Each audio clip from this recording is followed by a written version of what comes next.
In this world, there are two types of people. Those who are full of themselves, thinking they are number one, and those who are born knowing they are just ordinary. And this guy has always been sure he is the second type, destined to be the main character, all stemming from two simple words. Born be the harsh truth hurts, so people escape into illusions. While Shingu is still lost in a sea of top-tier girls every day. He should be been out there playing like everyone else. But Shingu is still stuck at home. The only job Shingu's mom has for him is to wake up and take out the trash. But the biggest pile of junk is still lying right in the middle of his room. When his mom sees he wants to get up, she pokes her head through the door. Looking like she is about to kick it down, she walks in with a steaming hot spoon in hand. So my unemployed son, 26 years old, is busy today. What could possibly be more important than cleaning up around here? You lazy butt. Shingu bolts up, grabbing the trash bag and running in all directions. Because if he stays for just one more minute, what'll end up in the trash is him, on his way to take out the garbage. Shingu sighs. Even though his mom yells at him every day, he knows she loves him more than anything. Suddenly, bang bang. Some rich folks are setting off fireworks in the middle of the day, and Shingu jumps out of his skin. He immediately hops online to check the latest news and sees a headline that makes him gasp. 10 years ago, something strange appeared in the sky out of nowhere, and people called it the floating castle. Ever since then, the floating castle has been a hot topic. It has two bizarre features. First, it can hover in midair without support. And second, no one can get inside it. Helicopters, drones, any advanced flying tech can land on the floating castle. They just pass right through it. Experts say this castle does not seem to be an illusion, but exists in another dimension separate from Earth. Since the floating castle appeared, the world has gone wild. Everyone wants to uncover its secrets. But no one has succeeded, until one day. Those chosen by the castle are reborn as players. These players can soar through the skies on their own wings, accepted by the castle to enter its depths. The chosen ones are sent to explore the castle's ground, filled with countless strange monsters, traps, mysterious energy, and dungeons. A special army dedicated to conquering the floating castle has emerged, made up of those with unique energy among the chosen. But Shingu is not one of them. Thinking about how it has been 10 years since the castle appeared, and he does not even have a feather to his name drives him crazy. Shingu is certain there is a glitch in the castle's system. If it chooses special people, then why is he still here? Even so, he holds on to a stubborn belief that one day, he will get his own wings. Despite his mom snagging and being dirt poor, still, Shingu knows he needs to find a job. He can starve to death just waiting to become a player. A soda can suddenly falls in his direction. And he gets mad seeing those rich kids bragging about some drink that can supposedly give people wings. The two of them were chatting about fireworks when someone managed to pass level 32. Completely unaware that a salty dude was cursing them behind their back, Shingu casually dropped his soda can. Then with all his might, he kicked it hard, sending the can soaring into the sky like a rocket. Startling the two guys, Shingu watched with satisfaction, thinking at least this soda can might reach the tower. Right. Suddenly, something started falling back down, piquing Shingu's curiosity. He squinted to see better, only to find a goddess plummeting down. Shingu recognized her as a retired player who had been used as a pawn by the tower, but he was not about to let her faceplant from such a height, estimating where she would land. Shingu immediately dashed toward that building. Forget the elevator. Shingu took the stairs, kicked the rooftop door open, and spotted the girl hanging upside down. Gritting his teeth, he jumped up, the force of his feet smashing the tiles. As he raced toward the girl who was free falling, you see. Since birth, Shingu has been stronger than the average person without even trying. As a baby, he could lift the washing machine. Back in school, he accidentally broke doors just because he could not control his strength. Shingu's parents enrolled him in martial arts classes to help him learn to harness his power. But no place could keep him for more than a month. In Taekwondo, he punched right through the instructor's face. In Japanese swordsmanship, he broke all the weapons. Then in judo, he literally lifted his master and spun him around for minutes, to the point where the instructor had to retire. Shingu, you do not need to learn human skills because you are basically a monster already.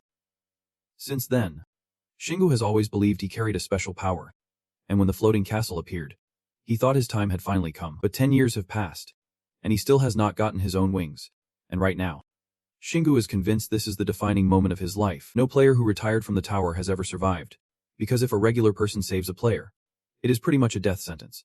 But Shingu is different. He is not just an ordinary guy. The girl opened her eyes. Feeling someone embrace her, she found herself in Shingu's arms. About to say something when he shushed her, Shingu landed on the ground. But that was not the end of it. The impact combined with gravity was forcing him to grit his teeth, and it felt like he had just landed in a sinkhole. Sure enough, 3 seconds later, the sinkhole collapsed, and both of them were falling again, not knowing when they would stop. Here they are, finally coming to a halt after that tremor. And they were still alive, looking at her trembling in his arms. Shingu adopted a CO tone. Let me set you down. The girl thanked him profusely for saving her, honestly surprised she was still alive. But where exactly are we? Hearing this question, Shing guessed that players do not always know everything. But he did not want to be buried alive. So he started searching for a way out. Shingu stepped up determined to throw a punch. But then a voice echoed from somewhere. Bread imprisonment. The open world has been activated.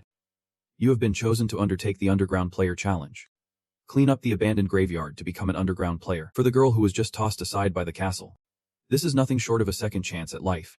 But when the two of them ask again, the cave falls silent as if nothing ever happened. Shing, breaking the awkward tension, suggests they should introduce themselves first before diving into this whole situation, completely unlike her usual demeanor.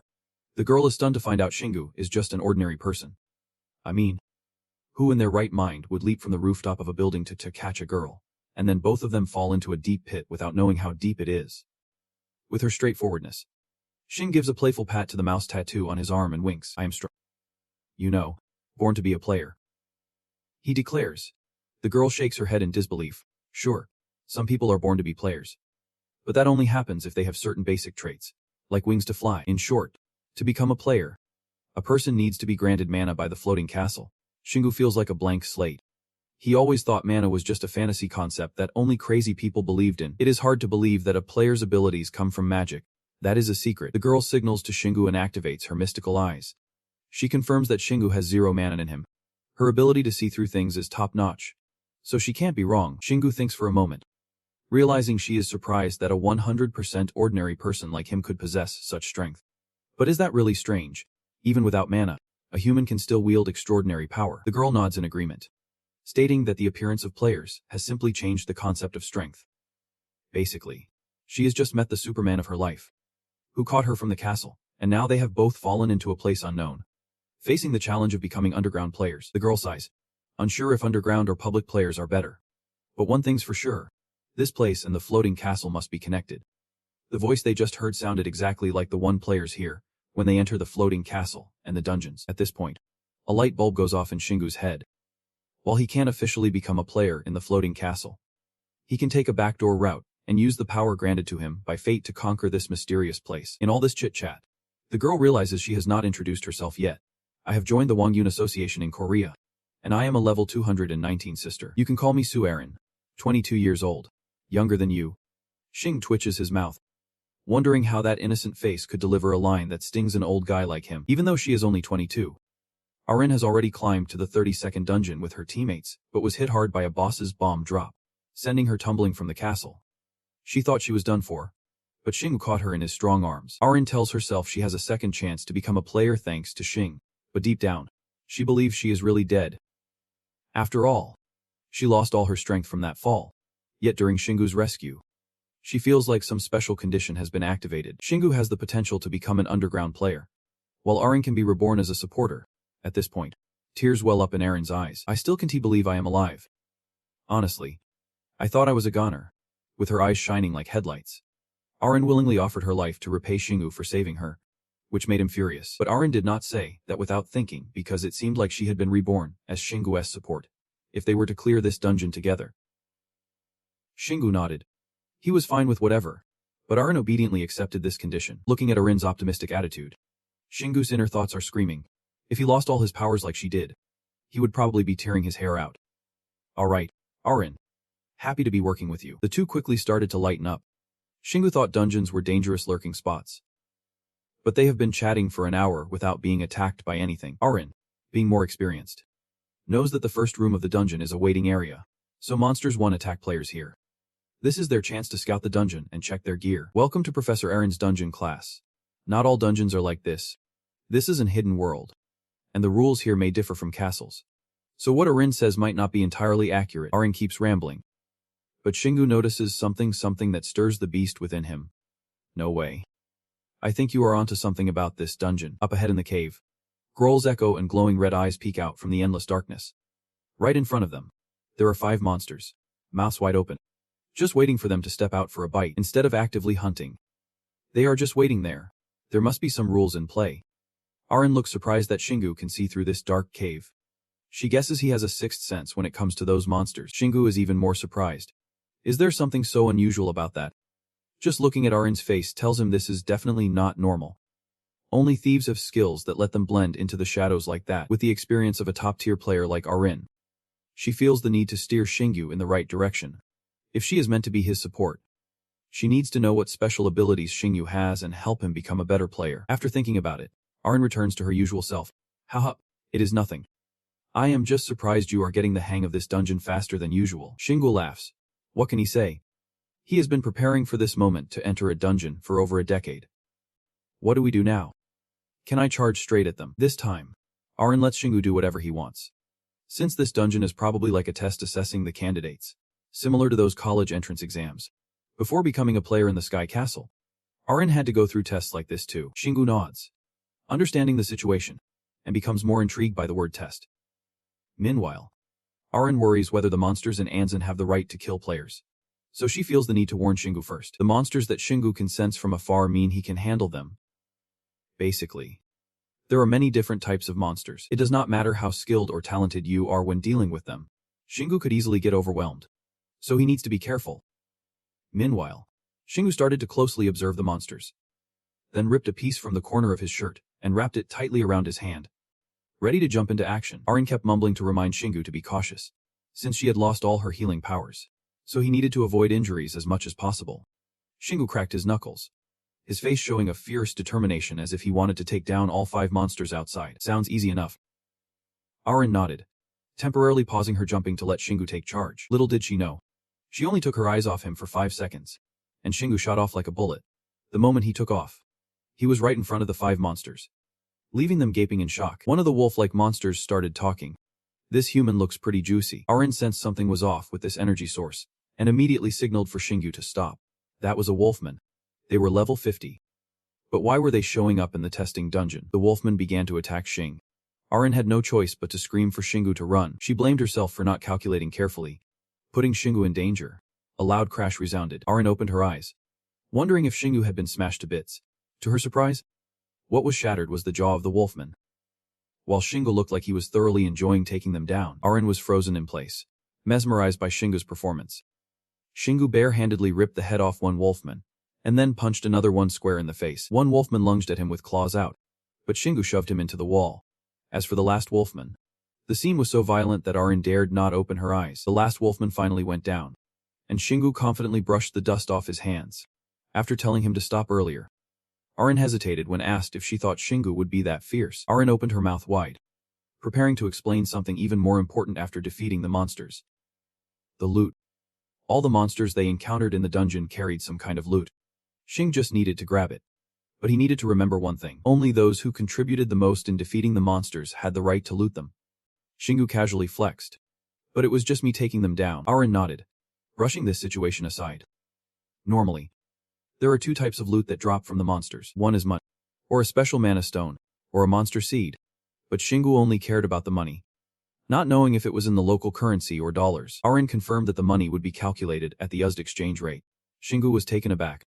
No wonder players could drive fancy cars and live in nice houses. Arin coughed lightly, mentioning how some people had wings and others had superhero powers.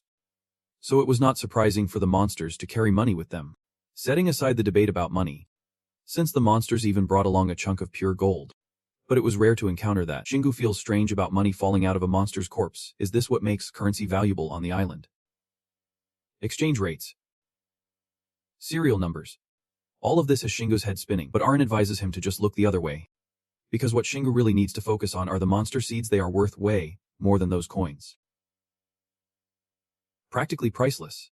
Players toss the seeds into the altar that appears after clearing a dungeon, and they will receive a valuable reward. Think of it simply as a trade for in-game items, like weapons, shields, or tools.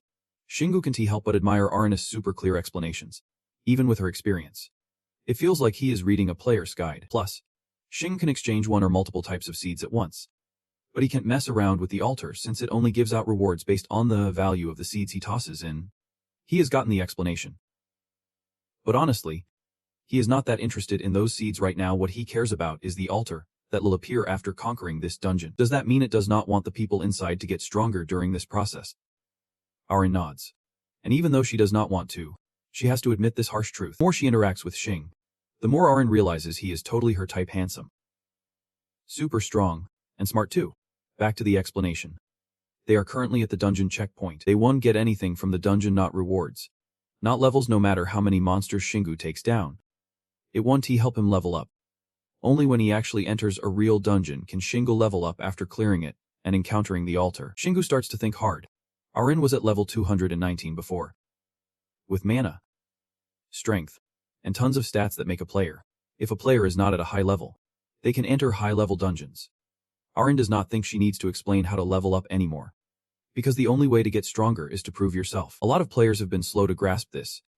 So they see the castle as no different from a game they used to play all night at an internet cafe. Dungeons are like tests. And players want to be recognized just for answering each question. Of course, players with this mindset won't survive long in the castle. Just thinking about how the monsters are part of the dungeons makes it easier for Xingu to understand. At this point, Xingu turns the question back to Arin. What is the most important way to loot items? Arin continues explaining. Collecting money is super simple. Xingu just needs to land a finishing blow on the enemy. And that is called cashing out. Xingu rolls his shoulders as he smashes the skulls of the zombies with his fists. Then he gently taps the zombie to finish it off, and a stack of cash flies out. Xingu holds the stack of cash in his hands, each bill worth $100. But it appears in a test dungeon, while this amount is equivalent to the prices in snowy currency at the castle. Right. He quickly stuffs the money into his pocket and moves on to gather those seeds. Arin sighs. It is best not to think too much about it, and just face it head on. After Xing grabs the cash, the monsters without seeds return to dust, absorbed by the dungeon, but most of the monsters have seeds. So Xingu does not have to worry about that. However, getting those seeds is different from collecting money. Xingu has to land a finishing blow on the monsters' bodies. Xingu was surprised robbing requires effort too. Wait a minute. Does not that mean I won't get anything if I do not destroy their bodies? Or let others take a loss too? Arin nodded. Talking to a big-brain person really does save energy. Xingu chuckled. If you do not distribute your power wisely, you won't be able to get the treasure. This is getting more interesting. That means Xingu can waste his strength on collecting treasures if he wants to breeze through the levels. I have no idea who the jerk is that created this arrogant system. Alright, then watch this. Xingu suddenly grabbed the legs of the undead in a sneaky manner, flashing a wicked grin. If this dungeon wants to challenge me, bring it on. Xingu piled the corpses of the undead into a mountain. Then he spread his legs and jumped high, letting his body drop freely. The weight of Xingu's fall created such a strong wind that Arin struggled to keep her skirt down. She rubbed her dusty eyes, certain that Xingu would destroy all the seeds. But then, wait a minute, loads of seeds fell out after that smash. Turns out Xing gathered all those corpses to make it easier on himself. Arin had seen people use magic to collect items, but never anyone stomp on them like that. Xingu felt proud of his cleverness. He thought this was going to be a real-life experience. But nope. There are certain actions Xingu must take after clearing a level. First, he checked if he lost any flesh, surveyed the front and back of the room, and checked his strength and mana. Xingu scratched his head. Aside from the piece of cloth he ripped off to make a glove, he was not scratched at all. Inside, continuing to walk alongside Xing. Since they did not know where the exit of this dungeon was, Arin always reminded Xingu to be extra careful. But the truth is, the monsters in the dungeon should be wary of Xingu. Wherever he goes, destruction follows. He even created special attacks tailored for the undead. As expected, every single one had a seed inside them. Arin smiled awkwardly. She was no longer surprised Xingu had just taken down 140 undead in just 3 hours. Have you ever studied any martial arts? Xing. Well, just the basics like taekwondo, hapkido, judo, and kundo. Those 4 martial arts look terrifying to Xingu. But they are just basics, leaving Arin speechless. He did not learn to be stronger. He learned to tone it down, at lightning speed. They finally reached Boss Kai's room in the Y-Wing graveyard. Arin took a deep breath and told Xingu to check his strength and mana before entering this room. Like getting mentally prepared and reciting some spells. But in Xingu's case, Arin did not even know what to have him prepare since Xingu did not even have mana or use spells. Generally, that is true for regular players. Plus, the bosses have 3 seconds where they won't pay attention to the players. Hearing the words not being noticed, a thought flashed in Xingu's mind. That means if he strikes within those 3 seconds, he will take down the boss too easy. However, every monster is ready and waiting when the door opens for players to see. But of course, this did not register with Xing. The boss would be of the same race as the monsters they encountered earlier in the dungeon. In this dungeon, if the monsters are werewolves, then the boss will also be a werewolf. but it will be the strongest one among them. Still, Arin feared the boss would be over level 100. What kind of dungeon picks monsters like this? However, Shingu was not worried at all. He was confident he could take down the boss with his Saitama punch. Alright, let us open the door. Arin sighed. Even if things went south, Shingu still maintained this innocent optimism. She pushed the door open, feeling the thrill and fear like it was her first time entering a boss round. Although players can be killed during the trial, the suffocating atmosphere of this room was still very real. Arin brushed off her negative thoughts because Shingu had to overcome this challenge. Some people can return to normal life after failing the first trial. But she did not know what would happen if a candidate could not pass this Anzan World's trial. Even if Shingu failed, Arin hoped they could return and escape this dungeon. But what if they could not? And Arin did not complete her guardian mission. With the weight of responsibility on her shoulders, Arin felt more anxious than anyone else because everything had gone so smoothly, like a dream. It is happening. Thank you. Shingu suddenly said that, startling Arin. The door had opened without her noticing, and she stood frozen. A massive mouth with strong teeth lunged out, and Arin fell to the ground, her legs trembling, her face pale. There it is, level 100. A gigantic dark werewolf. The dark werewolf drooled as if going rabid. While Arin was mumbling in disbelief, Shingu charged in. Compared to the boss, Shingu was like a mosquito. But he was trying to make the most of the 3 seconds to start. Shingu jumped high in front of the dark werewolf, shouting, "I can." Woohoo! Then Shingu threw a powerful punch and landed, holding the black werewolf's eyeball like he was juggling. Guess I can grab a piece of its body in the middle of a fight. Don't let your guard down. The monster only disappears when you kill it. Arin anxiously warns Shing, as the black wolf charges forward, seething with rage and vengeance. Shing takes a throwing stance, gripping the wolf's eyeball like it is a squishy ball. He twists his body and hurls the eye back at the wolf. The wolf clutches its 2 eyes and howls in agony. Arin gapes in shock, unable to comprehend how Shing timed that attack so perfectly. Did I throw it perfectly or what? Shingu boasts mindlessly about his feat, much to Arin's annoyance. Even though the boss's eyes are ruined, its nose is still a problem, because this dog can smell better than it can see. And let us not forget, it is a level 100 monster. The first 3 rounds are over. Now the real battle begins. The wolf can still track Shingu's position despite losing its eyes. Wait. You will be dead if you do not stay still. So run. Arin flaps her wings in fear, while Shing clearly can fly. Luckily, his agile legs help him jump like a frog, dodging the wolf's swipe. Meanwhile, Shingu is brainstorming how to deal with the wolf's keen sense of smell. Thinking about scents, a light bulb goes off in his head. He takes off his shirt, revealing a strong, muscular build. Arin feels confused but does not dare to look him directly in the eye. What the heck are you doing? We need to prepare for the next attack. Calm down. Just watch this, Shingu says as he balls up his shirt into a sphere in his hand, then throws it toward the black wolf. If the boss is not stupid, this won't work. But the wolf instinctively rushes toward the shirt, making Shingu thrilled. I am so What should I do with all this genius? Arin chuckles. Simply because Shingu does not have any mana, so the monsters are not sensitive to him. After the wolf sees the shirt has stopped, it freezes in place, seizing the opportunity. Shingu kicks hard into the wolf's knee. Crack! The sound of breaking bones is accompanied by the wolf's roar. Shingu sighs, thinking this boss's bones are more fragile than he expected. He even considered stripping it down if his last move did not work. Now the wolf can't chase Shingu anymore, so he starts to toy with it. Each crack echoes alongside the wolf's agonizing cries. Arin watches, feeling sympathy for its fate against Shing. Finally, the massive dark wolf is defeated, and Shingu gathers $1,500 bills and a black seed. Arin's face falls, unable to believe that one day she would witness a commoner, with no skills, take down a level 150 monster so easily. Beep beep. A series of notifications suddenly pop up. Shingu has completed the challenge, and his account has been activated. A golden board appears, showing that Shingu spent over 3 hours clearing the dungeon with 150 wolves and 1 boss. This is due to the basic interface that every player has, allowing Shingu to see how many players are in the floating castle. Moreover, it does not obstruct the player's view, so Shingu does not have to worry. He can still see Arin. Shingu looks bewildered. Does that mean I have completed the challenge? That is right. And now he is a real player. Hearing this, Shingu could not contain his joy. This was a dream he would been chasing for 10 long years. But Arin was not so sure, because this is an underground realm, not some floating castle.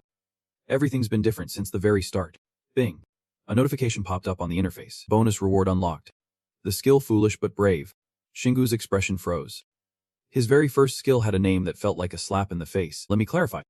These are the special mana crystals I get from clearing dungeons, hunting special monsters, or completing certain conditions. Right. Sure. Arin added. It can support certain actions or unlock new senses. All of which are useful for conquering this dungeon. Shingu nodded and asked. Is there a skill called Foolish but Brave? Arin looked puzzled. She would never heard of that name before. But to encourage Xing, she acted super excited. Could it be a one-of-a-kind skill? Maybe he is the only person in the world with it. Shingu's ears twitched, struggling to keep up with Arin's rapid-fire chatter. This girl could not stay quiet for 3 seconds. The screen lit up again. Due to the notification, Shingu became an underground player, receiving the skill exclusive to underground players.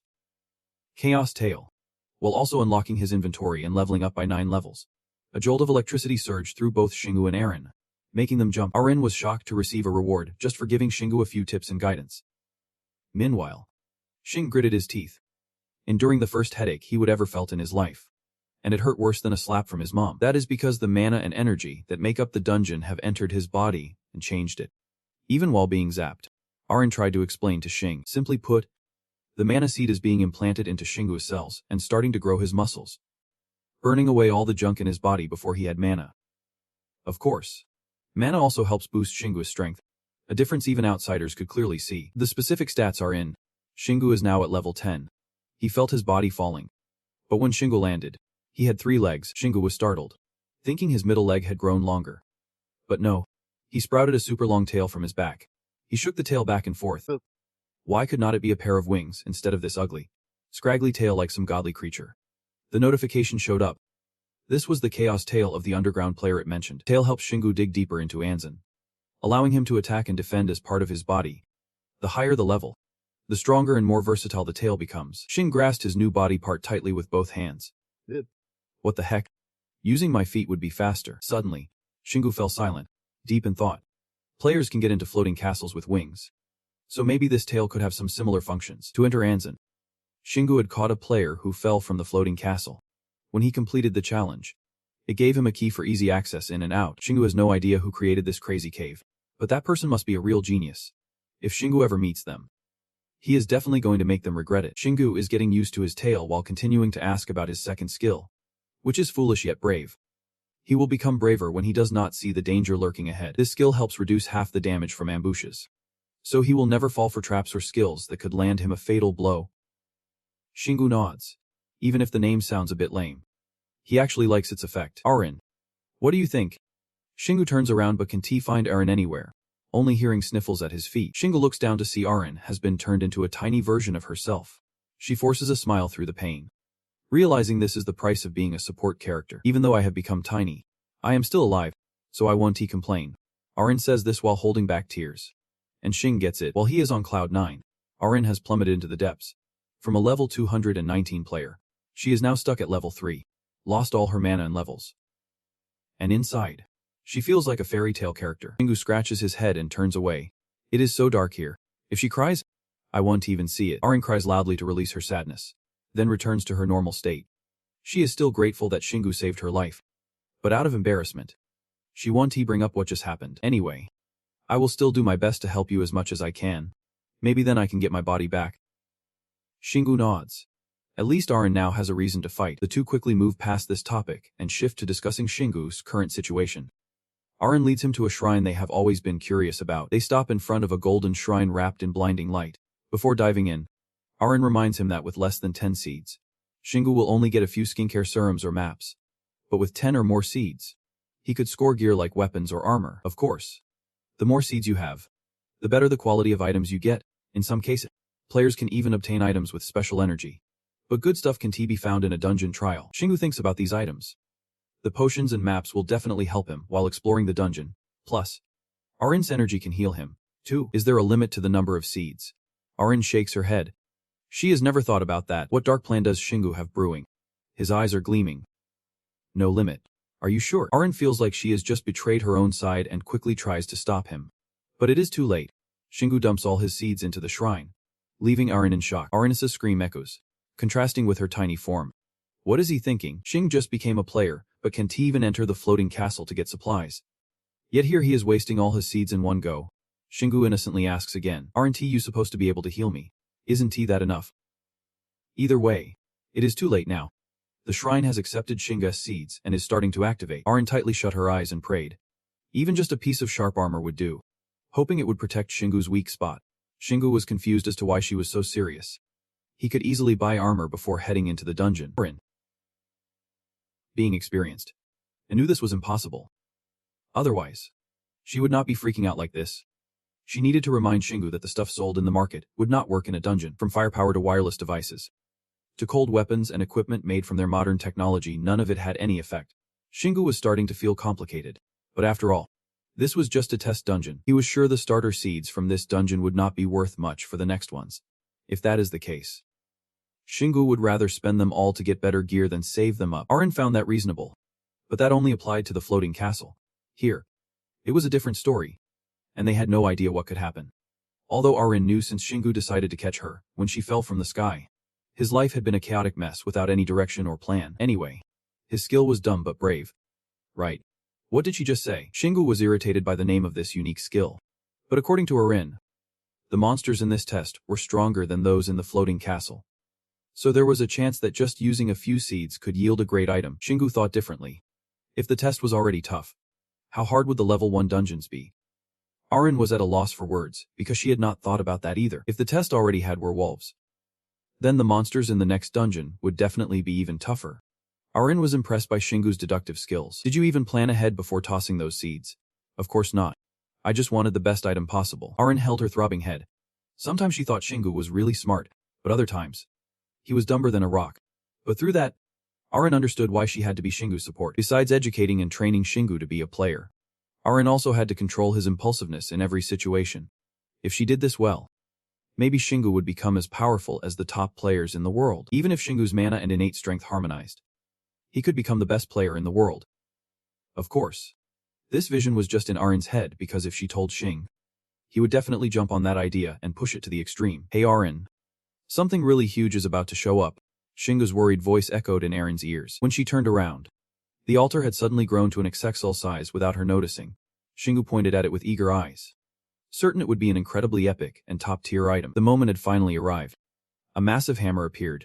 Shingu grabbed it, and the information began to pop up. The hammer was named Shadow Wolf's Claw, D+ level, containing the unmatched power of the Shadow Wolf's foreclaw. But it was very hard to wield due to its weight.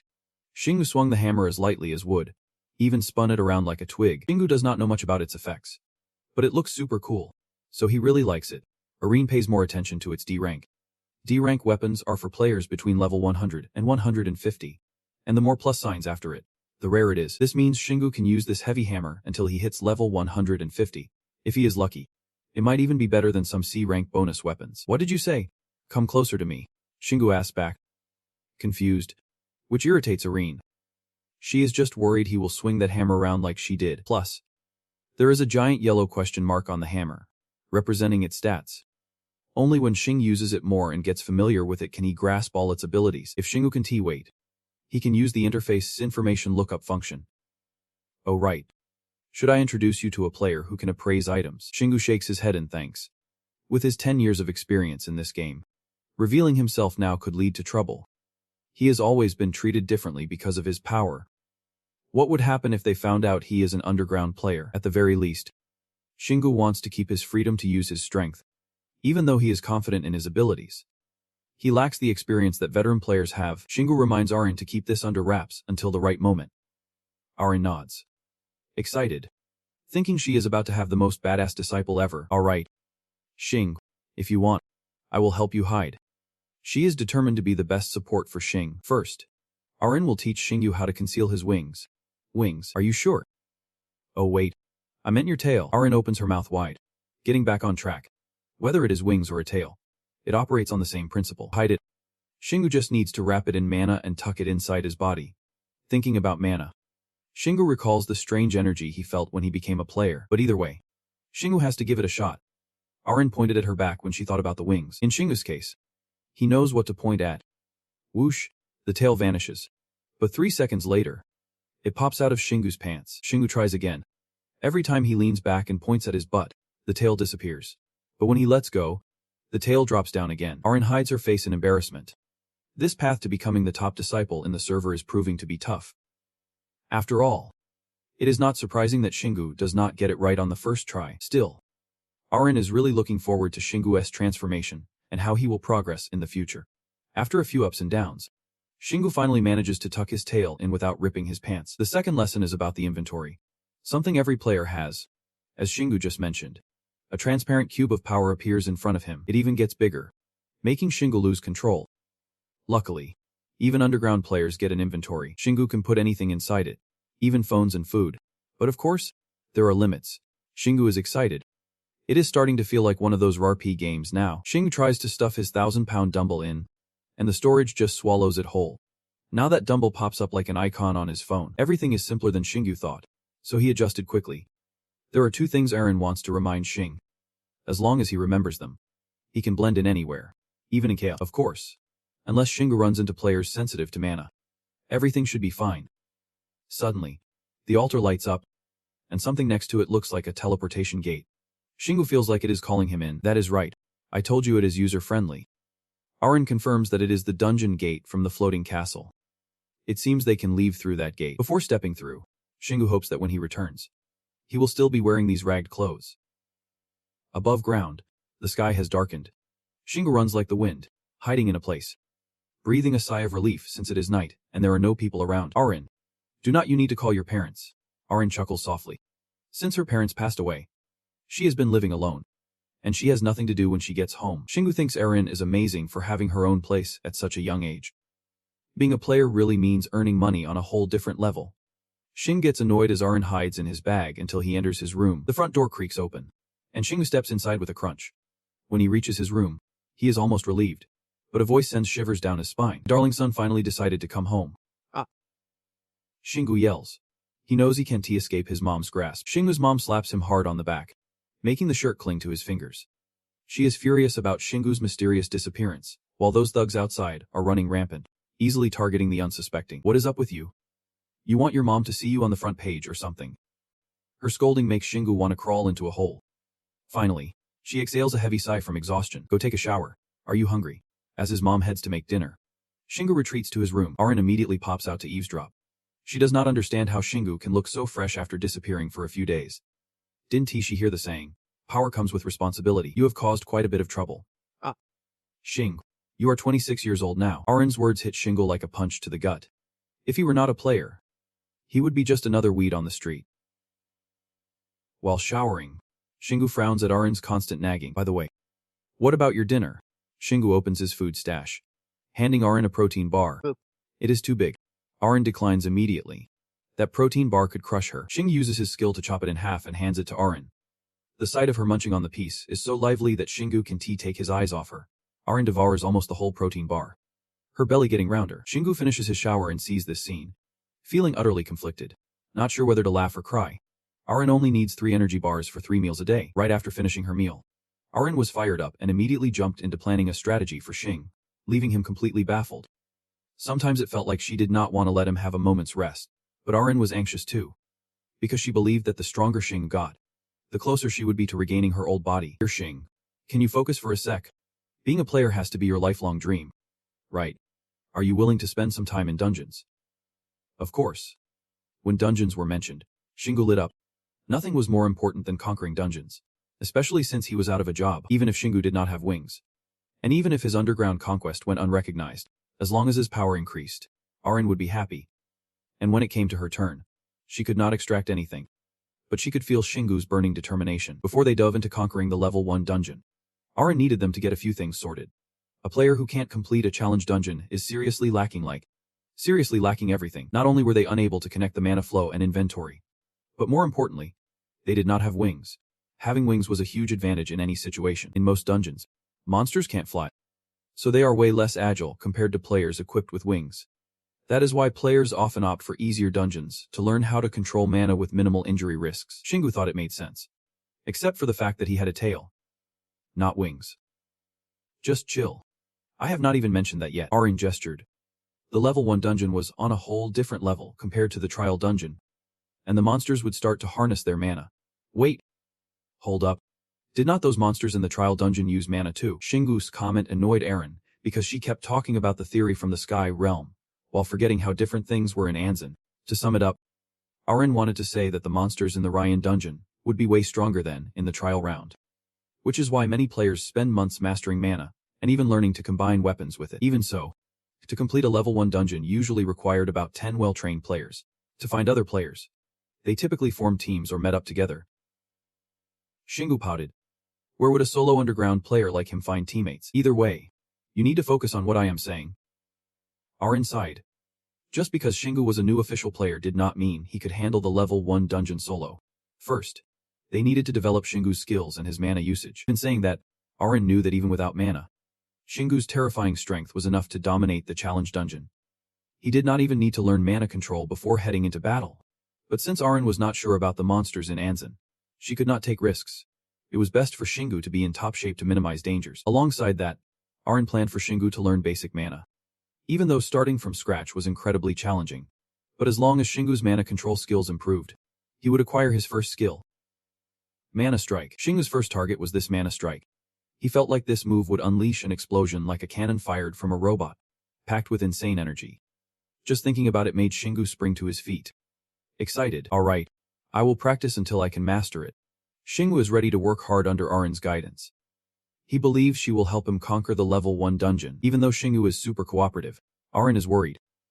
After all, training someone like him, a muscle-brained dude, might take a lot of time and effort, especially since it is easy for Shingu to mishandle his strength, which could lead to his failure in the dungeon. But looking at Shingu's potential, she knows he is something special, way beyond all the players she has met. Arin can't he just apply the same theories and methods used for lower-tier players? But she believes that if she passes on her experience to Shing, he will become insanely strong, maybe even develop faster than anyone else. For Arin, this is like a character training game, totally exciting. And training goes hand in hand with resting. So she lets Shingu hit the hay. Shingu looks at his single bed, wondering where Arin should sleep. With her tiny body, he can't even picture where she would take a bath. So they head to the supermarket and buy a house for the doll. Shingu is left speechless by the price, and the supermarket staff gives him a puzzled look. His daughter, oh wait, his niece will definitely love it. After getting the new house, Shingu heads downstairs to watch TV, giving Arin a chance to bathe in peace. Unbelievable. Arin has to bathe in a toy bathtub for a doll. Barbie style. But it is even more comfortable than she thought. All she needs is some peace and a good soak, no matter how much noise is outside. Wait, what is that noise? Shingu suddenly bursts through the door with his phone in hand. Arin. We are in big trouble. Arin's eyes widen as she stares at Shingu.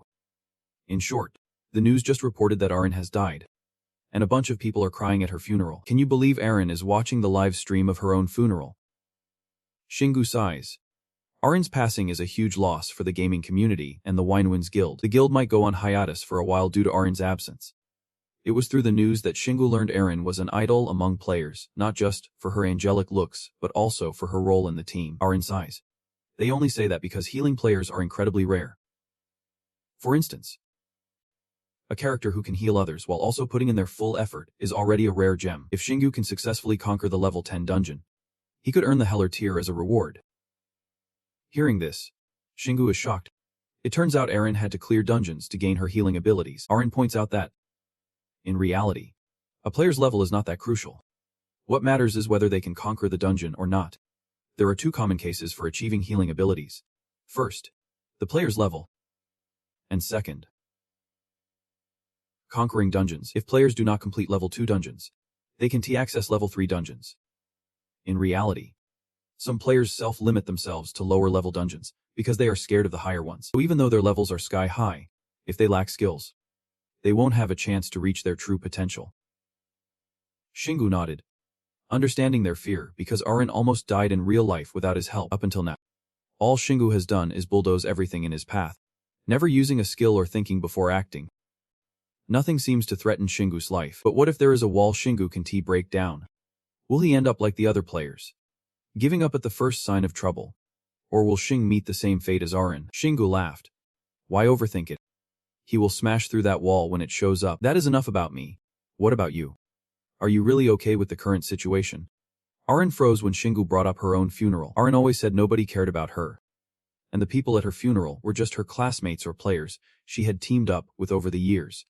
Besides the fact that most of them were guys, they all looked worn out and broken. It seems they really cared about Arin, not just because she was a player, but because of who she was. Arin sighed heavily, guessing most of them were just lost souls seeking out Arin for a quick buck. She would rather not deal with them at all, but it looked like Arin did not want to dwell on her own issues, so she shifted back to coaching Shing. which made him struggle. A few minutes later, Shingu was panting like a dog. With Arin's strictness at midnight, Shingu had to lift two 12-pound weights. Although lifting weights seemed easy for Shing, this exercise was meant to boost the mana in his body, and known as enhancing internal strength. Just thinking about Shingu not being able to lift a single weight is the funniest thing ever. All weapons need mana to enhance their power. Even the simplest ones require mana within them. That is because mana has the ability to amplify the strength of anything it flows through.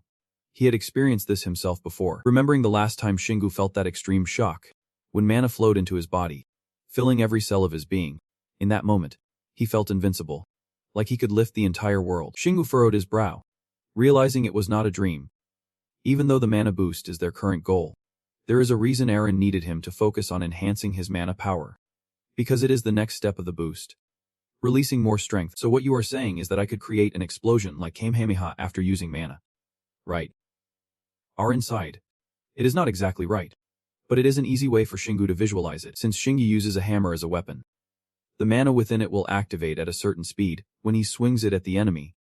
The weapon's inherent mana will increase speed and acceleration, dealing more damage. Thinking about speed and acceleration, Shingu figured it would be better to just focus on his strength. Why worry about mana when the weapon already has mana?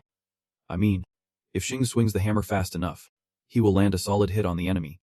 And that is all that matters. Looking at Shingu's eager expression, Eren felt like she could read his every thought. She had to say it right away. Most new players only focus on the mana burst and forget about enhancing their mana, and that is why Eren wanted Shingu to focus on increasing his mana first before the burst. Because most players get it wrong. To understand why something is right or wrong, Shingu needs to think outside the box. Instead of just swinging the weapon rigidly with its available mana, it would be much easier for Shingu to add a bit of his own mana to enhance its use. But this strategy also has its downsides, as focusing on his own mana while using the weapon could make him lose precision in his attacks. That is why high-level players are always quicker at controlling the flow of their inner mana, something that can only be achieved if Shingu works hard, stays focused, and is patient. Hearing this, Shing felt a light bulb go off in his head. This mean I can use it right away. Shing puffed out his chest, showing off his tail. He already knew how to move mana throughout his body. Eren was frustrated with Shingu's childishness. But if he wanted to put himself at unnecessary risk just because he did not study properly, then that was his problem. Although thinking about it gave Eren a headache. They could start by mastering the 3 essential conditions for a mana burst. I believe you can do it. Shingu Oba. Shingu sighed. He had been convinced by Eren with just one sentence. Back to the weapon. Shingu wondered if there was anything that did not have its own inner mana. If he added a bit of mana to these 2 dumbbells, could they turn into a weapon? If so, the strength of the dumbbells would increase a little, but not enough. Plus, it would drain Shingu's mana if he did not have much to spare. So what if I put mana into my hands and feet and use them as weapons? Shingu's question left Eren speechless. Theoretically, he could increase his physical attack power, but it would also cause his body to feel pain. But thinking this through, Eren guessed that Shingu would only need his fists to get by. Many high-level players use this strategy at the later stages, focusing on calculating the mana flowing through their entire body instead of relying on weapons. Shingu did not really understand much, so he decided to just go for it. All he had to do was generate mana and spread it throughout his body. Right, if Shing poured 1 billion mana into this dumbbell and threw it hard down to the ground, it would definitely create a massive explosion for Ma Sen. To his surprise, Eren approved of this idea. Players who used ranged weapons often employed strategies similar to what Shingu just outlined, but that method also required caution, especially when Shingu threw the weapon. The mana surrounding the weapon would gradually dissipate, and if the distance was too far, the mana would disappear, rendering the weapon useless. If the weapon still has residual effects to enhance its strength, it is just like when it lacks mana to create an explosion upon hitting the target. After hearing all this, Shingu felt his brain getting overloaded, so he had to listen to Eren and practice slowly. Things would eventually fall into place. Even though the pace seemed slow, Shingu still found joy in the process. He had waited 10 years to become a player, and he was not about to let that slip away. Shingu is about to show the world who the real protagonist is. Because after everything, he won't fall into the abyss again. He has already hit rock bottom. The only way now is up. With his current strength, nothing is too difficult for Shing. But his control still needs some fine-tuning. Every time Shingu channels mana into a specific part of the weight, he always misses his target by 1-2 centimeters. But Shingu is confident he can nail it. After all, this is what he wants well. Except for the fact that he has a tail dangling behind him. Eren really wants to help with Shingu's tail, but she has never met anyone with a tail before. After thinking for 5 seconds, Eren comes up with an idea. How about you wave your tail whenever you see me? Shingu bursts out laughing. I thought you would give me some useful advice. Not treat me like a dog or something. Arin, annoyed, pinches Shingu's cheek with all her might for underestimating her. At that moment, Shingu's phone buzzes with news. A young man, Kim Haryang, the fiancé of Arin and the leader of the Water Spa Society, suddenly announces that Arin might still be alive. Shingu and Arin are stunned, not because of the news that she is alive, but because of the engagement news. Then, as if they were telepathically connected, they both freak out. Wait, you are engaged? When interviewed, Haryang adamantly confirmed. According to Kim Haryang, the memorial stone inside the Celestial City does not have Arin's name on it, and he will mobilize all the resources of the society to find her at all costs. The two of them listen intently to every word he says, while other players also confirm that Arin's name is not on the memorial stone. And this situation has become even more serious considering the current time. Xing, who does not know much about the game, is puzzled and asks about the memorial stone. Arin immediately explains in detail. It is a memorial tablet that automatically records the names of players who have passed away. No one can take a picture of it, because the Celestial City does not allow modern technology. It seems like Arin is a bit off track. He is not your fiancé. He is just talking nonsense. Who said anything? Who touched anything? Why are you so quick to defend yourself? You can love anyone. You are too busy conquering dungeons, so do not get the wrong idea about me. Alright. Shingu looks a bit awkward, scratching his cheek, saying, it is the memorial stone that is the issue. Suddenly, his expression turns serious. He has a feeling that the days ahead won't be peaceful. He senses that he is going to face a lot of trouble because of this. The conversation wraps up, and after some time, it seems they have gradually forgotten about that news. Shingu walks along, deep in thought, looking rather cheerful, then turns to strike up a conversation with Arin. 2 weeks flew by like a snap, and she asks about his recent training. Let us see what he has got. Shingu excitedly shows off his achievements. He learned 2 innate skills by playing as an undercover in the trial dungeon. One is called Tale of Chaos, proving he is an undercover player. Arin can't help but tease him a bit, knowing it is a bit mean. The other skill is, the skill of dodging is what gives him the courage to be braver. Hearing this, Shingu feels like he is hit with a double whammy, his forehead furrowing in disbelief. But he takes the chance to ask back.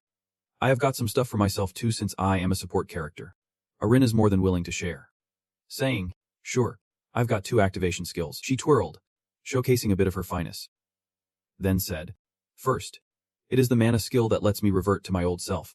The savior form boosts all my stored strength, but it costs a ton of mana. She proudly talked about her newfound abilities. The second skill lets me hide. Go invisible. Shingu tried to stare at her wide-eyed, but he could still see her. Arin fumed, thinking he was teasing her on purpose. Since she was his support, how could anyone else see her? She was so confident in this skill that she rambled on and on. Unlike the savior form, invisibility was truly worth its weight in gold. In this state, I can stay invisible for up to 3 hours. She cheerfully babbled away, reminiscing about the first day when she was too shocked and out of mana to use it. But now, no player could see her at all, and Shingu could only smile helplessly at Arin's excitement.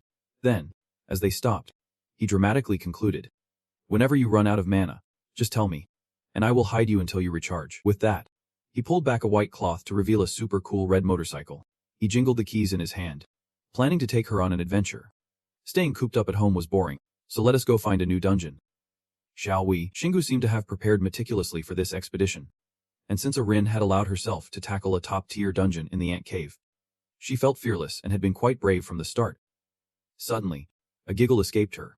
She tried to hold back her laughter and said, but Xing, your bike. He was lost in thought when she startled him. In the end, she burst out laughing. Why is it a delivery bike? He realized she was teasing him but responded with a knowing smirk. It seems like everything was planned from the get-go. I told you it was true, and is, but Arin stubbornly refuses to accept it.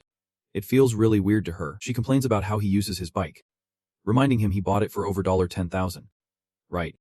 Who on earth uses a fancy bike like that just to deliver stuff like some cheap knockoff? Shingu sighs tiredly.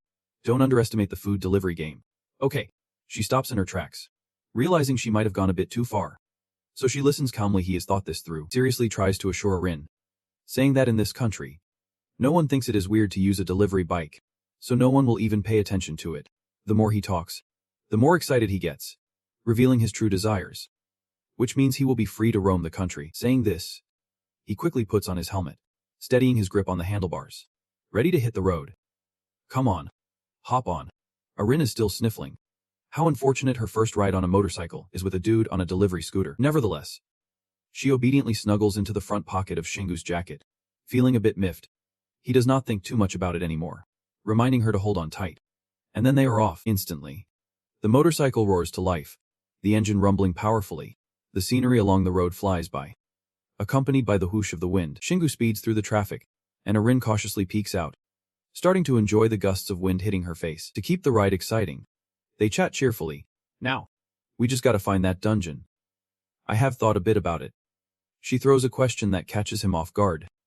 Do you remember how we first found that ant cave? She reminisces about their first adventure together, recalling how she fell from the sky. And he immediately caught her. Then both of them plummeted into the ground at the ant cave. But it is hard to believe there was already a trial dungeon there from the start. Arin confidently shares her theory after much thought, suggesting that the trial dungeon might have been constructed with her as the key to unlock it. Shingu pauses to reflect on this. So if she fell in, the dungeon would unlock right away. In reality, it is all just her speculation. Nothing's certain. The dungeon could have been moved there, just a theory. He quickly starts to grasp her train of thought. So now they need to search for the dungeon. Based on what they have been through, they can conclude they need to find spots where players have fallen to their deaths. Even though he thinks of that, Shingu is unsure of what to do next. But how do they find the players who fell or the exact spots they dropped? Arin quickly chimes in. Wait. I was not just sitting around while you were training. She took the time to research online, hoping to find answers, studying the spots where they fell based on her memory, and the gaming community. Caught up in his training, did not think of this, and asked her if she found anything useful. There is a way to pinpoint the location. Right, she was initially so excited, but now hesitated. Feeling flustered. Not yet. He realized that this was not going to be an easy answer. Arin had considered many possible scenarios, but of course, finding an answer was tough. No matter where they fell. Calculating the speed and direction of the wind that day was still challenging. Shingu knew there were still many mysteries to unravel, and was thinking of the most hands-on approach. Got it. That means we have to dig up this entire country. He tried to speak loudly so his voice would not be swallowed by the wind. He rode the bike while she searched for dungeons, because she knew where to look. With her skills, that was within reach. If they were like the trial dungeons, she thought she could find them. Arin was mumbling when she suddenly sensed something unusual. She had a reason for her support. Right, she joyfully announced. I found the dungeon. Shingu was surprised. He did not expect her to discover it so quickly, considering they had only been on the road for half an hour. Overwhelmed with excitement, she urged him to move quickly, saying she initially did not believe it either. But she found it. Turn left. Turn left, she urged, even though he wanted to get there quickly. The signal light had not turned green yet. It was still red. The scene shifted to a desolate area. A warehouse isolated with piles of construction materials scattered around. Shingu stopped, took off his helmet, and quietly looked around, carefully observing the situation. Suddenly, something bright shone like a dazzling light, painfully glaring to the eyes. He threw his helmet and the bike away, causing a significant explosion. Arin was confused, not understanding why he did that. What if someone saw them? He immediately reassured her, asking how she detected the dungeon. There was no one around, so it was fine. But how did you sense it? Shingu, with his keen instincts, noticed something odd behind them. He turned around and spotted a small pyramid glowing invitingly. The pyramid appeared before them, radiating a blinding aura like the light of 1,000 Buddhas. The system immediately displayed information about the object, a dungeon with a normal danger level. Shingu had only wanted to find a trial dungeon, so he was a bit annoyed and glanced at Arin, who was awkwardly avoiding eye contact. She did not dare look him in the eye, nervously searching for a way to dodge the question. I do not know how to respond, she said, leaving Shingu helplessly sighing, knowing she would say that. After all, they both went through the trouble of finding their way here. Shingu pondered for a moment, not thinking he would have to enter a top-tier dungeon first. He never expected to jump levels like this. Perhaps his discovery was a signal. If he did not have to enter the dungeons in the correct order, that explained why he found it so quickly. Not the type to be timid, he seemed eager to explore. Normally, it is all yellow here. A dungeon with a normal danger level. The shimmering light beckoned like a siren's call, drawing from years of gaming experience. Shingu knew this dungeon was tough enough to challenge him. He steeled his nerves, ready for battle. All right, let us get this show on the road. Meanwhile, Arin was beside him, hands clasped in prayer, hoping this would not be a brutal dungeon. He was a man of his word. Slowly advancing toward the source of the light, the small pyramid seemed to sense his presence and instantly transformed. Shingu focused intently, realizing it was a barrier. Arin quickly explained it was a feature designed to keep players from being detected as they entered the dungeon. He marveled at how accommodating this game was, Top-notch service right here. But she was eager to get moving, urging him to hurry up. Come on. Singu. Arin could not grasp all the rules.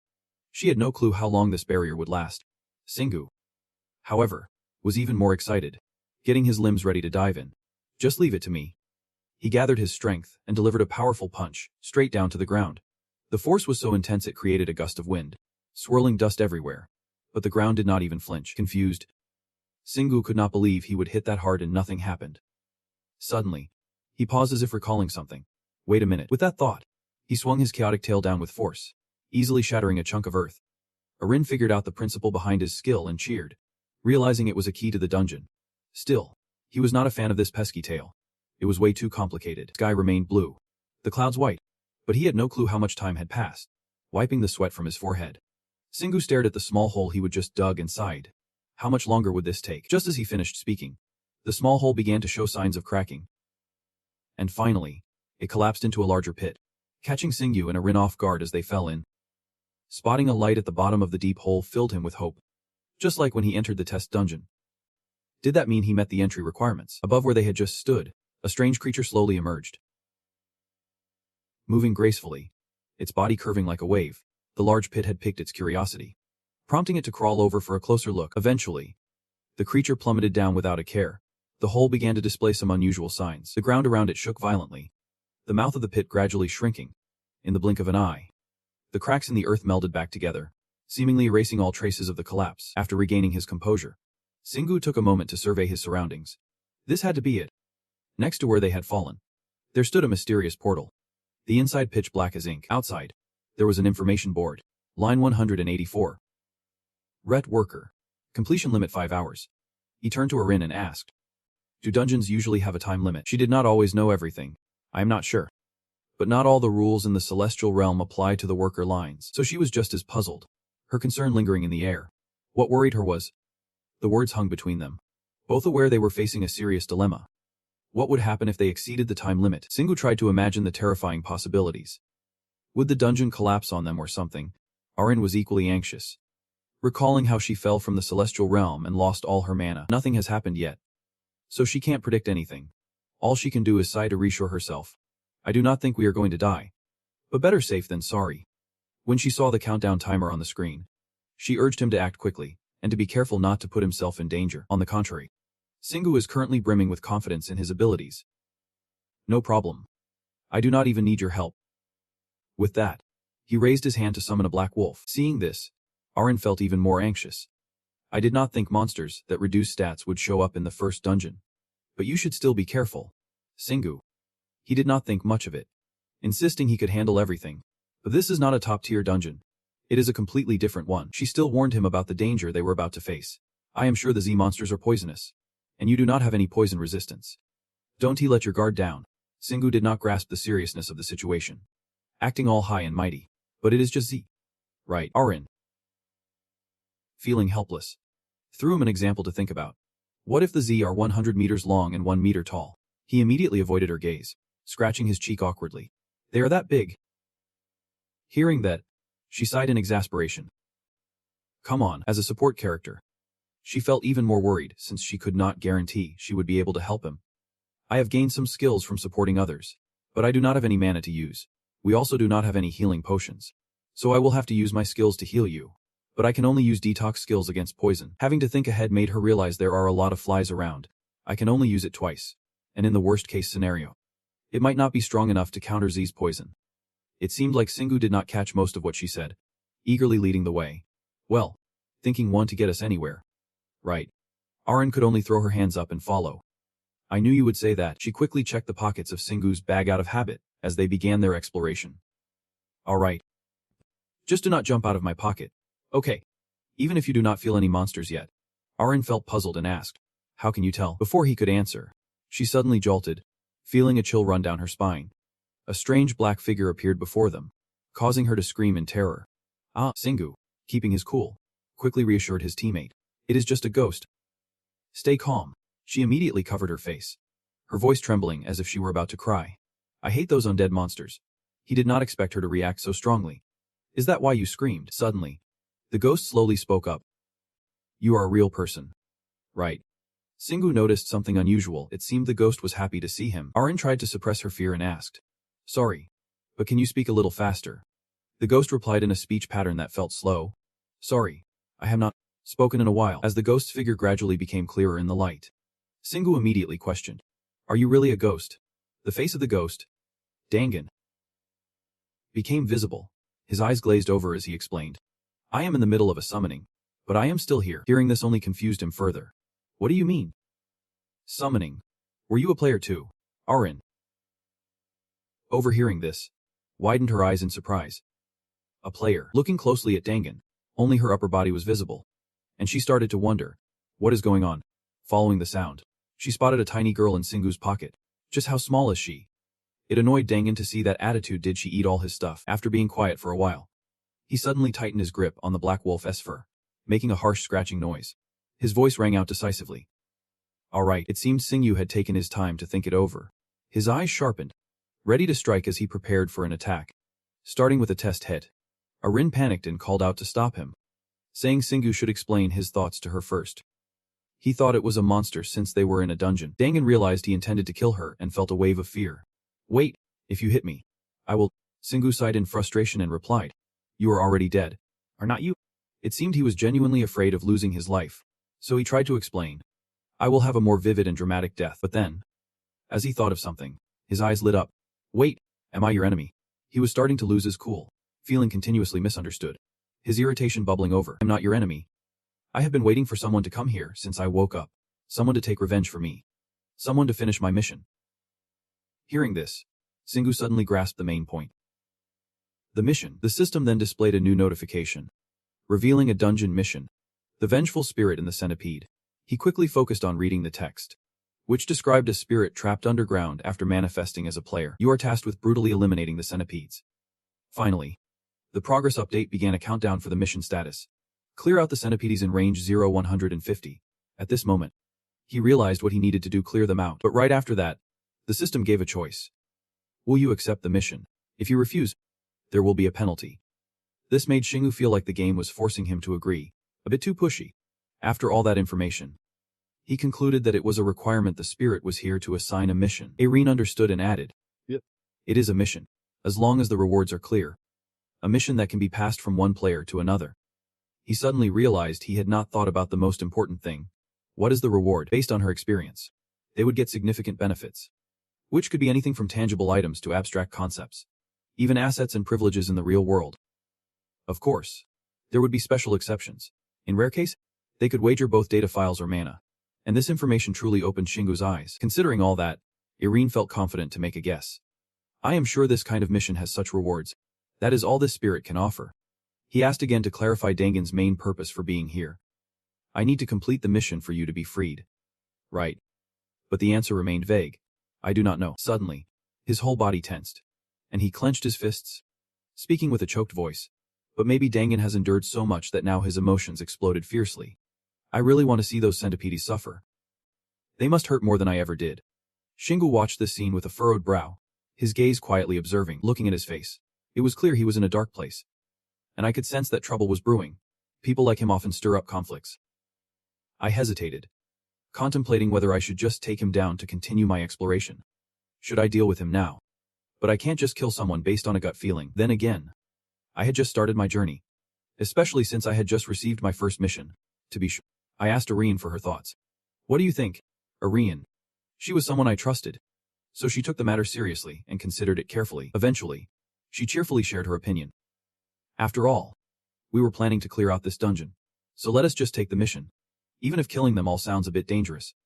But from what I would read in the system's announcements, Singu thought it would be quite tough. "Isn't it just about hitting hard enough to take them out?" She tried to analyze it in a way that made sense, saying I needed to deal way more damage than the enemy's remaining health. But realizing that this first mission was not going to be easy was a bit of a wake-up call. Sure, it would boost the chances of getting more rare drops, but executing it would not be simple at all. Singu found himself in a tough spot, not wanting to back down from the challenge. But the demands were pretty high. It could not just be about killing the enemy. I needed to deal just enough damage, and then finish them off with a strong blow. That required a lot more strength and focus. Irene's voice cut through my thoughts, reminding me that there would be penalties if I failed the mission. She referred to the system's words, urging me to be brave and take action. saying that refusing would come with its own punishment. Took her advice to accept the mission first, fight a feast, and then decide if I wanted to continue. With her encouragement, I felt a surge of strength, ready to dive into battle. All right, I will take on the mission. The system displayed a confirmation message. You have accepted the mission. There will be penalties if you fail. With my goal set, I felt emotional, happier than a kid on their birthday. Thanks a lot. I looked at this reaction, feeling a mix of 3 parts helplessness and 7 parts determination. I believed I could complete the mission. But what if I got punished for failing or refusing? Not wanting to waste any more time, I turned to leave and prepare for battle. All right, I am off to take down those Z's. Don't forget the reminder. I plan to follow the 2 of them. Their fangs are venomous, so I had to be careful. I will be there to support you. Every time I remembered getting taken down by those Z's, I could not help but feel bitter. They always attacked when I was caught off guard, which is why I got bitten right from the start. Singwoo fundamentally did not want any extra baggage slowing him down, but he did not want to outright refuse, so he hesitated. Arin reacted strongly, reminding him that the mission was why she was there. Supporting him was her job. I still stubbornly followed behind, jumping as I went. This dungeon was turning into a horror show, because I was haunted by the creepy crawlies from the last realm. Do you have any idea how terrifying they look? Suddenly, I remembered something and stopped, turning back to ask, "Wait, have you explored this dungeon yet?" He immediately froze up, feeling embarrassed and hesitating to answer. I waited in that room until someone showed up. I could not move after all. He was a bit curious and boldly asked, "How did you 2 get in?" Looking at your tail, I guess you are not just regular players. Arin clearly did not want Dangan to join, feeling really annoyed. The exam's supposed to be dangerous, and he is acting like it is just a stroll in the park. She had not noticed anything different yet, so her patience was wearing thin. This was the 3rd room already. At that moment, Shingu's footsteps froze. It seemed he had stepped on something. His voice turned serious. There was a trap. Dangan was still trying to process it in the back. Feeling uneasy. What was that? His sharp gaze focused intently, ready to fight at any moment. A giant cricket appeared, crawling from a hole in the ceiling. Slowly approaching them, it raised its sharp claws and lunged down, producing a deafening screech. Finally, it swung its claws with all its might, smashing the giant cricket's head to pieces. Immediately, the reward items vanished along with it. It seemed they had collected a talisman and a piece of red quartz. Dangan was left speechless by the scene before him. He was still trying to grasp what had just happened in those few seconds, what just went down. Shingu noticed the system had updated their progress, killing 1 out of 150 crickets. Arin seemed to read his thoughts and voiced her prediction. I think that last one counts as a kill. Hearing that, he flashed a bright smile, shining like the sun. He could not help but cheer, feeling pumped for the journey ahead. Awesome. New loot. Something totally different. If it keeps going like this, he would not need to worry about man at all. Deep down, both she and Dangan were still in shock, even managing to take down a cricket. Dangan seized the chance to share what he knew after being taken down by those crickets. He knew they were sneaky, fast, and toxic.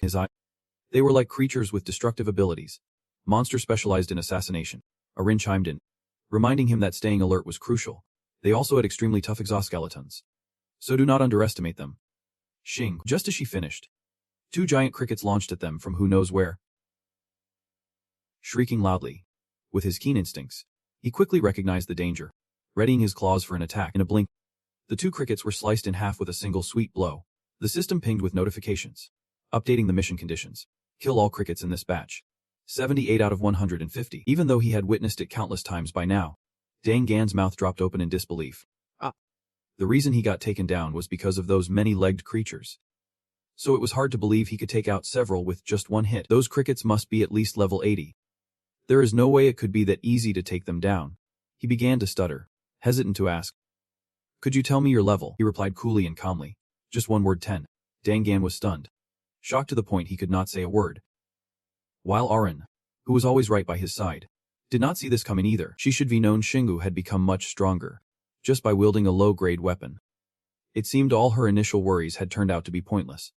She was not too surprised that he found the cricket's hiding spot and struck first. But I never expected him to take down that centipede with just one swing, and wipe them all out too.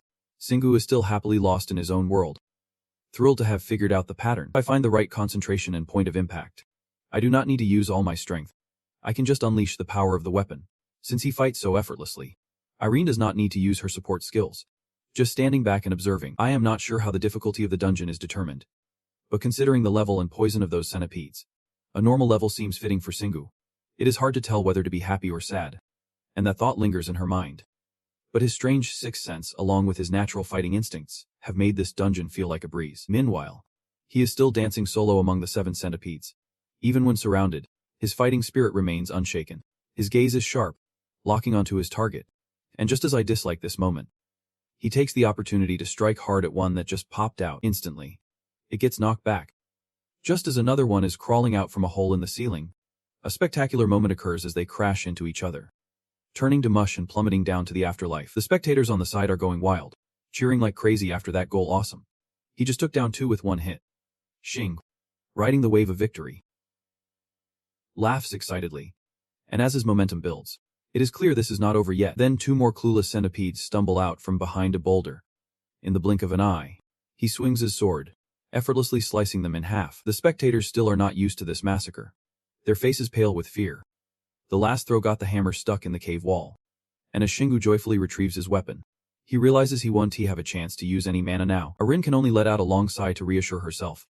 Maybe she is overthinking it. She understands his worries and tries to comfort him.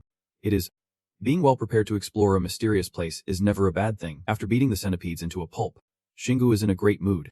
It is not his fault. It is the dungeon's fault.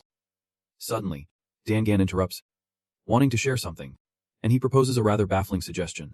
Why do not we make some noise? Xingu quickly picks up on his intentions. He wants me to lure more centipedes. When he catches his gaze, Dangan gets nervous, scrambling to find a reasonable explanation. Quantity over quality. Right. If there are more centipedes, would not that give him a chance to test his mana? Arin's expression turns serious, and he flatly refuses. That is way too dangerous. This only makes her more wary of that spirit. Wanting to leave quickly, I think we should abandon this mission. Xing. She looks at him with piercing eyes, directly exposing Dangan's scheme. He is clearly trying to provoke him into doing something forbidden in the dungeon, stirring up the whole area. Arin believes the real reason he is here is to hinder them. That spirit clearly wants to harm him, holding a grudge against him, not the zip. Dangan, worried about getting another smackdown, quickly clarifies. You misunderstand me. I really just want to.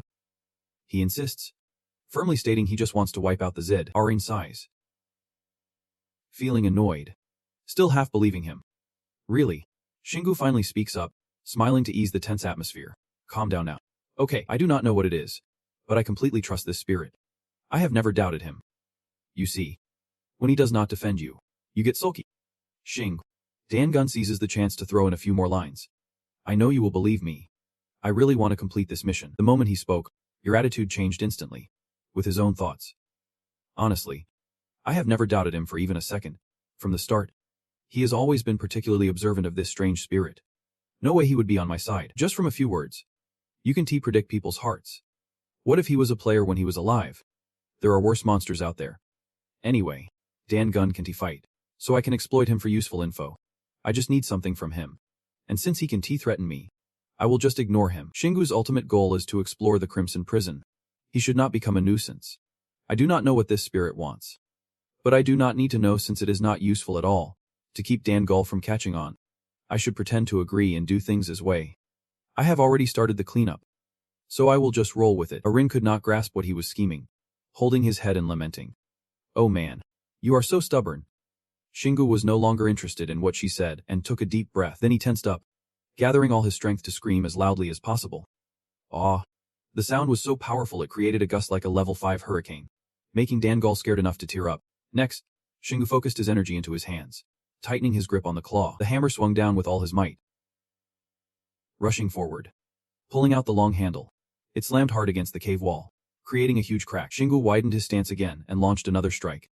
He held the hammer tightly, running while ripping through the wall to create a large hole. Dangun did not expect this situation. He trembled all over, unable to form a coherent sentence. Like what the heck is this? Arin was also in shock, feeling like this was just too much. Can the prison walls really be destroyed? Xing, unfazed, continued to wreak havoc alone in every corner. The centipedes lost their hiding spots, swarming out with the debris. Arin was terrified, worrying that they would not be able to escape from here. The centipedes kept coming. They had nowhere left to hide. Even though Dangun was the guide, his skills were at 0 right now.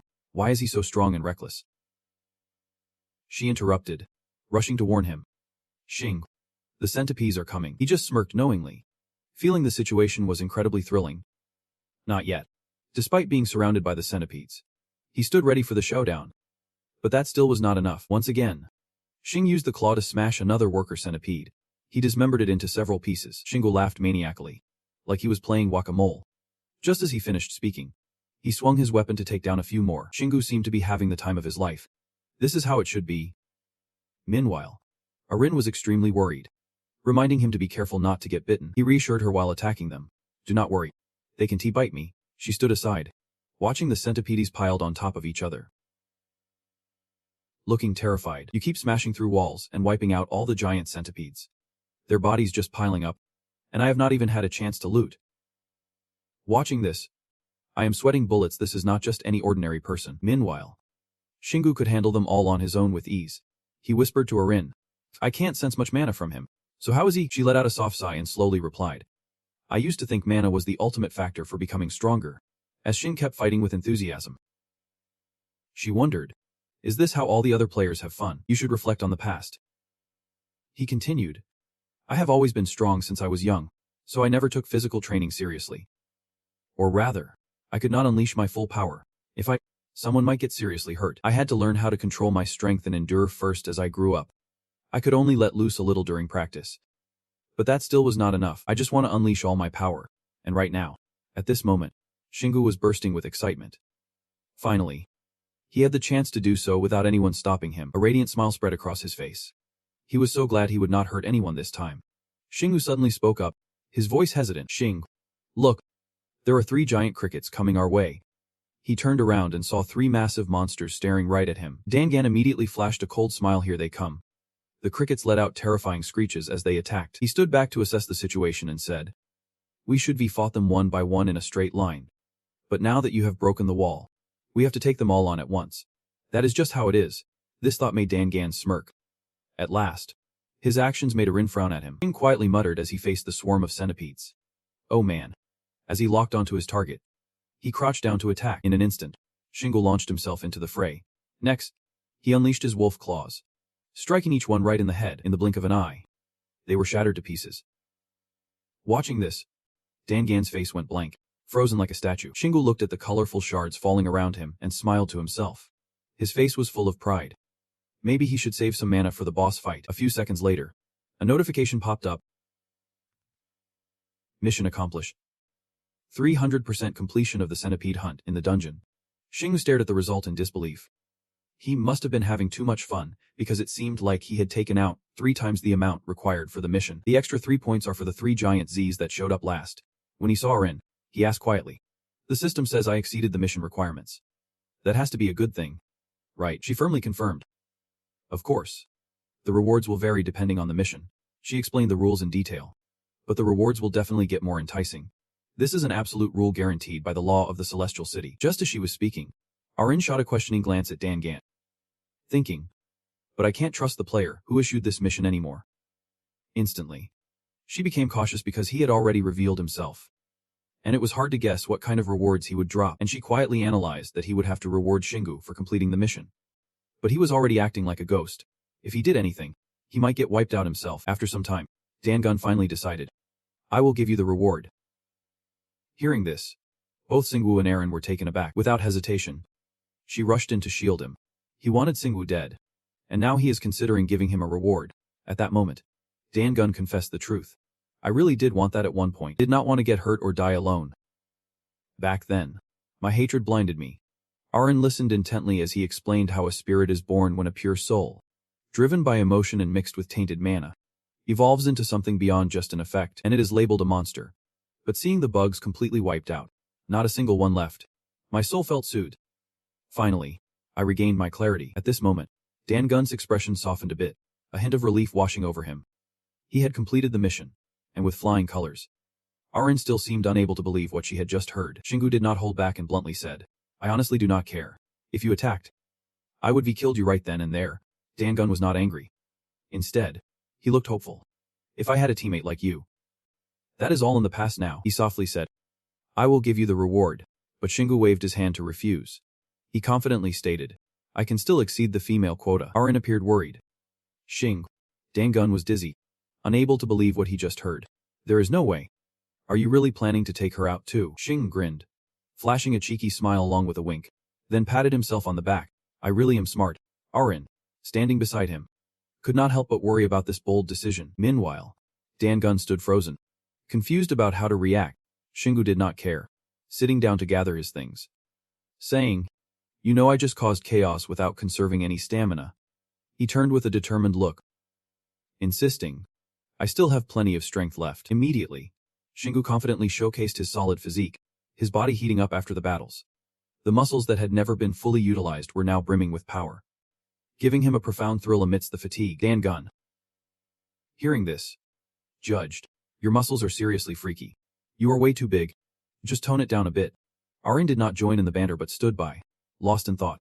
It must be tough to take down the boss too. But the thing is, Shingu makes it seem possible. The image of him swiftly taking down enemies with just one punch started playing in my mind. Dangun began recounting. "This dungeon was built on the memories of my death." He rolled his eyes, making a guess. "So it is likely the boss will attack in a different way." Shingu tightened his grip on his sword. Curious. A different attack style. Dangun emphasized the crucial point to remember. Poison mist. Boss will take down opponents with the poisonous mist it spews when threatened, while also being able to shoot toxins from its tail like a laser. He rubbed his chin, imagining Godzilla. "Is that what you mean?" Suddenly, Shingu seemed to have thought of something. "Wait a minute. I conquered this dungeon without taking poison damage, because I did not give those bugs a chance to bite me. But what if it is toxic gas? If I walk into the boss's room without knowing this, I might not die, but I would be in serious trouble." Dangun turned to add some details. "But it gives off warning signs before it attacks, so he can definitely see it coming and dodge it. Of course, it is possible the situation could be different from what I have experienced, so be careful." Shingu stayed silent, hanging on to every word Dangun said. He made sure to remember the warning and quickly replied, "Thanks for the heads up." "No problem." Then, with an eager smile, "I can't wait to see how he annihilates them." Shingu bit his lip, leaning in with excitement. "It would be hilarious if I had just smashed this ghost from the start because of my suspicions. Right now, I still do not have any intel on the boss, and I might have to face a whole swarm of centipedes at once. If I can regain my sanity through this mission, he would not have given me a reward." He smiled brightly, a surge of indescribable excitement bubbling within him. "This feeling is just like a game." Mentioning lands of the wind, dungeons, and heavenly cities makes you think of gaming. Although that thought is quite dangerous, a game that only those who enter can play. He turned around, his voice low and deliberate. "And you have to pay with your life for it." That statement made Shingo flinch. Arin chimed in. "Those who view the heavenly cities and dungeons as just a game will become indifferent to their own lives, making them much easier to kill. You should think about those who have died and resurrected multiple times. Enjoying what you do is crucial, but looking at everything like a game is different. Those who think it is just a game and try a few times should just die quickly." Then, with a spark of excitement, he suggested, "If you see this as a game, you should aim to beat it in one go." Rin looked at Xing, surprised and a bit confused, exclaiming, "I really do not understand you." After checking his watch, he realized, "Oh wow. 2 hours and 34 minutes have passed since we started. We need to finish before the clock hits 3 hours." She shook her head in disbelief. Finishing a massive dungeon like this in 3 hours? Forget it. She hesitated, asking, "Do you know where the boss room is?" Shingu shook his finger dismissively, saying, "No need to search. Everything is in ruins. Just piles of rubble left." With that, he pointed ahead. "Except for that door." Arin was taken aback. "I never imagined we would find the boss room this way." Without a second thought, Shingu excitedly picked up the pace. Seeing him so confident, Arin panicked and called out, "Xing, we should prepare." Her words felt like they fell into a void. He did not listen and boldly kicked the door open. Arin shouted, "Wait! Come on." He ventured deep into the room alone, with the two following closely behind. As they stepped in, pointing at a sign, "There it is." He confidently pointed out a giant centipede right in front of them, the very one that had killed him in the level 10 dungeon. Upon hearing this, Arin turned to him in shock. "This is a level 10 dungeon." She tensed up, quickly scanning the room. Level 10 dungeons are where players get ranked, and the monsters and traps here are way stronger than those in lower tier dungeons. Usually, even a few centipedes are tougher than those in a level 15 dungeon, so you need a big team to take them on. It is hard to believe Shingu had to face it single-handedly. Without hesitation, Shingu charged in with his claw weapon to take it on one-on-one. Or rather, he thought quickly. The centipede would not be able to move for 3 seconds as soon as the room door opened. He planned to take advantage of that time to strike. What he thought, he did. He leaped forward and yelled. The strike from above came crashing down like thunder, smashing straight into the giant centipede and sending blood flying everywhere. Wasting no time, he immediately outlined the next step in his plan. Then he would channel mana into his hammer and trigger an explosion as the hammer swung towards the target. Arin watched in awe at the scene unfolding before her. "What is that?" she awkwardly explained. He has experience, having faced giant monsters before. Shingu fell back, maintaining a safe distance after the attack. His eyes were glued to the severed tail of Bomuzo, and with a surge of excitement, he shouted out, smashing it to pieces. Then he held up his claw like a trophy. Realizing that the tail actually had venomous glands, his hammer was now covered in poison, and Arin grimaced, flat out refusing, saying, "I am not touching that." Back to the battle. He took a moment to think. He had poured all his strength into smashing it, and he felt like he could crush its head. His gaze swept over the tough orange shell, and he guessed that since it was the weak point, it would be harder than the tail. But if he aimed for the head, the fight would be over before it even began. Thinking about that, he exhaled a long breath. Phew. Single looked at it with regret, realizing he could have beaten it right from the start, while nervously reminding himself behind the door that it was about to spew out toxic gas. Warning him to be careful. Standing tall in front of the monster, Singu told himself, "This is just getting started." At first, he thought the beast would be as easy to handle as the other bugs, but due to a few unexpected events, things had gotten tougher. It was not only gigantic but also spitting out venom. Singu nimbly dodged each of Mabu's attacks, but the real issue was its poisonous strike. He kept close to the wall, no matter how wide this corridor was. If it unleashed that toxin, he would not last long. Gripping his weapon tightly, he was determined to strike quickly and decisively, meaning he needed to finish the fight as fast as possible. Even though he had destroyed its tail, he did not think he could kill it just by smashing its head, nor could he use mana to cast punishment. Mobu roared thunderously, charging at full speed. Singu swiftly dodged just before it crashed into him. He gazed at the creature with excitement, wondering how it could combine a physical attack with its broken tail and poisonous gas. Handling both attacks simultaneously was quite a feat. Suddenly, he noticed something that made him freeze. Then he burst into laughter, feeling triumphant. "I can do this. I'm a genius." Arin, both worried and curious, asked, "Singu, did you come up with something?" He replied confidently while moving gracefully. Of course. Singu's unusual path caught Bobu off guard. This only reinforced his belief. He knew its massive body was turning too slowly. Immediately, he tensed his arms, channeling energy into his weapon, distributing mana. Just seconds later, the claw was thrown into the air. Spinning around, Bobu craned its neck, intently watching the object whirl above. Not wasting a second, Singu sprang up. Feeling great, he hardened his entire body, pouring all his strength into his fists. Below, Arin's eyes widened in astonishment mixed with confusion, witnessing him use punishment alongside a punch simultaneously. He planned to execute those two tricky techniques at once and hit them all in one swift strike. Taking advantage of the moment Bobu was distracted by the claw, Singu launched an uppercut to its weak point. He landed firmly, breathing heavily. Phew. As the familiar text flashed by punishment had reached level 7, and courage had hit level 2, he put his hands on his hips, watching Bobu collapse, heart racing. If he had missed by just a bit, that hammer would be shattered. Right after, the data panel appeared rapidly, showing mission conditions cleared in row 453-31 above 150. You have achieved 500% of the mission. Area of row 184 cleared. The worker row has been cleaned out. Arin's eyes went wide in shock. He really did just crush the whole thing. Singu did not respond, just quietly watched the lines of text appearing one by one. Dungeon completed. Calculating results. Completion time, 2 minutes 46 seconds 07. All traps have been disarmed. Defeated 503-33 attacking a giant centipede. What is the special prize? Is it edible? Achieved. Special reward. Player skill poison resistance passive. Completion ranks. Special reward locked in the rest area. Dongin and Arin were speechless. Just then, a system notification chimed. Calculating experience gained. You have leveled up 5 times. Singu stared in awe at the fiery energy swirling around him. He was puzzled by this new feeling, different from when he first learned about mana. Arin flew over to explain. This was just an enhancement to what he already had, so it would not hurt as much this time. The stats appeared before his eyes.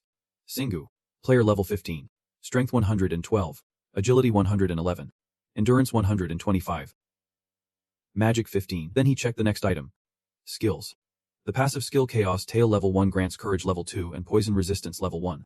The active skill punishment level 9 and execution level 7. After reading everything, he suddenly clenched his fists, letting out a long breath through his lips, feeling a mix of exhaustion and worry. After careful inspection, He gradually understood. So strength, agility, and endurance increase by 2 points each level, while magic increases by 1 point each level, Singu mumbled.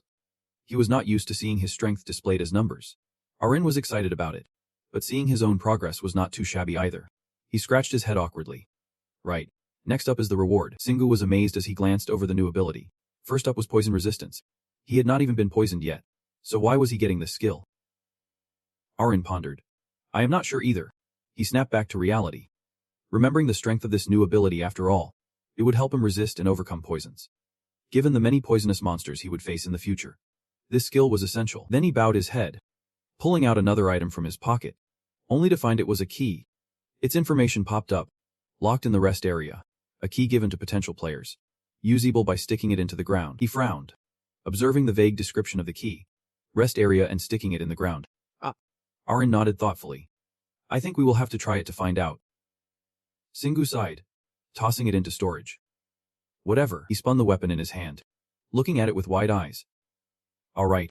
He was utterly amazed by the spectacle unfolding before him. Suddenly, a loud noise startled him. Singu instinctively whipped out his weapon. And in the blink of an eye, he shattered everything in front of him. He grabbed the item in his hand and turned to remind Arin, I have collected all the materials. Now give me my quest reward. He felt a bit flustered. Oh right. Your reward. Clenching his fist tightly and gritting his teeth, he unleashed a punishment skill better than any player I have ever seen. Too impressive for someone who is just crawling out of a beginner dungeon like me. If I could support him on the path ahead, would not my existence become so much more meaningful? He was lost in thought, completely forgetting that he was standing there waiting. Finally, he spoke hesitantly but with determination. If he had achieved 500%, then it was definitely possible. He placed a hand on his chest, pausing slightly before continuing. I will give you the essence from my memories. Those words made both of them gasp in unison. The essence of his memories. Arin's eyes lit up with excitement. Is it a skill? He repeated in confusion. A skill. Clenching his fists, he confirmed. That is right. Just as he spoke, his body began to dissolve into glittering light. This is all that is left of me after being stuck in this dungeon. Let me give it to you. After hearing him, Shingu's face slowly showed surprise. What potential does he have? What kind of skill is that? He was determined to let go of everything, and glimmering lights surrounded him. Seeing this, Shing turned to ask the little angel Arin, do you know anything? Her face showed a moment of confusion before she hesitated. I thought he was going to gift us a skill he used before. However, looking at the state he was in now, she felt at a loss for words, but in a way, he is giving himself to us. Shingu jumped, startled. What? That sounds terrifying. Suddenly, a hammer appeared in his hand, also known as the wolf claw. Strangely, where Shingu touched the wolf claw, a strange light suddenly flared up, then quickly faded before he could react. After that process ended, a mark with a peculiar design appeared on his hand. Shingu stared at the mark in amazement, thinking to himself, a strange symbol appeared on my hand. I can feel a mysterious power coming from it. While he was still mesmerized by the item in his hand, the sounds of machinery echoed again. Mission completed. You have acquired the soul collection skill. Currently, you have collected 1 soul. You still do not know how to use it. Hearing this, Shingu felt quite bewildered. What? Collecting souls. From behind, Ari quickly chimed in. I have never heard of this skill, she continued explaining to Shingu. I understand that he must have been really impressed by you to offer his soul. But why not explain how to use it? Shingu could only stand there helplessly. Is this how I end my 500% exceed goal with a weird tattoo like this? But soon after, he picked himself up and told himself, well, at least I gave it my all, so I guess I have to be satisfied. Ari quickly flew in front of Shing, continuously praising him for the new achievement. I can't believe you completed it without taking a hit. After this battle, Shing gained quite a bit of experience. His mind was now busy connecting the dots. Surely not every dungeon is like this one, but I concluded that normal level dungeons are not too hard to conquer. The first dungeon trip ended with a huge success. Then he quickly turned around. Now let us offer this monster core at the altar. Suddenly, as if realizing something, Shingu went blank. Right in front of him are 2 altars shimmering with light. Shing points to the red altar and asks Ari, what is the deal with that red altar next to the white one? Looking at her brother's mischievous grin, Ari can only chuckle softly. I really do not want to spill the beans. Yet deep down, she glances at the red altar, which only appears when you finish a dungeon with an incredibly high score. It is an enhancement altar. You can upgrade equipment by offering monster essence. She happily continues explaining. Not noticing the change in Shingu's expression, the outcome depends on the traits, quality, and quantity of the essence. A wicked glint suddenly flashes in Shingo's eyes. He gets it now. Without waiting any longer, he quickly strides toward the altar, leaving Ari trailing behind. Shing, can you at least grab some armor first? Shingo immediately replies. Even if I offer all my essence, I might not get armor. He holds the monster essences he has collected with a cheerful demeanor. Besides, who knows when we will see the enhancement altar again, so I need to upgrade my weapon first if I can. After all, offense is the best defense. Right. Hearing this, Ari can only roll her eyes and go along with him. Shing places the items he has gathered on the red altar. Suddenly, 2 monster essences fly out and hit the ground. Shingo panics. It just spilled all the essence out. At this moment, the machine's voice chimes in.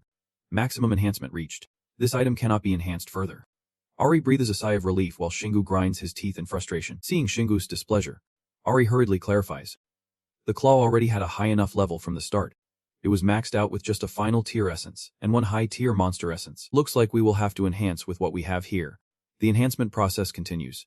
And once again, sparkling lights appear. The enhancement is complete. The initial item has been upgraded to a low tier Black Wolf Claw. With an attack range from 450 to 1070. It has the potential to poison on hit. And there is a note below it. This warhammer is imbued with the strength of the Black Wolf's front paws and has a strong poison capability. Shingo happily grabs the new weapon and swings it a few times. Aring, next to shyly reminds it. You got a low-tier weapon right in the test dungeon, and then enhanced it on your first run. Shingo beams confidently at Aring. He even gained an extra trait. Although he still does not know what the first trait is, as if remembering something. Aring quickly tells Shing. It might be similar to the traits of the Black Wolf. Just keep leveling up your weapon proficiency, and you will unlock it. But I am a bit skeptical, is that really how it works? Aring's face flushed slightly as she thought to herself. Next, we should find some armor. Though there is no guarantee it will actually show up. Shingo looked at the items in his hands and fell into deep thought. It would be better to use all of this for upgrades. But without thinking any further, he poured all the essence onto the altar. Feeling uneasy, Aring fell into contemplation again, using everything at once. Now all she could do was, above the altar. That shimmering, colorful light appeared again, and Shingo stood frozen, observing. Aring respectfully bowed as if praying. Suddenly, she burst out laughing so hard that tears streamed down her face. Haha. Another new weapon was born, and it was a fast-acting poison weapon of D rank. Shingo's eyes lit up with excitement at the sight of the new weapon. It is a gauntlet. Aring felt completely helpless at his cluelessness. What gauntlet? Then, more information about the new weapon popped up. A pair of gloves made from the essence of extremely toxic frost creatures. They were very sturdy and had hand protection capabilities, and the small, hard spikes on them could be used to attack enemies.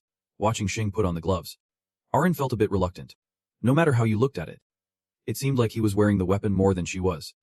She knew that the rewards would change depending on how they completed the dungeon, but before Aring could say much, Shing quickly interjected. I can wear it without anyone noticing me. After all, it is better than fighting barehanded. Aring joyfully floated over to Shingo. You are right. From now on, finding dungeons will be easier. Shingo sincerely replied. Thanks for looking out for me. Suddenly, the sound of water gushing made Aring freeze in shock. She panicked and rushed to remind him. The dungeon is collapsing, but he showed no signs of worry. On the contrary, Shingo calmly reassured her. It is. The exit is right over there. Inside, Aring felt tangled up in her thoughts and recalled past experiences. It was strange. The dungeons in the Heavenly City seemed to exist forever unless there was a special quest. Yet all the dungeons in the ant cave vanished after completion. Could it be because they were created by players who had vanished? Shingo could not grind for experience by repeatedly running the dungeon anymore. Shingo was also lost in his thoughts, wondering why the ant cave was so difficult. It was even more confusing than the Heavenly City. The layers of earth and stone were rapidly falling, and Shingo hurriedly said, Let us get out and see what that rest area is all about. Aring asked, What is wrong? Always earlier. It seemed like a gate that led them out of the cave. Both of them were now safe. Suddenly, a thought flashed in Shingo's mind. He raised an eyebrow, his expression growing more serious. I sense something is changing. Aring blinked, asking, What do you mean? They all looked up at the sky. The surroundings were so quiet and peaceful. Shingo spoke softly. Doesn't the atmosphere feel a bit too calm to you? Aring did not quite get his point. But this is a village on a regular day. Is not that normal? Hearing her naive words, Shingo rubbed his temples. Feeling a bit of a headache, this was definitely more complicated than it seemed. Suddenly, Aring flew up with sparkling eyes mixed with curiosity, asking, What is a resort? Shingo opened his hands wide, excited to show off his discovery. This key right here. It is as simple as that. Aring's face went blank like a deer caught in headlights. She clearly did not understand much. Players in Celestial City would not have a clue either. Xing turned to her with a goofy smile, imagining the hotel scene after all. They already had a whole castle. Maybe the resort is similar to the base in Celestial City. But Arin was a bit uncertain. She pondered for a moment before sharing her thoughts. That makes sense. Celestial City represents the dungeon. But it is also a base for players from all over the world. She felt a bit uneasy about whether there would be others there, wondering if any sneaky players might be hiding in the resort. I do not think anyone could get to the ant cave like you did, she said. Xingu clenched his fists, sharing her concern if someone had been there before.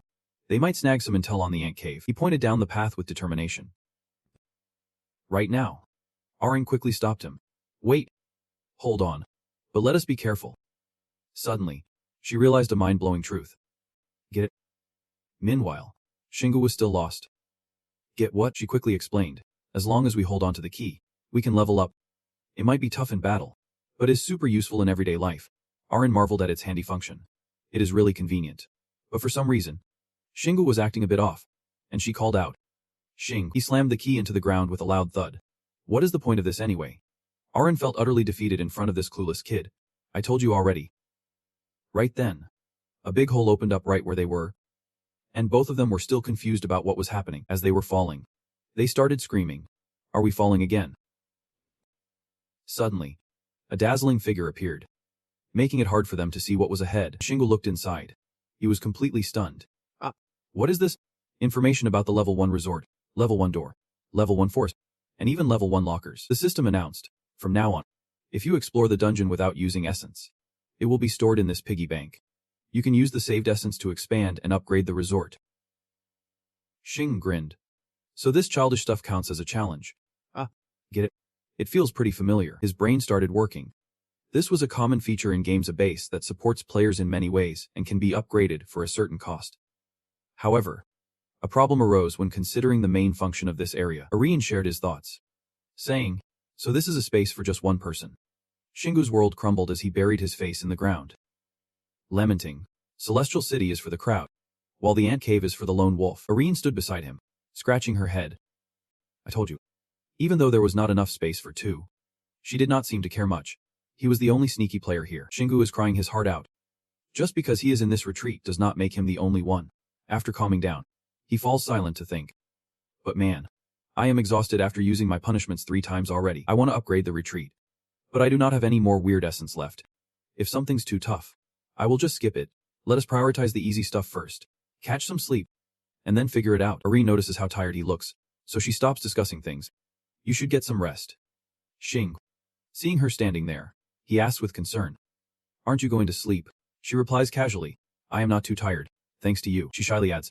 I am just cheering you on and ignoring that pesky ghost. Plus, lying on that bed feels kind of weird. Hearing this, Xingu promises. Okay, I will buy you a dollhouse to sleep in later. All right, Arin happily replies. Sure. In just a few short minutes, Xingu falls into a deep sleep. It is incredible how fast he dozed off. He is snoring away on the bed while Arin sighs. Realizing that maybe Uncle's advice about sleep-boosting productivity is not just hot air, she stares at him, feeling a pang of sadness. Productivity. It is not just Xingu who needs to train his mana. A hint of regret mixes with acceptance on her face. After all, I have to log out because I am weak. At least I should be grateful I am still alive. Arin steels herself, knowing she needs to step up as support now that she has lost all her powers. I need to boost my mana as much as possible and improve my skills. She is resolute about her new goal. She needs to let Xingu focus on fighting as much as he can. Remembering her old skills, Arin feels a surge of determination. I want to reclaim all the abilities I once had. Sure, Xingu can overcome just about anything with sheer strength, but there is no harm in being well prepared as teammates. She does not want him to do everything alone. Xingu acts like he is the only one here, and I feel like an outsider. Emotions swell within Arin. Even though I used to be the best support in Korea, maybe even the world. Her ears perk up, her eyes burning with determination. I am going to surprise him by regaining my skills. Arin feels down because he seems to gain strength just by breathing. But she tells herself to really push through. There is no time to rest. She consciously realizes what needs to be done. She has to practice while he sleeps to shorten the gap. He sleeps soundly until Xingu's eyes slowly flutter open. He glances around, looking for Arin. Seeing her sleep so peacefully, he finds it adorable and does not want to wake her up. He lets his hand drop beside this lively girl. She is more nervous than he was when he first stepped into the dungeon. Xingu stands up, stretching his shoulders to prepare for training. Even though I can to wake her up, I might as well practice my mana until she wakes up. No need for anyone to call her. She will wake up with any noise. The door creaks open. Light spilling into the room. Singu strolls outside. Having rested for a full 5 hours, the door leads to an open area. Areen wonders. What are you planning to do? Singu. Are we heading home? He shakes his head. Singu takes slow, wide steps, full of confidence. He is rested enough. And besides, he already told his mom he might be away for a few days. He laughs, his eyes sparkling with excitement. Let us just find another dungeon. Areen sighs in defeat. I am not sure it will be that easy. 10 minutes later, he shouted with joy. I found it. Item info. The dungeon of the centipede has a slightly low danger level. They stood there, frozen with their faces like deer caught in headlights. This lame game was driving Singu crazy. It was the same dungeon. And Areen was starting to piece things together. She got it now. As for how the game works, if a player fails in a dungeon, it weakens them, making it easier for others to die. And those who fall in the same dungeon will continuously follow each other into death. She needed to think fast. That is why so many dungeons formed around the same area. From now on, every time they find a dungeon, they should thoroughly check the area around it. Singu was taken aback, wondering what kind of dungeon he had stumbled into. He felt a twinge of anger. How could a single life be lost in one dungeon? He transformed and ordered them to finish quickly. She trailed behind, thinking he was moving way too fast, and it scared her. At the centipede line 184, with a completion time limit of 5 hours, Singu carefully surveyed the surroundings. The area number stayed the same. He hefted his weapon and stepped inside. Realizing this number did not refer to the amount of dungeons, but rather the type of dungeon, Singu discussed with Areen, meaning there were at least 183 more out there. Suddenly, a specter popped up, and she clung to him in fear. There is a ghost over there. Inji stepped forward, reaching out as if to touch it. That is really a person. Singu lost his patience and cut straight to the chase. So, what is my mission? She paused, looking as vicious as a wild cat. Let me give you something. In the next 3 days, Singu would need to conquer 6 dungeons infested with these monsters. Suddenly, a door swung open from the outside. Turns out Singu and Areen had just come back after struggling through the dungeon. Finishing a dungeon left her so exhausted she felt like crying. I want to talk. But he disagreed and reminded her. We need to head home right away. But first, let us rest a bit here. Areen was satisfied with this arrangement. At least it sounded like they were players. Meanwhile, Singu recalled the centipedes he had just defeated. Are there any more centipede dungeons? But she groaned in response. I do not want to see any more of those. He felt a bit drained and sank down onto the soft bed. A moment later, Singu focused his mind to pull up the info panel and check his status. It showed the data about him. Singu. Player level 25. Strength 132. Agility 131. Reading the stats displayed before him, Singu could not help but smile, feeling incredibly pleased. But it seemed he still was not satisfied. If only he could boost his poison resistance a little more. Reading the information displayed before him, Singu couldn't help but smile and feel incredibly happy. However, it seems that is not enough to satisfy him. If only he could boost his poison resistance a bit more. Areen suddenly tears up. I know some players let themselves get hit to upgrade their skills, but I did not expect you would do the same. In reality, Singu does not see anything too wrong with that. If you have got skills, you might as well take a few hits to level up quickly. But if you can't heal yourself, I am not doing it. After hearing your analysis, you still want to refuse. At that moment, you would be useful, but not in a good way. Then I remembered all the times we used that ability in battle. Antidote resistance is a great skill. At level 4, I could easily maneuver through the poison mist or after getting hit by a poison beam. Not only that, but I continue to share its effects. After level 5, the poison from the centipede only leaves me slightly numb. But Areen bluntly extinguished that hope of mine, saying that if I trained more, I would definitely get stronger. But by then, there probably would not be any centipede dungeons left to grind. Following her useful advice, I quickly shifted my focus to other skills. What about magic bullets and skill blocks? Then I started analyzing how to level up that ability, not through training or mission rewards, but from the souls I encountered in dungeons. It even clarified the necessary requirements. Their missions varied in both content and rewards. Even though he understood them well, he insisted that he still felt these skills did not fully belong to him. Areen agreed with Shingu's perspective, as he had not inherited their senses yet. At the same time, she enthusiastically explained more about the mechanics of the powers the opponents wanted to upgrade. It would take time to engrave their memories fully into his body, but both skills were definitely solid. This helped Shingu realize that not everything could be mastered quickly. He could not just pick it up easily. Not wanting to sit idle, he started digging into the details, discovering that charge was a skill that used mana to accelerate oneself. Not only that, but this skill also altered the properties of other skills when combined. However, because that was its greatest effect, Not everyone could use it proficiently. He himself recognized that. But to utilize other skills in a charged state, he needed to learn how to control the flow of mana in charge more smoothly. It would be tough if things stayed the way they were. Recognizing the challenges in leveling up Xingu's abilities, Arin suggested redirecting the team's focus. But what about bullets? That was an upgraded version of the throw punishment skill. At the same time, she continued explaining the skill she had just proposed. The mechanism was also about shooting accumulated mana forward. But instead of throwing a weapon, he simply needed to fire mana. Its destructive power was weaker than punishment, but it was much faster. To master it, he needed to learn to separate mana from the object. Many players accustomed to using this skill would seek artifacts to support it and become sharpshooters. This skill was very rare, but oddly enough, they managed to acquire it. While reminiscing about long-gone legends, Arin's questions about the souls in the dungeon suddenly popped up. Could it be that when they were alive, they were once famous players? But even they could not surpass the level 10 dungeon. He tried to shake off those negative thoughts and turned to smile and chat cheerfully with him. If he mastered them, surely they would feel grateful. Yet Xing pretended like he did not care. He was not interested in whether they were thankful or not. To keep Arin from rambling on, he decided to distract her with the artifact he had taken from the dungeon after merging it.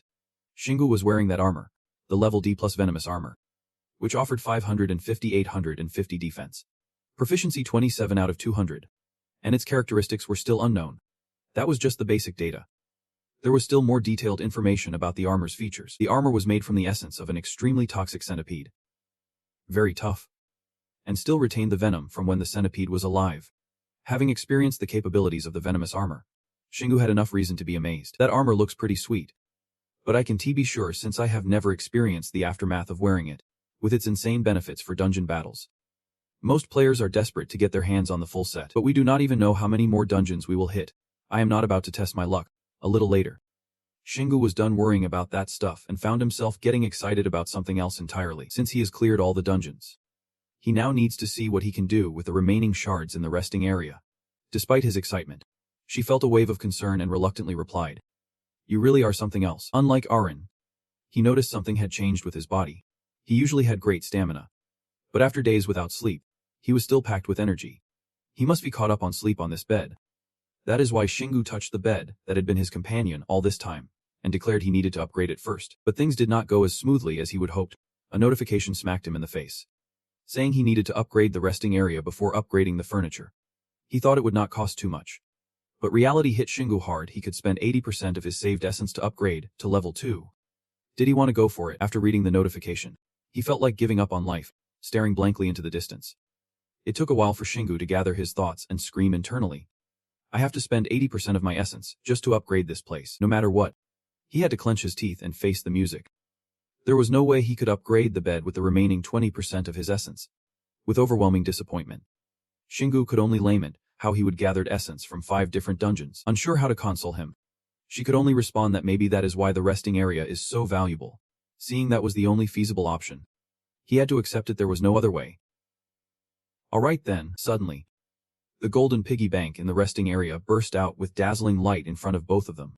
At that moment, the room shook violently, nearly knocking Xingu and Arin off their feet as they struggled to maintain their balance. When the tremors stopped, a notification popped up, announcing the resting area was now level 2, with an expanded space.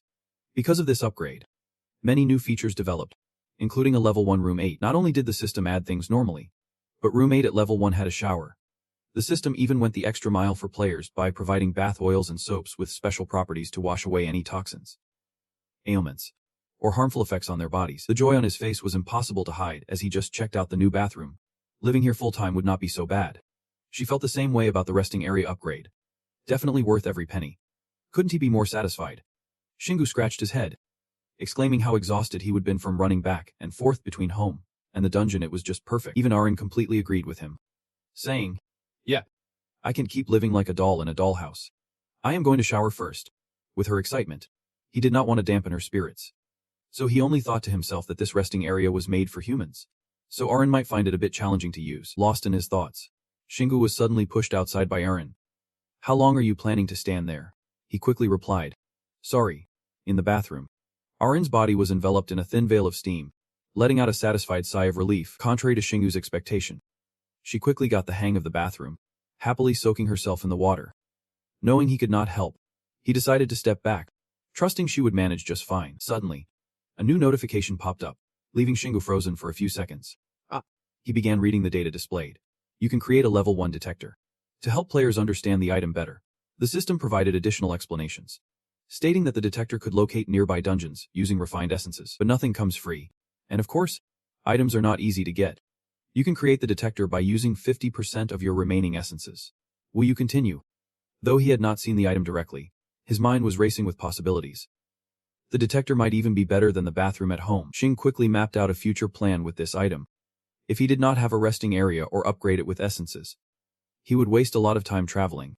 Without much wait, the little detector appeared, fitting snugly in the palm of his hand, holding the item. An information panel popped up to guide him on how to use it. He could activate the detector in 3 minutes by using 10 craft essences, leaving Shingu pleasantly surprised at how cheap it was. Next, the system explained how to differentiate the colors that appeared on the detector based on your level. Green is easy, yellow is normal, and red is hard. With such thorough guidance from the system, he quickly absorbed all the information and understood how to use it. Just then, his phone in his pocket buzzed like it was announcing an incoming call, startling Shingu and causing him to drop the detector. Even Arin, soaking in the bath, heard the sound and wondered. A call. Meanwhile, in the other room, Shingu was feeling dizzy from what he saw on his phone. The moment he saw the caller ID, he broke into a cold sweat. Stammering. Is that you? The familiar voice on the other end replied. Yep. You are not at Sanha. Are you? Hearing this made him uneasy. That was the dungeon's coordinates. Thanks to this precise locating ability, he responded with a familiar nickname. Radar Mom. But it seemed Arin was calling to catch up and discuss something. Good. A friend of mine is opening a shop there. I will send you the address. So go save her. Okay. Shingu felt relieved after hearing that. But he had not processed the information yet. It seemed that after seeing the news, his mom was worried and called him in a hurry. You can handle it. Right. I saw them on. They looked weak. Are you strong enough to take on those weird monsters? Harem had also picked up quite a bit of the developments. All the players were at Heavenly City, so no one could go there. Meanwhile, Shingu was still in shock, like a deer caught in headlights. His mom quickly understood why he seemed so dazed. Watching the news or checking online would make it clear. He snapped back to reality and quickly searched online. Just then, the bathroom door swung open. Harem, freshly showered and in a great mood, said, Phew. Thanks for the new outfit. Xing, turning around. I saw he had already changed into his battle gear. Announcing an urgent mission. I have to go now. The monsters have taken over the world. When she heard this, it felt like lightning struck her. What? At this critical moment, the device suddenly beeped, detecting a new dungeon. Without hesitation, Shingu tossed it aside, focusing solely on the current mission. Elash. The silhouette of a delivery motorcycle was speeding down the street. Arin noticed he had no intention of stopping and quickly reminded him. The light is still red. But all she got in response was a confident, domineering voice insisting to keep going. Shingu even ignored the traffic signs and sped past the limit, leaving her helplessly advising him. You are gonna get fined. Frustrated, he let her know what real reckless driving looks like. He took off the license plate. So it is all good. Arin could not believe he was being this crazy. He is breaking the law. A model citizen should not do that. Xing tried to ignore her words, focusing on the situation around them. The closer they got, the fewer cars and people there were. It seemed like everyone had evacuated the area. And she just remembered the crucial question. Are they really monsters? Monsters from the Celestial City can't leave the dungeon. He voiced a guess that startled Arin. Maybe they came from an ant nest, based on her years of experience. She had never seen a situation like this before. The Celestial City had been around for 10 years, but never had a monster escape. So why does he think it is happening now? However, that perspective made her reconsider. It could not be that way. It must be due to En's ant nest. Xing had thought long and hard to find the most reasonable explanation. Even though he did not want to believe it, he felt it too. He analyzed the evidence, and what he had seen. If it was just monsters appearing, he would not be suspicious. But as soon as he discovered a dungeon in Sanha town, the monsters showed up there too. Too coincidental to be a mere accident. From that, he could draw a conclusion. He was not sure if it was his fault, but the ant nest was definitely involved. Besides, there was still one question left unanswered. What about the players? And seriously proposed a theory. There is no need to rush. They owe. She suddenly remembered something and perked up with excitement. Today is the auction day in the Celestial City. Based on that key point, it was easy to guess that most players were in the Celestial City. And since the electronic devices were not working, they would not know what was happening. Shingu quickly grasped the situation, realizing that if he pieced together all the information, it meant someone might have deliberately caused this to happen today. That thought filled him with unease. Perhaps similar events were happening elsewhere. Suddenly, pointed out, Look there. Someone is coming. The road ahead of them was blocked by a barricade, and the police outside were continuously issuing orders to stop the vehicles. There is a monster here. Shingu quickly made a decision, clearly stating his intentions and distributing mana. One of the police officers looked puzzled, not understanding what he was planning to do. Finally, Shingu executed a motorcycle jump like an eagle taking flight, soaring over the heads of those below. Arin experienced a heart-stopping moment. Shingu, do you really know how to drive this thing? He calmly and confidently asserted. Of course. Any man can drive as long as he does not get hurt. Even more surprisingly, he skillfully jumped out of the car just as it sped straight into the storage gate, right into the warehouse. This scene truly left the audience wide-eyed and speechless. The motorcycle is gone, along with the person on it. Finally, Shingu landed coolly in the restricted area. The police finally snapped back to reality, hastily raising their guns to control the situation. Hands up. Hands up. But in the blink of an eye, he had removed his helmet and dashed away, so fast that all they saw was a blur. Right now, Shingu's nerves are on edge. The sixth sense is super sensitive. I can feel it. The monster is on the ground, and I hear the screams of people in distress. Arin, after observing for a moment, shouted out, Shingu, look, there really is a monster. The scene before them turned incredibly grim, with bodies scattered everywhere, and one person was even being tortured by a little demon. The monster suddenly halted, as if sensing something was off.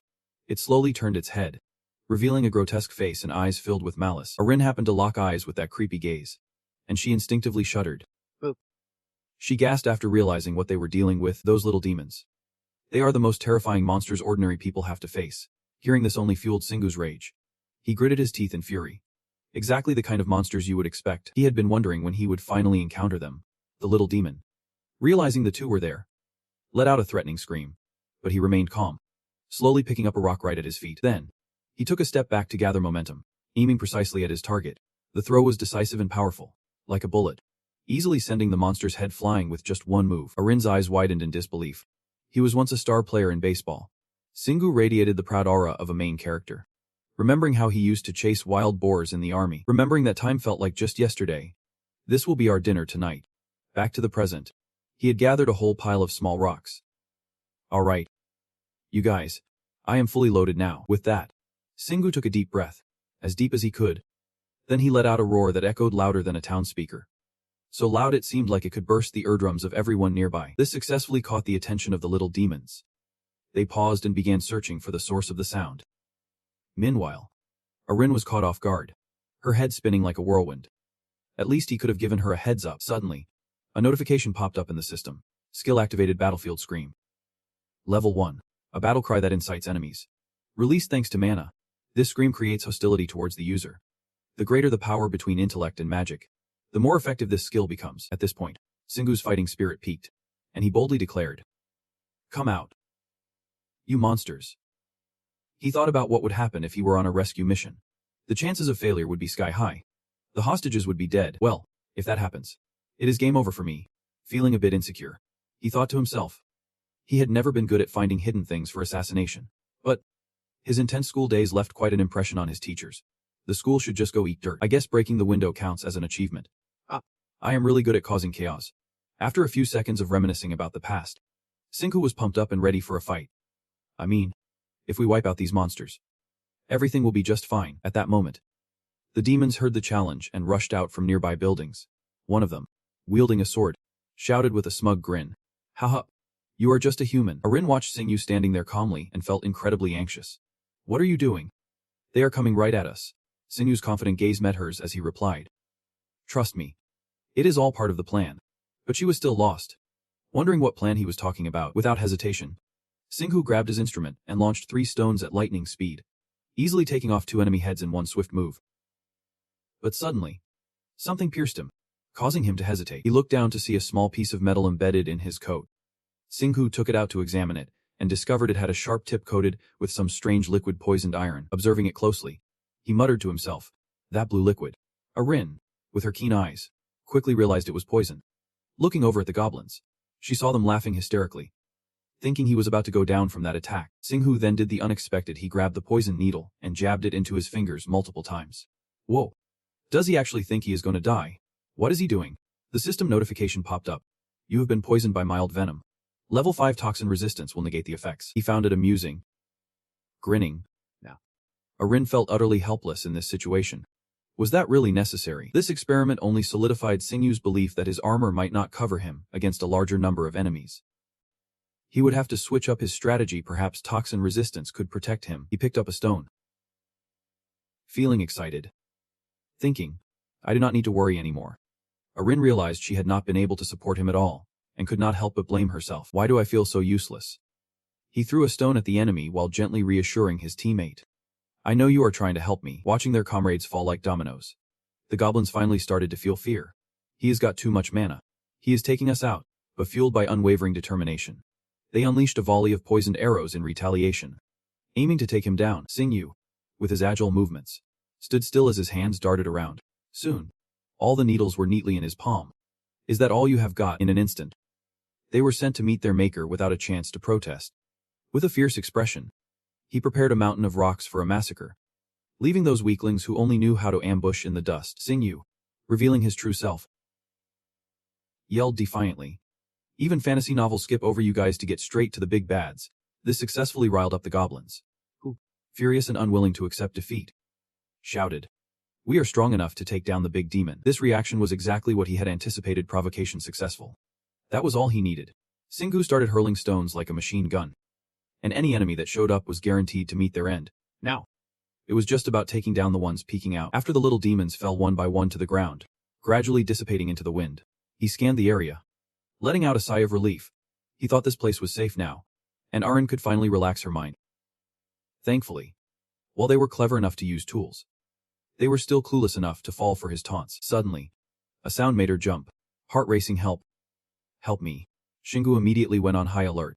A girl needed saving. Following the direction of the voice, they spotted Saman badly injured, lying on the ground. He rushed over to do a quick check. She had been hit by a poison dart. But that was just the start of the trouble. What caught his attention was the bleeding wound on her arm, and the bite marks. Were they trying to eat her?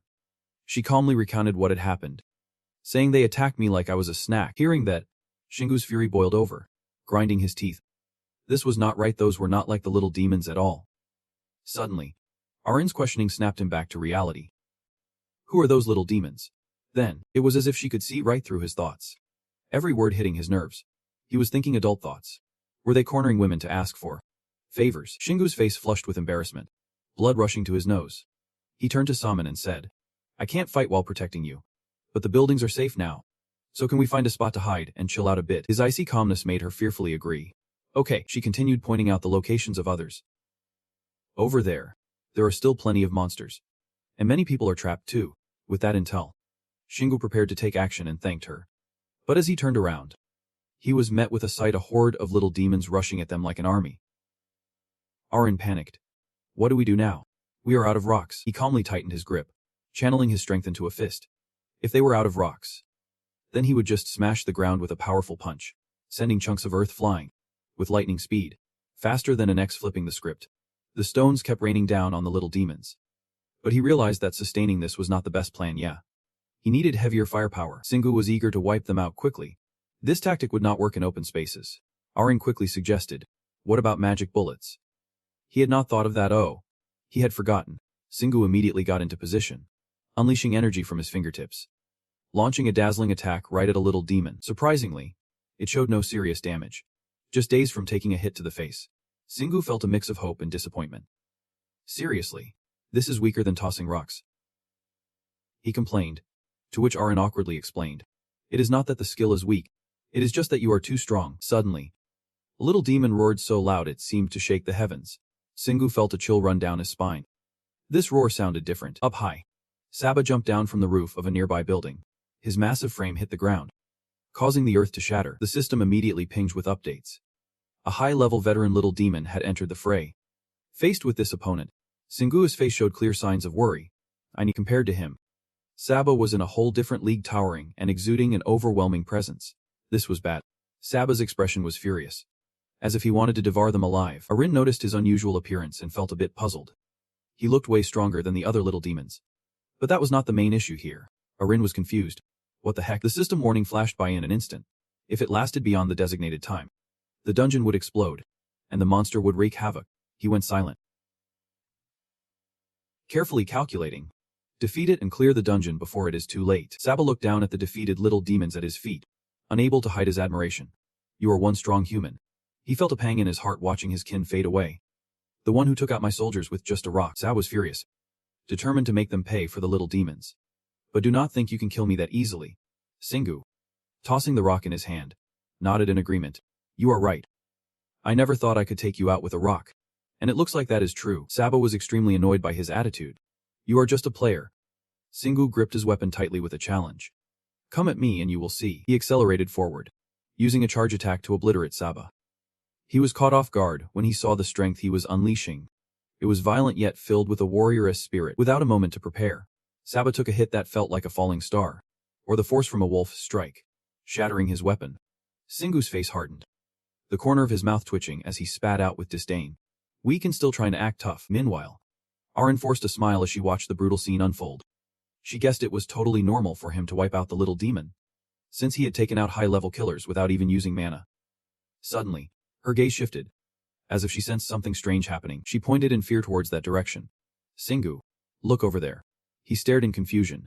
Suddenly, a black hole appeared in the sky, sucking in everything in its sight. The little demons were no exception, screaming in despair. We are getting pulled in because of that guy. The gravitational pull from the black hole grew stronger, dragging them all inside. Moments later, it vanished as if nothing had happened. At that moment, the system's voice cut through the atmosphere. The monsters had been sealed within the dungeon, but if you did not find them and punish them in time, they would escape the seal again. The system warned Shingu again. Dungeon activation. 4 hours remaining. He looked at the countdown on the screen, speechless. Haha. Enough with the trash talk. He lightly touched the pouch at his side. Perfect teamwork. It felt like I was playing a game where other people's lives were at stake. He was extremely annoyed, feeling like he was being spun around. It felt like he was being played for a fool, which was kind of funny too. Arin clenched her hands tightly against her chest, her face filled with worry. I can't believe monsters are about to show up. I have never heard of anything like that even in Heaven City. He looked at her with a cold expression, realizing the weight of her words. A memory flashed back. When Heaven City and the dungeons first appeared, people were terrified of monsters showing up on the surface. That was the motivation for the players. Arin pondered anxiously about the existence of ancient races, but everyone had forgotten about it over the past 10 years. Now, Heaven City, the dungeons, and the monsters were just issues that brought wealth and power to a select few supernatural beings. She clutched her face in utter shock, desperately searching for a reason to make sense of it all. But why now? Could it really be because he became a rogue player?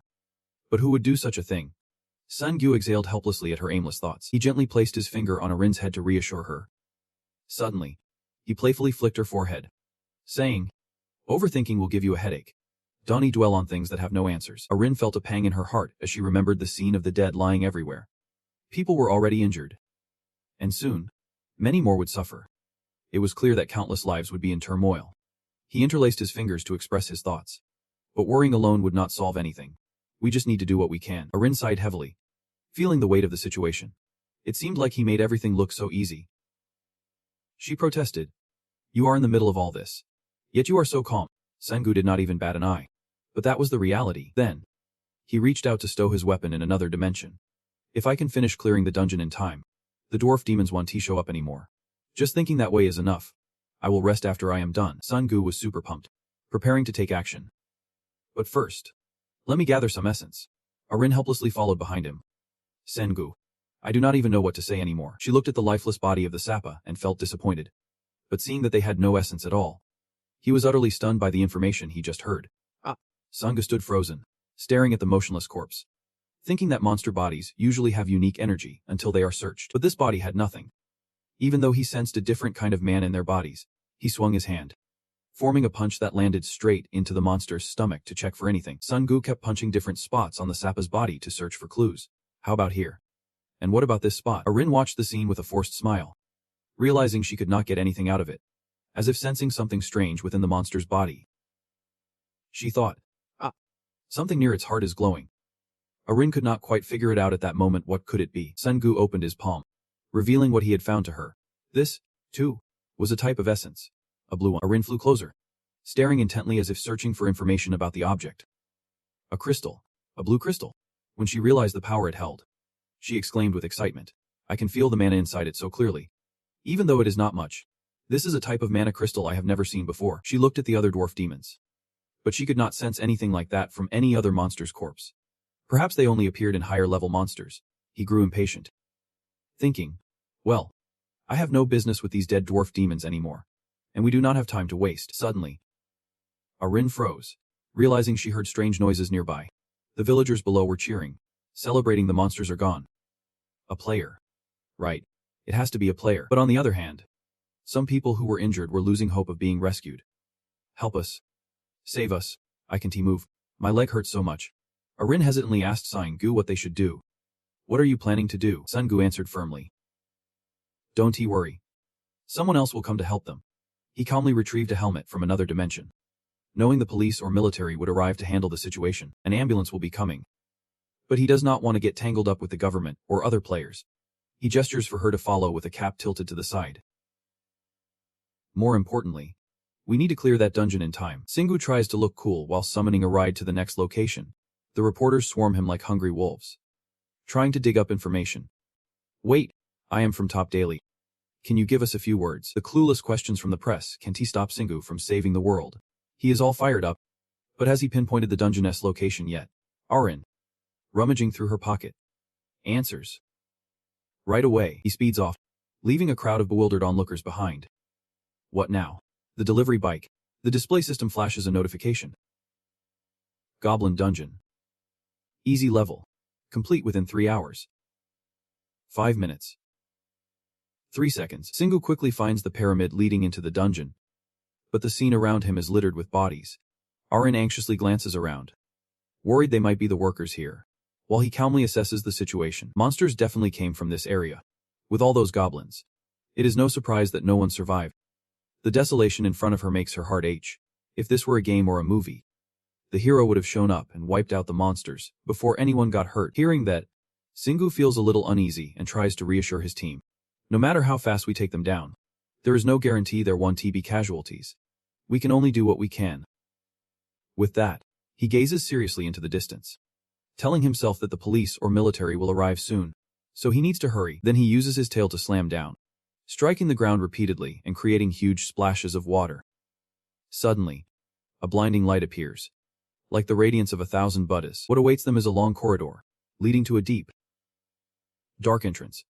The familiar notification and waiting room are just like other dungeons, and he fears that monsters or a boss might be waiting here. Suddenly, Arin calls out from behind. Gu. He quickly turns to check. Look. She points at the jet black entrance, where a white figure is approaching.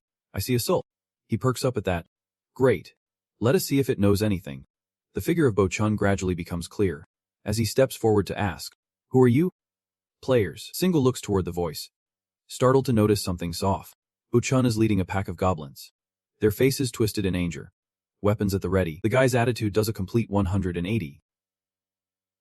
Yelling furiously, You are players. The ones who left me behind. Arin, frightened, quickly steps back. Oh no. Meanwhile, Gu grips his claw weapon, ready for a fight. He is definitely siding with the goblins now. This is the first time he has seen that. Bo-chun grows more and more enraged, causing chaos and yelling. I should have been the greatest. But I died because of you.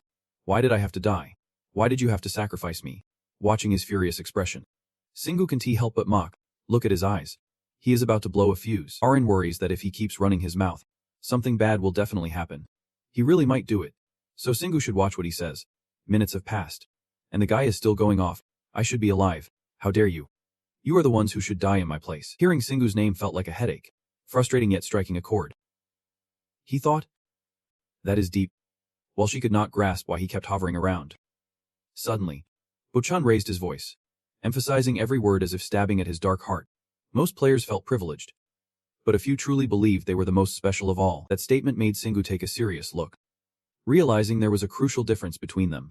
While he believed others could be special too, this guy considered himself the only unique one by belittling everyone else. While he was lost in thought, the guy continued to unleash his rage, yelling, You filthy bastards left me to die. I will take all you players down. I will kill every last one of you. Then he turned to command the goblins behind him. Kill him. They had been waiting for the chance, like a beehive disturbed, and now they wanted to break this place and get out. He watched the goblins timidly shouting in the cave. Utterly speechless, the number of goblins around him was increasing, but it seemed they could not enter the waiting room. They were just circling around us. Singu suddenly thought of something and curiously asked Arin why players who logged out appeared as spirits in the ant cave. But she honestly did not have a clue either. I do not know, she replied. He imagined the prospect of the heavenly city being banned while theorizing. If we prevent players from entering the dungeon and ensure no one has to log out, then the ant cave won't exist anymore. He confidently asserted that there would not be any monsters spilling out. But Arin shook her head, extinguishing such a new idea. That is impossible, she said calmly, explaining that simply stepping into the dungeon lets people earn massive amounts of money with harmless currency, so much that even the US government could not stop it. Singu could only listen silently as she lectured him, thinking, can I really control all that desire? Besides, he was the only one aware that players sneaking in were linked to the monster overflow. Looking at the hungry goblins waiting eagerly, she pondered deeply. Until we find a way to convince everyone, we only have one option left: to deal with him ourselves, as the dungeon could open at any moment. But he immediately voiced his objection, laughing as if he had just thought of a new idea. Let him dissolve away. Arin widened her eyes in surprise. This decision was so out of character for Singu, he boldly asked in return. Things like this are bound to happen again, right? She hesitated, filled with doubt, and replied, Yep. You are right. He pointed directly at the goblins and explained, no matter if they evolve or merge, I still need to check every possibility while I can handle dungeons like this. Then he flashed a charming smile to make Arin trust his words, so they could deal with things better later. She was taken aback by his completely convincing reasoning, already easily swayed by his charm. After thinking for a moment, she replied, I understand. Even though I worry about how you dive in like that. She looked at him as if she could see right through him, directly exposing the truth. You only said that because you find this dungeon way too boring, right? Singu felt embarrassed to be figured out and avoided her gaze. Do you have mind-reading skills or something? He was immediately scolded by Arin for being too easy to read. Ho-chan could only stand there, listening to the conversation between the two, grinding his teeth and finally muttering 4 words. You guys are really... With that, he let out a roar filled with sorrow and rage, his eyes turning a fiery red. Then he turned around and grabbed the 2 nearest little demons, sending them into a panic. Without hesitation, Ho-chan bared his sharp teeth, ready to devour the monsters alive. Singu was left dumbfounded by this action. The crunching sounds echoed, freezing him in place. Arin, witnessing this brutal scene, was utterly terrified, covering her mouth with her hand to stop herself from gagging. Suddenly, the system chimed in with a warning. The vengeful spirit is going wild. If you do not stop it before it awakens by absorbing energy from other monsters, you will face an even stronger enemy. Singu was over the moon, jumping for joy like a kid on Christmas morning, while Arin was baffled, asking why he was so happy. He took the warning in stride, using it as an excuse since everything was going exactly as he wanted, which only made her more irritated. She pointed to the other side and said, What do you see over there? Amidst the agonizing screams was the incessant crunching from Ho-chan, who grew larger with each little demon he consumed. But Singu, oblivious to the seriousness of the situation, thought, gaining weight is just part of eating. While Arin, fed up, did not even want to talk, she rested her chin on her hand. But what about the urgency? He was lost in his own thoughts, more concerned about why the little demons were letting him eat them. The other souls he met despised these monsters. Watching him devour them with frenzy only left him more confused. But it looked like he had tamed the little demons. Suddenly, a warning flashed from the system. The vengeful spirit has awakened for the first time, turning into an evil spirit. If it awakens again, it will break free from the dungeon and enter the waiting zone. As if waiting for this moment, Singu shouted a challenge to the enemy. All right, come on then. At that moment, Ho-chan radiated immensely powerful energy. When he turned around, he was completely enhanced, surrounded by a blazing red aura. Singu looked at him thoughtfully, assessing seriously. A hybrid between a little demon and a spirit. Completely opposite to Arin's overwhelming confusion. He thought, oh no. Despite gaining superior strength, Ho-chan was still unsatisfied. Not enough. Far from enough. It seemed like this game was a bit too easy. So Singu intentionally threw more fuel on the fire. I agree. You are still lacking, indeed. That teasing, taunting nature was deeply ingrained in him. Come on. Is that all you got? This successfully grabbed the attention of the beast. He was not done yet, continuing to throw jabs at him. And the little demons inside. Right. Come back after you eat them. Arin was officially terrified, her face contorted, unable to understand if this guy was just bored with life. A set of razor-sharp teeth was picking off the little demons. Hearing the continuous crunching, Singu stifled a yawn and sighed, slowly opening his eyes to check the time on his phone. He could not help but exclaim. It is just the appetizer. It has only been 5 minutes.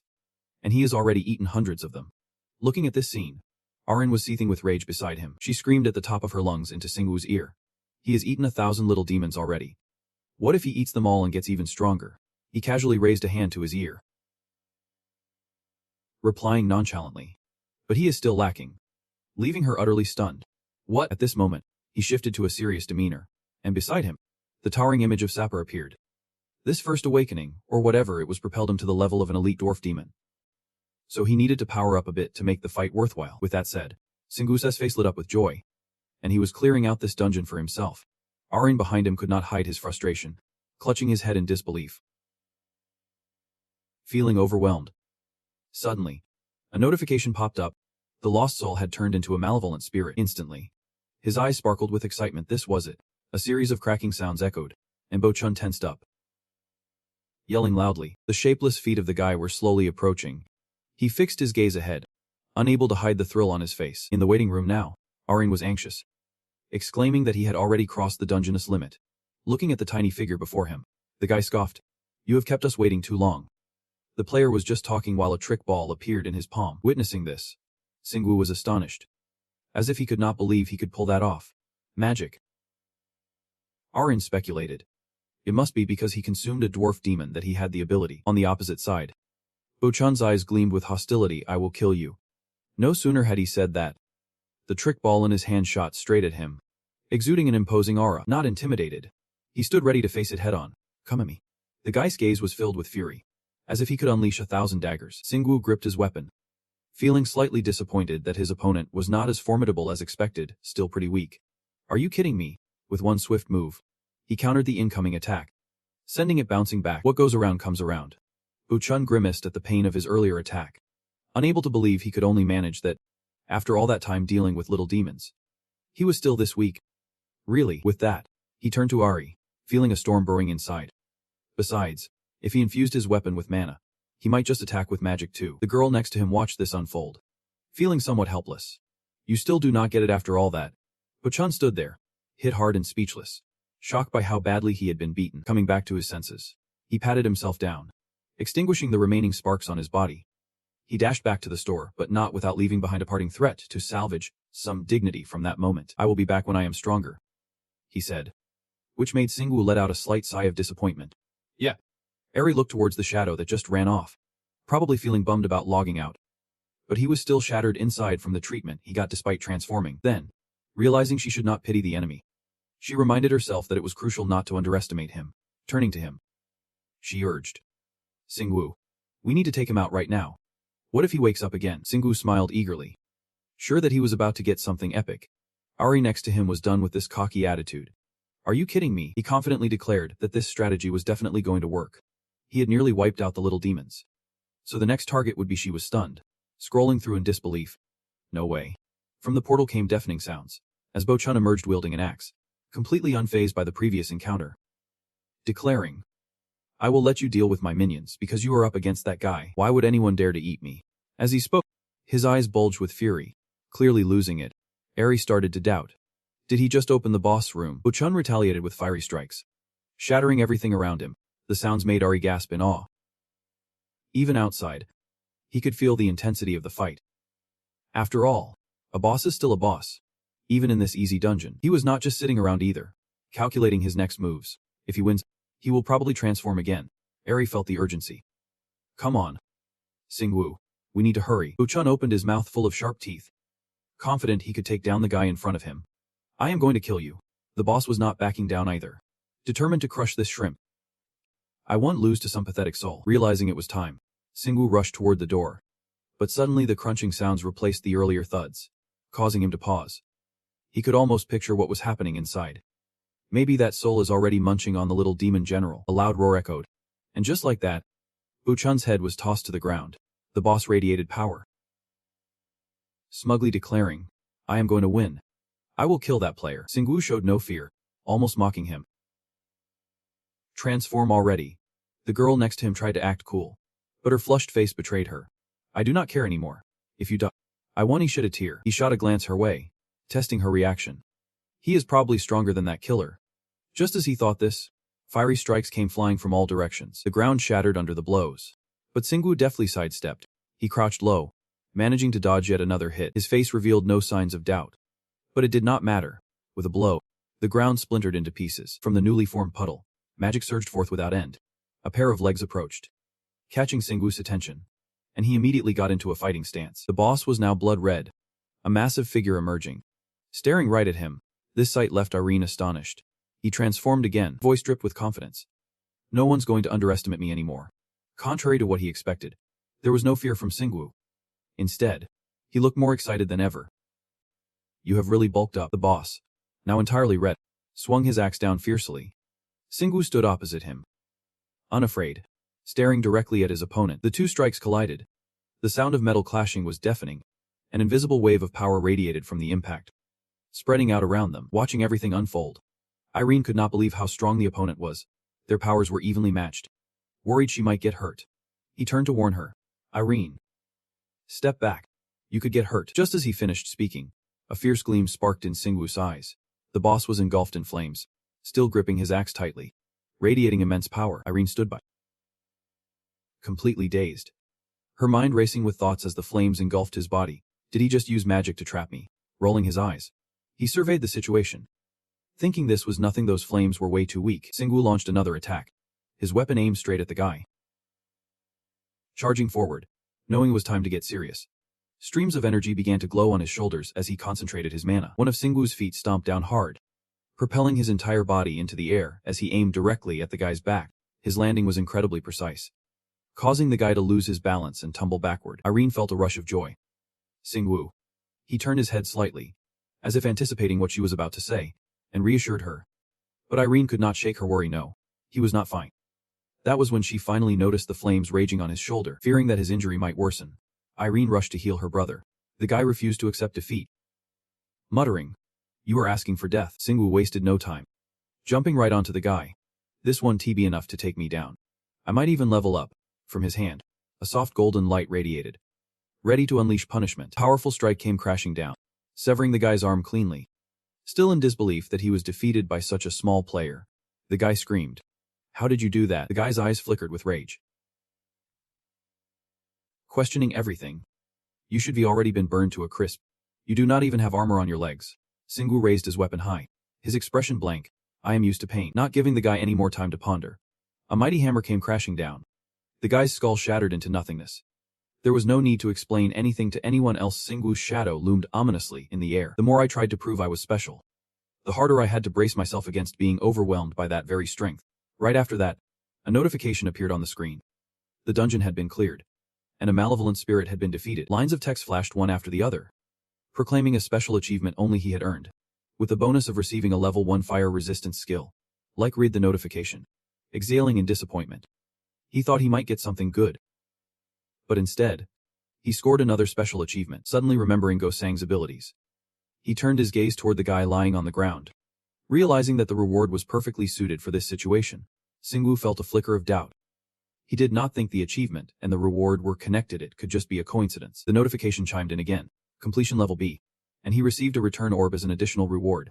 More notifications followed, announcing the return orb, a magic that allowed immediate escape from the dungeon. It dawned on him, and he sighed. He thought the completion level was low because he was the only one who had not killed all the monsters. At this point, Arin was starting to lose her patience. Arin shouted towards Singwoo, her voice loud but betraying her concern with every word. "That is not the issue. Look at your shoulder. It is all burnt." He brushed it off as if it was nothing serious, assuring her that he was okay inside and would heal outside soon enough, so she should not worry. She looked at Singwoo's retreating figure, her heart aching as he spoke like it was no big deal. Right at this moment, the notification chimes again, calculating the experience gain. "You have leveled up." His entire body feels like it is radiating power, sending out soft beams of light. Looking at his arm glowing with the light of strength, he muses, "I have never been injured before, so leveling up only helped restore my health and mana. But this time, I can really feel the burn healing." Singwoo slowly opens his eyes, feeling every change in his body. The screen in front of him displays the information. Dung Singwoo, underground player, level 26. He puts on a brave face for Arin, trying to show her that everything is fine, but she still does not seem fully convinced. It is still not okay. Suddenly, as if recalling something, he turns his curious gaze towards her. "You have been in a level 32 dungeon before, right? You must have seen things like this." There is a hint of concern in Arin's voice. Of course. I have seen much worse. But her words falter as she does not agree with Singwoo's approach. I have never seen a player make things worse for themselves by provoking their opponents. You are not going to win easily. You have already been burned. Hearing this, Singwoo feels smug, moving his finger back and forth in the air, having analyzed his opponent's skills. Besides, I know I will never die. His tone dripping with bravado. He knows completing the dungeon will heal his wounds. His expression is now soaked in joy. Even though taking down those weak goblins won't make him stronger, Arin listens intently. Her eyes fixed on Singwoo, his dark eyes seem to shine. She notices this is the first time he is showing such interest. But there is a flicker of sadness in her gaze. His eyes are bright. Clearly, he loves the thrill of battle. Memories flood back. The times he swooped in to save her playing vividly in her mind. Maybe I've never truly seen the real him, because he has always been strong from the start. In the past, Singwoo faced enemies with a hint of mercy. He never liked overwhelming his foes. Arin ponders, her gaze still fixed on the distance. Even though he was born with extraordinary strength. Maybe it is because he was born with it. Singwoo's sturdy silhouette quietly watches each weapon being forged. Surely he is always waiting for the danger that will make him stronger. Just thinking about it makes Arin unable to hide her worried expression.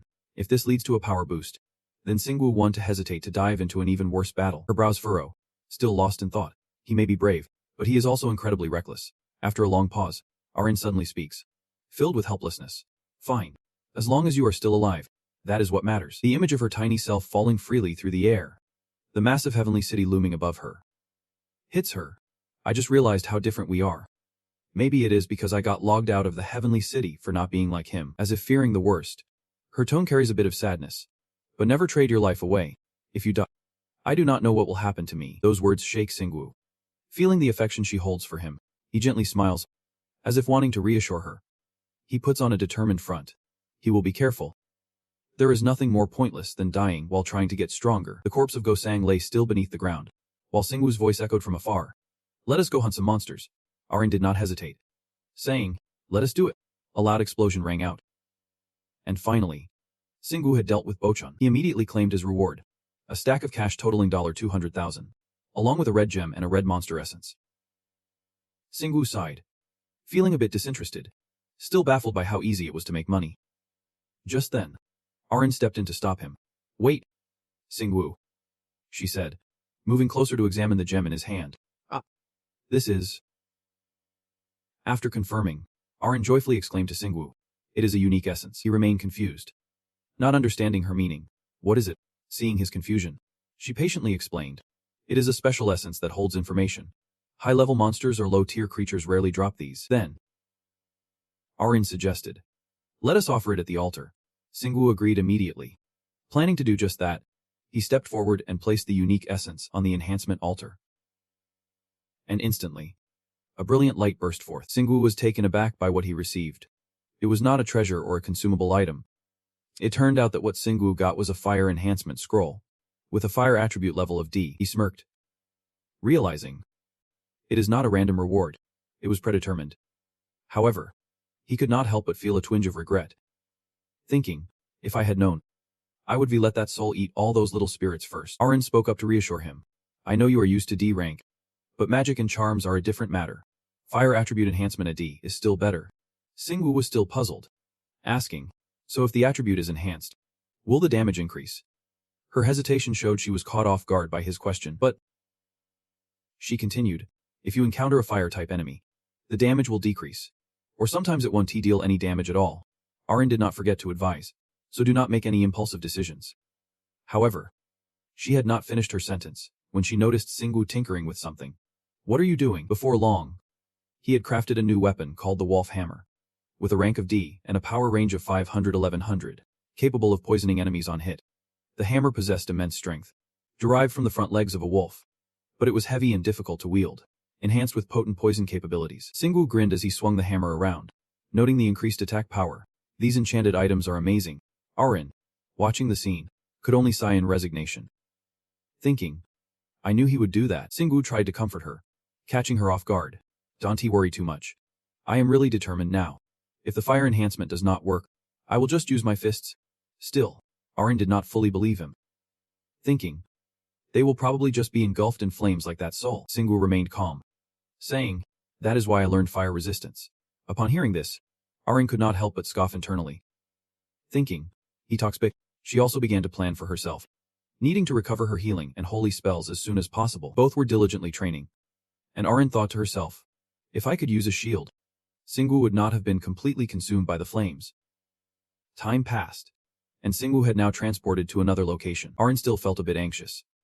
Singwu, do you think people will recognize you because of that red bike? Now that he had his hat on and was locked in the lounge, it should be fine. But Arin could not shake off her worries. What if there are players who can see through effects? She continued, there will definitely be a crowd gathering around here. Singwu hesitated, and after she started breaking it down for him, he realized it was not just about the bike. I know you have covered your face, but not many people have your build. In the end, he decided to go along with Arin. Alright then, let us head straight back to the main area, he suggested. She immediately agreed. Yep. Everything did not unfold the way Singwu expected. But things turned out to be way worse than he thought. The situation escalated quickly. Just a few hours after the world was shaken by the events in Sana Town, other countries started getting overrun by monsters. Fortunately, they could still manage the situation. Not too many powerful monsters appeared, so some countries deployed military forces, police, and even special ops to contain them. Some countries were not able to react in time, either caught off guard or attacked by invulnerable monsters. Casualties skyrocketed everywhere, forcing them to wait for the players from the Heavenly City to show up. Millions across the globe were injured or lost their lives. People began to realize that things were worse than they imagined. The monsters were faster, stronger, and smarter than the wild beasts, launching surprise attacks in devastating cities. This disaster made earthquakes and volcanic eruptions seem trivial. As a result, public opinion shifted, and the crowd turned against the Heavenly City, increasingly believing that the monsters originated from there. The Heavenly City quickly held a press conference to explain the situation. Even though the players completely denied any wrongdoing, they were as clueless about the monsters' origins as everyone else. Now, everyone felt powerless against these creatures, and humans were left with nothing they could do. Despite humanity's continuous protests, they could not make a dent. The Heavenly City and the dungeons remained out of reach for ordinary people. Not even nuclear bombs could harm the Heavenly City. The only thing they could do was accept the appearance of the monsters. And with that, they also accepted the existence of the Heavenly City. The catastrophe was far from over. That was when more serious issues arose. Monsters flooded out from everywhere, and even the most militarily powerful countries could not contain them all. Cities were heavily devastated, and using heavy firepower in urban areas caused a lot of collateral damage. Monsters had evolved to the point where they no longer feared weapons. Those at a certain level were completely immune to modern technology. Just like the Heavenly City, exchanges between the two sides occurred rapidly, but the players refused to bow to any nation. In the end, humanity had no choice but to cooperate with the Heavenly City. Instead, they negotiated separately with each nation and acted under the support and privileges of that country. Thus, all over the world, they had to submit to the Heavenly City, and countries had no option but to treat the players like their bosses. But in return, they could control the monsters better, and all eyes were fixed on one place: South Korea, the first country to be attacked by monsters, drawing attention in a completely different way, while other countries continued to face relentless assaults. Yet, there was one strangely peaceful place, the town of Sana, that was never attacked by monsters again. This difference made other nations watch and learn. All attention turned towards South Korea. People began to study Korea, trying to figure out what set them apart and what could stop the monsters from attacking. It seemed everyone had found the answer. Clearly, all hypotheses pointed to one person. There was something miraculous happening there despite being the first target. South Korea's damage was minimized to the utmost. Everyone started paying attention to the guy zipping down the road on a bright red motorcycle. Thanks to a young man who had taken down a high-level monster at lightning speed.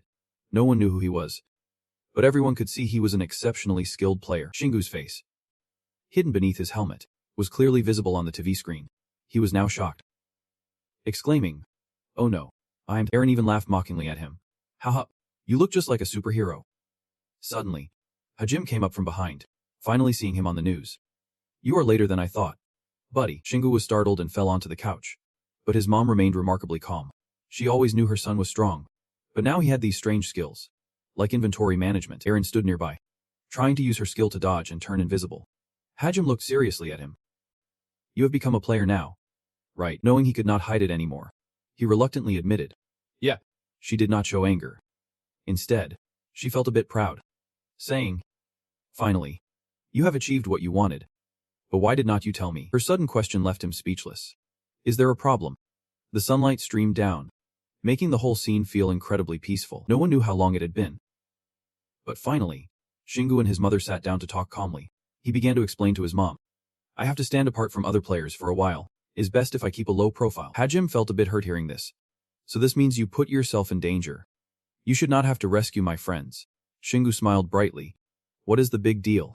I saved everyone in Sanha. Did not Hajim imagine the intense battles his son fought? Thinking the monsters no longer showed up in Sanha because of him. Right. Shingu nodded without hesitation. And his mother fell silent. Deep in thought, Hajim reminded him. Don't he go teaching others how to fight monsters abroad? I am sure they can handle it themselves. After hearing his mom's words, he sighed. You are so cold. Hajim does not care. You always love me the most. Then she explained. You are not the only player in the world. After saying this, Hajim cut a small piece of apple from the plate, then poked it with his chopsticks. Here. Give this little guy a bite of apple. Her comment surprised both Shingu and Aaron. She thought to herself. I am giving him a treat to hide. Shingu asked suspiciously. How do you know? Hajim looked at her clueless son, rolling her eyes. You bought a dollhouse out of the blue. Then spent the whole night chatting. How could I not know? He felt embarrassed and avoided his mother's gaze. She was like a radar for her son. Hajim. Stop it. Just eat your food. Aaron happily went to grab the apple. Thanking her aunt, Hajim leaned down gently to talk to Aaron, saying, You are so polite. But are you helping that friend of yours? Shingu immediately replied. We are helping each other. However, her next words left everyone stunned. You sure do get close to girls. After hearing this, Aaron felt quite puzzled. Close to girls. After a moment of consideration, Hajim made a decision, extending her hand to him and saying, Give your mom a little cash. Upon hearing this, he immediately thought, Is she robbing me? Hajim persisted. You must have loads of money. Right. Next came the usual motherly wisdom that left him speechless. But you do not know how to spend it wisely, she responsibly promised. Let me handle this for you. I will set up an account and a bank card for you. Just use them. And whatever you earn, put it all in there. Aaron turned to ask Shingu. What does your mom do for a living? He helplessly replied. She is my dad's business partner. In the end, Shingu reluctantly decided to go along with it.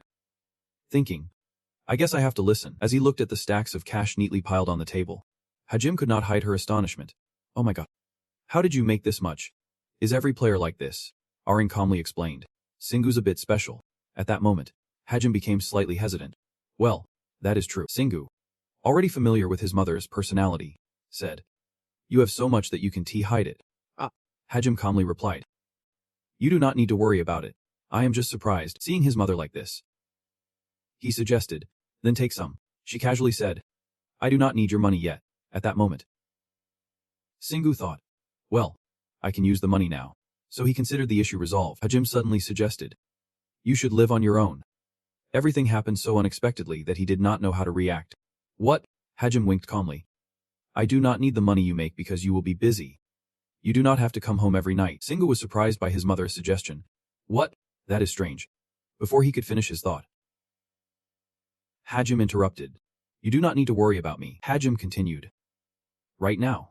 You do not even have time for yourself. Shingu felt his mother was right, making him a bit embarrassed to the point of blushing. Aaron was feeling quite confused by the rapid-fire conversation between the two of them. Well then, can I leave? Do you want to help me find a place? I can find one myself.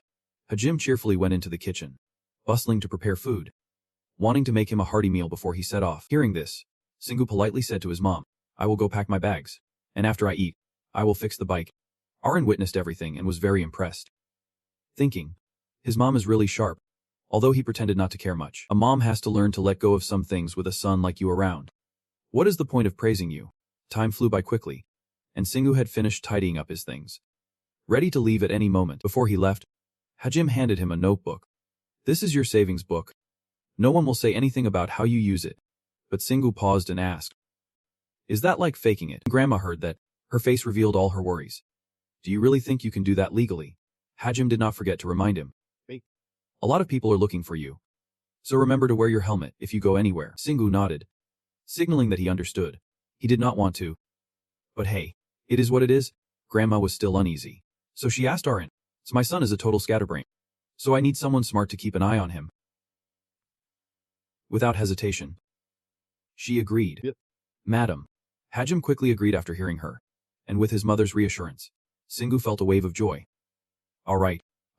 He hopped into the car and sped away, waving goodbye to Grandma. Aaron, tucked in his jacket, felt curious. Are we just going to keep driving until we find the dungeon? Right now, Singu was feeling super confident. He had his gadget that could detect within a 10 kilometers range, so he was good, even though he did not have a ton of experience. His car sped down the road alongside big trucks. Now he understood the importance of a rest area. So he could not just toss everything aside, so he decided to use his experience in 2 scenarios. When he enters an easy dungeon, and 2.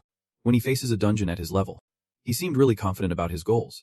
If the rewards were not worth it, even if he threw everything he had into it, he would still ignore the process and invest fully in the rest area. Aaron caught a whiff of Singu's thoughts. But even if he thought he would find some awesome treasure, he still would not throw everything into the shrine. He would keep a certain amount for crucial moments. Like when he faced a red shrine or had a unique item. She immediately asked, "What about the dungeons that are way too hard for you?" Singu reassured her. "I want to go in there. I told you, I love challenges. But that does not mean I want to bang my head against a wall." He sounded really self-assured, stating that he would eventually get through it. But that would be after he got a bit stronger. Aaron felt more at ease hearing that. That sounds good. Just then, Singu suddenly slammed on the brakes, creating a loud screeching sound. Aaron, tucked in his jacket, felt the impact of his action. She was confused and called out to Singu, but he did not pay her any mind. Shocked to find this scene for the second time in the deep blue sky, something seemed off. There was a butterfly that had stopped moving. It appeared that he had fainted and was falling freely. Singu quickly assessed the situation and dashed towards him. The landing spot was met with Aaron, who anxiously warned, "Don't eat Singu." He was taken aback by her words. "What? If I do not catch him, he is—" But she did not hesitate to retort. "If you catch him, you are gone too." Singu stood there, stunned by Aaron's words. Aaron introduced the stranger to Singu. "He used to be in the Whirlwind faction with me. Although he is lower level, he tried to conquer a level 25 dungeon." Singu was still mulling it over. "But if someone like him had to log out, we could enter his dungeon by catching him." Suddenly, an idea popped into his head. "Got it." Singu has figured out a solution. The ant dungeon will recreate how players log out, meaning a dungeon way beyond their level will open up. He still believes in himself, so he rushes over. "But he is fine catching you from the level 32 dungeon after all." Aaron is still trying to argue back. "That is a trial dungeon. No mean? Come on, Singu." Just as he has not even finished his sentence, something unexpected happens. And Singu is probably trying to reassure Aaron, saying he has the rewind gem, so it should be fine if it gets too tough. He will just escape. Hearing him mention it, she suddenly remembers.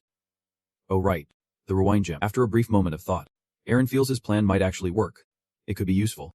But while waiting for her response, Singu is already at the edge of the skyscraper, about to dive in to save someone, catching her off guard. When did he even get there? He is putting all his strength into building momentum for the jump. So much so that the ground cracks beneath him. In an instant, everything in front of him goes dark. The kid slowly opens his eyes and lets out a soft When he realizes he is being carried by Singu, he starts to panic. What the heck is happening? Now that he has succeeded, Singu is overjoyed. Great.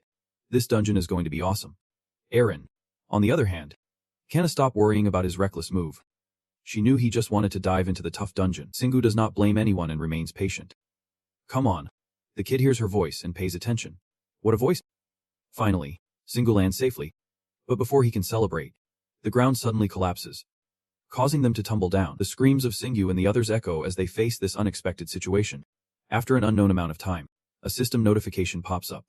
And dungeon level 84 in the advanced demon zone. After falling into a mysterious chamber, everyone is dazed. Singu scratches his head in confusion. There is no clear time limit. Aaron beside him starts to theorize.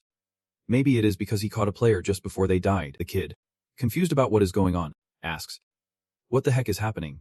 Seeing the bewildered expression on Singu's face, he reluctantly explains. "Let me break it down for you." His voice is quite calm. "You logged out and were about to die. But I caught you, so we have a new chance together." Noticing that the kid is still silent, Singu can't help but wonder. Is he not hearing this? After a moment, he finally reacts with a very excited expression.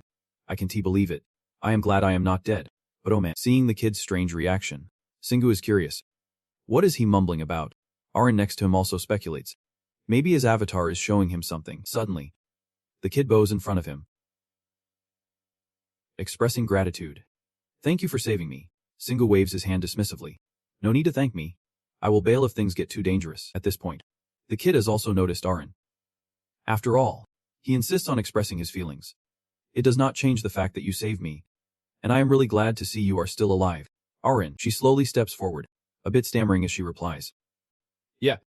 The kid looks at Aaron and lets out a faint chuckle. He shares what he knows with both of them. "I have got a decent grasp of the situation. I also know this is a quest dungeon. Singu can hardly believe it.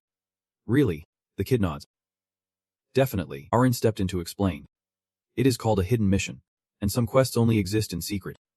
A whole dungeon can be part of a mission, think about it. Singu, I might be dead, but I turned into a support character, while you became an undercover player. Something you only get as a reward for completing missions. Singu was nodding while glancing at Saha. Understanding now, I guess he got the same mission as Arin, and of course, since I am an undercover player, I want to get a personal mission. Suddenly, a sly grin spread across his face. After all, I have to go through the dungeon with him, and I am sure I will snag some sweet rewards for conquering it. Arin put her hands on her hips and spoke up. Let me clarify this for you. John Saha, you better listen up seriously. Yep. Madam, she started to share her thoughts. I can guarantee we will make it through this dungeon. Let us see what monster pops up first. Then we will decide whether to push forward or pull back. Saha remained silent, listening intently. So if we do escape this dungeon, do not blame us too much. After thinking it over, he slowly voiced, I have already prepared myself for the worst. Singu glanced at Saha, thinking to himself, he probably won't die. But he will just wait in the lobby until he starves. He understood Arin's abilities and Saha's too. Saha should grasp the situation by now. Yet he was still so calm. Not many can accept their own death, even after logging out. Maybe it is because both have been in tougher dungeons before, but their mindsets were worlds apart. Finally, he concluded, it might just be the two of them after all. Singu then chimed in, do not crush his hopes just yet. We have not even stepped inside. But just then, a noise suddenly caught his attention. Singu suddenly became so furious he was gritting his teeth, readying his weapon to fight. Arin was a bit shaken seeing him like this. She had never seen him so tense before. She quickly asked Saha beside her, what dungeon made you log out? He rubbed his chin and replied, I logged out from dungeon level 29 called Tiny Captain, where I had to face a high-level monster named Iron Demon General. Upon hearing this, Arin's eyes widened in shock. Her face went pale instantly. Tiny Captain. Arin was confused by Singu's choice. Why would he pick that place? Suddenly he called her, Arin. Do you know that dungeon? Just mentioning it made Arin shiver. In the 10 years she played, there are some dungeons that are exceptionally hard. I quit at level 32. And aside from that previous level 30 dungeon, level 26 is the hardest one I have ever encountered. Her anger flared up right after that. Arin kept questioning Saha. Why did you go in there? There is another level 26 dungeon in Korea. And he was at a loss for how to respond. But Singu was caught in silence, pondering over the fiery debate between the two of them. The rewards for successfully conquering Tiny Captain are way greater. Who cares about the rewards? Meanwhile, Saya felt a bit awkward. The group wanted to speed things up, so they were treating the lower-level members pretty poorly. Arin asked back. Wow. But the answer she received was quite shocking. To fill the void she left behind, the whole space suddenly fell silent.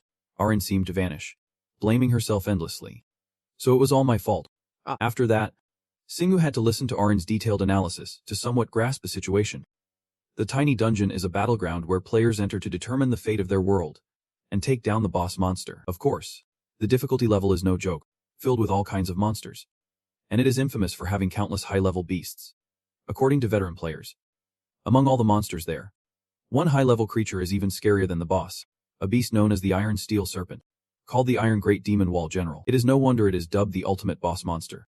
The Iron Great Demon is a massive demon enhanced by mechanical magic, and the Wall General can wield that power to its fullest potential thanks to decades of battle experience.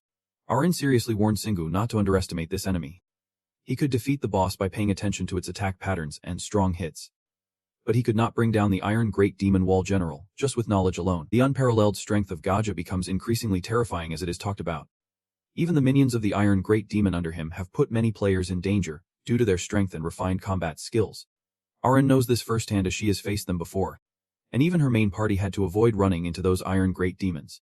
Saya awkwardly nodded in agreement. And so did we. At this point, he turned around, bowing his head to apologize to her. But unfortunately, he got caught. I am sorry for disappointing everyone. Singu felt a bit embarrassed by this action, boldly guessing that the Gale Guild places high importance on hierarchy. At this moment, she seriously advised him. Singu, I think we should retreat. Although I feel for Seha, this is the worst-case scenario. Arin understood that her teammate was incredibly stubborn, and tried her best to convince him. Noting that even the Iron Great Demon soldiers are all above level 150, and the Wall General is probably around level 180. If you are too overconfident and unaware, you could be in serious danger. I know you have faced many strong monsters, But the Great Black Wolf and the Zet-chan are only around level 100.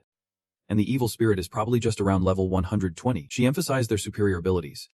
Those great demons could wipe out the monsters I just mentioned. On the other hand, Singu seemed like water off a duck's back, not absorbing a word. And Arin could only pat her head and sigh in exasperation. Really, now it was his turn to share his thoughts. No worries. So those soldiers are around level 150. He really downplayed the situation, confidently asserting that they were only 30 levels above the Wraith. And besides, they were armored. Whatever machines they had, we could burn them down. She was officially at a loss for words in this case. If we were just talking about stats, that was accurate.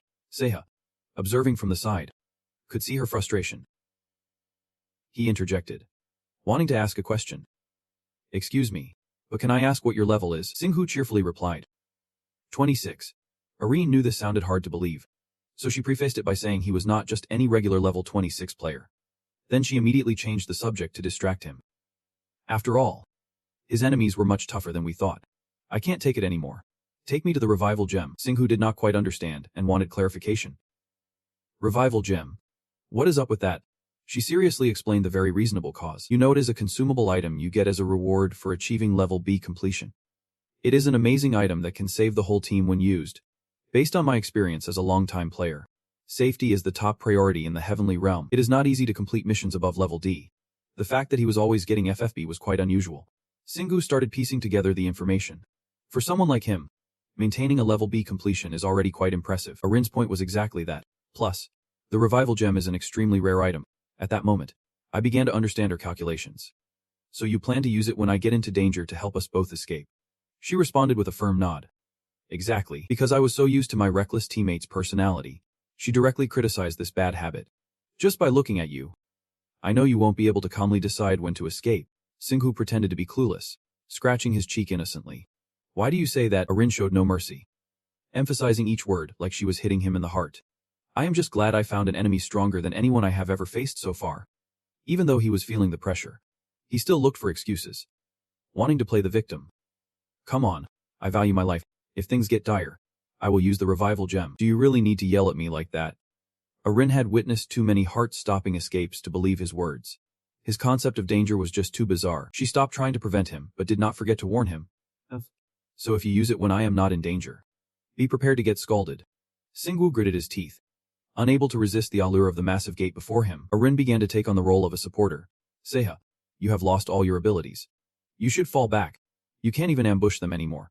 At that moment, the image of that gang member appeared, looking like he had caught a whiff of an unfamiliar presence. At that moment, Singwu seemed to feel the same way. The massive door slowly creaked open, and he could sense that his opponent was ready, with his usual confidence. He eagerly awaited the chance to fight. Bring it on. The brilliance of his aura gradually expanded, enveloping the entire space. The opponent had been waiting, ready to greet him. It had been ages since he would encountered someone quick-witted, skilled in martial arts, and the true essence of a warrior. Instead of rushing in, he started with a few casual remarks. I was both amused and curious. Surely he knows how strong I am. Why would he still come here? Singwu flashed his trademark smirk and casually exhaled. I have no idea. Instantly, his eyes lit up like he had just grasped the party's ideals. Ignoring the relaxed enemy, he tightened his grip on the hammer, channeling more mana into it. A swirling flame of energy surrounded Singwu's body. He was mentally prepared for an epic showdown, predicting a supernova of energy. He had never faced anyone stronger than himself. I have always been curious about what would happen if I met someone stronger. But if I just run away, I will never find out. The audience found his words hilarious, laughing from ear to ear as if they were watching a comedy show. He casually swung the axe above his head, ready to counterattack. I like this guy. He truly embodies the warrior spirit. Seiha, witnessing this, felt a twinge of unease. It seemed like Singwu did not have much mana left, level 26, but his mana was alarmingly low. Arin, what do you think? You have definitely noticed this too. Yeah, his mana growth is really slow. With his laid-back attitude, he probably has not even realized it. Arin speculated that it was due to his development being completely different from regular players. I think it is tied to his incredible physical strength. But that does not mean he does not know how to use it. Though they debated Singwu's aggressiveness, she still felt proud of her teammate. He would surprise everyone with what he could do, even with such low mana. Hearing her, Seiya felt even more confused. How terrifying could his strength be? Now, the battle on Singwu's side officially began. Just like always, he did not waste words declaring war. Come on. Let us see what you got. Garzak roared back, refusing to back down. He launched a powerful kick, moving as swiftly as the wind. Meanwhile, his opponent stood poised, gripping the axe tightly, ready to take him down. As Singwoo got closer, he unleashed a swift strike. Singwoo reacted quickly, using the wolf claw to block the blow. The fierce clash created a fiery spectacle, both warriors feeling the impact as their bodies shook. Singwoo gritted his teeth, inhaling deeply, channeling all his strength. The two quickly separated, maintaining a safe distance. Singwoo's gaze now resembled that of a fierce beast, letting out a roar that shook the heavens. Naturally, Garzak's pride was ignited, responding with a roar that shook the very air. Seo and Arin watched in astonishment, all of them feeling a profound sense of dread, unsure of who the real monster was. A memory from childhood flashed through Singwoo's mind, about a bully who once tormented him. Since the day I was born, I have never lost to anyone in strength, but with just a snap of his fingers, that guy went flying, crashing into a wall. To be more precise, I have never really had the chance to unleash my full power. Singwoo drifted off into thought, imagining a boulder shattering. Even though I have smashed some big stuff, I have never really gone all out. Back in the present, he gathered all his strength to launch a fierce attack against his opponent, thinking he had a shot at facing someone on his level. But things have changed now. The trashy chicken raised his weapon, ready to retaliate. But Singwoo was not backing down either. Preparing to strike back, the two hammers clashed suddenly, creating a blinding flash of light. I had met someone whose extraordinary strength did not faze me at all. Unconsciously, he pondered his own state. Even though he was a seasoned underground player, the image of himself, astonished at his current condition, flashed in his mind, powered up by mana. Suddenly, his body radiated light, his eyes glowing as though basking in a halo, making him feel stronger than ever. Next to him, the trashy chicken still gripped its hammer, ready to counterattack. I still could not do anything to that oversized knight. Now he spoke up, mocking me, saying I was a bit weak, but that my skills were decent. Hearing that, Singwoo clenched his teeth in disdain for his opponent. But on the flip side, he finally had the chance to showcase his technique instead of just brute force. His face hardened, full of determination. No one had ever called him weak, but it did not sound too bad. In an instant, Singwoo launched an attack at his opponent, while the trashy chicken effortlessly blocked it without breaking a sweat. Every time he witnessed his enemy's strength, he would internally monologue, assessing himself. He learned all kinds of martial arts as a kid to control his power, practicing hard. But others did not realize just how much he had trained. Confidence surged within him. With just a finger, he could handle this. He recalled the moment he first entered the Heavenly City, and that had not changed when he became a dungeon-crawling player. He remembered all the tiny foes he had taken down, even the beastmen in the trial dungeon, those two snakes, and the two dwarf demons. All it took was one punch. The image shifted to Saba and Bochun, and those massive monsters were the ones he could not face head-on. Singwoo's mindset shifted towards a more positive outlook. But there was a silver lining. His reputation was tied to his strength. After a moment of introspection, he concluded that humanity was always evolving, and he wanted to prove he had something from the moment he was born, and what he had learned along the way. Determination pulled Singwoo back into the fight, his demeanor more composed than ever. This was about combat technique. This battle might have touched on darker aspects of his soul, making him reflect on his past efforts. Mastering combat techniques was why he studied so hard. Even if his mind was not the sharpest, images of Singwoo diligently studying and practicing various arts flashed in his mind. He wanted to prove that he was more than just pure strength, improving himself by trying new things. At that moment, he was knocked back against a rock. But he immediately stood up, ready to fight again. No, not like this. And recklessly charging towards the gauntlet without a care for death. It sounds boring, right? It may seem harsh, but I know very well that just being diligent without talent leads to pitiful results. His hand clenched tightly around the black blade, ready for sacrifice. So what matters to me is not just what I strive to achieve with all my might. His eyes sharpened, radiating fierce determination. I am not just about brute strength. I want everyone to see that I have other skills too.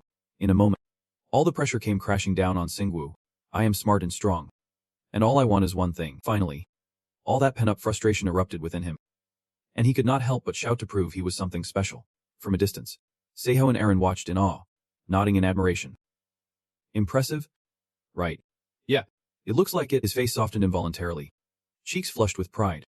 Singwoo was undergoing something more significant than just conquering dungeons and leveling up. Meanwhile, Garzak kept taunting Singwoo, saying he was pretty good. But how could a mere human pull off those moves? He was not going to back down either, firing back at his opponent. Not too shabby yourself. As soon as he finished that line, Garzak fell silent. Then Garzak roared, unleashing all his pent-up rage on Singwoo. Feeling like his attacks were way too weak to land, The sheer force sent a chill down his spine, a bead of sweat rolling down his forehead. For the first time in his life, he dodged an attack out of fear. Memories of endless training surged back to Xingwu. Even though he had learned every possible way to dodge attacks, he had never had to use them until now. Unconsciously, he mumbled to himself. I did not even know I was this good at dodging. It feels like this is the first time I have trained seriously. Xingwu spun around, gearing up for an attack. Training mindlessly and training under life-threatening pressure had never felt this exhilarating. Suddenly, the muscles in his arms tensed up, and he felt his senses sharpening, getting used to every muscle movement. In an instant, Xingwu delivered a blow straight to Garzak's back, pressing his advantage. Landing a hit brought a smile of delight to his face. From the start, he had known this dungeon would be epic. Little did he know, Arin from afar caught every expression. And her face said it all. Seiha was left speechless. Not knowing what to say, seizing the moment, Xingwu landed another blow to Garzak's leg, causing him to buckle down. The pain echoed in his leg as he cried out. That kid's not bad. Seeing that scene made him question life. Ordinary folks hardly know how to fight with hammers. But Arin quickly clarified. Applying weapons to the martial arts he had learned was how he overcame most challenges. She said this while looking at him with the most endearing eyes. He had a childlike dream that was almost unbelievable. He wanted to be the strongest in the world. And that desire was pushing him forward. Garzak, frustrated, swung his hammer to strike. But unexpectedly, Xingwu dodged it. He shouted in excitement. I knew you would do that. Instantly, Xingwu retaliated, smashing the black blade straight into Garzak's face. The blow was so powerful that it took Garzak down for good. Just like that, poof, his hammer fell to the ground, marking his defeat. Seiha and Arin were left speechless, eyes wide open in disbelief. Now Xingwu was strutting around, pointing at himself like he was the king of the world, making it clear that he was still stronger than the rest. A massive Garzak loomed in front of Xingwu.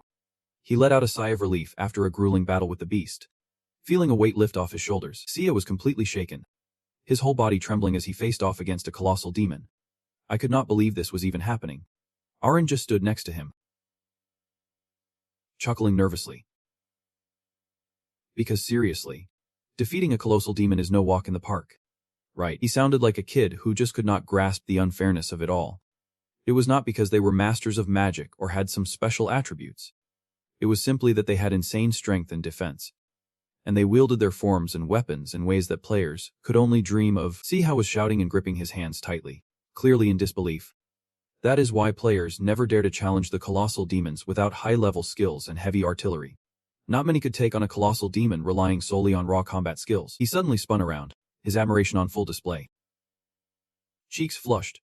But I could not believe he was actually going toe-to-toe with such a terrifying enemy. His gaze shifted to Xinggu's back.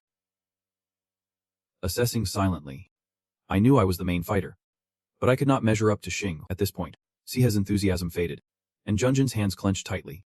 Even though I was a high-level warrior in the Windstorm Guild, he turned to Arin, his tone calmer, acknowledging that if he focused more on technique instead of just grinding levels and skills, maybe things would have been different. Turning back to Garzak, who was still passed out, he suddenly opened his eyes wide and struggled to stand up while Xinggu remained still.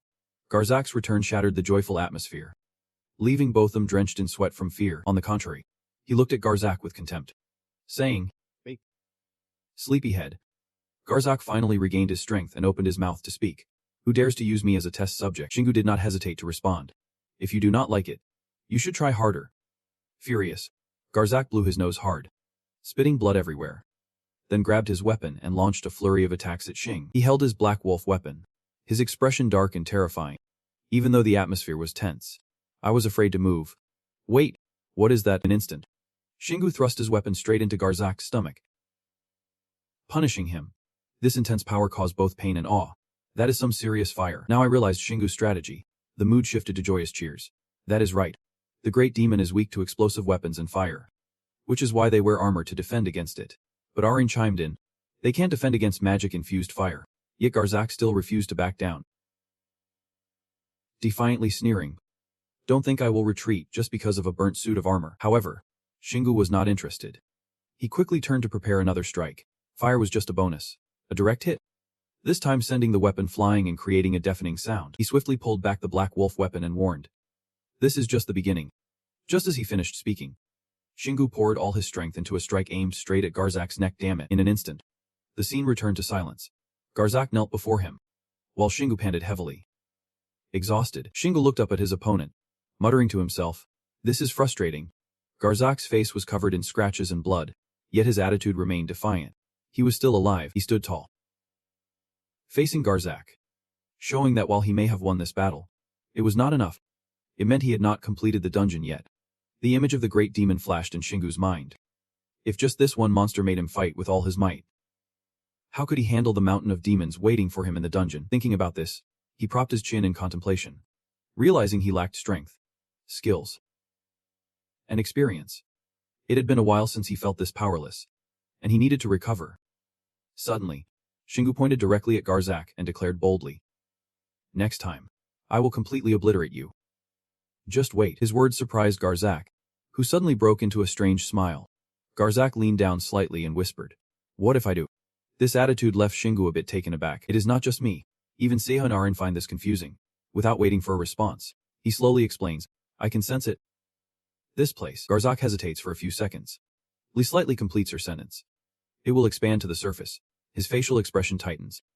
His brows furrowed as he realizes this place does not have enough mana to keep it contained underground. That will be the moment we invade the world above. Is he talking about when they attack Sana town?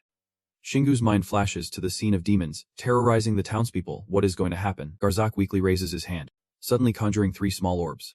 But if I die, that mana will vanish, and our invasion will be delayed a bit. Saying this, he looks up at you. But the mana in this space will completely recreate my memories and body next time you arrive. So be ready for it. Garzak is quite bizarre. Yet beneath that lies a part of him that respects Shingu's power. "I will fight you with a completely new body." Is not that mutually beneficial? His decision leaves you stunned. Seiha and Arin seem more bewildered than shocked, and Shingu chuckles along. "So that is how it is?" Garzak looks at you with a gaze full of expectation, contrasting sharply with the disdain he showed during the fight. "I really hope you improve." Young warrior, you grip the moment tightly and respond. "It won't take long." With that, Shingu channels his power to eliminate him, and soon he becomes nothing but a wisp of black smoke. It seems like you have started to grasp a bit of the mechanism of this dungeon. Once it is done, you turn and step out the door, where Seiha and Arin are waiting. "Let us head back." Shingu throws a cardboard box down with force, and Seiha, standing amidst a pile of cardboard, looks utterly speechless. You point at those cardboard boxes and say, "I will give you all the food I have in storage, but just give me a casual response." "Okay, fine. But hey, do not worry about running out of food." Shingu scratches his chin. His confused expression is indescribable. "Even if you die in the process, you will still exist in spirit. That is some good news." Despite the bleakness of it all, he still manages to give you a reassuring smile. "But make sure to come back when I am still alive." Heading back to the mainland, escaping the city of Saho, an orange car drives down the road. Suddenly, a dazzling golden door appears in front of it, startling the driver inside the car into a panic. Without hesitation, he turns the car around and speeds away, while Shingu and Arin emerge from that golden door. Completely unaware, you are sweating bullets. Glancing at her, "This is dangerous. I can't believe we ended up right back on the street, where I caught the ride." Meaning the escape stone is working well. Suddenly, Shingu sighs, and Arin notices his wary demeanor, prompting her to ask, "You should check on him, right?" He declines, saying no need. "But slowly, let us head back to the rest area." With that, you stride forward with an air of cool confidence, while she follows closely behind. You need to focus on your thoughts first. Shingu's hesitation makes Arin worry. In the rest area, in a room where it is just the two of you, you have now changed. Sitting on the bed and sharing your feelings with her. You never thought you would feel so overwhelmed. But you feel encouraged. Still, you do not look like a loser. Why does Shingu seem so defeated, insecure about himself? Aren't we all in the same boat? As he spoke, he recalled the battle from earlier, silently analyzing and assessing that if he had not played with fire, he would have been eaten alive, even though that was a move he could use. The vision of himself losing in that blood-soaked fight flashed in his mind. It would be downright foolish to think he could take down that massive demon just by relying on that one move. Lost in thought, Shing turned to Arin and spoke with determination, saying he needed to toughen himself up, as the issue was not just about the massive demon, but also what lay ahead. His mind quickly drifted back to the image of the terrifying garbage giant wielding a hammer. That monstrous demon was only in dungeon level 26. But in the real dungeons of the Heavenly City, there were probably even more terrifying creatures. He could not even begin to imagine. Shingu was sinking deeper into memories of the battle, oblivious to everything happening around him. And he had to admit it. The power of that iron giant demon exceeded his wildest expectations. He felt utterly embarrassed for ever being satisfied with just leveling up a few times and defeating monsters in Sana Town. His attention then shifted to Arin, realizing that she was a veteran who had faced dungeons 6 levels higher. The thought only added to Shingu's fatigue. Knowing there were still hundreds of people stronger than her out there, he truly had a long road ahead. He thought to himself that there were too many people out there, stronger than him. Suddenly, Shingu let out a bizarre chuckle, so strange that it startled Arin, who was standing across from him. There had to be dungeons higher than level 32, and here he was, thinking of himself as just a speck of dust compared to them. Then he snapped out of it, the realization clear on his face. He could not just stand still. Shin got up, stretching his arms, and soon regained his spirit. First things first, he had to surpass the massive demon since it was the Iron Demon General. Arin floated around him, asking why he seemed so happy. Thinking he would be a bit down after losing, Shingu winked at her, confidently replying that being compared to others did not diminish his worth. Just because there were stronger people out there did not mean he had to change how he viewed himself. His optimism impressed Arin, and what mattered now was that he recognized his potential for improvement. He not only saw that but also had the methods and the will to make it happen. Shingu continued, eyes shining with passion, saying he was genuinely thrilled to be a player, and that he could improve himself. Then he broke into a bright smile as if nothing had happened. That was the belief he truly held at that moment. She could not help but smile back, unable to hide her emotional response. But then Arin playfully teased him, pointing out that he was telling himself he would be stronger after losing a match. She stifled a giggle, finding him as adorable as a child, and his face turned beet red from the compliment. Shut it. Not long after, Shingu had stepped into the bath for a moment.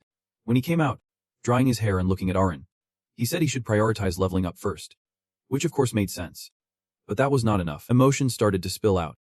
All progress begins with confronting one's weaknesses.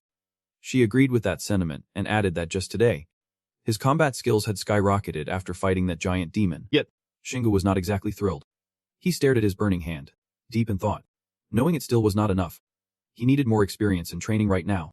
With that thought, he clenched his hand tighter, aware of the results that would come from it. Arin smiled gently and added the last piece. Skills, both active skills and innate skills. She instinctively crossed her arms, pointing out some key insights. Her serious face mixed with a touch of cuteness. Active skills and innate skills might seem similar, but they are actually quite different. Active skills are formed when we consistently channel mana in the same manner, creating a type of pathway within the user's soul, as Arin explained. Reaching this conclusion, it is why they are not easily visible. But the Manus movement, when used, is incredibly powerful. Not only that, but she practiced the skills while explaining to make it clearer for Xing. Innate skills are used continuously. They represent mana gradually transforming into a specific form, thus stabilizing within the player's body. As she spoke, Arin began to use his body as a model, like the chaotic tail and the collection of his soul that clearly manifested outward. The image of Shingu with a glowing reverse heart flashed in his mind, even if it was hard to grasp since he had only recently acquired the skill. But his other innate abilities had crystallized into mana gems, sparkling on his body like stars. He had been listening intently, unable to contain his excitement, thinking that if he could feel them more naturally and use them more fluently, he would improve himself. Then, Shingu clenched his fists, a determined look on his face, knowing he could also create innate skills, just like he had with his active skills. Arin did not stop there. She persisted in explaining to him, "I am sure you know this already, but it is an extremely tough task. Most players acquire innate skills by completing dungeons or achieving rewards." She then looked at him with a serious gaze, just like he had been doing until now. Arin continued to break down the power into different levels, explaining that those who are lucky enough to possess innate skills in combat, especially weapon-related skills, all utilize and develop those skills to easily attain peak power. Now, they are all leaders of major guilds. She described how the human body can assimilate skills, emphasizing that innate skills are only influenced by mana at the moment they are created. After that, they manifest for the owner, regardless of how much mana they have. You can trust them like your own limbs. Hearing this, Xingwu curiously interrupted her. "So you mean to say you will create new limbs?" He faced Arin directly, countering, "If I just need to condense mana for someone and create a form for a specific purpose, then is not that a passive skill? You make it sound so simple." She shot back with a hard glare. "And do you know that this will be extremely difficult for you since you have never even touched mana in your life?" Xingwu, however, seemed unfazed by her warning. Charging ahead. "All right. Let me start with the innate skill related to using weapons and my physical abilities," he said, fully expecting that he would stop listening from that point. Frustrated with her friend, Arin turned to herself to think. To create an innate skill, he needs more than just being good at using mana. He also needs to deeply understand the ability he wants to turn into a skill.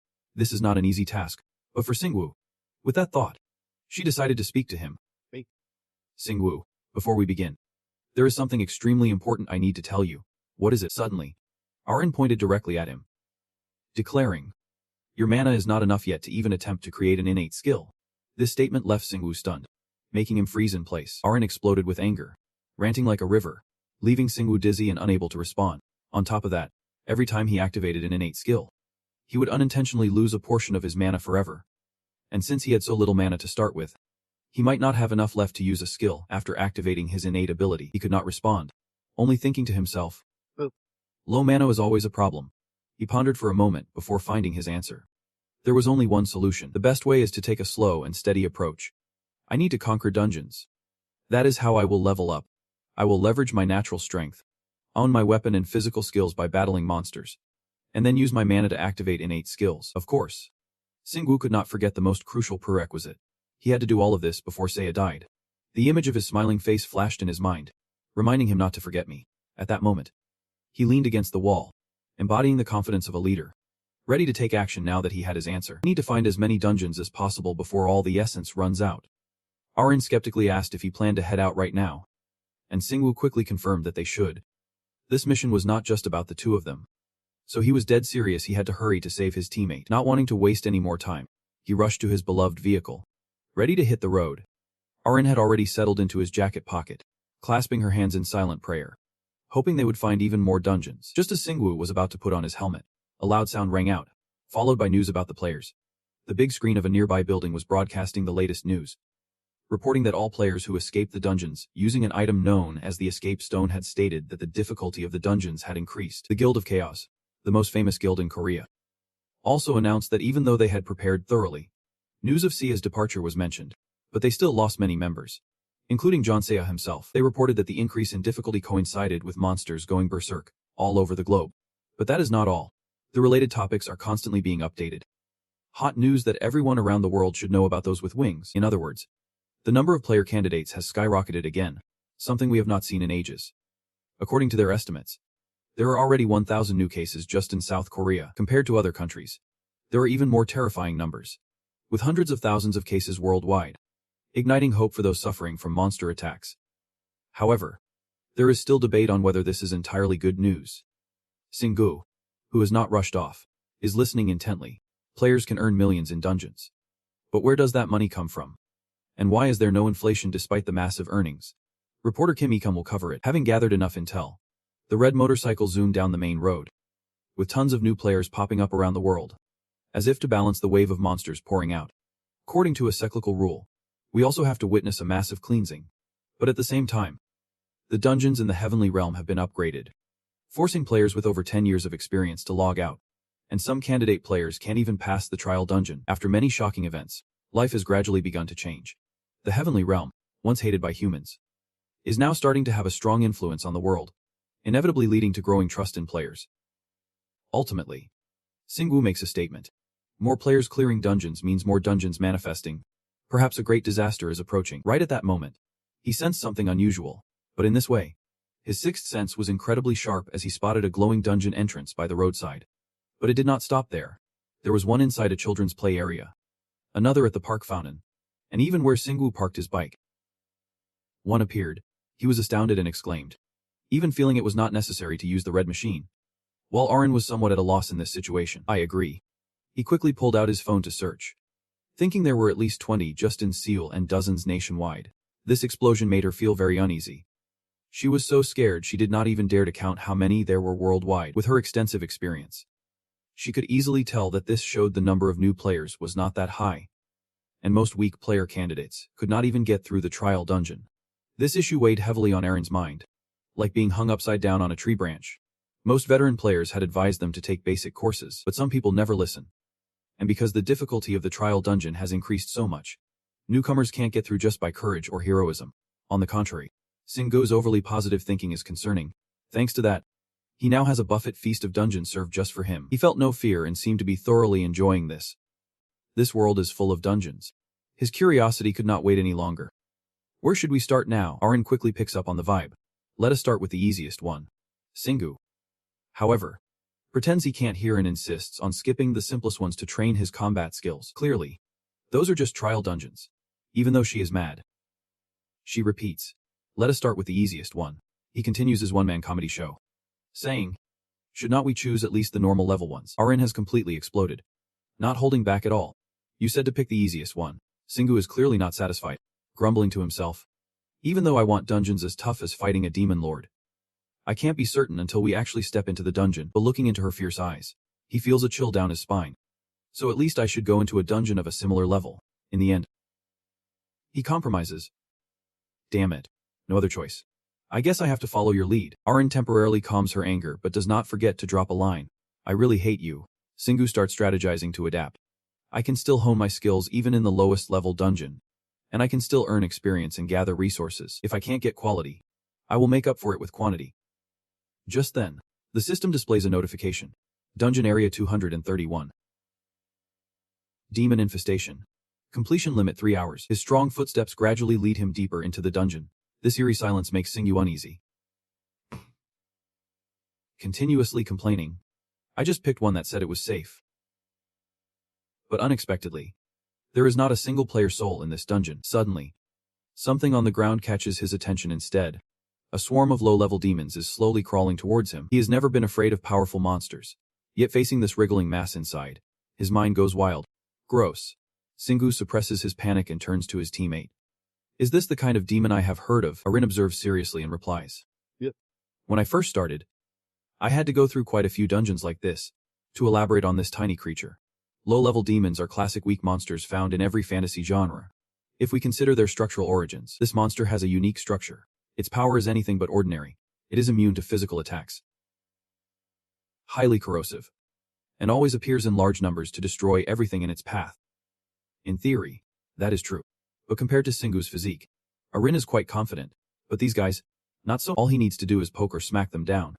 Even just stepping on them lightly would suffice. He quickly grasps the situation and thinks. Got it. Suddenly, the whole swarm of demons charges at him, and he immediately activates combat mode. His feet glowing with energy, with the sword of the storm in hand. He charges straight into the enemy's encirclement. The low-level demons deal no damage to Singu. As soon as they touch him, they burst like water balloons. Is it really that easy to clear this dungeon? What is this? A game for kids. To quickly end the battle, he unleashes his ultimate skill, the battle cry. The sound echoes and successfully attracts the entire swarm of demons rushing towards him. Singu charges ahead, ignoring them as they dissolve under his mana. Thanks to that, he realized some skills work better when the enemy is weaker. Deep down, he felt a bit bored. It was too easy. Just gather them up with a battle cry and use the shockwave to finish them off. This mission seemed like he could complete it with his eyes closed. Who would have thought that just running would let his shockwave skill wipe them out? But Arin knew exactly why. It was not that simple. Buddy, she was too familiar with this overwhelming power. His body was like an unstoppable weapon. The more Singu was praised, the more pumped he got. He should practice these two skills in some easy dungeons from now on. After running non-stop for a while, he finally saw the end of the road. He spotted the door to the room. As the demons jumped out to attack, his heart raced. He could not wait any longer. All right. Let us clear this dungeon. Arin called out from behind. Wait for me. At that moment, a large demon appeared, blocking his path. Singu did not rush. He took a serious look at his opponent. This one seemed like it would not go down with just a single charge. His grip tightened around the spear, ready to unleash a lethal blow. It was time to practice the combination of assault and punishment. Singu lunged forward, spear in hand, ready to strike the demon. Suddenly, Arin swooped in to warn him. Singu, it has only been 2 seconds. The big demon can harden its body using mana. It quickly defended itself with a tough net. Ignoring that, he still aimed to bring the hammer down on the demon. It shattered into pieces like droplets of water. She watched from afar, frozen in shock. Singu knelt down, looking at the mushy mass inside. Oh. I failed. It is really tough to switch skills once the mana has settled. Instantly, he turned to ask Arin. What is its special ability? All he got back was an awkward silence. What? Did you say something? At that moment, the system popped up with an update. Dungeon completed in 17 minutes and 5 seconds. Defeating 341 small demons and 1 large demon. Unlocking a special reward of a speed boost of 5 points. This result made Singu feel a bit satisfied. He had unlocked a special achievement. He thought that as long as he conquered the dungeon in a short time, it would be enough. It boosted his speed by 5 points, while normally it only increases by 2. Unconsciously, he began to doubt his own strength, wondering if he could really boost his stats after achieving a special reward. When the speed increased, he also felt his muscles change. Suddenly, she interrupted his thoughts. Now you look like a total weirdo. Singu. Well, the stronger I get, the better. Right? He replied, feeling proud. Just then, he noticed something. It was a system notification that popped up. You have received the secret of the special achievement. You are now seen as a peace-seeking individual. As Singu read through the info, he raised his hand to calculate. He thought he would get another special achievement. But it turned out to be something else. What kind of secret is this? Suddenly, he felt foolish like a monkey, as it provided a secret so simple even a monkey would know. The issue here was that it felt like it was making things difficult for him. Thinking this, Singu shook his head in denial. I can't be kidding. Right. His reaction made Arin uneasy. And then Singu said, what is wrong? His face turned unusually serious. If all dungeons have demons, we won't survive long. And even though it was so harsh, the message for him was quite positive. If this message was there, he had to check it out. The system continued to present information to Singu. Level completed if reward includes essence of the large demon. Essence of the large demon aversion with the power of the large demon. You can gain its power by consuming it. But consuming it after completion will help you acquire the memories of the large demon. Awarding experience points upon completion. The demon's messy pile gradually faded beneath his feet. A rather straightforward conclusion for a dungeon with no levels. Not to mention upgrades. Completing level FB with a reward like this feels way too generous. Two opposing thoughts clashed in his mind. But before he could even process them, Arin butted in again, saying she did not think he would get that elite reward. Turns out, this is what you get for hitting level F. In his hands were 3 small, beautifully crafted gems. Just tiny fragments. But they held the memories and mana of a boss monster. Even bosses might not be rewarded in low-level dungeons. Arin winked at Singu, suggesting that if he wanted to gather everything in one raid, he was being way too greedy. And Singu thought about how many more demonic dungeons were left in the city, but he did not pay attention to Arin's question. What really stung was being called greedy. Frustrated, Singu turned away, replying in a teasing tone. You think you are so clever? Fine. I will just stash everything in my inventory. Donnie just focus on eating. Eating. And eating. As he walked, he tossed the 3 newly acquired gems in the air. Sure, he would not gain anything even if he sacrificed them all. Best to keep them safe in the resting area. Suddenly, Singu had a brilliant idea. If he tackled low-level dungeons, he could save a ton of mana. A bright yellow triangular shape appeared, revealing a dungeon marked with 3 question marks, extremely low danger level. Arin, who was ahead, was startled.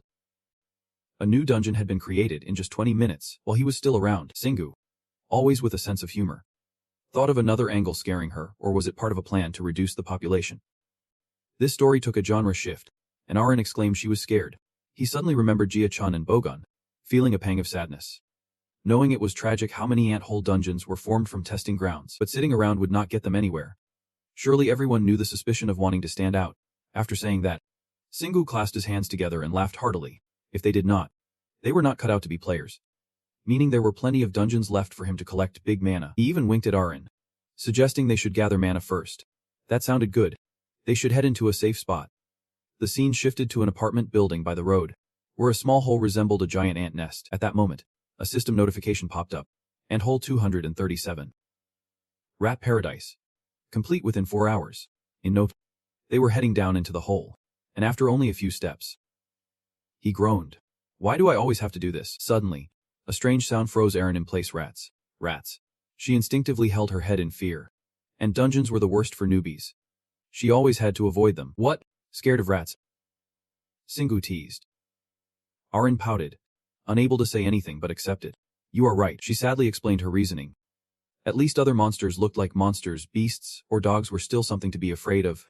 The image of a terrifying rat popped into her mind, but in rat dungeons, the monsters were still just rats. Saying that, she recalled previous players who had ventured into the rat hole, noting that they were all overly confident when they should not have been, yet Singu remained clueless. So what? They rely on numbers to defeat quality. Arin continued to adjust her stance. Just a little careless, and they could be surrounded by the horde. Sometimes, there is no chance to be careless at all. As she spoke, the fear heightened, causing Jun to shiver. The swarm of rats would devour everything weaponry, armor, leaving nothing but bones. Reflexively, Arin mumbled to herself. That is one of the most tragic outcomes when raiding dungeons. But in Singu's eyes, it did not seem very believable.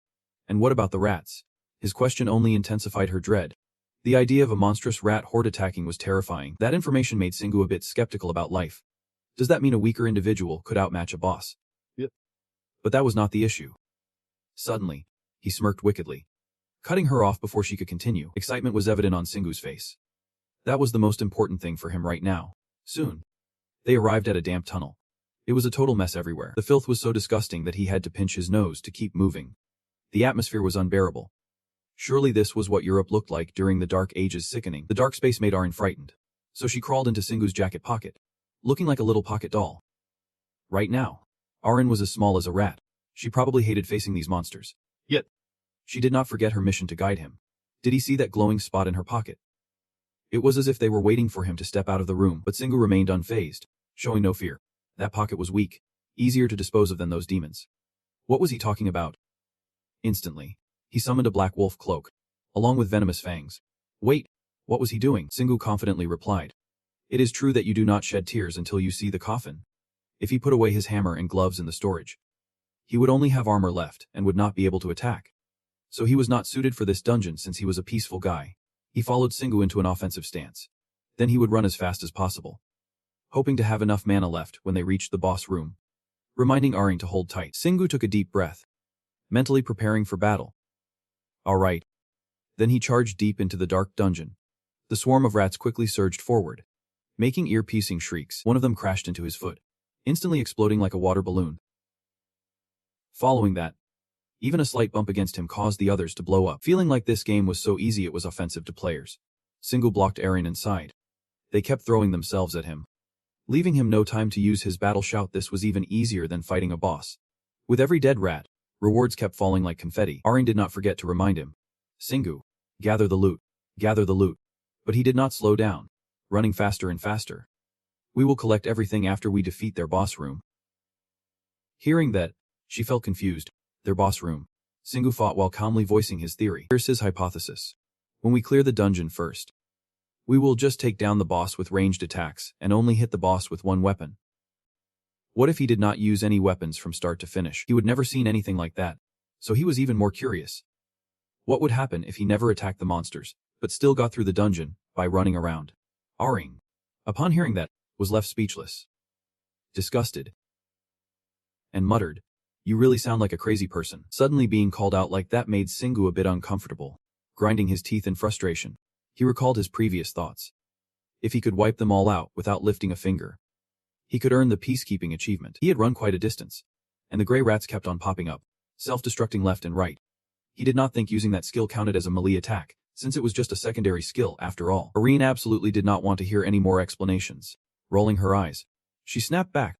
How on earth is this non-violent? Her irritation was palpable, thinking to herself, he could wipe them all out without even attacking. This suited Singu perfectly since his entire body was practically a weapon already. From deep within the dark dungeon, the gray rats continued to swarm out, showing no signs of dwindling in numbers. This suddenly reminded her of something distant. They were like 7 rats that had splashed into a river from some fairy tale. Just because they had become monsters did not mean they were intelligent beings. After all, hundreds of rats had already exploded, splattering their green blood everywhere, all over Singu and El Gros.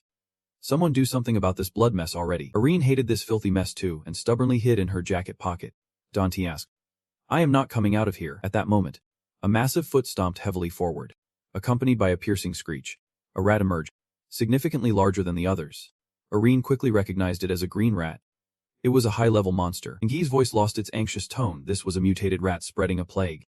Before she could finish, Singu took a step forward, sending it straight back to Mer. The system chimed in, announcing he had reached level 7. Arin felt energized, bubbling with excitement.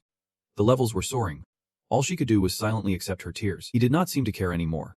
He was still super pumped, feeling motivated to charge into the enemy's heart. It was unbelievable how his skills kept leveling up just from running around. His powerful strides thudded against the ground, and as his level increased, he ran faster while using less mana. With his current abilities, this dungeon felt like a mere jogging track. Maybe he should just use the full-on assault. Arin shouted as she heard the decision. Don't take it so seriously. Singu's carefree attitude was clear. He obviously would not listen. Mastering skills in everyday life. It sounded great. But she could only hope for some gentle advice. Just do not punish him every day. Okay. At this moment, Tron realized something different. The dungeon was much larger than the previous one. Just as he thought this, 2 paths appeared before him. Arin could not help but feel confused. Singu, one path looks easier. He had a serious expression as he pondered and then asked, You think I can T-loop back in a U shape? Before she could grasp the meaning of that, He did not wait any longer and sped toward the right path. He was like a mischievous child, wanting praise for everything. How did you like that turn back there? But Irene did not feel amused at all. She felt like throwing up. During their dungeon exploration, Singu had picked up another skill. Because I have run so much, I have learned how to change my direction. But the key is to control the force's angle. It is like I have become a research professor concluding that, if I know which muscles move, and how mana makes them move, changing the direction of impact won't be so hard. He really has made great use of his divine strength. Clearly, the force is intact, so it is used to crush this seemingly endless swarm. The thoughts from earlier made him hesitate a bit. Muscles. Mana. I noticed Shingu's fighting spirit suddenly shift, displaying an indescribable confusion. He fell into deep thought, recalling the glorious days of the past. Before he became a player, I once loved a life without any mana.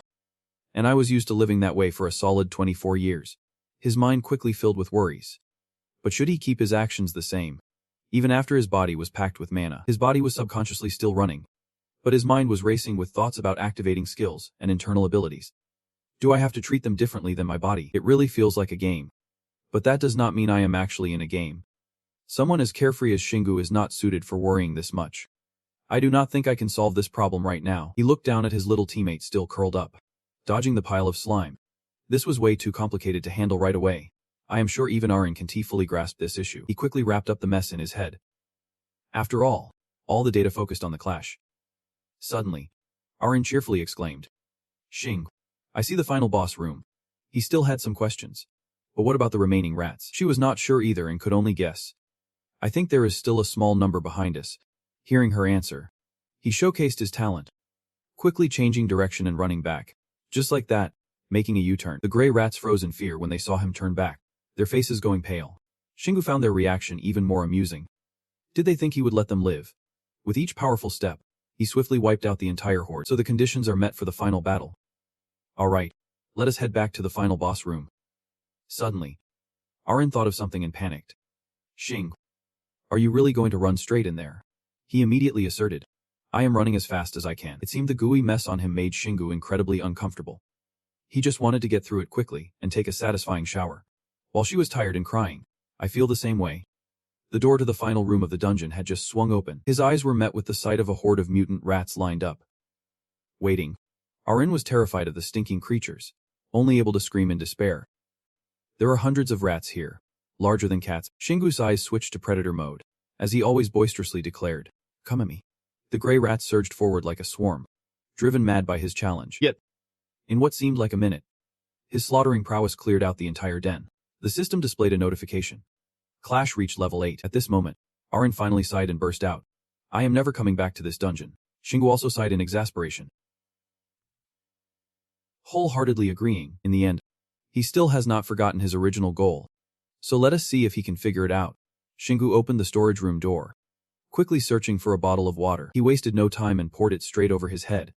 Then he shook his hair to get rid of the excess water. This move made Arin think of a little Ole. He wiped away the drops of water trickling down his face.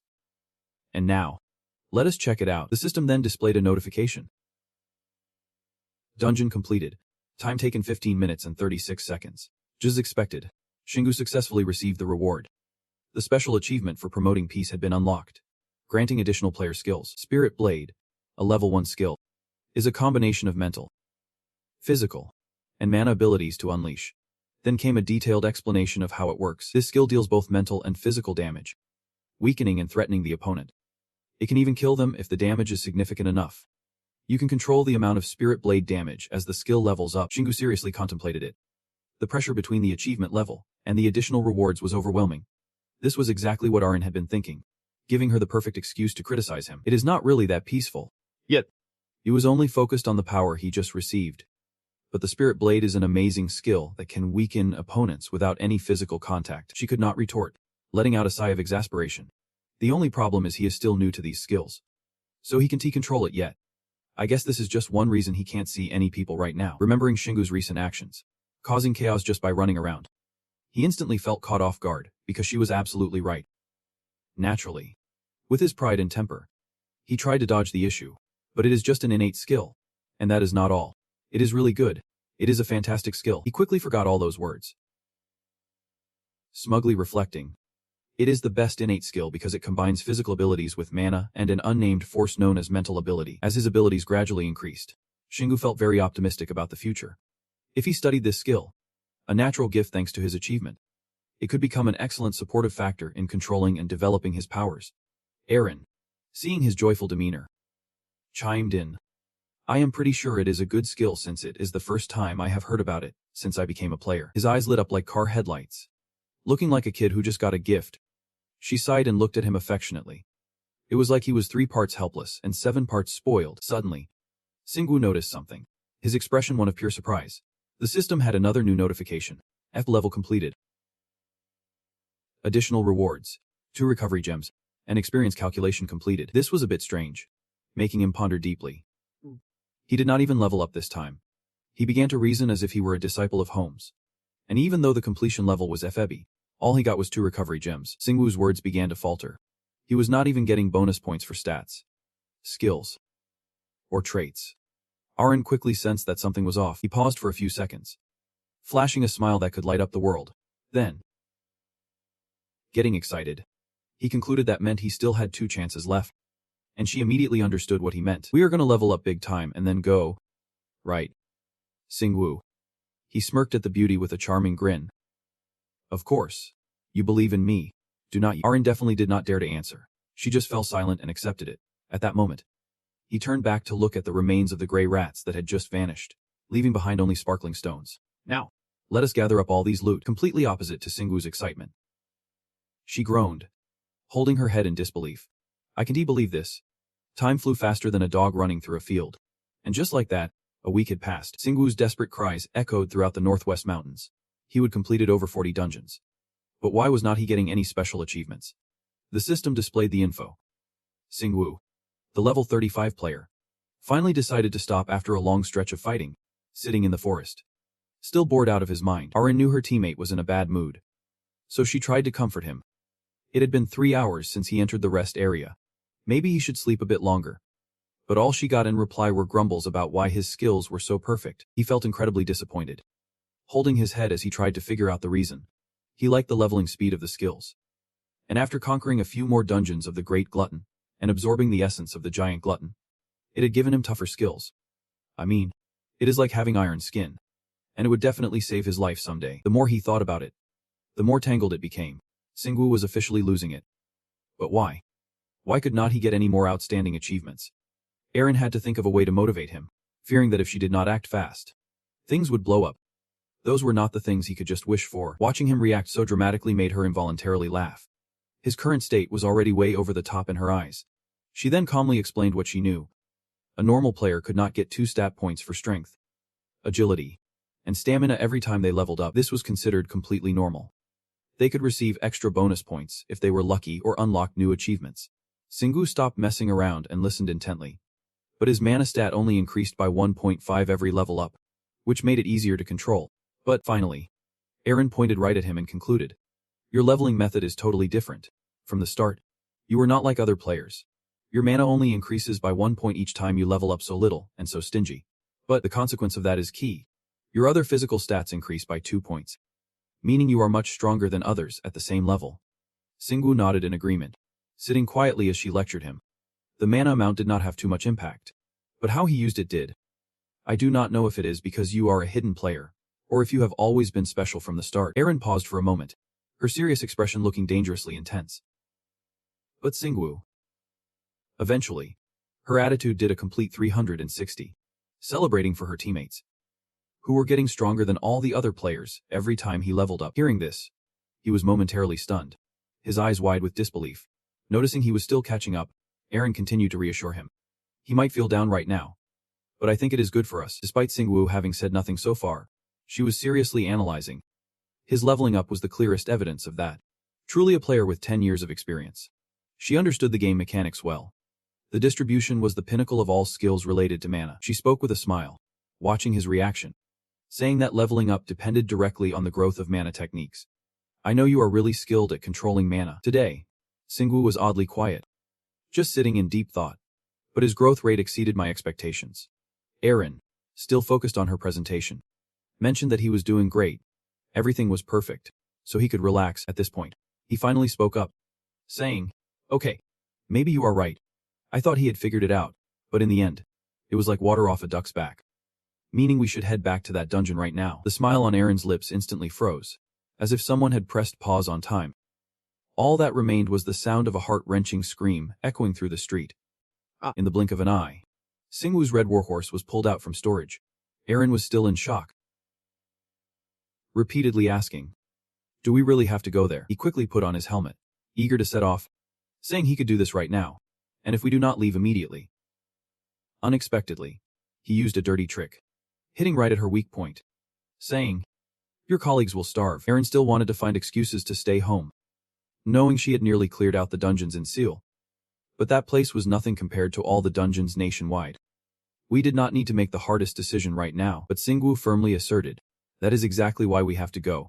Leaving her a bit confused, Singwoo seriously expressed his thoughts, wanting to handle that dungeon before leaving Seal. It would be a hassle if those monsters appeared. This time it was Aaron's turn to freeze. Unsure how to react, he recalled the terrifying monsters from that dungeon, earnestly sharing his concerns. Each of them was a trained warrior who loved to fight, so once released, they would wreak havoc without stopping. He knew South Korea was always filled with high-level players. He hesitated to voice his worries. But was not the Demon Lord the most formidable enemy? Aaron felt he was worrying too much, trying her best to convince him. But at this rate, he would become stronger than them in just 10 days. We still had plenty of time before the dungeons erupted. The time they spent side by side made her realize a lot about him. His development status is definitely not what you would call normal. He might be completely ready to evolve. Suddenly, a flood of thoughts rushed into her mind. Maybe it is because he never stops pushing himself. Or perhaps his talent shines too brightly. Or it could be a mix of all those factors. Suddenly, Singwoo spoke up, pulling her back to reality, explaining why he had to leave. He looked seriously at his strong hands, clenching them into fists while he could not overpower them yet. He still had a chance to fight. His resolve remained steadfast. Once he decided, there was no turning back. Now was the perfect moment. The only time he could improve both his skills and his body. As he shared his thoughts, he subtly glanced at Irene's reaction. Noting that he had not faced a tough enemy in a while, he did not want to ruin that by leveling up in boring dungeons. Once again, he emphasized his point. This was the perfect moment he had been waiting for. The only chance he had to challenge himself by fighting those guys. Irene was not the stubborn type. She sighed but went along with him, saying, "All right, you have convinced me." She quietly blamed herself. But really, she wanted Singwoo to hear it. That he wanted to level up by tackling the tougher dungeons. "But you were also the one who convinced me to level up by going to the easier dungeons." With that, she turned to ask again, "So how do you plan to train yourself with the major demons?" He remained unfazed, coldly affirming, "Exactly." Irene stopped trying to convince this stubborn guy. All she could do was offer some advice. He had a knack for casually saying terrifying things. But before he left, she wanted to warn him about something. Singwoo listened seriously. "What is it?" As he spoke, he revved his bike down the main road, like a superior street racer. This made him feel exhilarated. Watching them clear the way made him feel like an ambulance. Irene had somehow settled comfortably in his jacket pocket, thanks to his inner abilities. Which was why she had warned him to be careful earlier. He felt a bit guilty, awkwardly explaining that he had tried to control it as much as possible. But it still happened. His mind was racing with concerns body and man-body. There was so much to study with this skill. Singwoo had made plans beforehand but was running into some issues. If only things could be a bit smoother. He could study this skill in the resting area. But what he did not need was in abundance. While what he needed was scarce, including time. Suddenly, Irene spotted something, her eyes brightening in the vast hole. "We are here." Hearing that, he quickly jumped off the bike, skillfully steering it into the storage entrance. Just as she had felt, they successfully found an entrance to the dungeon. The system immediately displayed the information. A high-level demon dungeon with extreme danger. Singwoo observed the large crack in the road. He might have been here once before. But the entrance looked pretty loose. He could probably just whip his tail to open it. Without hesitation, he decisively slammed his tail down once more, guessing that this tail had other uses besides breaking things. Right after that, a shockwave erupted, sending debris flying everywhere. "Let us move in." As always, they easily made their way into the waiting area, the Advanced Demon Lair number 84. With a deadline of 3 days to complete it. Both of them were a bit surprised. Singwoo voiced his curiosity, noting the time limit here. Which means, Aaron quickly caught on and added to his analysis. They won't hold back on us during this second run. Or maybe a player has already entered the ant den. making things worse. His heart raced at the thought, feeling that this was probably linked to him. This dungeon was supposed to be unbreakable, but had become more dangerous just because of his intrusion. Still, Xing tried to brush the thought aside. It was absurd and annoying news. Arin sensed the underlying issues, suggesting they just send an anonymous report to the Gale Association. He agreed with that point of view, but they had to prioritize other matters first. Right now. Let us go find that car. At that moment, with her sixth sense tingling, she felt where their teammate was. Women's intuition really is spot on. Arin pointed in the direction she had just looked. He is over there. The sight of the car appeared, looking like a total wreck, and all the food had been devoured. Seeing him in this state, how could Xinggu forget to tease? He was shocked and stammered. Not really. He glanced at Arin as if to deny it, saying, I am just trying to get used to not having a body anymore. Over time, I might shrink down to Arin's size. The wary gaze of the car closed tiredly, his voice growing heavy and sad. Then he vanished without a trace. She was naturally sensitive to words like these, especially with Xinggu here, so she should not say things like that anymore. He really looked much more haggard, pouring out his feelings. I am honestly shocked. I feel scared and jealous. Xinggu was not as cold-hearted as he appeared. Seeing his teammate like this truly broke his heart. He looked like someone on the brink of death. He did not want to see anyone die in front of him, especially someone he knew. Arin, sensing his thoughts, acted like a private tutor explaining. He still was not used to loss. Other players had to experience the loss of their teammates a few times. The car weakly chimed in. Anyway, I will wait here. Even though I should be following to support you, he continued to sulk like someone who had lost all their energy. I feel like I will lose myself if I leave this place. Hearing this, Xinggu raised an eyebrow in surprise. He turned his face away but sternly ordered Arin. Even though I should help you, Arin, you stay here. He used his usual arrogant demeanor to ease some of her worries. He could not fight a demon while protecting her. It was always like this. She could never argue back with Xing. Only sighing in frustration, Arin then proposed a condition. Subtly agreeing with what he said. You can give me the rebirth gem. Seeing that her expression had improved, he felt relieved to comply with her request. All right. But she quickly added one more thing. You need to use it. Though, the more she spoke, the redder the little girl's cheeks got. She shyly encouraged him. I like your confidence. Arin stretched out her hand to tightly hug the rewind gem. Even though she said that, she had to force herself to stay calm. I do not think Sun Gu will lose to the great demon in a one-on-one fight. He has beaten them before, even when he was 10 levels lower, but ultimately, it was impossible to stop feeling uneasy. All I could worry about was how he would get through the dungeon. The anxiety inside her turned into teasing words. Curious to see if he would still be this relaxed when 3 great demons ganged up on him. Sun Gu maintained his proud demeanor as he replied that he could take them down one by one. More than anyone else, he was confident in his abilities. So whether it was 3 or 30, it did not matter. Then the dungeon gate slowly creaked open, light from outside filtering into the dark room. Jan, sensing the commotion, snorted a few times, sniffing around to figure out what was going on. As soon as he saw Sun Gu casually walking up, he let out a derisive laugh. Just a human. This strange attitude made Sun Gu frown so hard that his eyebrows almost met. Why was he reacting like this? Sun Gu thought there would be a warm reunion to reminisce about old times. But Jan's odd behavior left him bewildered.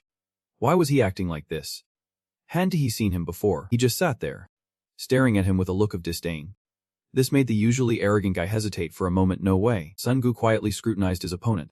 Could he be another great demon?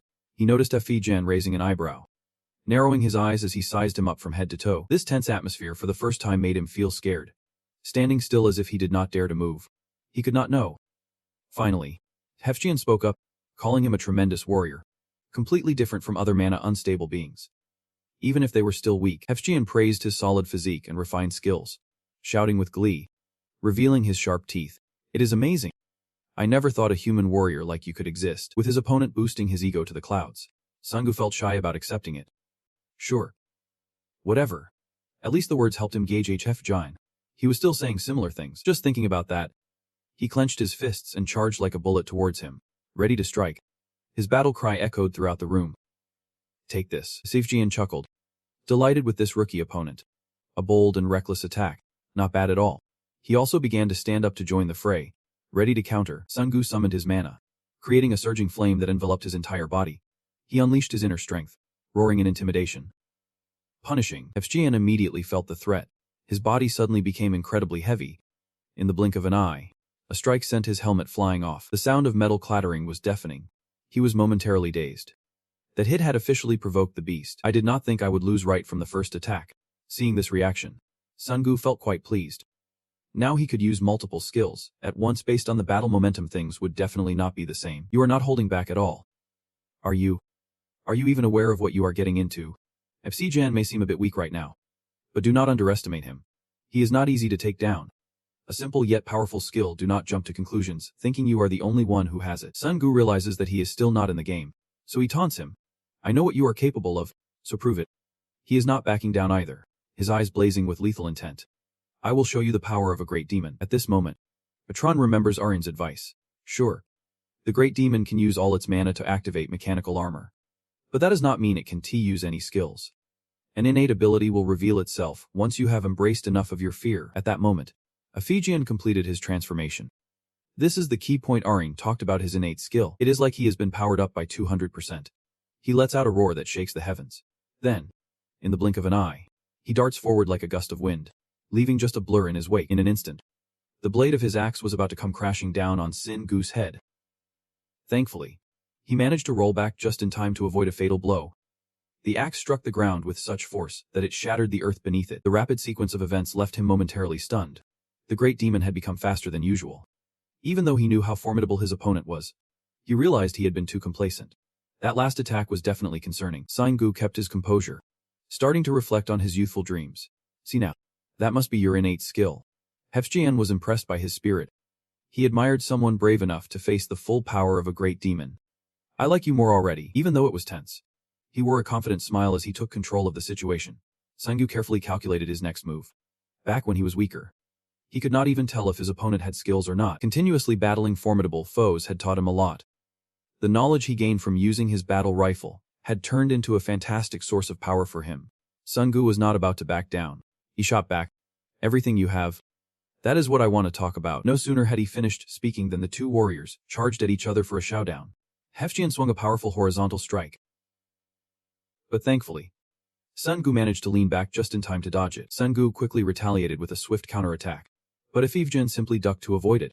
He started spinning his hammer like a pro, creating a circle of energy around him. Once the mana was fully charged, he aimed directly at Hefjian. But somehow, he managed to dodge, and the hammer slammed into the ground instead. Sengu decided to drop his weapon. Quick on his feet, Sengu activated his skill, distributing his mana. The energy focused on his shoulder, leading to a direct hit against Hefjian. Caught off guard by the sudden attack, he could not react in time, suffering internal damage that made him spit out a nasty mix of fluids. As he struggled to regain his composure, he saw Sungu charging at him again. The damage dealt from that move filled him with satisfaction.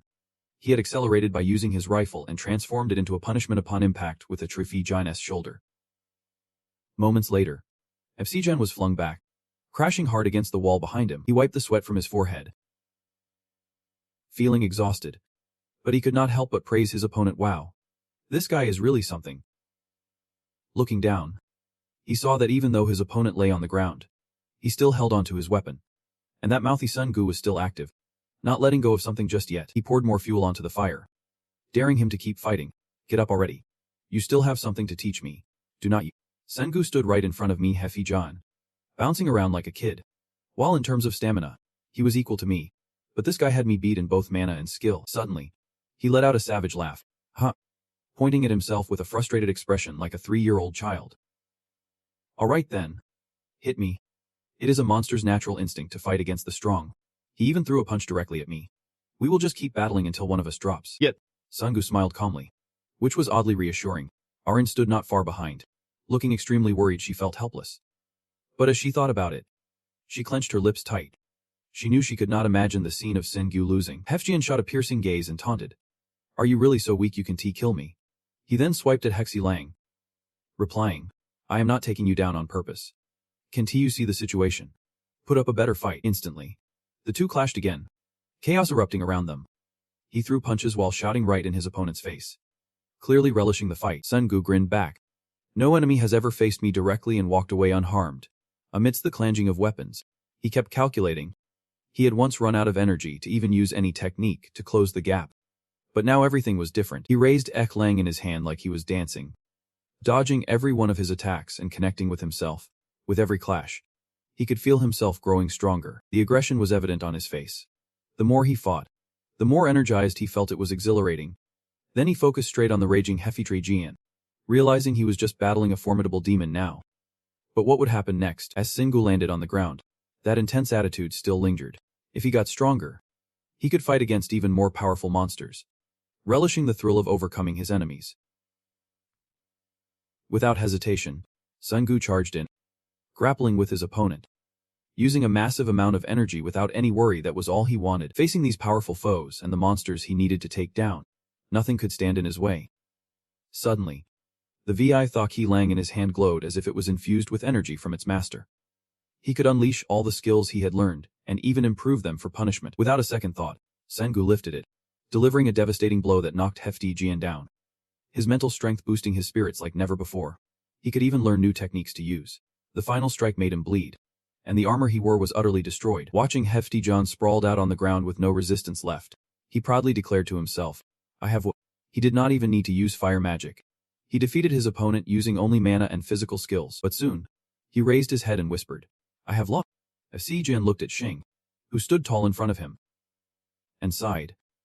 "Warrior, there is nothing left I can take from you. Your technique is flawless now." He struggled to sit up and continued, "Now, whether you can harmonize it with mana is something you still need to train." He rolled his eyes, showing a hint of sympathy for his opponent. "That is exactly what I was thinking." Xingwu directed his gaze at his broken hammer. "That is why I wanted to fight the great demon for clues. But these guys do not have fixed martial arts techniques." Looking at Hefty Jian's disastrous state, unable to even stand, he thought, "They only excel in brawling, using their bodies to snatch victory." Suddenly, he chuckled to himself. "Tough luck for them. I have got a natural talent in that regard." He was slowly recovering from the recent battle, speaking more clearly. "I am sure you will want to learn how to sync your heartbeat with mine." Hefty Jian pointed directly at Xingwu and explained, "But that is a power reserved for a select few demons, who've proven themselves through countless battles. As a human warrior, you will have to carve out your own opportunities." He squinted his eyes, speaking cryptically. "I can already see its head." Xingwu was taken aback and asked in surprise, "The head?" After saying that, Xingwu startled himself, realizing something. He said, covering his mouth in disbelief, "I think I can guess what it is." Even though it was a skill he stumbled upon, he was sure he would find something similar at the end of his journey. Then he broke into a cheeky grin, like a kid. "Nothing beats those great demons." Xingwu turned to Hefty Jian, clearly grateful. "Thank you for your advice. I had a blast." In response, Hefty Jian smiled invitingly. "I enjoyed this fight too, but be careful." Human warrior. He could not help but think about his comrades. There are hundreds like me, and even stronger warriors. Suddenly, his gaze sharpened, filled with intense emotion as the captain led them through all these obstacles. Hefty Jian pointed at him again, his voice stern. "You need to become stronger to defeat them all." "No worries," Xingwu said with a confident grin. "Do not stress about it." Just then, a loud thud of a hammer echoed, blood splattering everywhere. Hefty Jian's body vanished, leaving only a handful of ashes. He slung the black wolf claw over his shoulder and said coldly, "Dueling and conquering dungeons are two completely different things." As the dust gradually settled, a brilliant red gem sparkled, glimmering there for who knows how long. "You can only use basic techniques and fighting skills, but you have not tapped into your overflowing energy." "Right." Xingwu turned and walked away coldly. "I have been holding back my killing intent and have not even used all the power from the wolf claw." At that moment, Aaron ran out to admire the treasure on the ground. Suddenly, he turned back to where Hefty Jian had vanished, smiling. "It is because I want to defeat my enemies using my raw physical strength, mana, and fighting skills." At the same time, she hugged the stone close and flew towards Xingwu, listening to him explain. But that reason was not the only thing keeping him in the fight. The thoughts kept spiraling in my head. I have gathered enough information, analyzed the demon lord's strength perfectly, figured out how to move against them, and I unconsciously pictured myself standing in front of a dark cave, mapping out my movements in the dungeon. Back in reality, Xingwu raised his hand for a quick assessment. "I still have half my mana left. It is time to start conserving it." He held his weapon, calculating, while Aaron stood beside him, her cheeks flushed, wondering if he should wait until he was fully recovered. "If I can conquer it." Xing gripped the black wolf's claw tightly with both hands. Resolute. "I can use a recovery gem to heal and wait it out. I could have saved a lot of mana right now if I just took down one monster." He confidently declared this with a face full of excitement. "All right then. Let us see what is in the next room." Immediately, Xingwu propped his chin on his hand, deep in thought, realizing that every room in this dungeon was spaced far apart. He had caused quite a ruckus in the first room, But no monsters had shown up. Arin chimed in, saying he should be thankful for that. Yet, Shingu paid no mind to Arin's words. Or maybe they thought it was just a sacred duel and decided not to intrude. They were definitely onto something. That childlike belief made her chuckle. Not a chance. Arin switched to teacher mode, explaining that usually, the rooms and dungeons were designed to be unbreachable. She patiently guided him bit by bit. It was an unspoken rule unless players tried to attack by moving from room to room or tried to destroy the entire dungeon. The monsters would not attack first. He nodded, signaling he understood. Shingu looked at Arin, his tone turning serious. All right, Arin, you can follow me. But keep a room's distance. The other party obediently listened. I will stay close enough for healing spells to work. She pointed to herself, putting on a confident face, saying she was strong enough not to faint from just a few healing spells. Arin looked at him with a serious expression, trying to prove a point. He was not the only one who had grown stronger. I have regained my strength too by experiencing and clearing dungeons alongside you. At that moment, Seiha appeared out of nowhere. Chiming in, a supporter grows alongside the player. He switched to teacher mode too, explaining that if the player levels up, the same happens for the supporter. If you train your mana, Arin will heal herself. Arin, her cheeks flushed, urged Shingu to conquer this dungeon. With her encouragement, he agreed without hesitation. Sure thing. Arin did not seem overly thrilled, instead feeling a bit self-conscious. He had overwhelmingly defeated every dungeon so far, leaving me no chance to help him. Even when my strength had fully returned, I had my chance to prove I was not just dead weight. Then Arin flew over to Seiya, instructing him to wait here. Seiya cheerfully replied, seeming very enthusiastic, but reminded her to be careful, saying that. Seiya smiled warmly, a hint of sadness in his gaze. Those demon lords are incredibly strong. Shingu nodded in agreement. He quickly stepped forward, covering his mouth and whispering, is he looking smaller? Arin was frantically signaling with his index finger. That is why we need to hurry up. They reached a bar, when suddenly they noticed something strange. Dude. Curiosity pushed them closer, until they gasped in amazement. Oh my god. Before them lay a lush forest. It was unbelievable that it existed underground. Shingu was in awe, thinking, I can't believe this is a cave anymore. He finished speaking and looked up at the sky as if to confirm. I mean, since there is a ceiling up there, it must be a cave. Arin looked even more excited, darting around. The Great Dungeon was a replica of the Great Demons in a difficulty level 26 dungeon. That is a good thing because we do not have to worry about other monsters. But it will block those who just want to fight for loot. Shingu thought for a moment. Their presence soon attracted two big demons. One human who was breaking in. But he did not feel scared at all. Instead, he wore a mischievous grin.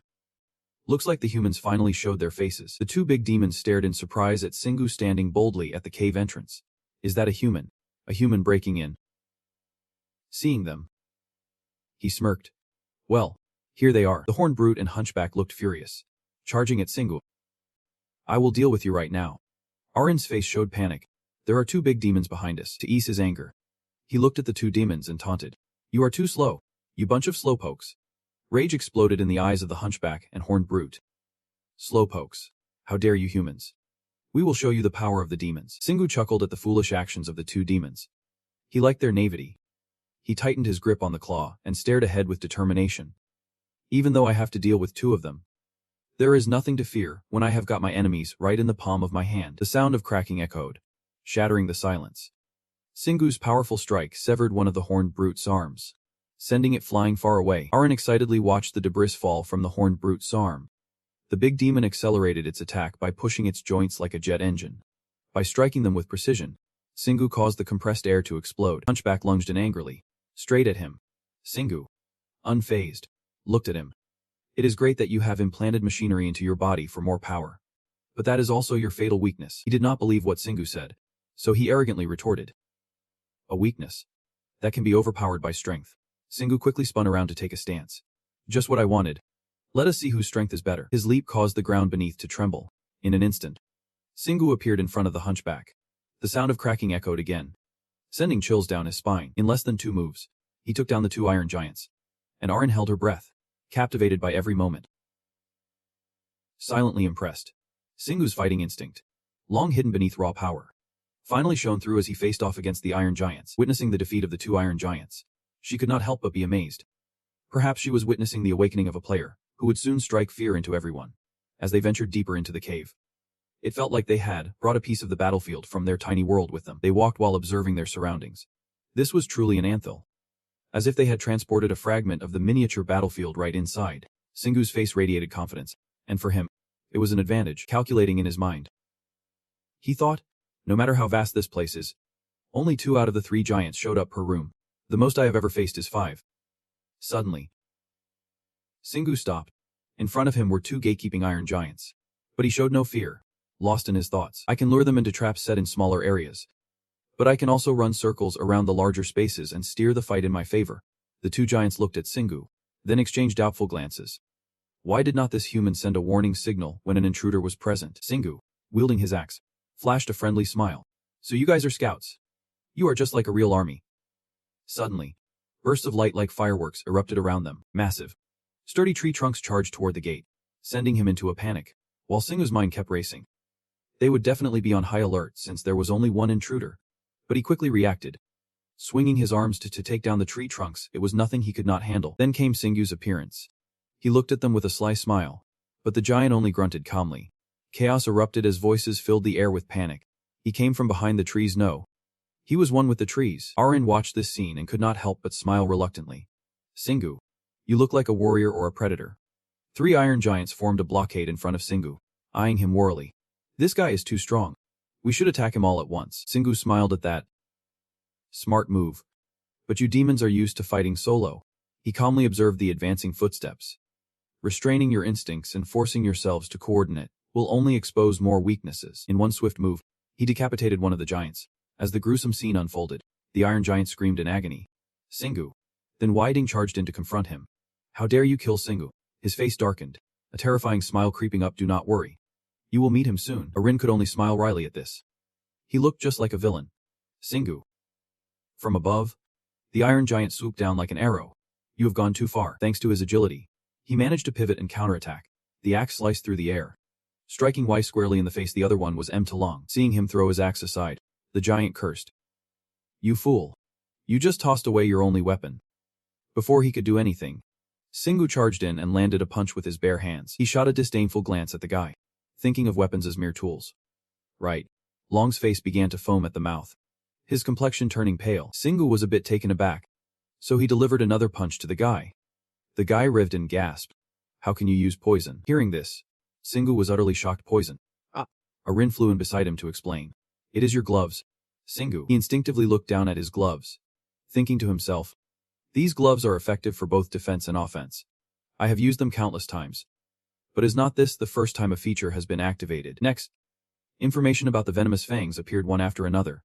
There was even an extra note below, mentioning a pair of gloves made from the essence of an extremely toxic species. Its potency is enough to protect your hands, and the tiny hard spikes on the knuckles can be used to attack enemies. Singu gazed at the venomous fangs, wondering if his proficiency being over 50% was the reason behind it. Arin explained to him. The appearance of features depends on their power.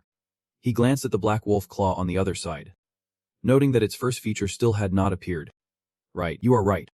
He recalled the information provided earlier and deduced that the black wolf claw should possess 2 features. It should also have the ability to poison enemies like the gloves. But maybe its power is too low, which is why it has not manifested. And the first feature still remains undisclosed. I have passed halfway on the proficiency gauge. He thought, turning to Arin. So what happens when I hit proficiency? She gently continued. The weapon stats will increase, and you can use it at a fusion altar. There are many altars like that.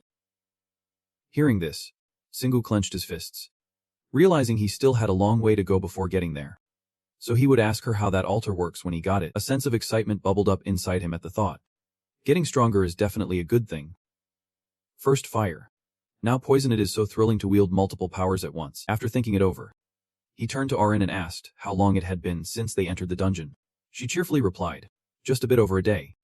You should have only encountered 5 major demons in the first half of the dungeon.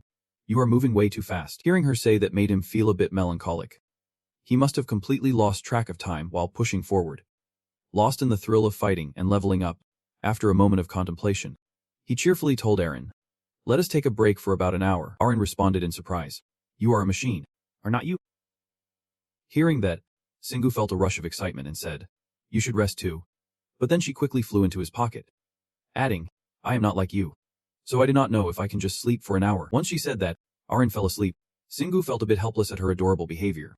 He then leaned against a nearby tree to rest, thinking, all right now. When will someone show up? In the distance, a massive shadow lurks, its fiery red eyes tracking every move you make. You squint, drifting into a sea of thoughts, knowing that this guy has been waiting for the perfect moment since our last battle ended. This is not some skill or mana. I have had this sixth sense since birth.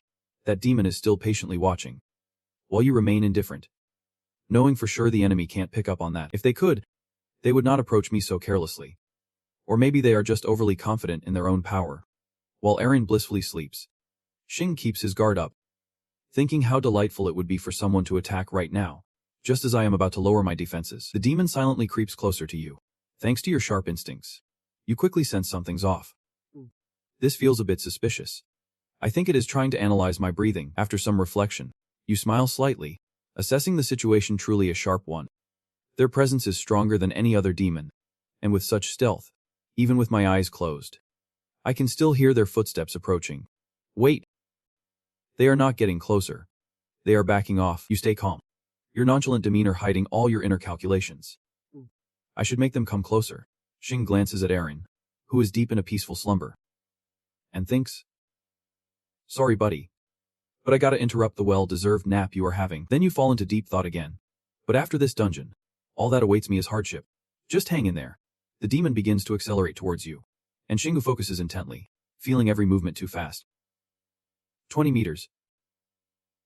17 meters. As the distance shrinks to 10 meters, you suddenly open your eyes, and the demon, caught off guard, charges straight into a trap nearby.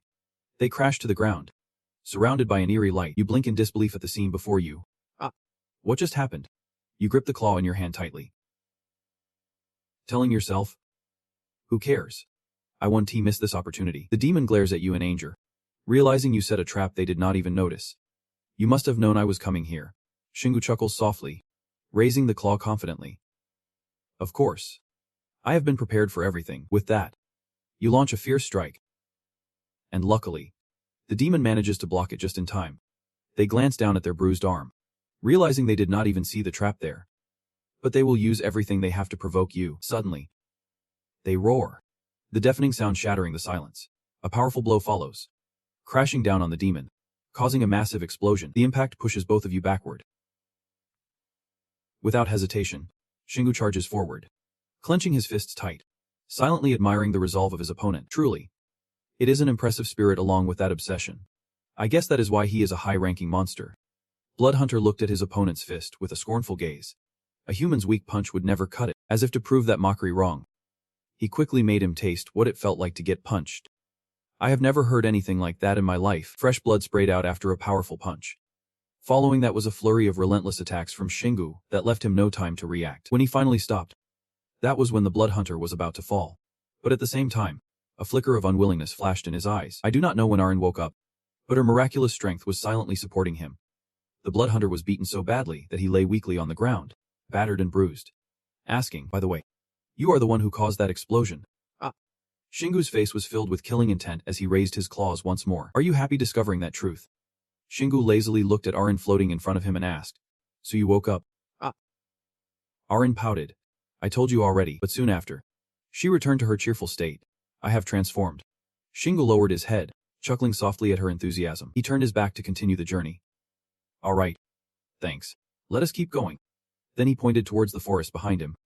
Help me take care of those 20 hellish demons hiding over there. The demons and Aaron were startled to hear this. She shouted angrily. What? You only took 16 hours, 39 minutes, and 11 seconds to complete the challenge. Aaron's eyes widened as she looked at the corpses scattered on the ground. You really managed to kill 20 hellish demons without dying. Hearing this, Xingu sighed softly. But the experience from this only came to him after he finished the dungeon. He did not think he could do that. Aaron angrily yelled at Xing.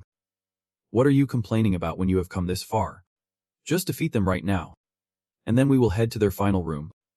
Suddenly, 3 elite hellish demons appeared in front of them. Upon seeing them, Aaron's smile and confidence vanished, replaced by worry, while the hellish demons began to stir up chaos.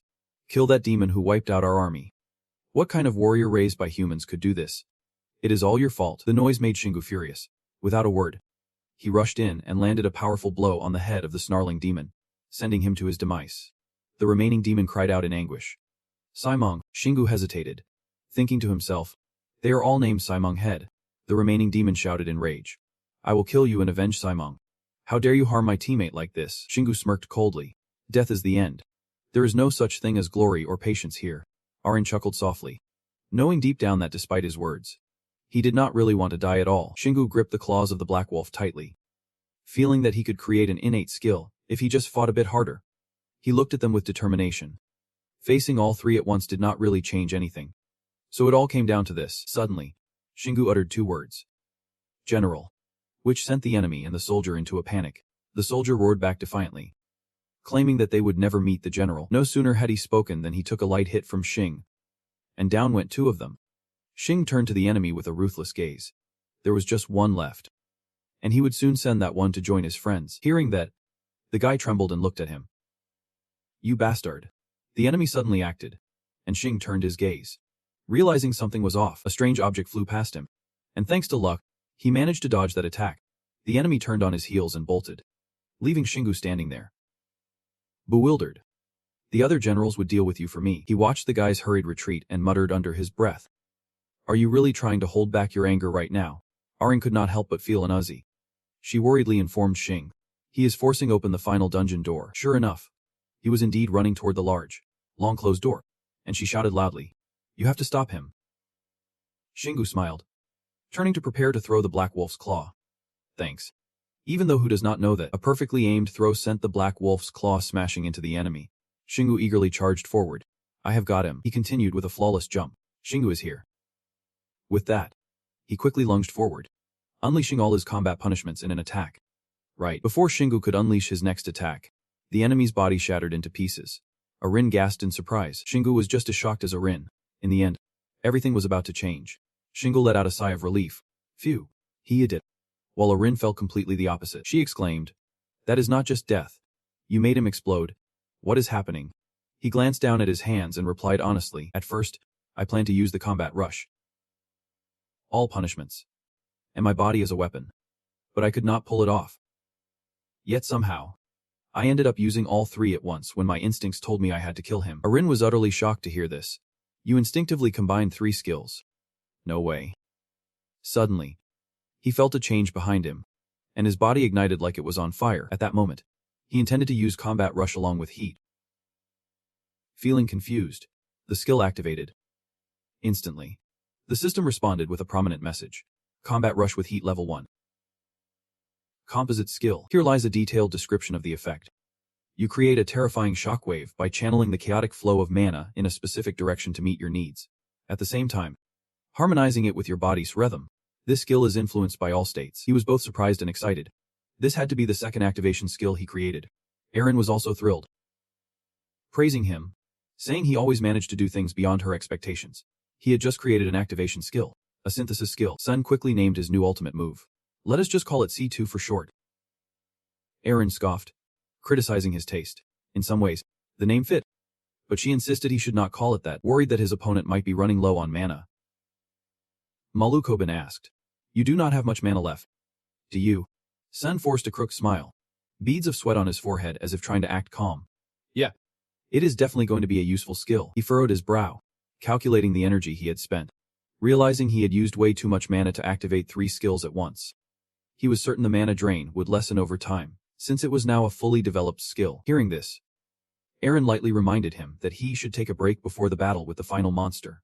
In the lair of the final monster, there probably would not be any monsters around, and Sen suddenly stopped, as if an interesting idea had struck him. But first, he picked up the hammer and smirked. Let us destroy these traps first. Arin stared blankly, pondering. Dungeons often contain deadly traps, not just for monsters but also for players. But after Sun encountered his first trap in the trial dungeon, he destroyed all the other traps with the philosophy that it is better to kill a few than to let some slip by. The more he smashed, the more Arin wondered about his method. But he had never been wrong up until now. She still could not figure out how he always found those traps. It felt off, even though he just seemed to be randomly smashing some spots. While she was deep in thought, Sun had already smashed several traps. He kept hitting one after another. And the crazy part was he guessed them all perfectly. Suddenly, a cute blue goblin appeared, and Arin was taken aback by her adorableness. Meanwhile, Sungu wore a scowl, as if warning her while she slowly opened her eyes. Then, with a swift invitation, she cheerfully greeted them. Would you like to quench your thirst with a glass of cold tears? before stepping into battle with the final boss of the dungeon. Both of them were utterly stunned, nearly falling over. Once they regained their composure, Sun Gu picked up his hammer, glaring, ready to take down the goblin on the spot. I should probably smash this thing because I have no idea what kind of trap this is. Arin quickly interjected. Wait, Sengu. Do not. After a moment, the goblin clarified things for them, and she quickly dealt with the shocking information. Sengu's reaction was just as stunned. Now, Ruta finally chirped in to introduce herself. That is right. I am the goblin merchant Ruta, and I can fly anywhere you want. Sengu scrutinized her closely. Noting she did not look like a retired player like Aaron or Seiha, he cautiously asked, Are you a monster posing as a human? Although misunderstood, she calmly explained, You can call me a monster, or you might think I am a retired player, or conclude that I am related to the dungeon system. Ruta shrugged nonchalantly. I am just a merchant, providing you with awesome items at reasonable prices. Sun Gu turned to Arin for her opinion. She soothed his doubts, saying that there was nothing like this in the Celestial City. She added, I know there are tons of surprises that are not found in the Celestial City, but there is also the appearance of someone who does not look like a monster or player. Arin looked at him with a determined gaze, trying to convince her teammate to trust her instincts. A third party like this is undeniably suspicious. Ruta quietly stood by, watching the two of them discuss. Suddenly, Sun Gu recalled a basic piece of knowledge. He was sure she would mention a side character, the kind you usually see in role-playing games. A character with artificial intelligence that assists players during their adventures. He had silently confirmed the goblin girl's nature. That concept matched her perfectly. Noticing they were not reaching a conclusion, Ruta felt the need to reassure them. I know I might seem suspicious, but calm down. I am sure you understand this. She wanted them to know that she had no malicious intent, and did not plan to harm, or even fight them. Even so, Sun Gu remained cautious. That is what makes people dangerous. He pretended to be friendly. Alright, Ruta, what is it? If you are a merchant, what do you want to sell us? The customer seemed to open up, excitement clearly showing on their face. To be precise, it was a trade of goods. All I wanted were those essence crystals. She laid out all the items available for exchange, and whatever you might need, potions, mana gems, equipment, and so on, everything you need in the dungeon. I will provide it for you as long as you negotiate reasonably. It seemed like Singu was slowly getting convinced, since she wanted essence crystals, not cash, playing it safe. I guess I could trust her a bit more.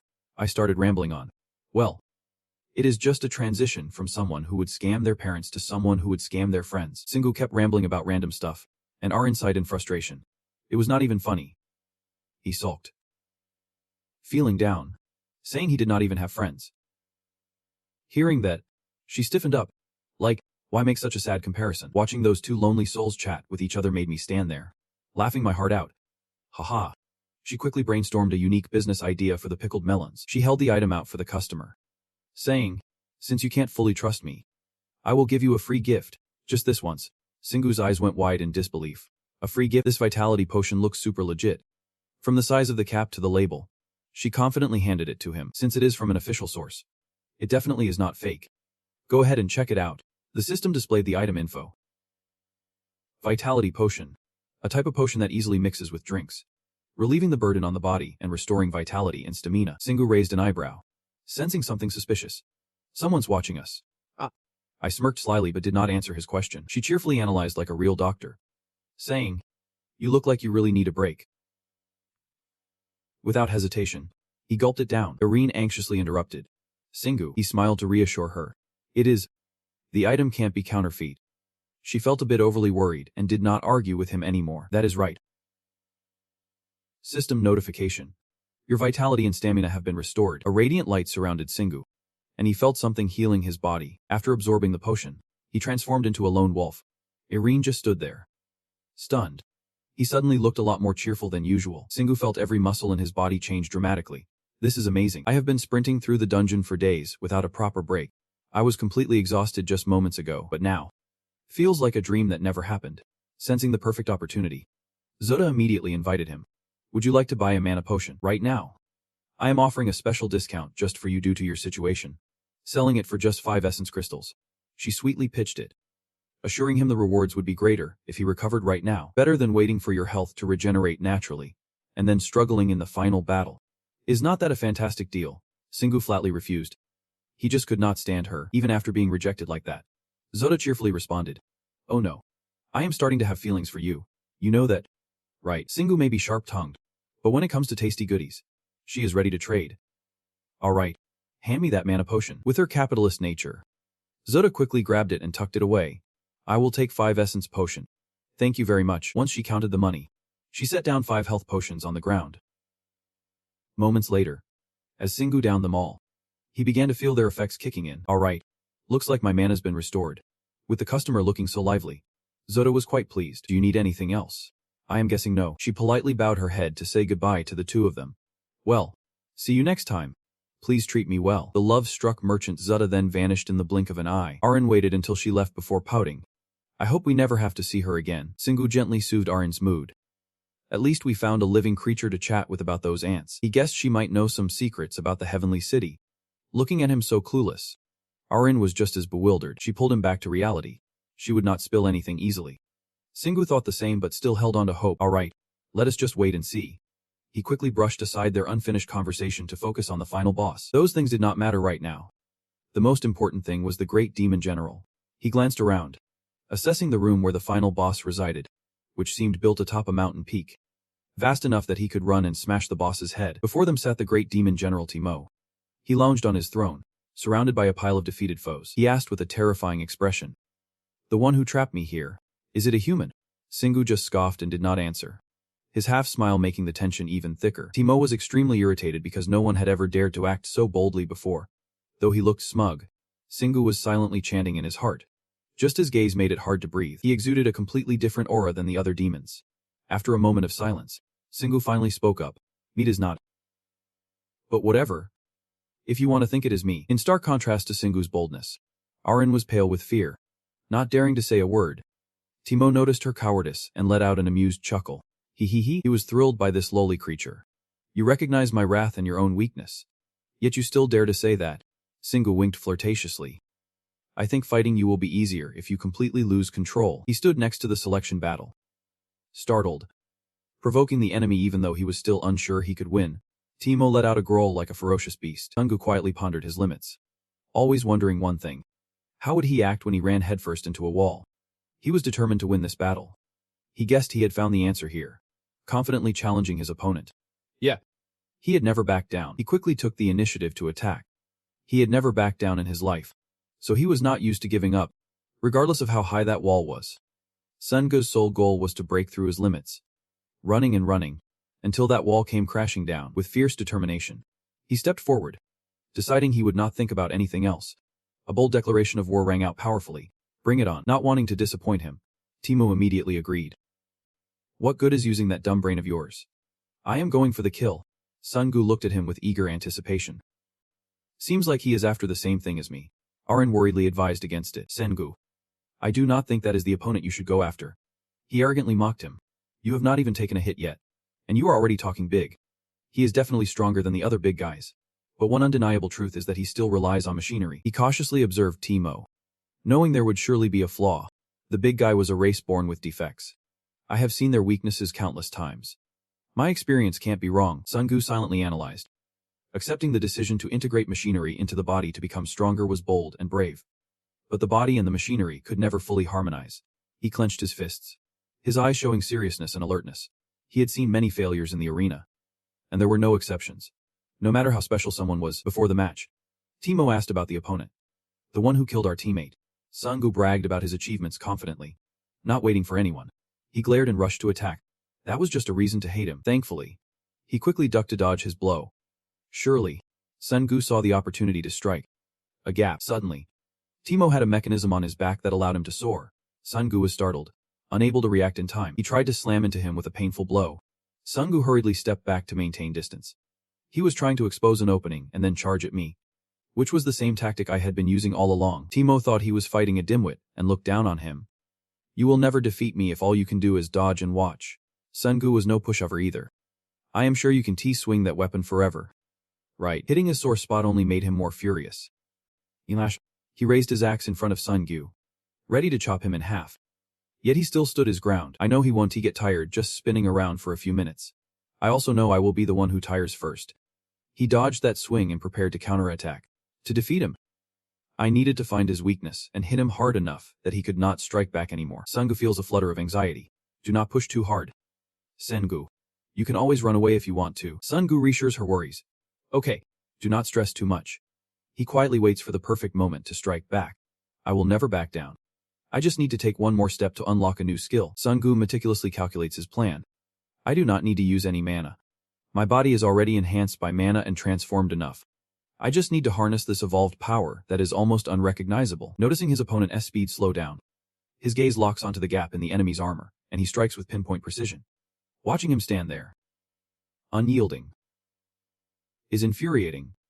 Are you going to turtle up like a coward after provoking me? Ignoring the guy's furious shouting, Sungu just smiles calmly. Then comes a weapon swing that creates a blazing arc, cutting through the air toward its target. Arin sees him lose his form and calls out loudly, Sengu. In the thick fog, Sungu reappears, raising his hand in a taunt. Show me more. It can't just be that. Teemo swings his weapon and insults him. You talk too much. A mutt like you running away. You think you will have more time. In a split second, Sungu dodges his attack. His armor would shatter under that blow. Just one hit, and I would be in critical danger and die immediately if it lands in the right spot. It would not be any different whether I was at level 10 or higher. But even knowing that, I can take my eyes off him. Sungu watches Teemo's movements closely, searching for a new plan. His movements are unlike any other knight. The way he moves is as if his soul, body, and weapon have merged into one. He glides through his skills and body, feeling a thrill inside. It is impressive. If I could, I would fight him 1,000 times. As a disciple to a master, Sungu continuously analyzes the techniques. I will forego the activation skill but elevate my innate skills to their peak. He has created a martial arts technique that no one else can replicate. Thanks to that monstrous body. From a distance, Arin watches in awe. I can see what Sungu is doing. He is using minimal mana to evade the knight's attacks. I understand what he is aiming for. She suddenly realizes something's off. But it is not worth risking her life like this. The knight is losing patience. You bastard. You really are good at dodging. Being complimented by him makes Sungu feel pleased. So you mean I am good at dodging? Ah. Suddenly, something happens right in front of Teemo. What the hell? Sungu feels no fear, even challenging him boldly despite the situation.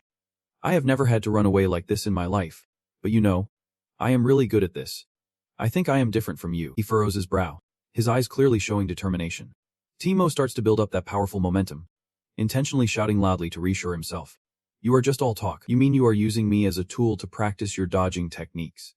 His words strike Sungu like a plucked string. Then show me what else you have got. Each step of Sungu began to move, transitioning to the next one, wondering if he could unleash the speed technique of battle.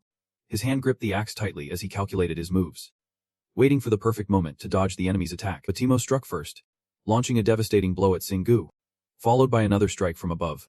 His speed was so unreal that Sungu could not believe it. It felt impossible.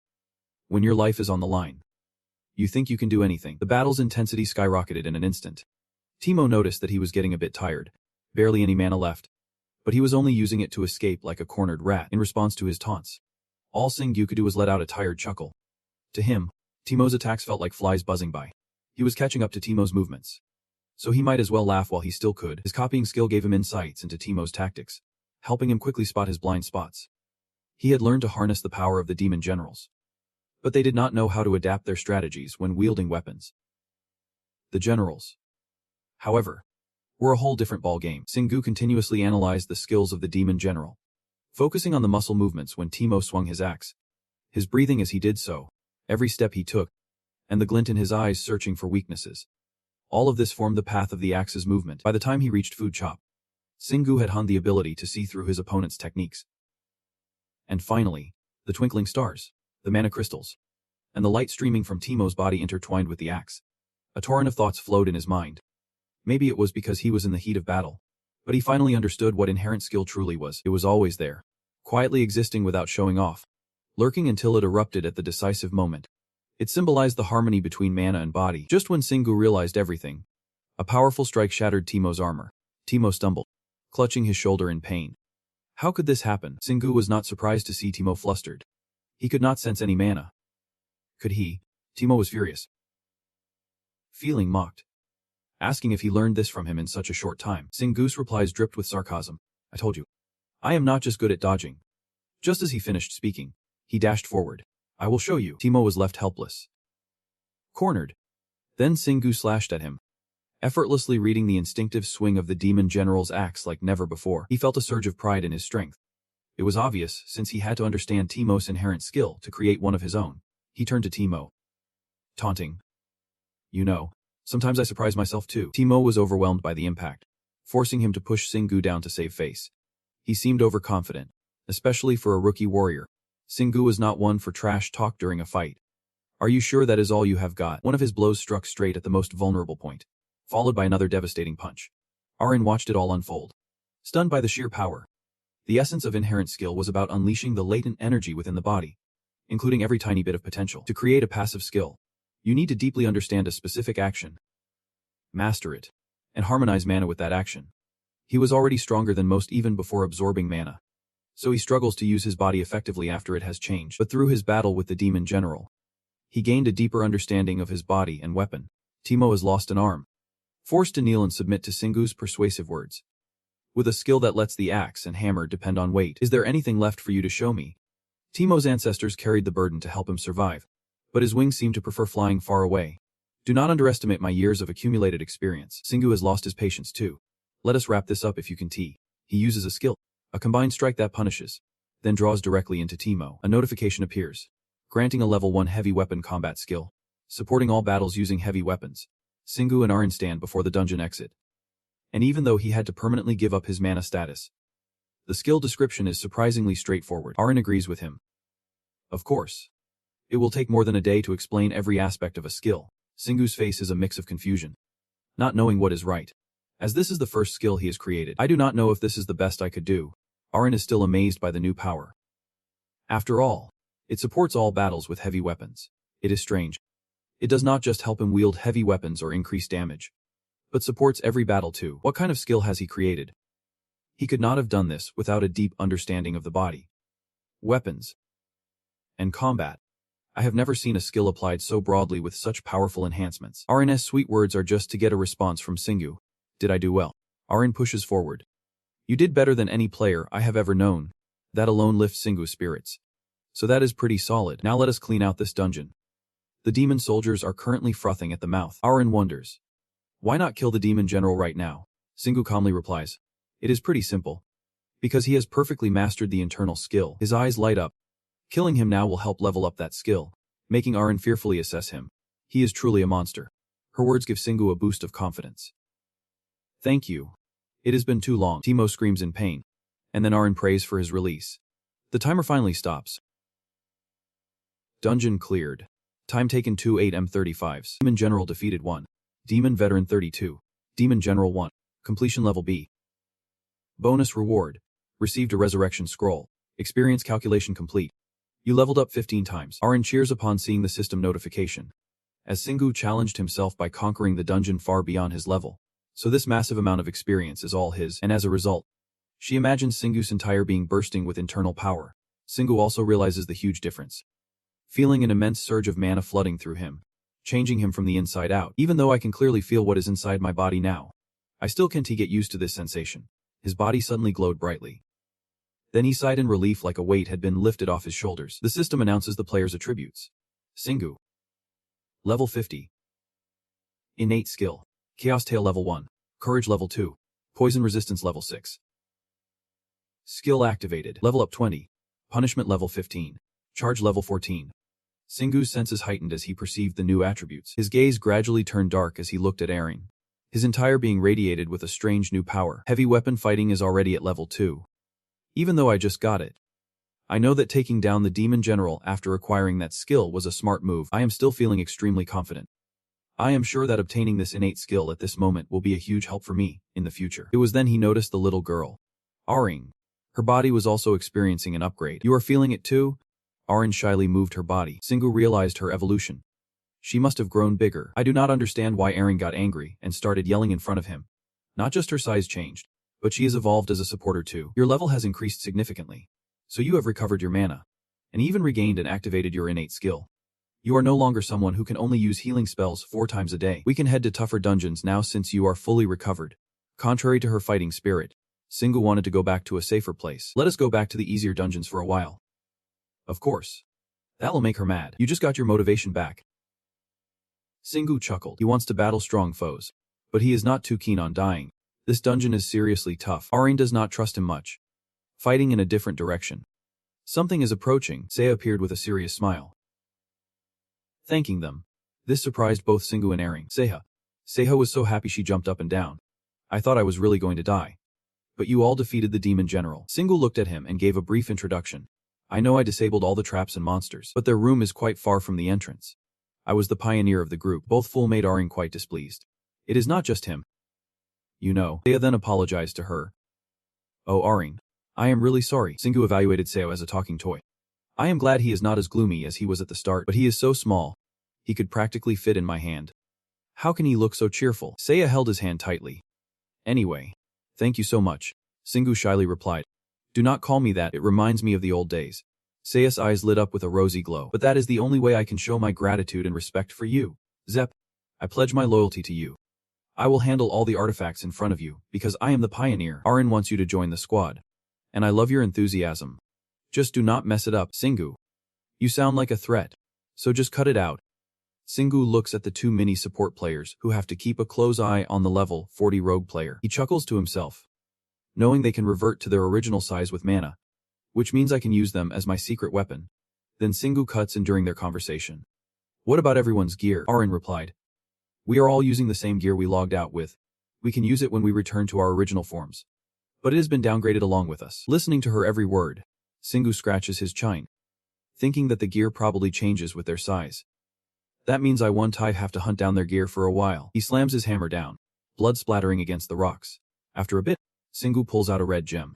He has wrapped up his gem collecting. Now let us go claim our reward. Arin had been itching to spill the beans to Singu for a while, planning to drop it all in one shot, which makes Singu restless since she knows him too well. Next, he pulls out a golden plate filled with rare gems. The plate shines brilliantly, blinding anyone who gazes at it. Arin's eyes widen in surprise as the gems spill out. There must be around 200 gems there. Singu slowly lowers his hand, taking a closer look at the item in front of him. This is... Congratulations. You have reached the maximum reward level possible. The light from the gem plate gradually fades. Having hoped too much, Singu feels a disappointment wash over him. Seriously again. Is this some kind of joke? Arin reevaluates everything. First the enhancement altar, and now the reward altar. Then she suddenly realizes something. Even though this dungeon is filled with powerful demons, there is always a cap on the rewards you can receive in a dungeon. Singu glances over as she ponders. It is quite a terrifying smile. In return, he gets a lecture from Arin. He can't expect to find legendary loot in a demon dungeon. Singu retorts. But I still got plenty of gems in this dungeon. Arin continues her preaching. He managed to collect the entire gem stash by conquering the dungeon solo, and strangely enough, with the amount of gems, even considering the number of attacks he made, her words hit him right in the feels. He knew this was bound to happen sooner or later. Singu scratches his forehead, not fully understanding. But it does not help much. I should check what the reward is. From the gem plate, a helmet suddenly flies up. Singu recognizes it as a new weapon, a battle helmet.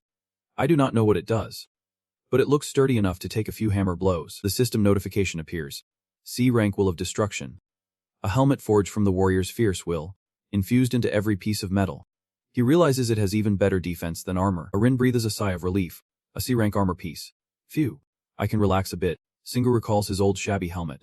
It was not bad. Now I do not have to wear that ridiculous helmet while riding my motorcycle on the road anymore. He puts on his battle helmet and orders Arin. Alright. Let us get out of here. Arin is still curious about that excess essence. Is he planning to use the remaining essence for the human resort? The golden pig is fully stocked with essence. And no matter how you charm it, he is thrilled to contribute a ton of essence. His eyes light up when he realizes the update limitations are gone. We can finally upgrade it now. Seiya does not get what they are saying. What is this human resort? Singu replies. You will see. That is where you will be staying from now on. He pulls out a golden key, pointing it to the ground to unlock a resting chamber. The ground glows, dazzling everyone. The door swings open, and Seiya hesitates, feeling like he just got a ticket to paradise. Does he think this guy is blessed by the earth god? Arin hears his mumbling and is just as confused about the divine stuff, though I have not paid much attention to it since I logged off. It seems the Whirlwind Guild has recently taken an interest in gods. It makes sense. A chosen player, untouchable by modern tech in heaven and dungeons, raises questions about supremacy. This spiraled into the ridiculous idea that players are a special group chosen by the gods. Elite. But that is just elitism. Seiya chuckles when Arin says this. I would just laugh it off if that is all there is, but humans have ventured into higher dungeons and faced monsters there. And those monsters have obliterated all signs proving the gods are not real. Monsters have outgrown the names of specific gods and become even stronger. He continues with his theories. Is not it similar to how people believe in a certain god and inherit power from them? Maybe someone once pulled that off. Perhaps they had powers that surpassed others, granted by the gods. Conversations like these are spreading among elite guilds. And then they also discuss attributes and mythology. Arin patiently listens from start to finish. Our guild leader can control powerful flames. He must have been blessed by the fire god. Yet, the thought makes her a bit uneasy. Seiha interjects. You do not look too happy. Then she explains. I know he is the leader of the guild I used to be a part of, but I am not a fan. He is incredibly strong. Definitely skilled enough to lead a top guild in Korea, but even so, he is super arrogant and has a god complex. Arin has tried to avoid him, especially since he keeps hitting on her. She recalls her past experiences. He even rushed to conquer a level 32 dungeon just to outshine foreign guilds, and that is why I had to retire. But thanks to that, I met Sing, so I am not worried about it anymore. But that does not mean I forgive him. Hearing this, Arin shifts the conversation. Anyway, I won't believe in the existence of gods until I see it for myself. She spins around. And if he is truly blessed by a god, I do not need that kind of god. See a cunt. That reminds me of the rumors about you getting engaged. Not wanting him to say another word, Arin immediately snapped. Nonsense. It is all just rumors. Never bring it up again. Seiha. Cheerful from start to finish. Now realized Arin's fierce temper. Okay. He thought to himself. I can feel the storm brewing inside her. Arin was tired of the not-so-great past. No one dared to get close to me because he was too obvious. That annoying face kept flashing in her mind. All his fault made it impossible for me to hold a man's hand. Until I quit. Arin was still furious about that past jerk. I should have had at least one experience of being so taken aback. And he... Especially, Seiya had no clue. Experience. Arin, in a fit of rage, snapped and yelled. Shut up. Yeah. Right. Shingu overheard them arguing and reminded them. Are you two on a date or something? Stop whispering and come over here. Arin screamed. We are not on a date. The secret room from the last lock was finally set up. This is the resting area. Seiya looked around in surprise. It is bigger than I thought. He was in awe in front of Shingu. It is incredible that this vast place has an artificial artifact, making him extremely satisfied. You do have an eye for things. Newbie. His gaze sharpened. I will upgrade the bed. Shingu placed his focus on the bed under the watchful eyes of the two assistants. The system announced the attributes. You need to upgrade the entire resting area before upgrading the bed. You can use 30% of the total essence to upgrade the resting area. Do you want to continue? Shingu felt somewhat embarrassed for a moment. Did not I upgrade the resting area before for this reason? Just as he was getting into a calm mindset, the system played a prank on him. Shingu could not help but get furious. What is happening here? This has to be a scam. Bringing me this vague mess. Arin panicked along with him. Shingu. Calm down. Think of a way out. Shingu.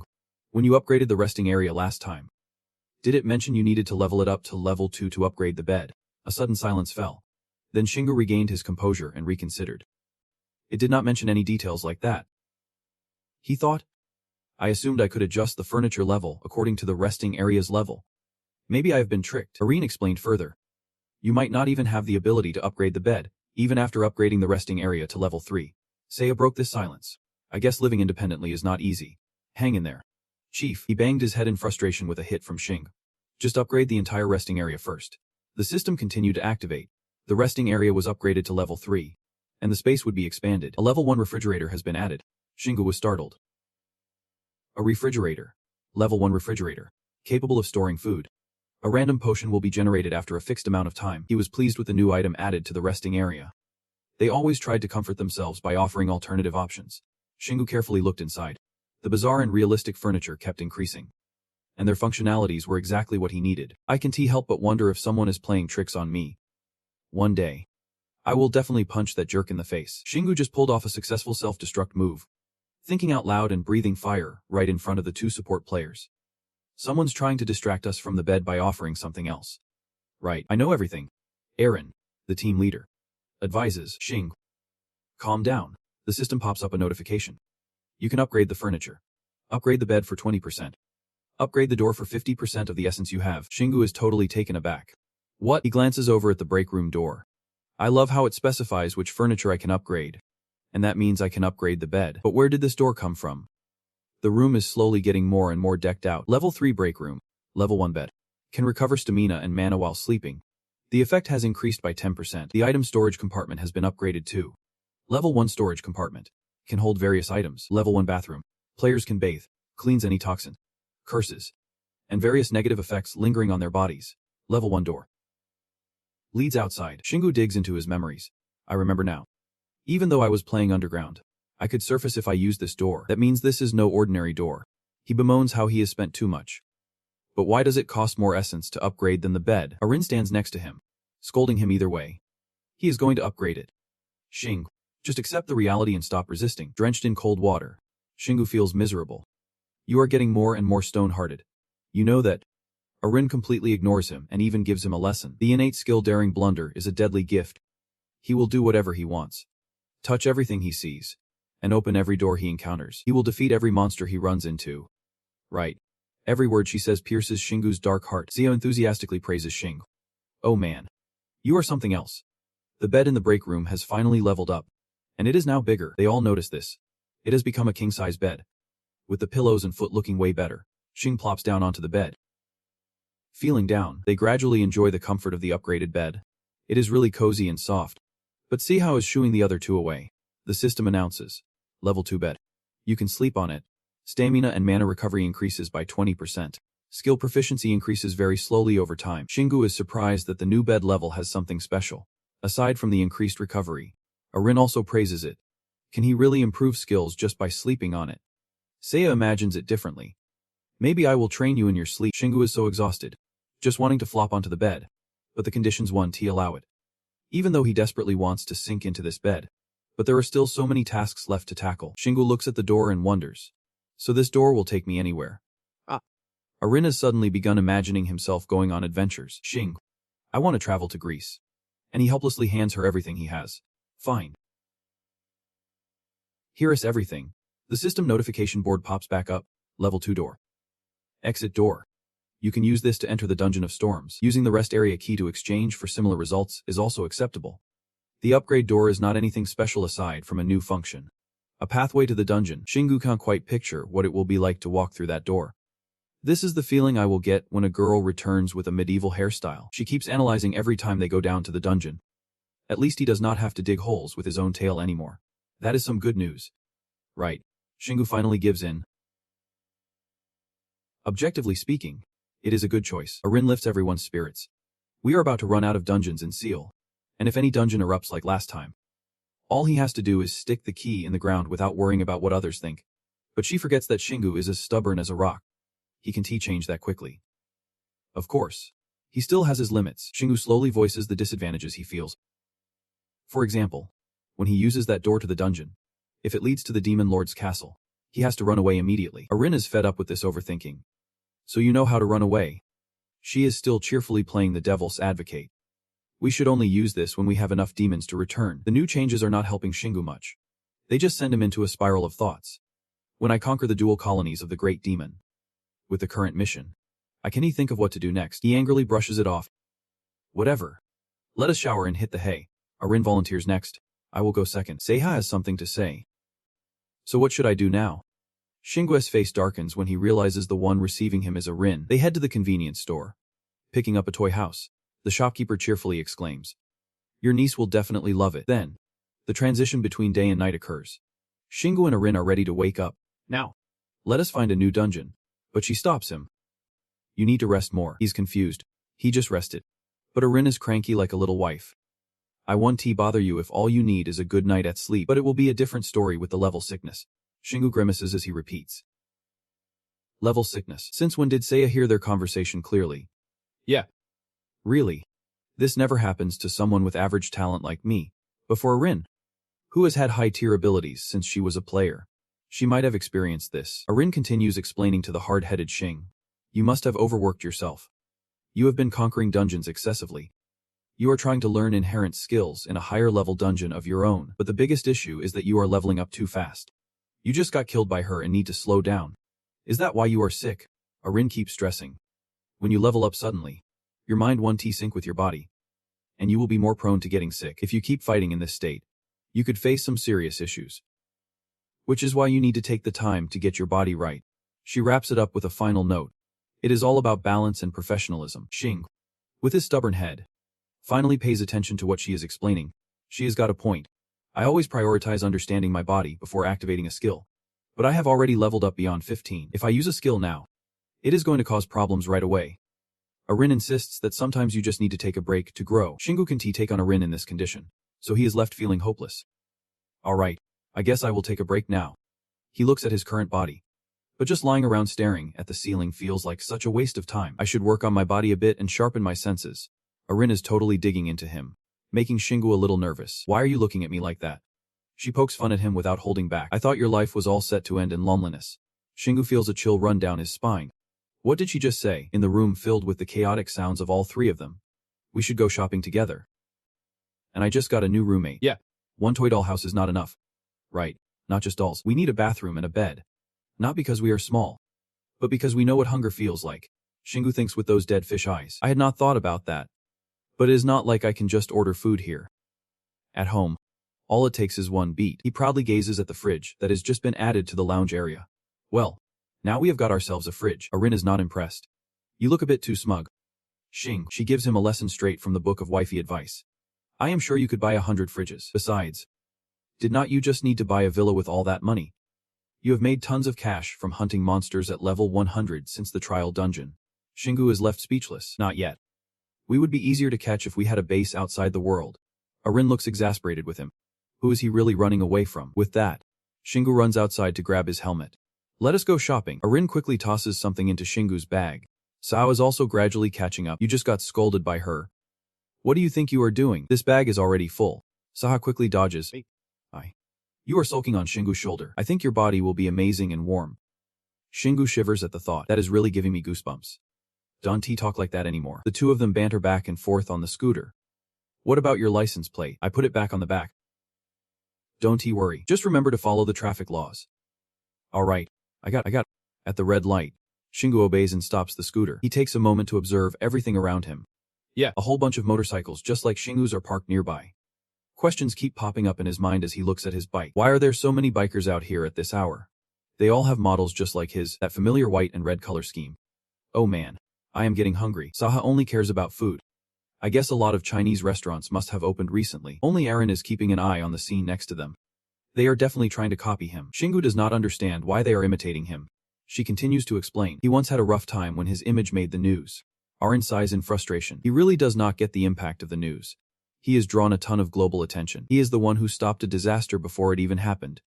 If someone captured his match clearly and spread it, anyone who saw it would definitely be captivated by him. Shingu listens like a clueless kid. Are you serious? But is not there someone out there who can do it better than the rest of the players? The more he asks, the more Aaron sounds like a nagging grandma. There are definitely players with more mana and power than him. But the truly exceptional and those just pretending to be better are totally different. Like him, Harry. For example, the bike still has not gotten over the shock of that news being so widely shared. Aaron's analysis keeps running through Shingu's mind. He has been joking around with the little demon lord, and he took out the veteran demon lord with just one swing of his hammer, leaving everyone in awe. The trio's conversation stumbles. Next to them the girls are gushing over the leaked footage.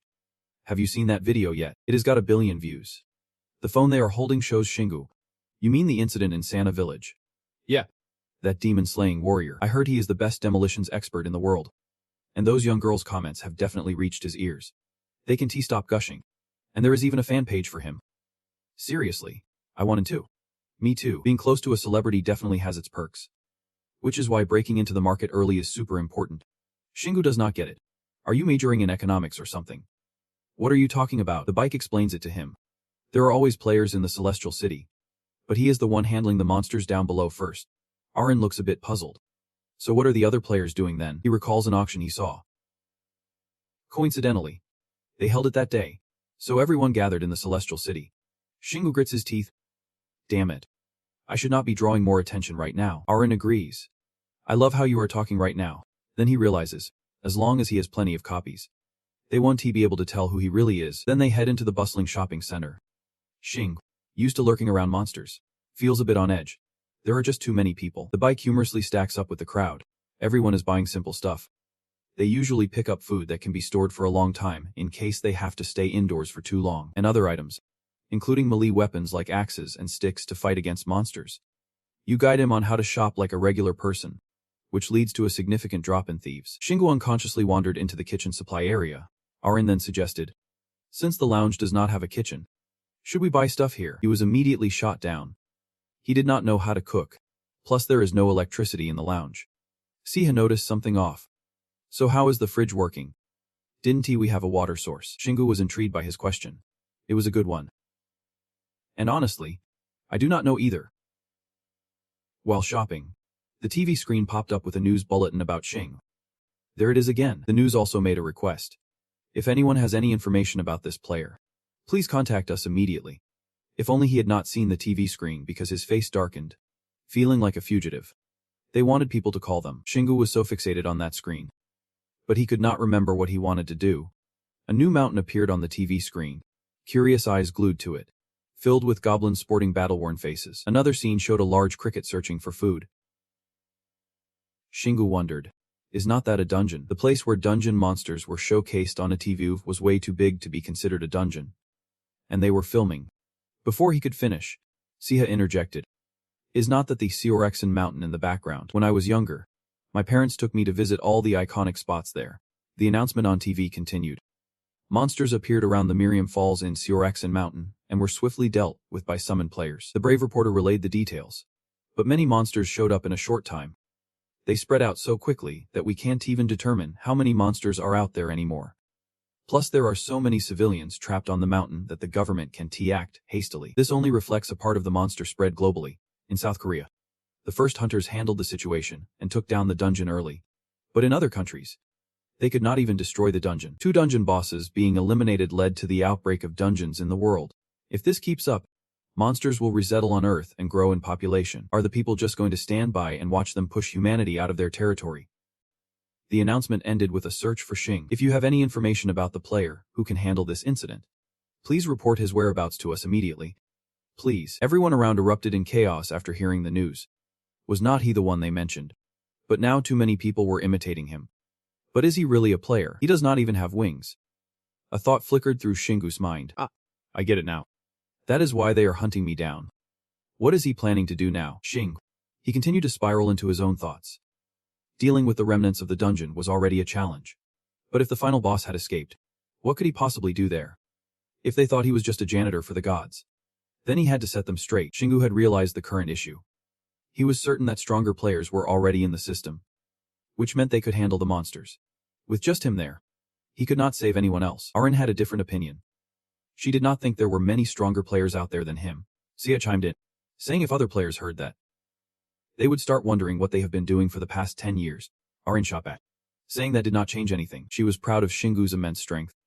He had the power of a level 100 player even before he became one. And then he became a level 50 rogue. Even activating his innate skills all on his own, he stumbled a bit. But whatever. Xing pointed at himself. He needed to normalize his body first by resting, and if Seorexen Mountain was still a battlefield by then, while Seo and Aaron were still listening intently, he would take a trip to check it out. Shingu's expression grew serious. There might be another way to tackle the problem, even if the dungeon had exploded, but in his mind, he imagined the essence drops after defeating monsters. Even if there were not any, he was still excited about the mana crystals from higher-level monsters being the essence in the real world. Then he hopped onto the motorcycle, ready to head back. After that, he returned to the rest area, and Shingu fell into a meditative state. He began to sense the starlight, shimmering brilliantly from deep within his body. It was not like Shingu could actually see. Something was rushing toward him in this emotional wave. He could only feel its latent existence. As if he was sure of it, the distinctiveness of the starlight. How it connected with Shingu's body and its abilities. Each star shining in its own way, proving their presence. There were a total of 5 stars, which was 2 less than the total number of innate skills he had. The smallest star was positioned between 2 other stars, representing the skills of poison resistance and fire resistance. The 2 stars shone brightly as fire and poison tried to infiltrate Shingu's body. It was the simplest and weakest power. Like if Shingu practiced hard enough, he could fix his own weaknesses. He shut his eyes tightly to feel more, wishing he could possess other immunity elements. These 2 only worked when he was attacked, so he could not gain much from them. The next star represented the innate combat skill Shingu had just developed, heavy weapon combat. He had not realized it applied not just to hammers, axe, and swords, but any heavy weapon would be affected by this skill. Shingu thought it would be useful in battles, where he could leverage the weight of his weapons. He imagined the upcoming fights. Analyzing and using the weight distribution of each type of weapon, it would help him move quickly and efficiently while dealing significant damage to his opponents. That was the main purpose of this skill. Xinggu slowly began to understand his own innate abilities, chuckling to himself. If any monster approached him thinking he looked weak with that hammer, they would be shattered into pieces in no time. This skill is the result of Xinggu striving to boost his body speed and eliminate procrastination while attacking. Still, for him, it is concerning, as his emotions are also fluctuating. Xinggu grips the claw of the wolf tightly in his hand. But since he created it, it responds most strongly to him. Its harmony with his body and its utility in battle are unmatched. He gazes at the setting sun, realizing that its power grows in proportion to how often he wields the hammer in combat. It is definitely an advantage, since it relies on both his body and his weapon. Xinggu feels elated alongside Arin, thinking he is finally adapted to his body. In contrast, he notices Arin's discouraged expression, so he decides to rest and check his body just for using heavy weaponry. Xinggu clenches his fist, showing his determination. His body has changed so much, but he believes he can now make the most of it. He wants to rush outside and swing the hammer around, but Arin interrupts Xingu's daydream. Shouldn't he be checking out other skills while he is at it? Xinggu winks mischievously. He was thinking of doing that too. She still can't believe it. Can she? Next, there are two of the brightest stars, keeping the farthest distance from the others. One is the aura, and the other is the most mysterious innate ability. Xingu's gaze turns calculating. As if courage itself is in the air, his attitude changes dramatically, and the atmosphere around him crackles with a terrifying energy. If Xinggu first sees the aura, then it is a skill deeply intertwined with all his power, including body, soul, and mana. It envelopes his entire being, sharply defining himself and shooting outward. It is an innate skill that will shatter the enemy's soul without consuming any energy. Xinggu closes his eyes, hoping to connect everything together. If he digs deeper into this skill, he could learn how to link other skills and even manage the conflicts between different sources of energy. But he can't pull it off just yet. He has to give up on that thought. It is not something he can accomplish right now with the little energy he has left. Next is courage itself, the first innate skill Xinggu possesses, and also the greatest mystery. It is a skill that reduces damage or impact from ambushes or traps when Xinggu is unaware. It is a skill unrelated to physical condition or mana, even though it is inside his body, as it relies on his awareness and external factors. Even Xinggu does not fully understand how it works. He stares intently at its innate aura. He should have been able to conceive a skill that goes beyond ordinary awareness in his current state. This must have become a reality thanks to the dungeon's mana and the strength of his self-control. Xinggu currently has 5 innate abilities, which means there is nothing left for him to learn except for wielding heavy weaponry. Next, there are 2 innate skills outside his body. One is the Samchambu hand shape, and the other is the lizard tail growing from his backside, making it hard for him to even imagine. And he does not know where to start with harnessing soul power. And the other souls remain still since Xinggu collected them. Many people do not easily give up their souls. Xinggu recalls the souls he has encountered. It has been a while since he last met a spirit. I have a bad feeling that I am going to run into a monster soon. He keeps comparing his skills, techniques, and abilities. But his chaotic tail has not made any progress lately. I ignored it thinking it was just a key to unlock dungeons. But ever since Xinggu upgraded the resting area and found other ways to access it, he has slowly lost his reason to use it. He gazes at his wiggling tail, wondering if there is another way to use it. Xing clenches his fist and resolutely decides. There is no part of my body that is useless. I just need to train it properly. Xinggu's chaotic tail wiggles in the air. It targets the cup and wraps around it. Xinggu is delighted. This is awesome. One by one, he trains his tail to grip the cup, allowing him to move it freely. No more just digging holes. Compared to when he first started training, all that clumsiness has vanished. He clenches his fist with determination. His goal is to use his tail freely, especially when both hands are busy. Sia sees the chaotic tail and flies over to him. Feeling a bit jealous that he has an extra hand, Xinggu calmly suggests, "Do you want to trade it for your wings?" Sia quickly responds, "Sorry, but no." Xinggu looks at the 2 supportive friends circling his tail and thinks to himself, "Why did not I think of this tail sooner? Players can fly around freely with their wings, giving them way more mobility right from the start. I can conclude that I can use this tail in combat as well." Xinggu recalls using his chaotic tail to dig dungeons. Both the past and the present make it hard for him to realize. He continues to wiggle his tail in the resting area. It is big enough to apply heavy weapon combat skills. Arin can't stop in time and helplessly dodges. He is going to smash the floor. Xinggu keeps remembering the monsters. His tail is not long enough to attack enemies in front of him, but once he masters using it, he believes he can handle enemies behind him. Just as those thoughts flow through him, Xinggu looks back at Arin. He wonders what would happen if his tail got injured. It is a scenario he imagines. He is pretty sure his tail is similar to our wings, and we won't lose our wings, no matter what happens. It is not the injury that makes the wings disappear completely. It directly transfers to the body. Arin continues to recount the healing ability of the wings. That injury is treated with medicine or healing spells. And if it is too severe, those methods won't work. Shingu also understands the issue. He would die even if he did not use his wings to take the hit. Arin feels a bit anxious thinking about a part of his body disappearing. Once his energy runs out, he won't be able to fly anymore, and that is when he has to log out and fall to the ground. Shingu grips his knees, thinking about body parts. At least he does not have to worry about his tail getting cut off during a fight. He sat up, feeling ecstatic. So let us go fight some more. Siha looked at him, bit confused. Is it time to battle? Finally, I can actually help you out now, but Shingu brushed him off, saying, if you do well enough to get caught on camera, it will be super embarrassing. So just stay put, even if Seihao is in pain. There is no way. Shingu smirked with satisfaction as the tornado team was in complete chaos since both Aaron and he had quit. Isn't it going to be interesting if I show up with the two of you? With that, Shingu raised his finger and started preaching. I know you want to repay the person who saved your life. But is not there a dungeon nearby? I am really looking forward to seeing how you handle that dungeon. Siha nodded. Got it, boss. Aaron watched them suddenly get cozy and felt a bit jealous. They seemed really close. Shingu replied. He is just a little too excited. For now, you need to stay alert.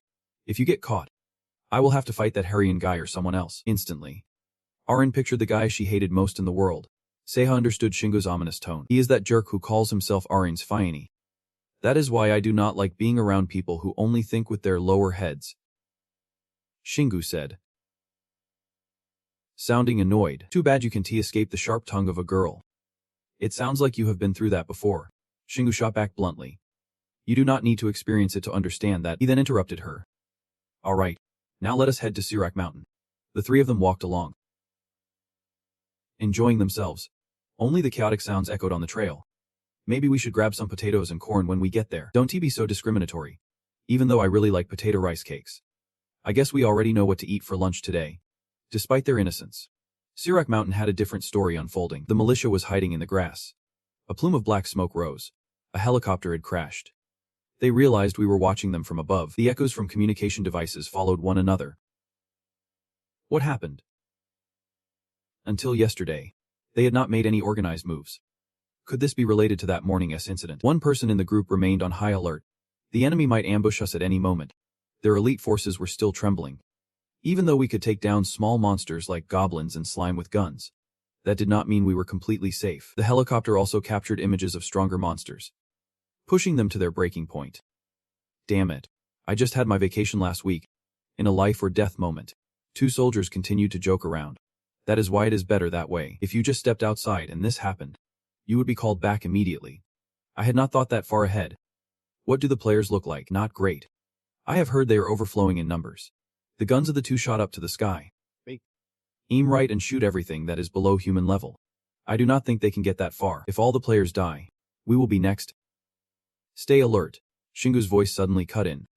Oh man, I can use my motorcycle here. Two terrified soldiers stared at him, and someone shouted, do not point that gun so recklessly. The other two subdued Shingu and opened his bag. Inside, there were just a few rolling stones. Shingu ran for his life. Our enemies are monsters. How can you raise your weapon when you hear a human voice? Arin suddenly felt shy. This was one of her mom's favorite things before she passed away. Seeing Arin's laid-back attitude made it impossible for Shingu not to scold her. Can you be serious when talking about those painful memories? The vehicle over here is crashing into us. We should have sneaked in there. If Shingu ignored what he said, that is the price they have to pay for their lives. I am going to save them, so I have the right to poke fun. All Korean guys love teasing the fresh recruits. Arin sighed in frustration. I just do not get it. She closed her eyes, focusing her spirit to harmonize with the frequencies around her. Her sparkling eyes could not believe what she just sensed. There were no players nearby. Her next statement made the atmosphere even stranger. But I still could not feel any monsters around. Arin flipped into encyclopedia mode, explaining to him that there had not been many players in all of Korea since the start, and those Koreans had been too busy training at the Celestial City. The experienced ones usually jumped into the fight right away. The creepy faces of the big demons still haunted Aaron's mind. Dwarf demons and first-level demons were one thing, but the video even captured a big demon. Suddenly mentioning this made Shingu ponder. He guessed this could not just be the result of a few dungeons. I also do not think many players would fall out of the same dungeon. How could players who died in different dungeons all end up in the same place? Shingu tilted his head, questioning if there was a complex dungeon or something similar. Her innocent question made Arin want to laugh. Dungeons are not amusement parks. Xing. She tried to explain with the simplest words. There are even fewer bug holes than that. This could be explained if the whole tiny world fell apart, but it is highly unlikely. Arin looked at the trees around and suggested a new direction. What if something happened when the dungeon broke, and the bugs got out? We might find something if we ask the monsters. Xingu agreed with her idea, turning to point in a different direction. This way. I think they escaped after we moved a bit further away. Even now, Siho was in awe of his sharp senses. It is amazing you can feel them from this far away. The echo of Sia's voice rang in Xingu's ears. This is my boss. And Xingu stayed silent, not wanting to slip up.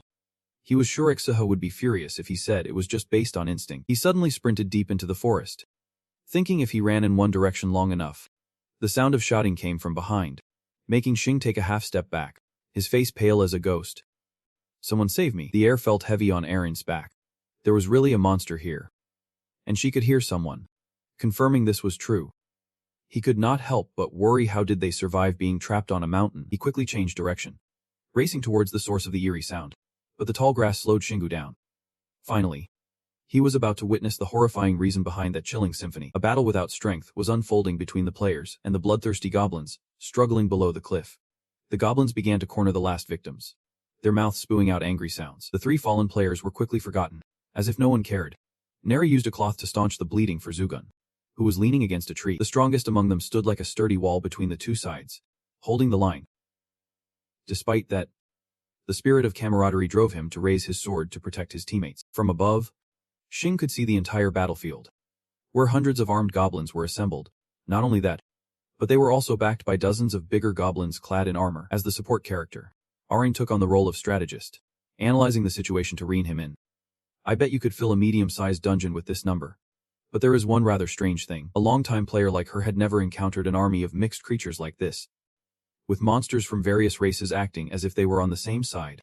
Compared to her teammates' seriousness, Xingu's tone was surprisingly calm, as if it were just another day in a fictional story. Maybe a demon lord or some lineage appeared and ruled them. That attitude made Arin understand more about his character. He was surprisingly accepting of such bizarre occurrences. Unaware that he was being distracted by his own absurdity, he struggled with his thoughts. That is not what matters right now. We have to save them. Xingu was sweating in fear. Knowing what was at stake, he took a leap off the cliff, propelled by the will to survive. When he landed, he was equipped with a helmet and weapons, claws of a dire wolf firmly in hand. The nearby goblins immediately noticed the newcomer and exclaimed, "A fresh sacrifice." They unleashed a flurry of makeshift weapons at him, shouting to kill him. Xingu stood proudly, absorbing those weak attacks. They screamed in fear. Get back. He is not an ordinary guy. He prepared to counterattack against the swarm of pesky goblins buzzing around him. Using the dire wolf claws to free himself, Xingu silently activated his skill, ready for action. A loud explosion from behind caught the attention of the frontline goblins. Little did they know, in the blink of an eye, they would be launched into the sky without wings. Xingu charged forward, sending anyone in his path flying. Before he collided with the lead goblin, he executed a graceful roll, making it feel like its heart was about to leap out. What? He landed dramatically like a hero from a movie right in front of the players. Xingu commanded backho. Protect your friend. His scholarly tone made him hesitate. Got it. As he relaxed for a moment, the goblins shot darts at him. His nice outfit now had holes, forcing Xingu to pull back in pain. Rage boiled within him. His deadly gaze locked onto the goblins. With a massive hand, he swatted away the darts, retaliating against their so-called politeness. The tiny darts zipped through the air, swiftly sending a few goblins back to their ancestors. One goblin, witnessing the scene, hesitated, feeling the weight of fear. He was strong, but his teammates immediately dismissed him. We will kill him as a sacrifice. A sacrifice. Xingu's claws glowed with a deadly aura, radiating menace all around. Sacrificing this, the powerful slam of his hand struck the ground, creating a massive shockwave. The earth shattered, sending debris flying into the air. With a stunningly handsome face, he unleashed horrifying words as if the Grim Reaper had arrived at his door. And if they run, they will feel even worse. The goblins froze in place, too scared to even breathe. Xingu saw that the crowd was frozen, grinning like he just hit the jackpot. Good. Stay right there. The battle axe was raised high, marking the official start of the massacre. With an artistic swing, Xingu swept through the goblins like leaves falling in autumn. Beiko was taken aback by the audacity of this unknown hero. How could he be so strong? Neri watched the battle, her eyes sparkling with excitement as she showered him with compliments. He has to be a high-level player. I am sure of it. Seeing that impressive weapon in his hands, Beiko felt a mix of doubt and curiosity. But is there anyone in Korea who uses a hammer like that? She scrambled through her memories to validate her thoughts. I think that is him. It is definitely his build. The hints also pointed to his identity. That guy from the arena. Unlike the leisurely demeanor of humans. The goblins decided to go for a quick win out of fear, a sacrifice. A sacrifice for a new world. Watching the prey willingly offer themselves, Shingu silently celebrated. They charged in like moths to a flame, which was perfect. He lowered his own weight to gain altitude before executing the monsters. Not needing to move much, just a simple swing. They had not even realized where he was before they had to stop and stare at the weapon in his hand, now broken in two. He swung his arm like he was racking up combo points, landing each bonk without missing a beat. Even the cars hiding behind the foliage seemed to gasp in awe, making Aaron nod in agreement because it was spot on. It was like he was playing whack-a-mole. As fear spread, the goblins mingled, offering sacrifices. With a piercing gaze, Singwu snuffed out their chatter like extinguishing a match. Are you still talking about that? No need to turn on the interrogation mode. His words cut right to their weak spots. Do you think you count as sacrifices? His innocent face let out words that shattered their pride. If he wiped them all out, would any new monsters emerge, like a demon? Aaron knew all too well where that line of thinking could lead, so she did not stop him anymore. If he sensed danger, he needed to run. Singwu clenched his claws in front of the goblins. A grim harbinger of death approaching, he would be more cautious now to avoid the Reaper. The nearest goblins suddenly felt a chill run down their spines. Something was off. The bearded one trembled in sheer terror. Was real. The question is, what happens when the demon screams in agony as your friend's head explodes right before your eyes? That legendary bonk moment hit like a bomb, leaving all the demons stunned. Yelling like a live stream that just crashed, no chance of escape. The mana is gone, and the ritual has come to a halt. Among the chaos, one brave soul dared to point at Singwu. That jerk is one peculiar human. Aaron blurted out her theory after watching long enough. I was not sure what was happening, but it was clear I was holding them off. Maybe it had something to do with Singwu being a hidden player. He listened intently, his eyes sparkling with an unusual brightness. After all, it was not his fight. Now, it was time to wipe them out. The thick, ominous energy spread through the air, making the short demons shrink back. Scrambling away, he shot up high, his voice a mix of excitement and bloodlust. You can attack all you want, but there is no escaping. The weak-minded birds took flight at the sound of the hammer echoing through the space, and the bodies of the demons turned to dust. Much like that fateful day when Thanos snapped his fingers as the battle neared its end. The silhouette of the hero stood tall and imposing. Recovering a bit, looked astonished at Singwu's abilities. He wiped them all out. Biko could not hide his admiration. His voice tinged with disbelief. He did all that by himself in such a short time. The familiar notification popped up, leveling Singwu up to 51. While other stats barely budged, he was taken aback by the good news. He leveled up. Things were starting to get interesting. His mind raced as he glanced at the demon gradually turning to dust. Just take out monsters. And boom. A level up far beyond what he had ever heard or experienced before. Sia cautiously checked her own stats. Even as support, we all leveled up. The newfound knowledge left a Rin in a daze, so you could level up in real life by taking down monsters from dungeon outbreaks. Did everyone experience this too? Singwu had plenty of questions about this new concept. Was it applicable to all players? Or just him because he was a hidden player? Rin decisively spoke up, sharing her thoughts. I think that is the case. The young girl opened a temporary analysis section. This place resembled an ant nest more than a celestial palace. Memories of the demons flashed through her mind like a black and white film. Perhaps it was related to why the monsters were in such a panic. Just saying that ignited Singwu's enthusiasm instantly. Let us put it to the test. Before making his next move, he turned to ask the other three players. Did you level up after taking down these monsters? With a direct question. Beiko answered for them. Nope, not all. He did not forget to share the knowledge about normal leveling. We have taken down tons of monsters. Yet nothing happened. You only level up when you clear out dungeons and celestial palaces. This confirmation made Singwu respond more slowly. So that is how it is. He casually inquired about the injured player he had seen earlier, asking if they were alright now. Although the person hesitated to respond due to the benefactor. We are good. Thanks. Neri chimed in. Once we get back to the Celestial Palace, we will be treated. She bowed deeply in gratitude, thanking for the help, but accidentally revealed 2 watermelons that made him blush bright red. It is nothing. Neri casually asked the question that had been lingering in her mind. Are you from the underworld? Singwu abruptly changed the subject with a sharp gaze. The place was becoming more dangerous. So let us get out of here. Okay. The simple yet effective reminder had not just Neri terrified into a yes, but even the soldiers turned pale. Despite that, she turned to look back, her voice a faint whisper carried by the wind. But our teammates have fallen.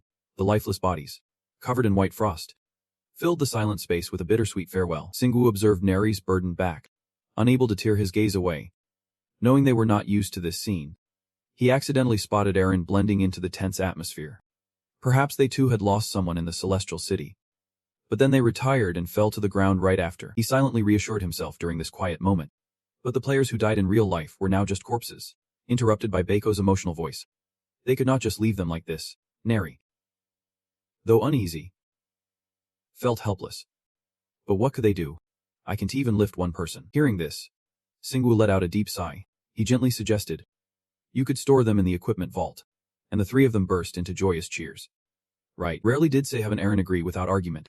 Thinking the same thing, no one said it was inhumane. At least it was better than letting them decay or be eaten by wild beasts. Suddenly, under the 3 layers of glowing white cloth, everyone had to shield their eyes. The light was radiating continuously for no clear reason. Bako, standing closest, noticed something unusual. The corpses were disappearing. He rushed forward, desperately trying to stop whatever was happening before him. Damn it. 3 glowing orbs shot out from the floating layers of cloth above, while Shingu stood frozen, watching everything unfold. The 3 orbs darted straight toward him, right in front of everyone. The light intensified as soon as those things made contact with him. The statue in his hand was still emitting 3 small puffs of purple smoke. Xing blinked in confusion, reading the newly appeared information. Soul collection has leveled up to level 2. Total souls possessed. 4. The bizarre events left his mind in a chaotic whirl. He still did not understand what was happening. But this feeling was not bad. He looked at Bako, who was crying in front of him, thinking to himself, "It seems they did not see what just happened." Shingu spoke up to break the growing tension. "The player's body is gone. Stop crying." Neri sniffled, her voice filled with reluctance. But the curiosity and concern faded, and he turned decisively to leave, or just sit there and cry until all the monsters come here. "I do not care," he thought, puzzled why Nari kept holding him back. "Wait." Shingu stored the indomitable will back into the vault. With each aimless step he took, he peeled away layers of new thoughts. Normal players could not grow stronger by grinding monsters underground. But he was different. After the battle with the demons, fresh concepts that no one knew now had him actively seeking them out. Probably because they had escaped from the ant dungeon. But at least I know one cool thing. You do not have to dive into a dungeon to rack up experience and mana. The mark on my hand keeps glowing, drawing his gaze.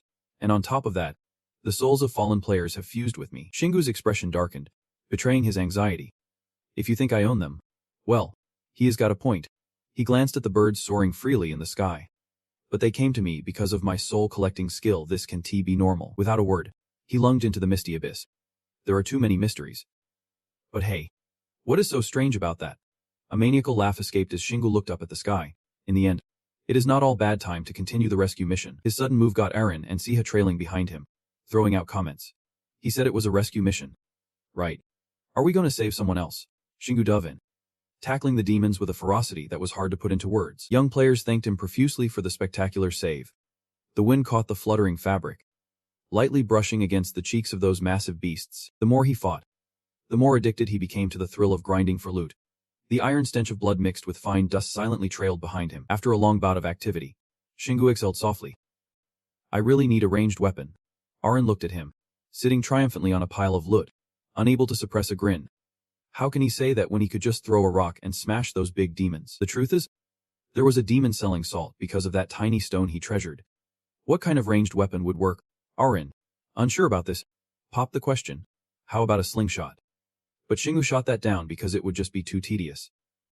Is he going to keep picking up stones forever? Shingu's brain kicked into gear, picturing a badass handheld machine gun. He wanted a skill to take out enemies from a distance, just like a gun. Aaron outwardly supported him, but thought it was a bit excessive.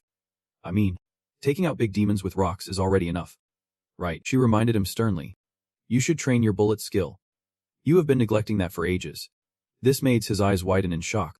Wait, you have that skill? He excitedly told Shingu that was a rare skill, only to be met with Shingu's nonchalant attitude. Who cares if it is rare or not? To avoid being labeled a show-off, he shot a light arrow at the nearest tree.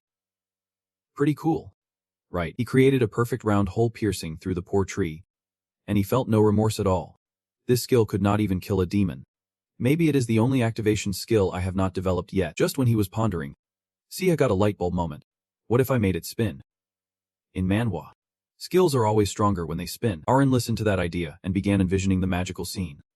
The image of gravity swirling around the spinning bullet as it was fired made Shingu seriously consider it. A spinning bullet would stabilize its center of mass. helping it resist the firing force and significantly increase damage. He looked up at the sky, recalling his past training.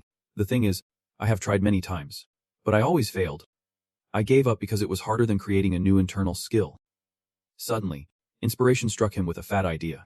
What if I mixed it with another skill? Singu switches to mad scientist mode with airing, where the bullet is basically a product of the punishment skill. What if I combine it with the energy burst? Like creating an energy burst with heat. How can he make her feel hopeless? Like she has lost faith in humanity. Arin searches for explanations on how the skills work, transferring destructive energy and speed to mana, and locking it in. The academic jargon weighs heavy on him, prompting deep contemplation. It seems simple, but it is actually a complex skill because it involves changing the properties of mana. Singu's body is buzzing with energy after unraveling all the issues. He recognized this trait early on and practiced a lot, so now he can control the mana of energy bursts like it is second nature. Sure, he sounds cocky, but anyone who listens closely would want to flip the table. That is how he managed to create the energy burst with heat, so maybe this method is even easier. Temporarily channeling his inner professor, Singu holds a class on how to use his unique skills to create energy bursts with heat. He needs to fill his body with mana from the energy burst, detonating it based on the principle of punishment, and then use mana simultaneously, in different directions to trigger the iron body technique. The car rattles as it bumps around, scratching its face because of the awkwardness. Just hearing about it makes my head want to explode. How did you even come up with that skill? Arin sighs with pity, saying, I told you so. She happily promotes him like a celebrity. Even though Singu has low mana, he can use it better than anyone else. Singu watches the couple, one lost in thought and the other focused, and thinks to himself, why are you prouder of that than I am? With some free time on his hands, he tries to practice once more, focusing on channeling mana so that it concentrates at the tip of his finger. With just a bit of energy burst, Singu takes a deep breath, cautious about the worst-case scenario that might occur. And if he waits too long, his finger might snap. He always concentrates his energy around him, pushing it toward his thumb, so as soon as the mana forms, he has to shoot it out immediately. The mana bullet he unleashes flies forward using the mana skill. The bullet zips through the air, creating a gust of wind that slaps the faces of the two onlookers, leaving them completely stunned. The bullet strikes a nearby rock in the blink of an eye.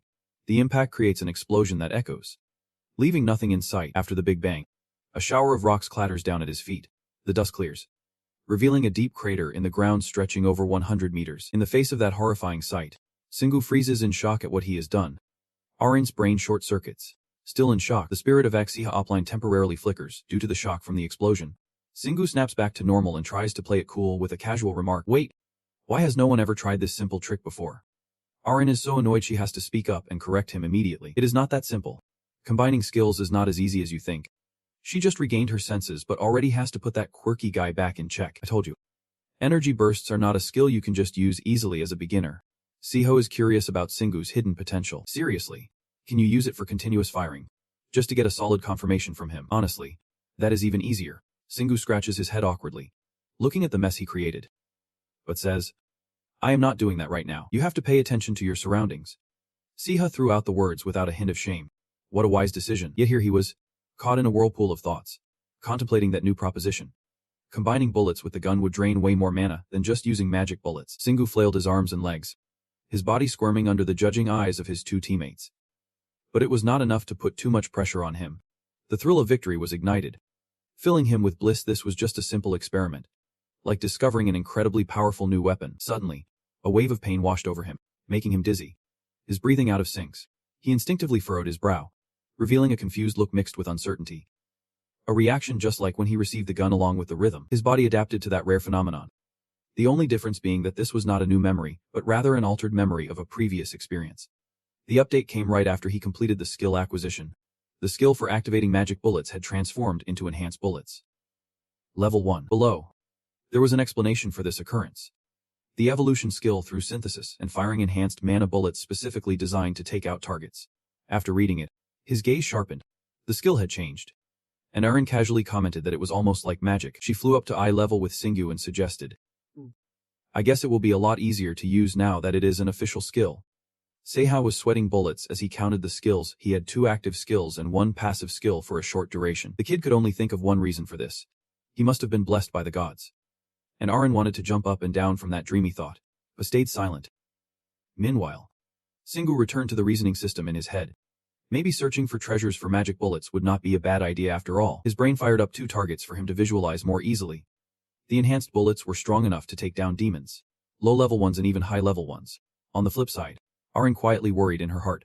Singu was already strong enough, and now he had long-range skills too. Looking at his proud demeanor, she shook her head in exasperation. Who could stop him now? Somewhere on the mountain, Arin warily asked Saya. So how long has it been?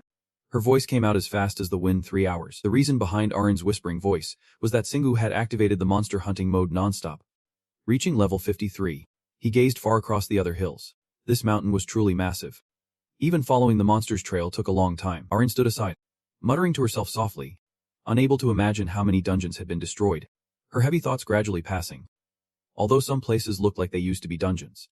Looking at the monsters lying in wait beneath the ground, her mind spun, feeling a bit anxious.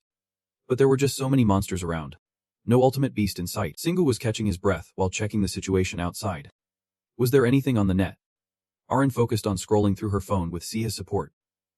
In response, how could there be accurate information when even helicopters were being shot down by monsters? Her eyes inadvertently caught something that made her blurt out instinctively. Whoa! Singu noticed she seemed a bit strange. Asking, what is it? At that moment, Harrion and his teammates appeared boldly. The Storm Guild had conquered the dungeon and was coming down here. Singu cheered. Awesome, you point ahead. Taking charge. This place is way too big for you to handle alone. We have even found a few civilian corpses. Conserving resources is crucial to minimize damage. Arin looks at you with a not-so-happy expression. And I welcome the players who are here to slay the monsters. She starts to fume, ready to explode at the thought of Harrion. But why does it have to be the Gale Guild? Arin decisively turns to Seha and says, Seha, we should hide. Hearing this, he breaks into a sweat and replies. All right then, you officially raise your hand and declare. I am no longer a member of the Gale Guild. I am just Singu's supporter now. While you are boosting to yourself, Singu and Arin have already fled. I smell a fight over there. Singu is waiting for you. Someone's face twists with a scraggly beard, as Bekho and his team face off against a horde of demons. Meanwhile, Singu observes from a distance. That group seems okay. Seha replies. They are totally winning. Arin reminds you. Some players have even more mana than you. You are embarrassed by her comment and respond. All right. I will let them handle it. Singu, coldly brushing off Black Wolf, walks away, while Seha flies after him. Encouraging. You are doing great. Can you still go stealth? Arin sees this and says. Stop fidgeting. Suddenly, his face darkens. Tension mounting. I have noticed this while passing through many battlefields. But here, the monsters seem to value player corpses more. The demons panic and drop their weapons at the sight of the vanishing corpses. Even though the players are too busy fighting to protect their teammates' bodies, the monsters are clearly afraid of the disappearing corpses. Singu glances coldly, thinking that perhaps what the monsters are after relates to mana. The demons whisper in a frenzy. Ah! The sacrifice. The sacrifice has vanished. They are bewildered, staring at the body that has disappeared without a trace. A nutritional sacrifice. Singu draws in the soul, slowly floating it into his hand, a seal rising on his palm. A notification pops up. Soul collection skill has reached level 3. Total souls owned. 13. Saya stands behind, serious as she emphasizes. Get it? You suspect the monsters are targeting mana. Arin raises her hand to analyze. Mana. Or souls. Even as a player, I still can't learn how to control soul power. Maybe mana is a concept related to souls. She mentions. That is what is important. Arin points at Singu's arm, infused with soul power. Confidently stating. His soul collection skill is extremely unique. Sia clutches her head and yells as she takes in too much information. Can we stop talking about this confusing stuff? Suddenly, Singu hears something and signals everyone to be quiet. Singu looks straight ahead and mentions. I sense a battle about 300 meters away. He closes his eyes, focusing on the sounds of the fight. The one fighting sounds strong. Arin worries and suggests. But it seems they are struggling because there are too many monsters. What should we do? Singu. He opens one eye, pondering for a moment. I think we should help them. Even if that person is the leader of the Gale Guild. Singu quickly takes off running, and Arin reminds him, cover your face first. He replies, I know. Singu puts on an indomitable will and pauses in front of the cliff. He jumped in shock as he looked down. Observing closely, Singu was horrified to see Marina, armed and facing off against the horde of goblins. They screamed when they saw her. The enemy. A powerful foe. The goblins spotted Singu and shouted, Who the hell is that guy? He looks nothing like us. His eyes darted around as he noticed something strange. The weapons of the monsters scattered around were snapped in half. They were completely wiped out in front of Marina. Singu thought to himself, there are so many monsters, including high-level ones. Don't tell me. He was in disbelief watching Marina's power. She was taking them all down by herself. She looked up and yelled at Singu. You are the one. Right. Get your act together. The elite high-level monsters she mentioned. There were tons of them gathered on Mount Sirak. And some were even over level 100. They lay motionless on the ground. Those powerful beasts. Killed without a fight. Singu focused as Marina tried to shout loudly. Honestly, it is impossible to take down so many monsters with just high-level abilities. She kept waving her hands. Are you with us or what? After a moment of hesitation. He sighed. Singu leaped straight down from the cliff, startling the goblins. They braced themselves, shouting, he is coming. Stop him. Stop that jerk. He charged forward, unleashing power that blasted them away. A complete showdown. The goblins were flung far away in utter helplessness. Marina stared in amazement. Mouth agape. Speechless. He paused as the goblins lay sprawled at his feet. She looked at Singu. Pressing him. What was that skill? He quietly retrieved his weapon, the wolf fang, from his gear. Singu held the weapon ready, poised for battle. What are you doing? Aren't you going to fight back? Marina watched in silence. The goblins were confused and terrified as she slowly replied, I will. And then we can talk. Marina and Singu moved forward like two grim reapers, ready to wipe them out. After clearing them all, Singu summoned his strength and shouted to rally himself. He slammed the hammer down hard, creating a shockwave that left the goblins in pure fear. The light from the hammer struck like a divine scythe, cleaving two of them in half. Their upper bodies flew towards the other goblins, who screamed, this is too strong, way too strong. The scene just now stunned Marina. Her emerald eyes widened in disbelief. He was just swinging the hammer, but it looked like he was wielding a sword. Singu had no idea how shocked Marina was. He gripped the hammer tightly and thought to himself, I tried using the sword techniques I learned before, but it does not feel the same as using a hammer. In this moment, she finally looked straight into his true potential. His strength was one thing, but that movement. Marina hesitated, eyeing the little demons as they scurried around behind Singu's powerful silhouette, pondering to herself. He looked like a level 200 player. She looked at Singu, who seemed like a rich kid, and could not shake the feeling that it was strange. She had never heard of him before. Her inner Marina was trying to push those unnecessary thoughts out of her mind and scolding herself. Now was not the time to wonder who he was. She bit her lip in determination, thinking she could not just stand there forever. Without waiting another second, Marina readied her weapons, both hands gripping her guns tightly. At this point, she was charged up and her face showed a fierce eagerness to jump back into the fight. Marina began to seriously consider Singu as her ally. Even though she did not mind fighting on the front lines, she could perform her best when she had a reliable teammate by her side. Two little demons noticed the threat and yelled loudly, trying to stop her, trying to hold her back. Even knowing they were facing an explosive situation, they charged in while panicking, sensing something terrifying was coming, something truly frightening. Marina whispered, it is too late. As the two little demons closed in, she activated her skill, transforming her pupils into red rings, locking onto her targets. Marina grinned wickedly and fired, unleashing a rain of bullets that lit up the area toward the little demons. Singu was drenched in cold sweat as he watched her unleash this power. Was that magic bullets? Did she have a gun that could shoot magic bullets? Each bullet penetrated, creating holes in the little demons. These creatures seemed undeterred by death, charging in like moths to a flame. It looked like she was having a blast playing with the demon horde, retreating while precisely targeting each one. Singu stood speechless, taking in the one-sided battle, barely managing to mutter, what? Remembering Marina's earlier expression, confusion stirred in his heart.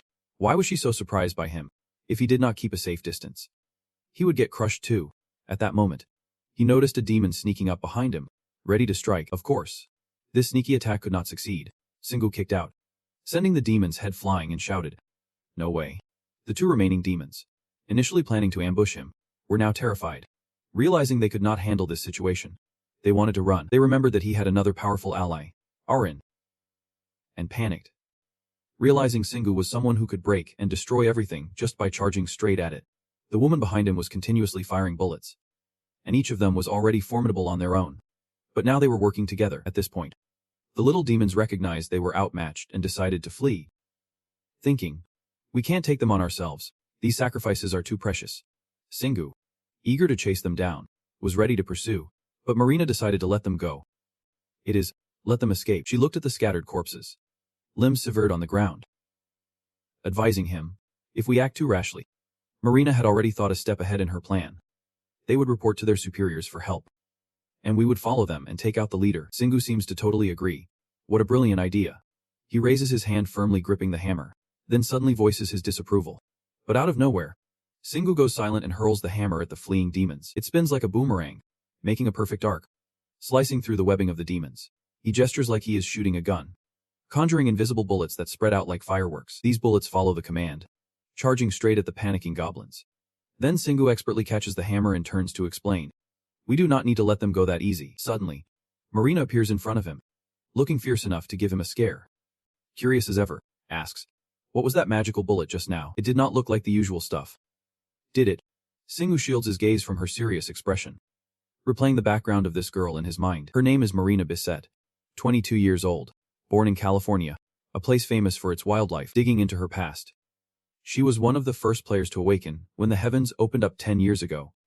According to most around her, she is hailed as a prodigy with a knack for mana use, strong willpower, and incredible combat skills. Notably, she asked the trial dungeon, ranking first among her peers, becoming the first player to have the ability to activate mana attacks, which are those magical bullets. Just mentioning Marina sends monsters running scared, thanks to her massive mana pool compared to other players. Rumor has it, she single-handedly cleared dungeons using only magical bullets, with her skills making other players envious and a track record of wiping out monsters. She chose not to go solo but rather embraced her fighting style, because other players simply could not keep up with her growth rate. Like a drought finally giving way to a downpour, she eventually hit a wall after conquering dungeons of level 30. And that was simply because she could not clear those dungeons alone. Unable to wait for others to catch up, she became a mercenary, participating in dungeon conquering campaigns in other countries. A legendary moment put Marina's name on the map was her involvement in the level 32 dungeon raid by the Storm Guild. Everyone was busy cheering that South Korea was the first in the world. Singu smirks, unraveling the truth behind it. Realizing it would not have happened without her, Marina gives him a scrutinizing look. What are you mumbling about? Singu, lost in his own world, does not catch the question, recalling Arin's praise for Marina. She is not only one of the top players but also stunningly beautiful. It is just not fair. Even the car can't help but sigh. Her skills and looks were legendary at Storm. This is the first time I have seen her up close. Sure, Marina is amazing, but he still leans toward his beloved. Although is not Arin also a top player and gorgeous too? Singu looks back at the girl in front of him, unable to deny it. Arin was right about her being real. And maybe it is because she is a player and trains a lot that she is tall too. His gaze inadvertently drifts down to her ample curves, considering how they might turn heads in battle. Just a little lower, with a slim waist and long legs. Even her figure is flawless. At this point, Singu could not help but feel shy. She must have been a model or actress, as she had not been a player since childhood. After rambling on for a while, he returned to the original question. But Marina eagerly clasped her hands, asking to be taught the trade. But all she got in return was Singu's casual refusal. She repeated with a higher pitch, teach me. Looking at her lively demeanor, he felt a slight pang of empathy. Seeing her so animated made him see her as just a curious little girl. But still, it was a firm no, and the continuous rejection drove Marina mad. Still, she persisted in sharing her thoughts, saying she had never seen anyone else use that strange magic bullet aside from herself. Marina even pulled out a half-baked reason, claiming to be the first and last to use the magic bullet, and she had the right and obligation to know everything related to this skill. Singu was adamant about not meeting this request and decided to teach her a lesson. She also learned that the world is vast, and you can't achieve anything just by throwing a tantrum. Congrats. Singu looked back at the pile of corpses scattered around and sighed. This battlefield was the largest since entering this mountain, and there were so many high-level monsters too. He quickly moved to smash their bodies. If they were high-level monsters, he might just get some mana crystals. Like that time with the veteran demon. Just as expected, the corpse vanished, revealing a sparkling stone. Singu eagerly picked it up, feeling as happy as a kid in a candy store. Found it. Meanwhile, Marina behind him had also caught on. So you know about crystals too? Suddenly, she remembered her original intention. All that fuss was about food in him, which was not what she meant to say. Then she transformed into a cute, lively girl, teasing Singu. What is that bullet about? Tell me. Please. Come on. After watching this scene, a few minutes later, he finally sighed and gave a half-hearted response. Even a stray cat could do better, which made Marina blush with embarrassment. She never thought her heart-stealing skills would be so bluntly shut down. Her cuteness was having zero effect. Was he gay or just incapable? Singu looked at her mischievousness and just smiled, feeling a bit helpless. She was not exactly a bad kid. He seriously regarded the person in front of him, having acted coldly on purpose to see her reaction. Liking that she did not bring up violent experiences, even when it came to mana or achievements. She was much stronger than him. But the fact that she did not use her powers to resolve this was commendable. Even if you know what is morally right, actually doing it is still incredibly hard. The more he thought about it, the more confused he became, biting his teeth tightly. But she was still too young. If she realized that not every demand would be met, she should look for other ways to solve problems. Finally, Singu decided to lay down a condition. What would she give him if he taught her? Looking at her with an ominous expression, he scared Marina so much that she could not react. This is what he gathered from his recent thoughts. A deal does not start with a threat. It begins with understanding the other person. To protect his own value, he reiterates his demands. I told you. I will consider it if you can offer a reasonable price. If this information is truly valuable, shouldn't you give me something of equal worth? It seems like Marina is not the type to back down easily. So this situation is really getting under her skin. Of course, Singu is not changing his mind. It is all about give and take. In the end, she has to admit defeat to his stubbornness and agrees to compromise. Fine. I won't give this to anyone else. But this skill is really worth it. Hearing this, his eyes light up with anticipation as Marina begins to open her storage door, rummaging through looking for something. So she heavily drags out a thunderous gun. But even so, this weapon is so massive that it throws the petite girl off balance. It is too heavy. Way too heavy. Quick. Catch it. Singu awkwardly rushes to help. And surprisingly, he easily grips it in his hands, carefully examining the new prize. Marina, noticing the intense aura of this thing, can't help but be impressed. I realized that when you swung that gigantic hammer. But you are really strong. Even if I wanted to, I could not lift it. Although she willingly hands it over, she still feels frustrated. Which is why she can use it, despite its limitations. That gun is still way better than her pistol. Singu tries to offer some comforting words. Come on. You said you can use it either. Do not be too sad. But Marina feels like he is just mocking her. It really is a masterpiece. Saying this, she does not hesitate to pull out her pistol, threatening him. If you treat it badly, I will shoot you. He is a bit worried about her unpredictable personality, just hoping to let it slide. Haha. Suddenly, he thinks of something while inspecting it back and forth. But this regarding its size and shape makes Singu recall the name of a famous weapon. The Thunder Cannon. It is truly high quality. Marina gets even more agitated. It is not that, she seriously clarifies. It is a rifle. I mean, I can understand why the Thunder Cannon is classified as a rifle. Singu's wild imagination is now stuck on just 3 words. Thunder Cannon. At that moment, the system notification pops up. Thunder Cannon sealed. Rank B? A weapon said to be created by the Thunder God from his own body.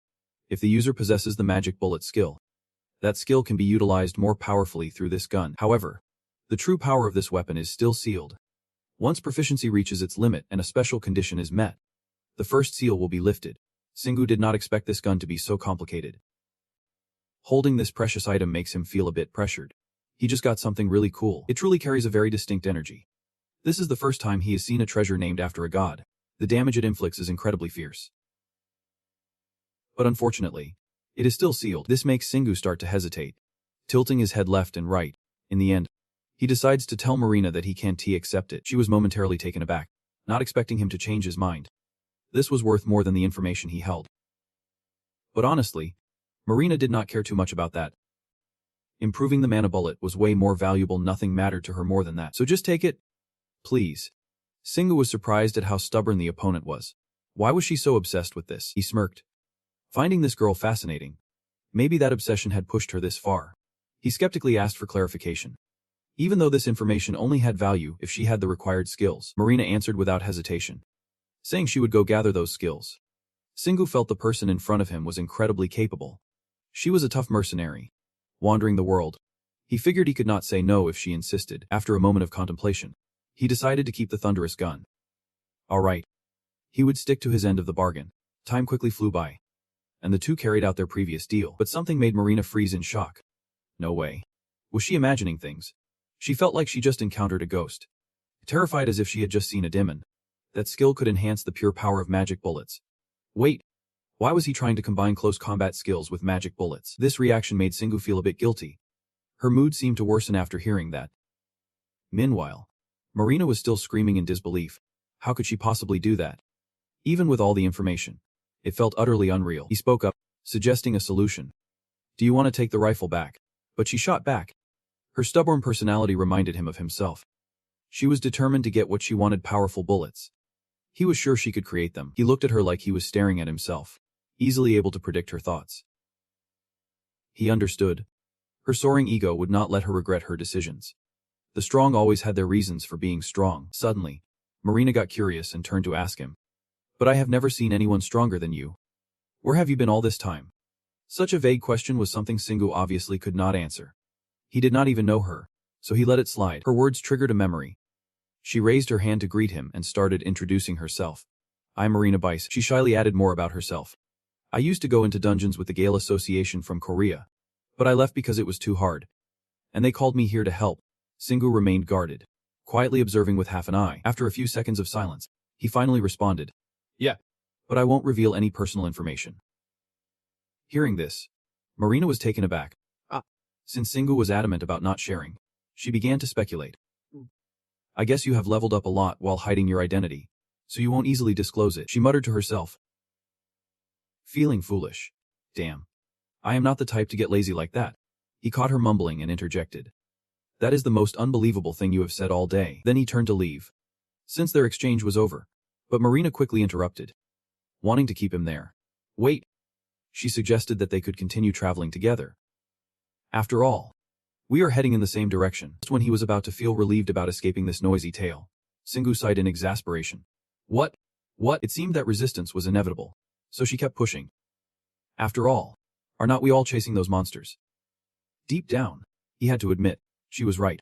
Marina was putting on her most trustworthy act, assuring him she would not be a hindrance. Do not worry. I am skilled at chasing too. Hearing this, Singu started to hesitate. It made sense. But he would be putting himself in danger if she wanted to see his wings. It reminded him of his two teammates who were still struggling to hide. Not to mention Arin and Seha were itching to get out as well.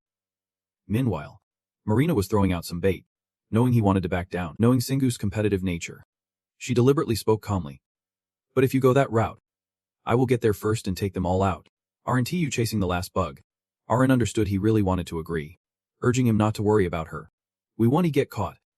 It will be better if we tackle the monsters with her backing us up. Seha shared the same thought. I agree. I want to see her more closely, but I will still follow your decision. Too much information had Singu feeling a bit overwhelmed. Fine then. In the end, he led the way, silently signaling his acceptance. Marina achieved her goal and jumped for joy. Now that sounds better. Then they set off on their journey, charging through the dense trees. Suddenly, Marina noticed something and turned to ask. Hey. Singu replied slowly, waiting for the question. What is it? She noticed he was just using mana to run at high speed. Why are not you using your wings? Just as he expected, Marina had picked up on this difference. Though she was quite impressed he could keep up with her without needing them. Inside, he was filled with thoughts. The way players work allows them to fly, and once they level up, they can gain extra effects like resilience and speed by using them. He tried to stay calm, gently answering her question. Marina was still curious about the reason. Are not you a player? Hearing this, Singu started to laugh. Then what do I look like? She did not hesitate to assert. A monster. In fact, it was his overwhelming strength that caught her attention. He even combined it with his magic shot. If you ask me, that is exactly a monster. Yeah, I am a monster, and I can't help but respond vaguely. Whatever you say. Singu ignored her and began to formulate his own plan. Once I take care of this mountain, I think I should go back and clean out the ant dens for a while. His biggest concern was his identity. If he was stronger than her, he would not have to worry about hiding who he was anymore. It is all because I am still too weak. I need a source of power so great that no one can mess with me, even if I have come out as a rogue player. While lost in thought, he glanced at Marina to gauge her. I need enough power to make everyone act according to my wishes. This was only okay because Marina Bisset was a bit naive. But if it were other high-level people, things would not go as smoothly.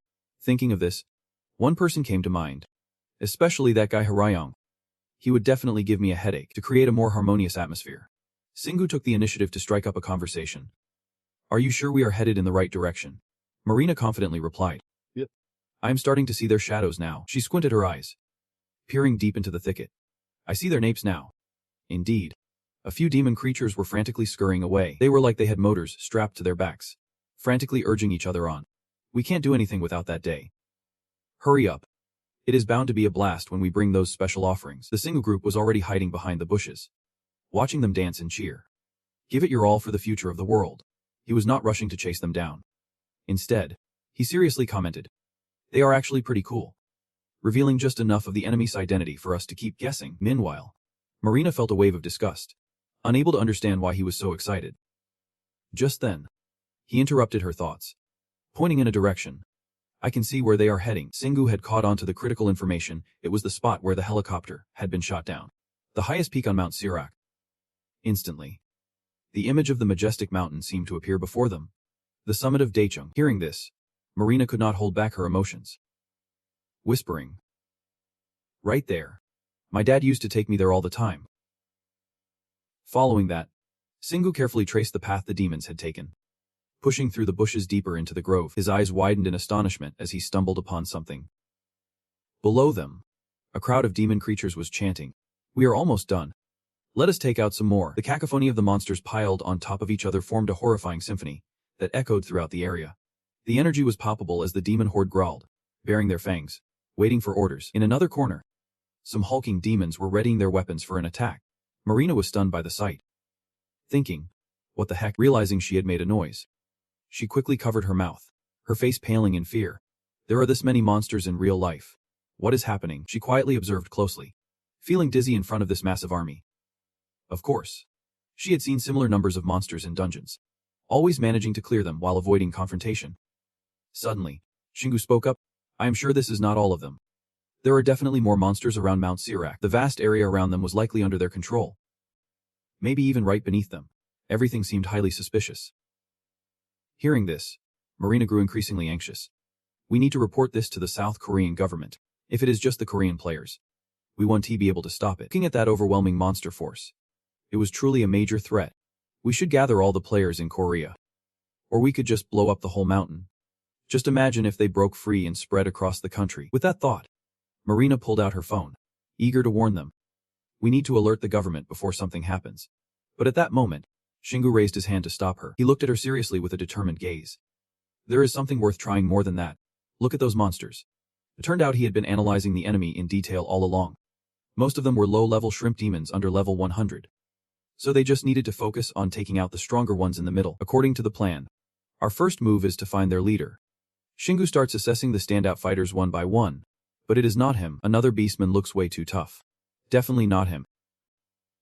Down below, Ungor is standing on a high platform, barking orders, demanding more blood, mana, and souls. "Oh brother," Shingu gazes at this distinct leader, unable to hide his surprise. There is a violent energy about him, stronger than even the Iron General. His eyes fix on Ungor, his voice laced with determination. "We have to take him out." At that moment, a flicker of worry crosses Marina's face. Is there really any good that comes from killing him? She is hesitant about their swift actions. They might be controlled since there is a leader present. And they would get aggressive if they take him down. Aring, still eavesdropping on the situation outside, feels a weight lift for the first time. He would feel uneasy if it were just Xing. Indeed, they are in sync because Seha feels the same way. But it seems doable if they team up. Xing takes a deep breath, then exhales heavily. He starts sharing his experience sweeping through dungeons in Korea.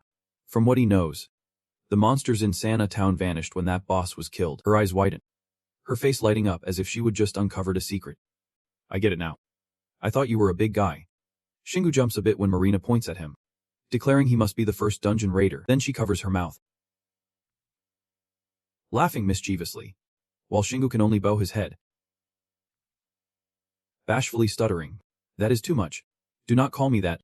That info sparked an idea in her head. "This is amazing." Marina's face beams with pride, her eyes sparkling with excitement.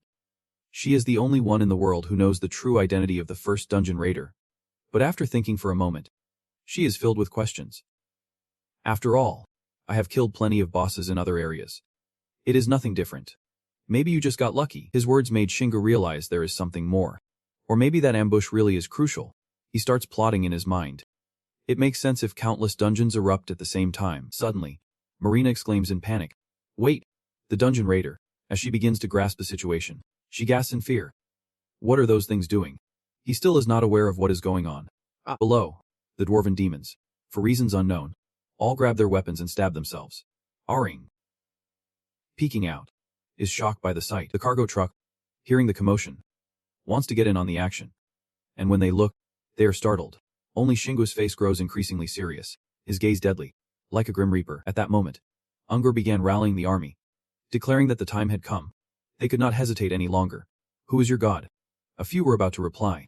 Our god is, but he quickly cut them off. Saying they had lost their way, he continued shouting even louder than before. Your origins have been stolen. So answer me. Who is your god? At this, all the monsters roared in unison, echoing throughout the forest. Our god is watching this. Shingu silently judged. Feeling like he was watching a clown show, they kept babbling nonsense. While first, the mana and their memories were spreading throughout the area. In contrast, Marina beside him was gritting her teeth in fury, muttering about those damn cultists, which instantly caught his attention. She was both angry and detailed in her explanation. All the monsters believed in one god, and those gods were really troublesome and complicated. It seemed their bizarre self-destructive act earlier was intentional.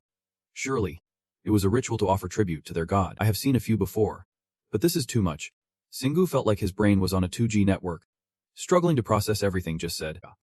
She cheerfully said back, I am sure you know all about that. Arin, listening to their conversation, felt a bit awkward. She thought too highly of Shingu. She assumed that everything she knew, he already understood.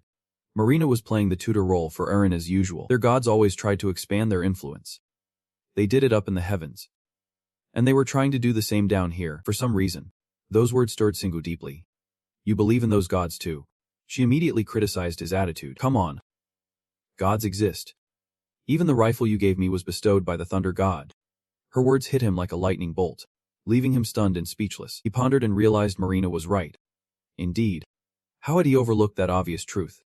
The artifact contained the power of the thunder god. This thought made Shingu's heart swell with unease. If it was that powerful while still sealed, it would not be strange for a god to grant it directly. Marina's straightforward words pulled him out of his tangled thoughts. Of course. Believing they existed and putting his trust in them were two completely different things. She candidly shared her perspective. I do not like the existence of deities. I really do not like them. It seems the reason they had a revolution earlier was because of this. But I got the rifle, and that is why I am giving it to you. Marina clearly noticed your earlier attitude. So those words hit like a bucket of cold water. You have been played. They do all sorts of crazy things in the name of their gods. And if you ask me, that is the worst of it all. Her eyes were filled with disdain, each word dripping with sarcasm. Especially about these acts, it looked like they had been through a small-scale religious war. Shingu chimed in, saying he had never seen anything like this before. Marina continued to express her thoughts, saying they had fought like this before in the heavenly city. Such events are everywhere in human history, one religion swallowing another. That is what I mean. Just as she finished, she loaded her favorite handgun, ready to take down the last monster. With all her fury, she was ready to jump into battle. I do not think we can wait for the government to show up. Realizing she had been mumbling to herself this whole time, Marina turned to urge Shingu. I think we should take out the lion mask guy first. What do you think? You just got pulled back to reality. So you are still a bit hazy. Even more. But quickly, that fighting spirit came roaring back. He was losing his mind and wanted to wipe everything out. The two quickly formed a battle line, and Marina was super pumped for this fight. Let us get started. I watched the duo with admiration, thinking, this is the birth of the strongest couple on the planet. But those words seemed to make Arin even more jealous. This was just a temporary team.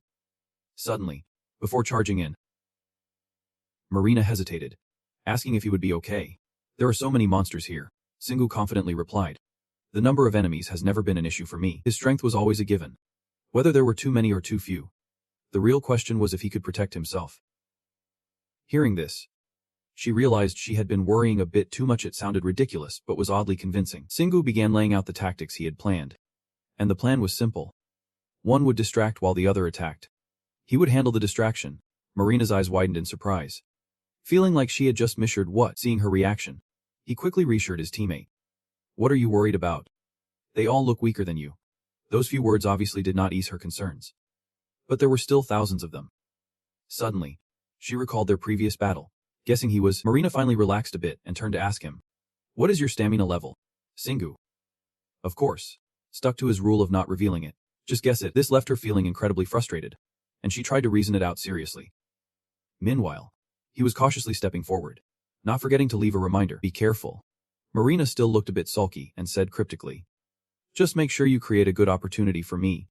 He gripped his dagger tightly as he dashed ahead, his lips sealed tightly around the words. A roar ripped through the air as he let out a primal scream, the sound erupting like thunder, making the entire space tremble. The roar immediately drew the attention of the lurking demons nearby. Even the big demons lurking around the area jumped in shock at the sound. Their bodies froze like statues, eyes blinking rapidly in confusion for a full 5 seconds. The guy realized the threat and immediately shouted to his minions. A sacrifice. A powerful sacrifice. Grab him and turn him into the final offering. Singu's claws shot up into the air, as if about to unleash a storm of rage. I felt sick and exhausted, having to listen about sacrifices all day. Aring, with a wide view, warned. Singu. Watch out. His eyes darted in the direction she pointed. Suddenly, a blast of energy shot straight at the spot where he had just been standing. Tesserin's eyes suddenly ignited with intense fury. Ungo, furious, clenched the heads of 2 demons and summoned several floating fireballs around him. His hand, filled with flames, ignited their heads, causing their screams to echo all around. Seeing this move for the first time, Singu paused for a moment. If those little guys could really create those fireballs, then it was no joke. Meanwhile, they were showing off. And I could do something with this gun. Arin playfully reminded him. There is no time to calmly analyze the situation. Feeling underestimated, Singu shot back without hesitation. You really think I would get hit by those obvious attacks? Under Unger's control, each fireball spun and zoomed straight toward him. His eyes gleamed with cunning. Secretly smiling as if he was about to unleash a surprise move, his hand suddenly shot out, grabbing the nearest little demon. Its throat was abruptly constricted, leaving it only able to make choked, half-hearted sounds. He quickly turned them into moving shields, hurling them back toward the flames. The impact triggered a massive explosion that shook the area. The demons that were lucky enough to survive roared in fury. A sacrifice. A powerful sacrifice. Grab him and turn him into the final offering. Singu's sharp mind caught on to something. He thought, I see it now. I have calculated its trajectory. I am sure they won't hurt too much, even if I take a hit. But there is no need to waste my energy. But, sensing the stench of overconfidence from him, Arin raised an eyebrow and asked, should I take a hit to upgrade my fire-resistant skills? You do not seriously think that, do you? Shingu bent down, reducing wind resistance to boost his speed forward. He would dodge what he needed to dodge, block what he needed to block. And if he could not do both, he would stop them in their tracks. Anyone sharp enough would have done the same. After hearing his reasoning, Arin commented, I also want to throw a punch while keeping my eyes wide open to see everything. Driving the point home. F nodded. Honestly, I feel the same. Yet, Shingu switched into full-on beast mode and kept moving. His legs shot through the flames, with a strong gust behind him sending them flying everywhere. Marina's eyes went wide, amazed by his strange performance. Amazing. He perfectly dodged dozens, hundreds of fireballs. The demons that had been enhanced by Ungo spoke in a mechanical tone. Our master wants us to kill him immediately. The dim-witted minions quickly took their orders. A sacrifice. This is our ritual. Everyone, take that bastard down. Finish him. He whirled the hammer like a pro, smashing those reckless flies with godlike speed. Arin sat in his pocket, eyes full of worry. Save your mana. Shing. But he replied calmly. Mana. I did not even need it. Hitting her like a jolt. What? He swung the long hammer in a circular motion, bonking them left and right with unmatched power. In no time, the remaining demons were sent packing, clearing a massive space for him. Even with years of experience, Arin was stunned by his bold move. He did not use any mana at all. So it is all pure physical strength. This is not even about levels anymore. It is not even about his state. His power was practically divine. Meanwhile, the main character of the battle, Singyu, was on an adrenaline high. It felt like having a second heart in his chest. The crazier I got, the more strength I put into each swing. I could feel myself getting stronger. Emotions exploded. His swing became a one-shot, one-kill move that could not be countered. The power surge from the wolf's claw created a small explosion right in front of him. Singhu opened his mouth, continuing to use his unique sound frequency skill. I only use mana for the battle shout. I do not need a drop of mana for those shrimp. In a moment of distraction, Unger launched more fireballs from behind. He lightly jumped back. Arin covered his mouth, quietly reasoning. He is still shooting fireballs at us even with his troops so close. It is like he is trying to get Singyu, even if it means wiping us all out. The booming voice of the guy echoed through the space. The altar was being filled with blood. Everything would be perfect if we offered him too. Singhu only caught the gist of that statement and fell into deep thought. An altar. Is it different from what I know? I bet he won't answer me anyway. Marina stood frozen, unsure of what to do as she watched the guy's actions. Surrounding Unger was a wave of fire burning ominously. Singyu's instincts kicked in. Sensing something was off, the fireballs had stopped. Right. Arin immediately noticed and warned him. It is not over yet. Singyu. He is not just using his mana, but also that of the high-level monsters. He will strike the moment you let your guard down and might use an acceleration and invisibility spell. Feeling the pressure rise, Singu instinctively tightened his grip on the wolf's claw. He would dodge the moment he spotted it. No worries, Arin's soft voice. His calm demeanor made her anxious, easily overshadowed by his battle cries. Marina gasped in awe at his powerful attack. What? He is definitely a monster. Every move he made was like putting her brain through a high-speed cardio workout. His movements were fierce and reckless like a beast, yet also graceful and utterly efficient. He was completely different from me. I was just focused on controlling mana after realizing my physicality was only average. Marina closed her eyes, reflecting on everything she had been through. She thought he was just good at controlling mana. But she was wrong. She can't afford to make that mistake again. He is reliable. But she has to worry about the boss's movements first. She watched Ungor with a wary eye, as she sensed the danger creeping up with every breath he took. He was about to use mana to cast a spell that required sacrificing high-level monsters. This was nothing like a simple illusion. His mana felt infuriating. He was in real danger. While Marina was lost in her sorrow, Singu was still focused on enjoying the moment. She held her breath, concentrating all her senses on the battlefield that was erupting with intensity. But she could not send a signal to him, because her stealth was the key to this strategy. And she could not attack the final boss right now, not with that heavy layer of mana surrounding him. She had loaded her gun with mana. The fact that she could stay hidden for so long was a miracle. But after that shot, she would not have a second chance. They would have to run if she missed. Marina was driving herself crazy over her overtaking ability. This is awful. What am I going to do now? I know what I have to do now. I have to save that man. South Korea would face the consequences if this mission failed. It is nothing compared to the world losing someone as promising as him. The tension swelled around Marina. All right then, suddenly. She opened her eyes wide, staring at the unfolding event below. With a quick incantation, Ungor caused the ground to explode, revealing sinister hands rising up, forming a living barrier around them. The unexpected move left Marina dumbfounded. He was one step ahead of her. It was astonishing to use both earthly and dark mana. The giant hands coiled tightly around Singu's agile body, trapping him with no way out. Demonic hands. From her high vantage point, Marina witnessed the terrible power Ungor wielded. It was a horrifying spell, summoning hands from the depths to pull you down and kill you instantly. Even she had no way to counter that other than relying on her magic resistance. It was one of the strongest spells targeting a designated victim. Did she really have to sit here and wait for him to die like this? He was suspended in mid-air, with each hand wrapping around his body like a constrictor. A sudden twist caused Ungor to freeze for a moment, while Marino above gasped, wide-eyed in shock. Even though his head was completely wrapped, Singu remained calm, looking for a way out. After a few wriggles, he broke free from the binding and crushed the dark hands into dust. Ungor could not believe the reality he was witnessing. Even Marina, who had seen his extraordinary feats before, was left speechless. No way. He escaped that horrifying spell just by stomping his foot, but this was the best opportunity for her. Two streams of energy bullets merged into one, hurtling straight toward Ungor's face. The bullets pierced through him, exceeding his limits, leaving a chilling void in mid-air. He collapsed silently, like a discarded figure after a failed performance. The thugs panicked, scattering like ants disturbed from their nest. The leader was dead. We have taken out the leader. We are almost there. We are going to get punished. Those above will punish us severely. Shingu shrugged, exhaling with a hint of indifference. Feeling accomplished, the system was rapidly updating the situation. You have halted the erosion. The monster has weakened, leveling up by 6. While the courage to face it has reached level 7. Heavy weapon combat hits level 3.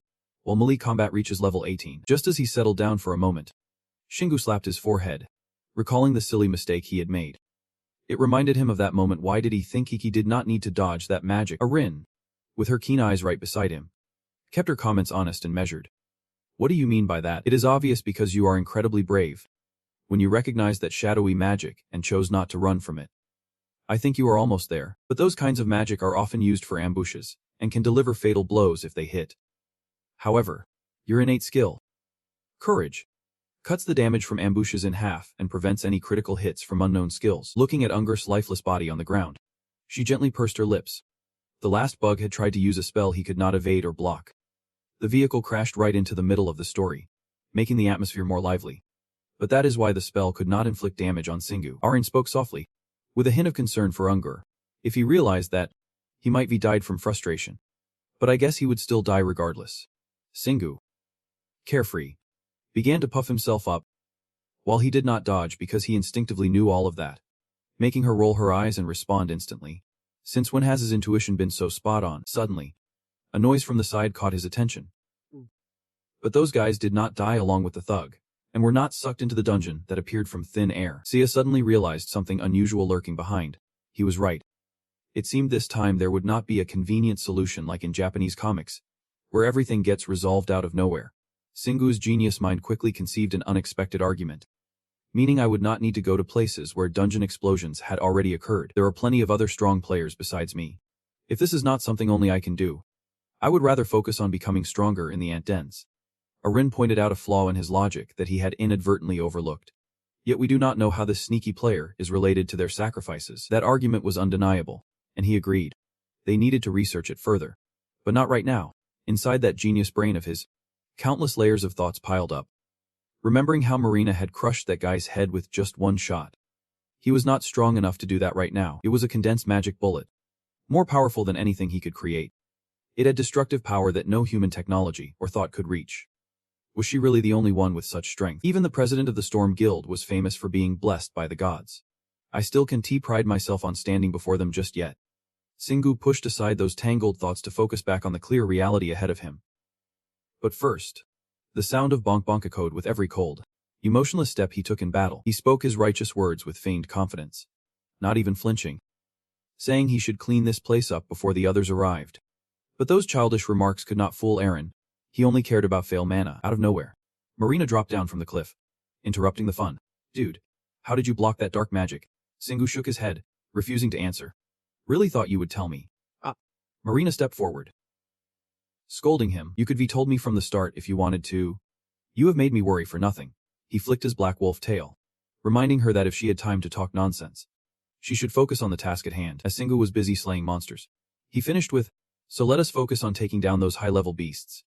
The demons were panicking, screaming. I feel my sanity slipping away. The gods have forsaken us. We are lost. Listening to the advice, Marina unleashed a flurry of attacks, cursing like there was no tomorrow.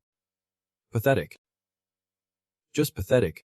Feeling her firepower was impressive, Singu followed her lead, raising his hand and shooting a burst of energy through the demon in front of him. He maintained his stance, staring at the pile of corpses littering the ground.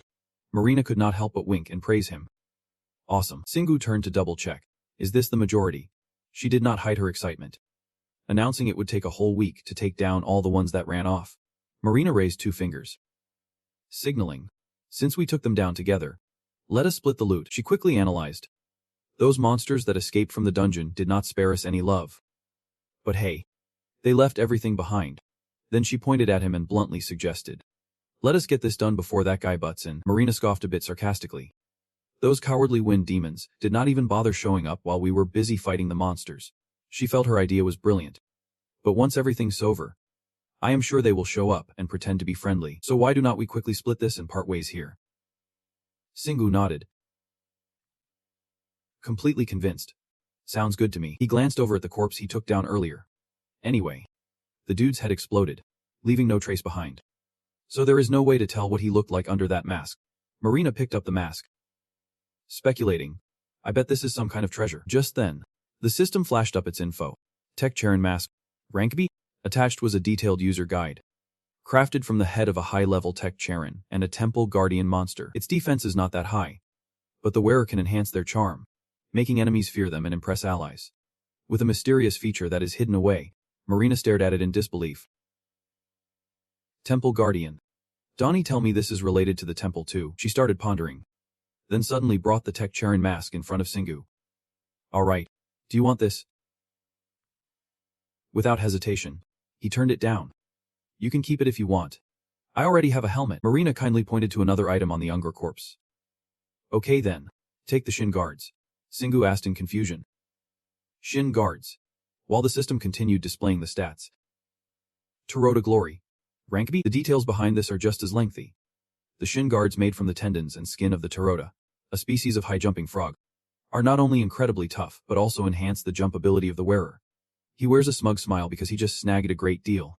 He has always wanted armor for his lower body, and now he has got shin guards rated B or higher. Singu starts stomping his feet on the ground to test them out, and it is amazing. It is like he gained an extra passive skill.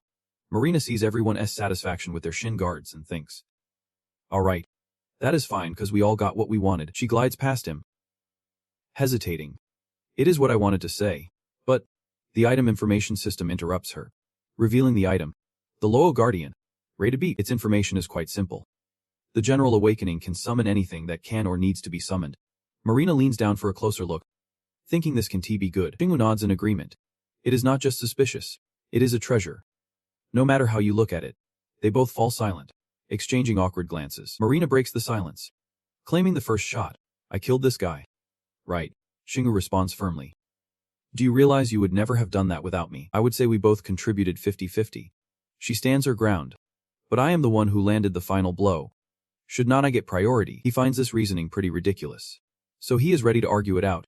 If all rewards are of equal value, then you can use your priority claim at this point. Arin, with her keen instincts, quickly warns. You need to hurry. Xing, I can sense other players approaching. Marina scratches her head, pondering, then suddenly hands the loyal guardian to Xing, catching him off guard. I will give you this, but, Marina quickly adds her condition. I want the mana crystals from the bodies. Xingwu finally understands her intentions. This is what she wanted all along. She cheekily retorts. Yeah. So what? Not wanting to drag it out, he agrees right away. Okay, Marina lets out a sigh, still feeling a bit regretful. But I also wanted that shared loot. Xingwu can figure out the female mentality. Why do you keep sending mixed signals? His gaze reflects judgment. She keeps acting like someone forced her into this. Suddenly, Marina asks about his upcoming plans. I will pretend nothing happened and join the Gale Guild. What about you? Xingwu humorously replies. I will be lost in the wind. Either way, let us be straight with each other. Based on your desire for that item, I bet the mana crystal is not the only meaningful loot you want. Xingwu drops a bombshell of information, saying even if she takes it, it won't change a thing. If you want it, go ahead and take it. Marina's eyes light up like headlights. I told you we could reach a deal, she kindly reminds him. But can you get out of here? Xing turns on his heel, waving goodbye. Don't worry about it. I am out of here. But Marina calls after him. Hey. Come back. Arin is freaking out inside, thinking we are going to bump into other players. I wonder if she is going to spill the beans about him. Xing, losing his cool, turns back. Why do you keep... Her face is flushed red. She shyly shares a few words. If we meet again, you can call me Marina. He did not expect this scenario. Momentarily dumbfounded, his cheeks feel a bit warm too. Marina finds the silence awkward, so she frantically puts on her mask. Xingwu coldly waves back. Alright, but there won't be a next time. And she nervously asks, are you serious? He does not respond but pulls out a key to the resting area. Then, he slams it down on the ground, sending out a blinding flash as it starts to sing. Xing quickly disappears in that light. A group of wind spirits flies in from afar, asking Han, hey, are you okay? Harrian watches her intently, waiting for a response. Marina exhales softly and then turns back with a bright smile. Yep, I am doing better than good. I am glad you are okay too. He scratches his head, laughing. Of course. We encountered a strong monster on the way here. Harrian begins his sappy speech, but he must thank the group members too. Meanwhile, Marina's mind drifts to a painful thought. He is going to say there won't be a next time. She gazes up at the sky, hopeful, but she has a feeling she will see him again soon. The man who has captured Marina's heart is currently sprawled out on his bed, sound asleep and drooling after a tough battle. Xingwu just wants to flop onto the bed like a salted fish. After a while, he complains to Arin beside him. I was fine during the fight, but now I can't move a single muscle. She seriously explains how it works, saying his muscles finally relaxed after being tense the whole match. He does not respond, staring at the crystal Marina hovering above. How is super intrigued by this strange item. It is a massive crystal. No doubt about it. Xingwu only briefly mentions the origin of the item. It came from a high-level monster next to that lion mask. Besides the chatter resembling yours, she also discovers something else. It is completely different from the essence of the artifact. He agrees with her on that. Of course, its difference is a positive aspect. The essence feels like dead mana, but the crystal brings a much more vibrant sensation. He suddenly shot up from the bed, the moment an idea sparked in his mind. Xingwu spoke without a second thought. He wanted to use the mana contained in the crystal. Should he just eat it? Arin had to quickly intervene to stop this bizarre idea. No way. She genuinely urged him to reconsider. His mana could not mix with foreign mana. It could explode if he tried to force them together. Thanks to her, Seiya finally understood. So that is why everyone turns them into treasures. Still, he was very torn about his choice. He quickly switched topics to distract himself, thinking it over. His level up, after clearing the dungeon, was because all the achievements in the dungeon had been converted into mana and transferred to him. Drawing from his experiences, Xingwu had a pretty solid theory. Maybe the dungeons were created as a means to that end. This was also influenced by various external factors, optimizing the process of transferring mana from monsters to players. Both of them stood in stunned silence for several seconds, amazed by this logical deduction. After a moment, Arin was the first to snap back to reality. That was an intriguing hypothesis. She had never thought of it that way, but deep down, he knew this theory had a loophole. Why did he level up while wiping out monsters on Mount Sirac? She hesitated to share her thoughts based on her perspective. Maybe it was because he did not need to handle mana. Seiya chimed in as well. Or maybe he was managing mana even when outside the dungeon. After everyone's success, Singu seized the moment to grip the mana crystal in his hand. There was no reason to hesitate now. Before anyone could react, he quickly gulped it down as if afraid of someone snatching his food. Arin tried to stop him, but it was too late. Singu had swallowed it, and there was no turning back now. The green crystal inside him suddenly became engulfed in a raging flame. He immediately entered a state of calm to harness this strange new power. It felt like the fire was consuming both the outside and inside of Singu's body. Yet, to the naked eye, nothing seemed to change. Shortly after, he snapped out of it and opened his eyes. She immediately asked about his condition. Singu, are you okay? He was just as worried, though. A timely notification popped up confirming his reckless action. Your mana has increased by 1. Even though he had anticipated it, he was still shocked. Arin remained skeptical. Are you really okay? He had no choice but to explain in more detail. Yeah. Actually, he had mentally prepared for some abnormalities, but it felt completely normal. This transformation brought Singu a very special feeling. He absorbed the mana like it had belonged to him from the start.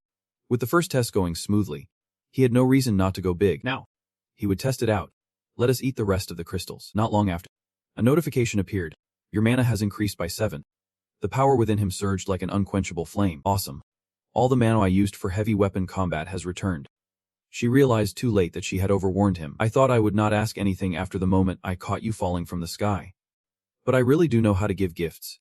Seiya also got a fan to open her eyes wide. Players gain 2 major advantages from dungeons: refined mana crystals, and the amount of mana refined based on their achievements in the dungeon. But you can still gather mana using these 2 methods, even outside of the dungeon. These compliments do not make him complacent, because he knows his own abilities better than anyone else. A player unbound by the rules like the others. I bet the Mana Crystal Research Organization would go into chaos if they found out about this. But right now, Singu has another headache. Hunting monsters outside of dungeons is just as crucial as conquering them. First on his mind is reaching level 100, which would let him easily take down Marina Bisset. He quickly maps out his next plan. First, reach level 100, then gather mana crystals. Even though Arin thinks this will be pretty tough, she still chooses to trust him completely. He wants to defeat one of the strongest players in the world right after hitting level 100, though he thinks he can pull it off. Singu slowly sits down in the forest. He decides to pause the big discussion here. Let us just get some sleep tonight and kick off the journey once we are comfortable with our new level and mana. She looks a bit intrigued. Is not this his first time being away from the dungeon? The other party thinks she does not understand, so they explain further it is called recharging. He needs to check his upgraded skills and get familiar with the tale. He still has plenty of concerns. He feels like what is happening in Sirac Mountain won't last long. She sighs helplessly at Singu's laid-back attitude, but the only thing Arin can do right now is share her feelings with him. He can protect the whole world. There are other players out there who can help. He does not need to do everything alone. He thinks for a moment. Other players. She seems to read his mind, saying, you were just thinking about Marina Bisset, were not you? He does not deny it. She is the girl Singu really admires. She is truly an amazing woman. She suddenly feels like there is some danger approaching. But she is a foreigner. As soon as the thought crosses her mind, Arin realizes she may have overreacted. She instantly gets caught up in her own thoughts, sounding almost conservative about Asia. The folks in history books would probably eat this stuff up back then. Officials could just order people to play that tune, and the workers were not even allowed to question it. But coincidentally, Singu shares her viewpoint. Yeah. That is also something he does not like about her. She hesitates a bit, guessing. I think you are pretty conservative in that regard. He then slowly adds that he has never seen a player like that in Korea. At this moment, Arin realizes she misunderstood something and quickly tries to recover with her limited vocabulary. Of course. You are spot on. He has no idea what is going on with her reaction. What is happening with you? She turns away, not bothering to explain further. It is nothing. Singu does not pay much attention and switches to another topic. Speaking of which, that club president's name. The story begins with the president of the cooking club, and he has no idea how this guy managed to become president, but it is clear he is a bad dude. Arin agrees. Everyone knows it. He completely understands the motives behind this guy. He is not getting close to the battlefield for no reason. He ignores the monsters because he does not want his crew to get weaker. But there is still one thing Singwoo just can't wrap his head around.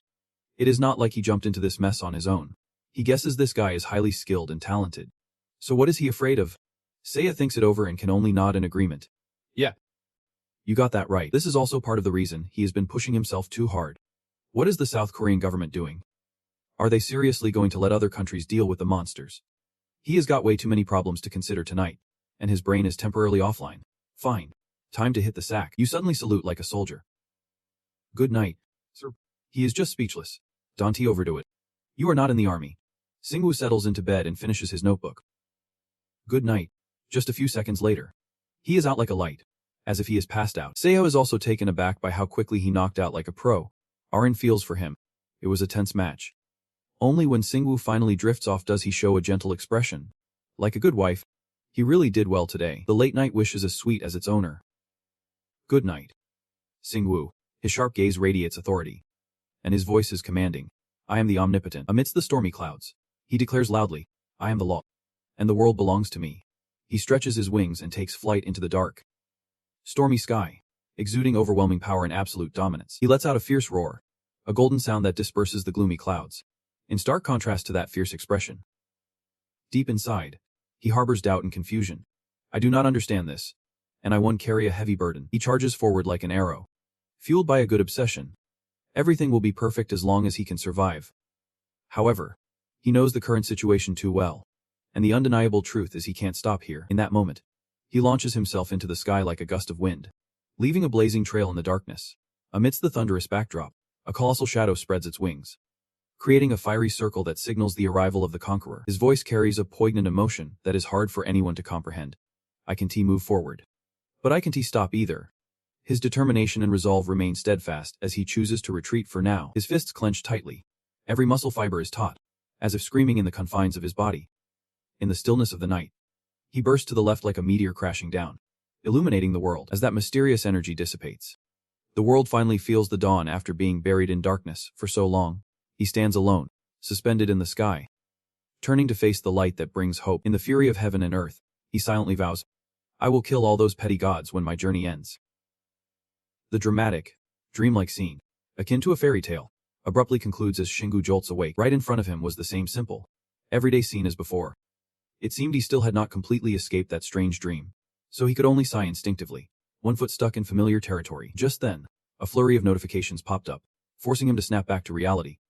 The first thing that caught his eye was a message about power. Every one of your stats has increased. Mana increased by 10 points. Your chaotic tail has reached level 2, and your tail will become harder, sharper, and thicker. The details about the last two were even more intriguing. The aura turned into Dragon Fear, and the passive ability Dragon Fear is now at level 3. A part of the omnipotent force exerts pressure on enemies by radiating an aura that leaves a mark on their souls. Looking at the avalanche of notifications blocking his view, Shingu still felt skeptical, wondering if this was just a nightmare. At that moment, Arin was waking up groggily on her new pillow. As soon as Shingu opened his eyes, he was greeted with a surprise. What on earth happened to you? Once the shock wore off, she pouted, thinking about another situation where he might have gone out hunting without her. But little did she know, he found it just as baffling. All he had done was sleep. Suddenly, his hand brushed against the bell cord, causing it to ring out with a loud clank. The moment she sees it, Shingu is instantly taken aback. Even though it is in the palm of his hand, he is not completely sure could this be the sacred bell. Arin looks regretful, saying it is broken. He can only guess one reason for its sorry state. Did he accidentally take it out of the equipment store while sleeping and crush it with his body? After hearing his description, she is at a loss for words. She has never heard of such a violent sleeping habit. After observing more closely, she has to conclude that there is not a single bit of mana left. It is no longer a treasure. But then, a bright idea strikes her to shake off the gloom. Oh, I bet the sacred bell is a treasure that can permanently boost stats. Such rewards occasionally pop up in dungeons. That makes him even more intrigued by the item. Was his recent dream about this bell? Arin is curious but confused. A dream. However, he immediately denies it, not wanting to share too much. Nothing. It was just a nightmare. Just then, a tail with a sharp tip suddenly appears beside them. Singgu is also surprised, unable to control his sudden reaction. It is a dragon tail. With her keen eyes, she quickly notices the change. It is stiffer than before. I guess a dragon tail is way cooler than a snake tail. Then she flashes a knowing smile. A dragon. I think it suits you. He does not think much of it, actually feeling quite confident about her comparison. After resolving these new issues, he decides to get out of bed. He is done sleeping and thinks it is time to get moving. While her wishes are completely the opposite. She will sleep a little longer. A peaceful, beautiful morning flows by under the warm sun. Singu's information board is updated again. Level 5 achieved in strength, level 20 in punishment, and level 25 in archery. By the time all three gather, a late arriving Sahai is utterly shocked. Dude, you have gotten so much stronger since last night. Aaron, who got up early and knows more, is even more shaken. How could you get stronger in such a short time? Unlike their reactions, he is as relaxed as if he just came back from a workout, because he has gotten used to his skills and made them even stronger. She suddenly feels playful and teases him, "Are you a monster?" To her surprise, he proudly embraces that nickname. He has heard it many times before, only see as anxious. Eager for the story to unfold what happened, Singwoo begins to stroke his chin, weighing his words. To put it simply, his so-called simple explanation takes a few minutes. See, his eyes sparkle like stars after being enlightened. "Oh, I see. You really are blessed by the gods." He suddenly focuses on one word in their gods, in that vivid dream. Sech announced, "I will kill all those little gods when my journey ends." Lost in thought, he unconsciously spoke those words out loud. But is not it a bit hollow to say he would kill a god? Aaron was left confused, wondering what he was mumbling about. But Singwoo quickly got distracted. Speaking of gods, he immediately pulled out his impressive and hefty weapon. The moment you see it, you recognize it. This is the Thunderbolt gun. He had no intention of hiding his next move. I had used information on crafting enhanced bullets to trade with Marina, but she has probably already spilled the beans about me to the Fair Trade Commission. Right now, I have a pretty important question. How the heck do I use this? The powerful and commanding presence of the gun made her all excited. If you know how to use magical bullets and possess this amazing artifact, you could become a sharpshooter. But that is not the case for me. Successful people have their own paths. Right. What if I just swung it like a mace? Would it deal more damage than a dragon's claw? She had to reluctantly shut down this bizarre idea. This is not a melee weapon. Since its function was still unclear, Shingu decided to put it away for now. Basically, I reached a small conclusion after handling it. But it is too long and heavy. I should keep it in my gear stash and only pull it out when absolutely necessary. Aaron added more info to cheer him up. It is called trading, and once you are familiar with it, it will help you a lot. For now, he set that aside. Alright, I will practice with that later. Then Shingu started putting on a basic outfit, also throwing on a quick chaos cloak. After getting ready, he planned his next move. Time to head back to the arena and try out that gun. Even though the new weapon has not been unveiled yet, he could already imagine the scene in his head, feeling like it was just like target practice back in the army. Shaking off that illusion, he reminded himself that this gun is not like the K2 rifle. He did not want to linger in this room any longer. Quickly stepping through the teleport door. Shall we? Shortly after, another announcement popped up. Area 126. Ant Hill. Syrian Graveyard. Completion time: 12 hours. The surroundings piqued Shingu's curiosity. This is a living corpse dungeon. He confirmed the info with his partner. It is a living corpse dungeon. Arin suddenly panicked. As soon as she heard that name, she dove right into his pocket. This mission is a nightmare for her. I hate living corpses. I really hate them. He was not too surprised by her reaction. She would told him this before, the one who speaks without thinking while the listener pays attention. Her mood instantly brightened. You remember, right? Xing. Thankfully, Siha reminded her to tone it down. Arin, I think you should not get too worked up about this right now. Shingu also switched to serious mode. I think I have figured out what those numbers mean in that area. Meanwhile, you are paying for that blunt mouth of yours. Why do you hate me so much? Despite his teammates being distracted, he thoroughly explained it. It is a tricky level. The smaller the number, the stronger the monsters, and vice versa. Shingu began evaluating the dungeon here. Alright, let us. The Demon Sewage number 231. The highest level. And the Demon Forge Village number 84. The lowest level. This one is way weaker than the one from the Demon Forge. Arin reluctantly reminded him. Xing, you really should not let your guard down like that. The undead dungeon is way tougher than other dungeons at the same level. He felt like he would heard those words somewhere. Before. Was not that what you said, in the Demon Forge Village? She immediately perked up, puffing her cheeks. True. But it is different. She was super anxious to get the information out there. You should know this from those horror movies. But seriously, killing an undead is really hard. Plus, all monsters are poisonous and they move in packs. Just the thought of it made her face pale. They smelled like rotting onions and stared at him with their decayed eyes. It made her skin crawl. Unable to hold back her rising emotions, he decided to choose team member number 2. You take over the explanation. He immediately complied, spinning his tail, two fates colliding in the blink of an eye. She found it incredibly hard to believe. Feeling overwhelmed, he quickly filtered the most essential information at that moment. With his poison-resistant skills, he would not be affected by the undead's poison, but considering the dungeon's difficulty, stronger undead could appear, like fog monsters, starving spirits, and ghosts. He needed to be careful of all of them, not just because of their poison but also their skills, although they were all quite helpful. Shingu was only thinking about how to take them down. Okay. Thanks for the warning. But I can still attack those ghosts like they do in novels. Right. Siha did not disappoint him with his knowledge. Exactly. The player's body has awakened and can use mana. This means you can reach the spirit realm. And you could even unleash a stronger attack by enhancing it with divine power, with the team's abilities. He was not too worried about this trip since Aaron was one of the highest-ranking clerics. He would not take long to wipe out the undead.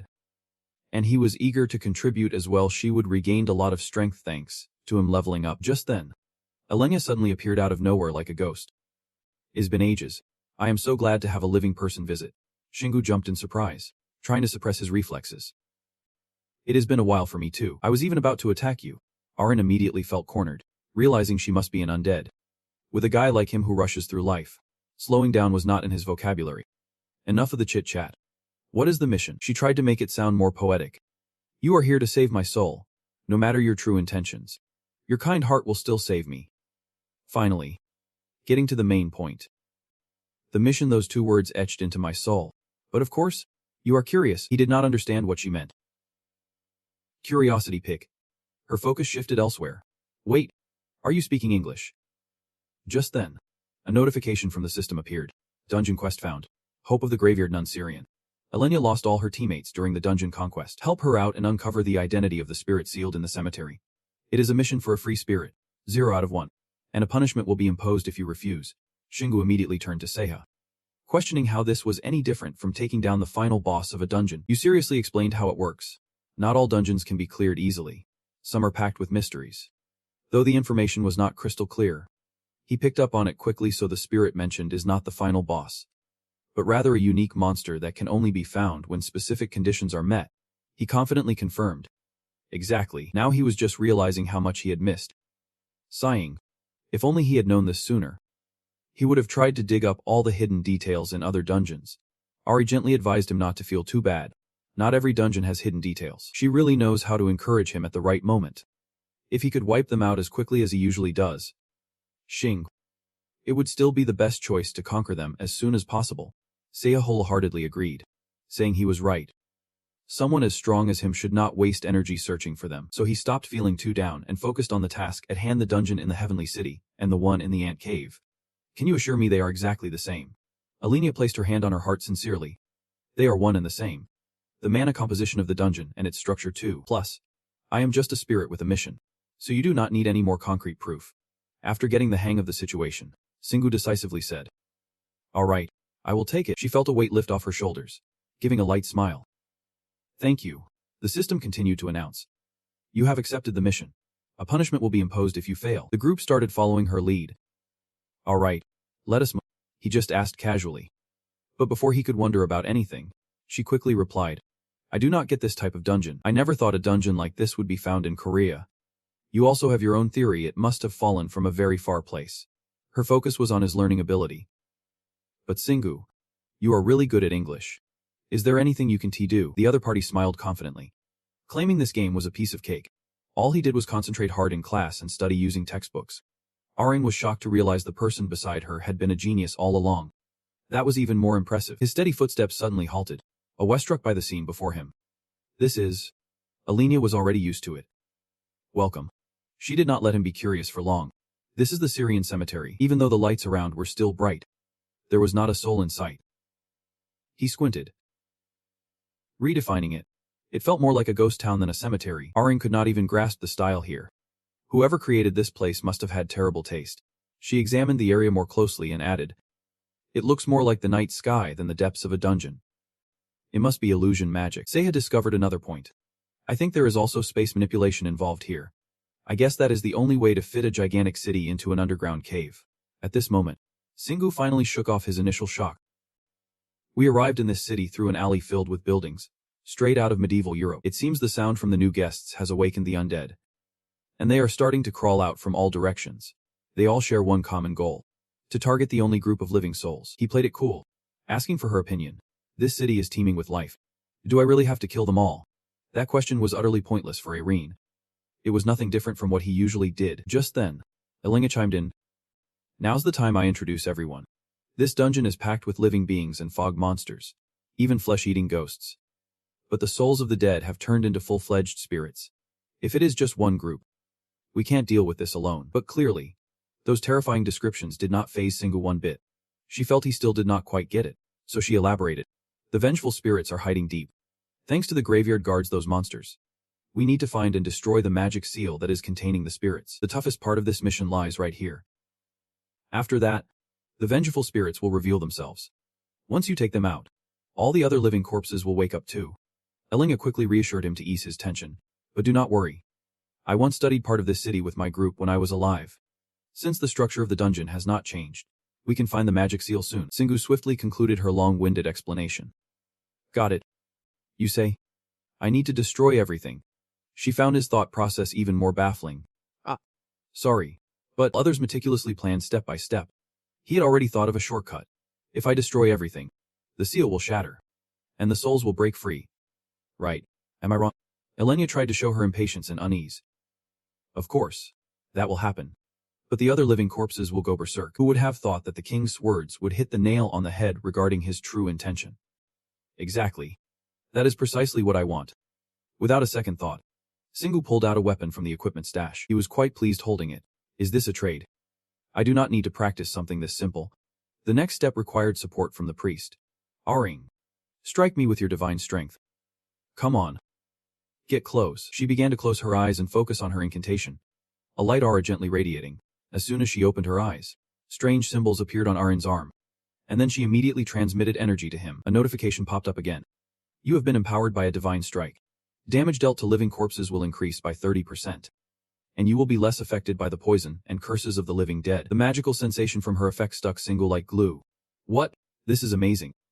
I could conquer the dungeon filled with living corpses all day long as I have a priest by my side. Aring could hardly contain her irritation and protested, observing her brother's antics. The seamless collaboration between the two made Elenia feel like a third wheel. Jacob is a priest. Sorry, I can't help much. But I am really glad things are moving in this direction. Just then, the two brothers caught a glimpse of her sad, heartfelt expression, so he quickly showed off his skills to keep the other side from overthinking. No need for consolation. I will handle everything smoothly, so do not worry too much. Right after that, Singu unleashed a powerful swipe straight into the nearby structure. The shockwave from that swipe hit like an earthquake, tearing down the surrounding houses. Aring was taken aback by the opponent's aggressive style. What is he doing? He just wrecked our escape route. You could try to stop him, but it won't matter much since Singu will just wipe it out like it is nothing. The explosive sounds echoed as everything got swept away. Once the tremors settled, all that was left was a pile of wreckage scattered everywhere. Haskar immediately rallied its fan organization. That is so cool. Dude. All you did was slam against the wall. But it made those connected walls fall like dominoes. Alenia's eyes widened in amazement. He destroyed 7 buildings with just one strike. But this catastrophic result did not really satisfy him. Still not enough. There are a whopping 30,000 buildings in this city. I need to unleash my power 4,000 times. His words made him pause for a moment.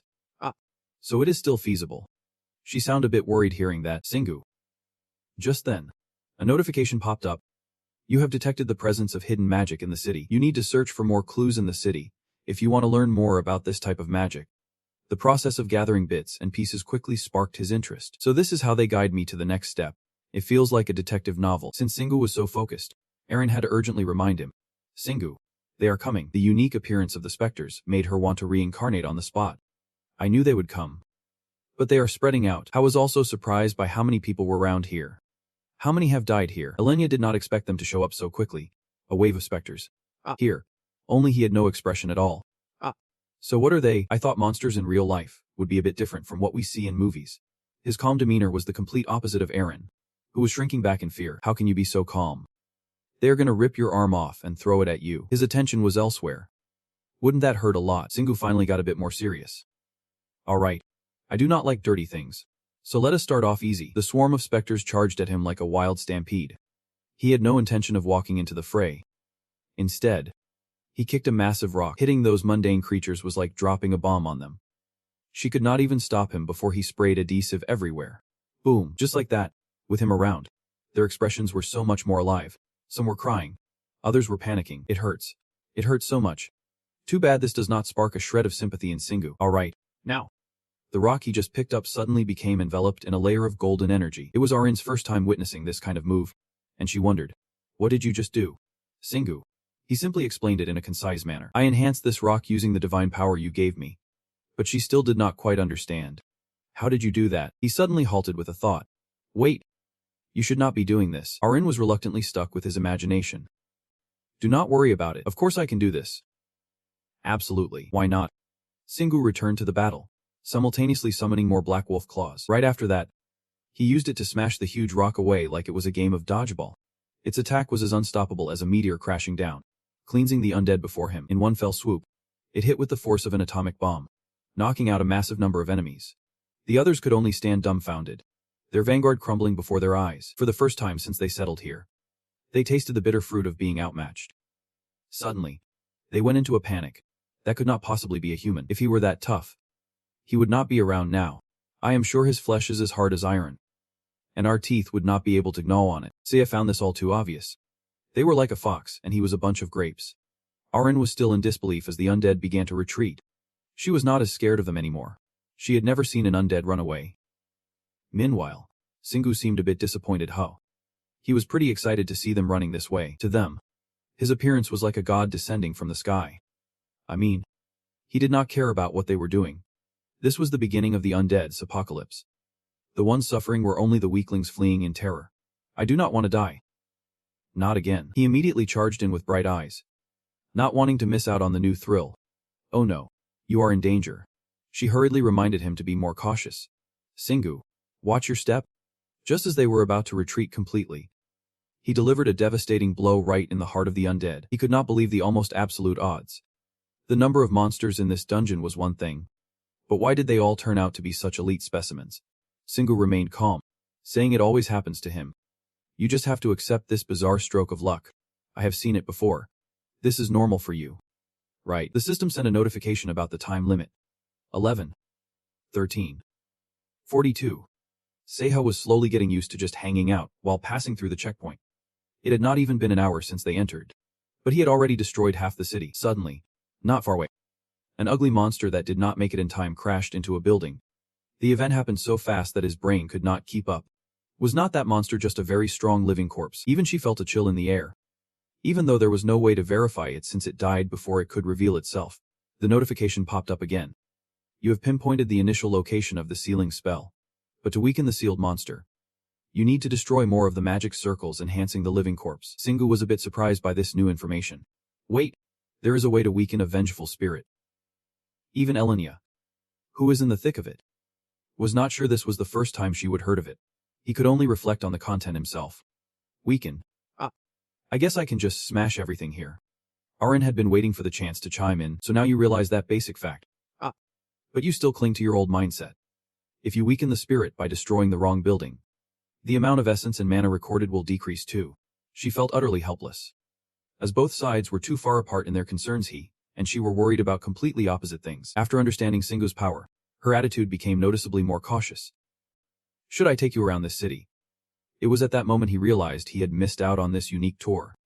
I guess if we had let this soul lead us from the start, we would have had a much more interesting and different trip than what we have now. Make up for that, he quickly accepted the invitation. All right, you lead the way. Elenia was so happy she could cry because finally, he acted like a normal person. Good. I guess we will find the blocking magic faster since the city has been destroyed. She was guiding the group while reminding everyone. This way, and keep quiet. Seiya felt the others were overly anxious. The monsters were fleeing from us, and Arin really sympathized with them. We did not need to sneak around anymore. Singu definitely would not miss this opportunity. Maybe we should collect some essence along the way. He quickly closed the door and released his Pokemon. Seiya, I choose you.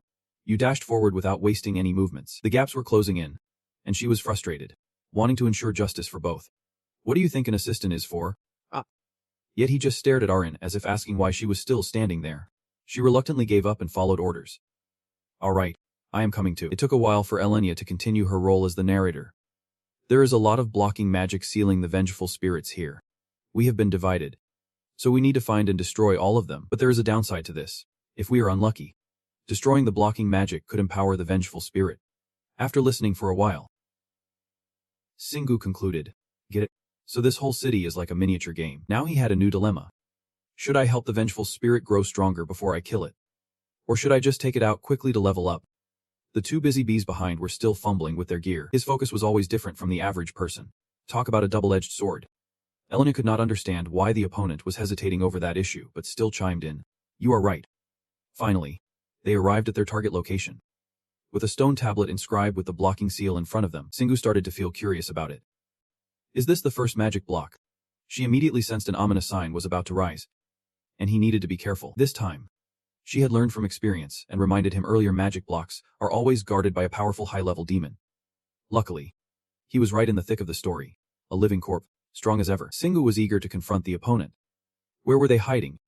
Arin quickly spotted the trembling monster lurking behind a pillar. Trying to hide out of fear, there it was. The newly appeared character had a page that Singu had desperately pushed for a reincarnation. Right after, a notification popped up. You have learned that the sealing magic sealing lock has sealed a living corpse in the middle realm. The spirit of wailing is a monster that can shoot fire walls as an offensive spell.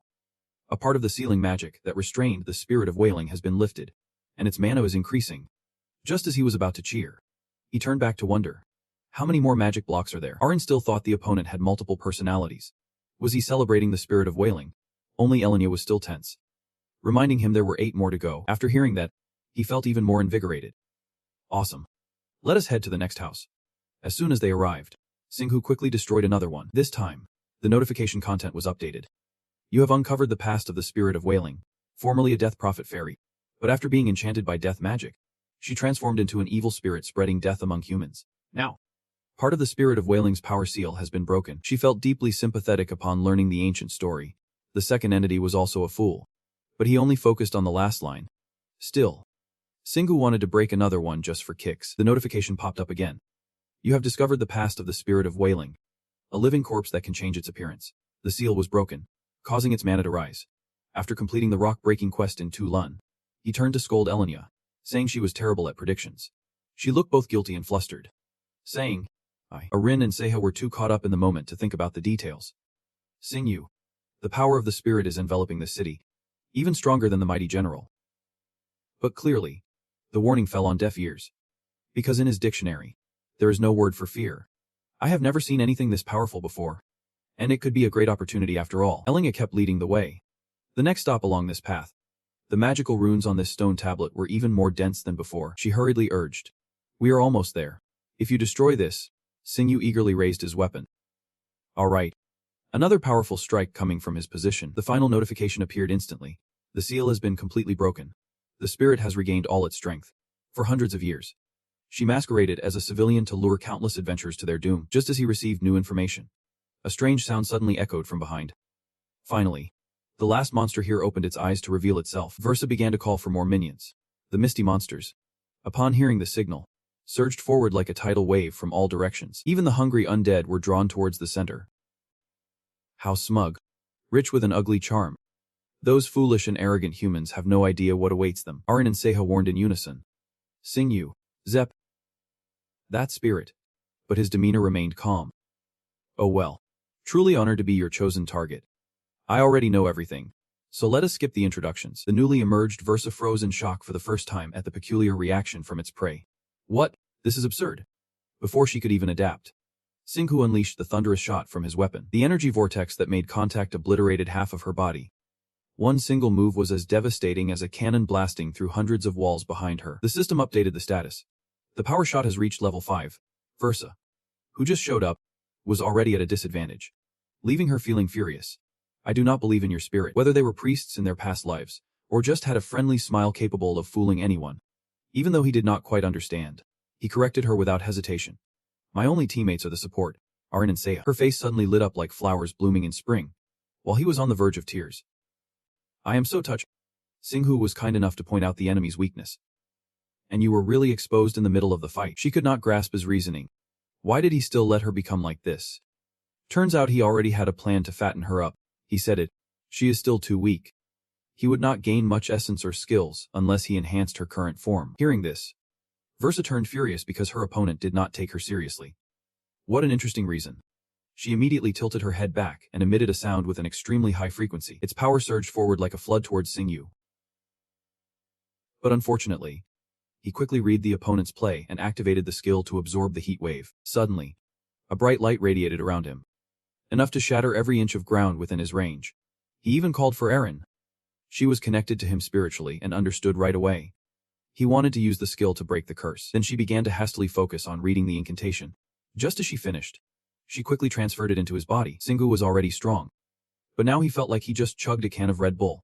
With every step he took, he tore through the air, sending bits of stone flying. At the same time, he did not forget to revive his trusty weapon, the claw of the Hefet Lang. The distance between him and Velsa suddenly shrank in the blink of an eye. What Xingyu held in his hand was a D3+ grade mace, which felt a bit weak compared to the soul he was facing. A D3 weapon had already weakened you a little. Right, we can handle it, even though I am really furious. Only a fool or someone who does not fear death would stand still right now. Velsa kept throwing punches, waiting for him to get closer before roaring again. The powerful sound waves attacking him were already losing half their effectiveness. However, it also affected Xingyu's mobility. What a terrible curse. Arin's enhancement skill protected her a bit, but she was still in a weakened state. But with a confident mindset, he decided to charge forward. After all, I would not have pushed things this far if I did not believe I would win. The first strike barely missed her by a hair. Xingyu quickly caught up with his opponent's movements. He spun around 180 degrees in a flash with his massive hammer, striking without hesitation in a straight line, sending the grass flying. The face of the hammer made direct contact, leaving Velsa nowhere to run, or fell freely from the sky, and he seized the opportunity to prepare his stance. The moment the time hit, he immediately dashed toward his determined target. Ar barely manages to turn around, but his body feels powerless to resist. Just as the target lands in the perfect spot, Xingyu spins and delivers a powerful kick straight through the opponent's goal. That kick sends Ar's insides flipping upside down. Even as he tries to stop, he ends up tearing up the ground beneath him. Velsa goes tumbling away while he remains in a state of reversed combat readiness. The Black Wolf swoops down, and he raises his hand, ready to catch it below. With a wink after reclaiming his weapon, it fits perfectly in his grasp.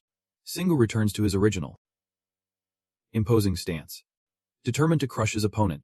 It is time to finish this. A new notification pops up on the system. The blocking gun has reached level 3. When you engage with the enemy, a bullet wave will be unleashed, dealing damage to nearby foes. Xingyu strides forward with the Black Wolf slung over his shoulder. Suddenly, a vengeful spirit glares back with a hatred-filled gaze. She plants her hands down and leaps, performing a stunning spin. Arin observes her moves and rushes to give a warning. Velsa is trying to escape again. Xingyu apathetically watches as his prey struggles to break free at the last moment. What persistence! Velsa raises her hand, her mouth wide open, revealing sharp teeth as she screams. The misty monsters from all around respond to her call and rise up in their minds. Echoes of her voice linger. She is calling us. Velsa manipulates their thoughts and leads them, tearing living sacrifices apart like paper. Arin watches the grotesque horde approach. The monsters are closing in on us. We need to deal with them first. Meanwhile, Xingyu eagerly grabs his weapon. Things are getting more interesting. All right, let us get started. Suddenly, the vehicle hears something. He immediately turns to warn. Wait, that sound can't be. He also hears it, and the mood shifts to serious. It can't be. Can it? That is the sound of the final room's door opening. A colossal door, as if from hell, swings wide, revealing something bizarre inside. Xingyu grips the Black Wolf tightly, watching the monsters. We know the vengeful spirit is a hidden boss, but the dungeon monsters are also her minions. He immediately changes his attitude to one of disdain. A dungeon boss escaping its room just because it was summoned. What kind of foolishness is that? Vera, clueless about her own limitations, believes she has secured victory. I will consume your soul and regain my strength, then rise to the surface and create a new graveyard. Xingyu is not easily provoked. He lifts his head confidently, letting the rain pour down. It is all good. With Velsa's commanding wave, the monsters charge forward in mass. Xingyu raises his weapon, preparing for battle. The blunt force causing the ground to crack. He moves fluidly, swinging the Black Wolf's claws to send anything nearby flying. Those fog monsters are no match for him. They shatter at a single blow. Velsa watches this scene, breaking into a cold sweat. Or realizes things are going south and quickly takes to the skies to escape. But he won't let that slide. He takes off right after him. Velsa gasps once again, her mouth wide open in a scream. His body is suddenly engulfed in powerful energy, shockwaves radiating outwards. Xingyu can't get close, forced to wait for the right moment. This time is different. He needs to think seriously. Arin's power has vanished. I guess I can't rely on the curse-breaking skill anymore. She is behind, rallying the troops. Firing magic bullets at Singu, a shot that could end this whole mess. Singu hesitates, glancing over, knowing she is right, but he is out of mana. Before they can strategize, a massive shadow looms in the distance. Seha, terrified, warns them the final wave of monsters is closing in. Arin never expected that thing to show up so fast. It is. The earth-shattering scream rips through the night as Zeroid, armed with sharp weapons, finally appears a colossal hungry ghost. Velsa can't hide her excitement. You made a fatal mistake. A mistake that all those arrogant humans make. From above, chains of cursed iron rain down. Die. You belong to me now. Those sturdy chains launch towards the target like they are endless. Singu braces himself, ready for the attack. Little did he expect the chains to head straight for his arms, binding him tightly. Arin is taken aback by the sudden action. Singu, she flies closer, using her skills to break the bindings. Holy crap. Arin senses the opponent's power, worry creeping into her mind. This is not enough to counter the curse of the spirits. The chains still grip tightly, and he seriously considers his options. He could hold out against the curse, take down the final monster first, clear the battlefield, then deal with the spirit. But that would take way too long in this dungeon. The best option now is to kill the spirit first, then take down the final monster so he does not have to worry anymore. His brain works overtime as a soft golden light begins to emanate from Singu's head, like the mana Arin had modified for him. A holy power that can weaken and dispel curses. Even if I can create them myself, I should improve what I already have. If I apply the principles of energy transfer, then Seha appears in heavy armor, looking just like a regular person. Arin flinches as she flies below. Seha, why did you come back to your real size? Seha seems to adapt quickly, confidently charging in. Yep, I am joining the fight too. You leap up, your arm equipped with a long, sharp spear, charging in bravely. Arin can barely find words. Are you seriously patting yourself on the back? Seha excitedly explains. It is the name of this skill. Nice. Nothing can stand in your way. Each monster is pierced through. Mission accomplished. Exhausted, Seha collapses back to her original form. That attack drained all my mana. Arin looked at the pile of trophies left behind, feeling a bit incredulous. No way. Seha raised his head, restoring his serious gaze. Singu still had the chains on his hands, while Seroth moved in close amidst his screaming. The final boss had arrived. Arin helplessly called out his name, unsure of what to do. Singu. Seha thought he did not hear clearly, so he repeated it. Boss, he is coming. Singu was deep in thought at that moment. Got it. If I do this, his whole body suddenly shone, radiating a massive energy that shattered the bonds holding him back. A notification popped up, indicating he would reach level 27. Velsa was in shock, unable to believe her eyes. What? Arin looked at the person in front of him, ablaze with fire. Puzzled. Singu, what did you just do? Only now did Velsa realize fear, her mind racing. No way. He could not easily break my soul chains like that. Unable to accept the truth, Velsa unleashed more chains, determined to take down that human. The light enveloping Singu's body was so solid that nothing could penetrate it. He gripped one of the chains tightly. The situation flipped in an instant. Singu eagerly yanked hard. And now it was time for the enemy to sleep. Velsa could not dodge in time and was quickly pulled forward, underestimating the enemy's response. She did not expect Singu's other hand to be ready to strike. The Divine Fist technique aimed directly at Velsa, striking hard, punishing her with a blow of divine strength.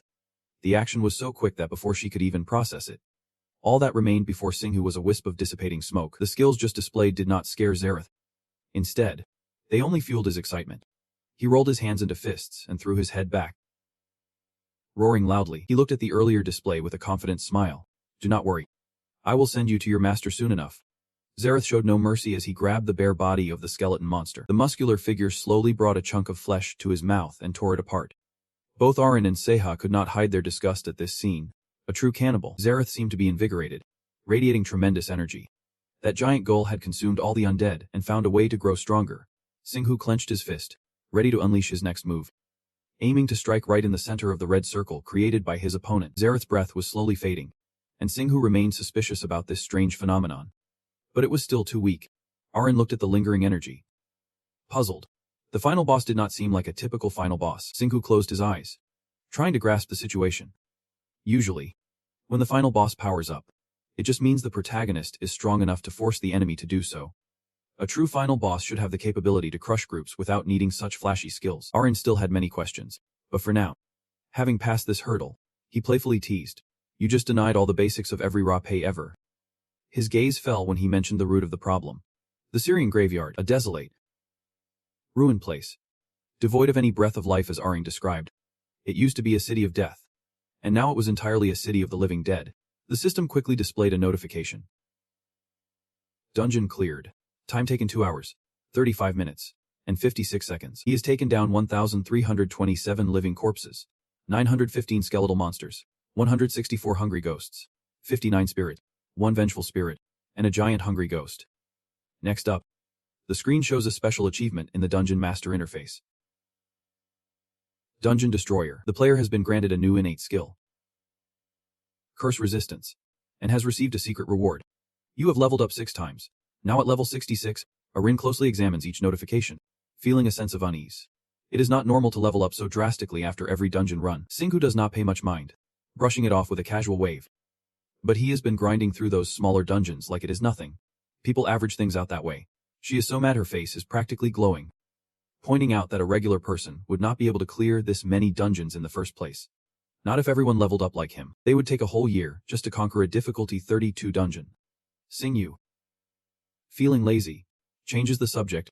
Yeah, I am amazing and awesome. Now let us check out those special rewards. The screen flashes with item descriptions. Secret reward. Rank B. A magical item that reveals hidden secrets in the dungeon. When you get close to a secret, it will start to glow and will reveal that secret when used, disappearing after 3 uses. He holds the item in his hand, figuring out how to bend the rules, even though it vanishes after 3 uses. If he searches the surrounding area after it glows, he might find the secret without even using the item. He observes with a smirk. An adventurer would totally love this treasure. But Arin still feels like things are not that simple. All he did was complete 1 dungeon. Yet he ends up with such a top-notch item. Singu holds the reward he just received, ready for the next mission. Time to find a shrine. Plus, he thinks they should use the essence of the vengeful spirit and the giant hungry ghost to trade for more treasures. Arin trails behind, recalling what happened earlier. But Singu, how did you manage to amplify the holy blessings I gave you? Singu walks confidently, explaining seriously. It is an enhancement, but used in a different way. At the mention of those words, Arin gets all excited. You mean you used an enhancement? If everyone could do that, no one would fear the undead anymore. Singu plays it cool, acting like it is no big deal. It would be weird to say it is impossible. It is just that no one has tried it before. Arin, now fuming and waving his arms, exclaims. So priests want to be treated like nobles just because they know how to wield divine power. The altar radiates a brilliant golden light. After a few moments, Singu says something a bit silly, feeling like the essence will burst out like corn kernels if he pours it all at once. Arin brushes off the earlier comment and focuses, saying, I hope we will get a few pairs of boots. Without hesitation, Singu throws the items onto the altar, saying they should only use the essence of the vengeful spirit, the giant hungry ghost, and high-level monsters. A powerful light shoots up, revealing a familiar weapon within. Seiho and Arin hover behind, looking at the shadow of it. Confused, Zep, it looks like a hammer. Yeah, I already have one. Singu crosses his arms, patiently waiting. Even though the hammer of the wind spirit has been enchanted, he still needs to upgrade his weapon further. The system quickly displayed the information. A howling giant. Ranks, power level 1350-1950. Proficiency 0 out of 400. Characteristics. A hammer that holds the strength of a mid-tier living dead. Any living soul would tremble at the mere touch of it, so much power still lies hidden within. He picked it up, concentrating hard to feel its weight. It is way heavier than a thunderbolt gun. Arin crossed her arms, watching the howling giant at stats appear. Speculating. I think its true rank is still concealed. Singu, hearing this for the first time, felt a bit skeptical. Is that even possible? A whole array of weapons with various attributes appeared as Arin explained. And of course, this must be one of them. This kind of treasure changes rank once proficiency is maxed out and its characteristics are revealed, also known as a hidden puzzle piece. Seiho over here is still grumbling about the loot division based solely on public ranks. Yeah, I still regret that time. Singu looked at his helpless and defeated expression, muttering, what a nasty wound. He stored the weapon in his space, ready for something else, saying, let us set this hammer aside for now and maximize the proficiency of the Black Wolf Claw first. Arin looked at the dazzling altar before her, wondering how much it was at now. Singu, preparing for the upgrade, answered briefly, it is at 229. Arin was taken aback by the hammer's level, exclaiming. Singu gazed into the distance, thoughts racing through his mind. The maximum proficiency of the Black Wolf Claw is 240. And there is still one more hidden characteristic. It could also be a mysterious puzzle piece. A portal appeared beside him as he said, let us get out of here. For some reason, Arin felt an unsettling premonition, hoping they would not end up on Mount Sirach. Singu caught a hint of worry in her voice, but quickly reassured her. Don't say that. You are making me anxious. After all, despite not having all the gear, he confidently declared, all right, even with a lot of people out there, I still have this hat with me. The three of them stood before the portal, stepping inside one by one. To their surprise, they were teleported right to the bottom of the ocean. Singu was slowly sinking, the air gradually depleting. The three of them struggled in the water, creating shimmering bubbles. Arin was reaching her limit, extending her hand forward. Suddenly, a golden key appeared in Singu's hand. At that moment, he had sunk all the way to the bottom of this place. His hand plunged the key straight down into the ground. Suddenly, a large, radiant circle appeared beneath their feet. Just before it vanished, he caught a glimpse of a pair of bloodshot eyes watching him through the water's surface. Those enormous, eerie eyes were filled with blood vessels. Singu tried to widen his eyes to see better, but it seemed difficult to move down there. Finally, they returned to the room. Each of them lay sprawled out on the floor. Exhausted, Singu wiped his face with annoyance. Protesting. Who thought of that idea to submerge underwater like that? Arin let out a silent gasp. Her flushed face was slowly regaining composure. Why did not we think of this earlier? The earth is mostly covered in water. Most of the forest players would end up in the ocean instead of on land. Singu slowly shrugged off the heavy coat he was wearing. About that, you should still take care of the thing we saw before we head back. Arin did not have time to notice her surroundings when she got captured. There is a monster lurking underwater. Are you sure it is not just a fish or something? Seeing this, Singu boldly suggested, do you want to go out and check it out? For someone as tiny and afraid of water as Arin, the answer was crystal clear. Singu picked up his phone to check for updates. After a round of checking, he felt a bit disappointed no new news about them. Arin, sitting beside him, gently reassured him. If you think about it, that is just how it is. The image of those bizarre creatures appearing, mutated as she described, was not too long ago since the monsters first showed up on land. But they require way more complex conditions to show up underwater. First, they need to be able to move in water. Seiho is only just now able to stand up. Can you imagine how many monsters would die the moment they break free if the dungeon also erupted underwater? Singu stroked his chin, seriously analyzing this. The ocean must be incredibly polluted. Arin crossed her arms, trying to think of different reasons. Maybe some countries have invested in the ocean beforehand to collect monster remains. Singu half-jokingly said, do you think the fish have eaten them? It was Seiha's turn to be at a loss for words, awkwardly unsure how to explain. Haha. If the fish ate them and turned into a new kind of monster, we would not be sitting here laughing about it. Would we? Both Singu and Arin were taken aback by each other's bold thoughts. Quickly, Dan Boone exclaimed, what is that all about? That only happens in comics. Singu, on the same wavelength, suddenly declared, maybe that monster is munching on other monsters, trying to escape that dungeon. It looks just like a fish. His genius brain worked overtime imagining a scene where fish eat zombies. Arin was at a loss for words with these two. Why was he trying to visualize that in his head? Singu temporarily brushed off the issue, revealing his toned abs. Let us just take a shower first since I am wet. Seiha, you should shower with me, Singu suggested, and Seiha could not hide her excitement at the invitation. Sure thing, both of them, the big and the little, stripped without a care. Arin, being the only girl there, felt shy but secretly loved it. Wait, do not splash water everywhere. The warm water enveloped Arin's body in waves. After enjoying her bath, she stepped out and used a towel to dry the remaining droplets in her hair. Singu had changed into simple clothes and looked puzzled at her strange expression as she came out. Why does your face look like that? Are you mad because we showered first? Not knowing what to poke at to make Arin annoyed, she retorted, it is not like that. She thought about the bleak future, revealing a sad emotion. Monsters were flooding the ocean, which meant humans would not be able to use it anymore. Singu's mind already pictured a scene where heroes had to battle against those mutated monsters. No, they could hire people to guard their boats. Just like in the movies, he quickly regained his composure and focused on the main issue. All right, let us put aside the ocean's troubles and the sailors for now and concentrate on our work. We need to conquer more dungeons. They approached the door, and Arin, still haunted by earlier events, hesitated a bit. Could the nearest dungeon possibly be an underwater one? Singu confidently stated, even though his head was not entirely at ease yet. Maybe. The system displayed the starting notification. Area 127. Syrian Graveyard. With a completion time limit of 12 hours. This time, everyone was teleported to the dungeon entrance. Singu crossed his arms, lazily glancing around, and thought, yep, I need. Arin looked a bit down, unsure of what he had just seen. Seriously, Seiya pointed at the figure that had just appeared before them. Boss, this soul is an old man. The old man had a gaunt face and only a few teeth left. Finally, you guys are here. The heroes will avenge me. Singu noticed the odd appearance of the opponent and whispered, "Is this ghost disguised as someone else?" Arin stared intently to assess but could not get a read. "I do not think he knows we have cleared this dungeon before." The mission was still ongoing, and Singu was slightly distracted, thinking about the best way forward, since this was his second time in this dungeon. One side aimed to increase the ghost's power as much as possible, while the other side just wanted to ignore as many living souls and hungry spirits as they could. In the end, the last one would be stronger. They quickly coordinated to successfully open the gates. Singu had destroyed all the magic barriers as instructed by the ghost. Finally, everyone managed to get outside. He pointed at the approaching monsters, showing some hesitation. "Look at those living souls and hungry spirits." Just when it seemed like a showdown was about to happen, Singu suddenly turned into another alley. "Let us go back." The old man had been observing the opponent and now showed a sly glint. Suspecting. He is avoiding everything, even a small number of monsters. He must be really weak. The path also revealed floating white shadows. Singu looked at them and pointed. A ghost.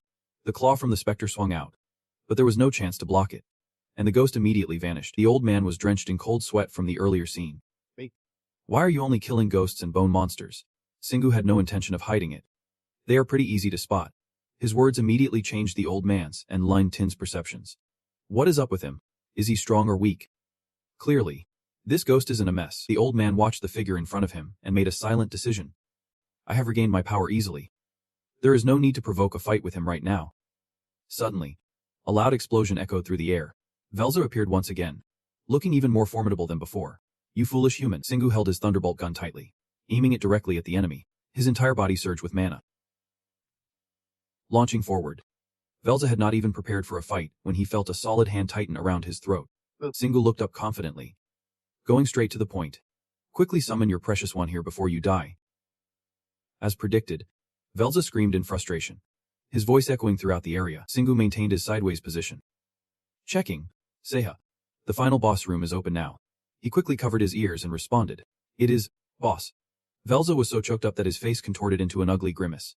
"You humans already know that I am the ghost and the final boss of this dungeon is my army." He is seizing this opportunity to show off his absolute genius. Of course. The great Dung Singu had everything planned from the start. Arin beside him can only watch, slightly smug for someone who has just conquered this dungeon once. At this point, Velza is still defiantly silent. "Cocky little brat. Does he really think I am going to die after being humiliated like this?" Hearing this, Singu clenches his fist joyfully and replies, "Well, goodbye. See you in the next dungeon." A powerful punch is thrown straight at the opponent's face. Velza does not even get a chance to deny it before he turns to dust. Singu stands there, watching the giant shadow approach excitedly. "Looks like I have still got plenty of time." In his hand, he holds the brightest red gems with a smug grin. Should he wipe this place clean while waiting for him to show up? Just ghosts and mist monsters. Arin thinks his excessive energy is a bit hard to believe. His dedication is seriously impressive. The mist monsters, now leaderless, are like headless chickens. Their master is dead. Singu grabs 3 stones, channels a bit of energy, and hurls them forward. They stand there, frozen, each one accepting this generous reward. From his body, a barrage of powerful bullets shoots out, piercing through the mist monsters. Saroth, gripping his teammate tightly, lets out a scream. He slowly raises it to his lips, savoring it like a delicious meal. Singu pulls a cloth from thin air, thinking there might be a bonus reward for completely destroying this city. Right, the solid fabric slams down, and the ground shatters immediately. He swings the cloth wildly, relishing the thrill of demolishing everything. Arin is not worried at all, just standing beside the wall. It feels like watching a hero, someone who has destroyed all those poor vases in the game just for a few items. Sisu agrees with this thought too. Metaphorically speaking, Arin, Saroth opens his mouth wide and screams, his whole body enveloped in eerie purple energy. Everything is going exactly as planned, getting Singu's fans excited. It seems like he has eaten a lot and grown stronger, and it makes me so happy to see that. He steps back behind a rock, gripping his weapon tightly. So then, goodbye for now. The cloth swings out, and immediately the rock transforms into a missile shooting straight up. Saroth is not the type to be taken down easily. His muscular hand punches lightly, effortlessly scattering. Singu smirks, satisfied with his opponent's performance. Suddenly, Saroth's tall frame starts to shrink. Sia senses something's off. The giant hungry ghost is shrinking, but its mana is getting stronger. He carries the cloth on his shoulder, unfazed. Do they usually call this a secret? On the contrary, Arin is a bit concerned about this situation. Did he know this dungeon would hold not one, but 2 secrets? Singu, with his handsome face and determined gaze, Guesses that all that effort won't go to waste. The system notification board displays what everyone has been waiting for. The final boss of the dungeon. The giant hungry ghost has evolved into a gull. The massive monster with bloodshot eyes and a hungry glare has appeared. Seiha looked at the massive creature that just appeared, sweating bullets as she rushed to warn. The gulls are high-level monsters in dungeons beyond level 30. They are huge and fast. Plus they can spew toxic sludge that can poison you just by being near it. Singu barely paid attention. Rolling his eyes at the lengthy explanation, he casually slid to the side, devising a plan. How about we just take it down? Irene. Get ready to chant for me. She was at her wit's end with him, looking utterly exasperated. Knowing he would end up taking a hit to boost his resistance anyway, Singu stepped forward, gripping his weapon tightly and flashing a confident smile. You know me too well. Zeroid's blood-red eyes looked down with a voice dripping with hatred. Even a living corpse has a heart. But you have betrayed it. He seemed rather pleased with his foe, who still had a shred of conscience. That is good. I can't level up by fighting mindless monsters. Singu's attitude exuded confidence as if victory was already in his grasp. Time to die. Zeroid was not about to back down either. Gritting his teeth and rallying for a fight. My words ring true. They charged at each other. Everyone fired up with the intent to crush their opponent. Singu retreated to brace himself, readying his black wolf claw for an attack. Meanwhile, Zeroid swung his arm fiercely, sending rocks and dirt flying everywhere. The bizarre claws had elongated without him realizing, and he exuded a dangerous, smoky aura. Singu focused intently on his opponent, trying to assess the situation. Poison mist. Before long, that cloud of smoke surrounded him. A notification popped up, warning him. You have been poisoned by a gull.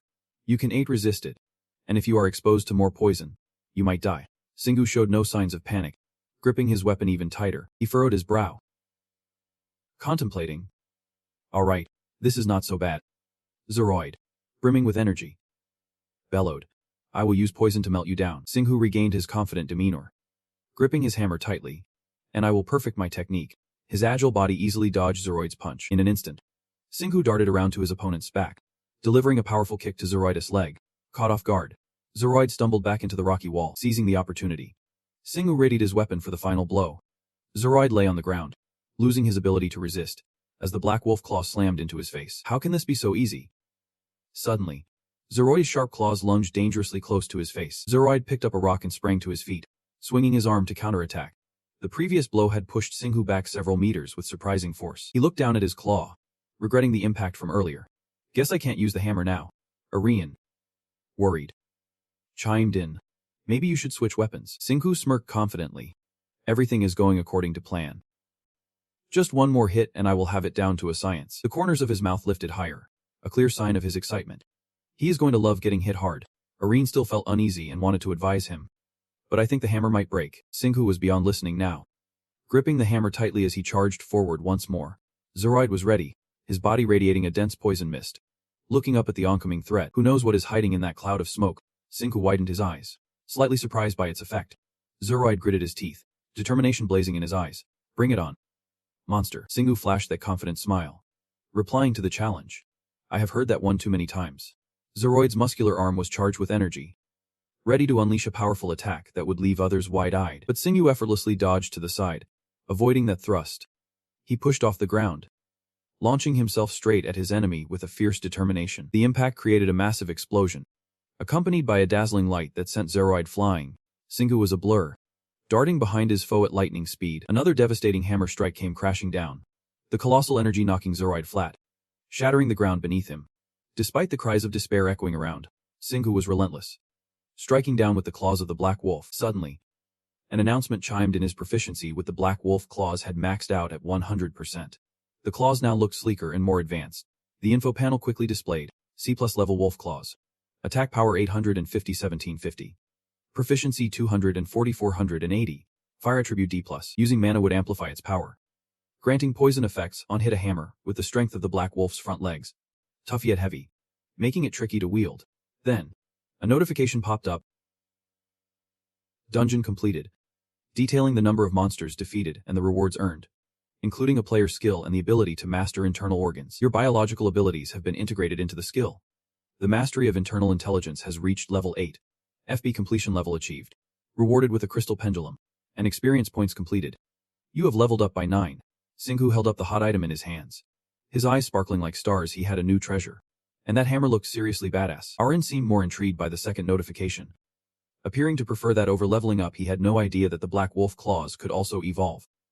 Suddenly, Singhu paused, a serious look on his face as he declared he needed to ditch the original plan. Arin, standing nearby, looked puzzled.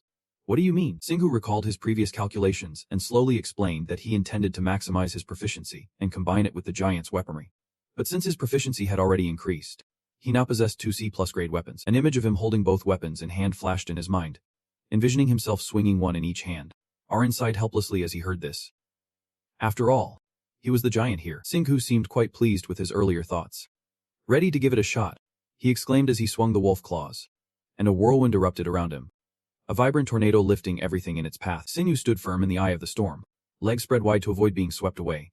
When the chaos finally calmed, the nearby buildings were reduced to mere rubble. Singhu walked over with those weapons, unable to hide his joy. Got it. 2 is better than 1, but he would probably get used to it, Arin concluded after witnessing the earlier display. Realizing he was even worse than the giant, with half-closed eyes, she kindly reminded him to check the test section first. Practice later, Singhu enthusiastically agreed. Absolutely. A detailed info panel about him appeared, showing Singhu as a level 75 player with 242 strength, 246 proficiency, 260 stamina, and 97 mana, along with a slew of attributes clearly displayed. I just met you, and you are already at level 75. The truck rolled its wheels, showering praises like crazy. Level 75 yet stronger than those at level 200. Just imagine how powerful he will be when he hits level 200. Singhu rubbed his chin, intently studying his info panel. Most of his skills had jumped to level A. But there was something new. Turns out, the screen was displaying a newly acquired skill intellect mastery at level 8, a 6th sense derived from the 5 basic senses, allowing you to perceive the invisible. Arin just noticed it now, and it was a bit confusing. The simpler the explanation, the more Singhu felt something was off. Even stranger was the fact that this new skill was already at level 8. Could it be he had similar abilities? Arin recalled previous expressions, trying to connect the dots. It was even weirder that he had intellect mastery since birth, especially when he could sense monsters and traps without prior knowledge. Singhu hesitated to voice his thoughts, wondering if he could use it as an innate skill. It would definitely make turning that 6th sense into a skill easier. Arin was shocked that he could think like that. If he did, he would be even stronger. But if he had excess mana, then why not go for it? Singhu took a long scolding without daring to retort. Just a hop. Suddenly, another notification popped up, a grade crystal pendulum with 0% proficiency. It had the ability to find hidden treasures, and when there is mana, it would lead its owner to treasure. Singhu held it in his hands, wanting to confirm it was a treasure related to the secret basket machine. Arin's eyes widened in surprise as she slowly explained. The crystal pendulum was the most valuable treasure in this dungeon. She never thought he would find a B-grade treasure here. Singhu was thrilled with his haul, turning to leave. Off to the B shrine now.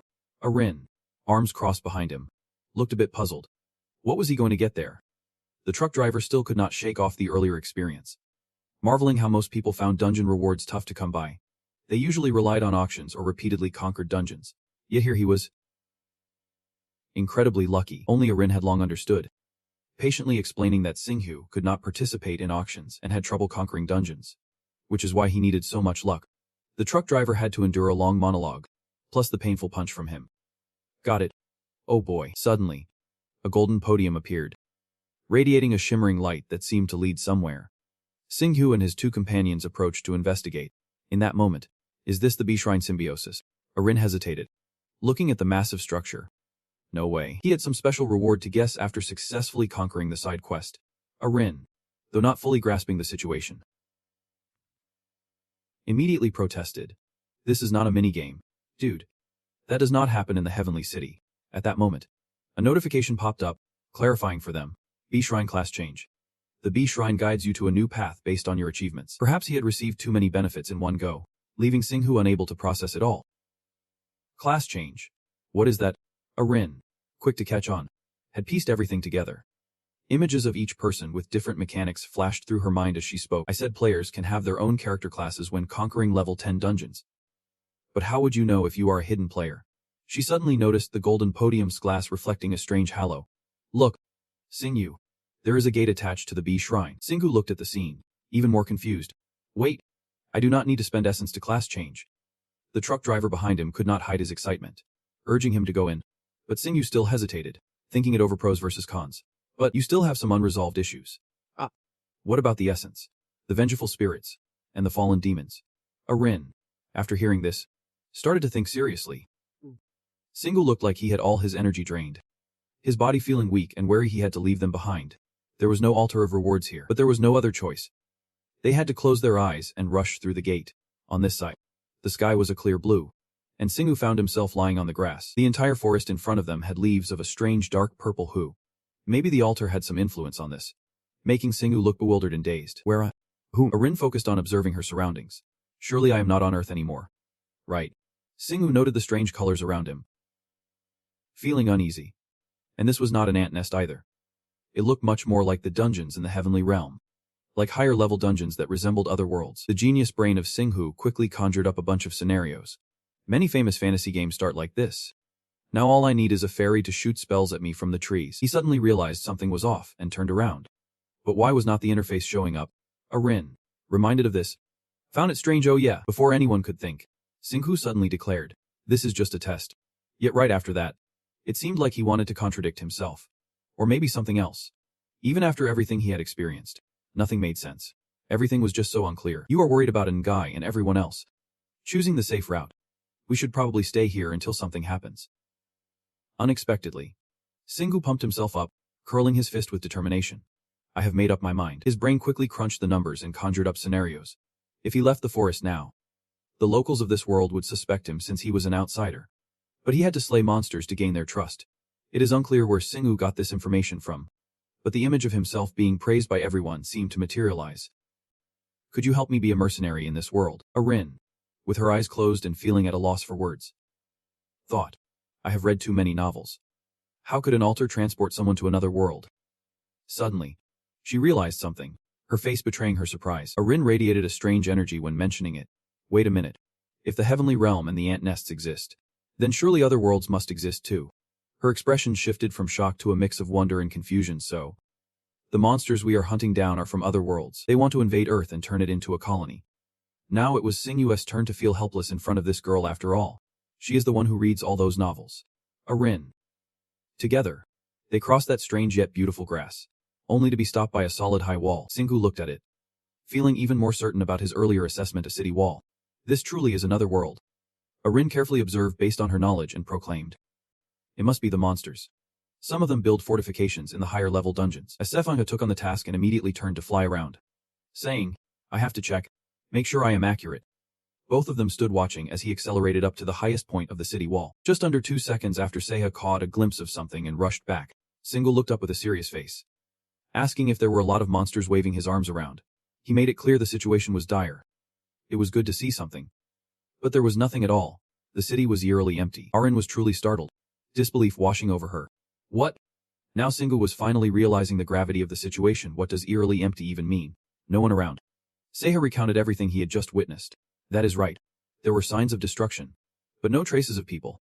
Just the residents and that dark red liquid. Singu pointed to the road ahead and decided they should go in. Surely, if they stuck close to the wall, they would find the gate. They reached the end and found a wooden door tightly locked, but it was not going to stop them easily. Amid Arin's anxious calls, Singu pulled out a dagger, ready to solve the problem with ease. They all stepped inside, and the sight that greeted them was one of utter devastation. There was not a single sound of living creatures around, which made Seho a bit uneasy. It was just too quiet. Arin zoomed ahead, also sensing the strangeness. Noticing the houses covered in dust, how long had they been abandoned? Suddenly, she seemed to see something that made her eyes widen in surprise. A cold sweat trickled down her face as her long finger pointed at something. She thought all medieval cities looked the same. But why did this place feel so different from Syrian? Singu seemed perplexed by her unease. What is wrong? Saya braced his chin, rummaging through his memories. Suddenly recalling something, Arin quickly regained her composure, reminding them that this was a dungeon. She did not know what lay ahead, but they should finish their business and leave quickly. Singu was a bit surprised. She was so optimistic instead of freaking out. His instincts were on high alert, and he could not help but marvel in his mind. This place really did feel like a dungeon so vast and overflowing with mana. He felt oddly comfortable. The more he thought about it, the deeper he found himself in thought. What if the dungeons in the heavenly city and the ant caves were merely copies of this place? Though the original blueprint must come from the past. He stopped in front of an ajar door and pointed inside, suggesting they search through these buildings first, before they could move. The walls around them suddenly collapsed with a thunderous crash. A heavy stone landed on his head, but it seemed to barely faze Singu. They had only just entered, and it was already crumbling. He had no idea how long it had been like this. Arin, petite and frail, shielded herself with her hands. There is nothing here. Let us just go back, she urged. Singu was not going to give up that easily. With determination, he stepped straight inside. The old house echoed with every creak and groan, then started to collapse. After that, the other buildings were not any better, resembling a chaotic demolition of old houses. Arin warily looked at the mess they created, thinking they were on a treasure hunt, when suddenly Saya's voice echoed, drawing their attention. I found something, he called, excitedly fluttering over with a notebook in hand. It was a diary, and Singu could not hide his joy, continuously praising him. Finally, he got something useful. He held it up, flipping through the pages with a serious expression, ready to study it. Saya had barely skimmed it before he gasped in shock, unable to believe what he was seeing in that diary. He covered his mouth, looking incredulous. I do not understand any of this. What kind of notes are these? Arin, startled by his reaction, tried to calm down. Don't freak out. You are scaring everyone, Singu's deep voice echoed. Silencing everyone, it is time for the grand mission. He focused intently on the diary, reading aloud. We will fight to the death. Our battle flags await in the new world. But the love story is truly magnificent. The two of them brushed off what just happened and flew closer. Curious. Singu, can you read that? Singu looked up, excitement lighting up his face. Yeah. I have never seen this script before, but I can still read it. The central character appeared, conversing in a strange language, as if explaining things. All fantasy works usually equip their protagonists with basic reading skills. Singu beamed, his face glowing like a main character's. I know I am in a different world. It is amazing to feel like the main character, Arin thought, watching the proud figure in front of her, feeling a bit speechless. So who is really the positive one here? After a rather pointless chat, Singu focused back on the diary to continue reading. After a thorough study, it was mostly about the decisions and issues of the diary's owner.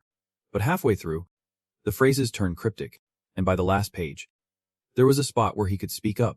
The disciple had been resurrected. We have no hope left. The seal will soon break, and everything will go according to your wishes. Arin's eyes widened with realization. That sounds like a sad ending in a game, does not it? Saya shifted her focus elsewhere, analyzing even deeper. The way the last period extended into a smear of blood here made everything feel perfect. It made us think of an attack, and we had to watch our backs. After hearing both of their words, Singu offered a final comment. Summarizing, in the end, those fighting in Lewis's name were harmed by an aunt who is a disciple of analysis. Arin's expression turned serious as she brought up the issue. Lewis. I have heard that name before, and I found traces of it in dungeon level 31. It is the name of the light god that the monsters worship. Singu pondered, reaching a conclusion.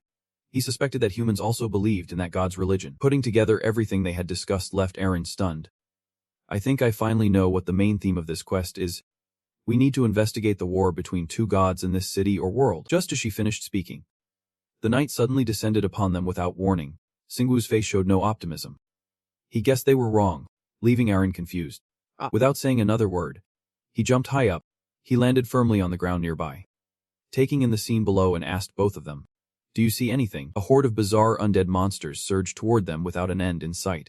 Singu declared with absolute certainty. This is definitely a mission to wipe them out, and it has to be. Everything he had done up until now had been monster hunting. There was no way he was given a difficult mission, but the silence in response only deepened his doubts. Arin, your condition is making Singu uneasy. Can you really faint while standing? Just after she spoke, she suddenly jolted awake, as if he had snapped her out of it. At this point, it is too late for second guessing. Singu, we need to get ready for battle, and you know it.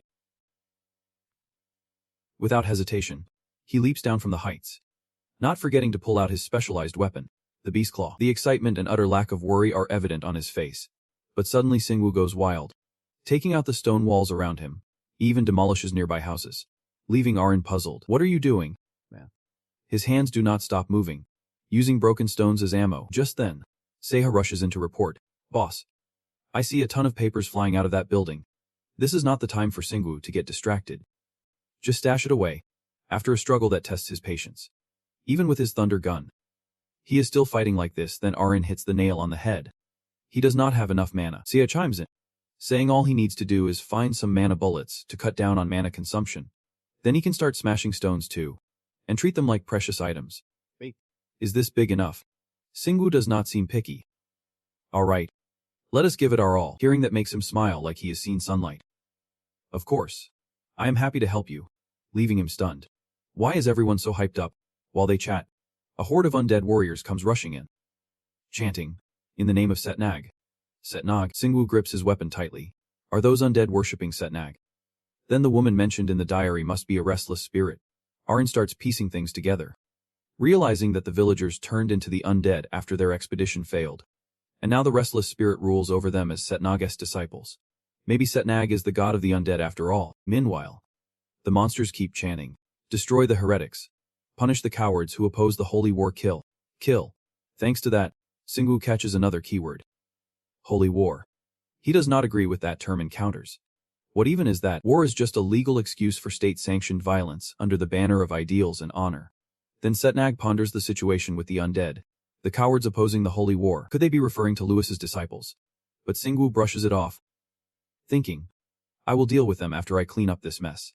He then jumps up onto the towering city wall across from him. This time, he can clearly see every type emerging zombies. Skeletons. Even some mutated ones. They are swarming in like crashing waves, wanting to devour everything in their path. With his experience, Singwoo feels no fear, just basic monsters. Suddenly, his sharp eyes catch something unusual.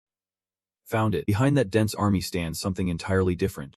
It is a Dullahan, and even alone, it exudes an aura that dominates everything around it. It is terrifying to mention the helmet it is holding basically. The very thing its neck is missing.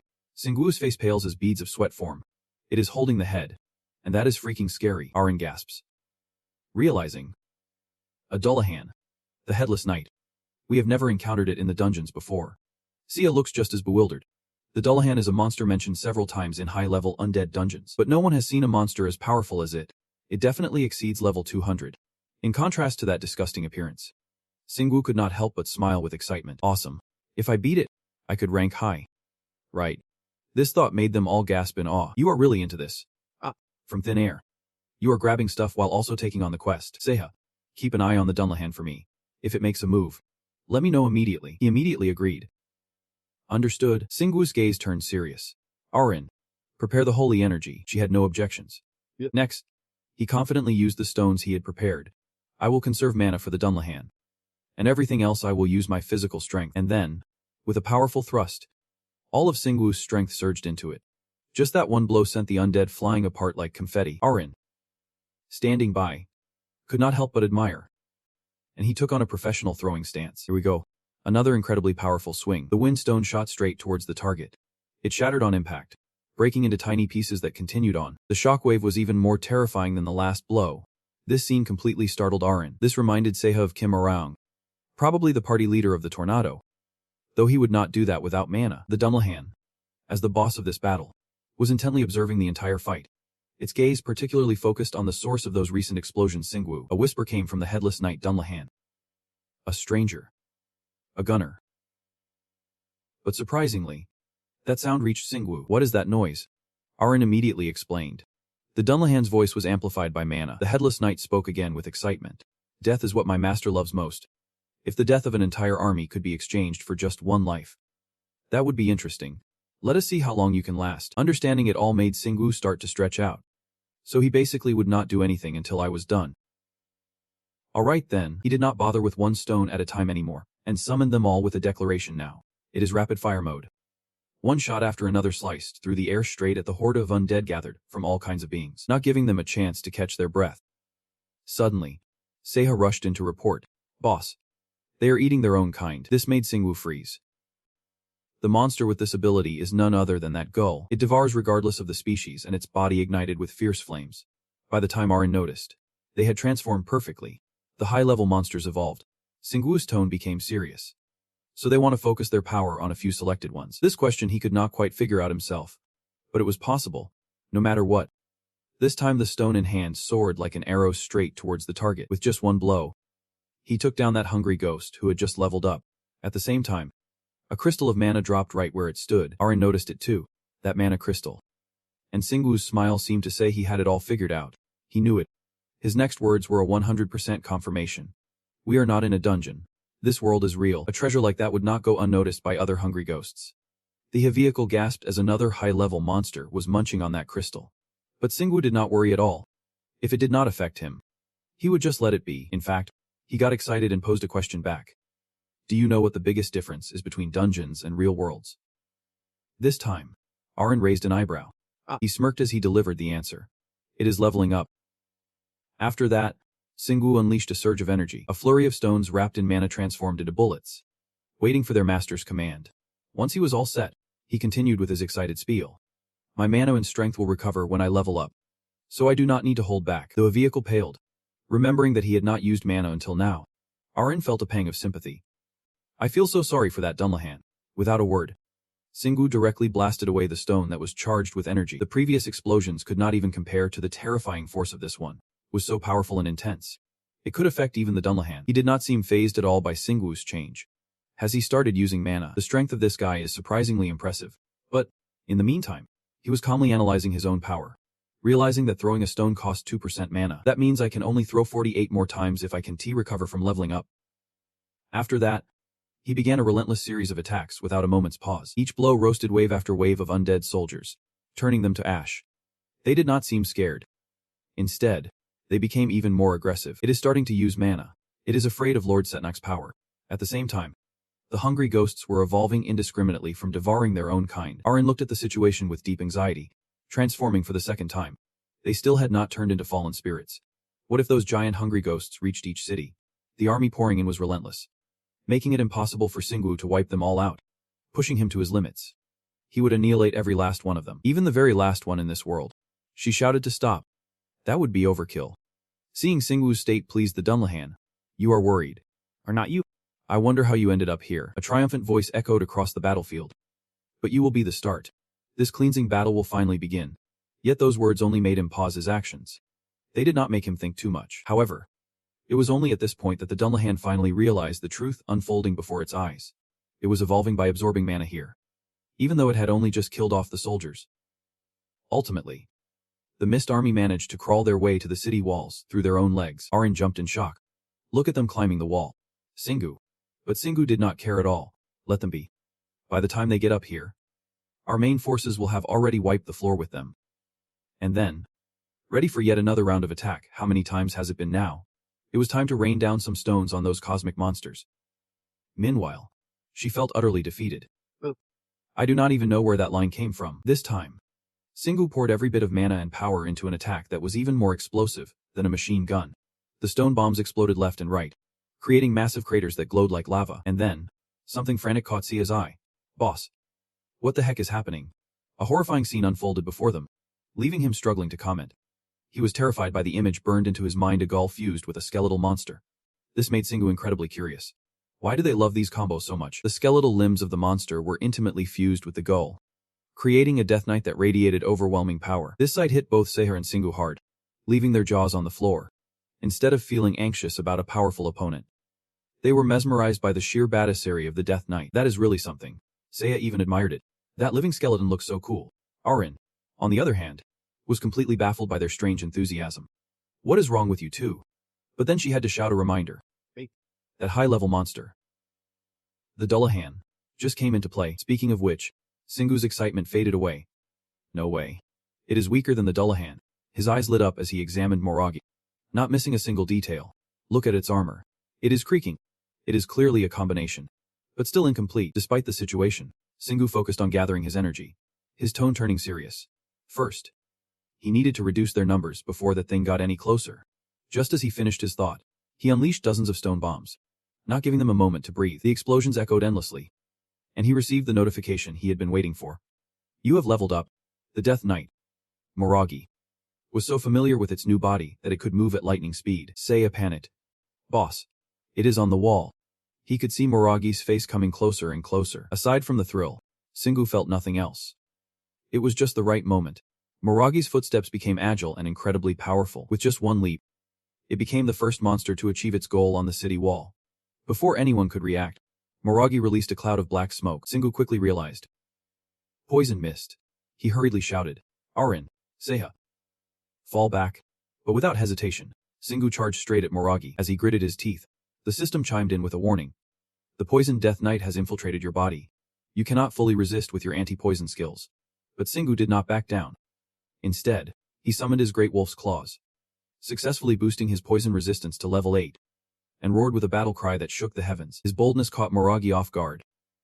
But sadly, the monster had no time to react, and took a full-on strike from the wolf's claw to the head. A critical hit slammed down, giving Moragi no chance to resist, sending it crashing into the embrace of the earth. Moragi's body shattered into pieces, with not a single spot left intact as messages flooded in, punishing him to level 26. And you have leveled up, Singu calmly returned to each city, stitching together a bit of water. Suddenly facing this helped him feel refreshed both in spirit and body. But that was it. Then he pondered while chatting with Arin.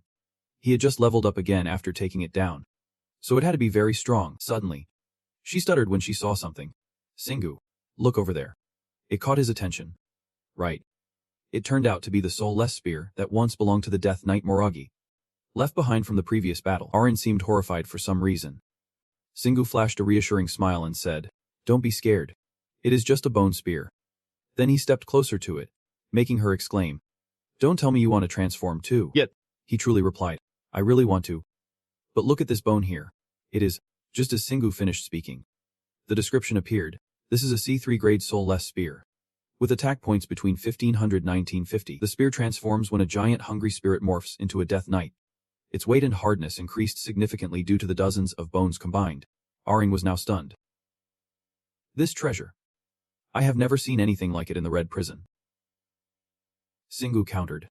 But we did find something similar on Mount Sirak. Then he raised another important question. I wonder if this spear is better than my hammer.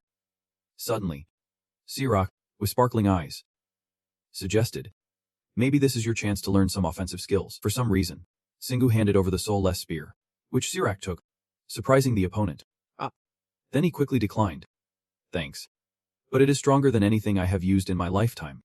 I need to level up much more before I can handle it. Hearing that, Singu did not care much. All right. Let us just store it for now, he spoke slowly. Then, with sharp eyes, he fixed his gaze straight ahead, preparing to confront Dunlahan alone. Knowing that Singu was watching him, he slowly spoke.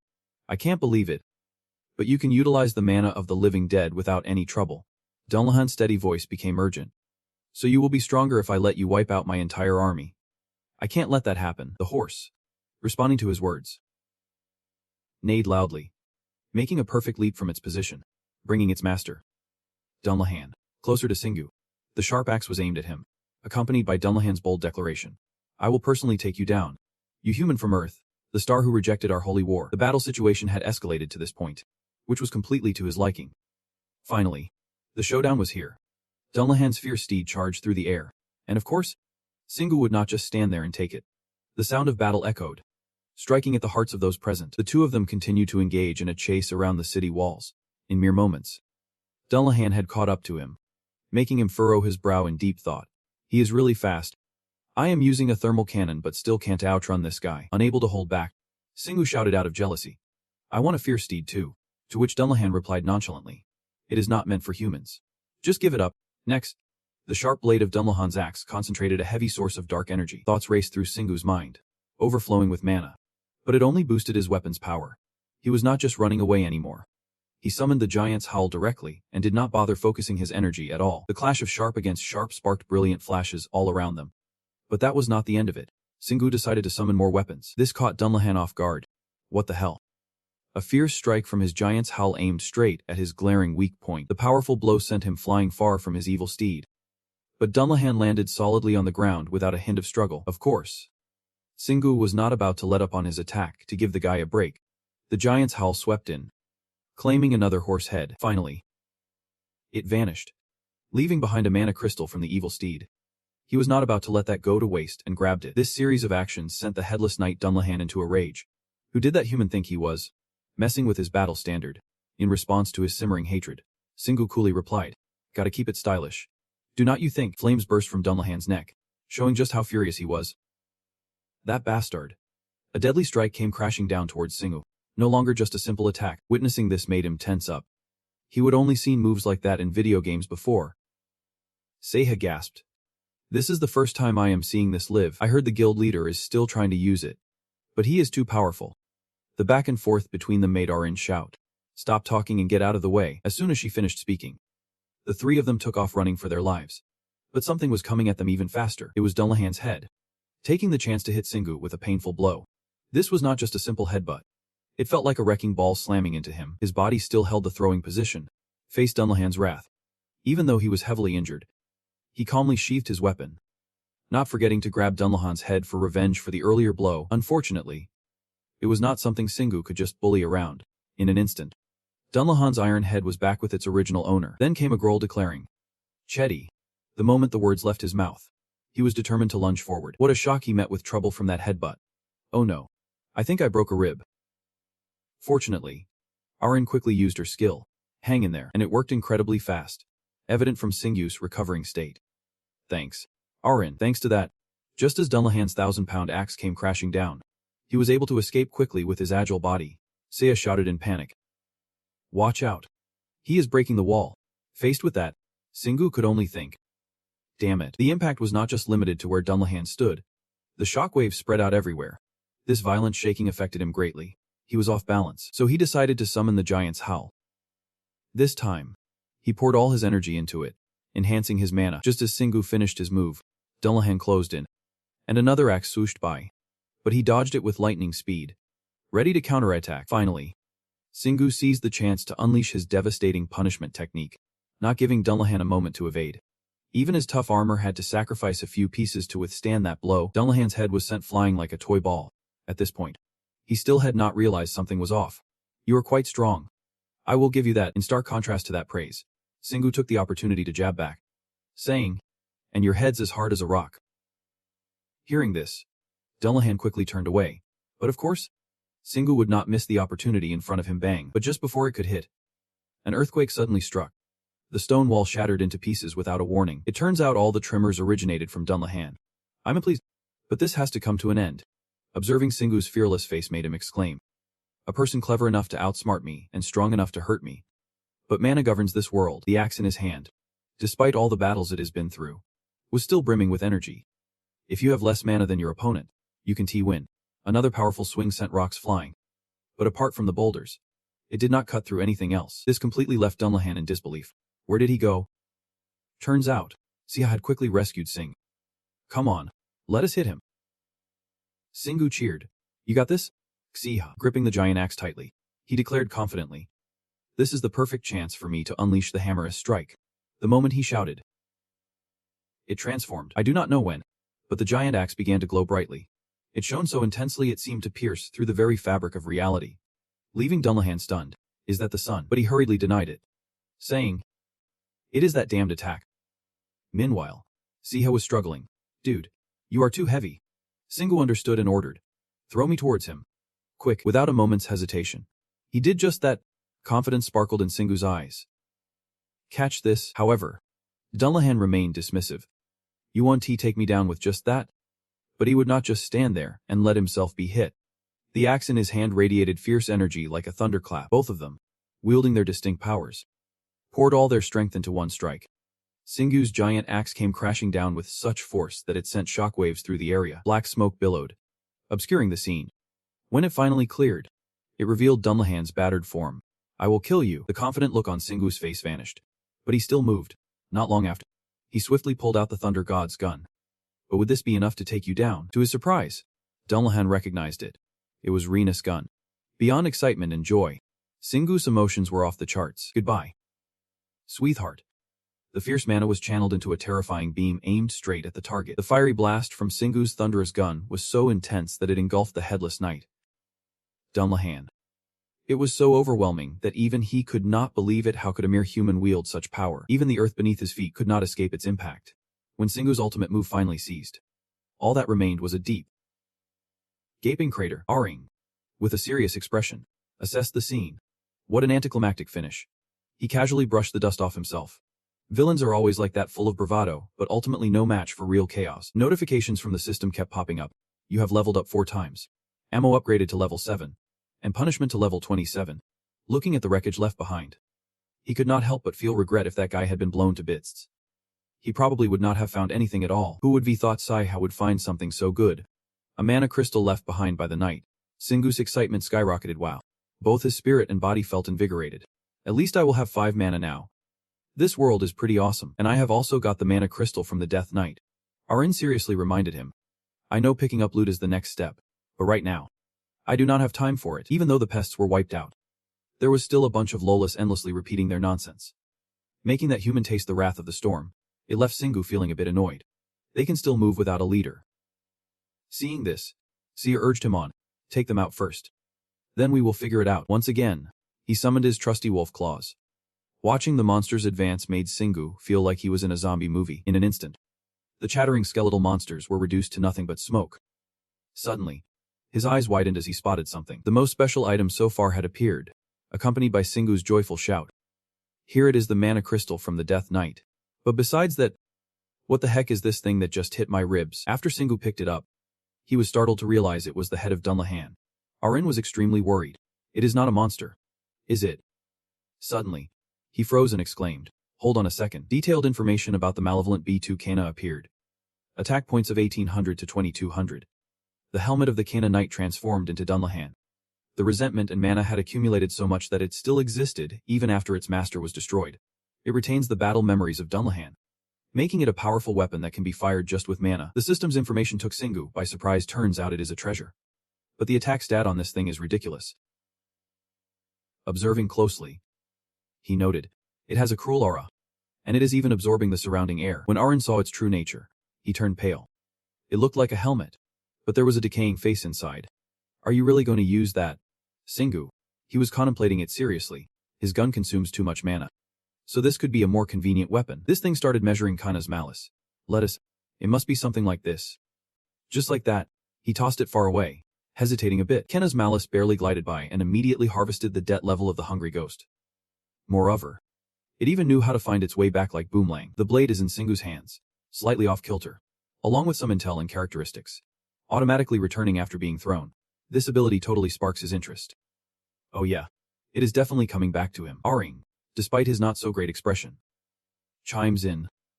Alright, so I can toss Dunlahani around. Singu sports a sly grin, thinking, if it comes back after being thrown, then I can really play with it. The big guy has been relied on by him countless times at this point. With a hit shot, the ball soared beautifully. Just like that, he managed to take down another giant hungry ghost. Poor Kina. Just when he flew back, he got slammed by him. Bang bang. This allowed Singu to nod with satisfaction, having taken down more than a dozen heads. The skeletons are now running in fear. Death itself is here. And then Arin had to give a thumbs up emoji. Kenna must be thrilled to see him using his head so well. The guy next to him, is even scarier than Dunlahani. However, Singu's face is not looking too good. The mana cost to use this head is off the charts. He definitely can keep firing like this. After that, he decided to stash Ken away. That is enough. Right now, all that is left in front of them is a desolate scene and a pitch-black sky. Only now does he soberly comment. Everything has been shattered. Arin feels utterly helpless. Even he thinks so. It seemed like all the mixed-up corpses had fled. But lo and behold, a few still remain. Singu immediately goes into battle mode. The undead are still here. Come on. The big guy's weapon is charged with energy. As he declares, I am going to give you a sweet death. That vanished into the dark clouds. Sia looks around and exclaims. The whole city has vanished. Singu breathes a sigh of relief. Lucky he did not get caught by the doppelganger from the start. In the end, he managed to collect everything. With this last crystal of mana, Arin relaxes his comments. Thanks to the pendulum from that dungeon, Sia chimes in. Not every monster falls like Dollarhan. This really is a dungeon, a good world. Satisfaction is evident on Singu's face. Yep. I can do many more quests like this. Hearing that, Arin raises an eyebrow. I do not think that is the main issue with the quest. But I am not really concerned anymore. Finally, they had some free time, prompting Singu to shout. Let us check what these books have to say. The city is completely gone, leaving them sitting on the ground to continue their research. Seiho is clearly surprised. The first diary is pretty light but quite confusing. Aring gasps. This only records Lewis's prayers. And a notification pops up. She does not forget to share. It is asking if you want to be Lewis's priest. And Singu can believe it, needing to confirm. That quest is for you. Not. Aring does not feel good about it either. So she decides to decline. I will just say no. Just then, Seiya comes over with another scroll. Wait. What about this one? It looks pretty detailed. Singu perks up. Awesome. Big hints are usually in these. His deep, slow voice echoed throughout the area. But my goodness. We can become anything. This battle is for you. And no one would dare oppose it. Based on what they have found, Seiya is suspicious. Do you think it is talking about the fight between Sinar and Lewis? In contrast, Singu disagreed. I do not think it is just about this world. He mentioned that Di Zong La Hun claimed the earth is resisting the battle, while Arin calmly spoke about it. As if we need to use heavenly powers and ant hills to counter their words. It is the new update notification system, revealing the truth. Gods from other worlds are invading Earth. The heavenly forces have held them off, but they are reaching their limits, and their memories and mana are gradually seeping into our world. Thanks to this, Singu was 100% sure they really want to invade Earth, which means the heavenly forces are involved. This time, the system posed a question to him. You have proven yourself worthy to become a guardian, a hunter, and a destroyer. What will you choose? The words before Singu left him stunned with joy. Arin quickly assessed Singu's new notification since most players had already cleared the level 10 dungeon and found their class around level 85. So finding a job at level 83 made sense. Suddenly, Seiha next to him was filled with confidence and declared he would become the strongest in the world once he found his class, making her sweat. Why was he so proud? After some back and forth, Arin finally smiled brightly and sweetly. Anyway, congratulations, Singu. Meanwhile, the person they had been talking about was busy considering the classes suggested by the system. Guardian, Hunter, and Destroyer.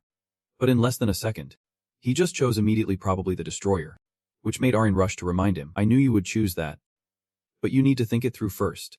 Seiya could only chuckle and sincerely compliment. It really suits you. Just then, another notification popped up for Singu. You have become a Destroyer. You have awakened your true power. His whole body felt a shockwave, and the pain almost made him buckle to the ground, causing Arin to shout in worry. Singu. His agonized scream seemed to tear through space. It ended with a literal muscle explosion. Now Singu had transformed into a completely different person. Is the class change always this painful? She immediately rebutted. Of course not. Suddenly, something shifted that caught Arin's eye. The entire land shook violently, but there was no boss in sight. She panicked as she realized the truth. This place is collapsing. At that moment, Seiya shouted with urgency. Arin, I see something huge. It looks like a pair of glowing eyes warping both space and time. The sound that stirred up anger echoed throughout the area. And finally, here was a chill and fear enveloped the spirits of both Seiya and Arin instantly. At that moment, updates for Singu kept pouring in. You have leveled up twice. This is the courage to reach level 8, which means all pain is gone. His body felt as if it had completely sobered up. Finally, he let out a long breath. Singu was almost out of energy, so he did not bother with anything around him. Just thinking. I finally made it. Arin stuttered his name. Singu. While Seiya was just as frantic. Wait. Look at that monster. The thing that only showed its eyes now spoke up. Meaning I can finish you off right now. Now Singu was paying attention. The woman's voice sent shockwaves through the world that were even more terrifying than before. Suddenly, all three of them were engulfed in light in an instant. They appeared in a room without anyone notifying them. Arin looked around in confusion and realized this was the resting area. But at that moment, Singu had no time to worry about such details. His muscles were transforming, igniting more than ever, causing him to scream in agony. Oh ah! It startled Arin, who gasped in fear. Oh Sing! But Sia quickly reassured him. Calm down. Arin. Only he had enough sense to recognize the difference. He just changed his character class. So he won Tida. Our bodies are changing too. Red blood cells surged forward like a tide. The muscles on Singu's body tightened, taking on a terrifying shape. Strange hieroglyphs spread all over his body. The system displayed the screen. Now, whether it is the present or the past, it does not matter to you. You just want to destroy something, but the path you take will be the most glorious, even if it is the hardest. Notifications continue to update. You have become a destroyer. All your stats and skills have skyrocketed, and you have gained the ability to activate the Berserker skill. And then, after a wild dance, Singu's eyes slowly opened at Arin's call. He stopped his crazy thoughts, wondering who this gorgeous girl was. Her face was filled with worry. Do you see her? Singu. Finally, he snapped back to reality, realizing, wait, is that Arin? Why has she transformed into a person? But she sighed in relief without answering, thankful that he noticed her. Then she feigned irritation to remind him, hurry up and get dressed. I will explain later. He just nodded obediently. Fine. Okay then. It was only then that Singu remembered. Where's Seiha? As soon as he said that, Seiha approached, fully geared up. This sudden change applied not just to Arin, but to Seiha as well. This really left Singu confused. Why were both of them like this? As soon as he opened his mouth, he fell silent, analyzing it himself. The resting area is bigger now. Maybe it is because I changed classes. It also increased in size. And then the system appeared to clarify. This is a level 4 resting area where your mana and health won't decrease even when you use skills here. He also became clearer about all the peculiar things in front of him. So that is how it is, Arin, with an excited idol-like energy. Confirmed. Yep. When we are here, we will revert to our original forms no matter how long it takes. This place changes with you. So it definitely is not just for resting. Next, Sia spoke with a calmer attitude. We have changed too. Although not as much as you. But our change is bigger than the first time we received our classes. Singwoo felt just as thrilled. He felt lighter. And Arin chimed in. It is because you are much stronger now. She was happy for him. Now he could fight any enemy. However, Singwoo was not feeling too optimistic. He was uncertain about that. Heavy thoughts flooded his mind. Maybe it is not on Earth, but in other worlds. Like that woman's voice directly in his head. Then suddenly, he broke into a delighted smile. How can I go on the offensive? Confidence radiated from Singwoo's face. Instead, he chose to destroy everything. Thinking of the monsters waiting, he silently vowed, I will wipe them all out. I will get stronger to take down those I can see right now. After that, he steadied himself and checked his status. A detailed profile showed Singwoo at level 85 with the Destroyer class, featuring full information on his strengths and skills from immunity to passives to activations. Arin was amazed watching together. And Singwoo rated himself. It is like I have become a completely different person. The steady voice offered a remark. The biggest change is the class. He shifted from a stealth player to a destroyer. Arin's eyes were focused. All stats increased, even his passive skills. Singwoo furrowed his brows and replied, That is right, madam. Next, he unleashed his tail and watched it with excitement, noticing it was longer and thicker. Seiha was thrilled, her eyes wide open, looking way cooler than before. After that, Singwoo wanted to dig deeper, and I received a new activation skill. Using the level 1 giant strength, it allows me to use mana to maximize a chosen body part, granting infinite power, but with consequences. This revelation caught him off guard. It was so simple. Suddenly, Arin noticed something special and pointed it out. Singwoo, you have a tattoo on your hand. This strange occurrence made Seiha suspicious. This activation skill is not supposed to be like this, and even he admitted, that is right. Then, he summarized and presented what he would learn from the system. The giant strength is an activation skill, but feels like an internal skill. If I use it more, it will make my body stronger. But, of course, the side effects will be much worse. The difficulties ahead made Singwoo hesitate deeply. It is not easy to use in real combat. Arin could only provide an objective assessment. Pain and fear are things every player has to endure. Thoughts on how to cope with the pain clearly raced through his mind, while courage was what could help overcome the fear. This helped him make a definitive decision. He had to train with it, but Arin did not support him at all and loudly admonished. Singwoo, you do not have to push yourself too hard. Just take a break. Faced with her intimidating gaze, he had no choice but to back down, thinking to himself how cute she used to be when she was little. And now look at her. Seeing him like that made Arin sigh in helplessness. I want you to rest for a whole week, not just one day. But for him, that seemed too much because he worked hard to an unbelievable extent. Singwoo firmly asserted he would not let himself miss the path that lay right in front of him. After that, he excitedly said, maybe, to rise up, you have to accept kneeling down first. This left Arin unsure of how to respond, thinking it did not sound good. But all she wanted was for him to take a break. Then Singwoo shifted to another topic. We need separate beds if both of us want to keep that size. She was a bit taken aback and then reflected. Yeah. Good point. After that, Arin mumbled to herself. I guess that bed is big enough for both of us. And then said out loud. So I will sleep next to you. Next. Feeling shy, she turned away. Well, it is fine to shrink while sleeping. Singwoo did not notice Arin's change and replied. You are right. In contrast to her hesitance, Seiha was much more casual. I can sleep next to you. But he was momentarily stunned by the intense aura coming from her. Yikes. Arin opened her eyes wide, having noticed something. Unbeknownst to her, Singwoo had gone off to play chess with Chu Gong. She was happier than when she leveled up, having just laid down and already asleep. He must be really tired. Then Arin gently showed concern for his exhausted body, unable to help but let out a soft laugh. Watching this scene made Seiya smirk as if he had a plan. Slowly, she sighed. Good job, Arin, her eyes still glued to Singwoo. We finally made it here. The tenderness in her gaze was so overwhelming it could turn into a waterfall. Although we still had not resolved anything, I was really happy with how things were unfolding. Just as she finished speaking, Seiya transformed, saying, I'm heading out now. Good night. Startling Arin, who was left speechless and blushing furiously. After that, she started to console herself, thinking, just hang in there for a bit. Unconsciously, she shifted her gaze toward Singwoo, who was peacefully sleeping, unaware of the world around him. Thoughts were swirling in the quiet atmosphere. Was he looking even cuter? She began pondering the reason behind it. Mana is the energy of evolution and growth. And the higher your level, the better you look. Arin's expression slightly changed. She preferred him the way he was before. Suddenly, the sound of a phone ringing broke her daze. It caught her attention. Was that Singwoo's phone? She panicked, unsure of what to do. He was finally asleep, and she did not want to wake him. Ultimately, Arin had to make a decision. Her soft voice chiming in. This is Singwoo's phone number. But he can't talk right now. The voice on the other end was stunned. Revealing. I am Singwoo's new girlfriend. Leaving Arin speechless. All she could manage was a silent ellipsis. After that, she responded cautiously. Okay. To which the other person exclaimed. I see. Arin was not too invested, wanting to wrap up the conversation quickly. Is there something urgent? He is asleep. The caller continued. I need to tell him something.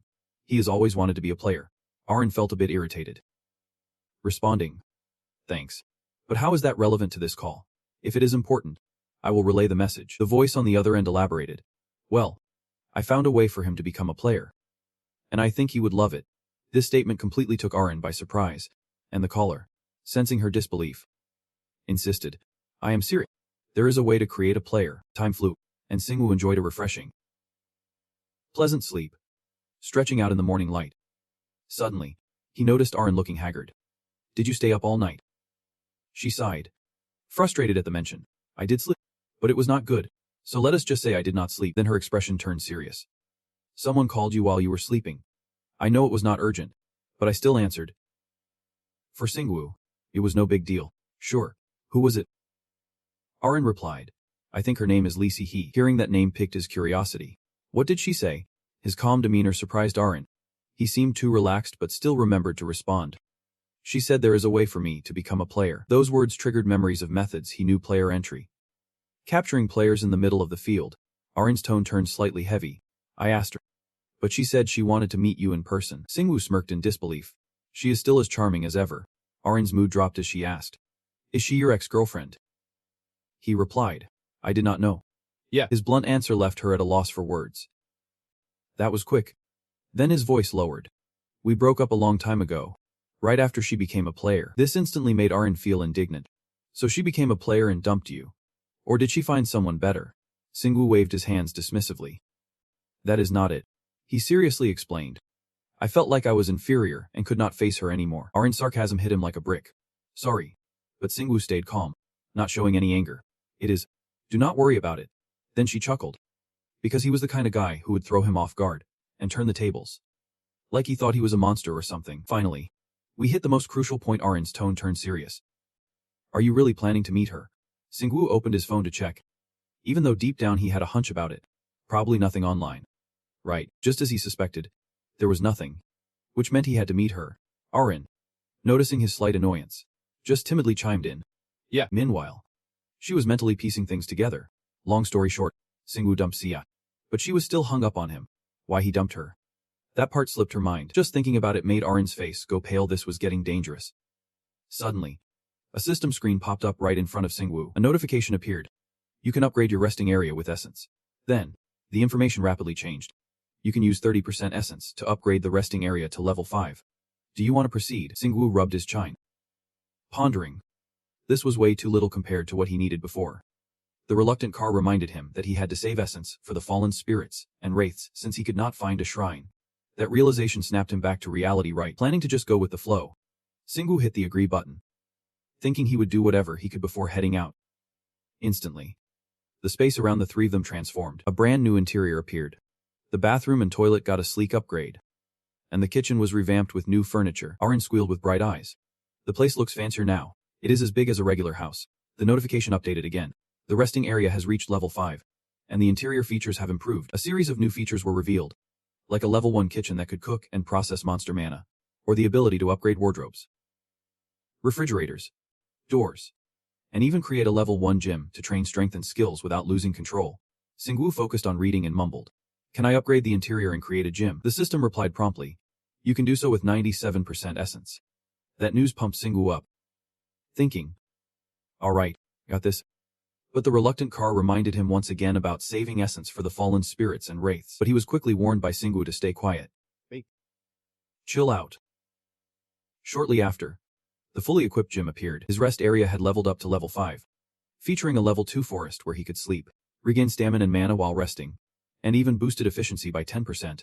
There was also a level 2 wardrobe, capable of storing items and gradually restoring the contents back to full condition. The door was upgraded to level 3, allowing access to nearby dungeons by using essence to save or a key to enter the rest area. Thanks to the door, he could also mark 3 familiar points for easy entry and exit. Additionally, there was a level 1 bathroom for showering, eliminating any bacteria and harmful curses on the body. Plus, there is a level 2 fridge that can store items and randomly create 2 potions every 10 hours. There was also a level 2 extractor, which could use essence to find dungeons within a 50 kilometers radius and track the invaders' attack routes. And let us not forget the level 1 kitchen that could cook and process monster mana. Finally, the level 1 gym could train equipment in a room that could not be destroyed. The flood of upgrade information left Eren wide-eyed in astonishment, while Ho and Shingu were just as thrilled. Let us check all this out. Only Seiya stood by the wardrobe with curiosity. Does this wardrobe even contain treasures? Shingu casually replied. Treasures have durability, so if you need to, just toss them in there. Then he moved on to the next piece of furniture, which was the fridge. Shingu pulled the fridge door open for the first time, and Aren stood by, watching. Have you ever used any potions? Inside the fridge were 2 neat rows of potion bottles, and Shingu wondered aloud. Is the red one blood and the blue one mana? Aren quickly chimed in. Classic colors. Right. Seiya then produced a bottle of bright purple potion. I do not think that is just a healing potion. The appearance of it even made Shingu furrow his brows. What the heck is that color? The info display popped up again, revealing this was a mild poison, odorless and tasteless. Anyone without poison resistance would be paralyzed upon drinking. The effect sent a chill down Shingu's spine. Are you trying to kill someone? Seiya continued to pull out 2 strange potions. Check this out. Drawing his attention back. In his hands were 2 potions, one snow white and the other fiery red. They were a light freeze potion that contained mana fluid for freezing within a certain range, and a light explosive potion that detonates when the bottle breaks. Shingu decisively grabbed the red bottle and tossed it into his storage bag, his eyes gleaming with a mischievous smile. This explosive potion is definitely going to be useful in real fights. Leaving Eren next to him feeling a bit uneasy. If it is in his hands, she envisioned a not-so-pleasant scenario, like a bomb threat or something. Right. But that is the least of Shingu's concerns. He did not care because he had no need for potions up to now. But the fridge had so much potential. The hauler counted the other items with his fingers, now needing to check out the gym, the detector at the door. And then Shingu casually said the gym was straightforward, so they left it aside. All 3 shifted to the next item, a level 2 detector that could use essence to find dungeons within a 50 kilometers range, capable of locating the invaders' attack routes. As Shingu read and pondered. Attack routes. He imagined some monsters in his mind, related to those god-worshipping creatures and the paths they took to their world. Then Shingu calculated. He probably needed a character class before leveling up the detector, but one thing had him scratching his head. Of course, he did not know where it was, and Aren also chimed in, unable to find the class change altar. However, Shingu decided to push those thoughts aside and continue exploring, knowing now what he needed to do if he got out of here. As he approached, the information panel popped up. The level 3 door led outside, allowing entry into a nearby dungeon using either saved essence or a key to the resting area. Identifying 3 familiar points for easy access, Shingu read it and summarized quickly. Through this door, he could go wherever he wanted. And the hauler behind him was super excited, so no need to mess with random ant colonies, hoping the next thing would lead them to the surface. But Shing pouted, wanting to take on a few basic monsters, only to be shot down by Aren, so he could swim with confidence. Shingu raised his hand to operate the control panel, so the exit would be around his house. Suddenly, he froze, realizing he had not gone into the water, so once he showered, it would still be Aren nudging him from the side. After showering and changing, the 3 of them passed through the door, and they emerged outside, stretching their arms and inhaling the fresh air. Feeling great. Thinking they should be spent months stuck in there, Aren laughed happily, saying that outfit looks better outside, dude. However, the street ahead was completely deserted. Where did everyone go? Shingu found it a bit strange. There were apartments and restaurants around, so it should not always be this empty. Aren guessed. I think since the event at Sirak Mountain, things have changed a lot. Many other places are similar. The hauler thought the opposite, saying it would probably stay like this until other players got through the training and became useful. Shingu decided to pull out his phone. Texting Sihei. The phone immediately buzzed with a reply.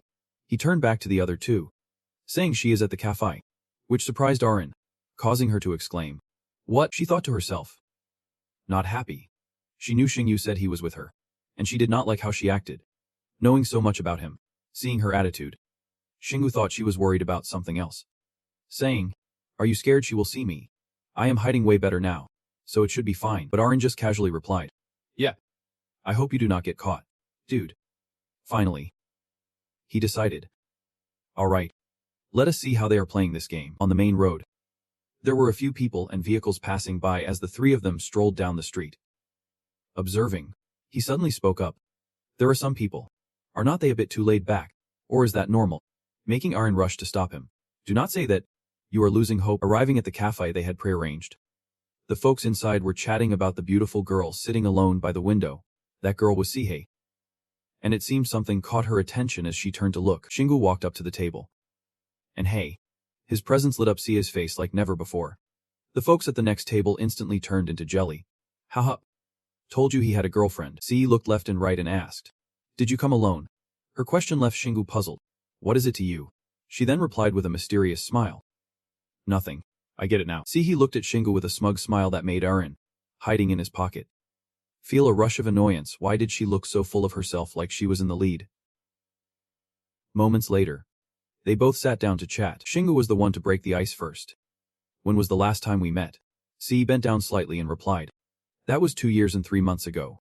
The number surprised Shingu a bit, seeing his reaction. She teased, "Do you want me to count the days?" Then she quickly clarified, "Just kidding. I do not remember exactly. I am not that clingy." And pushed a drink toward him. "Here. I ordered something for you." Shingu quietly accepted it, a bit hesitant. "Thanks." From inside his pocket, Arin caught sight of the drink. Shingu must really love tea. The thought startled her back to reality. "Come on, Arin." She then shot a glare at C, thinking, she is just a textbook example of a girlfriend. How can she say she is not clingy when she is practically glued to him? C kept the conversation going. "You look taller." Shingu replied casually, "Just a little." Then added, "But you look younger." Hearing that, she cheerfully responded, "That is a perk of being a player." Which left him wide-eyed. "I totally forgot about that." Shingu recalled what she said about those perks. How players do not easily age and even look younger as they level up. Their bodies always locked in a healthy state of their 20s. He reflected on himself, thinking he looked a bit weird in the mirror. Just then, he suddenly caught a glimpse of CA's cute smile. Her sparkling eyes made him momentarily startled. "What is it?" She softly replied, "Nothing." Meanwhile, Seha, in another pocket of his jacket, was having a reverse hug moment. Feeling confused. "What is this feeling? I should not have followed you here." "Dude," C smiled and asked, "Aren't you going to ask me?" Xing knew her well enough to counter. You will just joke around and not tell me the truth." C poked fun at him.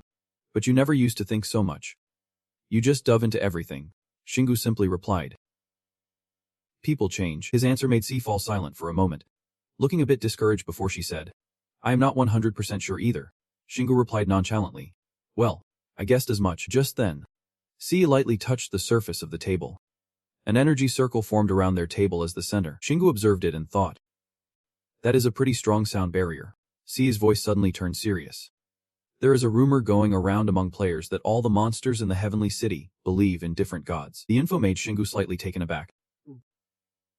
C continued, "I know you do not like these kinds of rumors, so I will get straight to the point." She spoke while recalling the events that took place in the city recently, as monsters began to appear on Earth, not just in the celestial realm. Evidence of those gods and their influence on humanity started to emerge. She shared her personal experience, saying that her guild had actually found traces of one of those gods, and she even heard his voice. Xing, intrigued, cut straight to the chase, asking if that god told her he could turn ordinary people into players. See, he immediately confirmed. "Yep. I have to believe that god exists because he told me so." Hearing this, Shingu's mind raced with a single thought. Lies. The one who grants power to turn humans into players would never ally with the gods C was talking about. At that moment, she leaned in closer and said, "You have always been special. Xing, you would become so much stronger as a player." She reached out and touched his hand, her expression tinged with worry, saying, "You are just heading to where you truly belong. That is what you have always wanted." She looked straight into his eyes. Her cheeks flushed, and Shingu looked back. C held his hand, and in that moment, only her guild knew if he still wanted to become a player. Her face was full of sincerity. "Will you come with me? I know I do not have proof, but can you trust me?" But Shingu coldly pulled his hand away, thinking, "I thought your guild discovered that place. How could you be telling me this?" Z insisted firmly. I can. I am the guild leader after all. But Shingu still had doubts. If others find out, they will definitely get involved. C maintained her resolve, saying, "You are the first and the last person I am talking to about this. Do I really need to explain why?" To his surprise, Shingu showed no sign of wavering. No need for that. So she softened her tone. "Fine. I will tell you after you truly become a player." Hearing this, Shingu turned to say something but stopped short. Thinking, "See," then silently resolved, "I won't regain my lost feelings just because I become a player. If that were the case, I would have called you the moment I became a hidden player." His heart sank. Would she slap him if he told her the truth? Then Shingu shifted his thoughts. "But I have to learn about the god and the traces she mentioned, so I will clear up her misunderstanding later." Finally, he spoke up. "Thank you, Sihi. I will trust you." And she beamed back. "Yep. You will." The two of them left the cafe and walked down the sparsely populated street. Shingu asked in surprise, "It is not in Korea, is it?" Sihi replied while walking. "Korea has recovered from the crisis pretty quickly. Have you heard about the mysterious street racer?" That name sent a chill down Shingu's spine. An infamous street racer. When did I learn about that? While he was deep in thought, Sihi's slightly bowed face popped into view, catching him off guard. "What is wrong?" She replied. "It is nothing." Really? Still. He thought otherwise. She was suspicious that he was the street racer. But his mana was fully under control now, so she would probably brush it off quickly. Sihi continued. "Thanks to that guy, there are no more colossal monster territories in Korea. But that is not the case in other countries. Which is why my guild took on support missions to help them." She started talking about her guild and its accomplishments. "My guild, the enhanced ones, arrived in Otaru, Hokkaido, 5 days ago to take down the goblin horde at Tengu Mountain." Sihi gestured animatedly as she described the situation, explaining that the goblins were all over the mountain, leading several guilds to team up. Then she got to the heart of that journey. "And I was the first to find the traces of the god. If it were not for that, I would not have dared to want anything abroad." The memory flooded back in Sia's mind. It was a small temple hidden deep in the forest that she and a few other guild members discovered. That memory seemed to be engraved in her mind as we sneakily entered and uncovered it. What they encountered was a gigantic demon warrior named Viziu, along with his guards stationed at the temple. Each strike and each slash was still vivid in Sia's memory. It was the intense battle of her guild against the armored monster in that shrine, and together we managed to take it down. By the time Julie rolled around, a strange light appeared. She recounted that was when we heard the voice of a god, and in Sia's tone was a fierce belief. He said, "I will grant you the power to destroy all monsters if you worship me." Singu suddenly recalled something else. Could that be what Athos heard when he picked up Frostmourne, despite being curious about the name he mentioned? Ce continued. "Anyway, when you get there, you will see that power is real." The other members looked ready to bow to the statue, but Singu was still skeptical, which only made it seem more suspicious. His attitude made Ce sigh in frustration. "That is not how it works. Come on. It is so annoying." But Singu remained unmoved. "Are you running a pyramid scheme or something?" Ignoring his annoying attitude, Ce continued with her conviction. "That is why I asked if he could turn a normal person into a player. I called you right away when he said yes." Singu bluntly questioned. "Okay. Let us say you found it first. So what?" "I do not think the other players would just overlook that," Ce confidently replied. "The shield." Her voice filled with pride. "I may not be the first to become a player, but I became the guild leader thanks to this skill." She pointed at herself, unable to hide her pride. "Not to brag, but I am the best in the world at this." Arin, hiding in her pocket, just wanted to scream. Clearly, she was showing off. Singu concluded. "You hid that temple under a shield." Sihi winked mischievously. "Yeah, even Marina Bisset, the most perceptive player, would not notice it. Anyway, I guess she is busy with something else. So she won't come to check." Singu thought to himself. Marina Bisset. I thought she was just good with mana. But it seems she is more than just a famous mercenary. Still, there was something that puzzled him. Japan felt a bit too far. Sihi did not understand Singu's feelings. "I can fly there." Her answer made him sigh helplessly. Crossing borders without permission is illegal, even for players. Hearing this, Sihi covered her mouth and laughed like a thief. "If you do not get caught, then it is not a crime. My skill is specialized in stealth and protection. Hiding both of us would be as easy as pie." Her calculation left Singu speechless. What? He could not believe how different Sihe was now compared to the bookworm she used to be. "I used to be such a well-behaved student. Does everyone change like this in real life?" He thought to himself, feeling a mix of frustration and disbelief. Suddenly, she broke up with Singu, saying, "Hold my hand." He immediately guessed her intentions. She wanted to fly from here to Otaru, And C casually replied. Spot on, Singu pondered gloomily. Well, I guess I can T-book a flight just because I do not want to hold her hand. So he reluctantly reached out to take hers. C suddenly lifted his hand to admire it. His hand still big as ever. But he just brushed it off. Whatever. Right then, a pair of crystal-like doors appeared behind CA. Their glow made Arin's eyes sparkle. It was really beautiful. Seha was also evaluating it. Her wings were of a very rare kind. Sihi, unaware of the compliment, smiled softly and said, then suddenly, she hugged El Singu, catching him off guard. Ah. His face turned slightly red from this intimate contact. Sia explained with a flushed face. It is safer to move this way. Singu. Hearing that, stiffly replied, I did not say anything. Just then, Si hugged him and jumped up, spreading her wings to soar into the sky. While flying, she reminded him. Be careful. Hold on tight. Singu knew his place and clung to her arm. All right. Arin, tucked into his jacket, was grinding her teeth in frustration. That girl was clearly flirting with Singu. Sia worriedly reminded her. Arin. Be careful. She can hear you grinding your teeth. As they soared through the sky, Singu thought to himself. She flew over 1,400 kilometers from here to the temple. It is not every day you get to fly long distances in the arms of your ex. At that moment, Si suddenly asked, why is your body so muscular? Singu casually replied, I have been working out. Upon hearing that, her face turned a bit rosy. Again, Arin, overhearing their exchange, was fuming. Yeah. Sia beside them silently prayed to escape this suffocating atmosphere. It is too much. Please let us get there quickly. Singu and the others continued flying at high speed for a while longer, and before long, they landed. As Sia folded her wings, she said, we are here. It took us less than 2 hours. Singu felt a bit annoyed by the experience. He did not want to go through that again. Sia smiled softly and said, I am sure you will be able to fly back by yourself, no matter what. Then she waved her hand signaling him, follow me now. And they both entered the forest. One thing Singu wondered was, where are your guild members? Sia immediately replied, I told them to wait at the hotel at the foot of the mountain. If they are spotted wandering near the shield, it would raise suspicions. Singu chuckled with a sly grin. Waiting. Ah. She said they looked like they were about to pull a fast one on the statue. Are they really waiting at the hotel? His silence made Ca quickly ask. Is something wrong? Singu just replied, it is nothing. But secretly thought to himself, hopefully. I am just overthinking. Though in stories, worries like this often turn out to be true. Suddenly, Ca spotted something. We are getting close to the shield. You will feel it. Singu's steps paused slightly because of that. Sihei doubted her instincts. Ah. I thought we had dealt with all the monsters near the shield. Singu quickly responded. But I sense there are monsters here. She immediately turned around and confirmed. Yeah. The shield might not be perfect. No way. Just as she finished speaking, the two quickly accelerated toward the temple. Singu ran.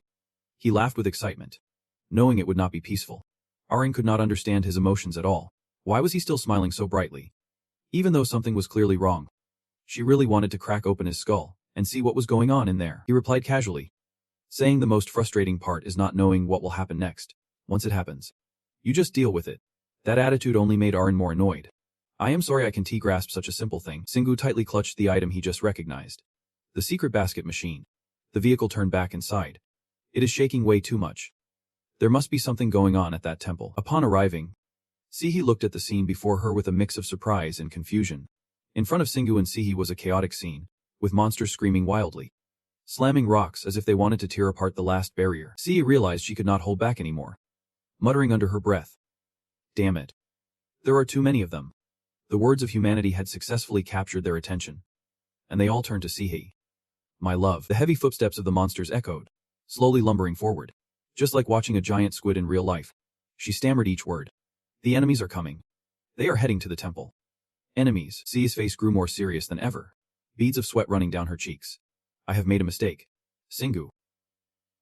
After speaking, she closed her eyes to focus her magic, forming an energy sphere, confidently declaring, I will handle them first. So you should hide for a bit. The corners of his mouth curled into a slight smile as he teased. Hide.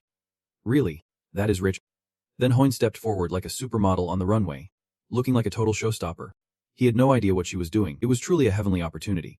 A monster charged like a lightning bolt, swinging a massive axe, aiming to claim his head as a trophy. Of course, that simple physical move was nothing. Singu crushed its skull with his bare hands. Watching him handle it with such ease left her wide-eyed and slack-jawed. She hesitated, wanting to call out to him. Singu, Wait, but before she could finish, he turned to her as if reading her thoughts. You must have forgotten. He knew how to look fierce. Clenching his fists with eyes full of passion. He knew he did not have wings. But he never lacked strength. Singu walked toward the monsters waiting on the other side, warming up like it was just another day at the gym, with excitement barely contained in his voice. He declared, "Let us kick off the most boring massacre in the world." Who knows if they understood what he was saying? Maybe they had eaten Dojime's translation bread, roaring in rage. Human. Human. Human. Without hesitation, he punched the face of the foolish monster that stepped into the wrong chest square. Yeah. That is. What followed was a flurry of punches. Faster than lightning. In no time, he knocked out several of them. They were probably heading for hell. Still confused about where their lives went off the rails.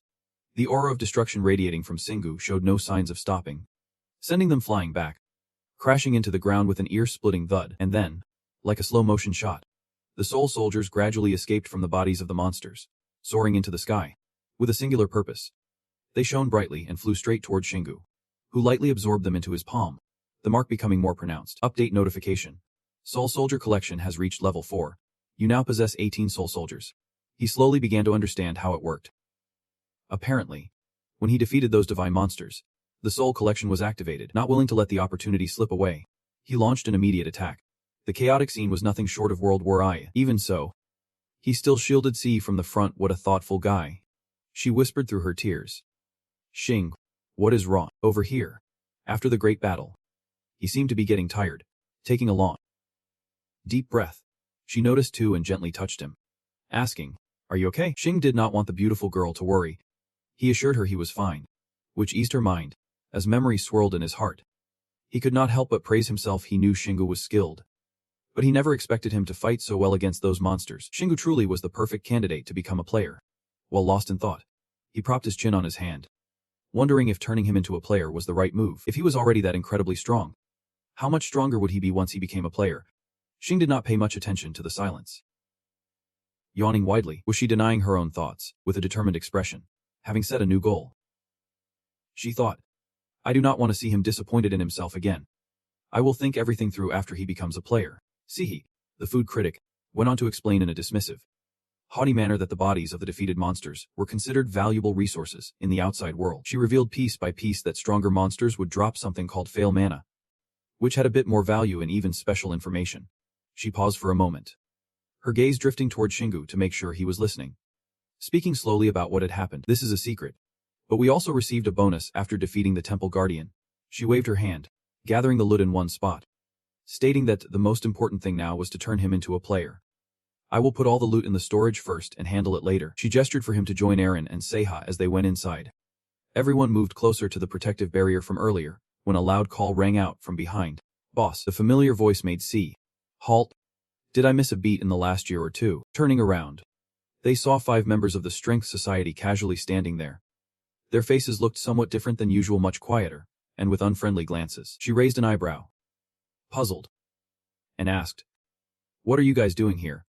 Cheng, shouldering his weapon, replied nonchalantly.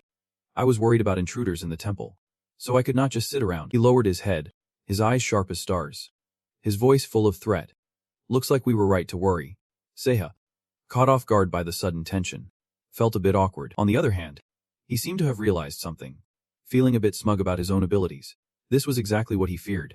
If he kept predicting correctly like this, he might see the future. Sensing something was off, she hesitantly probed. I thought I told you guys to stay put. Chenggu dodges the question and cuts straight to the point, asking them, What are you doing here? Who is that guy?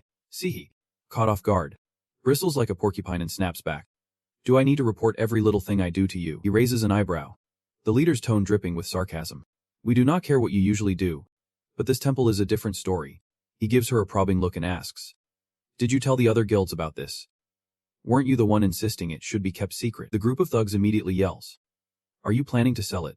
It is bizarre that she made them wait. Of course.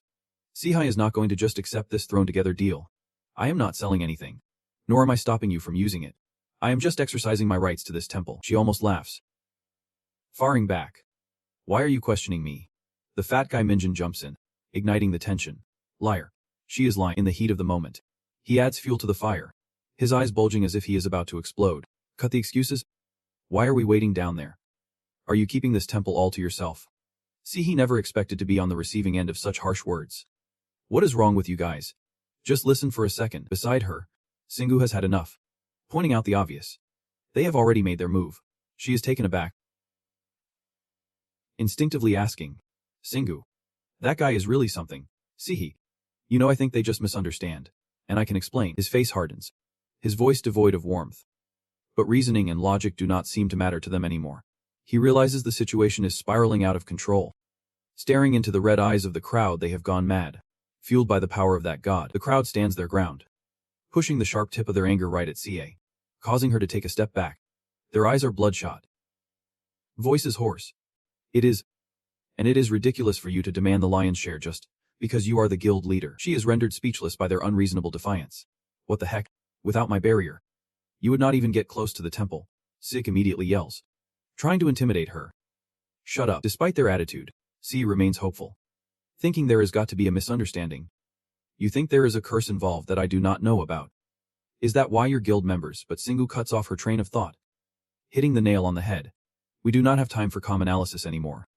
They are ready to attack you. She hesitates, choosing to trust those who've stood by her side through thick and thin. This is absurd. Why would they attack someone from their own guild? Before she could say anything else, a weapon whizzes past, just 3 m away from hitting C. Luckily, he reacts quickly, catching the knife with his bare hands.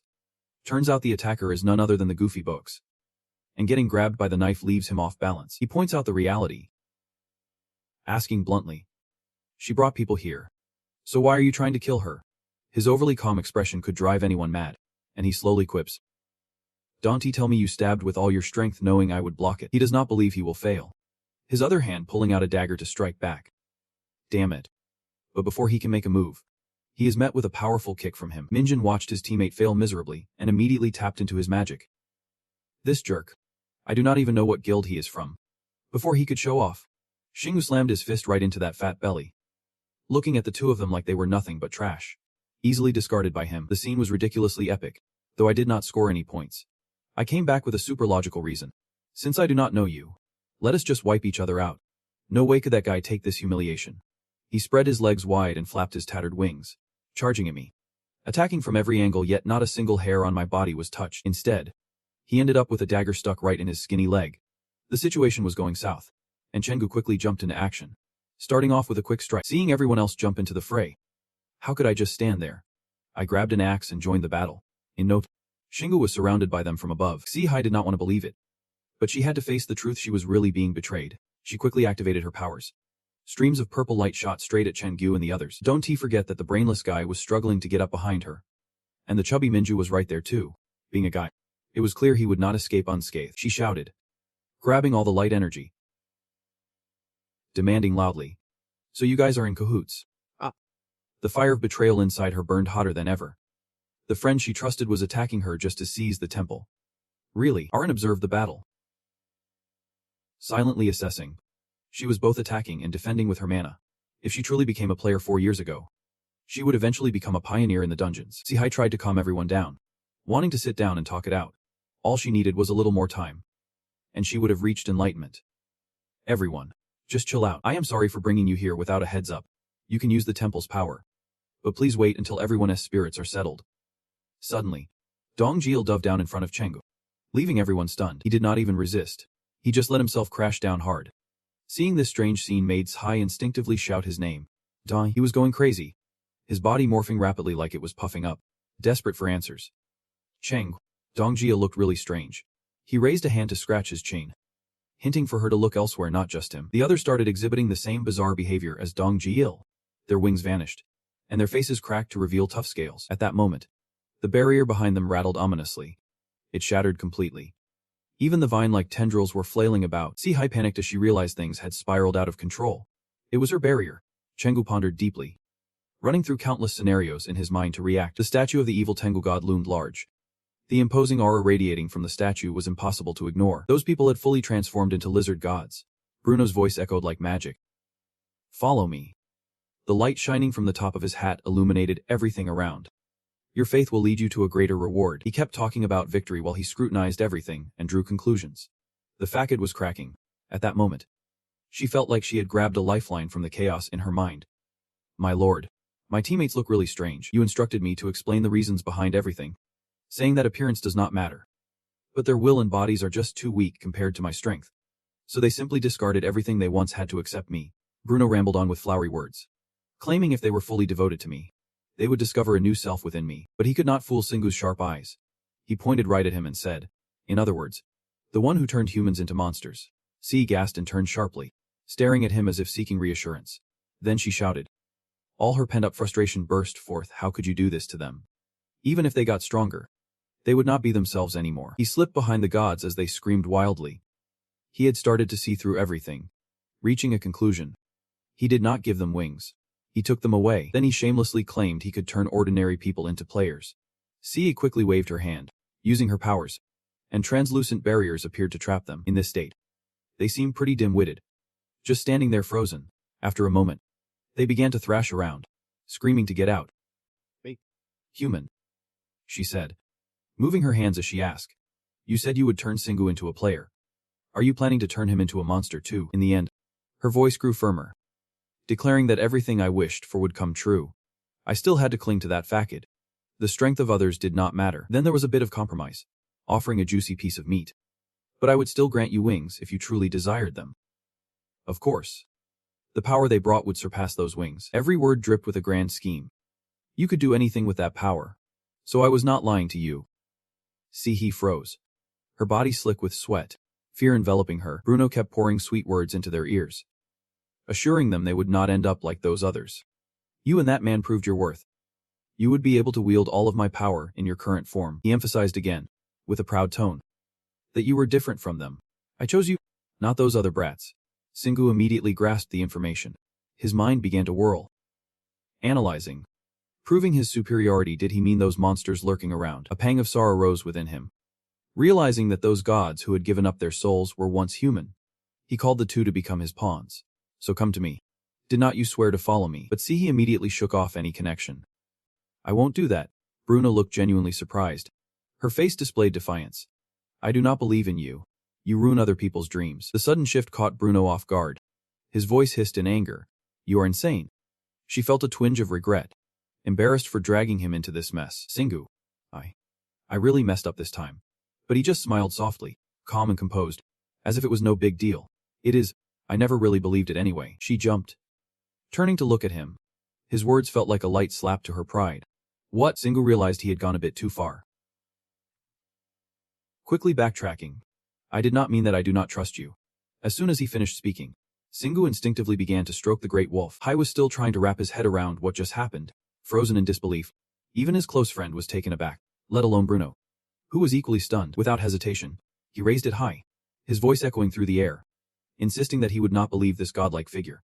The gleaming blade came crashing down on the statue, the strike sharp and powerful, sending shockwaves through the crowd. The stone statue shattered into hundreds of pieces, debris flying as if a storm had just passed. From the ruins, Bruno's soul broke free, floating weightlessly in the air. His eyes turned bloodshot, his face burning with rage, demanding, how dare you, you disrespectful fool. In that moment, she finally recognized the true identity of the person before her. Singu. Turns out, he was the mysterious racer. He grimaced slightly, clearly not thrilled with that title. Please, do not call me that. Wasting no time. Singu raised the giant claws high. His entire body surged with a fierce energy, growing massive.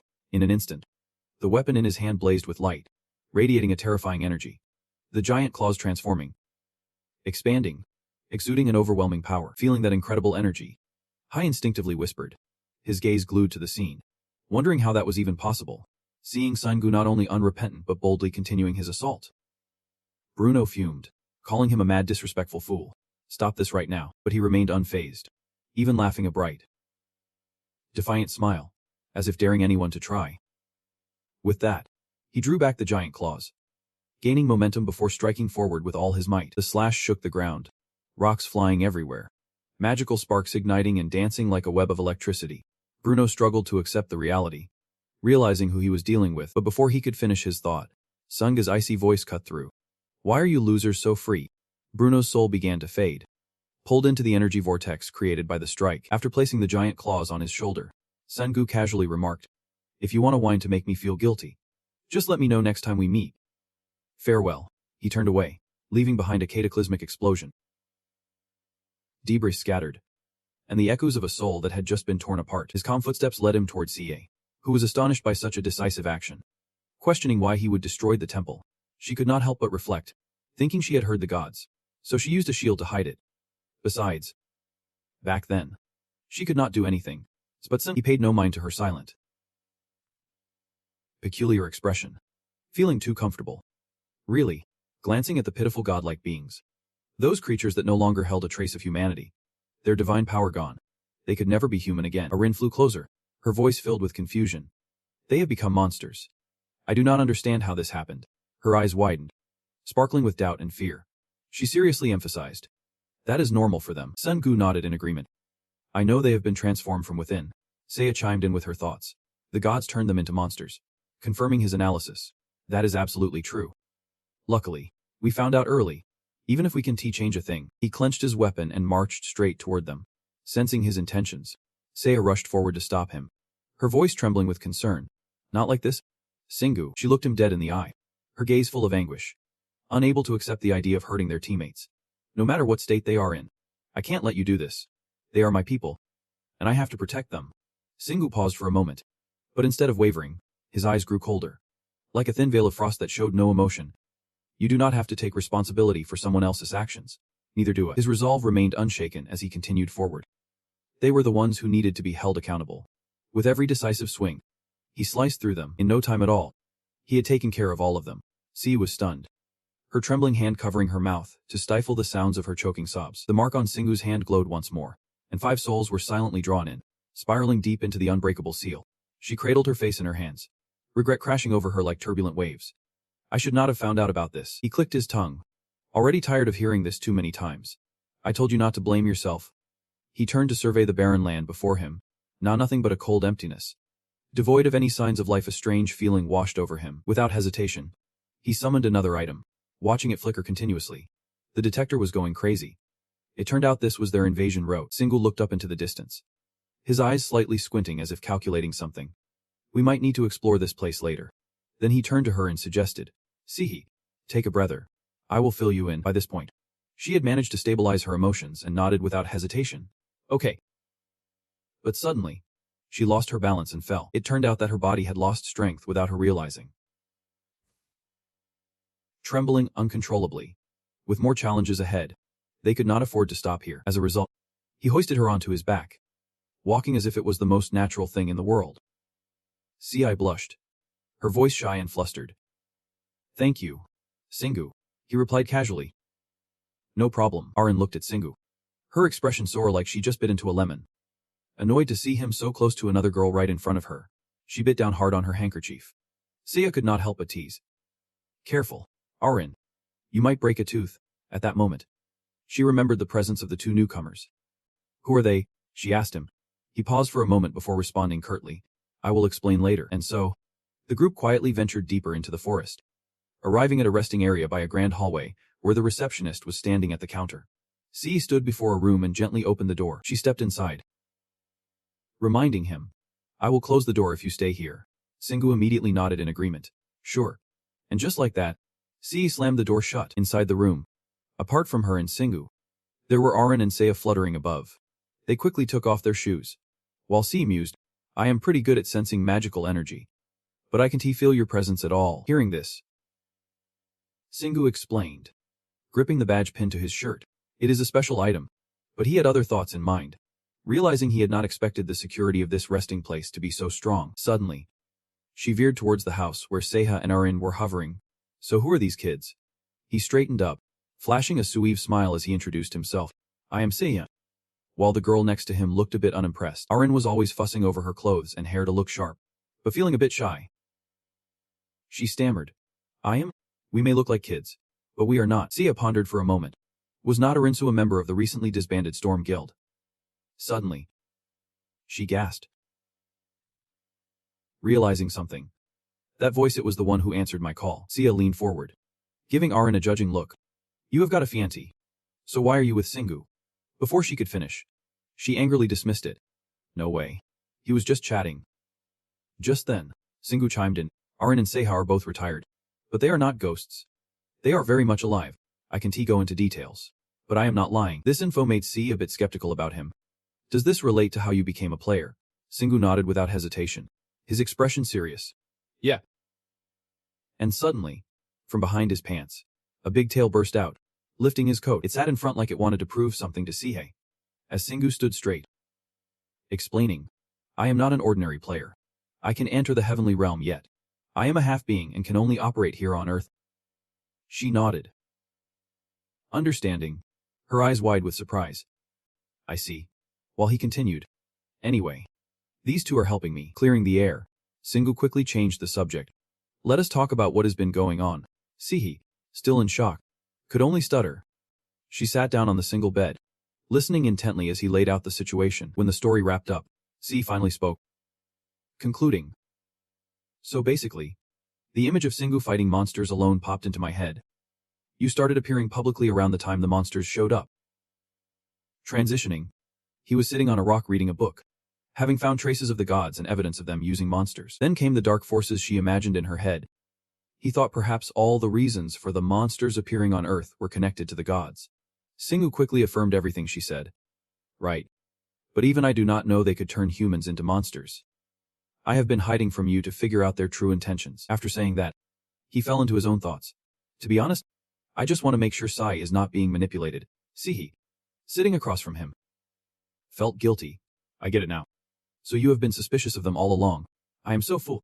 I almost put you in danger. But Singu brushed it off, reassuring her. That just shows how strong my enemies are. Like I said, do not blame yourself. He continued to encourage her, saying it was their fault for being enchanted by the power of the gods. And I am not hurt. I am just glad I helped you not stray too far off the path. Sihei started to tear up, tears welling up and ready to spill down her cheeks. But she was so overwhelmed that she could not continue speaking, only bowing her head and sobbing quietly. The others looked on, and no one said a word. The atmosphere suddenly fell into silence. Not long after, Sihei lifted her head, her face looking a bit brighter than before. Thank you, Singu.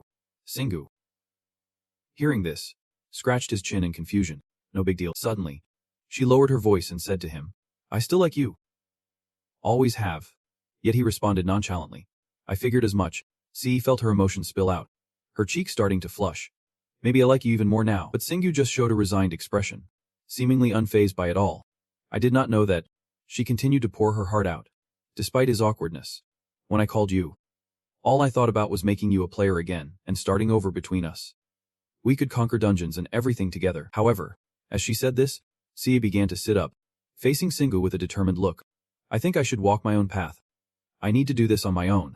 He did not react, only looked at her seriously. That might be tough. She smiled softly, her eyes tinged with sadness. I can pull you into this with me. Suddenly, Sihei looked up at Arin, startling her. I know I have reached for something too far. A gentle smile appeared, but there was still a bittersweet look on her face. Sihei then pointed to the adjacent room. There is a place my group used to stay. You can rest there tonight. I will take you home tomorrow. But Singu politely declined. It is not far. He stood up decisively. I may not have wings, but I have my own way of getting around. With that, Singu coldly brushed past her, filled with self-reproach. I am sorry for leaving you alone right now. Staying would only make things worse, especially when she wanted to stand strong on her own. He then said goodbye. I am off.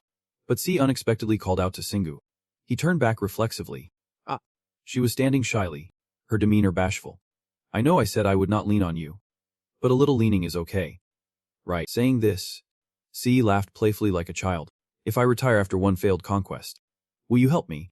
He pretended to agree reluctantly. Just let me know which dungeon you are going into, and I will think about it. Her face lit up with joy. Really? The three of them walked down the hallway when Aaron broke the silence. Singu, I have a question. How did you meet her? He paused to explain. We were in college together. I met her during our freshman meetup. She was stunned, as if she could not believe her ears. That sounds so ordinary. Seiha beside her cut in with a mysterious smile. Actually, it is not ordinary at all. You have no idea how close they are. The mood shifted from excitement to annoyance. Couples like that. Aaron immediately reminded him to watch his mouth. Seiha, be quiet. With that reprimand, Seiha could only comply. Understood, madam. Meanwhile, Singu's fighting spirit surged with each step. Let us go take down that god, she flippantly warned. What if that god hears and actually shows up? He stubbornly shot back. That won't happen. All gods and demons are idiots. They only send minions to handle the heroes instead of dealing with everything themselves from the start. Singu laughed to himself with a cocky grin. Even when the god actually showed up, he was still thinking about taking out that group of freaks right from the start. This attitude made Arin fume with rage. How could he be so relaxed? The scene shifted to the majestic Tengu Mountains, where the three of them walked down an empty path, with Singu casually strolling, hands in his pockets, looking utterly bored. Completely oblivious to the man with the long tongue, Arin immediately switched to teacher mode, correcting his wording. Those monsters are called rolling gods, and they come in various forms depending on their environment. But I have never seen one that looked like that. After saying this, she wondered to herself if they were originally humans who had been transformed. Singu quickly chimed in to clarify. But there is no guarantee that only the rolling gods breathe it. He had never encountered its god either. Not long after, they stopped in front of a wide, empty pit, as if a meteor had just struck here. He turned to Xihai and asked, while casually casting a spell on something, "There is no one here, right?" He stood in midair, leaning back to answer. Not as the scanning device appeared on the screen, only showing 4 directions: east, west, south, and north. At the same time, a guiding sign popped up, leading the way to the world of Iria. With a pretty high danger level, Singu confidently declared with a triumphant smile. All right then. Immediately, the tail of Mexa plunged deep into the ground. Getting ready for the next leg of their journey, the system then displayed a notification once more. 100 people have logged into the world of Iria. The 3 of them were instantly caught in a whirlpool of space, stepping into another world. Before long, they arrived, with Singu being the first to touch down. Before them lay a scene inside a ruined building. The gloomy atmosphere made Arin shudder in fear. Well, that is it. The class transfer has brought us to another world. Only he remained unfazed, casually observing his surroundings. The vibe here is totally different. Good thing he could breathe. This is another place where the class transfer mission unfolds. Seiya felt anxious. There must be a lot of worlds out there. She was just as restless as the girl next to her. And the divine power here was far greater than that little shrine back on Earth. Sing glanced at his 2 friends and explained. But it is huge. The power it has. Then, turning back to the scene before them, it was a pitch-black abyss of horror, with danger lurking. It was labeled as high risk. Yet he was still determined. He felt a strong presence all around. And they were all heading this way. Arin began to chant a spell to sense the surrounding space. The tranquil mana here had been disturbed when they entered, but it still had not pinpointed their exact location. Seiya could not keep her cool and turned to Singu. Now what? The captain received a clear response. It is obvious. We did not come here to uncover the secrets of this world. With that, he laughed confidently, as if there was nothing to fear. Their mission was to destroy everything in sight. At the same time, the system displayed a situation update. You have entered the Shrine of the Thunder God in the Iha world. You can reduce the Thunder God's influence on Earth by 3.69% if you destroy the entire temple. This new information made Singu pause for a moment. The Thunder God. Ah, that sounds familiar. Arin, feeling powerless, had to gently remind him that he was the one who created the gun that shot him. Suddenly enlightened, he snapped his fingers and woke up. Right. This is like a payback. I should destroy this temple in a more epic way. Just as he finished speaking, the system issued another warning: if you make too much noise, the Thunder God could bless the Guardians. This made the mission even more dangerous. You need to destroy as much as possible and leave before the exit closes. However, Singu was plotting his own path. We do not have time to be cautious. 5 hours to destroy something this big. Besides, the words destroy and stealth do not belong in the same sentence. With that, he chuckled gleefully while preparing something. Now, let us do justice to my class name. Arin was taken aback. He knew right away that Singu would choose that. As for Sing, who could predict the future? He just sighed in resignation. This was the best weapon to destroy a temple. The weapon Singu was holding was indeed the malice of Kina. He stared intensely at it, his expression serious. Even though Kina's power might be diminished due to the divine influence here, that ignorance left Seiya at a loss for words. He even named it, looking like he was really into it. Captain. Only Arin clearly showed his disapproval of the malice of Kina, saying, "Get back. I see a severed neck over there." Instantly, Singu pulled out the familiar colossal weapon. He swung it straight at the malice of Kina like a baseball bat. It followed a direct path, hitting the pillar in front. Then it shattered the stone pillar with a loud crash. Returning to Singu, he continued to raise the weapon for another strike. His face unable to hide his excitement, he had to smash all the pillars. Immediately, Singu hit the malice of Kina away. Just like playing baseball, he did not hesitate to slam the colossal weapon onto the floor. The force so powerful that debris flew everywhere. At the same time, The malice of Kina returned to attack the spot it had just hit. Wherever it flew, the stone pillar shattered to pieces. Unable to withstand that terrible power. Once done, he extended his hand to catch the malice of Kina, just as it returned to its master. The system then updated the progress. 7% of the temple destroyed. Singu wore a bored expression and said disdainfully, "That was too easy." This overconfidence made Arin's stomach churn. "Easy? Ah. You are going to regret it." She turned to see the army of divine beings rushing in and yelled, "All the monsters are coming, one by one." They looked at him with hungry eyes. "Intruder, daring to destroy our sacred temple. Kill him." Singu nonchalantly dropped the malice of Kina to the ground and once again used the colossal weapon to launch it towards the divine beings. The malice of Kina arced upward, heading straight for the house, leaving them in shock. Just as expected, Debris rained down from above. Some guys got crushed under the breweries, while others managed to dodge just in time. He saw the group of gods cheering each other on and felt a spark of joy, while Arin could only sigh in frustration.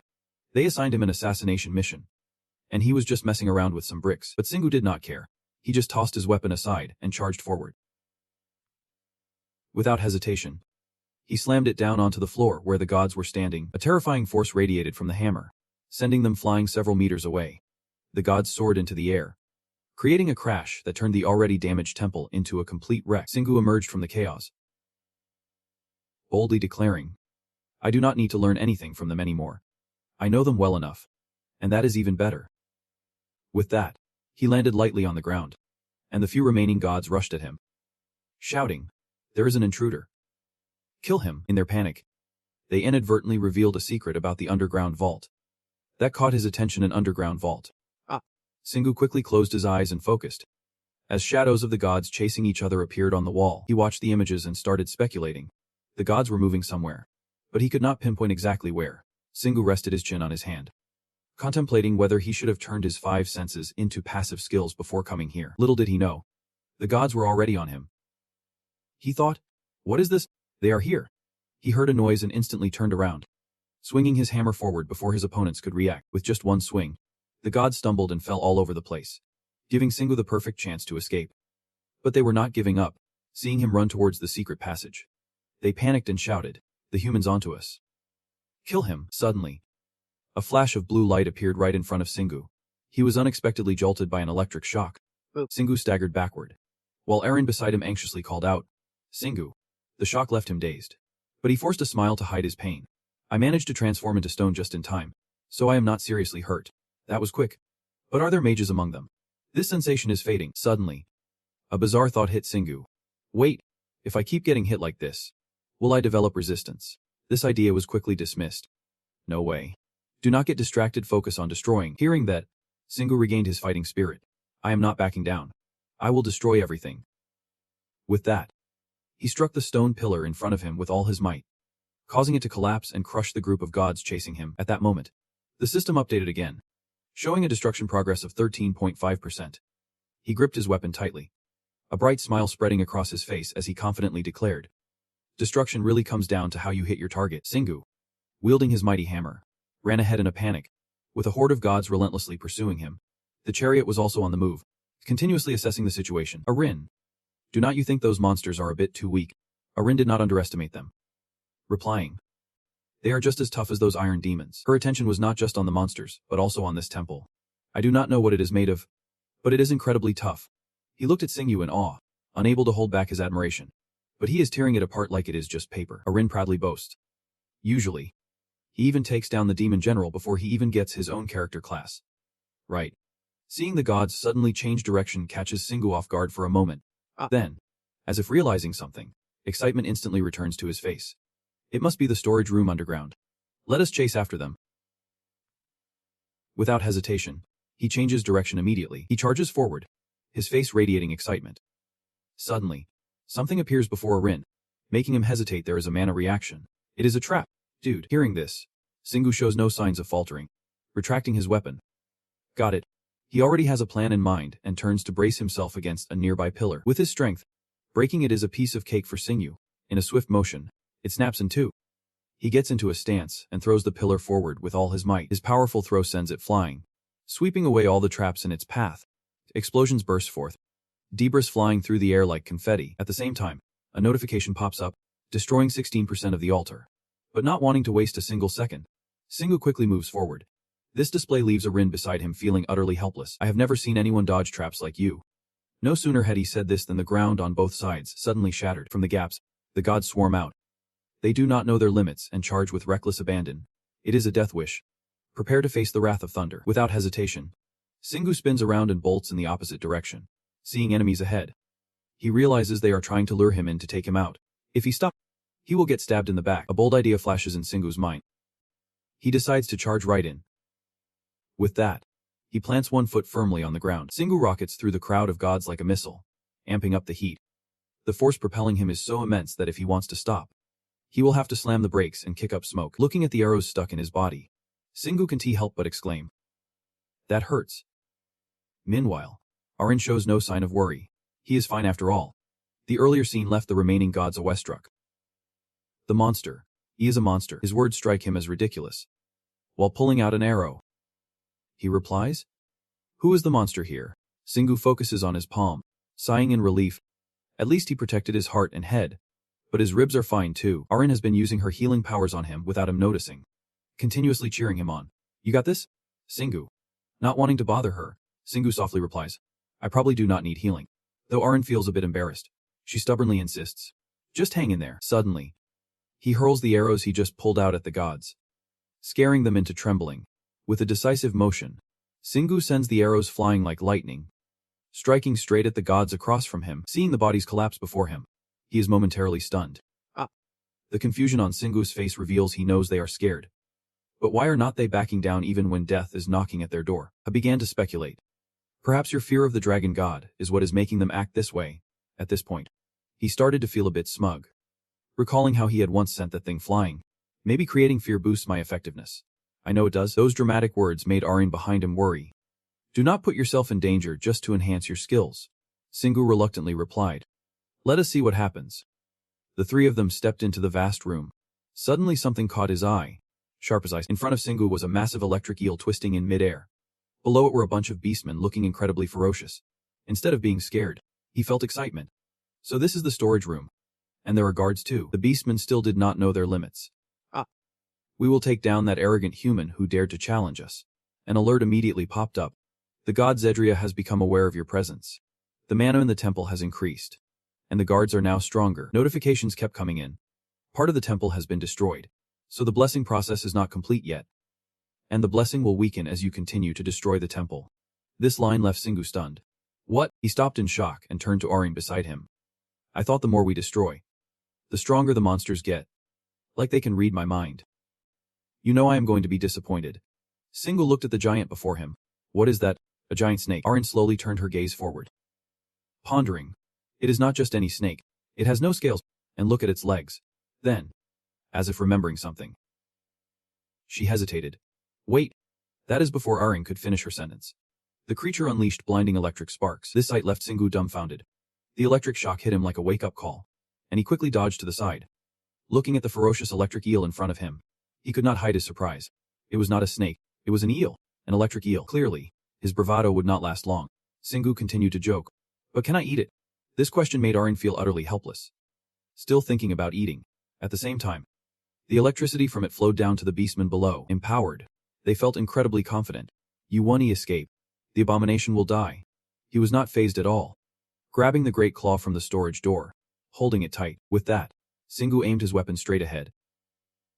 It transformed. In an instant, the great claws lunged forward, sending the beastmen flying. Just one strike from him sent them back to the dust. I could not help but exclaim. "That was quick." Singu beamed with pride. Simple as that. Just as he finished that sentence, the electric eel on the other side opened its mouth wide, preparing for its next attack. Seeing danger looming, Arin shouted in warning, "Singu, it is firing another bolt. Get ready. And do not forget to tell us both to fall back." From the storage door, the wicked Kana gradually appeared in his hand. "I will handle it with this." Singu stood tall, showing no fear against the enormous foe. The electric eel immediately shot out its attack directly at him. Singu did not hesitate and threw the wicked Kana to block the blow. It charged straight ahead, facing the electric bolt head-on. The impact was no joke. The outer armor of the wicked Kana shattered, revealing the skull inside. Seeing it charred and still billowing smoke made him feel a pang of regret. "I am sorry. My bad." Kana, with a sigh, Singu returned it to the storage door, just to test how strong the hat was. But it broke already, just as he thought of the wooden cabinet. He hoped the one at home would restore itself. Otherwise, he would have to find a new one. Suddenly, Arin's voice rang out in panic. Singu. It is attacking again. Quick. Quick. Quick. He sprang aside, narrowly dodging a powerful strike. Watching the ground smoke from the impact, Singu frantically analyzed. It is slowing down. Maybe with that terrifying power, its attacks will become sluggish. Based on his guess, he quickly spotted an opportunity to counterattack. Alright then. I will just get in close. Not wanting to waste a moment, Singu readied his weapon again. He moved forward, skillfully dodging the series of relentless blows, and soon found himself close to the electric eel. He launched an attack. This first strike, he lashed. The beast's tail was thrusting toward him, piercing its skin. With the weapon acting as a conductor, electricity surged through him, leaving Singu numb all over. This move made Arin worry. Singu, without hesitation, she rushed in to help him, breaking the paralysis. Just as he started to feel a bit better, his eyes widened in shock. The electric eel's tail came barreling toward him, aimed directly at him with ferocity. Losing his balance from the hit, Singu quickly backed away. Landing on the ground, he clutched his stomach in discomfort. Joking. Ouch. That stings. Only now did he realize that it was supposed to be a guard, but that electric zap did not hurt him too badly. Looking over the electric eel's entire form, Singu hesitated. Where should he strike? His gaze landed on the spot on its head that was bleeding profusely, still in a defensive stance. He made a decision in his heart, knowing it was not very strong defensively, so he would. With that thought, Singu gripped his weapon tightly. Determined to take it down before it got him, he confidently faced Aring. Aring, pump some blood into me. She did not hesitate, replying, okay. With the extra strength flowing through him, his body surged with vigor, ready to shout. Singu was engulfed in flames, bracing himself for the incoming electric strike.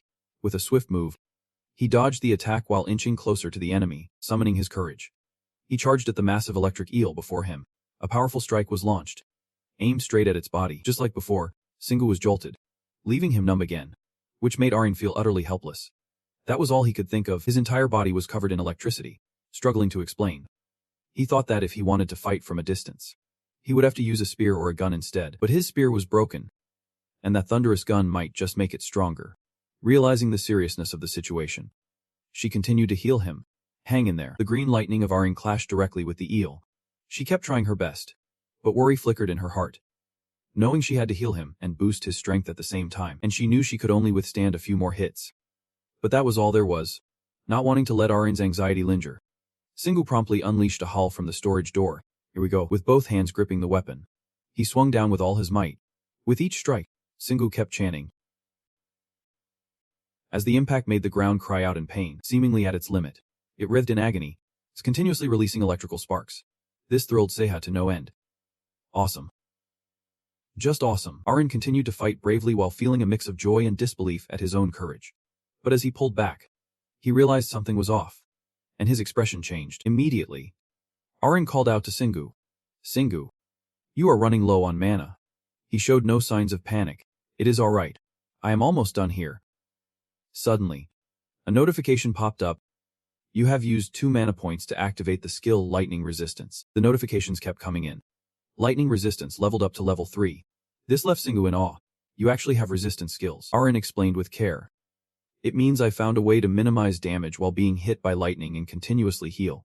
Sia chimed in excitedly. This skill did not come from some special dungeon achievement. It is because you got hit and healed. Just as those words left his mouth, the tail of the lightning beast came crashing down. It slammed hard against one of Singu's arms, catching him off guard for a moment. But soon, the confidence returned to him. This is nothing compared to lightning strikes. Your lightning can't do a thing to me. With a loud shout, he unleashed his full force in return. The barrage of strikes sent the head of the lightning beast spinning. Finally, the fatal blow came. Driving his weapon deep into the beast's body, Singu landed coldly, leaving behind the image of the lightning beast wobbling in pain.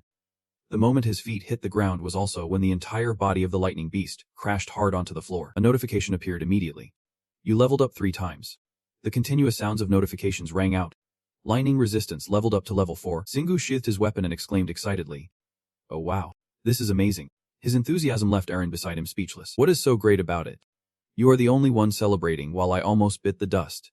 Understanding her worry, he turned to reassure her. But I took down Dunlahan without breaking a sweat.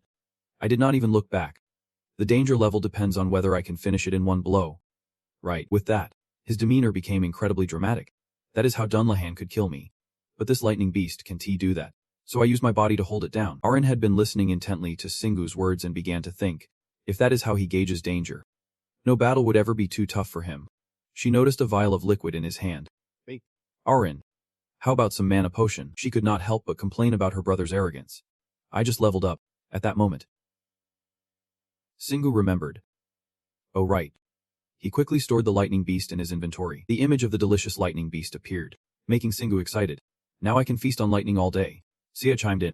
Can I eat some too? His clear intention only fueled his excitement further. Seha, you know how to eat. Right. Arin interrupted their moment of harmony. Let us stop chatting and go check the storeroom, without needing to be told twice. Singu strode towards the big door in front of him. All right. Open sesame.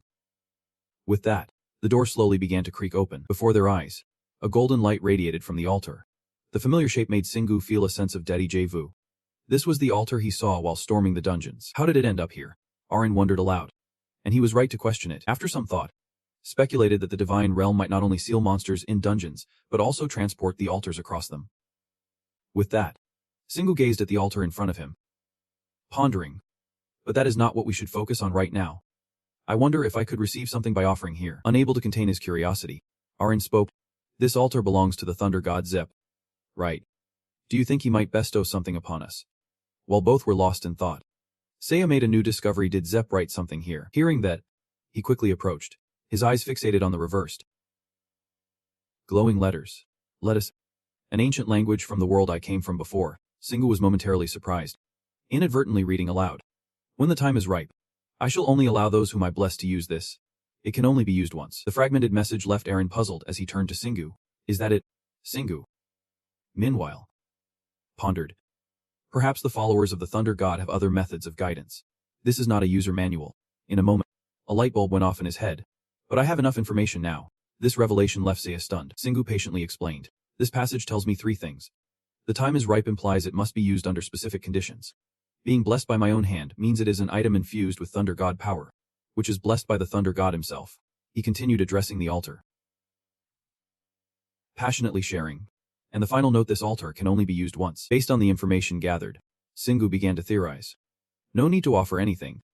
It is likely used to boost the power of a creature, rather than create something new.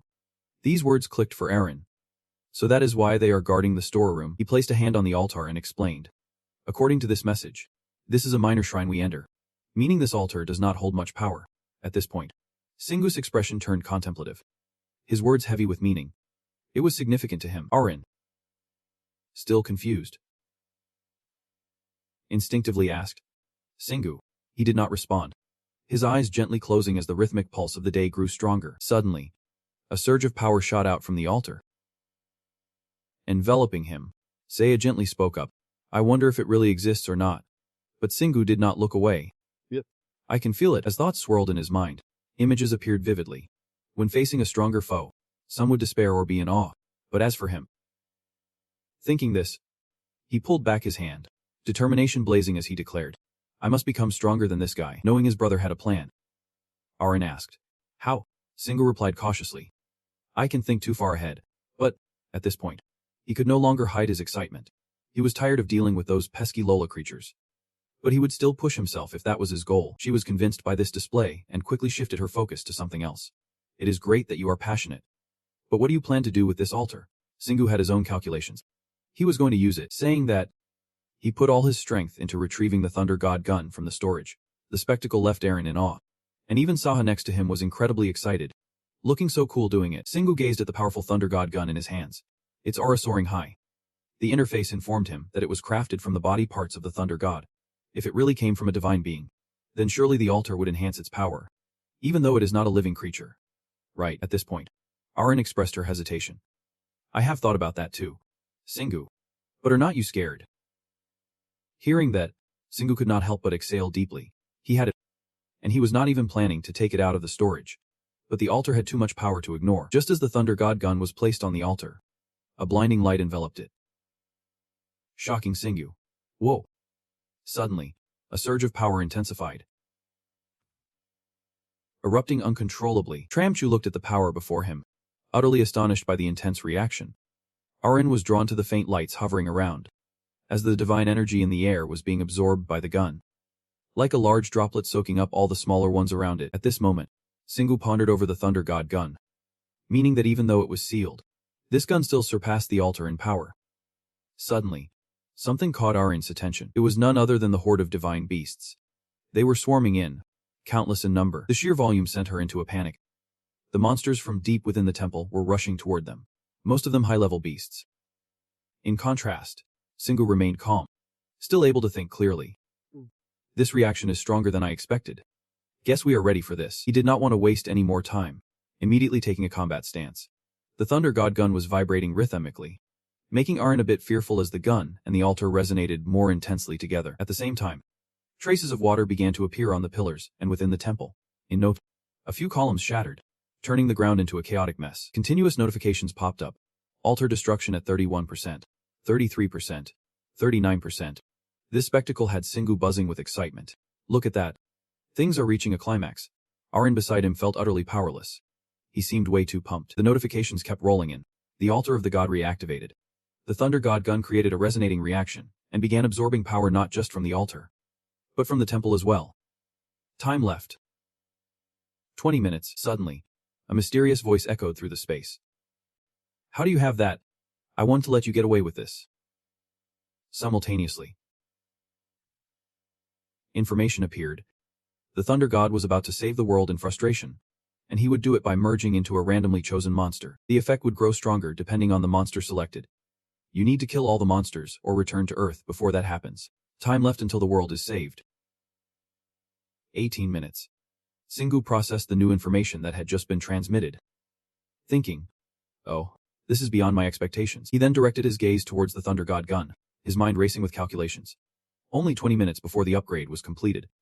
That meant he needed an additional 2 minutes after the savior succeeded. And there was no way he was running and leaving everything behind. Thoughts raced in Singu's mind, making his expression serious. Just 18 minutes left to wipe out all the monsters here. Or else, on the other side, the gods were rushing in, their eyes filled with hunger for power. He dared to crave the strength of our god. Let us finish him off. Shall we? And yet, he remained unfazed, lost in deep thought. After a moment, Singu finally spoke softly. I can't do that yet. Arin seemed to see right through him. You were just thinking about defeating the god after he descends. Right. I can't believe it. Her words made Singu jump. You do not have to worry about that. He denied, leaving her surprised. Yeah. He tried to appear wise, rambling on about how, of course, he would fight it. The only issue was which monster he would choose, since the god's power depended on the monster selected. With every word, images of the various ranks of the gods appeared in his mind. He had considered letting a god possess the strongest high-level monster here. Singu hesitated, feeling a twinge of embarrassment. But he still did not have the strength to defeat it. At this point, Arin was truly at a loss for words. He quickly regained his enthusiasm, saying, then let us start by taking out all these high-level monsters. Seha, there is no time to waste. You need to pitch in too. Upon hearing his name, Sia looked serious. Understood, boss. He replied confidently, ready to fight.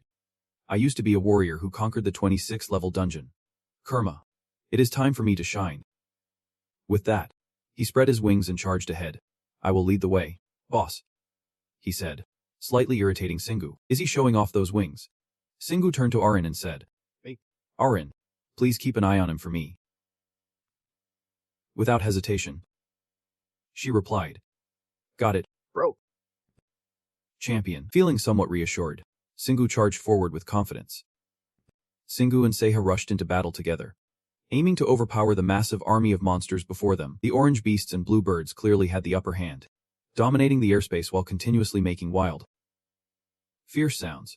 Seeing them act so brazenly, Seha refused to back down, boldly declaring, I have wings too. In the next moment, he unleashed a surge of power, enveloping his body for an impressive burst of speed.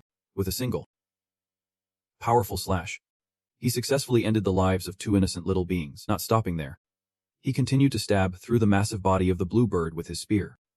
However, this outcome did not satisfy Seha. His teeth clenched tightly. Filled with frustration, it was not enough. It seemed like he still could not use that bone spear. But now he was capable of handling these ordinary monsters with his own strength. The moment he drew his weapon, a thick stream of pitch-black liquid gushed out from the beast's chest. Seeing this, the other orange beasts quickly closed in to support their fallen comrade. They simultaneously unleashed deadly electric blasts toward the enemy. In an instant, Seiya found himself in a dilemma. He did not have Seth's resistance to lightning. But ultimately, he decided to summon something similar to replace it, a round shield. He charged straight ahead, disregarding the numerous fierce attacks raining down like meteors. With one hand tightly gripping the defensive shield, Seiya concentrated power into the sharp blade of his spear. In no time, he pierced through the defenses of the orange beasts, splitting their bodies in two. Yet, Seiya's mind was still troubled, feeling completely different from his past battles. The memory of facing the 5 demons flashed through his mind. He used to dread logging out with his mighty spear in hand. He hardly exerted any effort to take down the enemies. Even though he wore tight armor, he always saved just enough strength to escape when things got tough. Suddenly, a familiar figure appeared clearly before him. But Xingwu was different. Every time he remembered Xingwu's courage and extraordinary confidence, Seiya could not help but feel awe. He charged in without hesitation, his combat instincts ready to handle any surprise. Thinking about this, he forced himself to double down on his resolve. He had to go in with the intent to kill. The more strength he held back, the more chances his opponents had to survive. Whenever he felt insecure, he would continuously motivate himself by pointing out his own strengths. I have even got wings that boost my speed, and even the boss envies me for it. With that thought clear, I had nothing left to fear, shouting loudly to bolster my spirit. Yeah.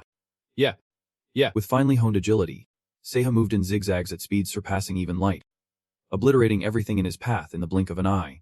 After witnessing the impressive display, Xingwu immediately cheered. Great job, Seiya. You are amazing. But his movements did not stop for even half a second, sharp thoughts forming in his mind. I do not have time to mess with these Tepzil creatures. I need to take down all the high-level monsters first. Xingwu slowly imagined himself battling the enemies that towered over him. If Thor ever faced a high-level monster that was already strong, it would not be a joke anymore. Frustrated, he noted how disadvantageous the terrain was for him. Damn. This electric field is not small at all. It is massive.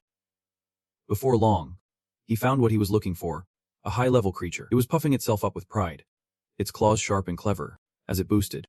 You dare to challenge me? Before it could finish its monologue, the arrogant beast was met with a swift elbow from Xingwu that knocked it down. As the main character, he boldly proclaimed a harsh truth that shattered the fourth wall. Do not expect the crowd to get a complete sentence out.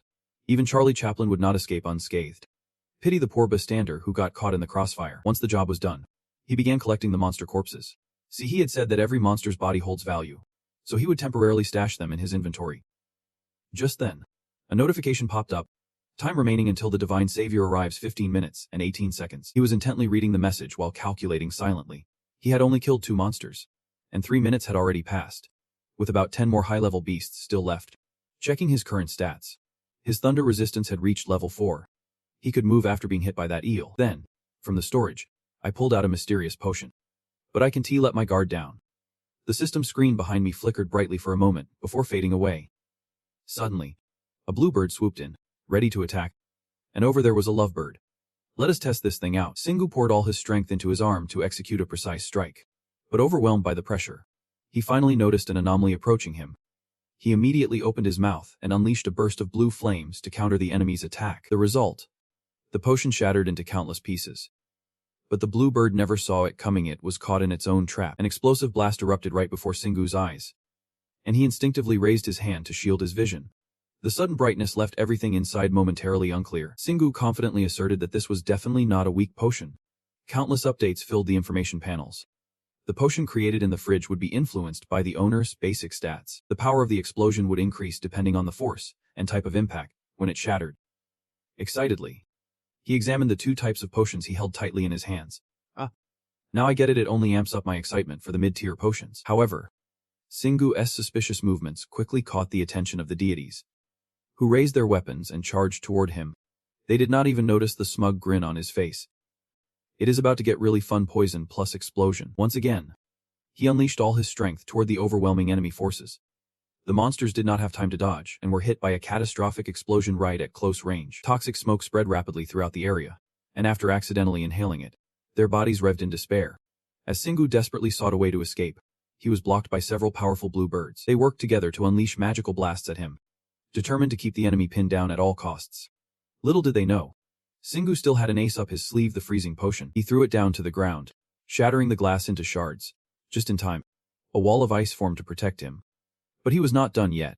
Xinggu continued to summon his glowing weapons. With a decisive motion, he unleashed a flurry of sharp ice shards like spears, piercing through their formation.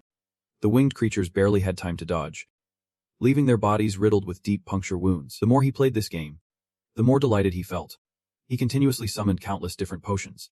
This is so much fun without Arin here hold me back. I can unleash everything. Those poor deities inadvertently became test subjects for my concoctions. A life as a side character. They might as well head back to their ancestors. A few lucky ones who managed to escape still struggled to find a way out to save their lives. Xinggu even pressured them without hesitation, while Ifeng dramatically emerged from a torrent of purple energy and vibrant orange explosions overlapping each other. The system's voice echoed once again, reminding him that there were still 9 minutes and 28 seconds left until the divine form would manifest. He rummaged through his empty pockets one last time. I have used up all my potions. But thanks to that, I still have plenty of mana left. Even after taking down all those high-level foes, his gaze suddenly darted to the side, as if he had just spotted something unusual. The corners of Xinggu's mouth curled into a smug smile. Perfect timing indeed. What appeared was a massive thunder snake, looking extremely terrifying and brutal.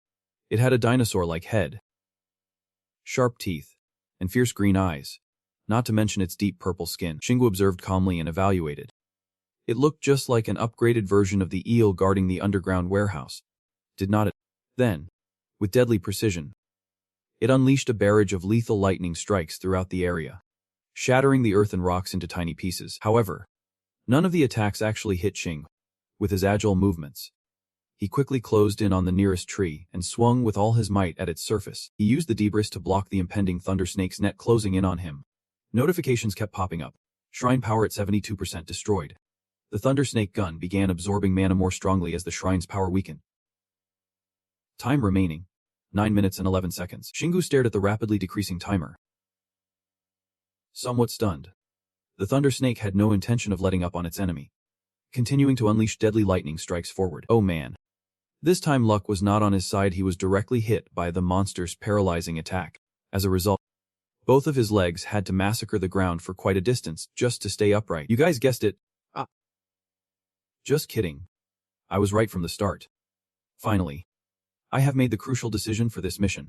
I do not need to worry. My goal is to destroy this shrine. Right in front of him was the ferocious thunder snake, roaring fiercely, its body radiating a constant stream of blue energy. Xinggu quickly dodged to the side, causing its head to crash into the wall behind. The corners of his mouth curved into a self-satisfied grin. Thanks for the assist. Right. Suddenly, a bunch of orange and blue birds swooped in, interrupting the chaos in a wild way. They joined forces and unleashed a barrage of beams. The thunder snake was not about to back down either.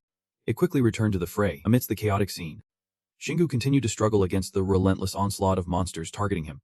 The system's warning echoed once more. The thunder snake gun was starting to absorb mana more vigorously as the shrine's structure weakened. Time remaining: 5 minutes and 13 seconds. The time left until the God of Thunder descends is 7 minutes and 36 seconds. This moment is exactly what he has been waiting for all along.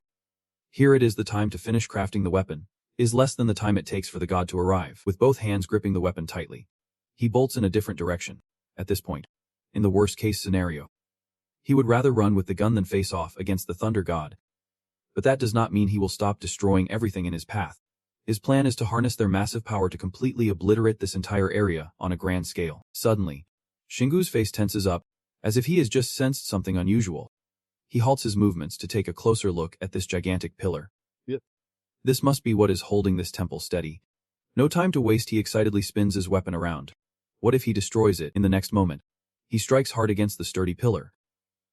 Before long, its structure completely collapses from within, causing water to surge uncontrollably. The army of gods has also drawn closer to Xinggu at this point. Turning in another direction, he spots the swarm of orange bees and blue birds rushing toward him from afar. They have successfully teamed up to form a tight encirclement with no gaps. Faced with such overwhelming numbers, Xinggu merely flashes a confident smile. He gathers all his strength and thrusts his weapon back behind him. And just like that, the monsters fight back fiercely. Instead of confronting them head-on, he opts to smash the floor beneath his feet. Just in time, a deer dodges all the incoming light attacks from the enemies. Not only that, but he cleverly uses their strength to destroy the large pillar that Xinggu had just physically impacted. At this moment, he has boldly escaped by letting himself fall freely. A notification pops up again. 95% of the temple has been destroyed. He lands safely amid countless rocks flying in all directions. He even has time to watch an epic scene unfold before his eyes. Oh my. The once sturdy structure quickly crumbles into echoes of collapse, while the double flowers returned to the dust as if they never existed. Just then, a familiar frantic scream suddenly echoes from afar. Ah, boss, Siha, with a tear-streaked face, rushes toward him, having reverted to his original size after running out of mana. Now, he is shrunk down to the size of a bug, but he still manages to sincerely praise his companion. Siha, you did great. Come here. Siha immediately jumps into his pocket. Understanding perfectly, realizing there is nothing more for him to do here, he quickly leaves, leaving the monsters struggling beneath a rain of falling rocks. Yet, the godly army, relentless as ever, clearly is not ready to give up. They won't shed tears until they see a coffin. The only thing they are waiting for is a single opportunity. And no matter how much they thrash around, it is all in vain. The more monsters that perish, the higher the rewards. And you have leveled up twice. Sia watches everything unfold from a prime vantage point, unable to contain his excitement. Boss, so many monsters have been crushed. Sungu quickly realizes this as well. Guess I killed them. Mana is flowing in from everywhere. He silently marvels at himself, thinking he might need to take a few architecture courses. The destruction progress of the temple has now reached 98%. On their escape route, they accidentally ran into a familiar face. Arin gasped and exclaimed the name of the person. Singyu. He was just as shocked. Arin. Singyu's attention quickly shifted to a glowing object near her. Back to the warehouse already. Before he could think too long, another incident knocked at their door. From the thick darkness at the end of the corridor, a pair of eyes shone bright like two fiery embers. Standing out against the stillness of the night, he immediately turned to instruct. Protect Aaron, and the kid obediently followed. Got it. Understood. With both hands gripping his weapon tightly, cold sweat trickled down his cheek. Damn it. I should have taken out the biggest threat from the get-go. Little did Singhu know that the damn aggressive monster dared to follow him all the way here. He quickly identified its specific type, and once again, that familiar notification screen popped up, checking a new target. With 3 minutes and 3 seconds left until the god's arrival, the Thunder Beast looked up. Accompanied by a roar that echoed through the space, it continuously unleashed maximum thunder strikes, soon destroying the entire rocky surface around. Singhu cautiously observed the situation, waiting for the perfect moment to strike. Sure, the opponent was feeling pretty frustrated, but that is understandable since we just smashed their shrine. The notification screen immediately displayed the remaining time until the god's arrival. 3 minutes and 3 seconds. He calculated his next moves in his head, thinking he needed to finish this within those 3 minutes. Once he leveled up, his mana would recharge. Amidst the chaotic aurora, Singhu stood tall. Unwavering, the monster had been hit by debris, so it was already weakened, meaning he would not lose. Suddenly, the pace of destruction picked up, causing him to flinch. The furious lightning bolt swept away tons of dirt and rock, roaring violently in a fit of rage. The system's voice rang out relentlessly. Shrine destruction at 99%. The shrine was about to be completely obliterated, and all mana within had been absorbed by the thunder gun. Time left, 35 seconds. All the monsters in the shrine had weakened. The thunder god was holding back strength to arrive faster. Time left, 17 seconds. Seeing this, Singhu could not hide his excitement. Wait. 17 seconds. He could take down that eel in just 17 seconds. The gods were cautiously crawling out from the wreckage, staring at their bodies in total confusion. I am still alive. But peace did not last long. Their magical energy suddenly began to escape from their bodies one after another, all of it concentrated on the thunder serpent standing tall before them. The scars on its skin glowed, and then returned to normal in the blink of an eye. Siha immediately recognized the sinister plot of the beast. It was recovering by sucking mana from the other monsters. Singhu could not help but grind his teeth, feeling utterly resigned.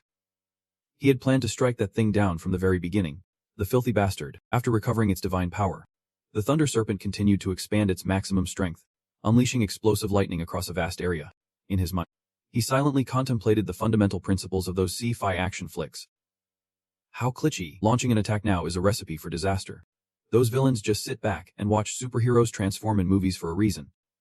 Suddenly, a voice echoes from deep within. Chuckling. I will reclaim what is rightfully mine. This fresh info catches Singhu off guard. Wait. It can talk? Is Thor here already?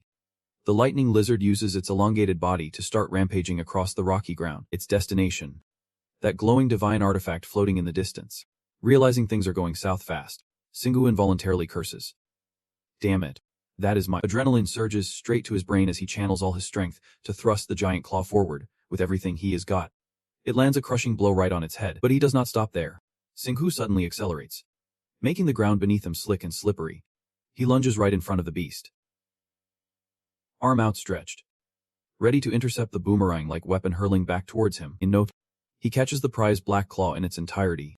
Xinggu now plays the role of a guardian, fiercely baring his fangs at the enemy. Determined not to let them advance even a single step, he declares boldly, "I told you. It is." The lightning lizard is furious, its meal interrupted by these lowly humans. Greedy little pests, it continuously gathers lightning from the countless dark storm clouds hovering overhead.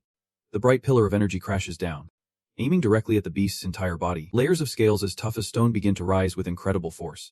The outer shell is significantly reinforced as well. In no time, the lightning lizard transforms into a completely new, terrifying, and savage form.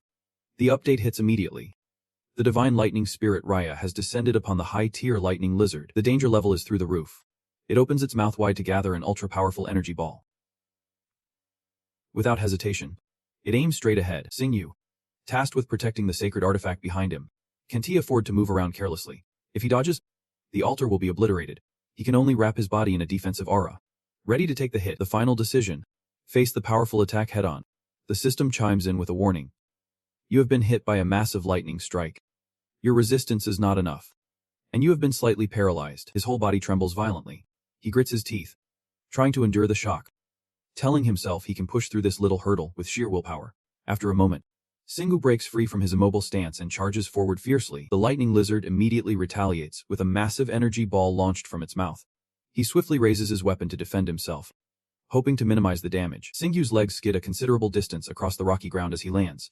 He tries to twirl his weapon several times to create a visual distraction, making it impossible for the beast to hit its target, no matter how powerful it is. However, even if his sharp head manages to graze its own, the steel skin is still tough enough to protect it from minor damage. Watching this unfold, Xinggu can't help but exclaim, "That is some serious durability." The corners of his mouth twisted into a confident smile, but no matter how tough the armor was, it could not stop the shock from seeping inside. He instantly channeled energy into the tip of the great wolf's claw. It surprisingly transmitted sound waves all the way to the core power deep within the thunder serpent's body. Now the beast was fully aware of this terrifying truth, its bright red pupils wide open in sheer horror. Xinggu even friendly asked his enemy, "That hurts. I am gonna smash you to bits." Provoked relentlessly by these lowly humans, the thunder serpent's rage reached its peak. Testing how long it could withstand divine power, it unleashed a barrage of lethal lightning in all directions.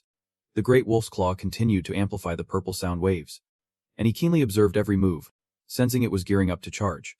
If he dodged, it would crash straight into the altar. After a long moment of contemplation, he suddenly raised his weapon high, aiming to stop it.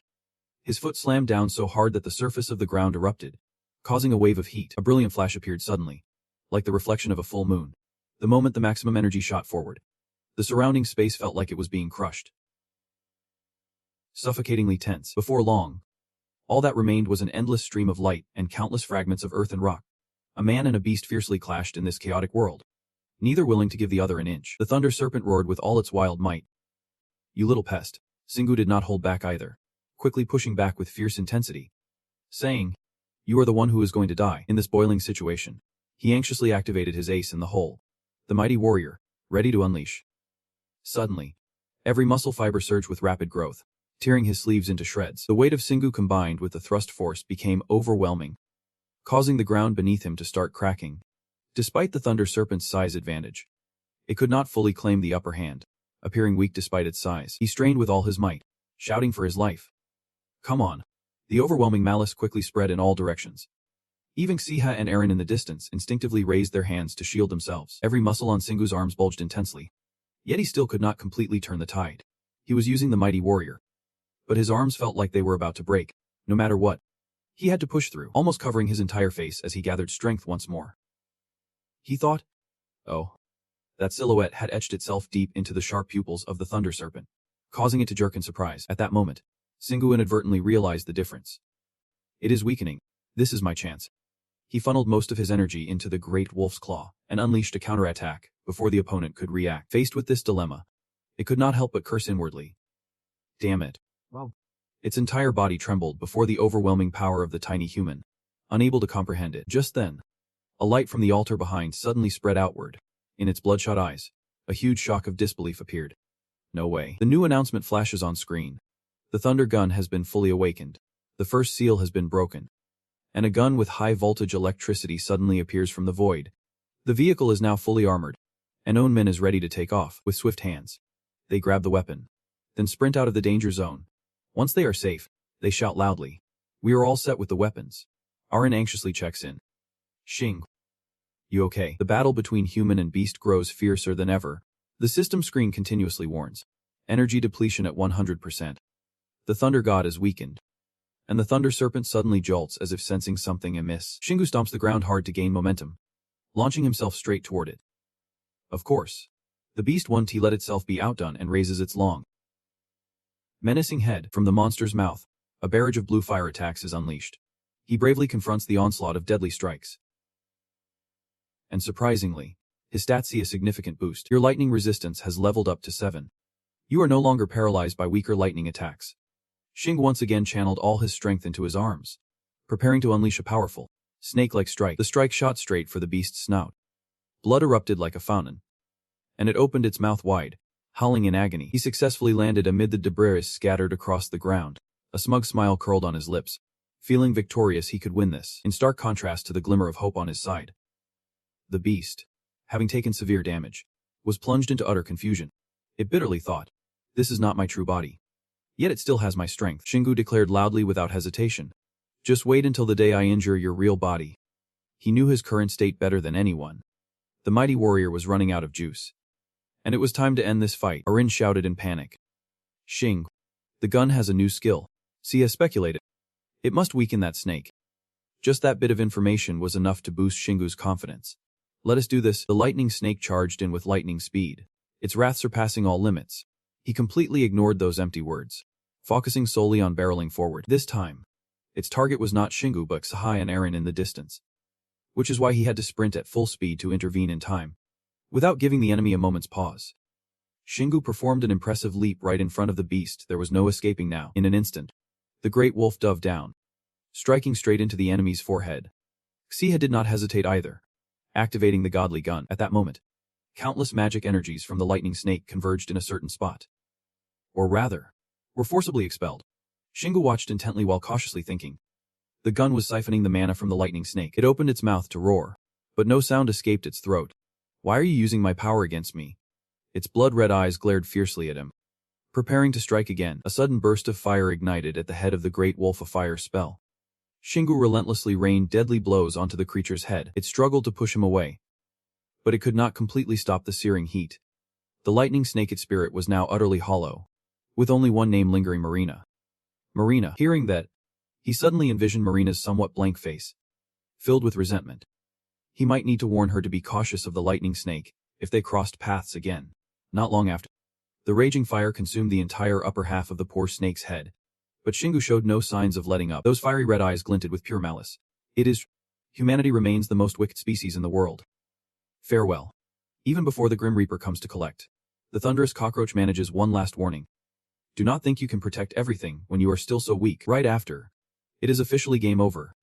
As he returns to the dust beneath the scythe of death, along with that, a cataclysmic explosion erupts at the point of impact, and the system screen blares out notifications. "You have triumphed over divine power. The flames on the great black hammer have ascended to a whole new level, and the great warrior has leveled up twice." Xingu stands there, awestruck, witnessing the chaotic scene he himself has unleashed. Suddenly, countless purple energy orbs burst forth from the raging flames. They quickly merge and then start to seep into his body, one by one. Xingu finally dares to let out a sigh of relief. "Phew." Arin soars over from a distance, her face lighting up with joy. "Xingu, too." Can't he contain his excitement? They did it. He casually puts away his weapon, saying, "Thanks. Could not have done it without you guys." Next, a flurry of statuses and stats updates flood in. The small electric totem has been destroyed, and Setria, the Thunder God's influence on Earth, has dropped by 3.6%. Setria's influence has further decreased by another 7% since the deity's avatar has been eliminated. And you have leveled up 7 times. Thunder resistance has reached level 9. Fear of the Divine Line has hit level 7. And you have acquired the innate skill, Clairvoyance. After reading this, Xingu's eyes widen in disbelief. What are all these question marks? He stares intently at the last few lines of the scoreboard, filled with skepticism about life. This is not a game, so it can't be a system glitch. Why is it all question marks? Suddenly, his eyes widen as if he has just grasped something profound. Without saying a word, he suddenly flexes his muscles and lets out a wild howl that leaves Arin bewildered, calling out his name. Xingu. His strong hand clutches his chest, his face contorting in pain from the sudden injury. The great warrior's buffs have worn off, and his body aches from leveling up too rapidly. As a result, he collapses on the ground, wailing. His two companions rush over in panic, shouting, "Singyu, boss!" Soon after, Singhu regains consciousness. He is met with the anxious faces of his teammates. "Boss! Singyu, are you okay?" He gently rubs his head and responds groggily. Arin, filled with concern, expresses, "I was really worried about you." Now that he looks closely, he realizes she is extraordinarily gorgeous. Wait, has Arin always looked this stunning? Singhu finally understands the core issue is because of his clairvoyance skill. Of course, his senses could transform into abilities. Arin raises a brow. "Did you create this in battle?" Singhu quickly shakes his head. "It just appeared on its own." Then he stands up straight, brushing off the dust from his body. Whoosh! The once divine terrain is now just a desolate wasteland beneath an endless sky. It is all gone. Arin cautiously glances around. "I am glad you destroyed the temple. But now we are exposed. We should leave before more monsters show up." Singhu nods in agreement. "Yeah, of course. We can't forget to collect the spoils from that tough battle. Let me grab that eel." He reminds the opponent about the thunder gun. "Wait. You forgot the most important thing. That is when it hit him, oh right. How could he forget that?" A flood of information about it was instantly released.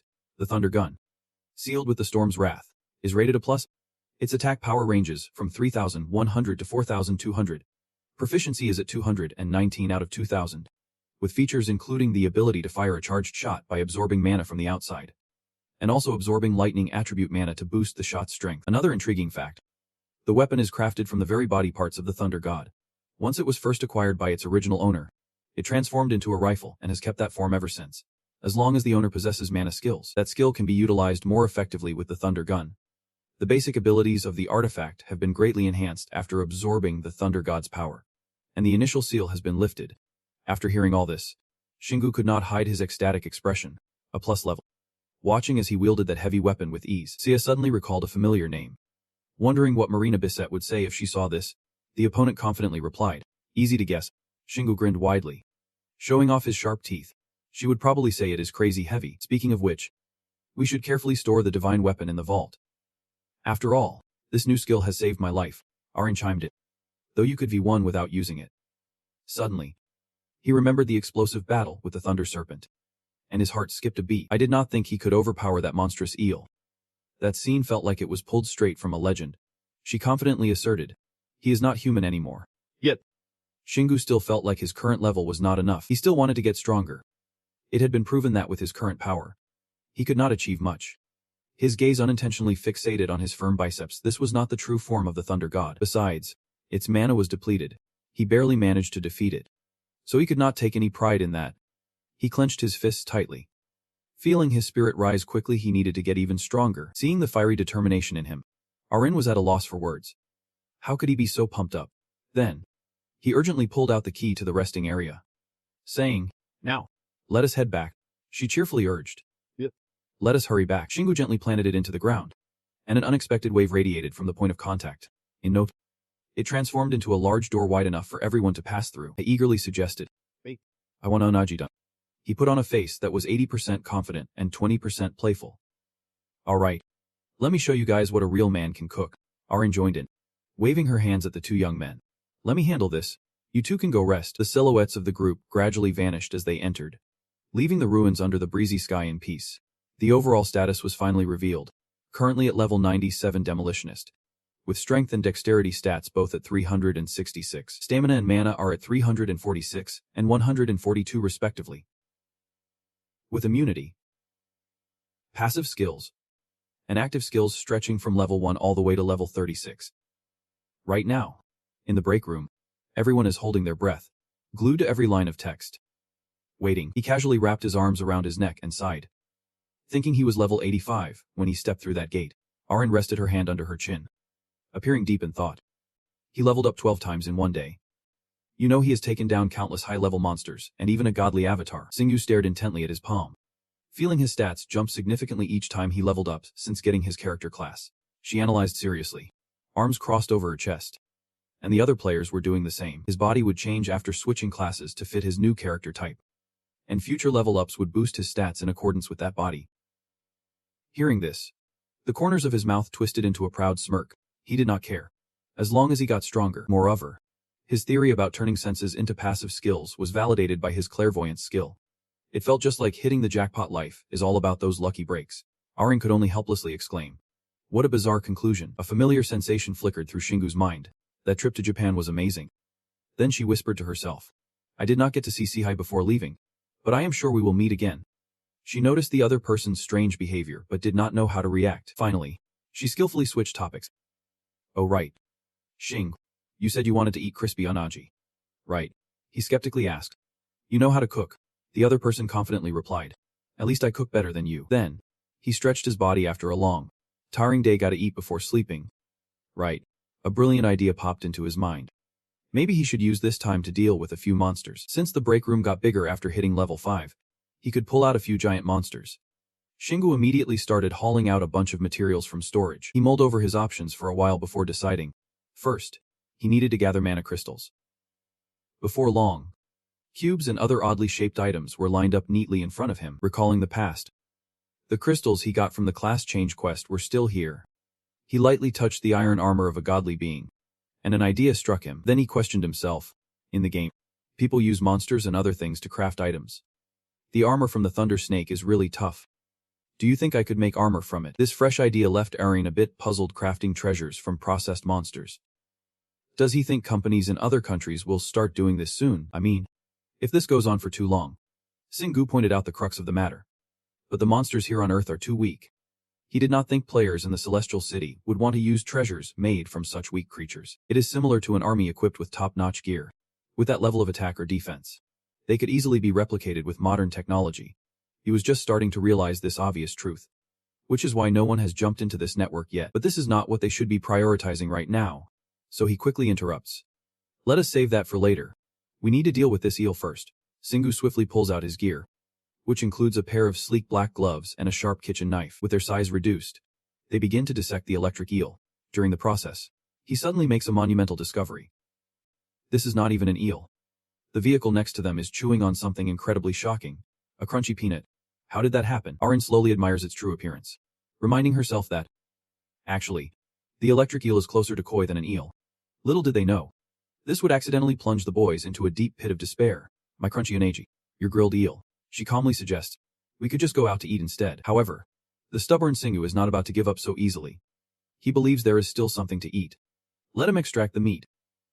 Before long, he successfully prepares a table of delicious, nourishing food. Arin's eyes widen with astonishment. Singu, with just this much, we could survive for 3 years. Just when he does not know what to do next. If it is not eel, how can we make crunchy unagi? She confidently suggests, wanting to buy a few cooking tips.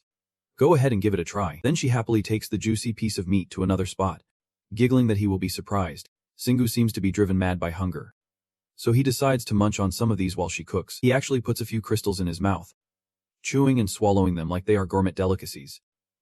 This is pretty good, making the vehicle next to him curious. Do you feel anything? The notification suddenly pops up.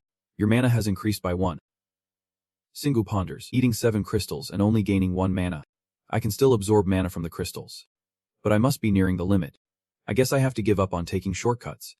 I do not think I can infinitely increase my mana this way. Meanwhile, Arin is preparing to cook the massive chunk of meat in front of her, surrounded by countless spices neatly arranged on the large table. She confidently declares, Alright then, let us get cooking. Using Singu standing in front of John Sahanoi, after boosting about 5 points of mana, I won't be able to use these small mana crystals to increase my stats anymore. They will only serve as a mana supply for me. He hesitantly holds out the item in his hand, saying, This crystal.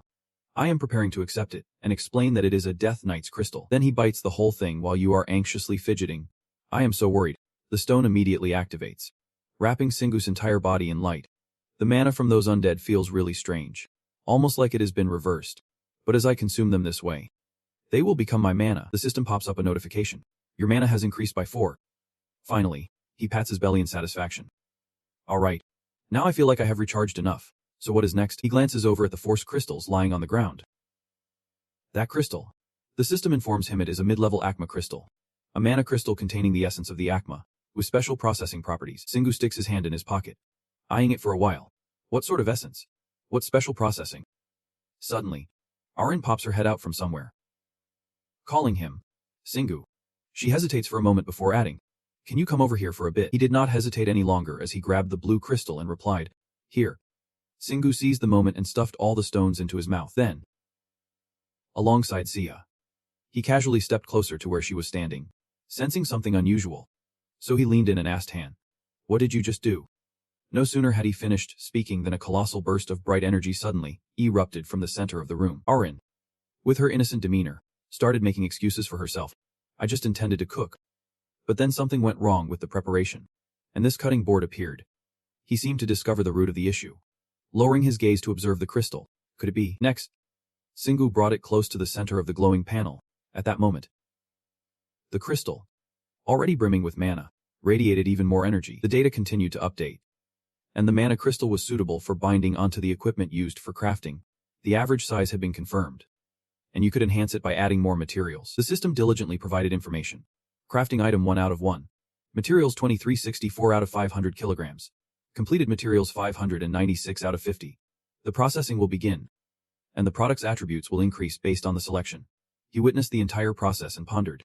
It is not just about processing the crystal. I already have all the materials. She worriedly called out, "What is wrong?" Singu's smile turned mischievous. This material is oddly intriguing. He thought it wanted him to cook everything. He quickly devised a plan for leveling up. This is not just about processing the crystal. It is about creating a legendary artifact. Creating a legendary artifact by adding materials to a specific mana crystal. This is the hidden functionality of the upgraded kitchen. The excitement buzzed around. How can I check the other materials? Singu was busy researching but still responded. I think I have an idea. He boldly selected a few items. Scales, mist, and skin from an armored eel. Probably the main materials and finishing touches. Countless preprocessed ingredients automatically tumbled into the pot. He specified the next steps. The creature to ride on is something we can use in dungeons, but it must be made entirely from modern technology. Suddenly, Singu turned around and shouted, "My motorcycle." The badass bike instantly materialized from thin air.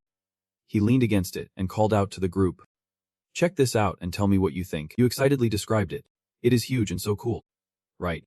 She closed her eyes to reflect, then muttered softly, "I." Nevertheless, Arin mustered all her courage and concluded, "We have nothing to lose." Singu decisively lifted the bike.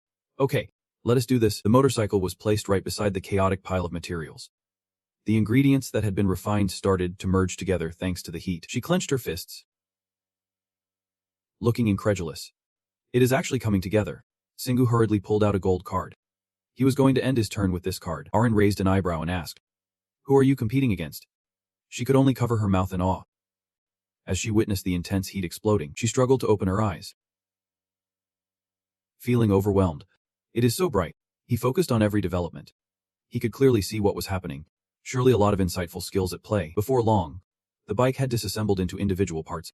Arin, feeling a bit childish, raised her hand. "Why do I have to close my eyes at such a crucial moment? I feel like a side character." Singu glanced at the car's sleek design. Feeling just as obsessed with the weird stuff as ever, he licked his lips, evaluating the firework like magic. A blend of cutting-edge technology and mana. This was definitely a treasure. This was an original spell formed from technology-infused mana. Finally, he muttered to himself, "It is not technology anymore. It is mana." The Akma mana crystal appeared once again, right behind it. The motorcycle returned, stronger and cooler than ever. The stats revealed that the Akma bike had an A+ rarity, and was capable of speeds over 2500. This riding treasure was created by combining materials from the tech line with mana. Running on mana and capable of flight, Singu was left dumbfounded. The bike tilted as it approached him with a sleek grace. He was so hyped that he raised his hands in excitement. "This is amazing." But he quickly turned to his buddy, saying, "If you follow my orders, I will let you take it for a spin." His friend snapped to attention, ready to pledge loyalty for life. "So cool, boss." Arin scratched her head in confusion. Typical guy behavior. Annoyed, she nudged him, saying, "If you are done talking, get outside." This left Singu utterly perplexed. Finally, she put her hands on her hips and bluntly declared, "I need to cook, so get out of here. Or go try out your new bike." He nonchalantly put on his jacket, saying, "All right. I have got the helmet ready. Bye. Arin, we will be back soon." The bike zoomed smoothly down the road, and as Singu focused on driving, he realized he could feel the mana being used from the fuel tank. So that is how it works. He continued to theorize. I could use my own mana or recharge the tank with mana crystals.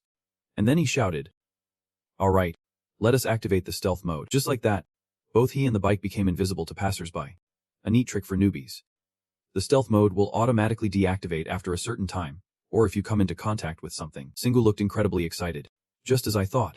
The bike chimed in. We can ambush if we go invisible. His face flushed with excitement. He suggested, Boss, let us take off. I forgot this thing can fly now. That reminded him to switch the bike's mode. The front wheel showed signs of lifting off, and then it soared into the air. He shouted enthusiastically, We are going up. Singu helplessly reminded him, Hey, you have wings. Why are you surprised by this? The wheels moved, leaving the bustling streets behind. Suddenly, he tilted his head, expressing how cool it was. But quickly, he expanded on the thought. What if we used it to fly to the heavenly city? The data chimed in.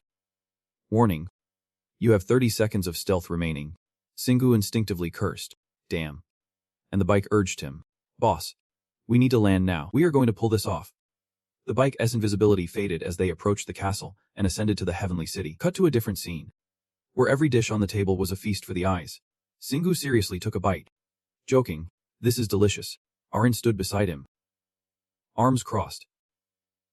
Questioning, why do you look so stiff? Then she proudly boasted. I have been independent and cooking for quite a while now. He focused on the spoonful of rice in front of him.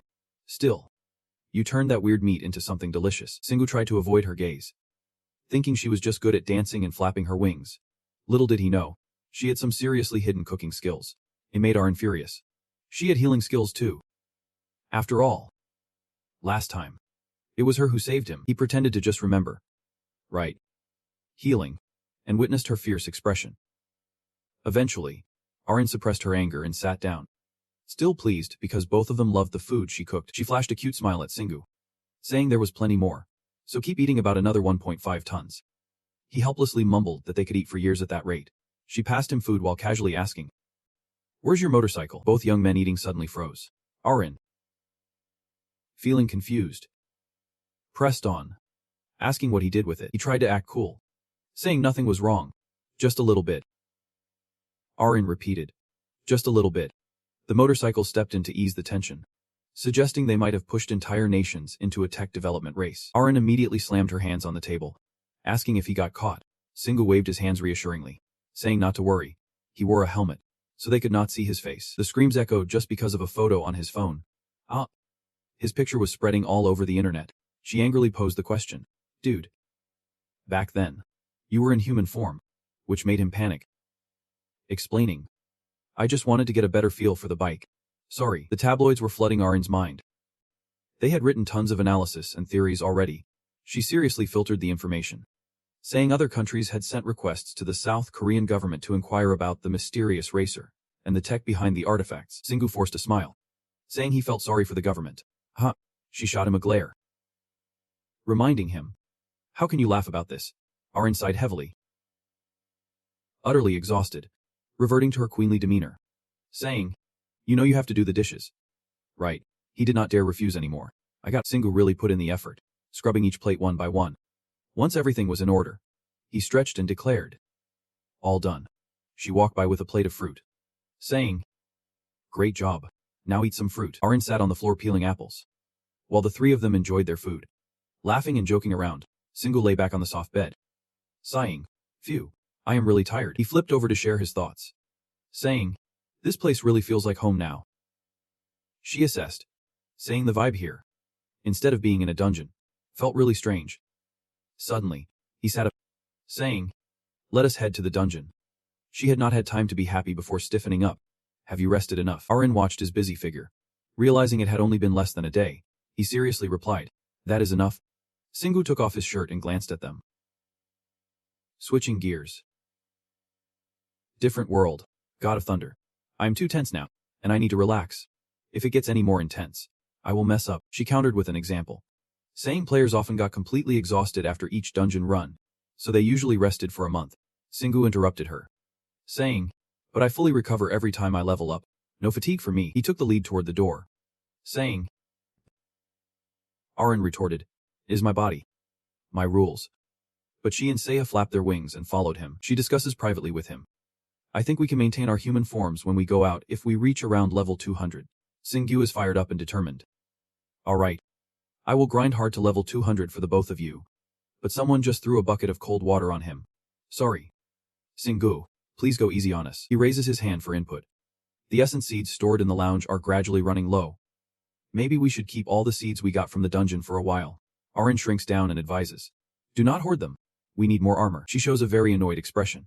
He is getting stronger every day. But his armor is a disaster. Luckily he is bizarrely fortunate with weapons. So he does not have to worry about that. Singu ponders a few words. Weapons and armor. A bright idea flashes through the young man's mind. That Natri hat of his. The vehicle feels offended.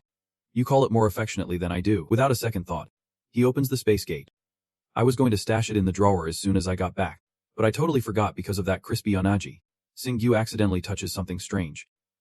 What is in the palm of his hand is the Natri head. All three suddenly fall silent for a long moment before he sincerely shares. I did not know the Natri was a girl. You cradle your head and tease him for being a loser. The name sounds feminine enough already. Singu, with his unconventional train of thought, changes the subject. All right, let us deal with that hat first. With this hat. I am no different from a villain clutching their face in despair. He gently places the hat in the last compartment of the storage. A serious expression suddenly mixed with a hint of doubt. Then he leads with a shout. Arin does not lag behind. What is happening? You are so scared yet still trying to figure it out. Does that head even move? A new item card appears. The Essence Boil is the Natri Dungeon Level B+ item. The hat armor that used to shine is now destroyed from contact with divine power. If she finds a source of power from a stronger god, Nuba, along with the soul, it would be a special processing component. Singu uncomfortably holds it. Now he can't use this as a bombardment weapon anymore. She is completely at a loss for words. Is that what you are worried about? A special mark suddenly glows brightly on the back of his hand. He slowly analyzes the situation. The soul-collecting tattoo is glowing. This seems to be the key to processing. But he needs more souls. Arin gathers their materials. We have some bones and scales from the eel, but is definitely not enough. Singu puts away the armor hat and continues with the rest. Which means the Natri will have to take a long break in his inventory. His mind is filled with images of heavy weapons.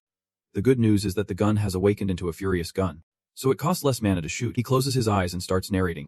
Now he is no longer exhausted after just one shot.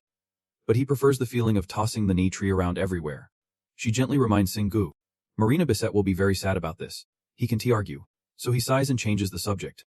Let us head into the dungeon. Hopefully this time there is a real strong monster. Their group struts through the light gate. A dungeon demon wheel no. 298. He crosses his arms and evaluates. Someone retired from this dungeon. It is a spirit in the form of a soul excitedly shouting. Singu is a bit surprised. There is even a soul here. Her eyes sparkle like stars. A human. There is a human here. A very powerful one. He strikes a cool pose and raises his hand. Give me a quest then. The Singu swept through a bunch of little monsters like a raging storm. Tears streaming down my face. You crushed this mission beyond perfection. I would offer myself as a reward. But that just makes you feel awkward. I do not need that. Just give me a skill instead. She is still trying to sell carpets. But luckily you have got soul manipulation skills now. How did I end up like this? Suddenly, he raised his voice too loud. I told you I do not need you. Are you still trying to push it? That guy calmly listened to the requests. The Singu completed every task the ghosts threw at him with ease. Clearly, his skills were on another level. And all the ghosts were practically offering themselves to him. Like they had a secret meeting beforehand. System notification. Souls possessed. 84. Some spirits actively sought the Singu, saying they would dedicate themselves to him, only to hear a blunt response. I do not need that. He sighed, ignoring the fiery mark on his finger. Wondering how he ended up collecting all these souls like this. The tiny vehicle cheered with excitement. You have officially become a soul collector now. The next dungeon. He folded his arms in appreciation. So many souls are following you. You must be in your element. He calmly declined, saying, no way. He flashed a wicked smile and challenged. But what are you going to do for me? This dungeon is filled with dangerous traps. And got back a deadpan response. Let me handle them. The Singu immediately dashed through the spider lair. The intensity kept ramping up over time. With the Singu at level 99, holding 99 souls, he asked his companion. How long have we been at this? Arin honestly replied. 3 days and 2 hours. She hesitated a bit. I know you leveled up, but you still have not rested at all.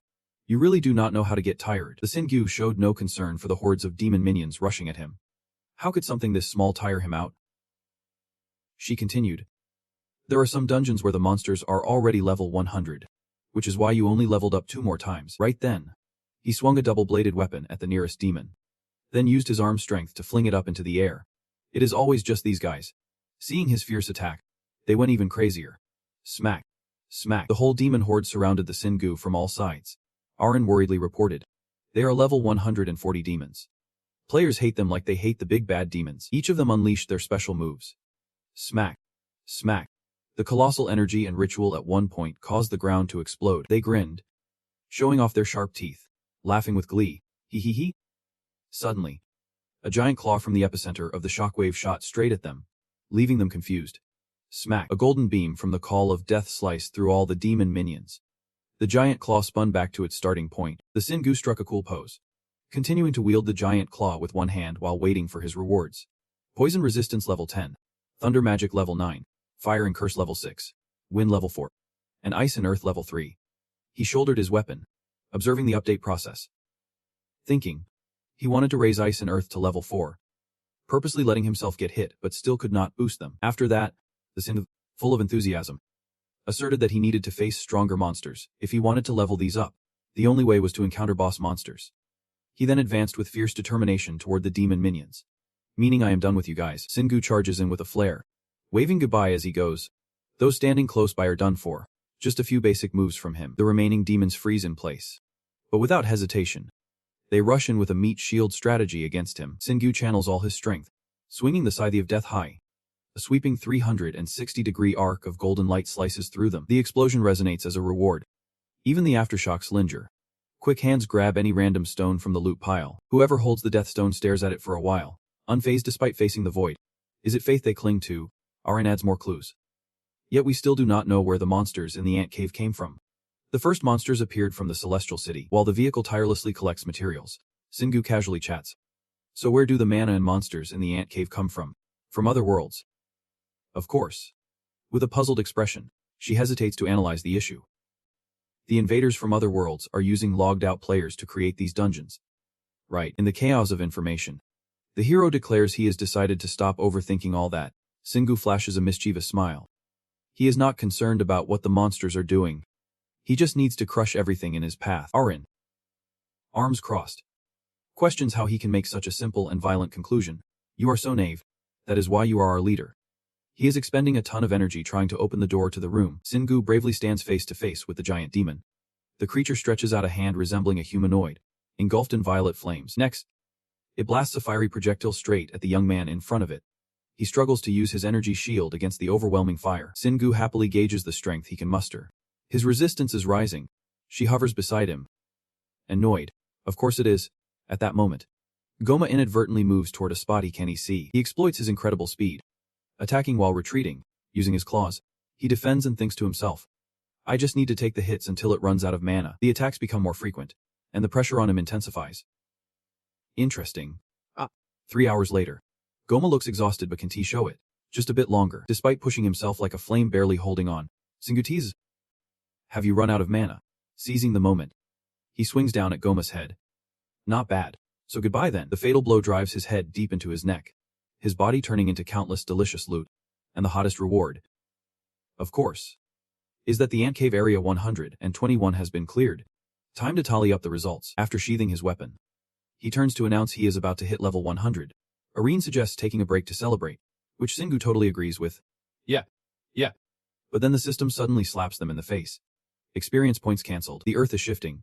You have been ejected for safety reasons. He sprays a stiff adhesive and unconsciously asks around.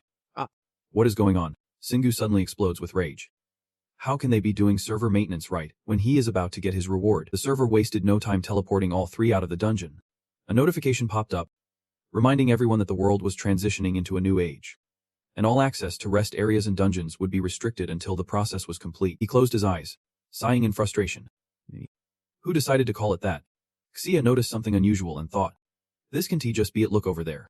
The city was engulfed in flames and ruins, and it seemed like it had been that way for ages. Singu could not believe his eyes. What the hell was going on?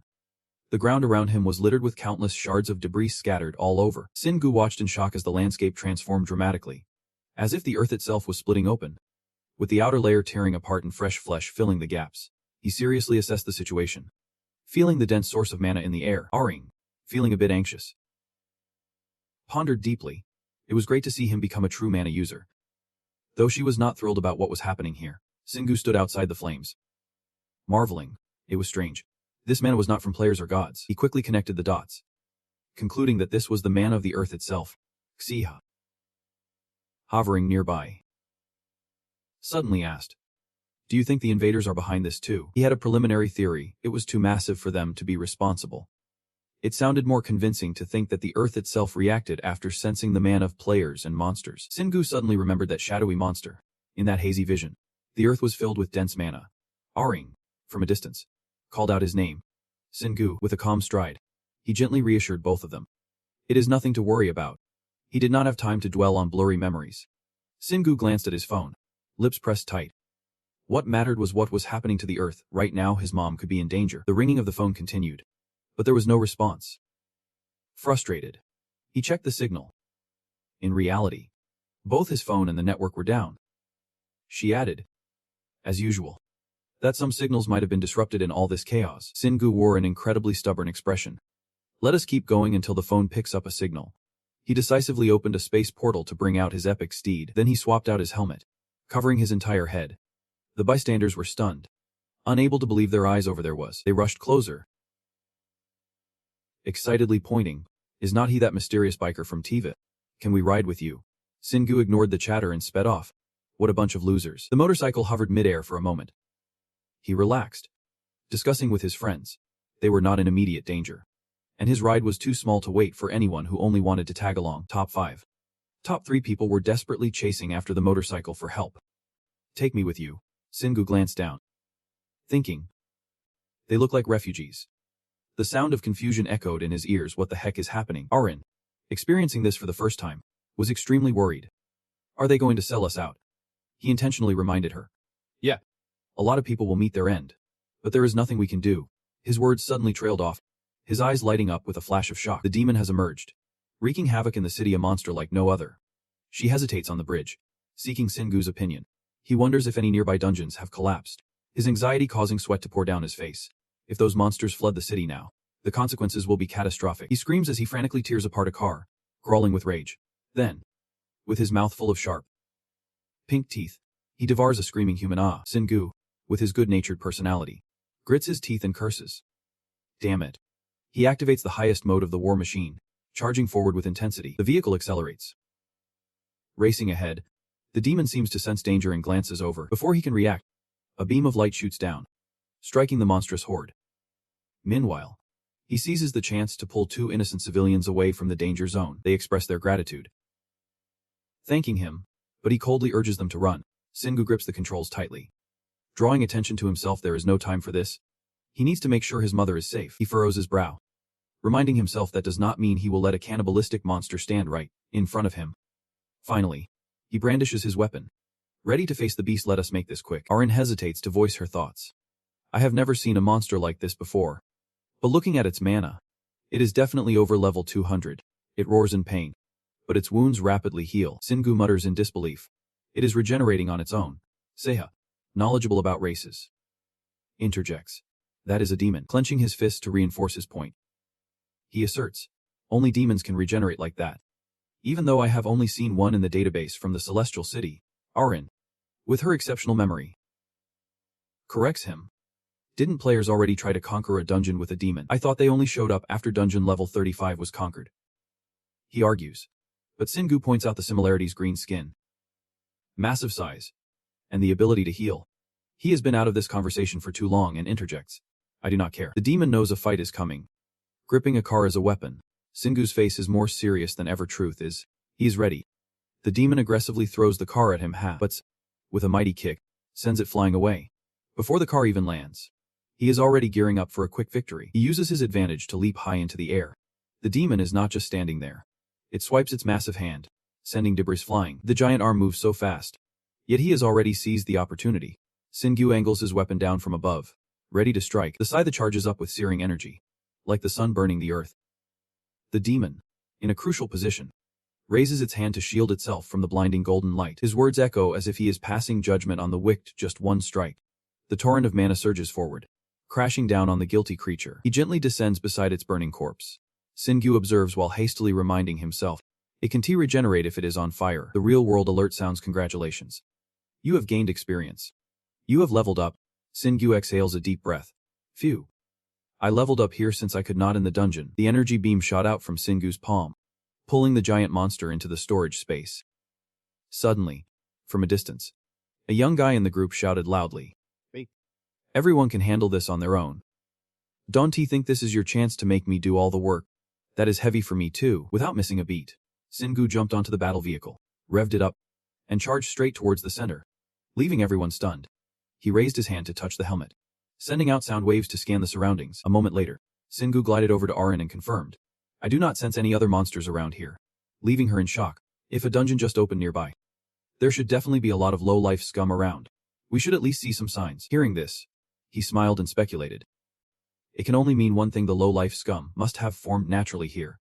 The vehicle next to him showed curiosity, asking, "What is going on with the world?" Singu scrolled quickly on his phone and replied, "Maybe Earth has changed like this to deal with all the invaders." Suddenly, he exclaimed in surprise, "My phone is working again." Seeing this, Arin immediately urged him, "Call your mom right now." Singu pressed the phone tightly against his ear, worry clearly etched on his face. Behind him, she listened intently to every sound on the call. "Are you safe?" Singu talked while moving through the air. "Auntie, a huge dungeon. Where did you get that from?" Hazem on the other end explained, "Your dad and I prepared a dungeon like that. It is amazing. Do you want to come here?" He raised an eyebrow, seriously advising, "You never know what could happen, so do not wander off too far. I will be there soon." But she firmly replied, "I am safe. You do not need to come." Just then, the system chimed in with a notification. "You have entered a new era. All transformations are complete. You can access resting areas and dungeons." Looking at the stream of data, Singu gradually relaxed. "Okay, all good now." Hazim's voice echoed back, "I told you so." Without saying anything more, he ended the call with a simple, "That is it. Take care of yourself. I will call you back." As soon as he hung up, Singu quickly pressed the end call button. He turned to survey the devastated scene engulfed in smoke and flames, where chaotic sounds echoed everywhere. Seeing Singu lost in thought, Arin gently called out his name. "Singu." He raised his hand to signal, "Yeah, I am just thinking about something." Then, Singu clenched his fists together, determination shining through his smile. "Anyway, it seems like my mom is safe now. He just needs to do what he can. He is going to wipe out those newly appeared monsters." The vehicle did not hesitate, responding enthusiastically. A flurry of images of strange lands and enormous cities flashed through Singu's mind. Heavenly cities, countless worlds, monsters on Earth. It had begun. Singu felt thrilled. This is the new era of Earth. At the same time, on the host updated the situation. While players from the heavenly cities could not tell us exactly what had happened, all they said was that this shows a completely different pattern from the monsters that emerged from the dungeons. The Winged Group, a key part of the government's policy to control players, starting from the Cataclysm event, will now be enforced. The specialized cannons are being rushed to completion, and the Defense Ministry will develop new weapons to combat monsters in collaboration with the use. Singu sits back, glued to the news, and exclaims, "This is pure chaos." Closing his eyes for a moment, he mutters, "This is the nature of humanity. No one suddenly becomes alert or righteous just because monsters have appeared. We need to work together to protect humanity." While they are busy with this nonsense, Arin beside him nods in agreement. "I think everything the government is trying to do is pointless." Singu stands up, hands on his hips. "Well, I have to get back to my work.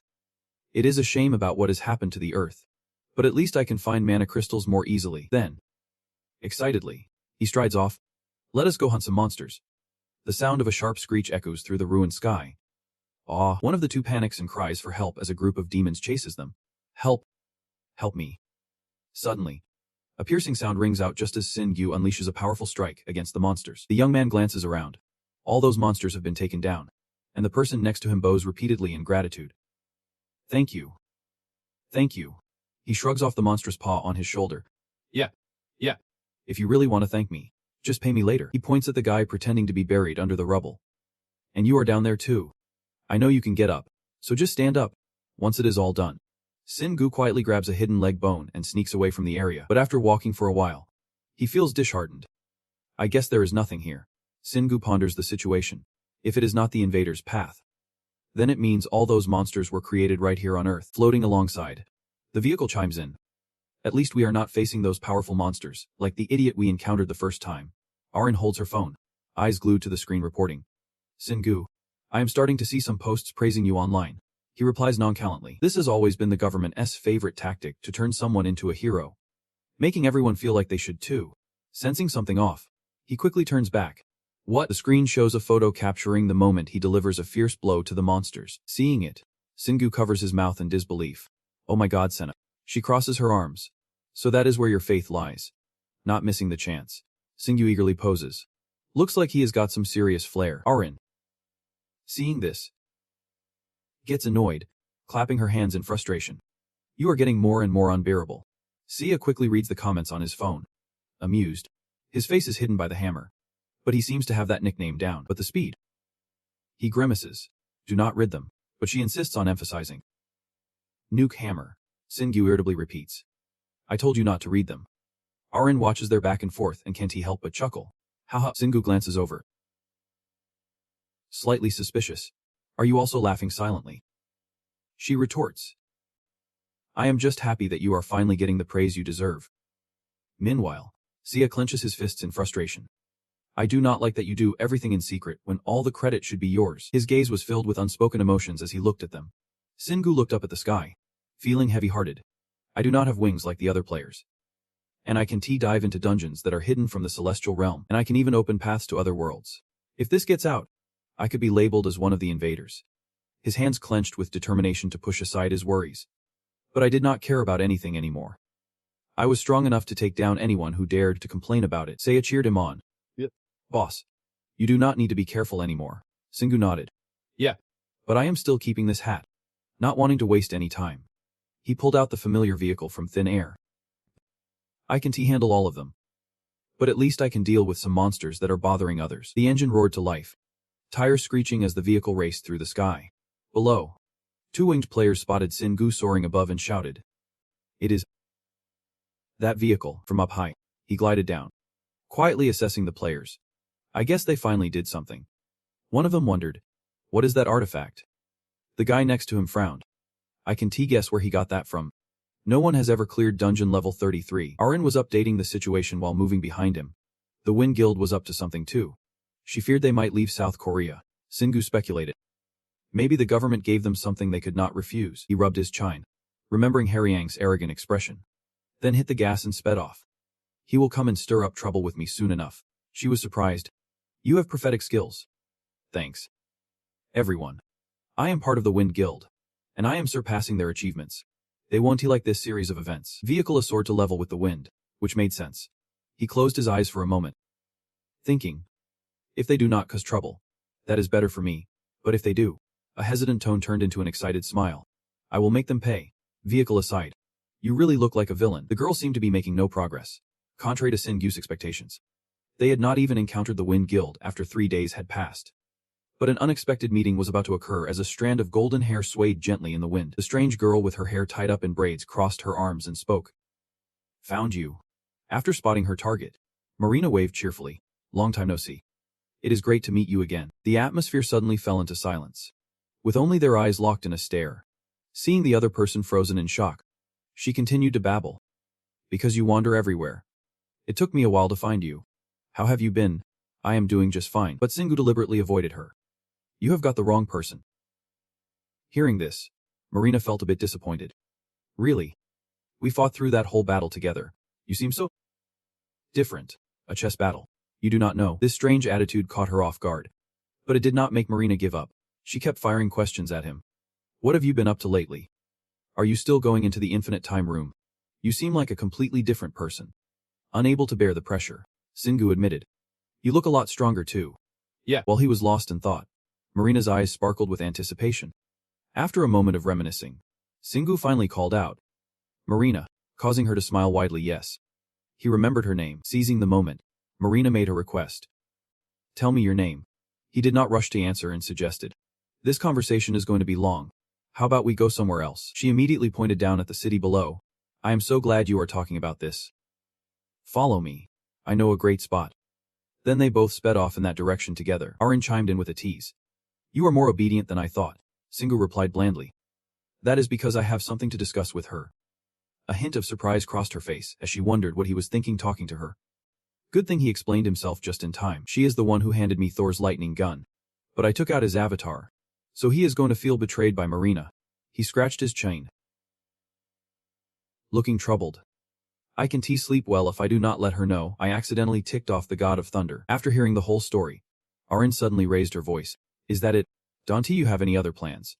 Her words left Singu confused. What plans? Arin hesitated before asking. I am wondering if you are planning to do something to her. But Singu had a much purer thought. Why would I do that to someone so talented and kind? I am not the aggressive type. His firm answer made her cheeks flush slightly. Of course not. Then she smiled in satisfaction from behind, a soft giggle escaping her lips that puzzled him. Just then, Marina humorously announced, We are here. She quickly introduced the building right in front of them. This is the Korean branch of B&I. The name left E stunned. That is the famous IT company from Silicon Valley. Before long, they had safely landed on the rooftop. After just a few steps, Singu started asking, Did this company hire you? He got a surprising answer from Marina. My brother owns this company. The smile on his face froze. Not hearing him clearly, she repeated more clearly, B&I belongs to my brother. So we can use everything in this building freely. It seemed Singu was piecing things together. So the B&B. Before he could finish, Marina jumped in. It obviously stands for brother. We have more important things to discuss. Let us hurry. On this side, Arin could not hide her jealousy. She is gorgeous, one of the top players in the world, and comes from a wealthy family. Is this world unfair or what? Singu looked at her sympathetically. You have both of those too. You know, after heading down with Marina, an elevator door opened right in front of them. But surprisingly, she pressed several different floors as soon as they stepped inside. This action made Singu curious. What strange buttons are you pressing? Is there some special trick? Both of them were facing each other in the tense, quiet space. Finally, Marina broke the somewhat awkward silence. Let me explain why I am looking for you first. Then she straightforwardly proposed. I need you to go to Arizona with me. This invitation left Singu feeling a bit hesitant. What is up with Arizona? She is not shy about spilling the tea, hinting at a god's presence. Then she explained in detail. We have talked about this before. You can assume I will be fighting these gods alongside you. Right. He shot her a judging look, as if ready to fight her. Still, Marina kept pushing her point. The earth had changed in a bizarre way, with a concerning surge of mana. I have felt that energy before, but this one is way more intense. Her gaze suddenly turned serious. This would be the worst battle he has ever faced. Those warnings definitely shook Singu. More intense than the Thunder God. And the worst battle ever. But instead of fear, he smiled. Intrigued, Marina emphasized the situation's uniqueness. This Arizona incident was huge in the use. The biggest one yet. Then she sighed dramatically about her fate.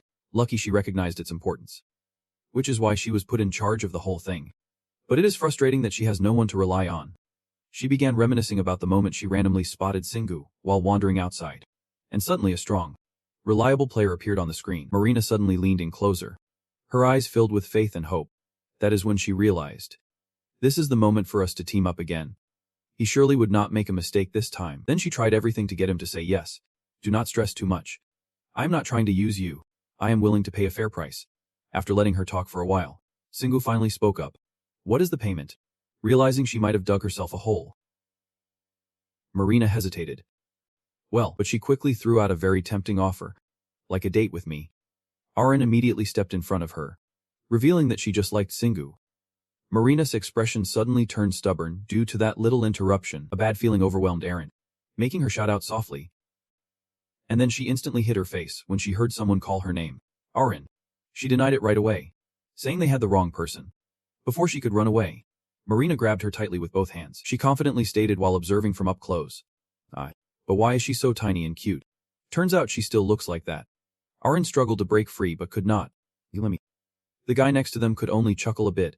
Haha. And Singu awkwardly noted. She is cute too.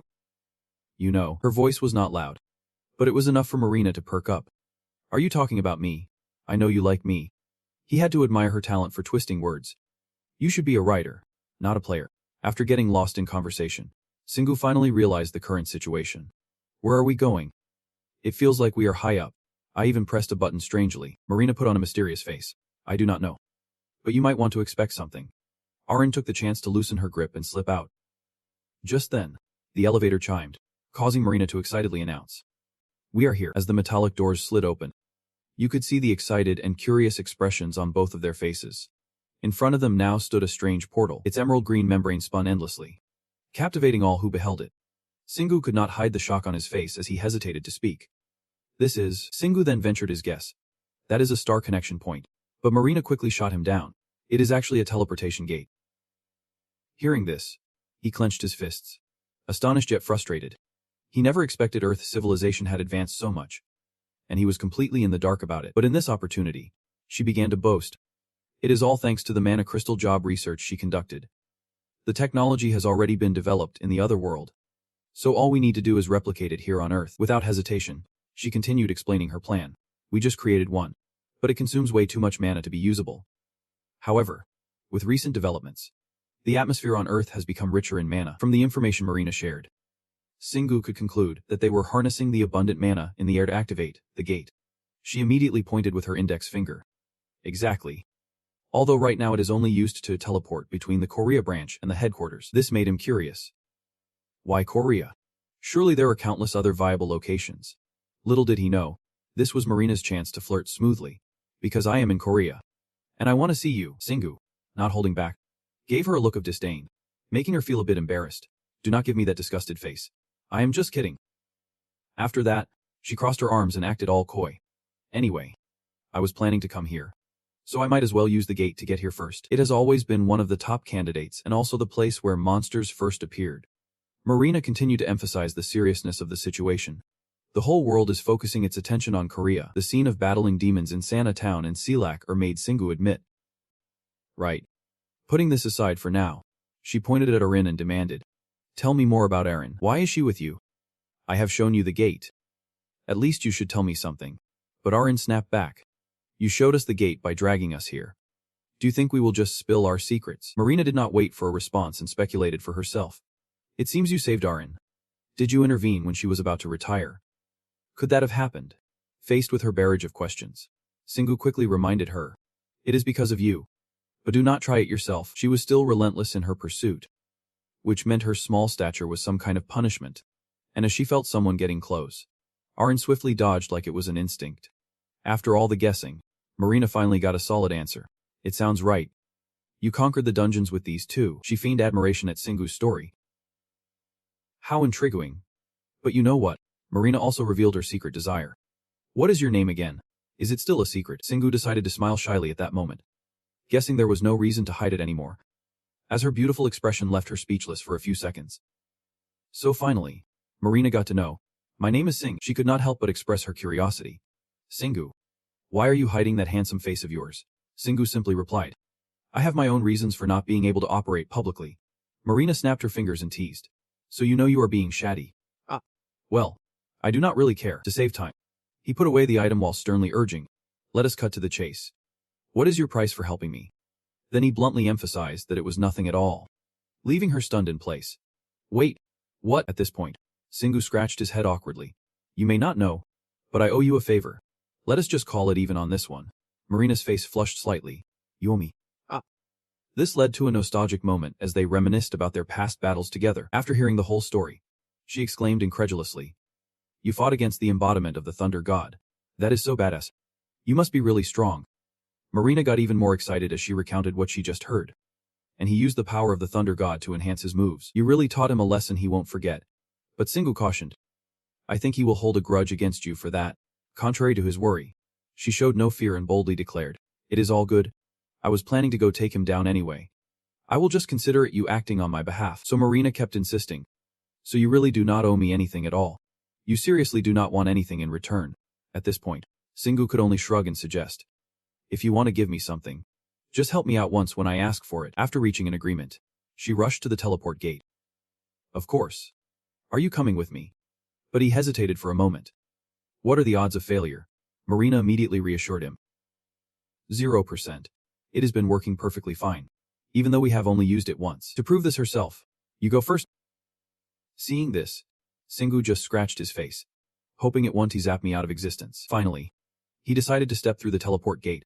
All four of them floated in a void, then let themselves be swept away towards the light, except for him. Everyone else fell flat on the ground as soon as they came out. With a struggling to speak. I feel like I just rode a roller coaster 100 times. While Arin could only manage a weak groan, her expression was completely dazed. Are you okay? Singu confidently replied. I am great at anything related to the body. Arin felt a bit annoyed hearing this. You are so infuriating. But I am kinda jealous. Marina managed to get back on her feet after spinning around in a daze. I am good now. We might run into someone annoying if we stay here. Just as she finished her sentence, the elevator they were in signaled that someone was coming. This made Marina extremely alert as she stared intently in that direction. Hao and Aaron immediately created a barrier to shield themselves. The person in the elevator that made everyone on guard was Ethan. He appeared with a dazzling smile. Mary, did you really bring him here? In contrast, Marina looked indifferent as she faced the person. Ethan. Singu stood aside, quietly assessing. This is going to be a hassle. He called Marina by a nickname. Plus, judging by her reaction, he must be her brother. Ethan's suave appearance made Aaron exclaim. He is so. Even the car has to admit it, handsome guys in suits are always a win.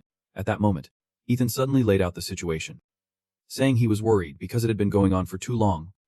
The government had caught wind of it, so he had to keep himself busy dealing with them. Just hearing this, Marina quickly jumped to a conclusion. Is it the Royal Council?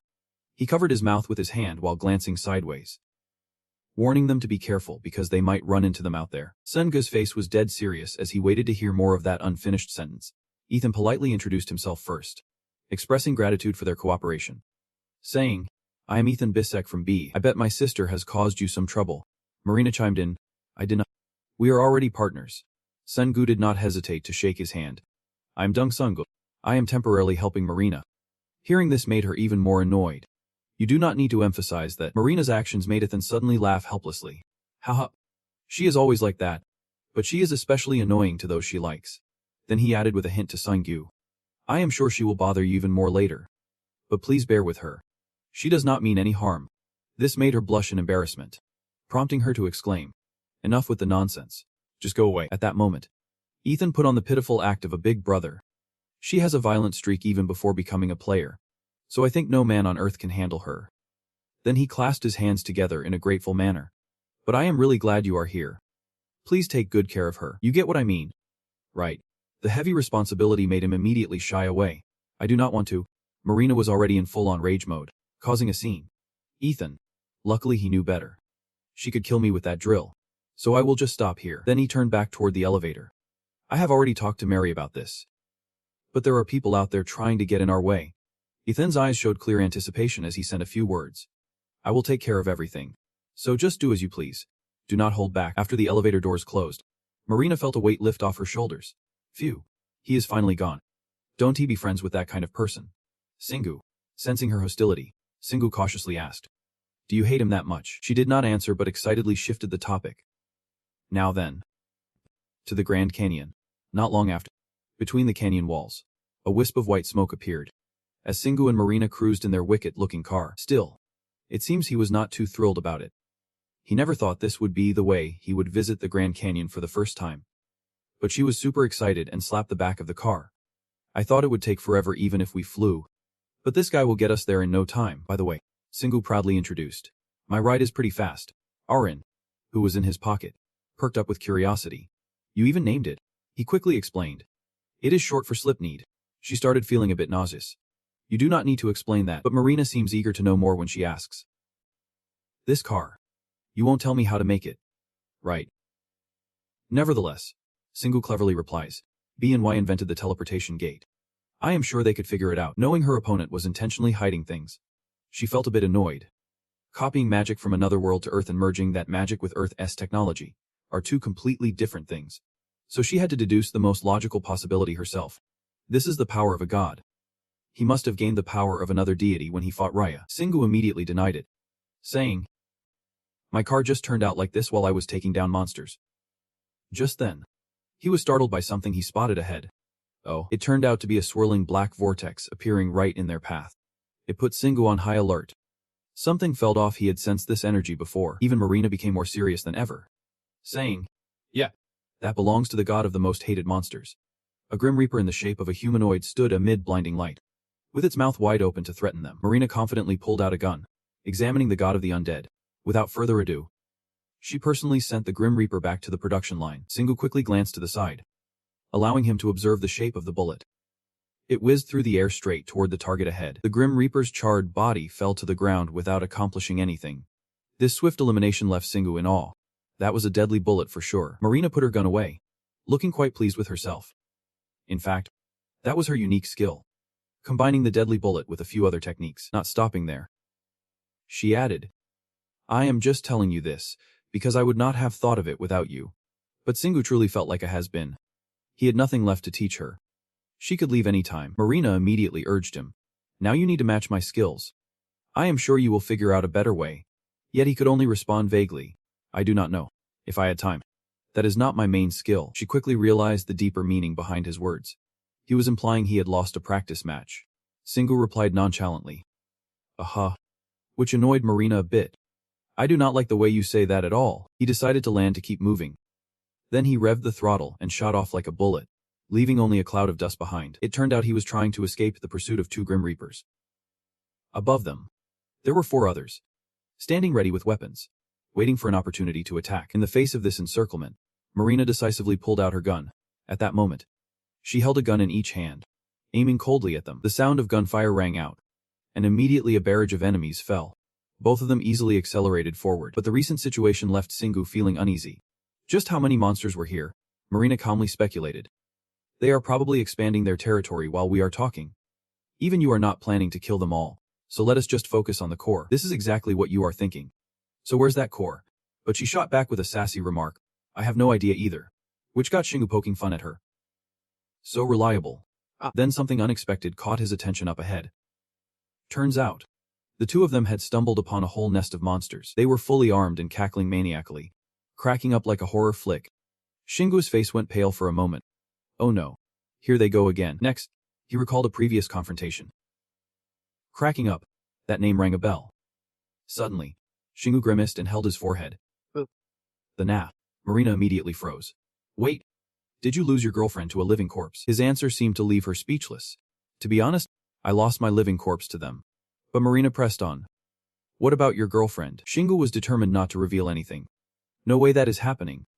While they were bantering, the undead had already charged into attack. She did not hesitate to unleash mana in a barrage of shots.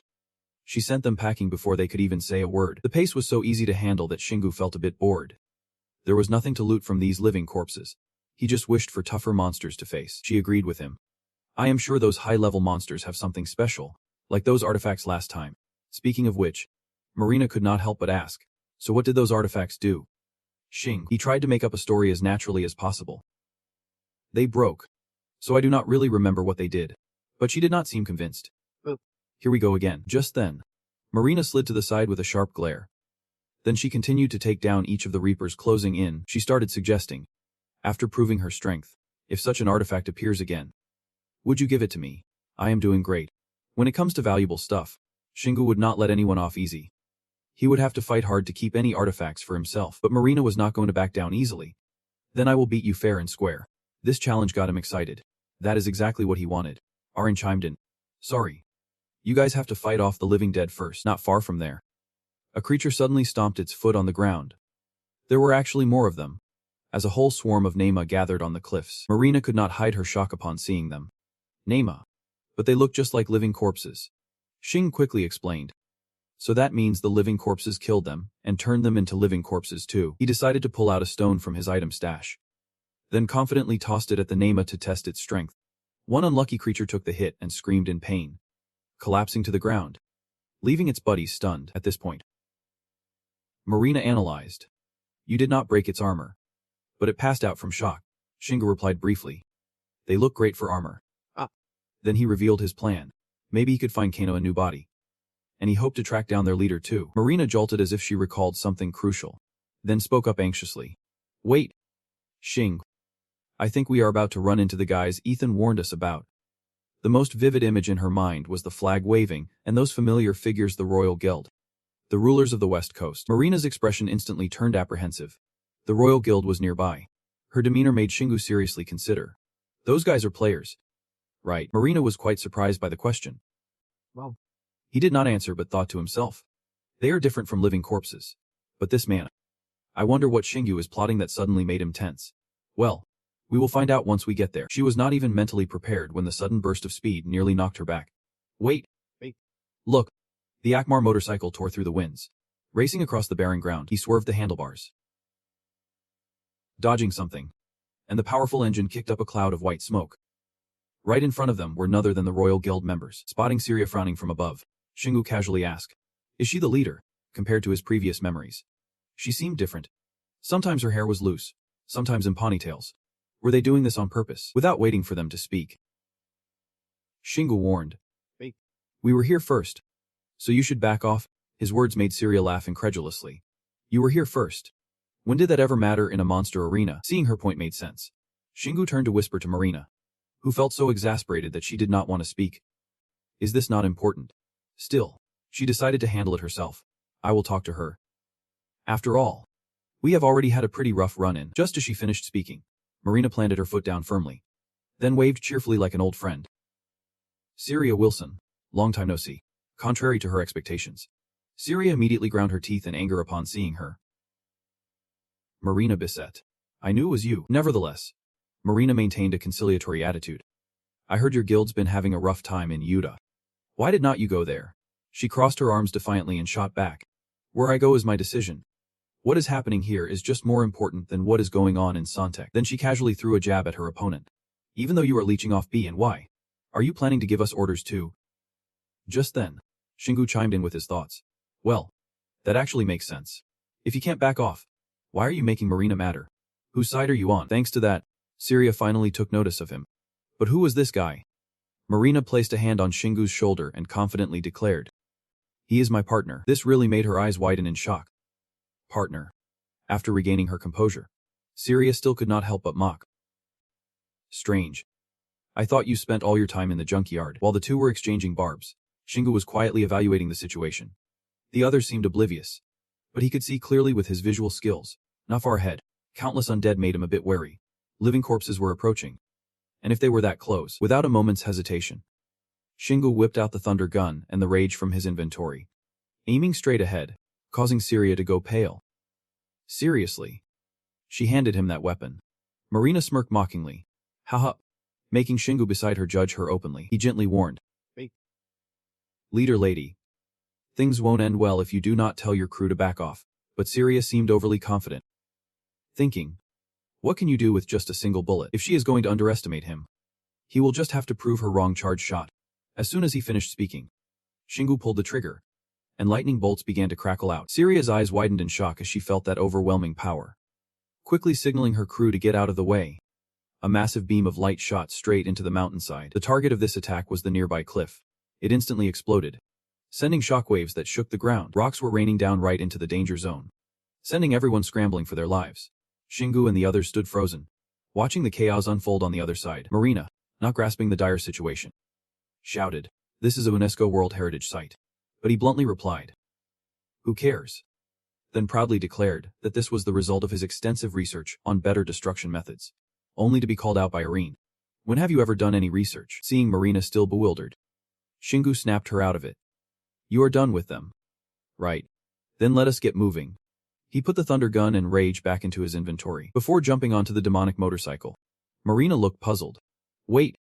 You are not using the thunder gun anymore." Shingu honestly admitted that after that last blast, he was out of mana. The two then took off like rockets through the air. Syria and the Emperor's crew just stared in shock, not making a move. Turns out she was still in disbelief. Even Marina could not cause that much damage with a single bullet. On Syria's face was a look of horror. Who the heck was he? The Emperor's crew had let it slide. But death was relentless in pursuit. They screamed and jumped from the cliff as soon as they saw their chance.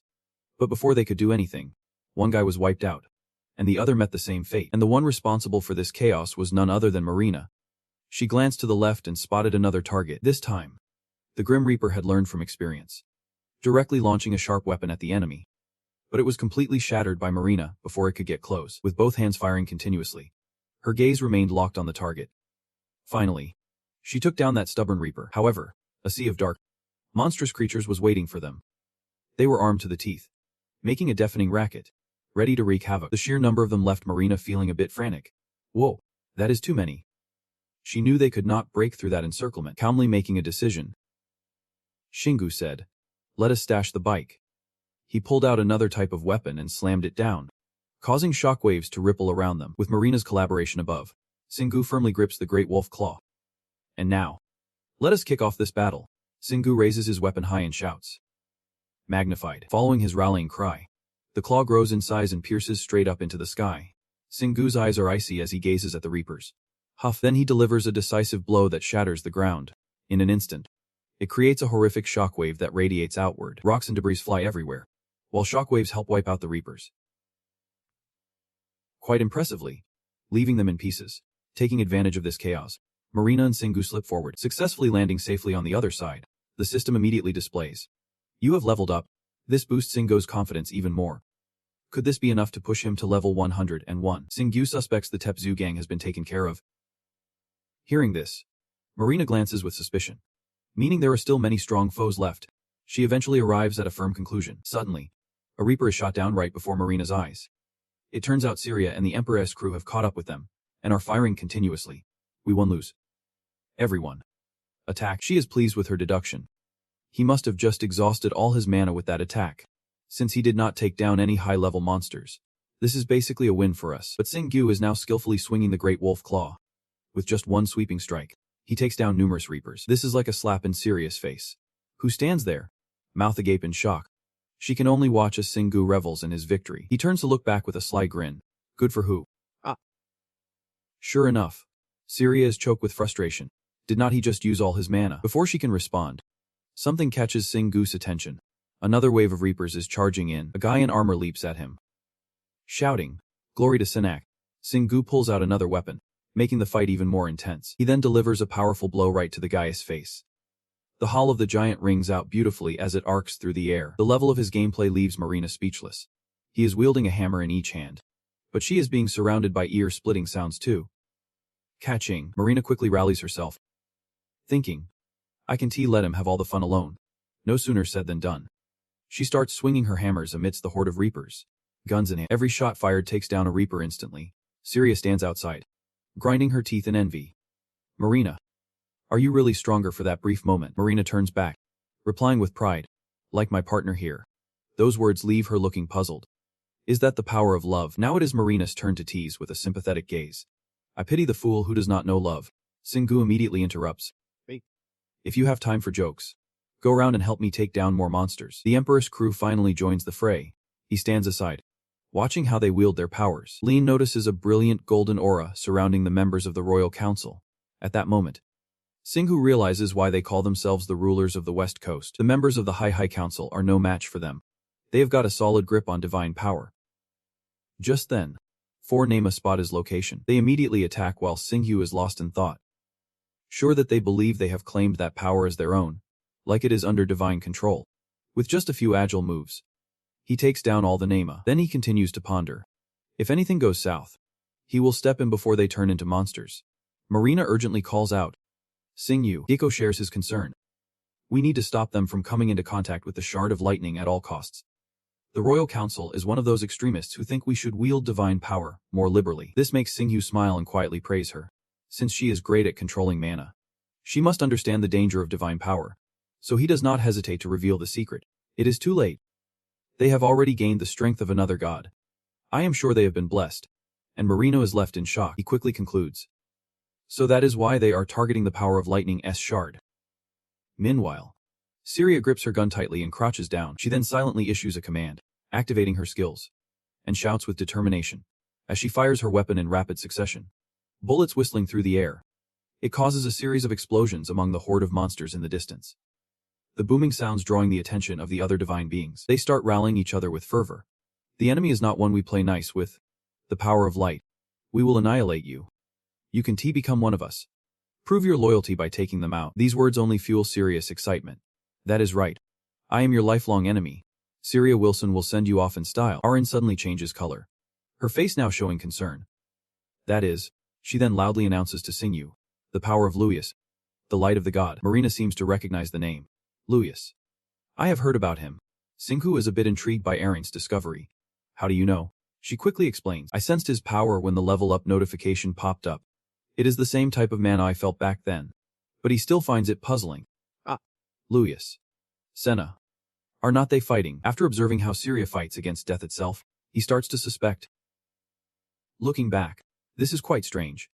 The Royal Council showed up here even while monsters are rampaging in other states. Just because they were summoned, Singu's brows furrow tightly as he considers a possibility.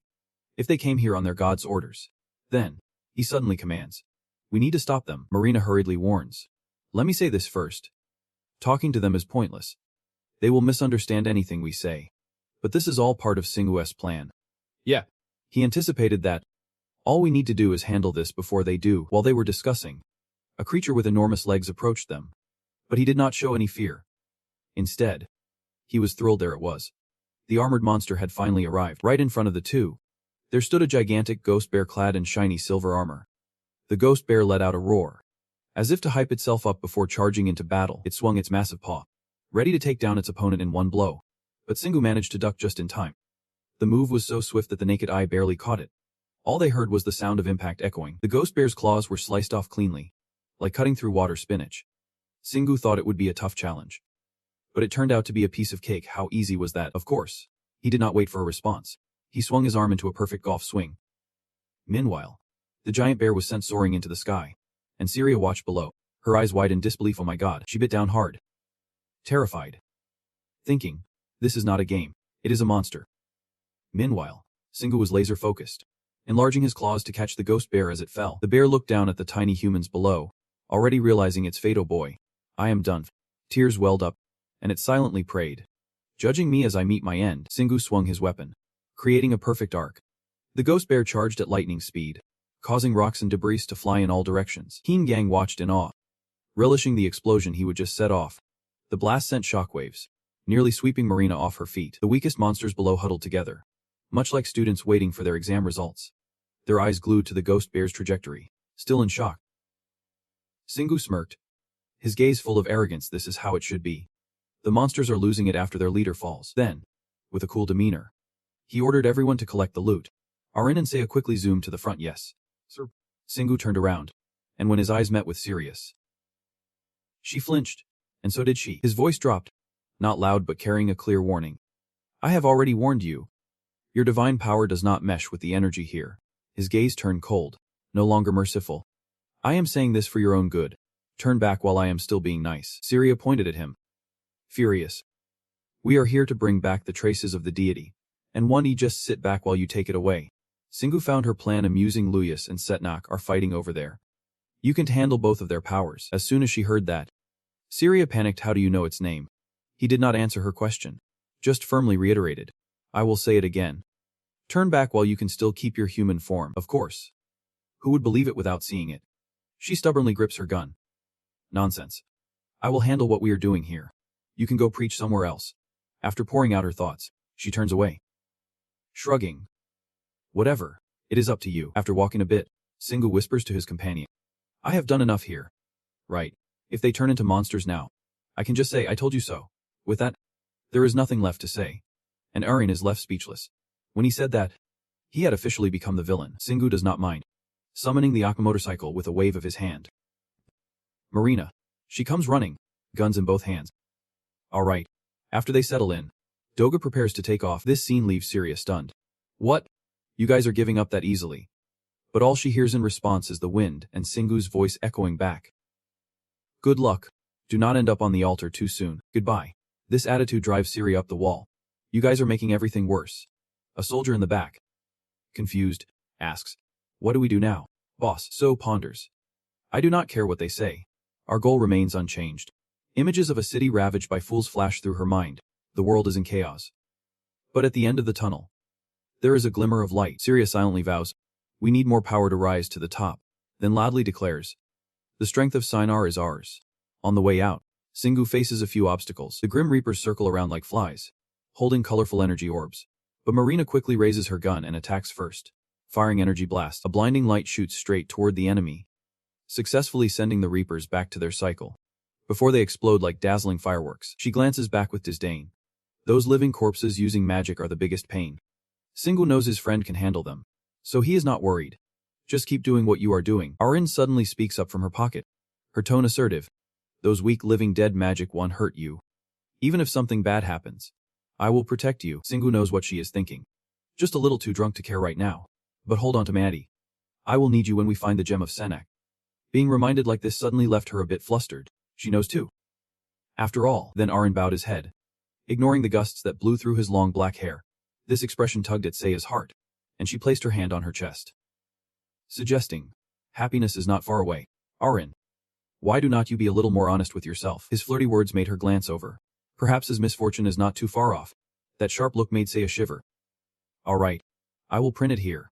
They were still charging ahead, completely ignoring the monsters crowding the road. The sheer number made Marina a bit worried. Singu. Up ahead. He did not hesitate at all. In fact, he revved the engine even harder. Awesome. The demonic motorcycle immediately unleashed a brutal attack, plowing straight through the monsters, leaving only the remains of those who did not know what just hit them. Just then, a system notification appeared. You have leveled up. Marina, sitting behind, could feel the change in her friend. She asked Singu seriously. You just leveled up to a... This blunt revelation left him no choice but to drop the mysterious act. This is why he hates little brats like you. Those words were nothing short of confirmation. Marina asked back in surprise. But how is that possible? Can't you only level up in dungeons? Did you absorb mana and memories from those monsters? On this matter, Singu pondered a bit. He thought he was a special case. Of course. This was not a small issue, and she still could not understand. It was like absorbing the power of a god. Once he felt, he would not be able to develop or do anything at all. The doubt in his words made Singu suddenly slam the brakes, the tires screeching against the ground with a deafening sound. He turned around, reaching out his hand. I am not dirty. Want to check for yourself? Marina's face turned a bit red as she slowly retrieved her weapon. She fiddled with her hands while secretly assessing. His hands are really big. Then seriously examined the energy of the opponent. You are right. I feel a pure and powerful source of mana. How is this possible? You are really a mystery. Singu withdrawing his hand startled Marina a little, but she quickly calmed down and assessed. I also realized one thing. I used to think players could only level up in dungeons. Then she closed her eyes as if listening to the breath of the earth. But now not only monsters can possess mana. Just before her words, a surge of golden energy erupted around Marina's body. Before long, that process was complete. She opened her eyes, exhaled a breath, and then seriously felt the power within herself. Those emerald green eyes were no longer doubtful but filled with determination. I can grow strong with the pure mana produced by the earth. These changes are not just disasters. At that moment, Marina discovered a new horizon. Now, not just players, but anyone can find their true strength. Those words seemed to enlighten Singu, and he took a deep breath. Then he reached out to absorb the essence of heaven and earth, the swirling power around him boosting his confidence.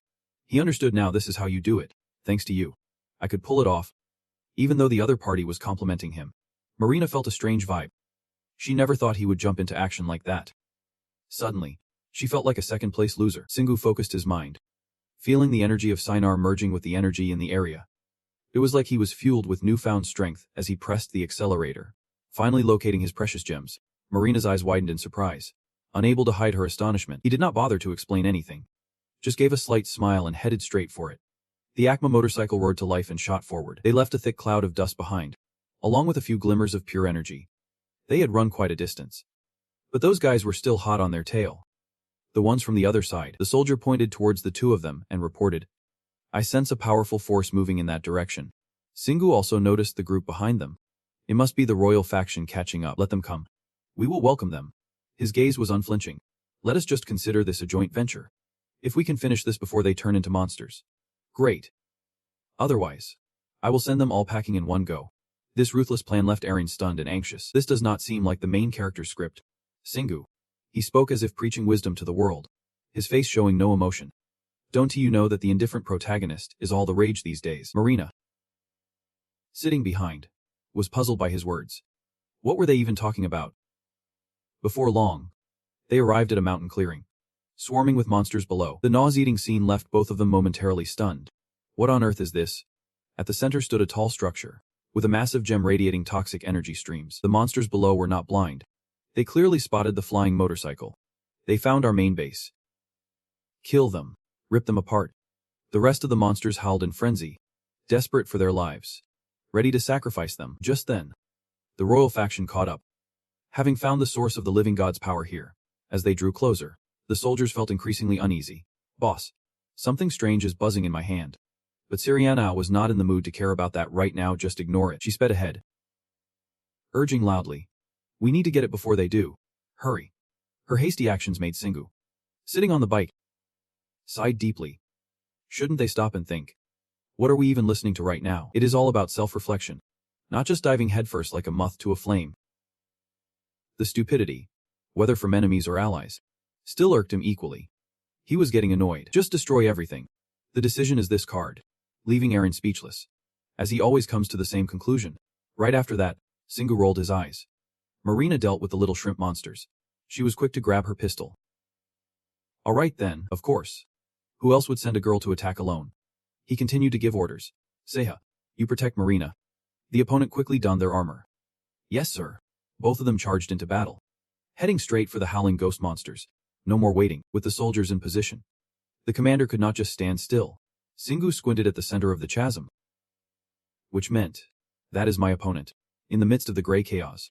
A strange glowing emerald armor stood out, gripping a sword firmly in hand. Standing tall like a mountain, Eren felt a bit wary upon seeing the opponent. A dark knight. Definitely the guardian of Senna's gems. Finally, the moment for her to shine came. Singu. Let me bless your weapon. Singu tilted his head and replied. Thanks. Then quickly drew his great sword. Eren radiated a gentle golden light. Ancient words echoed softly yet firmly. The power banishing all corrupt creatures back to oblivion. Her eyes opened, deep as if holding an entire universe. The sacred incantation. At the same time, the great sword began to shine brilliantly, infused with enough energy to cleanse even the oldest darkness. Below the mountains. She raised her head to observe the unwelcome intruder. The menace in his eyes flared up. His voice like the wind howling through the cracks. You dare to come straight to me? You have got some guts. The Highlander wielded a wicked blade. The massive sword instantly igniting with a dark blue flame. Paying respect to that bravery. I will send you straight to hell. His shout echoed across the battlefield, instantly igniting the surrounding ghost monsters into a frenzied scream. This deafening chorus made Singu snarl in annoyance. Shut up. Those two short words struck like thunder into the souls of the monsters. They froze, their eye sockets glowing brightly,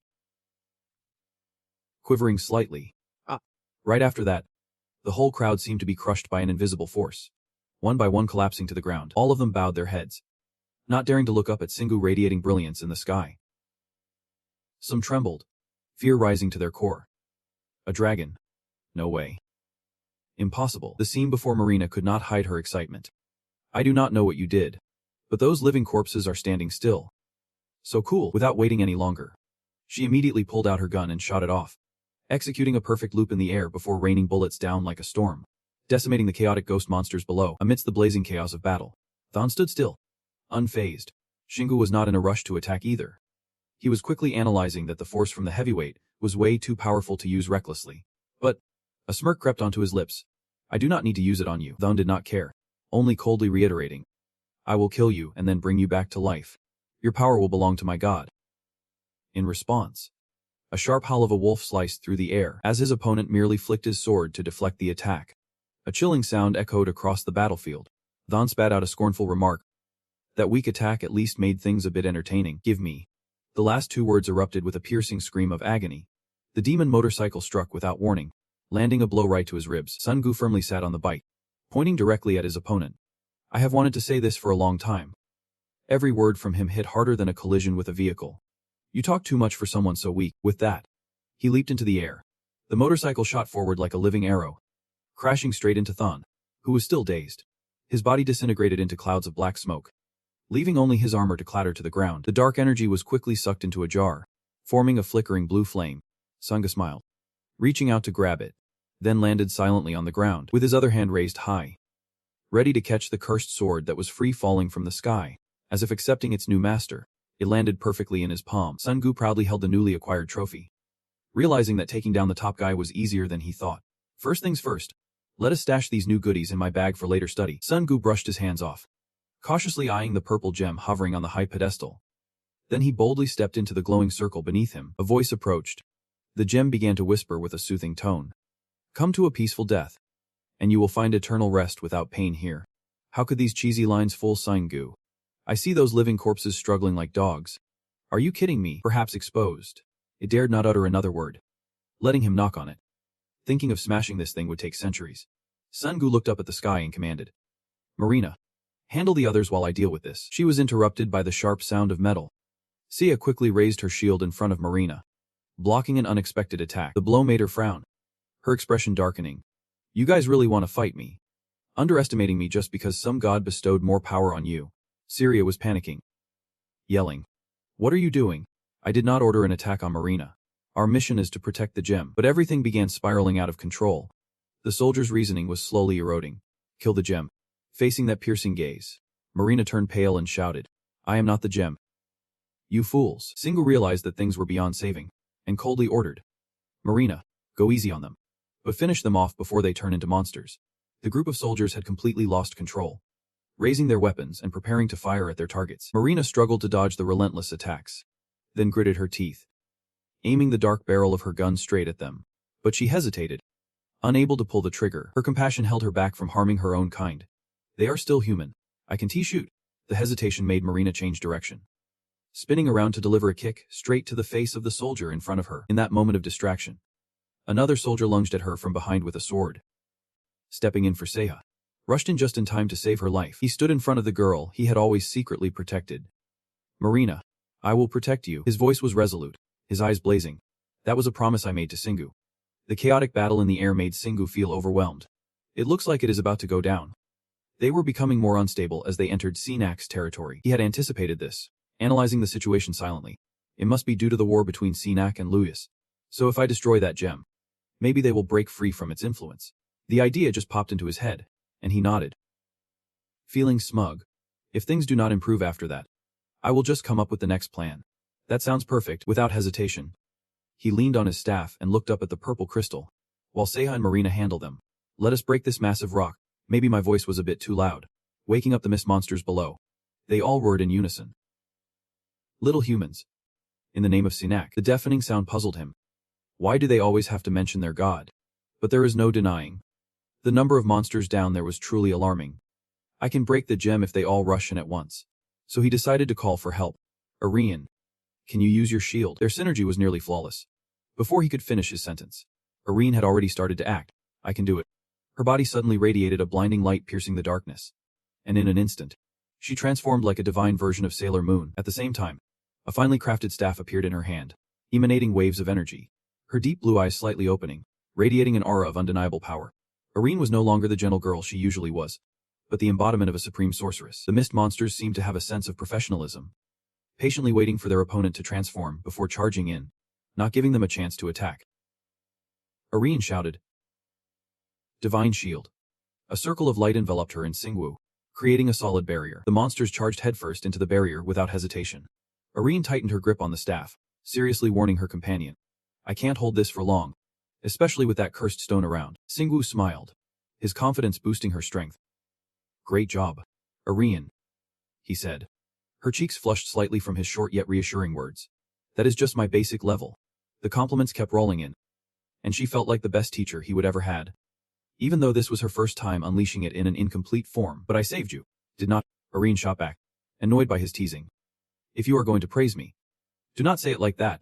Singwu chuckled softly, clearly enjoying the playful banter in the heat of battle. But he quickly returned to a serious demeanor, handing over the royal guards to Marina and Seiha. As for the living dead, they were Irene's responsibility, while the monstrous horde continued to batter against the barrier outside. None of that could distract Singwu, though. It was time to focus on destroying this thing. No sooner had he finished speaking than he swiftly drew his familiar weapons. The great axe and the howl of the giant crossed over his chest like a declaration of war. The cursed stone let out a low, mocking sound. "How foolish. Do you really think you can refuse me?" Singwu did not bother to respond, just swung the great axe toward the crystal with fierce determination. The sound of metal clashing against the stone echoed through the air. Without pausing, he immediately spun around to unleash a second strike, hitting the remaining side of the shattered gem with all his might. But the result was completely opposite. It stood there unharmed, not even a crack. While the weapon in his hand vibrated slightly, Singwu clicked his tongue in annoyance. It was tougher than he expected. The shattered gem remained defiantly intact, sneering with disdain. "Now do you understand? My power far surpasses that of an ordinary god like Raya." Those words were harsh but true. He would not be able to chip even a bit of my precious stone. Singwu clenched his fists, gritting his teeth as he thought. Things were not like this when I fought against the thunder god Raya. I came here after careful planning. It felt like everything was crashing down at once. Marina was shouting from above, and Singwu's squad was getting weirder by the minute, while Seiho was dodging attacks beside him. On this side, Arin was starting to wobble, her hands trembling as she tried to maintain her magic. Singwu's shield was on the verge of breaking. Just then, dark tendrils began to creep toward him, and a voice full of temptation slithered into Singwu's mind. "Do you want power?" Those words darkened his gaze, reminding him of past helplessness. "I always wanted power, but not the kind that others bestow upon me." A fierce determination etched across his face. He knew he had to fight for it himself. He activated his skill immediately. Great Warrior. Muscles in both arms bulged and tore through his shirt. The system continuously updated weapon data. C+ grade X. Attack ranging from 850 to 1750. Mana could be used to amplify. C+ grade Giant Howl. Attack ranging from 1350 to 1950. Option still remained a mystery. A second later, its damage and attack power surged, simultaneously unlocking option. Using mana to amplify. Xingwu instantly activated his new enhancement ability. A massive strike from 1,000 pounds came crashing down onto the snack crystal. Finally, a crack appeared on its vibrant purple surface. He smirked coldly at the shattered stone before him. Just a dent. The small puddle created by Xingwu was nothing compared to the snack. He furrowed his brow, silently deciding, I should use it now. The system instantly activated, leveling him up to level 3, prolonging the skill's duration. The notification made Xingwu hesitate for a moment. He was glad the skill leveled up just in time. But the consequences after it wore off would be even more severe. He gritted his teeth in determination. He had to break this before that happened. Xingwu tightened his grip on his weapon, every vein standing out. Without hesitation, he let out a mighty howl and struck straight down at the gem. The attack successfully pierced through it. Xingwu smiled confidently, surprised that the howl could amplify. Was perfect. With the giant warrior, he could swing both weapons at once. Thinking it was time to act, he centered on the gem, alternating strikes on both sides. Each blow widened the puddle, shattering the silence with a scream of disbelief. How could this be? Has this stone absorbed Takuma's power? At this point, Xingwu was feeling a bit exhausted. But he did not stop. It seems you 1T need to grant me any more power. Do not you think? Even though it is about to shatter, it still holds a tremendous amount of energy. Your strength truly amazes me. But breaking that monument 1T solve anything? These words made him pause. Damn it. The stone was now as thin as a twig. But the voice echoed throughout the space. Once the monument shatters, my power will be unleashed across the area. It will invigorate my minions and make the situation for Luce's slaves even more desperate. Xingwu glanced quickly at the aerial battlefield. The soldiers of the Emperor's Guild were reaching a breaking point. Just a second later, they all transformed, their silver armor shattering, revealing grotesque and hideous forms. This situation left Syria behind in shock. Then she yelled in anger. Luce, the one who deceived us. Sinak continued to leap with satisfaction. No matter how strong you are still just human. You want to change anything. Xingwu clenched his fists in anger. Growling, take it away. Not letting himself be shaken any further, he continued to wield his weapon, ignoring the taunts. This final blow successfully shattered the Senek gem. The shards fell like rain. Soon after, a thick cloud of dark energy rose from the remaining base. It swirled around Xingwu. How amusing. You know nothing has changed. Yet you cling stubbornly to what is before you like a child throwing a tantrum. He had grown tired of this eerie banter. Speaking too much for someone who did not even dare to show up directly. Just then, the holy being in the distance began to stir. The monsters realized it and immediately howled in madness. Huh. The blessing of Senek. Senek has granted us a part of his power. But we can break through yet, because Aaron is still holding up. Yeah. Continuing like this 1T work either. She turned to urge him. Xingwu, the living corpse, was thrilled by the power from their god. You can't hold them off for long. Can you? This energy is spreading to the soldiers. Right, they are just doing their job. Master, we have to kill that living corpse. That is what Lord Louis ordered us to do. Syria is always analyzing. You guys, Louis does not own us. Wake up. But of course, those disciples are too far gone. It is you who needs to wake up. They all soar toward the battle. We must obey the Lord's command. No distinction between friend or foe. Just dive straight into those mist monsters. A chaotic battle erupts between the two factions. This situation finally convinces Syria. That guy was right. Damn it. The gun slips from her grasp. The feeling of losing control makes Syria's brow furrow in fear. She glances at her hand, twisted into a monstrous shape, breathing heavily, eyes wide with terror. And I becoming a monster like them. At that moment, a strange voice echoes in Sirius' ear, shattering his power, preventing it from spreading across the earth. My slave, the moment of your pact has come. The voice makes her freeze. I hear the voice of a god, and I can refuse it, no matter how hard I try. The magic wraps around me like an invisible chain. I brought this upon myself just because I was angry that he was Marina's partner. I ignored his warnings. Those soldiers have completely lost their minds, and as a result, I have turned my own guild members into monsters. She grits her teeth, regret choking her throat, and now, a cold voice cuts through her despairing thoughts. Stop that pathetic act. Syria. She looks up, facing two dark gun muzzles. Marina sternly urges. After all, that is someone else's power. You will regret absorbing that. She purses her lips, proposing a solution. Throw it away and face me here. You might be weaker than me. But do not tell me you are dumb enough to let that control you. The words cut into Syria's heart. Yeah. She clenches her fists, trembling with anger, but still clear-headed enough to know right from wrong. Then suddenly, she bows her head, tears streaming down her cheeks. This attitude makes Marina smirk. Syria squeezes her eyes shut. I can tee. She chokes on her words, each one like a knife scraping against her heart. Marina, I hate your smug way of talking. I want to defeat you right now. Even though jealousy gnaws at her, she realizes one thing. The more hostile she becomes, the more that hostility turns toward the living corpse. She is not going to let that monster win, but Marina remains calm and agrees. Yeah. She is holding it down. My partner will handle everything for now. But those words brought no comfort to Syria. Why is she always like this? Memories flash through her mind. The first and only player with the classified bullet user Marina B set. She was always overshadowed by the enemy. Feeling inferior has fueled Syria's drive to grow, creating her own guild, aiming to make the Emperor's Guild the best in the world, so she can one day defeat Marina. But everything nearly goes down the drain when the guy she brought in as a partner single-handedly takes out the monster in the swamp. And Syria loses it all because of her greed. Her rational mind is screaming. She should be furious for being manipulated by the god. She should resent that overwhelming power. Yet, her heart whispers something different. But what angers her the most is this undeniable truth. Syria lifts her head, pain and determination etched on her face. I will not lose. At that moment, that infuriating voice echoes again. My slave. This interference is driving her mad. Shut up, Luis. Thoughts whirl relentlessly in her mind. No matter how hard she tries to stay alert, her body has been tainted by Luis's power, and she will soon lose control. But Syria takes a deep breath, straightens her back. Her eyes now shine with fierce resilience.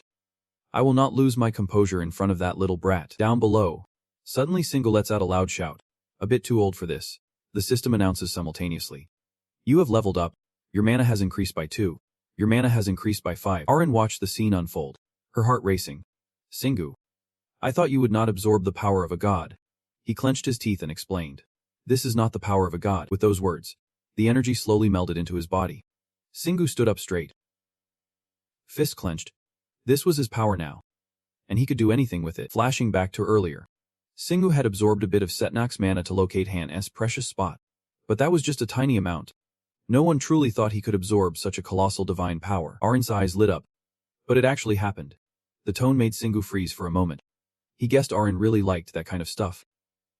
She blushed, stammering, I just did that to relieve some stress. Just then, a familiar deep voice echoed. No way.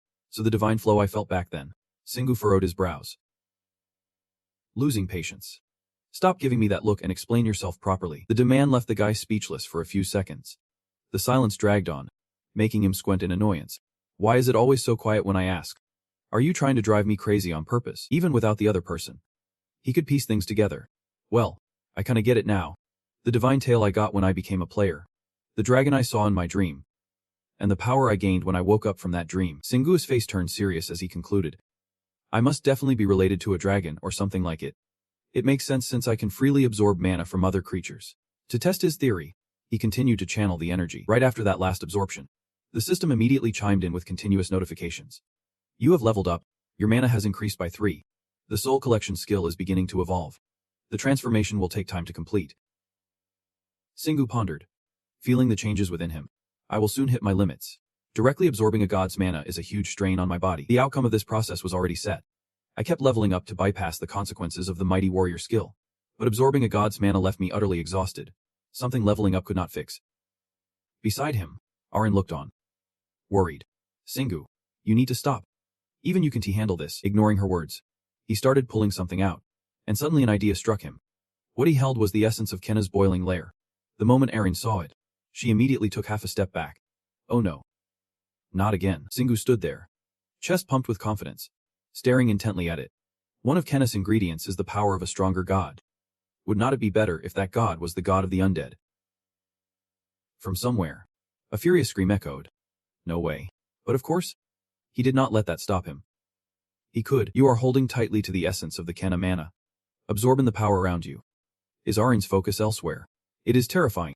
What if it opens its eyes? Singu flashes a rare gentle smile. Do not worry. She won't finish her off. This move makes Setnak laugh a bit. Can a mana user really channel their power into a mana type? And yet, here we are. Just then, the divine boredom shows up, and Arin grips the staff, Trying to buy some time. Singu. You are reaching your limit. Yinjiang quietly makes a decision.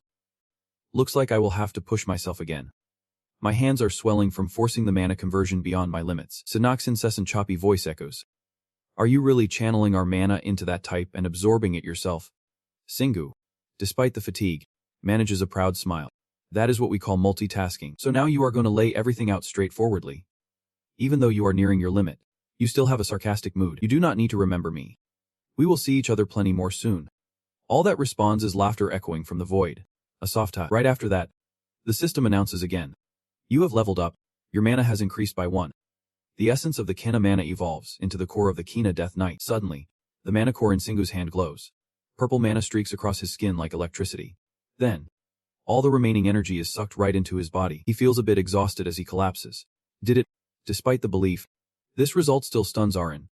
He really pulled it off. He absorbed all the mana from the disintegration using just his body and Kena. Singu slowly looks up. Beads of sweat on his face. I want to just crash and sleep it all away. But there is still one thing to do. After steadying his breath, Singu carefully places the Kena mana essence into the space, then decisively summons the demon motorcycle. Singu leaps onto the bike, gripping the handlebars tightly. It immediately revs up into the air, leaving a blazing trail behind. Marina and Siha turn around in shock at the sound of the engine. Singu. What the heck? He stares ahead, assessing the situation. It seems she is still holding her ground. Syria stands alone in that silent space. Her expression twists as if she is fighting something terrible within. Marina quickly reports the situation. But she can hardly maintain her focus. Can Tihi do anything? Singu slowly suggests. His tone thoughtful yet resolute. I am not sure if this will work, but I am somewhat used to absorbing Sinak's mana. So what if we convert Luis's mana into Sirius? This long-winded talk tires the other party. I do not understand. So just do it. As Singu glides by, Marina blurts out. Singu. She takes a breath and slowly says. Syria and I have been rivals since the Heavenly City. Her gaze is more serious than ever. I do not intend to acknowledge her as my opponent. But I do not want her ending like this. Then she lifts her head to look directly at him. So please, keep her alive if you can. Singu smiles, giving a thumbs up. All right, leave it to me. He said this as he stepped closer to Syria, who seemed lost in thought. Without a second thought, he grabbed her hand. Ignoring the chill that sent shivers through his skin, he spoke slowly. Listen. I am going to analyze your mana and transform it into Lui-Uths. Suddenly, Singu noticed the pained expression on her face. Oh, she can't hear me. If that is the case, I won't bother pretending anymore. Let us get started. Singu clenched both of Syria's hands, a golden aura enveloping them. She grimaced, a cold sweat pouring out as she expressed her extreme pain. Hold on. Keep your spirits up. I am still searching. He pondered the situation, realizing it was not hard to identify Syria Wilson's mana. Everyone's mana is different. But the differences among humans are not that vast. Singu furrowed his brows. As if faced with an unsolvable problem, the issue was the mana of the deity. He sternly reminded Syria. Listen. I will transform the mana of your deity. Just as he finished speaking, she let out a blood-curdling scream. This sudden outburst made him even more anxious. Syria Wilson was resisting Lui-Uth, and he had to overpower it like this. The two were lost in their own world. An unbelievable voice suddenly emerged. No way. How could such a tiny human dare? Singu smirked. You have got guts? Syria's right eye twitched fiercely.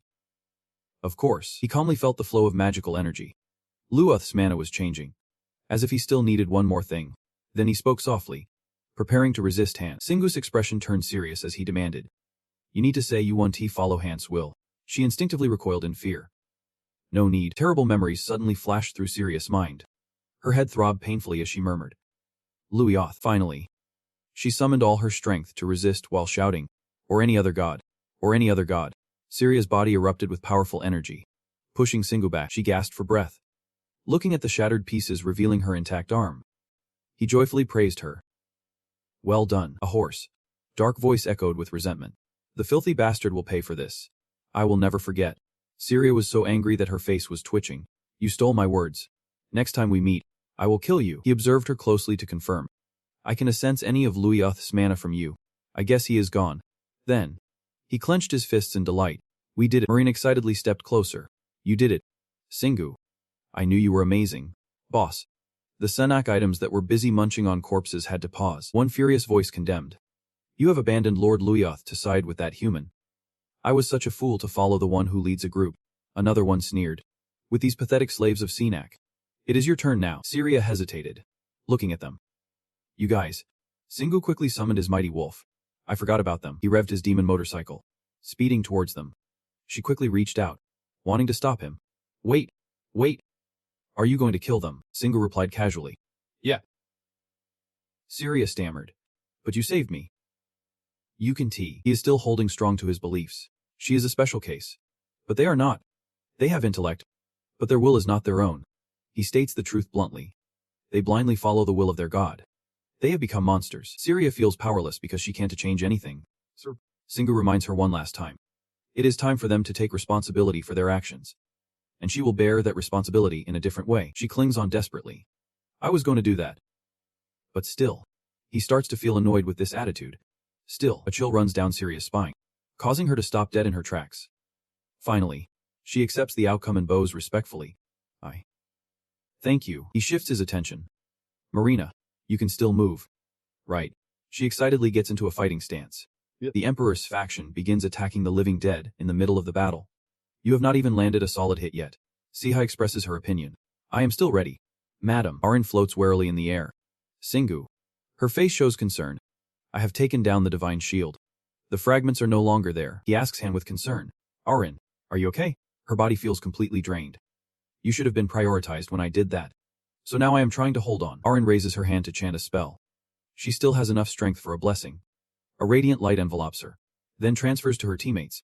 Singu can't wait any longer. Good. Let us take them all out and then rest. I am totally wiped out. Marina quips. You do not look it at all. No matter how many times she witnesses it, she has to admire it. I thought about this back when we were with Mur. Sirak, he is truly amazing. He is doing something I can't even imagine. So I can feel jealous. She watches his confident demeanor. This is not jealousy. It is. Marina's cheeks suddenly flush with suspicion. She awkwardly smacks herself in the head to snap back to reality. What am I thinking? I need to focus on the battle at hand. She quickly regains her composure. Let us finish this quickly. Singu enthusiastically agrees. Yeah. They won't even have time to feel pain, Arin adds. They are all saying cheesy lines. The group charges towards their target in unison. The Sirak disciples grow restless. You really can't wait for your turn. Can you? You pests dare to oppose our lord. If you want, we will kill you first. Marina deftly weaves through the gaps, finishing off enemies. He jumps off the bike to slash two guys in half at once. This scene leaves one of the guys stunned. Marina lands a solid kick to his face while Singu delivers a punch straight to his ribs. His body is immediately torn apart into chunks. The bike crew stares in shock. I did not even get a chance to do anything. Suddenly, she notices something. Marina examines the object in her hand closely. Their corpses have disintegrated. But the mana crystals remain. Only monsters could do this. This verdict strikes Syria like an arrow through her heart. So they really have turned into monsters. The mark on his palm suddenly glows. The souls of the Emperor's faction members. Singu quietly contemplated the details, collecting souls only from players. I guess this is proof that their souls have not fully transformed yet. His gaze drifted behind him, which means what remains is just. He observed the terrified skeletal army, thinking, we can't win. That human touched our god for just a moment, and he drained our lord's mana. Singu scratched his face in confusion. It seems they will retreat without us having to lift a finger. His attitude was resolute. But we can't let them be. They will spread death even without Sinak's power. He shouted commands, urging everyone to start the cleanup. Marina agreed. All right, let us do this. Her excitement was palpable. And I am in too. Singu accelerated forward, the dust swirling around his feet. He wielded both his claws, swiftly advancing toward the target. He swung his arms, cutting down everything in reach. Explosions rocking the area. Singu continued his merciless assault, harvesting lives like a reaper. Marina did not hold back either, firing her gun, sliding back to create distance. Soldiers seized the opportunity to surround her from all sides. Marina's pupils suddenly locked onto her target, activating her skill. She unleashed a barrage, spinning in midair, turning them into Swiss cheese. Their bodies were riddled with countless bullet holes. The vehicle attacked seriously. He gripped his weapon, easily piercing through the thick lines of defense. The Reaper raised both hands, summoning dark magic. He stayed alert to its movements. Was that magic? It launched a dark orb toward the vehicle. The point of contact exploded immediately, indiscriminately harming friend and foe alike. A shadow burst forth from the smoke. He zipped past it like lightning, catching it off guard. Next, the vehicle dealt a finishing blow to the Reaper. They weakly protested, denying their fate. Finally, we have found true peace. Shingu ruthlessly eliminated them. Stop talking and die. You are just wasting space. At that moment, the sound of metal clashing against the ground echoed ominously. Marina felt a twinge of apprehension. The armored monsters are back. The vehicle also got distracted. Why are there so many of them now? She quickly fired to hold them off. He coordinated a direct assault, Shingu spun his weapon, forming a shield that sliced through anyone who dared to provoke him. A flurry of metal shards rained down from the sky. She still had time to pick up loot. There were too many pieces of armor. My inventory can't hold them all. Suddenly, a surge of energy blew away all the debris around Marina. She stared in shock at the one who just cast the spell. Syria Wilson. Syria's wings sparkled with a golden sheen. Her expression was a bit flustered.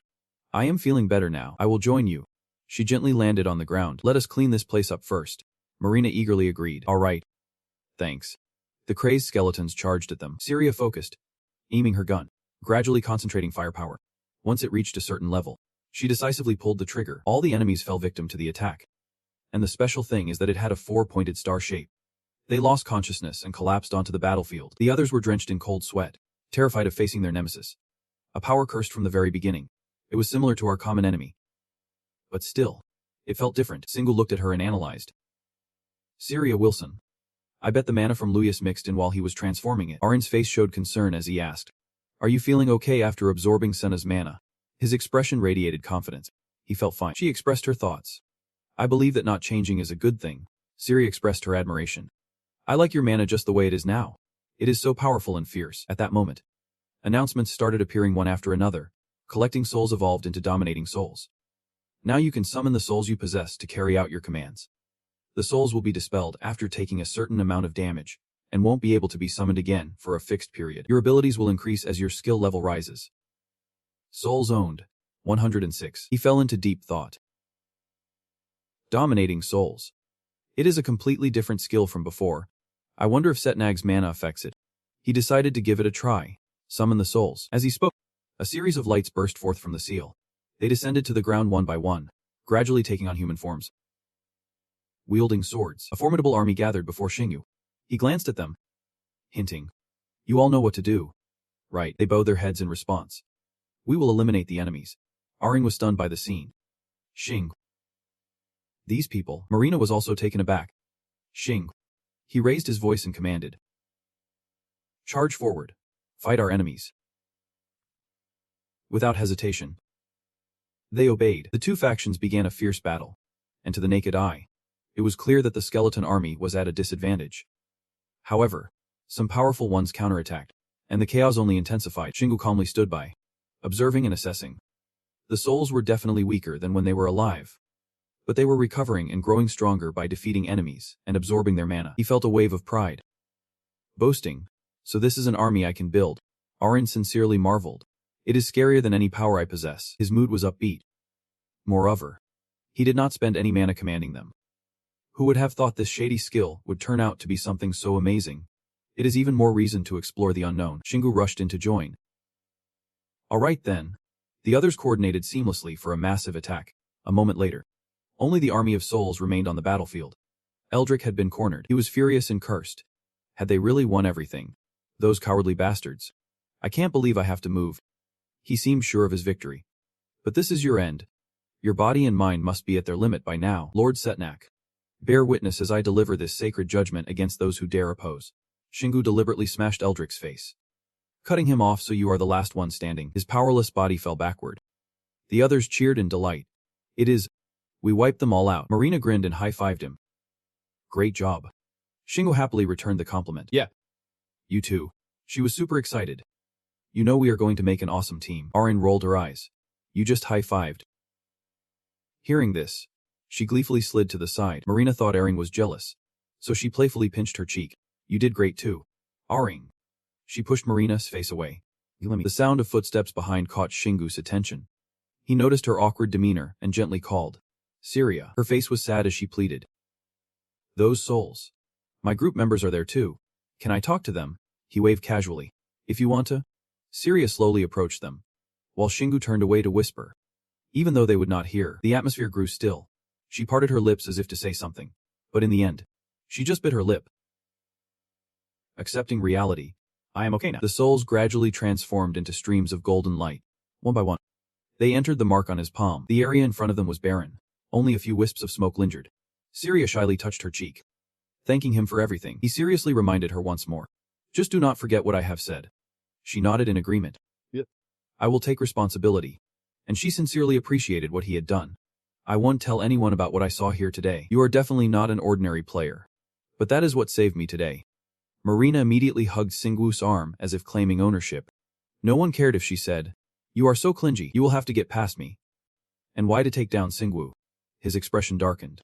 Since when did our fates become intertwined like this? Syria placed her hand on her chest with a serious demeanor.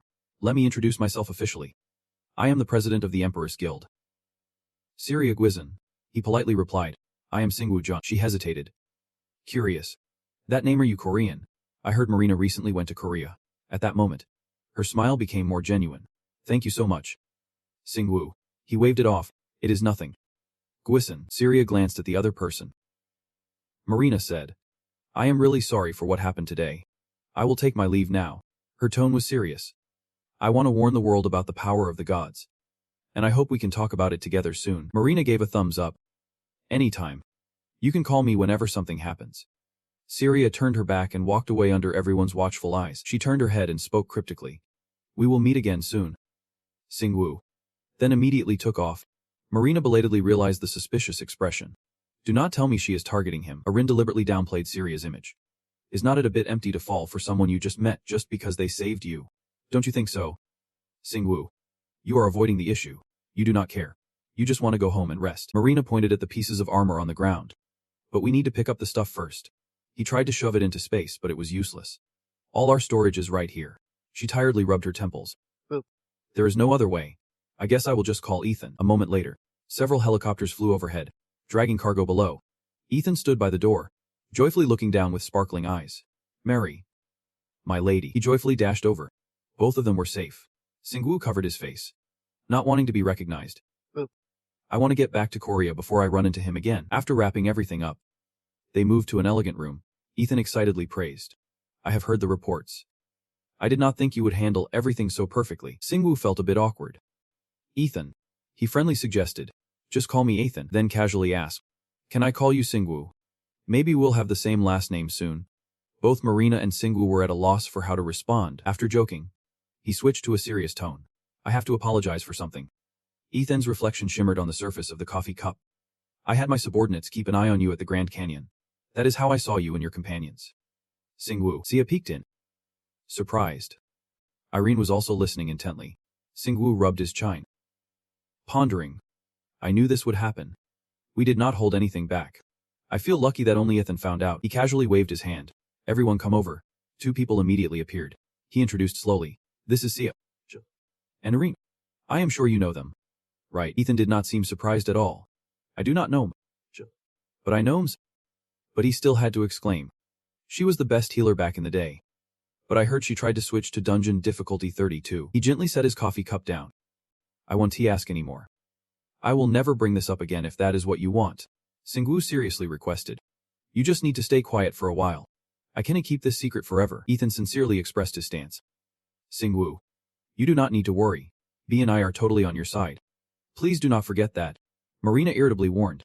I already told him. Ethan. Do not even think about getting the upper hand in front of me. He laughed heartily. Haha. Singwoo and the gang headed out after Ethan showered them with compliments. Returning to seal through the teleport gate. In front of Building 3 in Al-Haq Dak. A few people were passing by. He looked at her curiously and asked. But why are you coming with us? Maria replied. A bit bored. We wrapped up the crisis at the Grand Canyon in just one day. So my schedule is wide open. Singwoo suggested some entertainment. You could hit the dungeon. Right. It will be ages before the challenge for Dungeon 33 gets called. She deliberately changed the subject. What should we have for dinner tonight? How about a steak to recover our strength? Just imagining it with a bit of wine sounds heavenly. He helplessly assessed. You look like an old man after a hard day's work. Singwoo pointed to the flying car. It is all good. I am heading home to have dinner with them. I am not ready for the public to see them yet. She smugly reassured him. Don't worry about that. My brother owns a restaurant. He froze for a moment. What? Marina immediately took out her phone. Hello. Yeah. Mary. You know, after finishing her call. She announced. All right. They are closed tonight. So we can definitely go there. Everyone working there is my brother's people. So Arin and John do not have to worry about being seen. Arin was still reeling from the world of the tycoon. A whole restaurant. Marina happily linked arms with Singwoo. Let us get going. He sighed in resignation. Fine. Arin panicked. Clutching her head like the sky was falling. She is stealing Singwoo. The car awkwardly reminded her. Arin. You need to learn how to date through a sim. Before she could finish her sentence, he hastily hit the brakes under her intense gaze. Not I. They walked away in a rare atmosphere of tension. After dinner with Marina, Singwoo's group returned to the resting area, everyone taking turns to shower and change into comfortable clothes. As Arin dried her hair, she asked, "Are you planning to nap for a few hours and then head back to the dungeon?" Singwoo pointed to explain the situation. "I have leveled up a lot and my mana has increased by absorbing Setna's power. I need to rest a bit." Her eyes sparkled with excitement. "That is great to hear." The car was still bursting with energy. "I can use the frost spear now. I am off to practice." He waved his hand. "I forgot about that." "Congrats. Stand tall like a soldier." "Yep, sir." Arin suddenly leaned in closer, and Singwoo was startled. "What do you think about Marina Bisset?" Singwoo recalled the fiery argument from earlier. "I guess she is worried about Marina finding out about her in the car. That is probably why she was acting weird with Marina tonight," he honestly stated. "She is the only one who seems trustworthy to us right now." She continued to press. "What about Syria Wilson?" Singwoo did not quite get it but replied, "She knows her place, so she is fine." Arin hesitated. Then, "What is your main goal? What about me?" His face was stunned. Her cheeks flushed. She tried to calm her racing heart. In her mind, a scene played out like a battle cry. "I can do this. There is no turning back now. Charge ahead. Charge ahead." Arin encouraged herself and repeated, "Yep." "I want to know what you think of me." Singwoo stroked his chin, pondering. "I totally understand how you feel, Lian Tran. You do not need to worry about any of them. And let us be real. You are way prettier than all of them." She widened her eyes in surprise, and he was slightly taken aback. "What? Why are you reacting like this? Isn't this what you wanted to hear?" With her feelings exposed, Arin could not face Singwoo. "Yeah." That adorable expression made him chuckle as he gently ruffled her hair, then relaxed his body on the bed. "If you are done, I am going to sleep now. You should rest too." Arin wanted to take this opportunity to sort everything out. "Singwoo, wait a second. I need to be clear so you can decide your next move." In an instant, that sound echoed throughout the room. She was stunned he was already asleep. She furrowed her brow, analyzing every detail. "Calm down, Arin. This is a trap." I am sure he said that without thinking too much. Otherwise, he would not fall asleep so quickly. Singwoo's words from earlier kept replaying in Arin's mind. "You are prettier." She could not help but smile. Arin gazed at him, enchanted. "Well, for now, I will just be satisfied with this." He focused on his palm, wondering. Again, a flood of questions erupted in his mind. Why did I turn into a cow without a bell? Does that bell come with extra abilities? He suddenly noticed something. On the ground, a tiny black dot. The only living cow was frolicking around. Singwoo became excited. A perfect final dinner. He immediately flapped his wings to get closer to the meal. Right now, he was only focused on the cow that was about to disappear into his mouth. Singwoo opened his mouth wide, revealing sharp teeth ready to snap up his prey. He concentrated fully, tasting the meat and blood of this cow flooding his mouth. The flavor. An unexpected message popped up. "You have gained a new skill. Taste." Singwoo suddenly bolted upright in shock. His face was still dreamy. "The steak I just ate was so good. I even dreamed about it." His status board displayed all the information. Singwoo could not believe it. He really had the skill of taste now. Arin covered her mouth, gleefully congratulating him. "I am sure all the chefs must be jealous of him." He stretched out, feeling refreshed. "I am not done sleeping yet, and I should probably go train. I wonder if Siho is still practicing." Lian suggested. "Well then, I will go make breakfast. We have been so busy with battles lately that we have not had a decent meal." Singwoo hesitated and turned to her. "Ah." She waved her hand expectantly. "That is a treat for the rest area." He felt curious about her mood. She looked so cheerful. What is going on? Anyway, I could never refuse food she cooks. Over there, Siha was bursting with energy, calling out, "You are up." He slowly approached. "Are you still at it? You are not satisfied yet. Those punching bags won't break no matter what I do. I want to see them shatter." Siha was training so hard that he was drenched in sweat, but those bags seemed unbreakable. Singwoo observed them closely. "Really? I get it now." He lightly tapped the punching bag to check. Memories of his childhood suddenly flooded back. He learned all kinds of martial arts to control his strength, and back then, he could punch through tons of those bags. He smiled mysteriously. "I have learned to control my strength perfectly, so I do not break any now." Singwoo felt excited, like he discovered a fun new toy. But with these, there is no need to hold back. Right. He took a deep breath, getting into position. Next, he concentrated all his strength into his fist. Huffing as Singwoo aimed precisely and threw a powerful punch. The sand flew away from the impact, but the rope from the ceiling kept it anchored in place. Sia stood there, mouth agape, utterly speechless. The sand gradually returned to its original position, and he caught it with ease. He marveled. It really did not break. Sia was taken aback. How strong are you? Really? He stubbornly sought the answer. I know our stats go up when we level up. But that can't be the only reason this is happening, Xingwu confidently explained. Not all systems operate the same just because they have the same hardware. What truly matters is the software. He boasted about his achievement. You could do this too if you spent 10 years just learning to control your body. Sia clenched his fists in frustration. Where's that time machine when I need it? He suddenly thought back to what he just said, about both body and mind, and with hardware and software. This time he felt so much more thanks to the sensory expansion from mana in his dreams. His dream dragon was made of pure mana and pure matter. Xingwu imagined a theory. If the body is the hardware, then mana is the software. Innate skills are the hardware, while activated skills are the software. And finally, the streams of mana from different directions all converged into one place. He realized something profound. All of them would merge into a single entity. Sia was in disbelief. Both body and mana, along with innate and activated skills, would all become one. That was beyond his imagination. He was creating a new theory right now. But to test it, Xingwu clenched his fists, radiating a strong will. I know. We need more mana and time. I can only do what I can do right now. He was confident in his abilities.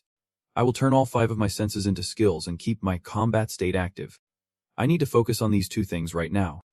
And affirming that by turning the 5 senses into skills, I can synchronize my body with my innate skills. As long as I maintain a continuous combat state, I can sync my body with the activated skills. Then Xingwu raised 3 fingers, saying all I need are smell, hearing, and touch. Hearing this, Sia got excited. I will give it a shot too. He seriously assessed himself. None of my senses are skills, and I do not have a combat state, but I can manage with other activated skills on my body. He looked at his opponent with an encouraging gaze.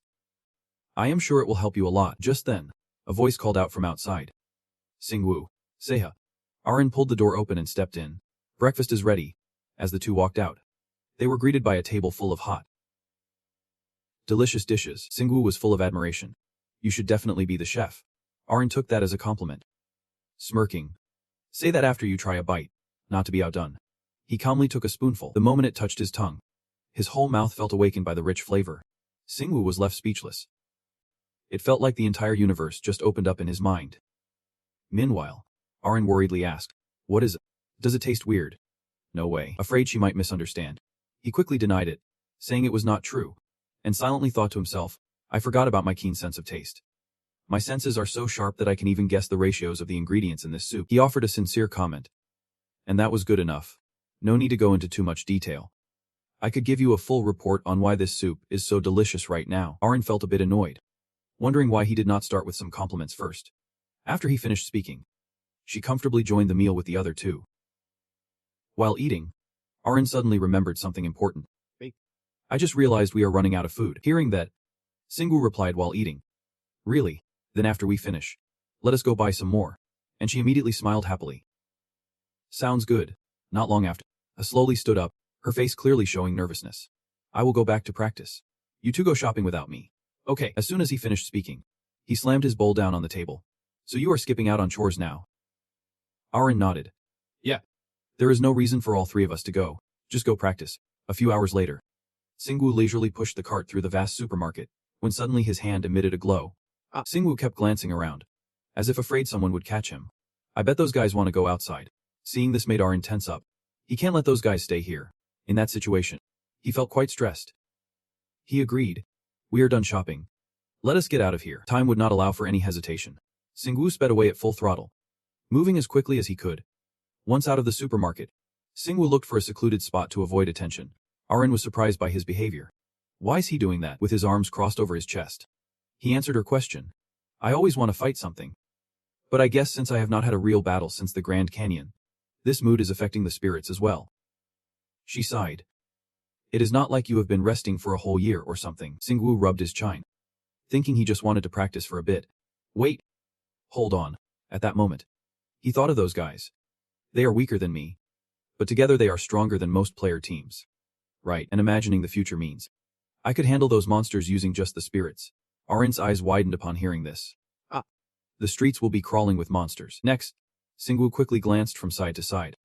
He needed to summon them to give them instructions. At this point, she reminded him. After the Earth entered the new era, people no longer wandered into alleyways. He began to speculate. Civilians probably are not used to using mana yet, so I am sure everyone is scared of monster ambushes. Arin voiced her wish. I wish the gods could provide everyone with a tutorial phase. Singwu found that rather funny, for all of humanity. Just think about how it would be if someone got left behind. She quickly responded. That would be terrible. Then he raised his arm, summoning the spirits. Instantly, powerful beams of light erupted from Singwu's body as the spirit army appeared before him. Singwu muttered to himself. There are 106 of them. Their levels are. He looked at the numbers above their heads. The highest being 130 and the lowest being 10. About half of them are above level 100. I will just treat them like a squad of players with that kind of power. Then I will command them, sending some out to hunt monsters for me, focusing on leveling up the newbies first. From the void, he pulled out a piece of fabric, and then Singwu's tone turned serious. Bringing back the mana shards from those high-level monsters in this bag. Coming back when it is full. He instructed them carefully. No breaks. No dying. Do not get caught. And always remember these 3 things. One of them took the bag. And right away Singwu urged. Okay. As he spoke, the spirits scattered into action. Erin clasped her hands in prayer, hoping she would not see them on the news. Meanwhile, he hurried off, saying let us go. We have our own business to attend to. A few hours later, on the bustling streets, many were following the news. In 2 days, the Korean player representative meeting would take place. The United Nations would gather selected players from this meeting to hold a global player representative meeting. Upon hearing this, Singwu commented, so they are going to form a world player alliance. The existing alliances won't be happy about that. Erin pulled out her phone. But they did not have the strength to handle everything anymore. Then she looked at the images displayed on the screen. Some people had already begun to take action to gain the upper hand in the new alliance. Harry Kim spoke up, as a world-renowned Korean player. I am sure I can contribute a lot to the new global player alliance. Singwu repeated that name in his head. Harry Kim. A few minutes later, he quietly asked, should I attend the Korean representative meeting? Erin was extremely worried. Will you be alright? Singwu flashed a radiant smile. It is time for everyone to spread their wings. And I think I can tell the world I am the underground player now, with a spirit full of determination. Right now he could take down anyone who had an issue with him. Just then, his phone rang. Was Marina. As soon as the call connected, Marina on the other end immediately said, Singwu. I called to discuss a few things before I head back to the States. Without giving him a chance to respond, she quickly laid out her plans very seriously. The Western representative meeting is about to happen. If I am selected, it will be the national player representative meeting, followed by the world representative meeting. He could not help but express his admiration. Yeah. I am kinda jealous of how big your country is. You really have to hold those representative meetings. She skillfully put on her coat while responding. I have seen the list. But Sirius not on it. She is with a. Singwu recalled the smile on Sirius' face and immediately denied it. No way. Why not? Marina found it very confusing. She asked me for his number. She has not called her. Yet. It was at this moment that Singwu realized she had already spilled the beans. You are going around revealing mother. SS number. She was sweating nervously. So frantic that she stuttered while justifying her actions. Sorry. Looking at her, it seemed like she would turn the world upside down if she did not say it. But it is pretty strange that she still has not called him yet. Singwu did not care about the issues with Syria anymore. She continued. What you said next sounded normal, but was filled with warning. Make sure you do not give it to anyone else. After saying that, he informed Marina in advance. I will meet you at the global player representative meeting. She was taken aback by Singwu's sudden decision. Yeah. He was also standing there watching the bustling street, his voice softly confirming once again. Yeah. But first he has to get elected here. She realized this was a golden opportunity for both of them. Her eyes sparkling with joy. If we both become representatives, we can go public with our relationship. In stark contrast to Marina's excitement, he showed no interest at all, his face blank as a canvas. You can go on a date with the slime gang in the dungeon. I am hanging up now. She quickly interjected to stop him. Wait. Singwu. But Singwu did not let her say another word and decisively hung up. Marina could only watch helplessly as the call disconnected. On the other end, he felt confident about his wise decision. Completely unaware he just turned down a potential wife. I am not dating anyone. Well, I barely have time to train myself. Arin, who had been eavesdropping on their conversation, was left speechless by his lack of skills. As the phone rang again, she quickly chimed in. Singwu. Your phone is ringing. He looked at the number flashing on the screen, unable to shake off the unease in his heart. Who could it be? As soon as the call connected, Hajin's warm motherly voice filled the line.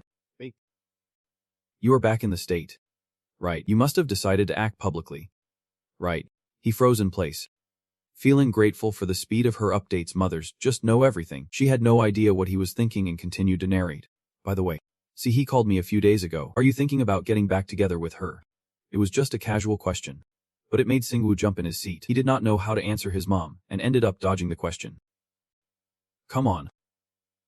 Hearing that, Hatim quickly interrupted the teenager's rambling about the Korean representatives meeting. If you want to go, I will add you to the list. Sure enough, Singwoo was very concerned about this issue, questioning her in a tone that showed he could not wait any longer. Finally seeing him react, she immediately clarified. Mom's a bit involved. It is about your dad. Singwoo could not take it anymore.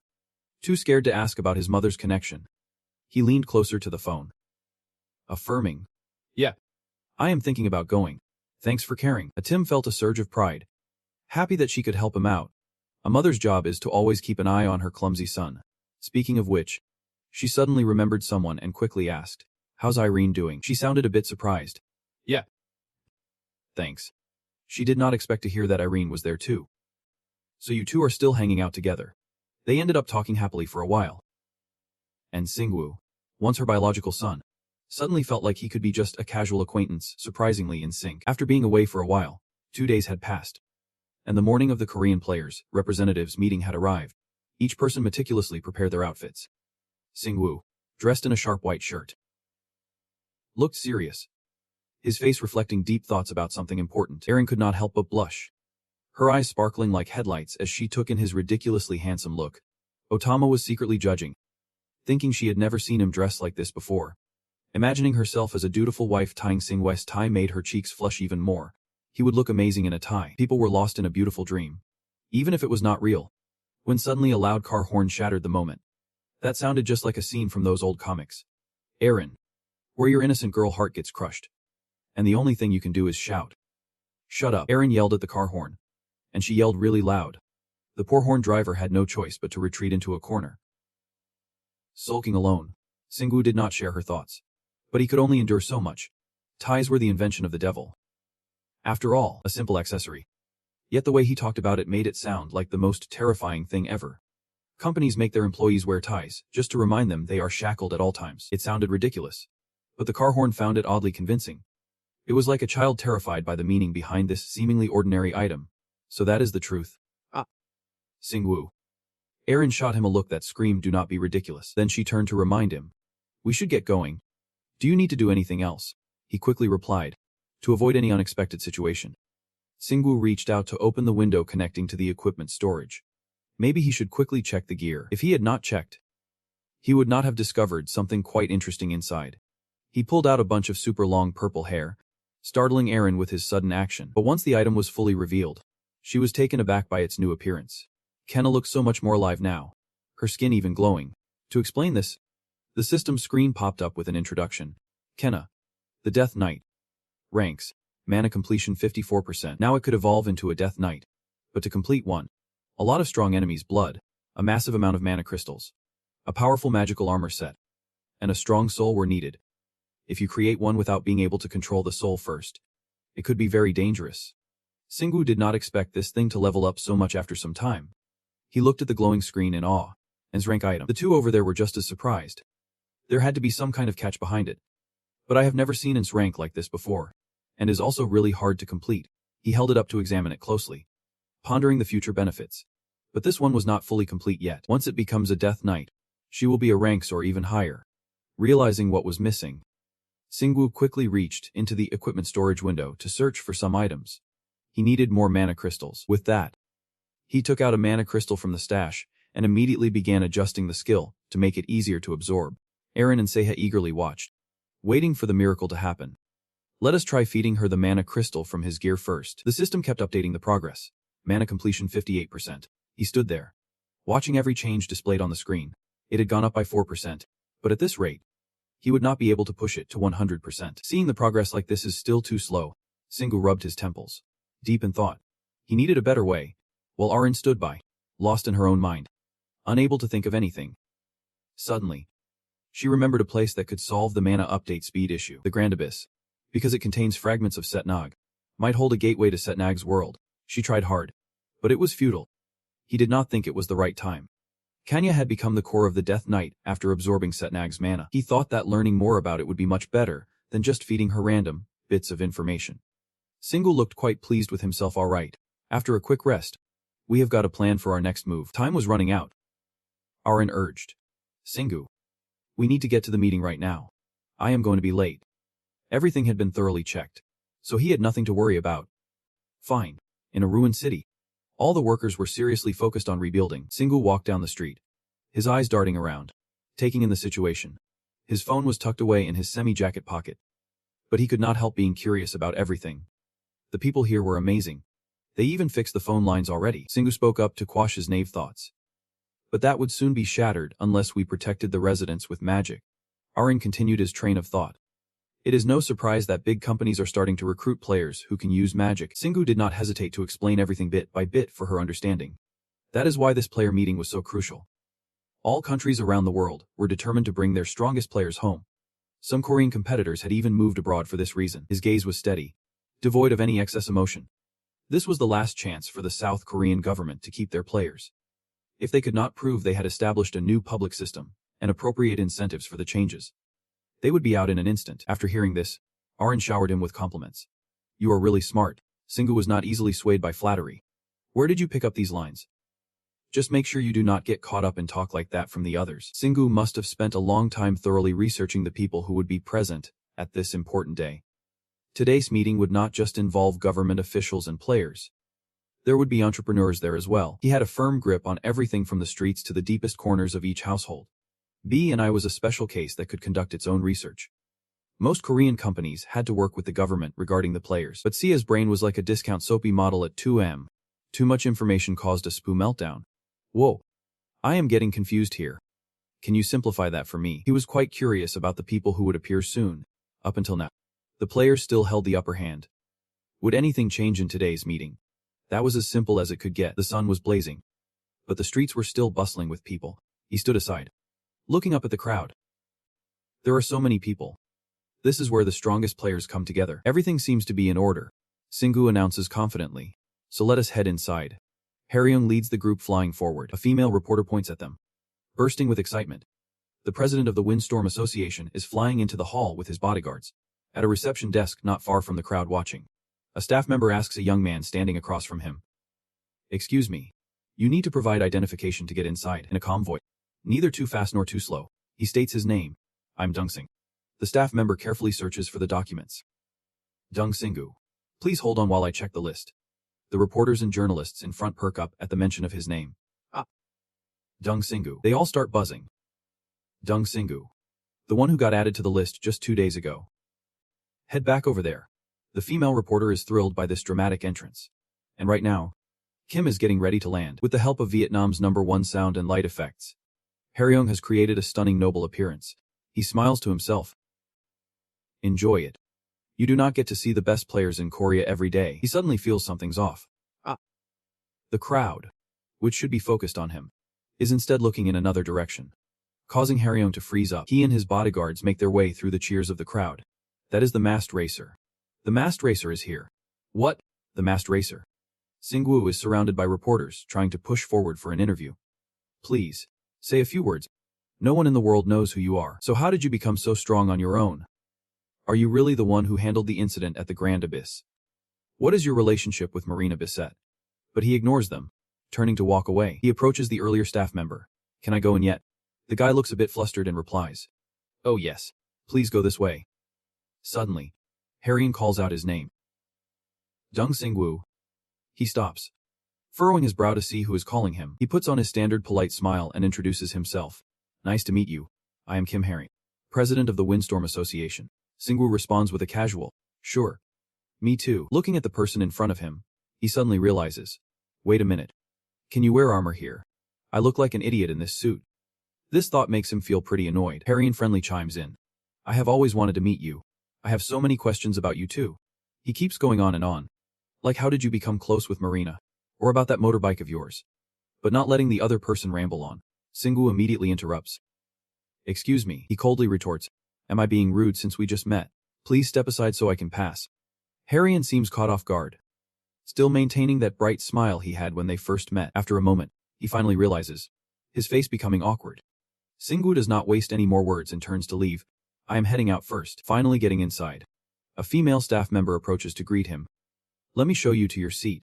He follows her while observing his surroundings. His eyes skimmed over the neatly arranged rows of chairs, and he realized there were exactly 50 seats here, but only 20 were occupied by players. He quietly assessed the situation. There were not as many players here as he thought. Suddenly, a man appeared from behind, having no clue when he showed up, and he explained after hearing what he said. Only players who had completed the dungeon on difficulty level 30 were allowed to participate today. All of them above level 200. One paused for a moment before continuing. We only allow a certain number of players from each guild to participate. Xingwu stared at him blankly, wondering who this guy was, dressed like that. He could not be a player, maybe he was with the government. One looked at him with a kind expression, sincerely stating, I owe a lot to Mit. Dongsun, you are his son, are not you? Xingwu hesitated for a second, but then nodded. Yep. He slightly bowed and said a few polite words. I hope to see you more in the future. Have a great day. He turned his head to follow Won's retreating figure, his gaze lingering. In the higher rows, some people who had witnessed the conversation began to murmur. So he knows someone in the government. That rumor about him being the government's secret weapon must be true. Arin was quick to dismiss Won, rushing to expose his true intentions. He was talking to you for a reason. To make you look like you are aligned with the government. Realizing she had slipped up, she quickly added, I did not mean to blame your family. Xingwu gently reassured his companion. I know. And honestly, I do not really care about what they do or how connected they are to the government. He pointed at himself and proudly asked, You think I care about that stuff? His words eased Arin's embarrassment. Right. A moment later, Xingwu finally arrived at the seat with his nameplate. As soon as he sat down, he spotted a familiar figure. The appearance of his ex-girlfriend caught him off guard. He focused intently, silently assessing. Wow. She has gotten so much stronger in such a short time. She must have leveled up by at least 2 ranks. Suddenly, Xingwu noticed the name placed next to his seat. He suddenly realized, wait, she is sitting next to me. This seating arrangement. A thought flashed in his mind. His mother's scheming face appeared in his head, making his fists clench in readiness to throw a punch. That old hag. Arin was also furious, crushing her handkerchief. Yeah. How could she betray him like that? He returned to her seat, cheerfully greeting him. Xingwu. She flirted as she pulled out a chair for herself. Hey there. Her radiant smile could not hide her happiness. I am glad you are here. Your mom told me. But I was worried you would not show up. Arin shot her a look like daggers, muttering in annoyance. What is she thinking? Xingwu asked like a friend. You have gotten a lot stronger. Are you sure you are not pushing yourself too hard? Replied calmly. This is the only way to get stronger quickly. She was very confident in herself, her eyes shining with determination. I am definitely not going to die. I always know how to survive. Suddenly, she playfully flirted. Plus, you will come to save me if I am in danger. Right. But he dodged the question. The man replied, I will only save you if you tell me which dungeon you are in and when. After a moment of waiting, a man stepped up to the podium. The general announced, Now, we will begin the meeting of the Korean player representatives. Xingwu leaned on his chine, surprised and muttering, Is it him again? His voice echoed throughout the hall, every word crystal clear. I am sure you all know. But this meeting will discuss the revolutionary changes that have occurred on Earth, and how we will handle them. He paused briefly before continuing. And we will also elect a player representative to join the global player meeting. The general suddenly lowered his tone, emphasizing each word. Because the current situation is very important, so pay attention to what you say. Following that, the meeting unfolded naturally, as if it had been scripted beforehand. Everyone was engaged in lively discussions to reach a common agreement. All companies set aside personal interests, agreeing to share the benefits fairly. There were also some support issues, and the government agreed to provide comprehensive assistance to the players. Overall, it was not a meeting but an announcement session. After listening intently, Xingwu made his assessment. The government and private companies were bowing their heads, and he guessed they had lost more players than they had realized. Arin agreed with him. That is right. I do not even see the famous teams I used to know. He noticed at that moment, pointing at the little girl tucked in his jacket, asking, Did you bring her along? Xingwu did not shy away and straightforwardly admitted, Yeah. I will reveal my status today. Wang Wen finally wrapped up the presentation. That was the government's entire speech. And now we will take questions. Immediately, a hand shot up, and Harian stood up to face someone. He smirked slyly. I have a question for you. Deng Xing. Harian coldly broke the suffocating atmosphere in the room. Your motorcycle. I heard it is a treasure created by combining magic and modern technology. He did not raise his voice, but every word dripped with scrutiny. I want to know everything about it. Shingu crossed his arms and bluntly replied. I got it from a mission. So I do not know anything about how it works. This response left the others hesitating. Suggesting, then let us analyze it more thoroughly. Of course. He had no reason to agree. I still need to use it. So no. But I will let everyone borrow the next thing I have. That answer did not satisfy Harrion. Which mission did you get it from? Or more precisely? His cold gaze locked onto the person in front of him. Deng Xing. Are you even a real player? This question left him silent for a moment. Then he slowly lowered his head and stood up. Fine. Let me talk about myself first. Xing used magic to lightly reveal a chaotic tale from behind. This scene left everyone around in shock. The tale swayed with every word of its master. To answer your question, I am not a player. Then Xing proudly introduced himself. I am an underground player. I explore the ant caves, not the heavenly city. This bombshell of information instantly caused the hall to erupt. Everyone could not hold back and shouted out. What do you mean? What is this ant nest about? Are you saying you are not a player of Heaven City? Amidst the bewildered looks, Xing maintained an eerie calm, stating that the ant nest and Heaven City were two completely different places. I guess this all went down after Mana slipped out from the rotten dungeon. Then he reached out to signal his teammates in his jacket. But to better explain the ant nest, let me introduce a few people to you first. The two adjusted their outfits and shrank back to their original sizes. As those faces became clear, the council could not help but gasp. That is John Sahama. Their appearance felt like a confirmation of long-held mysteries. Their names were not on the tombstone. So are they really alive? Harrion exclaimed in shock. A Rin. He stepped forward, hand outstretched as if to grab a Rin. But she immediately recoiled, hiding behind the person next to her. Xing, noticing their familiarity, wondered, is he really her Faya? A Rin frowned and retorted. We have never even held hands. You would not understand. A simple statement. But it was enough to make Harrion's face turn pale. Like he just got splashed with cold water. Caught in this emotional whirlwind, Xingu could only feel despair in his heart. Thinking, why do I feel like the third wheel here? At that moment, Harrion snapped back to reality, clenched his fists, and growled. Xing, you need to clarify this. Then, with all the logic in the world, he declared, Arin and Sei are members of my crew, and I will continue this conversation if you return them to me. He did not answer but turned to the people involved, asking, what do you think? Seiya stepped forward, politely placing a hand on his chest. I can say a proper goodbye since I have left the dungeons. Chairman, thank you for everything. This kind of introduction sent a chill down Harrion's spine.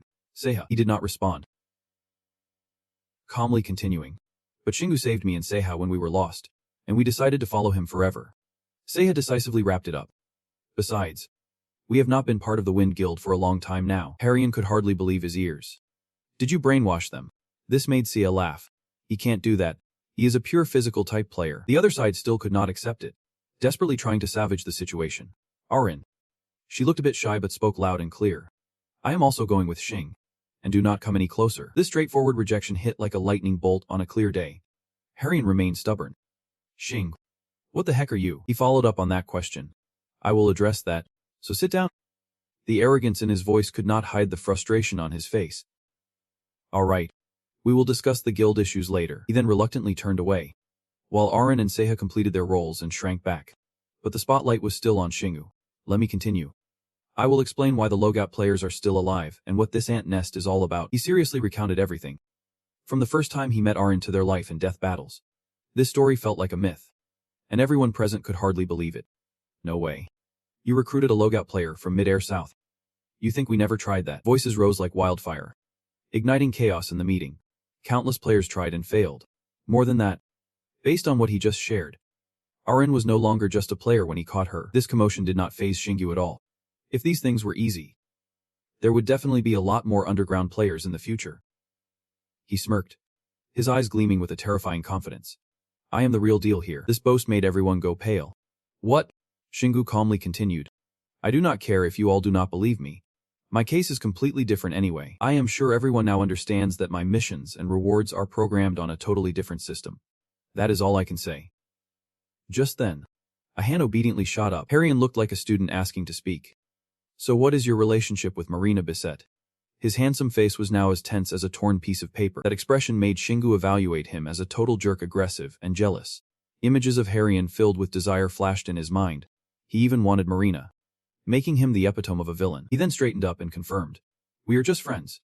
And that one word seemed enough to calm the other party down. Friends. Ah. Alright. Then Shingu seriously returned to the main topic. Besides that, now is your chance to ask questions if you want.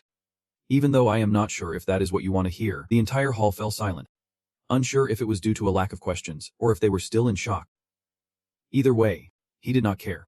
If everyone was done, then he had nothing more to say. Sihi, sitting next to him, blushed slightly and exclaimed, "You are so cool." Xing, Arin suddenly chimed in, breaking eye contact with his opponent. "He has always been this cool," he softly reminded. The conference is not over yet. After this explosive introduction, the conference dragged on for another 30 minutes. But no one could focus. Everyone was too fixated on Xing. So the meeting was not progressing at all, even though the atmosphere had veered off course. The facilitator maintained his serious role, announcing, "Next we will be voting for 3 players." He paused for a moment, then emphasized, "To represent South Korea at the upcoming international conference." Everyone in the audience was shocked by the unique requirement. "We are only choosing 3 players." Shingu did not bother to react after being personally pointed out by the host. Deng Xingyu and the president of the Tempest Association are both here, being put on par with him. Harrian murmured under the surrounding noise. "Does that mean he is telling us to campaign for the remaining spot?" The host was trying to control the crowd when he saw the secretary rushing in. "But that is what the United Nations told us," a whisper rose, enough to leave him so shocked he could barely blink. He looked down at the hall, solemnly announcing, "They must have heard about Deng being here. The new environmental department of the United Nations has specially invited Deng Xing. So he won't be counted among the 3 players we are voting for." Alongside the number of players allocated to each country, the entire hall was engulfed in silence, waiting for every word he would say. Thus, "We will still vote for 3 other players besides him." The unexpected move sent shockwaves through Harry. "Even I was not given a personal invitation." He turned around, sharper than a landlord demanding rent, making Shingu freeze for a moment. Now he is staring right at me. Faced with this unusual seriousness, I could not hide my curiosity towards Sai. "Aren't you interested in this?" She chose her words carefully. "I know I have leveled up a lot, but it is still not enough to place me in the top 3 in Korea." The room was as noisy as a crowded market. "And we are about to start gathering the list of candidates now." Every gaze shifted. Every smile faded the moment the sentence ended.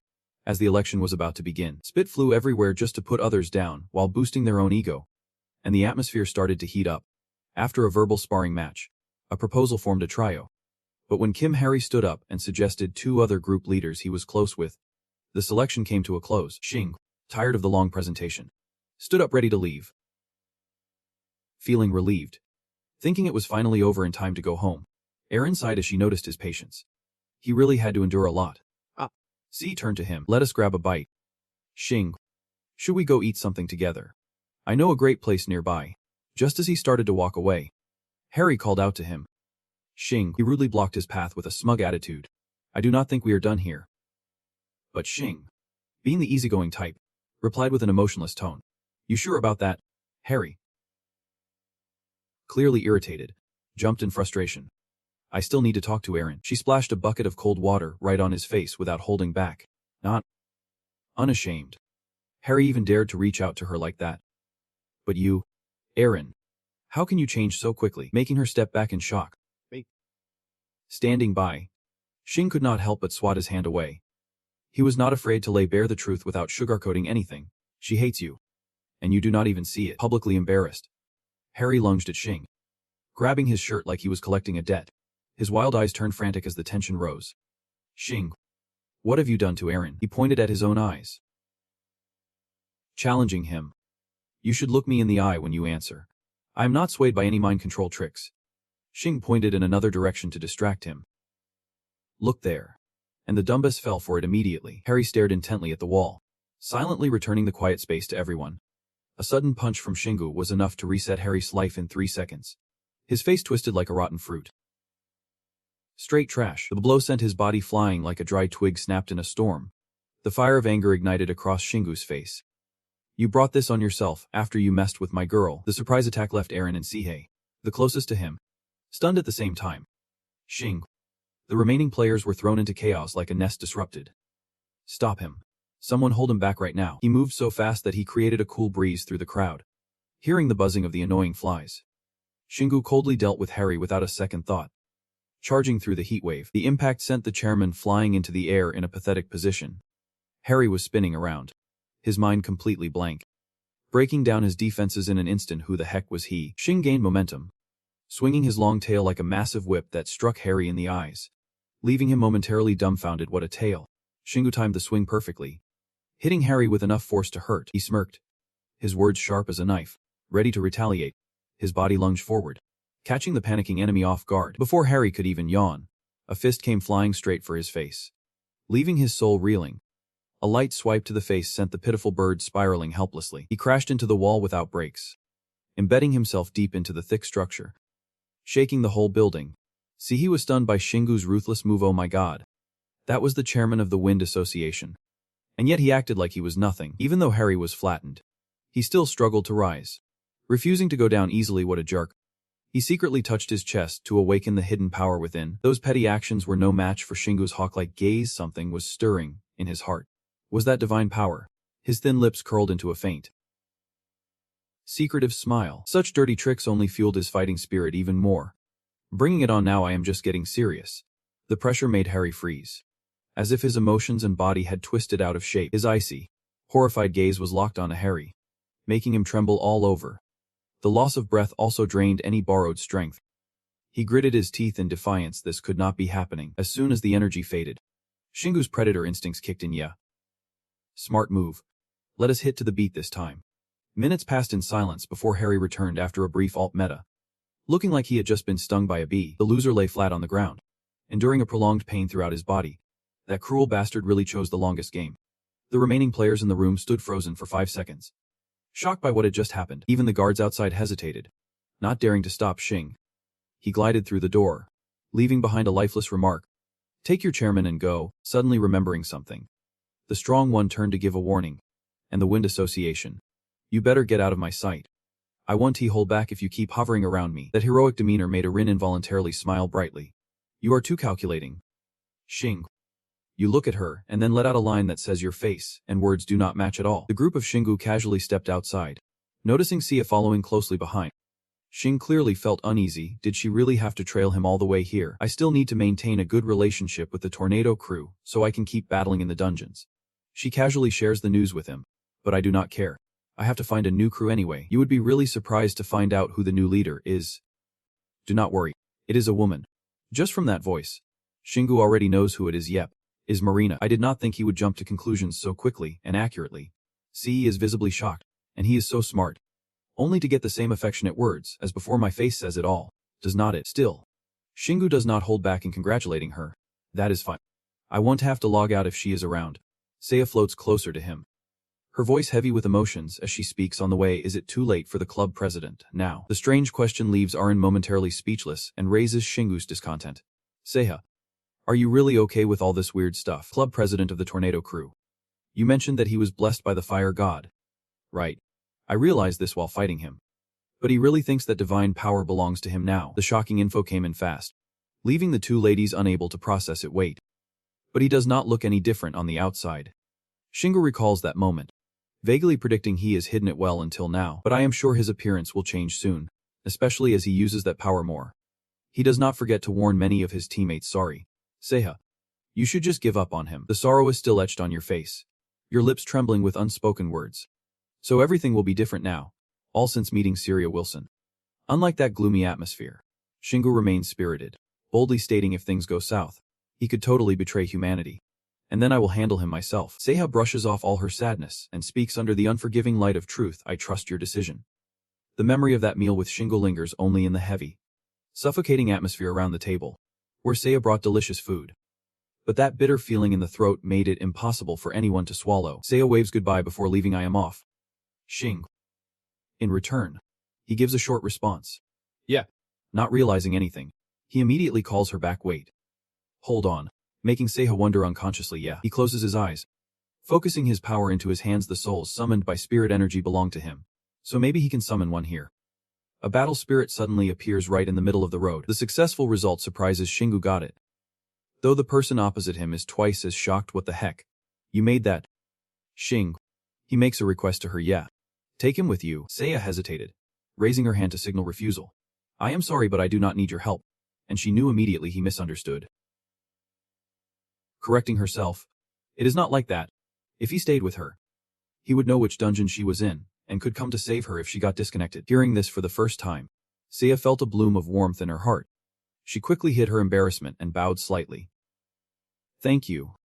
I won't blame you even if you come late. His blunt words made him feel uneasy.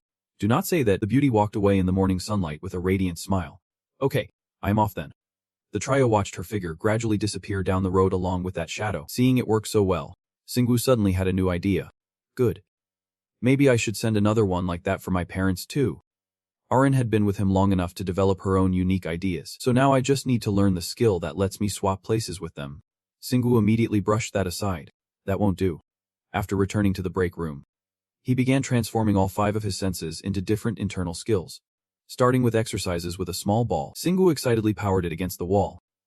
Come on. More. His keen eyes watched the ball bounce around the entire room. This training session was designed to figure out how vision and taste could become internal skills.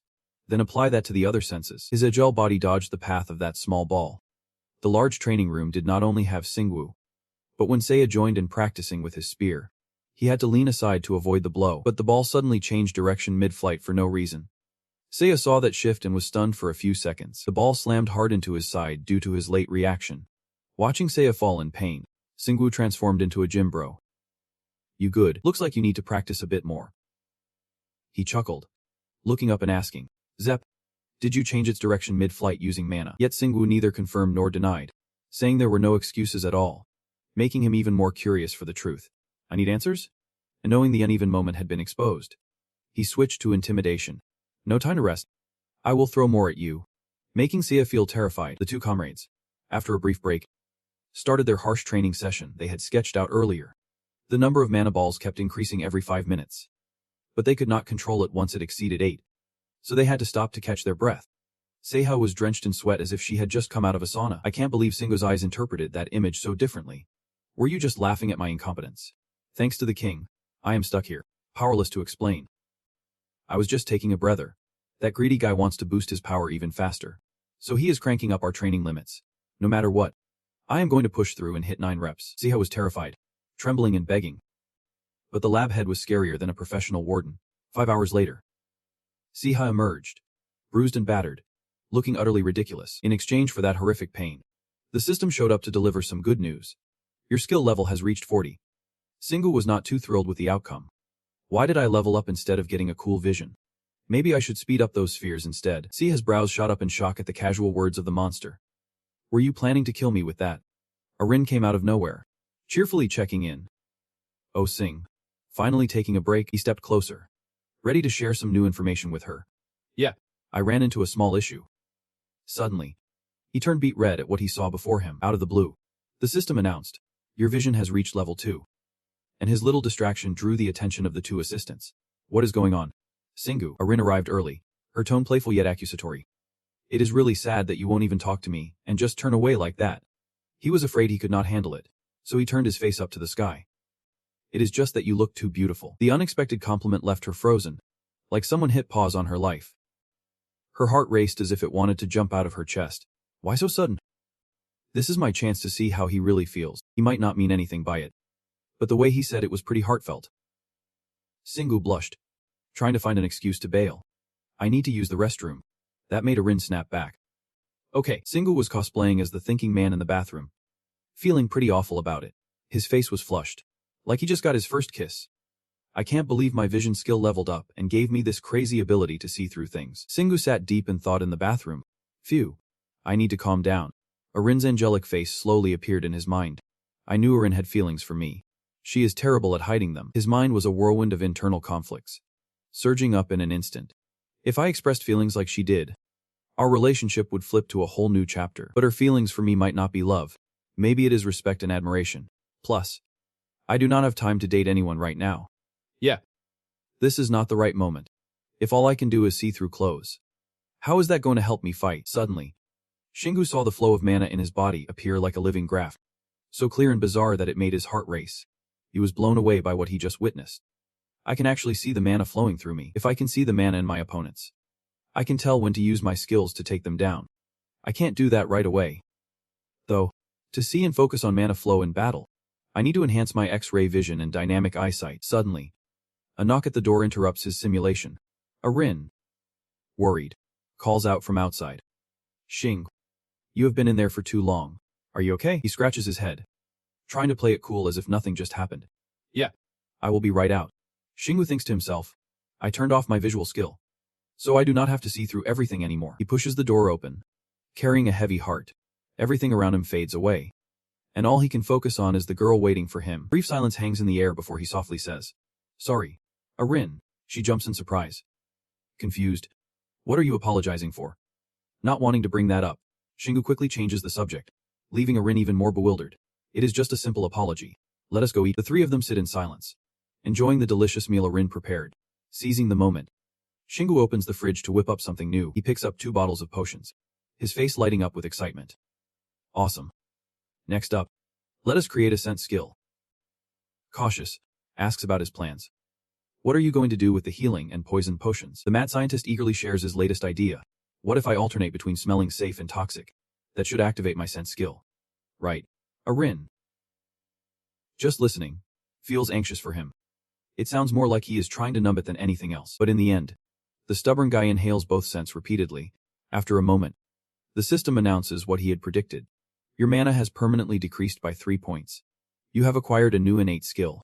The scent. Xingwu beams with joy, excitedly saying, Arin, I can't believe I actually created a skill if I wanted to. His determination to practice burns bright. Now, just touch and hearing left. Right. Let us get started. Arin feels a bit worried because he is pushing himself hard. Xing, you are not overdoing it. Are you? Yet. He sees it as necessary and replies. We still have 10 days before the World Conference, so I want to turn all my senses into skills by then. Suddenly, the phone on the table rings. Xingwu pretends not to care and starts talking to himself. We can spend all our time focusing on improving skills. That is what he used to think. But seeing his downcast expression makes Arin quickly pull him back to reality. Xing, are not you going to answer? Group gathers around to see Xinggu's phone after hearing his muffled words. He hopes it is not a scam. Arin leans in closer and sees the number on the screen. It is an international call. The atmosphere is tense as they can only hear his breathing and him picking up the phone. Hello. On the other end, Syria hesitates before confirming. Is this Xing? Her melodic voice carries a familiar chill that is unmistakable. Syria is overjoyed to know he still remembers her. I am so glad you still recognize my voice. Before being put on the back foot, Xingwu decided to strike first. I heard Marina gave you my number. So what do you want? Syria's flat voice blended with the wind. I actually want to talk directly. Is that cool with you? Right now, I am in this bar too, thinking about how the girls move. Do you feel nervous about the airborne industry? I swear, if players keep this up, one day all the airlines will have to shut down. Xingwu chose a public cafe as a meeting spot, forgetting how famous he has become. The stares were intense, pulling in a flurry of whispers behind him. Look at Xing. I heard he fought with Kim Harian at the conference. Seeing that guy with a face like a toad getting wrecked is kinda satisfying. Those young folks just keep yapping away, making wild claims. If he runs off to another country for revenge, he would be just like those typical movie villains. Xingwu would still beat him up. Just a matter of words. Harian, snug in his pocket, could not help but chime in. Xingwu, you are really famous. You know. Xingwu casually checked the latest news on his phone. You even stirred up the whole online community. Surya gently opened the door. Her tall, alluring figure catching everyone's gaze in the cafe. Her confident steps moved towards where he was sitting. The crowd started buzzing about the 2 strong figures sharing a table. She is definitely here to see Xingwu. First Marina, then Li Sihe, and now a red-haired lady. He has got himself quite the lineup. Xingwu spoke up as soon as she settled in. Who suggested this place to meet? She calmly replied in a nutshell, making me feel embarrassed about picking such a lame spot. My bad. Feeling awkward, he stood up to get drinks. To make up for it, I will cover this. Syria did not refuse, so it did not become a hassle. Thanks. Then I will have an Americano. The two sat in silence sipping their drinks before diving into the main topic. Not long into the meeting, Xingwu was ready to wrap things up. Even though he appreciated her traveling all this way, could she keep it brief? Surya shared the same thought. It is really short anyway. Surya's mature way of socializing surprisingly matched with him. I can actually have a decent conversation with her, unlike with Marina. But her next words hit like a surprise bombshell. I want to follow you and serve you. Please let me do that. Xingwu froze, looking like he was stuck in time. While Mei's expression shifted from surprise to utter confusion, seeing he had not rejected her yet, Surya continued her simple pitch. I thought long and hard before making this decision, so do not laugh at me. Knowing that the other person misunderstood, Ningok stopped trying to clarify. It is not like that. I do not have a group for you to join. Besides, you already have a group, right? His argument was quickly shattered by her gentle words. I disbanded the royal group. I can't lead it without the key members. You once said I would have to pay the price. I thought a lot about what I could do afterward, but I no longer trust my own judgment. Singu understands Surya's mindset when he recalls the people who turned into demons right before his eyes in the past. I think it is pretty fair after everything that has happened. Surya pleads with Singu, trying to pull a sliver of hope into her life, saying, you are the only one I can trust right now, so let me follow you. The heavy burden clearly makes him determined to refuse at all costs, even doubting himself completely. Why are you trying to put this on me? Even Aaron, who is chilling in his pocket, can't help but comment. Seriously, just go back to America already. Despite being outright rejected, Surya stubbornly sticks to the path she has set for herself. I am just doing what I want, so you won't feel pressured at all. Just think of me as a butler you can boss around whenever you want. I trust you, which means I will do whatever you ask. That unwavering gaze is what shook Singu's earlier resolve. The conversation hits a dead end, and no one knows what else to say. Surya suddenly shares her thoughts with him. Zep, I do not think you should dismiss her like that. After all, she used to be the president of the Emperor's Council. Not to mention she is a really strong warrior too. Plus, after what happened at the Grand Canyon, she has become hostile to all gods. Not just Lewis. Doesn't that make her pretty trustworthy? Surya feels touched to have someone understand her feelings. Singu was still a bit hesitant since she could not see any benefit from this. And she could not exactly join me down the rabbit hole. On the other hand, Sia provided a fresh perspective. But having a player from the celestial realm to back us up would not be so bad after all. Seeing your determination, Singu did not argue anymore. She just shrugged lightly and stepped aside. If Siha was going to be stubborn, fine by her. He seriously and straightforwardly announced the latest news to her. Syria Wilson, you are mine now. Even though this was not exactly good news, receiving the outcome she hoped for made her heart drop, softening her voice significantly. You can call me Syria. The one who worked hard to protect her.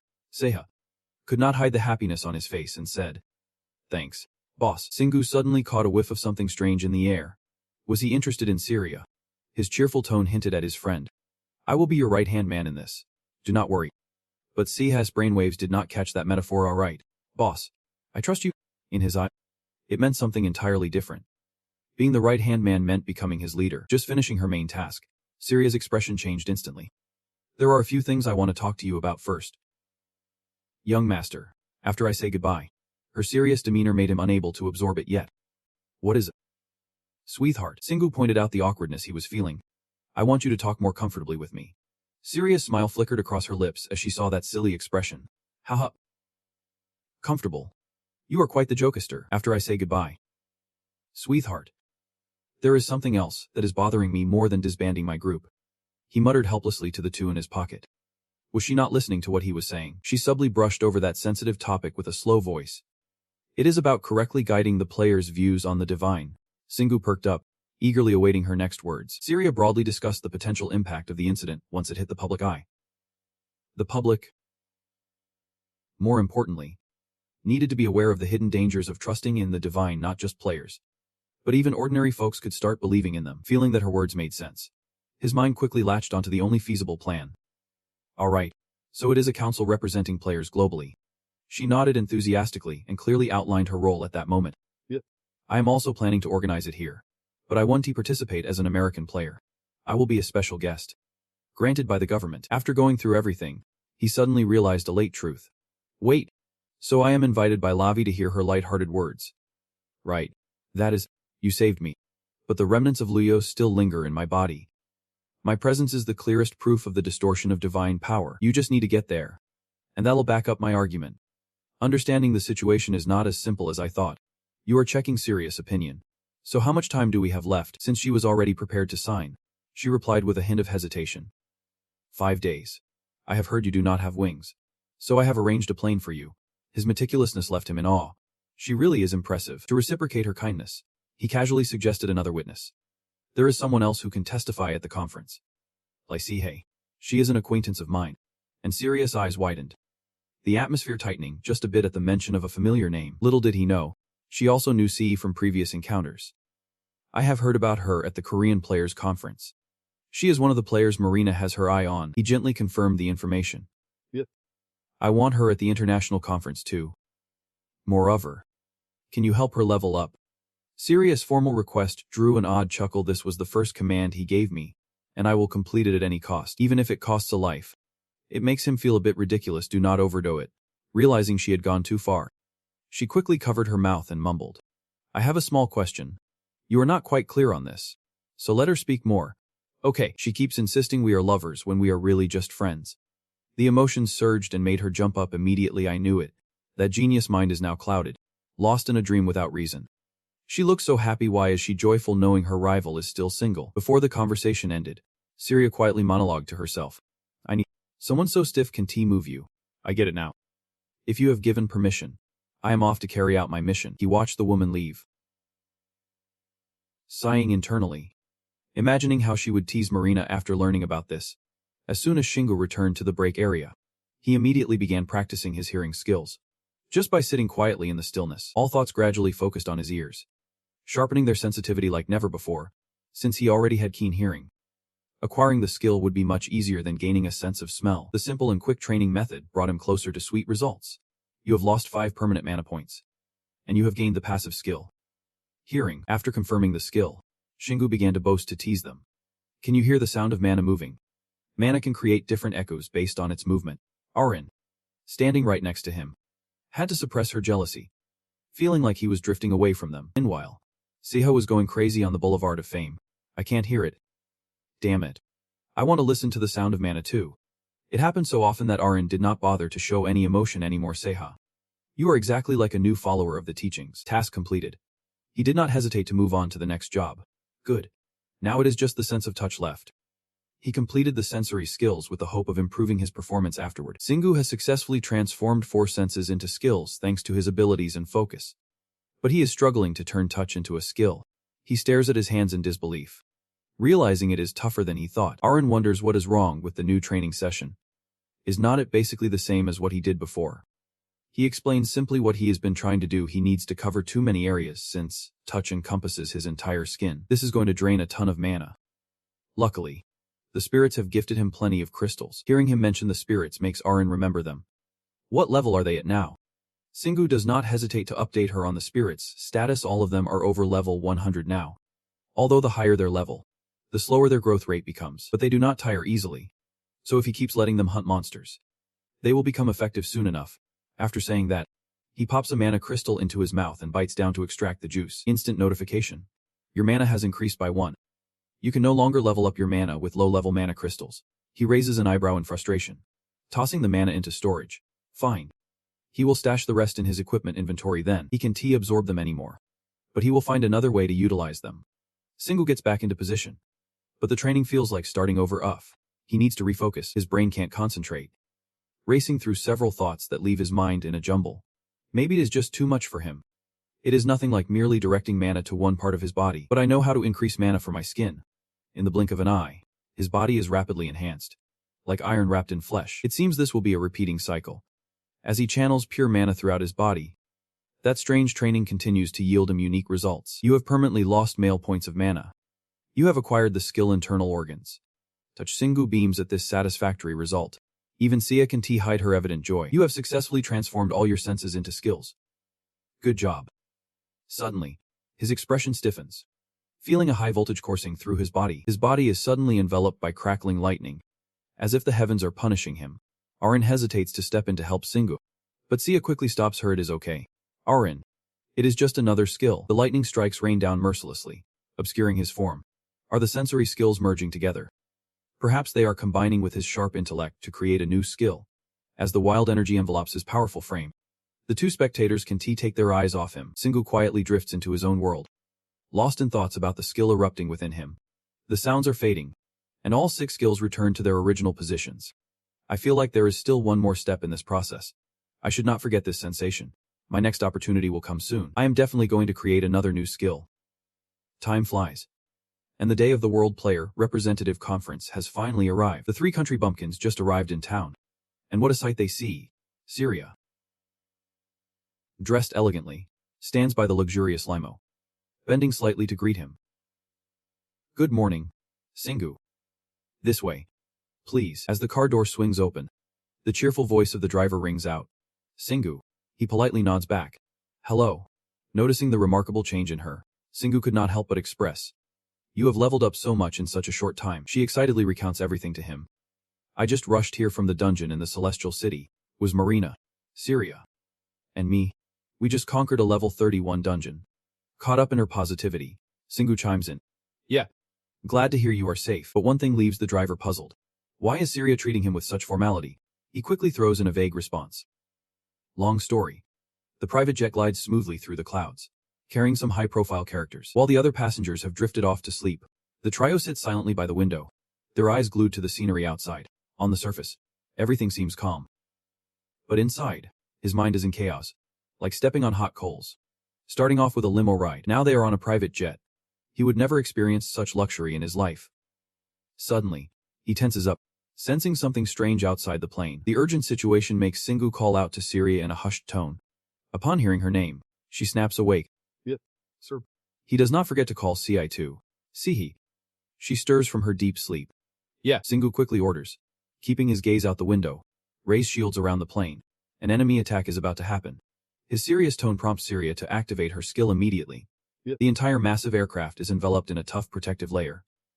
Suddenly, a violent impact shakes the body of the plane, shattering the shield, causing the aircraft to veer off course. She regrets being the one standing still as the sudden inertia sends her flying like a rag doll, crashing straight to the floor. Syria exclaims. Shocked that her shield was broken with just one hit, the plane shakes violently, causing Singu to turn towards the person sitting next to him. Sihi. She gets the hint and quickly responds. She activates a different, larger protective barrier. The layer wraps around the plane, ensuring its safety. The attacking bird just barely skims past when it is suddenly locked onto by a target from above. It unleashes a wave of terrifying power, tearing through the shield from a distance without needing to get close to its prey. The destructive attack shakes the cabin, causing Sia to lose her balance and stumble. Sweat beads on Singu's forehead as his face twists in confusion. Too many questions swirling around. An attack from that high up. The problem is, we can pinpoint where it is coming from. Sierra and Sihi need time to recover to raise the shield again. We can stop a third attack. Suddenly, he sees that powerful light flashing from high above once more. Without a shield, the plane instantly snaps in half as that bizarre force penetrates it. The swift cut sends everyone flying out of the aircraft from the external force. Everything is falling freely through the air, painting a chaotic scene like the apocalypse in the sky. Shingu's attention is drawn to the flight attendant from earlier by her powerful scream. He quickly calls for nearby support. Sarah, save that flight attendant. Without hesitation, he agrees. Yep. Boss. He transforms into a warrior and flies off, dragging Siri along. I will help too. Sierra leaps forward and grabs the two closest flight attendants. Siri creates a protective barrier around the crew. The two report back on the rescue as quickly as possible. I have saved everyone, including the captain. We will protect them. Do not worry, boss. With his heart finally easing, Shingu feels a surge of joy. What a relief. Summons the demonic motorcycle from the storage, his face set in determination as he faces the enemy ahead. The sky suddenly fills with countless glowing dots, clustering into bizarre crowds. Shin quickly activates his skills. From afar, he spots a horde of terrifying monsters speeding towards them. Huge dragonflies are baring their sharp teeth, ready to devour their prey. Little did they know, today they would cross paths with that madman. See? Syria shouts from behind as she notices his movement. I am coming too. Shing. He avoids her question by steering the conversation elsewhere. Would it be bad if the plane debris fell to the ground? She replies softly, her voice as light as a breeze. We are over the ocean, so it will be fine. Knowing Syria wants to join the fight, he smiles more as they approach the monsters. Do we have insurance? She has all the details memorized to answer questions like this. Yep. But they won't cover us if we are attacked by monsters. He quickly assesses the situation, unaware of the excitement bubbling up inside him. Really, Shing pulls out his divine gun, his eyes glinting with fierce intent as he stares down the crowd. Let us make them pay. Energy surges down the barrel, illuminating a corner of the sky. When he fires, the gun emits a beam of light just like when those monsters attacked the plane before. The bullet flies straight into the swarm of dragonflies without any cover. The creatures do not have time to dodge as the energy sweeps through them, turning them to dust in an instant. The bullet trail leaves a long line of air behind as Shingu fires again. The energy continues to incinerate everything in its path with no mercy. Arin, standing nearby, voices her concern. Shing, are you sure it is okay to waste mana like this? But the brave young man has his own plan. He learned how to recover mana from the air after the mana on Earth became richer, even if that was meant to soothe her fears. The truth only makes her more anxious. He is recovering too quickly, and Shingu's reactions still strike like they used to. Maybe he is just that special. However, What he is feeling right now are the natural mana streams encircling him, actually because his 5 senses have transformed into skills. The giant Chine are rushing towards the 3 of them to prepare for a counterattack. Arin and Syria are in a frenzy seeing this creature for the first time. A giant Chun. I have never seen them in Heaven City. Maybe they have been on Earth all along. Shingu instantly rebuts that claim. It is simply not true. Each of his hands needs a stick to deal with those pesky troops. Once he has the necessary gear ready, Shingu slowly shares his thoughts. I can feel an alien power from that. It must be the strength of a god. Syria quickly voices her pre-existing questions. Are they trying to block our way? How could they possibly know? He observes the Chine's behavior and deduces that they must have tracked our location and attacked accordingly. I can confirm there is a traitor hiding among humans, facing the formidable enemies. Shingu asks, Syria, can you pull back? She seizes the opportunity to fight immediately. Of course, Shingu has not had a chance to fight in a while, feeling pumped and ready to dive in. Awesome. Then I will lead the way. Just make sure to protect yourself well. He tightens his grip on the weapon. Aiming at the shimmering giant Chine under the sun, his left hand holds the deafening roar of the giant. His spirit soaring high. The giant Chun show no fear. Still flaunting their sharp jaws, Shingu firmly sits on the demonic bike, swinging the weapon at them, turning a bunch into dust and bones. But these pesky creatures are hard to wipe out in one go. They quickly surround Xing. He scans the area, calculating their moves.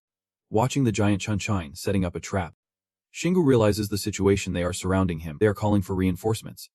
Gathering more and more, he decides to strike fast and hard. No time to waste. Shingu activates his battle mode and charges straight into the encirclement, wielding 2 hammers that unleash a torrent of energy, exploding the giant Chine. He harnesses the wind-slicing speed of the Ekmala bike as it zooms through the swarm. While on the bike, Shingu does not forget to swing his weapon. Every time he passes, a bunch of bugs scatter like they are heading to assault sail. Finally, he stops to assess the damage. The sky is raining giant Chine down. Shingu calmly poses a question. Why are not they defending themselves? Are they really just throwing everything into the attack? Arin nervously admits the truth. It is just that you are too strong. On this side, Syria faces a massive Chine wall that is flapping its wings furiously. She resolutely raises her gun, activating her skill with a rapid-fire technique. A barrage of red-hot bullets pierces through each creature without missing a single shot. Shingu speeds towards Syria, but seeing her handle things so neatly, he realizes he does not need to help. He quickly retracts his weapon, making a decision. It is all or nothing. The final issue is to move to New York without waiting for Shingu to ask anything. He charges straight ahead. Suddenly, a fiery red cord wraps tightly around his arm, pulling him to a stop. A strange thread stretches and then vanishes into thin air. Arin tries to flap her wings higher to listen in. The big boss finally makes an appearance, a glowing red demon stretching its forked tongue as it flies towards them. You find this scene hilarious. Stealth skill. Is someone really chasing us? Syria catches up and seriously explains that is a demon, which means the giant Chine in the dungeon with difficulty level 32. This useful info makes Shingu perk up and listen closely. Arin digs into her memory about this pet and starts spilling the details. It regenerates fast and its blood is poisonous. I thought that was the end of it. Who would have guessed it was a demon? At least I have got some intel on our opponent. Shingu stretches his tongue back. Next, he slices this toy off at the root, leaving the demon in shock. It screams in pain, releasing waves of golden sound. In a blink, Shingu's crew laughs and jokes, guessing they prioritize numbers over quality. Arin gasps and covers her mouth, warning him about the numbers. Each monster is at least level 200 or higher. He casually asks back, do you think the other players at the meeting are getting ambushed too? Now she is trying to stay optimistic. If there are that many monsters in this world, when did we last breathe easy? Surely, the demon one he just attacked us. Shingu tightens his grip on the tongue, ready for blood. He takes advantage of the excellent elasticity of his allies' tongues to catch them. Shingu pulls them closer, then raises the big claw with his other hand. With a swift swipe, he chops the 2 demons into pieces, after sending them off to their demise. He grumbles. Killing them is not a problem at all. Looking at the feathers blocking out all the light, Shingu voices his concern. Why are there more of them now? If we clear them all out, getting to New York will be a bit rushed. Someone, who he does not even know when they showed up, chimes in. Think again. He turns around, startled. Shingu's face falls as he questions. Why are you here? She happily spills the news. Actually, we opened a portal at branches B and E in New York. If I would known someone was going to ambush you, I would be taking you through the portal and seal. Marina beams. We even got all the airline tickets to a safe location, so you do not have to hold back anymore. He raises his hand. Genuinely grateful. I should not have relied on you so much. But thanks for everything. Sihi and Seiya quickly rush in to check in, not wanting to miss out. We are in too. In this intense situation, he excitedly gives the command. Great. Let us wipe them out and get to the meeting quickly. The 4-person team, weapons at the ready, shifts from prey to hunters, even with Marino in tow, with Seiya and Sie backing him up. The battle with the demons stretches on for a grueling 4 hours before finally wrapping up. Every time they unleash a skill, it is like serving a meal to the demons. Xing, with his 2 trusty weapons, takes each demon down one by one. Blood and feathers flying everywhere. Just in time, the system pops up a notification. You have leveled up. His whole body radiated a dazzling shine, like it was embedded with diamonds. Xingu was in awe of his freshly minted form, and in his head, he heard the rhythm of counting beads, an entirely different kind of resonance. I think I still need a bit more. But to achieve that, I need a strong opponent, someone who can ignite all my senses. Marina put her gun away and stepped closer. And every time they met, he grew stronger in the most unbelievable way. He did not hide anything. Just laid it all out there. He was simply trying to turn all his sensations into useful skills. She gasped in surprise. Sensations. I knew that when you created those powerful bullets. But you are truly exceptional. Xingu folded his arms confidently, saying that everyone could do this if they were willing to learn. Marina, hearing such cool remarks, rolled her eyes and grumbled. I do not get what you are saying, but I am sure you are mocking me. Syria swooped in from behind, interrupting the two of them. Xingu, I think we can gather all the spoils from the monsters thanks to B and I. He paused briefly before responding. Well, that is good. Marina suddenly reminded everyone. We do not have time to waste. Everyone is probably already at the meeting. Even though she had made a guess earlier, Xingu still wanted to confirm. Marina, was anyone attacked on the way there? Without thinking, she crisply replied, feeling her answer was a bit curt. Marina stroked her chin and added, no one suspicious, except for the president of the Wind Association, which is quite troublesome. But that is just the usual nonsense in the district. When Marina recalled that multi-level marketing face, she cut herself off. He is the most suspicious one. He sat back in the vehicle, analyzing the chaotic information. But the power he sensed from the monsters felt completely different from what Harrion possessed. After all, it is possible that many gods are working together. But the more he thought about it, the more he wanted to brush off the worries. He did not need to think that far. He just needed to kick them out before their influence spread. His mind drifted to a land of rocks and mountains. I might have to return to the Grand Abyss again, the place where Setnag's fragments appeared. Perhaps there is a gate leading to Setnag's world. With a mindset of let us see what happens, Xingu prioritized the urgent task at hand. Let us go to the meeting first. Marina agreed, cheering from behind. Exactly. We need to prevent all potential tragedies. Aaron continued to play the antagonist. Chiming in. But humans are always a foolish species, and history tends to repeat itself. She was so angry that her hair stood on end, grinding her teeth and yelling, Don't ruin my mood. But no matter how much they fussed, the group soared through the sky. Xingu's group reached B and E's branch in Silicon Valley and quickly moved to the branch in New York through their gate, a method that was both fast and minimized the risk of ambush. But traveling this way could induce motion sickness. Xingu was fully alert and turned to Marina to confirm. No one else knows about this. Right, she. Still dizzy. Tried to answer. I think they will find out soon. But it is no big deal. Speaking of skills, Marina immediately healed herself. Once the monsters appeared, everyone focused on defeating them. And their goal was to create as many gates around the globe as possible. In Manhattan, New York City, the streets buzz with a vibrant mix of cultures. Maybe worried about the urban traffic, Xingu's crew decided to take the shortcut. As he revved up the Acma motorcycle, he could not help but exclaim how lively New York was. Marina, acting like a personal tour guide, chimed in, pointing out that this city is one of the safest in the world right now. Aaron, leaning against his jacket pocket, took in the bustling streets, analyzing that 80 players had already reached level 270 or higher. Along with the policies protecting government representatives and entrepreneurs worldwide, the loud discussions quickly caught the attention of a group down below, who exchanged curious glances before looking up at the motorcycle. The more they stared, the more familiar it became. One man pointed to the sky, declaring that it was Deng Xing. As soon as he said that, the whole street seemed to catch a case of whiplash. Xing grabbed everyone's attention in New York, as he was the only one riding a motorcycle amidst a crowd of players soaring through the air. Just then, Marina piped up, We are here. Xing, this is the United Nations headquarters, where the World Player Conference is about to take place. Xing parked his ride, descending from the sky with the charisma of a CEO.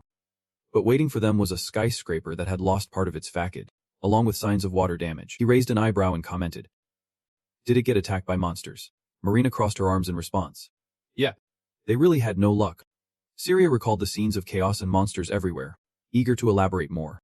As it happened before the world was thrown into chaos, not just here. Many vital infrastructures were also attacked by monsters. Marina and I were super busy during that time. Xingwu stroked his chin thoughtfully. So this is not the work of the monsters already on Earth. It is from the swarm of monsters from the other realms. The more he thought about it, the more suspicious he became, his face growing serious. I can't believe they still chose to hold it here. Is there another reason? His mind drifted back to when Team Harrion faced off against the monsters. Trying to find a reason for this suspicious conference. Holding a conference in a location that had been attacked by monsters could show the world that humanity is not afraid anymore. He looked toward the busy entrance of the building. Sensing an odd ripple in the air, Leah became alert, her senses picking up a strange amount of lingering mana in the area. Finally, Xingwu bluntly stated his conclusion. This is not just a place that was attacked. It is where the monsters emerge. Marina looked over seriously, voicing her understanding. I know what you are worried about. The monsters might be hiding around here, waiting for their moment. Suddenly, she gathered her emotions, stepping forward to face everyone, raising her hand to argue passionately. But even if they do, we still need to hold the conference here. This is not just for America. It is for all of humanity. Zet tightened his fist in support, his eyes shining with hope. Even if the monsters truly showed up, those present today could band together to stop them. He seemed to be swayed by their words, continuing to stroke his chin and nodding. Yeah, you are right. Marina seized the opportunity, pointing forward and signaling. Then let us hurry inside. The conference is about to start. The spacious conference room, with rows of tables arranged in a crescent shape, had a few early arrivals. A group of players was already seated, exchanging knowing glances filled with understanding. I whispered behind his hand. If everyone here makes the front page tomorrow, I won't even be surprised. Marina spread her arms wide, as if it were obvious. Because all the people present were top-tier players in their country. Xingwu expressed his modest wish to join the gossip club, hoping no one would bring up his cursed motorcycle again. Syria turned to him, reassuringly saying, that is not happening today. You are not just any ordinary participant. It is because he is a special guest nominated directly by the United Nations. You can say whatever you want. Following her words, she stepped forward to receive a stack of papers from the presenter, handing it to him. Here's your script. Feel free to add anything you wish. Syria raised her hand in appreciation, acknowledging that this would expedite everything. But just being here was already a huge honor. Marina watched this unfold, visibly irritated, crossing her arms with a smirk. Normally, she would not act like this. She knew she was facing a familiar adversary. But was not she being a bit too polite? Syria is not some soft fruit that anyone can squeeze. Opening her mouth would surely ignite a fire. Marina shot back. You won't fully grasp the sincerity of my intentions with your limited neural capacity. Marina's competitive spirit flared up, as she pointed a finger at her opponent's rounded soul, implying sincerity. Are you sure you are using the right word? Don't you feel the same way about Xingwu? Syria retorted, her hand curled in disdain. Get your mediocre face out of my sight right now. The two exchanged fiery glances, disregarding the space and time around them, while Xingwu blocked their path, leaving with Sihi and casually tossing over his comment. Forget them and find our spot. He settled into his chair, organizing the scripts on the table. While Aran and Saya flitted around him, Xingwu lifted his head, silently taking a deep breath, feeling the air thick with jealousy. Up ahead, Aryung was fuming, his face flushed red as he subtly glanced over. He gritted his teeth, thinking that if looks could kill, Xingwu would be died 100 times over. Responded with a friendly smile, assessing the situation. He could not be the last one standing. Finally, Syria and Marina found their seats, while Xingwu still propped his chin in a thoughtful pose after the earlier confrontation. I need to keep an eye on anyone with divine power. The only problem is, I can tell who actually possesses it. He concluded the matter decisively, saying, I will pay attention to everyone. Xingwu called out to the soul group battling in his subconscious. Everyone, gather here in your enhanced forms. They all assembled before him, as if summoned by a psychic link. Looking at the level up results, Xingwu felt quite satisfied. It was a bit slow, but hey, at least they were leveling up. He thought he could still manage them, even if they hit level 200. An audacious idea popped into his head. If his skills leveled up, so would their abilities. Xingwu eagerly raised his hand to issue a command. Now, each of you keep an eye on one player here. If anyone acts suspiciously, report back to me immediately. The soul group bowed their heads in unison. Yep. Master. Next. They spread out in all directions around the conference room. Marina shot a confused glance but said nothing. In the end, each player received a free handrail, with the slight downside that they could not see this thing at all. The loudspeaker announced a halt to all the noisy chatter. Dear guests, please take your seats. The first ever World Player meeting is about to begin. Arin was the first to react, covering her face. That voice. See, he suddenly shouted. Wait. Is not that your mom? Singwoo turned to remind the two nosy birds. Hey. Keep it down. Arin, curious as ever, fluttered over and whispered in front of him. Singwoo. You knew. See, he was even more flustered by this calm demeanor. But that is your mom's voice. He sighed and lowered his voice to explain to them. Of course. I know she is involved in something. I had a spirit keeping an eye on her. Although I had no idea it was linked to the Singwoo kept rambling, completely unaware that someone had approached from behind, with the radar of a loving mother. This was nothing to worry about. Jin smacked her ungrateful son on the head. Didn't I tell you not to call me that? Seeing the muscular woman glaring with a pointer in hand, he stuttered. Mom. Singwoo turned around, switching to full-on puppy mode. You look like a classy lady in her 50s. She stood firm and emphasized. I am indeed a classy lady. You blockhead. Marianne still had not shaken off the shock and managed to speak. That is Singwoo. Syria chimed in. His mom. Right. Jin looked toward the voice, raising a hand to her mouth in confusion. Her eyes landed on 4 stunning girls, each with a fresh style to choose from. She leaned closer to her son and whispered. You better sort this mess out before it gets bloody. He dryly shot back. Things are not how you think, reminding him of their family values. Jin switched to lecture mode.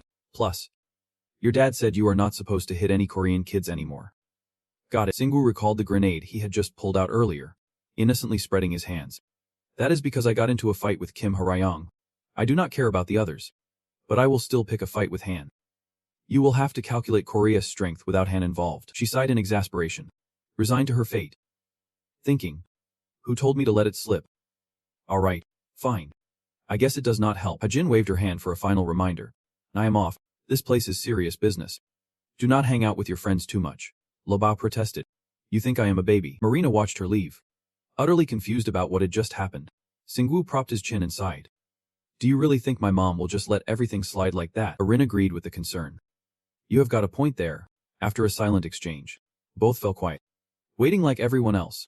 5 minutes passed, and once everyone settled, the meeting finally began. The host stood at the podium, passionately outlining every item on the agenda for the World Player meeting, each critical enough to impact global order. Fresh and hot off the press, the biggest issue was the establishment of the World Player Conference. Abbreviated PEAS, the World Player Conference has gathered representatives from every country, aiming to recruit players worldwide as members. The host continues to explain the promising yet dangerous future the United Nations plans to build an artificial island next to the Heavenly City. Ordinary folks won't have access to the Heavenly City, but they can communicate with players inside through this island. The image of the CO has been painted even more glamorous with ETH installers, and on top of that, we will build a teleportation gate on that island in cooperation with B and I. People will be able to travel anywhere in the world quickly using them. Singwoo raises his hands behind his head, realizing, oh, so this is what they have been planning. The host suddenly shifts his tone. Moving on, he looks serious, staring straight ahead. Now, let us discuss what happened in Arizona last August. He jolts upright, startled. The large screen displays a panorama of rocks and mountains from the Uran Abyss. In the video, Siri appears confused, staring at her clawed hand. The tall host warns. This is what happens after you embrace the powers of the gods that the monsters in the dungeons worship. The words hit like a stone thrown into a calm lake, causing the players below to stir, everyone erupting with doubts. What? How is that possible? But indeed, the sharp, red claws Syria possesses are no different from those of the group of monsters. A player bangs their hand on the table. Questioning, they transformed into monsters. How? The host does not answer directly, going off on a roundabout explanation. While some players see the divine blessing as an amazing mysterious item and crave it, he emphasizes this potential danger. But you all know, it is a terrifying and bizarre power.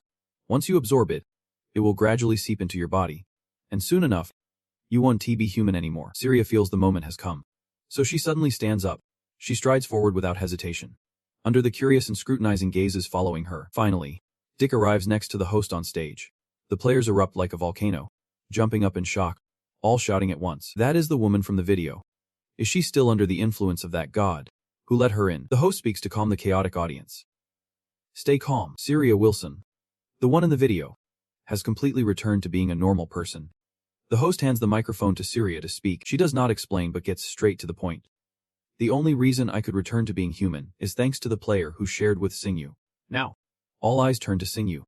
Sitting in the back row, he sits calmly with his arms crossed, listening to the whispers buzzing in his ears. Is this a joke? Suddenly, a player raises their hand. pointing in a direction, pulling the crowd's attention back. Look, the large screen shows Singhu wielding 2 hammers, wreaking havoc among the monsters as if he were dancing in a nightclub. When he puts away his weapons, he flexes, showcasing his muscles, radiating energy like a supernova. Just as Syria started her narration, he revealed he did not have any special powers, he was just really good at using mana. The scene shifted to the moment Singhu approached Syria, who had just undergone a transformation. Somehow, he had shattered the claws on her hand. The players watching this footage were left stunned in fear. Syria continued recounting, comparing that event. Singhu and I concluded that the power of a god is far too dangerous. Not just for players but possibly for ordinary folks too. We need to put an end to this trend of heretical faith, before it spreads to more people. Syria raised her voice, warning everyone. Otherwise, humanity would be doomed.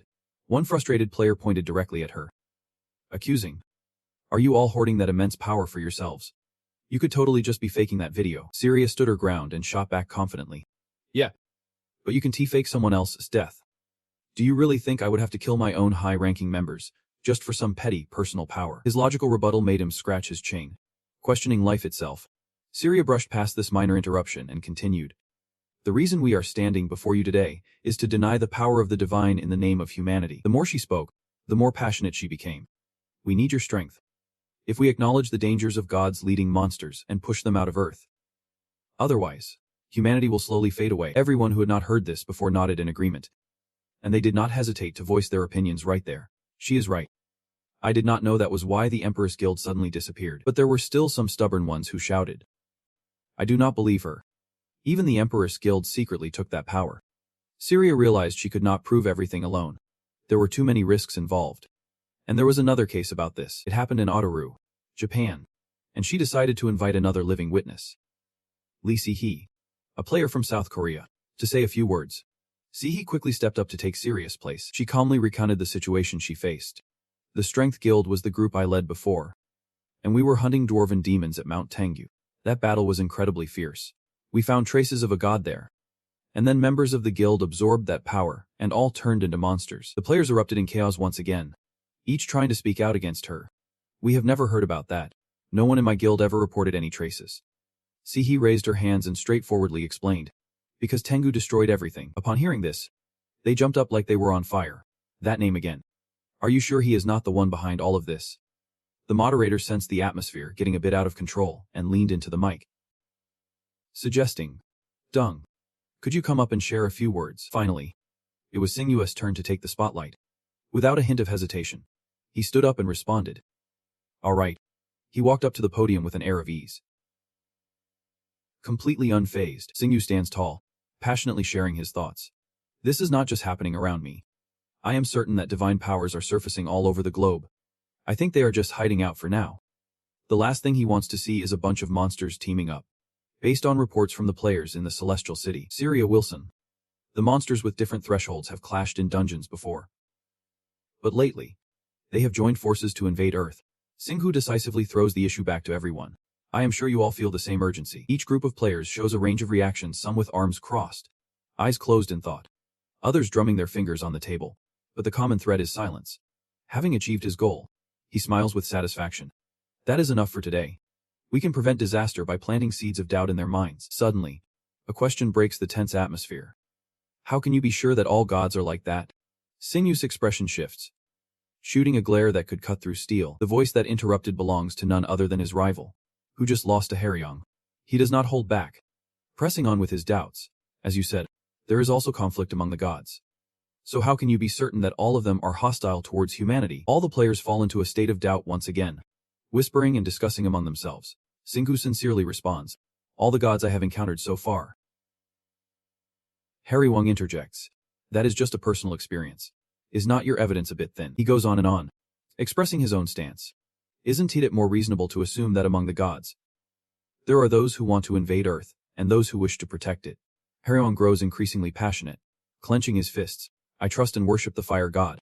He has given me incredible strength. But I am still human." His eyes blaze with a fiery dedication, suddenly igniting an atmosphere throughout the hall. Golden energy radiating that makes the surrounding players uneasy. With his burning enthusiasm, he declares, "I will always fight for humanity. And I will continue to do so because that is what he wants." Haryong does not hold back, criticizing him directly. "Dung Singwu, You are wrong. Even if some gods want to wipe out humanity, it is still a grave mistake to lump them all together and assume they all feel the same. Xingwu calmly listens as his opponent vents all his frustrations, maintaining a smile on his face. But inside he has already cursed Haryong's family for the 18th generation. He raises an eyebrow, looking at him with disdain. Does he still have the nerve to play the justice card? Finally, Xingwu wears a dark, mocking smile, regretting not having killed him sooner. The fiery passion radiating from Haryong intensifies, leaving Xingwu gritting his teeth in anger. He takes a deep breath and confirms. What I mean is, there are still benevolent gods on humanity's side. Fine. Let us say you are right. Haryong feels like he has been played. Responding irritably. Come on, do not be ridiculous. You have been intentionally pushing everyone's buttons. And now Xingwu cuts him off with a sharp butt. He stared directly at his opponent, emphasizing, how can we tell which god is good and which one is evil? Haryong clenched his fist tightly, pulling everyone around him into a verbal battle, where each player would decide for themselves. Xingwu still vividly remembered those deformed by divine power. And there is a real chance that the gods could control the players who had taken their strength.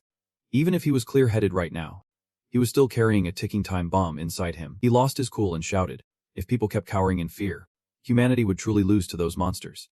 Xingwu grabbed the mic, questioning, is not it better than powerful players turning their backs and joining the monsters? The host suddenly interjected, cutting off the debate. Enough already, he looked down, warning the representative from South Korea. Kim Haryong, please take your seat. And also, please retract your power. Haryong could only clench his jaw, a low grunt escaping him. Swallowing his anger down, he let go of his hands, trying to contain his own energy. The host gestured for him to leave, saying, Dung, thank you for your input. You can return to your seat now. Xingwu had achieved his goal and readily complied. Sure thing. He strolled back to his seat under Haryong's piercing gaze. The host seriously presented his argument. Those mysterious beings claiming to be gods. We have no way to confirm if they are good or not. See, he listened intently as he continued. And the undeniable truth is that a series of disasters have occurred due to their power. Marina added a serious note, mentioning the incidents in Hokkaido, Japan, and Arizona. Finally, he concluded, therefore we cannot recklessly accept their power. Haryong stood up abruptly in protest. Still good, the host patiently explained. It does not matter what intentions the gods have. This is just a place to announce their potential dangers. He solemnly declared that from this moment on, everything related to gods from other worlds is forbidden. Any players who have interacted with them must report immediately to the VPC and will be under constant supervision. Including you. Haryong was stunned upon hearing this decision, but the power of the United Nations made him wilt and slump down. Xingwu now felt immense regret. He should have kept that guy in check. He never thought he would directly admit to absorbing divine power like that. See, he bluntly pointed out this brewing issue. Now everyone knows just how dangerous the god's power is, but its allure is equally potent.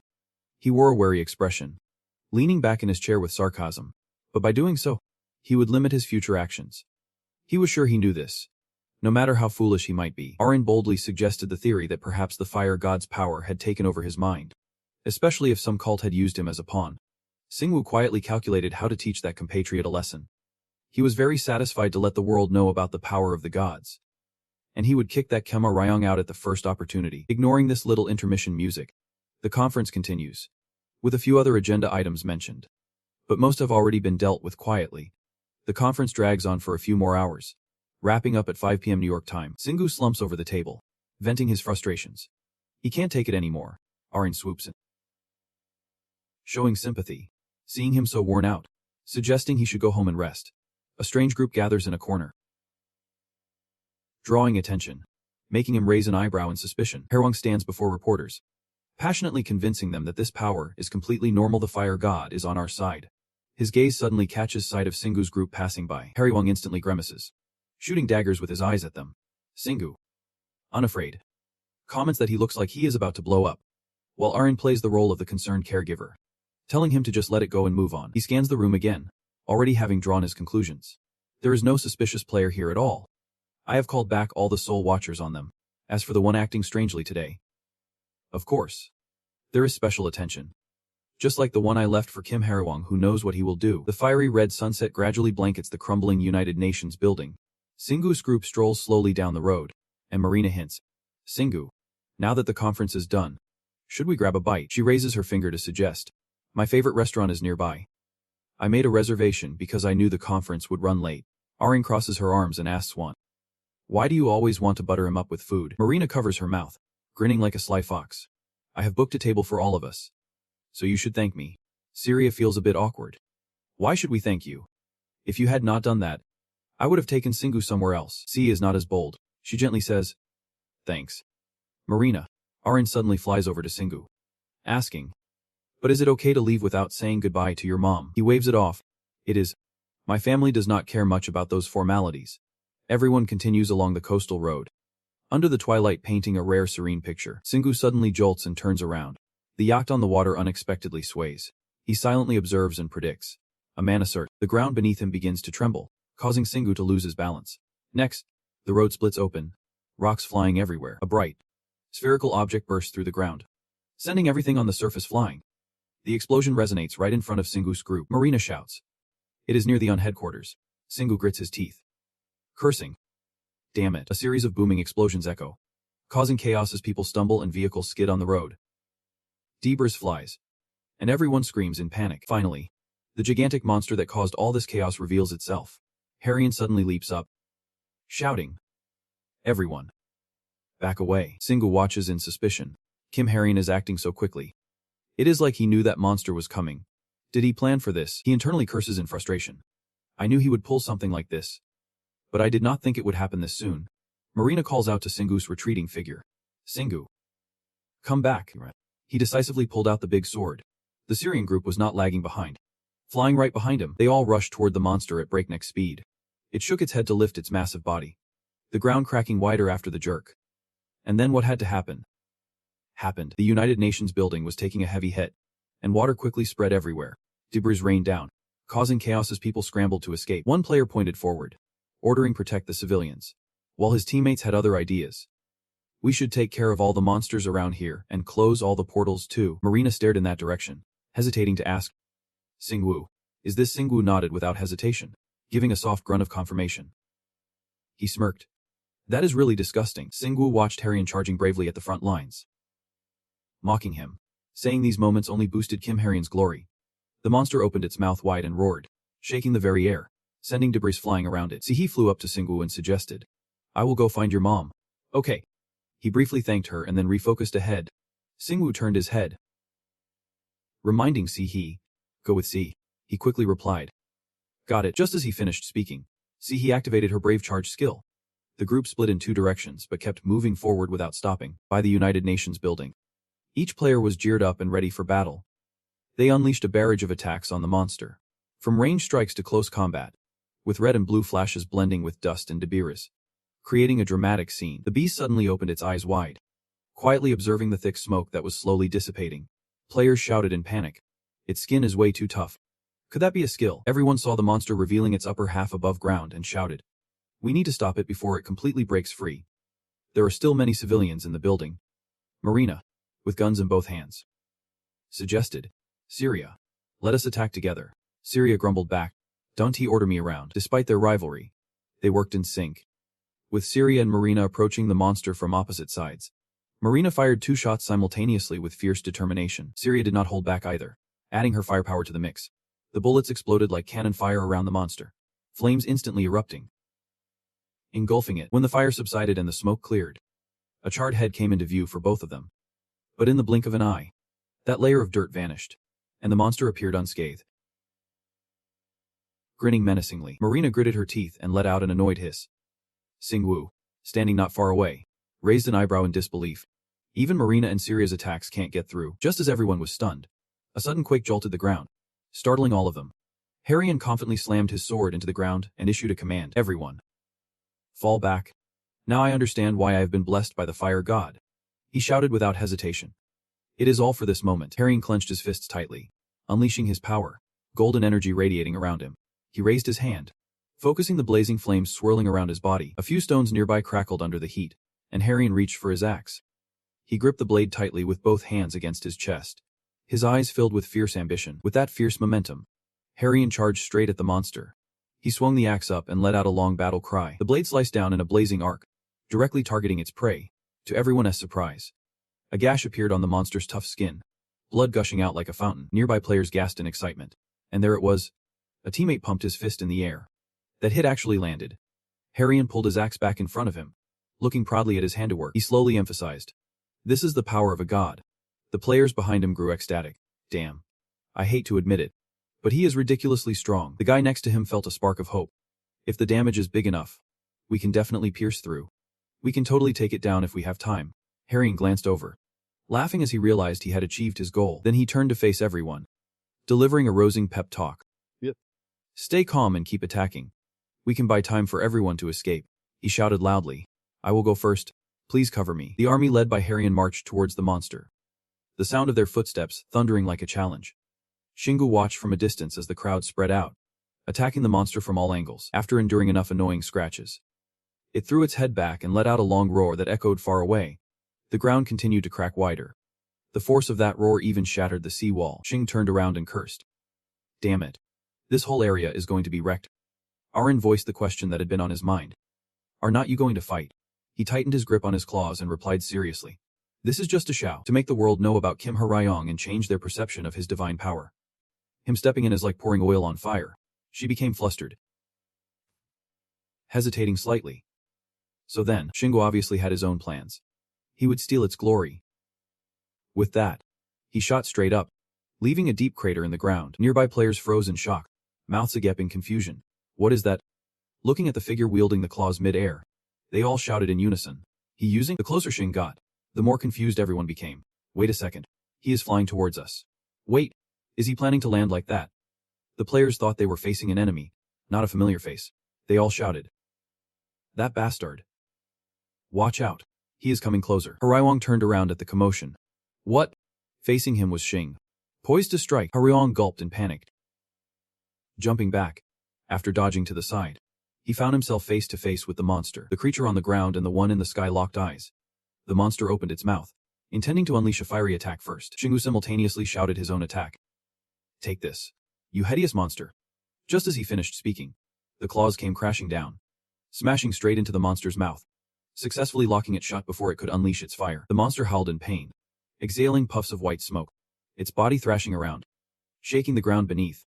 A player gasped in shock, whispering, "No way," while the person next to him was just as bewildered. How could he cause such massive damage all by himself? Shingu backed away after delivering a blow, his demonic motorcycle hovering in mid-air. He expertly mounted his beloved bike, his gaze never leaving the monster. Shing gripped the claws of his great wolf tightly, a provocative smile spreading across his face. Now it is time to get started. He revved the demonic motorcycle, staring straight at the monster writhing in agony, while the group of players cautiously surrounded it. Suddenly, it opened its eyes wide and threw its head back, letting out a deafening roar, sending rocks and debris flying in all directions. The shockwave spread out to everyone's feet, leaving them all in a panic. The ground continued to shake violently, with nearby buildings cracking and exploding. Large chunks of debris flew toward the group of players, sending them scattering like ants from a disturbed nest. One person leaped up, shouting, "The boss is coming down. Watch out." Someone else raised their hands to shield themselves, asking, "How big is it?" Anyway, the muscular figure of the monster began to rise from the ground. It gathered all its strength, extending its arm with razor-sharp claws, its hand still shimmering with flames as it swung high. The gigantic hand then reached forward, aiming to crush Shing. Shingu felt his vision suddenly blocked, letting out a confused grunt before looking up. With determination, he revved the demonic motorcycle, dodging to the side and narrowly escaping death. The monster missed its target, its momentum causing it to slam its fist into the ground, smashing it to pieces once again. It used its arm as leverage, twisting its body, the cracked ground trapping it like a spider's web. Finally, the ground could not withstand the pressure and shattered, a stream of black liquid oozing out into the sea. Shingu watched in disbelief, cursing under his breath. Damn it. The monster pushed itself forward, trying to rise up, cracks starting to shoot out fiery sparks. It was putting in more effort to thrash its body, and the space was genuinely experiencing an earthquake. A player gripped his sword tightly, fear evident in his wide eyes. Trying to escape, his teammate rushed in, spinning his arms in front of his chest, creating powerful, protective circles. We can't let it destroy anything more. We have to fight back. The monster simultaneously raised its energy-filled arm to the sky. Then, it bared its teeth, spreading its hand to unleash a powerful attack. The source of power in the monster's hand materialized, transforming into sharp missile-like arrows that shot out in all directions. In the blink of an eye, countless players were struck down, lying scattered on the battlefield or suspended in mid-air. Those witnessing this scene clenched their fists in frustration, What level is this thing? Anyway. Someone next to them worried even more. There is something worse than that. It is planning to destroy the entire world. Harrion, not far away, shouted in protest.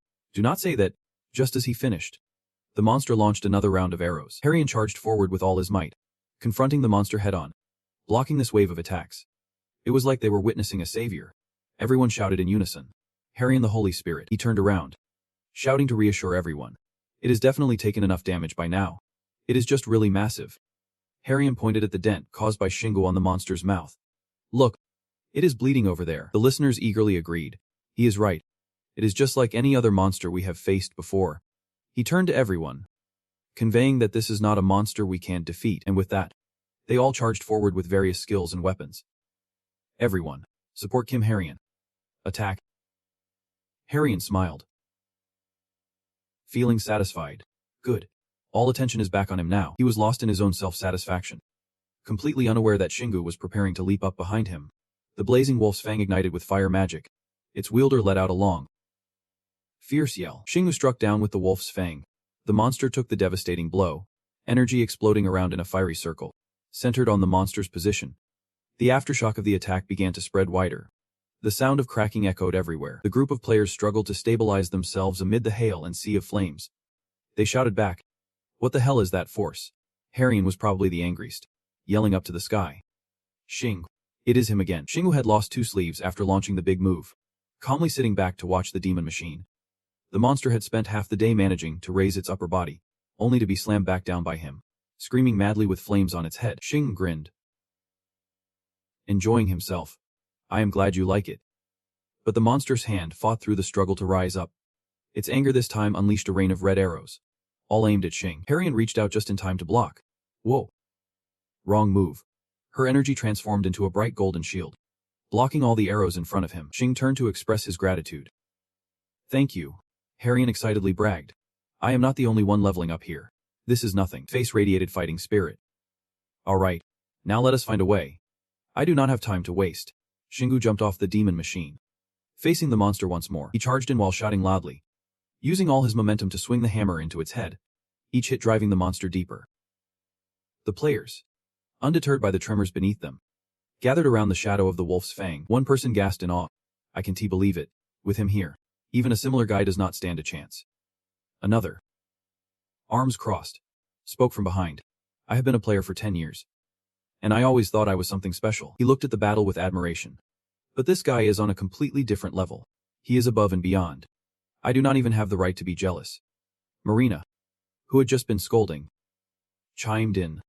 Are we really just going to admire him? We need to support him. She did not wait for anyone to respond before raising her gun herself. The monster fell into a state akin to a house caught in a downpour. It took a few bullets and howled in pain. Everyone watching became excited. It pierced through. Marina took a moment to turn back and educate. The reason we could not pierce through it until now was that it had always used mana to protect itself. But after Shingu's attack, it lost us. She decisively urged everyone. We need to handle this before it can even recover its senses. They all nodded in agreement, raising their weapons. She was right. We can't just sit here and ignore him. Let us move forward. And just like that, the duel quickly turned into a chaotic brawl, with all sorts of attacks aimed at the monster. Everyone shouting in unison. We are the best players in the world. Shingu raised his claws and landed a brutal strike on the monster's head. As he swung down, blood still stained his blade. While Marina and Syria flew in from a distance to assist, the 2 girls did not say a word, just unleashed a barrage of bullets ahead. Other players also attacked the monster from all angles. Like a net of teeth closing in, Harrion stood there, dumbfounded. Letting his great sword fall to the ground, he muttered under his breath. Damn it. This is not what we planned. I was supposed to defeat this seemingly invincible monster with divine strength and become a hero. Harrion clenched his teeth, feeling a twinge of regret. He should have brought a stronger monster. He looked at the man fiercely battling with claws, calling out his name with pure hatred. Deng Xing. After enduring a storm of bullets, the monster suddenly tilted its head back. Stunned, a player whispered, "It is stopped." The teammates in front clenched their fists in excitement. We did it. Xing, sitting on the demon motorcycle, let out a sigh of relief and quickly put away his claws. We handled it before our skills ran out. The system's notification pinged continuously. 2 heads up for leveling up. Your level has increased by 9. Your mana has increased by 6. Your impermanent strength has increased by 4. The next 2 notifications were about your stats. Your strength and stamina have increased by 4. Your body has become stronger. You have better immunity to diseases or other ailments. And the side effects of this skill have been significantly reduced. The punishment has reached level 40. Xing quickly scanned through the messages, then immediately felt something unusual in his body. A faint blue light radiated from him, and he clutched his head in pain. Arin rushed over. "Let me heal you," Xingyu exhaled. Surprised by how fast the transformation was happening, she anxiously asked Han, "Are you okay?" He smiled comfortably. The side effects have been greatly reduced now. Then he jumped off the demon motorcycle and landed neatly. Xingyu stood before the fruits of his battle, taking a moment to admire it. Then he shielded his head and gazed further out, exclaiming, "The Unchief is no longer recognizable." Marina and Syria flew closer, calling out his name. "Xing." Marina excitedly raised her fist in praise. "That was awesome." Syria bowed respectfully. "You fought really well." Xing. He did not hesitate to compliment them back. Everyone did great too. As Sia stepped closer and chimed in. "Xing." She pointed in a direction to report the situation. "Your mother is safe. We have evacuated all the residents to safety." Seha, not to be outdone, expressed admiration. "You are amazing. If it were not for you, no one would have been able to take down that monster." The players in the group chimed in, agreeing, saying he was right.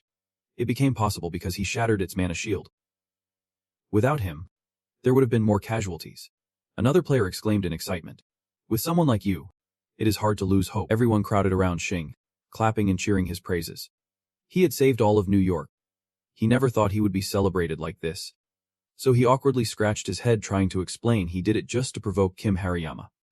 But Arin panicked and shouted, "Don't he admit that in front of anyone else?" Suddenly, someone stepped forward, cutting in. "Xing. Albino here." Placing a hand on his chest and leaning slightly, "I am the president of the Rose Association, and I would like to discuss how we will divide the loot." So glanced at the side, calmly responding, "We should split the loot as fairly as possible." Everyone was gathering in groups, enthusiastically discussing. As this was the first time something like this had happened, no one knew how to evenly distribute the rewards. Seiya handed the soul-bound weapon to Xing, but in the end, they all agreed that Xingyu would take the head since he contributed the most. But not everyone was pleased with this. He already got the best part, and it did not help at all. Harrion gritted his teeth, fists clenching in frustration. Xingyu lowered his center of gravity, legs spread wide for stability, then swung the soul-bound weapon up. With a battle cry, he delivered a clean, sweeping cut that severed the monster's head. The head flew high, blood spraying everywhere, and Xingyu raised his hand to catch his prize. He hoisted the gigantic monster's head with one hand, as if it were a plush toy. Ignoring the blood pouring down onto him, the system announced once more, "Congratulations. You have survived the venom of the world-ending dragon with your level 10 poison resistance skill." After the praise, a reward was guaranteed. Poison resistance leveled up to 11. Xingyu sighed softly, putting away his weapon, muttering to himself, "Thanks to all this blood, I learned the name of the monster and leveled up." He frowned at the dissipating blood, continuing to grumble. "But if this is just a small monster," Harrion called out. "Everything okay?" Xingyu shook his arm to get rid of the blood before replying. "But everyone else is not. That blood is very toxic." He turned to warn all the players. "Even though I can survive with my current poison resistance level, if you come into contact with it, you need to level up immediately." Syrian lifted a new outfit in her hands, reminding him, "Your clothes are dirty. Wear this instead."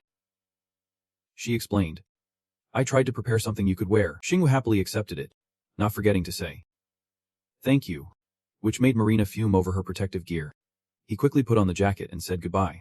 "Everything's fine now." Xingyu revved up the Acma motorcycle, soaring into the air while turning back to wave cheerfully. "All right, see you later." Finally, he twisted the throttle hard, launching himself and the bike forward. Marina watched him go,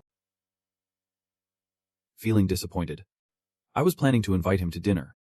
Xingyu cruised down the road, excitedly saying, "All right, let us hit the grand abyss." Arin, sitting nervously in the bag, asked again, "Did not you say you were tired? With the two people beside you? You can't be afraid to speak the truth. We have come a long way to get to America. We should make the most of our time here. You are just making excuses to escape from them." Arin thought of the 3 sad faces hidden below and felt a deep sympathy. Yeah, they must be quite disappointed back there. Like he had let them down. After saying that, she chuckled to herself, causing both Xingyu and Seha to glance over. Curiously, he asked, "What is so funny?" Arin, still holding on to her giggle, defensively replied. It is nothing. Shingu decided not to pry further and focused on the goal ahead. All right, the Grand Abyss. Here we come. The demonic motorcycle roared to life once again, tearing through the air as it sped off. Seiya panicked, tightening the bag's mouth. Why do I feel like this bike is going faster than usual? I swear it is even quicker than a plane. He smirked and explained. That is because I am using a turbo on it. Glad I gave it a shot. But he suddenly hesitated and mumbled. Something feels off. Shingu rifled through his memories, realizing that up until now, he had only used his sensory skills on designated parts of his body, hearing in his ears, smell in his nose, and taste on his tongue. He felt his body change again. But this time it was not enough. Everything is interconnected. If I can't perceive that, I will never reach perfection. Shing quietly set a new goal, to enhance his senses. He needed to dive into more intense battles.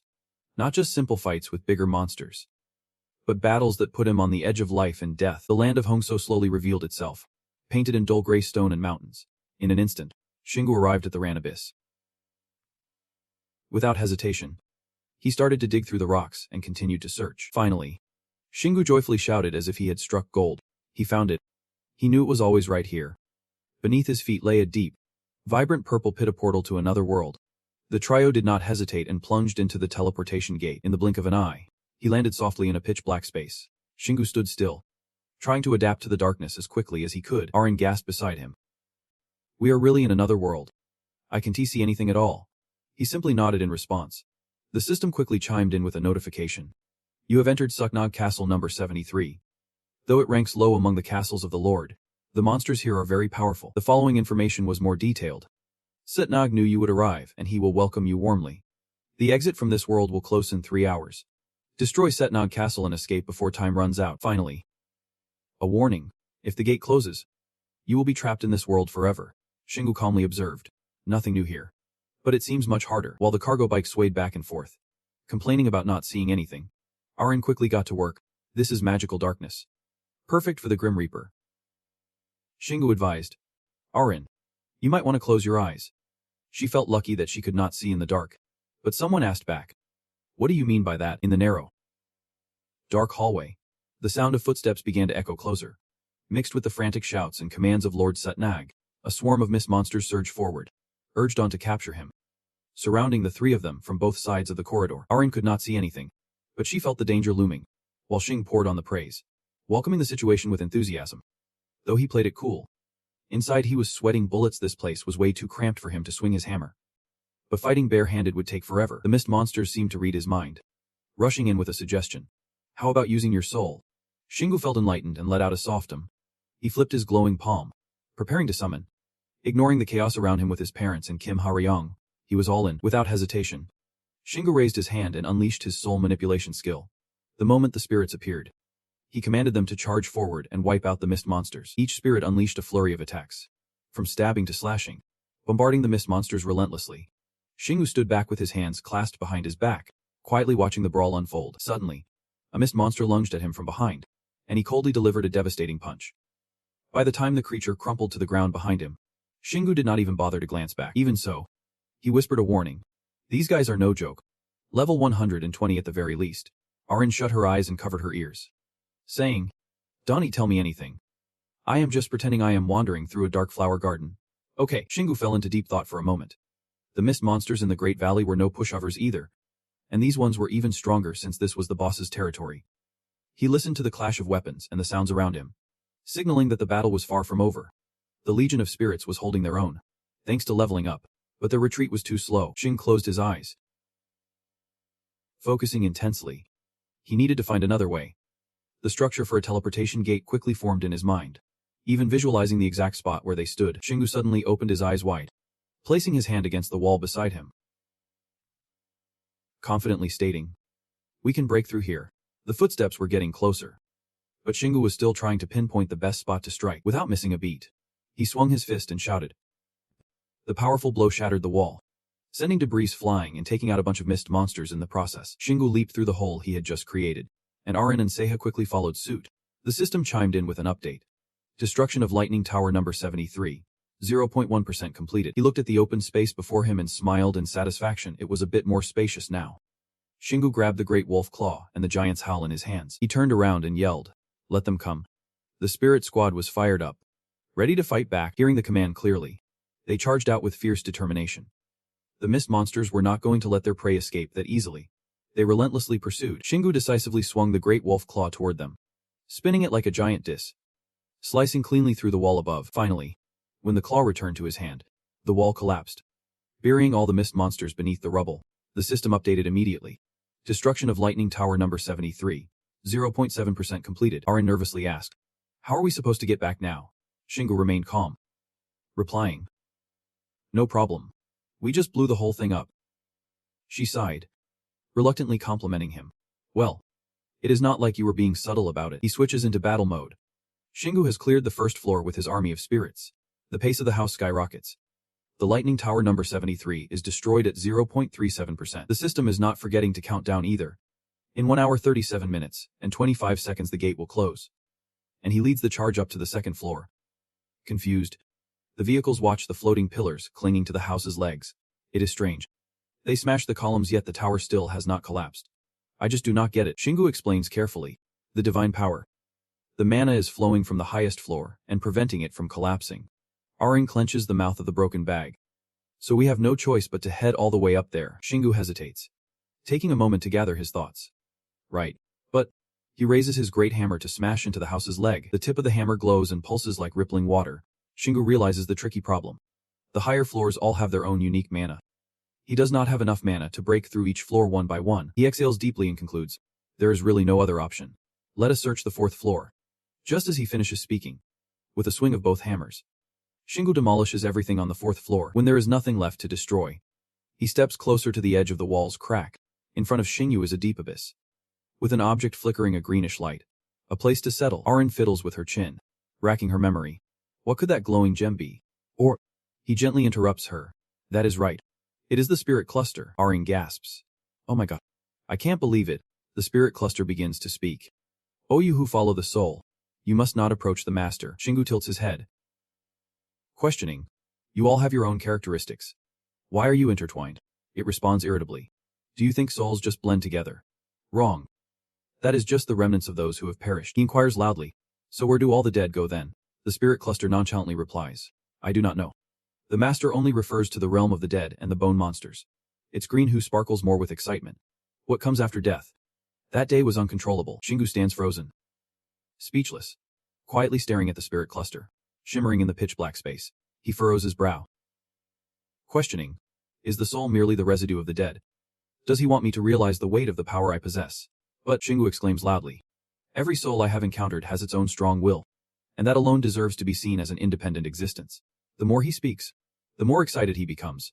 Even after being subdued by me, they still retain their individuality, not just remnants. Shingu stumbles back as the palm of his hand suddenly glows brightly.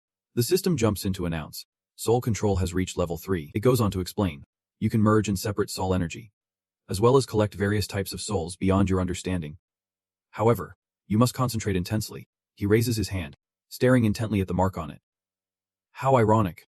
Just when he decides to respect the soul as an independent entity, Shingu pauses for a moment and continues with a sigh. So merging soul energy is becoming feasible. What a mess. A deep voice resounds, pulling him out of his chaotic thoughts. Interesting. Shingu brushes his fingers over his voice. This voice. It is Sinek. It seems you can show up without Yuria. Sinek does not hold back in praise. Exactly. To control and master souls, you must accept their existence and understand them fully. He laughed heartily and continued to reflect. You are just like me in the past. I am curious to see what happens to you in your final moments. He softly repeated. Final moments. Sinek did not elaborate. Just prove it now. Shingu stood there, staring as he transformed into a mess of bubbles. Arin tightly closed the bag, shouting in excitement. Hold on a second. Sinek by the other bag shouted. Boss, watch out before it explodes. Sinek swelled up and then burst, sending debris flying everywhere. Dust and smoke swirled out, but Shingu held his ground. He lowered his hand in front of him and let out a sigh. Arin was flushed with excitement, recalling how his boss coolly waved his hands to block the aftershocks. He combined the spirit army to form a shield. Smart move. Shingu gritted his teeth in frustration. The best way to fight a spirit is with another spirit, just as Sinek intended. He looked gloomily at the chaos, knowing he has lost most of his troops, not completely, but they would be unusable for a while. Arin noticed the purple bubbles stirring behind him, raising a warning. They are building up again. Seiha also looked worried. Are we going to blow up again? Shingu confidently pulled out his evil spirit sword. Do not worry. The system just updated this new info. Evil Spirit Sword level B+, a combination of spirits fused together to create a weapon. Anyone unable to handle its weight would be consumed by it. Siha recognized it. It was the sword he got from that demon knight. Xing swung the sword over his head, confirming, "That is right. I did not expect to use it. But things have changed because I have mastered controlling spirits." He smirked coldly and shouted, "Aim for the head." Arin chimed in. "But it does not have a head." "Does it?" "Whatever it is." Xingu swung down with a devastating blow. The evil spirit sword sliced through the purple bubble with a clean swipe, scattering it into clouds of smoke that drifted away. The system quickly notified him. "You have leveled up." Xingu sheathed the evil spirit sword and succinctly praised, "Nice." Suddenly, the ground shook violently, catching his attention. Moments later, the floors around them began to crumble. Arin gaped, pointing, "The lower levels are collapsing." Xingu speculated. That entire spirit was the connection between the floors. Now it is gone. He did not hesitate to pull out the demon motorcycle, then jumped on. Ready to speed off, Xingu bluntly stated the situation.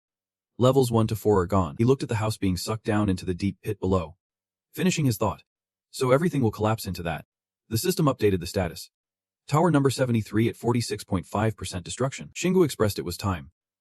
"Alright. We need to wrap this up as quickly as possible." Arin let out a confused grunt. He revved the engine full throttle. The demon motorcycle blasted through the floor beneath him. In his mind, Xingu had already mapped out the escape route, using that gap to reach the top of the tower like a drill. It pierced through each obstacle. Notifications continued to ring out. Power surge leveled up to 11. Xingu's crew landed safely amidst a shower of debris. He touched down as lightly as a feather, exclaiming one word. "Perfect." Xingu stays on high alert. Arin teasingly replies, "That is great." "Right." He shouts back at her. "Arin." "Shield." Arin snaps back to reality, flailing her arms. "Shield." But this defensive move can only hold for so long before shattering into pieces. Even so, the opponent compliments. "Nice jump." The sound of clanking footsteps approaches them. Xingu is taken aback. A female voice. The guy next to him whispers, "Yeah, that is her." Without hesitation, he draws his weapon and asserts, "You are right." Xing grips the great claw tightly, ready to spill blood this time. He specifically names his opponent. "You are the Death Knight." Finally, the opponent reveals themselves. "I'm Bidi, the Death Knight. All intruders must die." Arin exclaims. "Not like any opponent we have faced before." Xingu smirks disdainfully. "No worries. Still weaker than me," Beaches mockingly responds. Confident. "But I wonder how long that holy shield will protect you." With a swift movement, he lowers his center of gravity, nearly touching the ground. Then he swings his sword and lunges forward. Xingu watches as the opponent vanishes right before his eyes. Determined, he activates his giant transformation skill, slamming the great claw directly into Beaches. The power of this strike sends him crashing against the wall behind. Beaches remains unfazed. Instantly getting back up, Xingu grins at his success. Now we are off to a good start. Out of nowhere, a prop appears on her back, and she hesitantly says, "Is that?" Xingu quickly realizes. "Yeah, it is a coffin." The guy adds, "It is covered in magic." Arin chimes in. "Is that?" Xing gets her hint. Exactly. It is holding a shattered fragment. But then a bolder thought strikes him. Wait.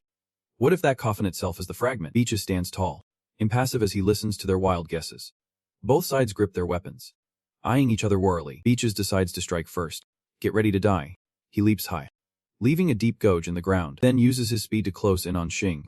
Xingu raises his great claw to intercept Beach's fiery sword attack. The collision sends both of them reeling back. Unfortunately for Xing, his great claw suddenly shatters. Beaches slides back, trying to regain his balance. He scoffs. What is the matter?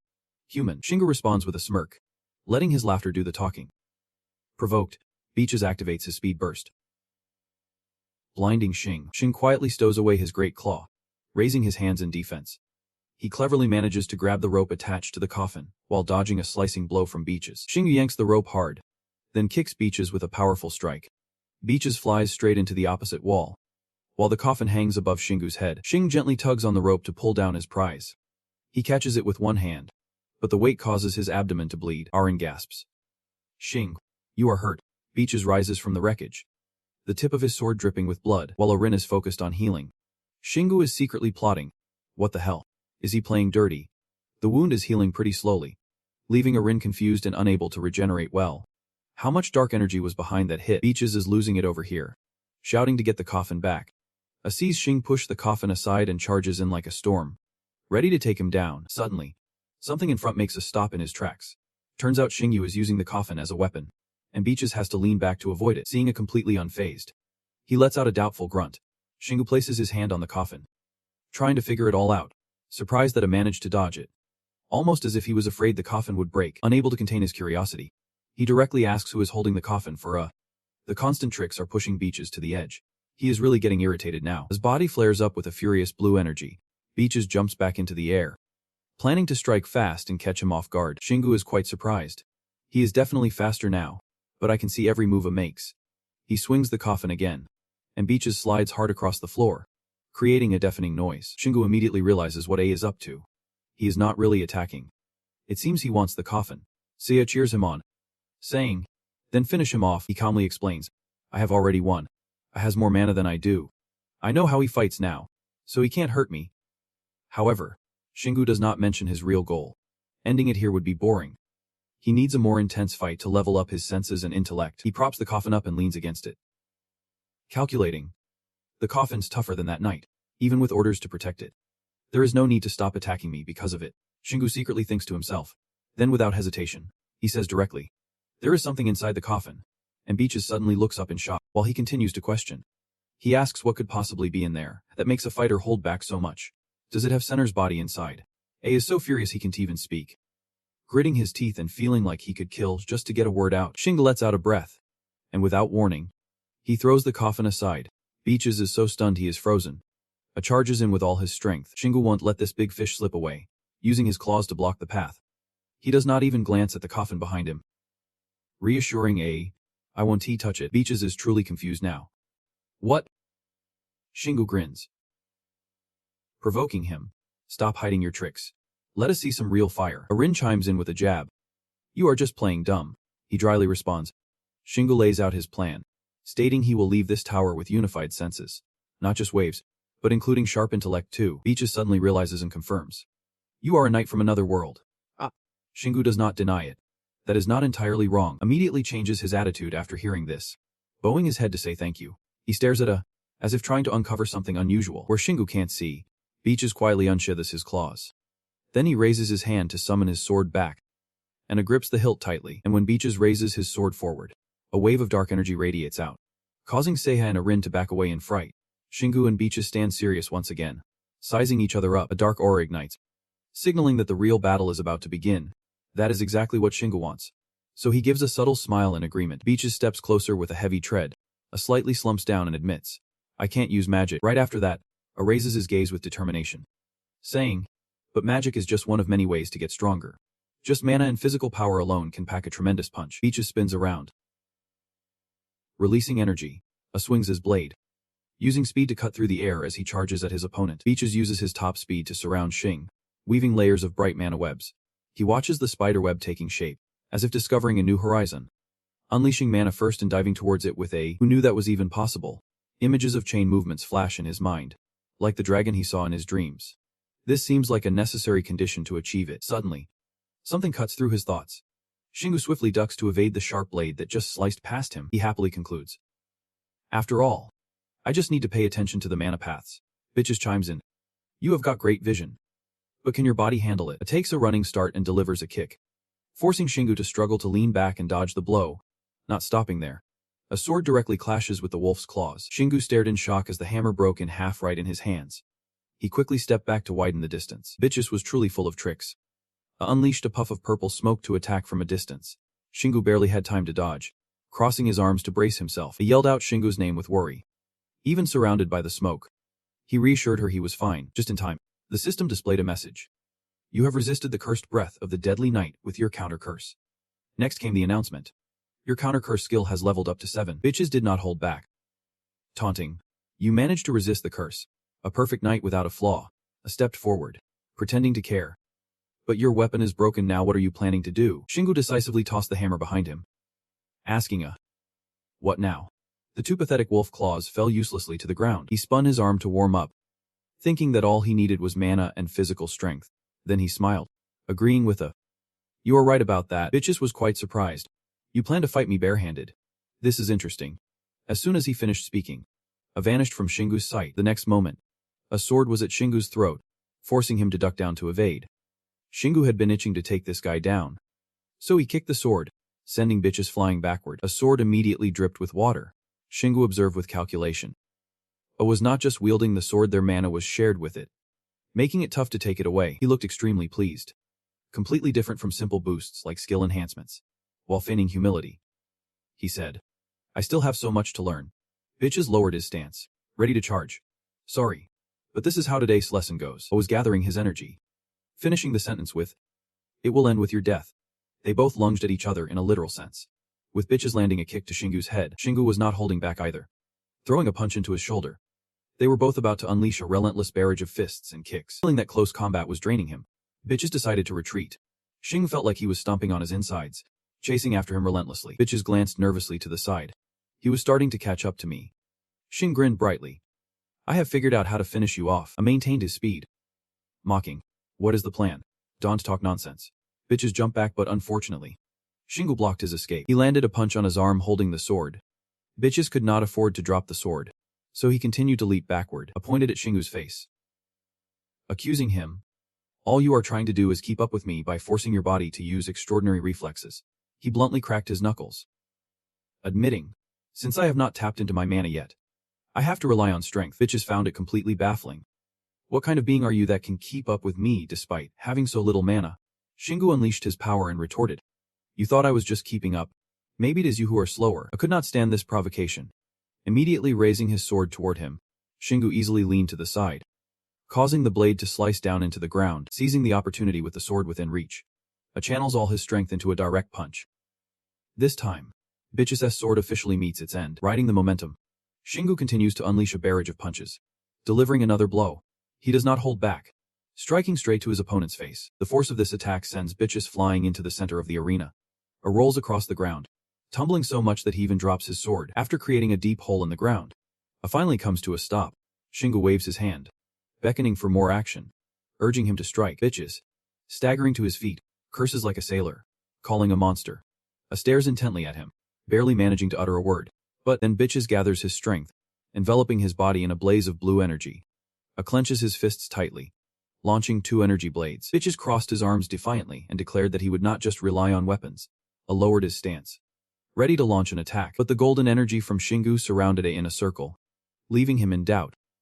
Bitches looked up to see him controlling the attack from above. Stammered. Is that a ghost bullet? Shingu answered cheerfully. But this is not just any ghost bullet. It is a super bullet. With that, he swung his arm, unleashing a hail of bullets, piercing Bitches like a human-shaped sieve, and let out a long, painful scream. The super bullets, fired with incredible force from Shingu's hands, forced Bitches to retreat, announcing that he had merged all his senses and evolved into a unique skill. Instantly, I felt his body surge with power, the streams of mana converging into one. Finally, there was an explosive flash of light along with a stream of notifications. The player has acquired the level 1 skill of the 5 senses. The Chaos Tail has leveled up to 4, and the necessary conditions to unlock a new quest branch have been met. Now, Shingu was overflowing with energy and took a refreshing breath. At this moment, Bitches slowly spoke the truth. You are a being of the line. But he was met with a steadfast rebuttal. And then his eyes sparkled with excitement. Regardless, I have grown way stronger than many out there. It is time for me to give back. He stepped confidently toward the nearly defeated Bitches. But then her voice was filled with sorrow. In the end, I could not protect that person. This caught Shingu's attention. Sinak. To his surprise, she denied it. The boy in the coffin. My brother. Sinek promised that. Before she could finish, Shingu sent her off with a swift shot to the afterlife. The suddenness of it left Aaron stunned by the sight before him. Wasn't I saying something?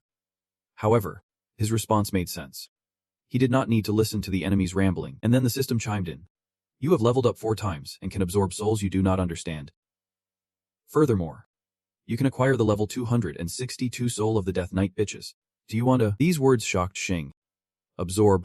Can I really absorb the soul of a living corpse? A brilliant light shone brightly. In an instant, Bitches' life was subdued under his control, with a notification. You have successfully absorbed the soul, and the soul's manipulation has leveled up to 4. Next. Shing, extremely curious, thought, what can I get from this? He remembered the cherished wolf claw that had lost its power under the Death Knight sword. This made him ponder seriously. Damn. That wolf claw is pretty wrecked. I need to put it in the storage box for some repairs. He quickly made a decision. Alright. Let us see what is inside. Then Senak's voice rang out. What an interesting match. It really drove Shingu crazy. It was her again. He continued to disregard his irritation. When I conquer this world, everyone will become living corpses. Bitches and her brother will be the last survivors, directly causing Shingu to furrow his brow in annoyance. Wondering why the sudden storytelling about the night. But Senek still spoke in a strange tone. Bitches knew that her brother would eventually turn into a living corpse. So she vowed to serve me because I saved her brother. And I agreed to turn her into a knight. Finally, Shin got swept up in the narrative. Is the rescue done? Hearing this, Senek did not mind the interruption and clarified. He is just asleep. He is still alive, but when someone opens the coffin, the energy of this world will swallow it whole and turn it into a living corpse. So what will you do now that you are the new master of bitches? Clearly, this did not bother Shingu at all. It was simple. Right, the mark on the back of his hand glowed brightly, catching his attention. Bitches was reacting. Finally, as if making a decision, she sighed in frustration. Fine. Next, she beckoned Arin and Seiha. Come over here. After that, Shingu was incredibly enthusiastic, bursting with unstoppable energy. No sooner had he spoken than he grabbed the coffin and took off. He sped down an empty road, launching himself high and far, without a moment's hesitation. He let himself plummet into the deep abyss. Senak's voice echoed again, filled with confusion. Jumping into the hole you created, what are you planning to do? However, Shingu did not bother answering. He emphasized. Bitches, you owe me big time. It seemed Senak was taken aback because you destroyed the lower floors. The gate opened at the end of that hole. Are you planning to return to Earth like that? And he still did not spare a moment to reply. I will use mana to cover the coffin and synchronize it. Action followed thought. And just like that, a surge of energy erupted. It seemed he was becoming increasingly impatient. That is my power. You can control the coffin with just your strength. But Shingu's eyes sparkled with unshakable confidence. I can do it because I have the 5-element heart. Slipping through the gate at the end of the road was a breeze. This completely left Senek in a panic. Wow. Why did he take a piece of me and leave? Then the system appeared to explain. After losing the core, Senek's tower number 73 was completely destroyed, and its influence on Earth has decreased by 2.1%. This left Xingyu utterly dissatisfied. What? Only 2.1% from such destruction. A chill ran through Arin's body, meaning Senek was much stronger than Reina. Tower 73 was terrifying. Shingu dismissed it and said, let us head back to the rest area. She immediately agreed. And Seiya followed suit. Me too. After that, the three of them observed the coffin, lost in thought. Despite the mana surrounding it, they could not sense anything inside. Bitch's anxious voice broke the silence. Is my brother okay? His brows furrowed tightly. He is, but deep down. He questioned. Can she always hear that? Then Shingu began to delegate. Arin, protect the boy inside. A hesitant yet determined expression appeared on her face. I can see, but I will try. That will focus the strength enveloping the coffin. He summoned the essence of Dunlahan Kina. Let us get started. Then, he used mana to activate its abilities. From Shingu's frustration, drops of sweat trickle down as I purify Setnak's mana, drawing it out with Kina's essence. The atmosphere is thick with tension, matching Shingu's every move. Suddenly, Beaches jumps in with a comment, making it seem too easy, causing Yanjiang to grit his teeth, thinking it is all a piece of cake. Kenna's head is glowing like crazy, and along with the system notification, Kenna's Dunlahan essence has reached 100%. This instantly makes Shingu ecstatic. It is amazing. And then the barrier slowly dissolves, revealing Bito's figure below. It seems like overthinking for too long has left the boy a bit stunned by the fresh air outside. Seeing this, Beaches, human form, quickly jumps out. Bito. She is extremely anxious and does not know what to do. Bito. This scene leaves Shingu feeling helpless. She looks like a completely different person. And Arin feels happiness too. It is like family harmony. I should give her some time with him. Right. The system notification keeps chiming. You have met the conditions to unlock the village. Do you want to unlock it? It won't cost you anything. This news leaves Shingu suspicious. What are the conditions? Even Arin does not understand what the village is. His brows furrow as thoughts swirl. Could it be connecting the dots from earlier? He wondered if saving that boy was a requirement, or if it was because we let outsiders in. Hearing this, Arin was taken aback and had to speak up, reminding him. I thought we were not allowed to let outsiders into the support area. He quickly found a reason. Maybe because they are not from Earth. But all things considered, Shingu decided to unlock it. The system announced that the village has been unlocked. Just like the resting area. You can expand the village with the essence you collect. A huge gate suddenly appeared right in front of them. They immediately walked up to it and examined the markings. Arin was still confused.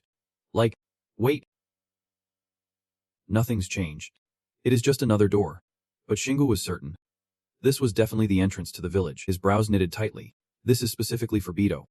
We have to wake him up and bring him with us. Just then, Beaches stepped forward. Looking eager, Shingu interrupted her immediately. I am your master. And Beaches obediently corrected herself. Master. Which shocked Arin to the core. She actually listened. Then she spoke in a serious tone. I want a real body.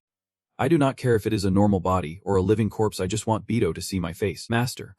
Please give me a new body. This made Shingu pause for a moment. Then he broke into a bright smile that lit up the whole place. Sure. I have got something awesome for you. The system updated the information. You have all the necessary materials. A healthy body, black magic steel, a noble, and the essence of the Dula Hankana plus special materials. The process will begin once you place everything on the table. And everyone stood in silence. Waiting, but Beaches was a bit impatient and could not hold back. Is this enough to create a death knight? Master. Shingu sighed. Learn to trust me, remembering the Acma motorcycle. Confidence filled his face. If it did not make me a motorcycle, I would not believe it either. But now I get it. Then he reminded her. Your new face will be completely different. In short, you won't be Beaches anymore. For her, that was not an issue. I understand, and Shingu smirked. All right, let us get started. The body will have the head of a death worm. And the steel will come from monsters of the valley, the noble soul from Beaches. And finally, the essence of Dula Hankina. Shingu's eyes glinted with focus. As the special materials made the table erupt in a burst of light, Aring, standing nearby, exclaimed, This is amazing. But I do not see much death mana here. He slowly replied. Maybe a bit of Senars mana that you sensed is still lingering. But we do not need to make our new ally his disciple. This Death Knight is created by me. Not him. It is basically like Soko. Just on a larger scale. Which left Aaron amazed as he explained the details. Beach's new form was gradually taking shape. Seeing this, she quickly sought Shingu's gaze and closed her eyes. Steel plates surrounded Beach's body. With the helmet perfectly adjusted on her head, sharp eyes peeked out from the cracks. And finally, the Grim Knight was officially unleashed. She took a long breath under the watchful eyes of his group. Next, Beaches felt the energy within her new body. She had a new form. But master, I am a hybrid now. I am neither a Grim Knight nor a human. The mana core inside me is circulating a blend of blood and mana, granting me life. Beaches continued, her voice heavy. I am not a creation of the divine or of humans. In simple terms, Kenna. Level 308. With eyes shining like a blade officially declared. I am the Dragon Knight. This sight made Arian hesitate. She thought it was Sokola Neto. While even Shingu was at a loss for words. Now it felt like Breeze had overshadowed Sokola completely. Then Beaches, with her physical form, approached Beto. The boy finally awoke from his slumber. And then he was startled. His face close to hers. Beaches, she quickly asked. Beto, I recognize you. As soon as she finished, Beto leaped into her arms. Beaches' heart hatch mixed with joy surged through her. She is no longer the sister I once knew. But Beto still insisted loudly. Beaches, making Shingu think it was strange that she could only say Beaches. Then, ignoring them, she spoke to Arian's group. Let us check the village first. She agreed. Yep. Give them some time together. Just through one door. They entered a world filled with houses. Shingu was completely taken aback. What? The vehicle was equally surprising. Are you kidding me? Is this place just for a single player? He stepped forward. If I am the only hidden player, then that is how it is. This place must be on par with a dungeon. And we do not have to worry about keeping people from other worlds like Beto here. The corner of Arian's eye caught something special. There are fruits over there. I still do not quite understand how this place works. Shingu began to make observations. There is sunlight and air too. Basically everything living beings need to survive. Suddenly, Beaches called out from somewhere. Master. She approached with a face showing just one emotion. I have finished speaking with Beto. Thank you all. The boy obediently bowed his head. Master. Thank you for saving me and my sister. Right after that, a notification from the system appeared. You have gained a villager with blacksmithing skills. Bring the necessary materials to them to build a forge. That message made Shingu realize. I know how to craft items. Beto slowly mentioned. My father is a blacksmith. And my mother is a mage. The boy's eyes sparkled as he spoke about this. I learned from them and have some talent for crafting mana-infused weapons. He directly shared his thoughts. With a dad as a blacksmith, a mom as a mage, and a sister who is a knight. He sounded like the protagonist of some fantasy story. Right. Then Shingu corrected the boy and assured him. Beto, I am not your master. But I will ensure your safety. So I hope to rely on you in return. The boy instantly showed determination. Anything is fine. Do not worry. I will handle it. Following that, Shingu delegated tasks to Beaches. Kenna, you and I will take the front lines. I will keep you by Beto during the peaceful times, she immediately replied, thanking her master, saying she would do her best. Finally, after all that chaos, Shingu started to relax. And Arin sighed dramatically. I am so Ever since that unmeeting, it has been nothing but fighting. Time passed. And for some unknown reason, Shingu found himself lost somewhere. His dead fish eyes glazed over. And he thought, falling asleep 3 seconds after hitting the bed is a win. But then he was mesmerized by the dragon's presence, familiar yet strange, dreaming of Dragona. Confronted by a massive dragon face that filled his vision, other than being lost in thought, Shingu was pretty much stuck. Still dreaming about Dragona. He had the 5 senses. But what else was there? Then, finally, it spoke its first words. You are me? And sadly, he could not believe it. Thinking, what the heck are you talking about? It continued with a deep voice. Have you ever wondered why you resemble a dragon so much? Of course. He did not agree with that statement. Isn't it because of that loyal subject? Thanks to it, I am stuck dreaming all day long. Then the dragon slowly unfurled itself, like a tool, a worthless tool falling into the right hands. It awakened the dragon's soul deep within him. Shingu had to straighten up. Thinking, are you trying to say I was a dragon in my past life? Its gaze locked onto him. Replying, you know it, you are a dragon, and dragons do not hesitate or fear. Everything that belongs to you is yours. And everything in the future will be the same. In return, Shingu dismissed it outright. Why should I care about my past life? His sharp gaze reflected his unwavering determination. I am who I am. And I do not need to prove anything to anyone. Sure, I might have dragon power. But that does not mean I have to live differently. I will live however I want. You are right, I do feel a bit anxious. But everyone gets anxious, that is just part of being human. Shingu's face was the epitome of ultimate confidence. Despite everything, he just needed to know he was the best. Who cares what others think? Why should he change just because of a dragon he has only met twice? Just as he finished speaking, the dragon roared loudly. Good. This is why you deserve to be a dragon. At the same time, a system panel appeared, announcing, you have acquired the level 1 dominant mind skill. Rooted in your selfish nature, you can make anything you desire yours. Following that was a series of information from the character panel for Xing, a demolition class character at level 128. His resistance, innate, and activated skills remained unchanged, but he gained an additional natural skill. The conversation ended, and he woke up in bed, pondering. He could not shake the anxiety about the natural skill. Does that mean it is always with him? Could this be why he turned divine power into his own, leveling up outside dungeons unlike other players? This natural skill is definitely noteworthy. The tension etched in Shingu's eyes reveals his fear of being a hidden player. He then tosses himself off the bed, not liking this at all. After that, Shingu starts training with Seiya to self-assess his skills. They train together for a week until the wrecked wolf is successfully repaired. The result, Seiya seems rejuvenated while Shingu is bursting with energy. Great job. I can see you have grasped the basics. Right at that moment, Beatrice appears. Master. And he turns his attention. Here she is, she reports seriously. Beto is all set. I am sure she can handle a bit of loneliness. Shingu immediately feels satisfied. Great. Then Aaron rushes in from somewhere. Xing. She seems like she has something to say but asks first. Are you done with your training? He steps forward to respond. Yeah. Anything new? She hands him the phone. Take a look. Shingu's expression turns pensive. Syria, Marina, and Ci. Looks like the three are working together. This instantly ignites Aaron's excitement. They must be doing great. I hope they find their partners. He does not know what to say. Yeah. Anything else new? She responds. Everyone's talking about the apocalypse dragon, looking at the news of the strongest man on Earth. Deng Xing. Annihilating monsters. His expression shows no smugness. Luckily, Heron's plan has also failed. Arin shrugs. Right. His plan to showcase his divine power completely backfired. The heavy voice of Beaches rings out in the conversation. The apocalypse dragon. It once existed in our world. The apocalypse dragon is extremely dangerous. With a minimum level of 300. I once hunted one with my old teammates. They were much weaker than they looked and easily distracted and attacked. Xingwu chimes in to confirm. Right. They are just big in size, making Arin feel jealous of Beaches. Yeah.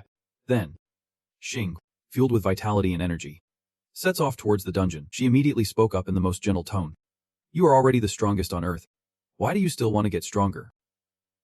Hearing this, he did not hesitate to reply. Wanting to be stronger is human instinct. Besides, the stronger you are, the easier things get. The break room door swung open with a notification from the system. You have met the requirements to upgrade the door. Use 85% of the remaining essence to upgrade it to level 4. The dilemma was clear on Shingu's face. Should he go all in for the door? An analysis stream flashed by. But going into a higher level dungeon would yield essence faster. So he quickly made his decision. Upgrade. In an instant. The door transformed into a higher tier. His eyes were filled with curiosity, wondering where it might lead. While Aaron just chuckled. I am not holding my breath. Though, as if to answer his question, the system displayed a note. The door is now level 4. The new feature allows you to combine dungeons of similar levels that you have previously cleared, requiring only a small amount of essence. The latest news left Shingu stunned. Okay. He paused, needing to consult Beaches. What should I do now? She felt speechless. I am just following your lead. Meanwhile, Aaron stated matter-of-factly, to be honest, you are already too strong. So just do whatever you want. Seiya eagerly chimed in. Exactly. And then the system's suggestion popped up. Select a dungeon difficulty of very easy or easy. The result left Aaron in a panic. There are not any normal dungeons left. Not even a slightly easy one. Shingu remained calm.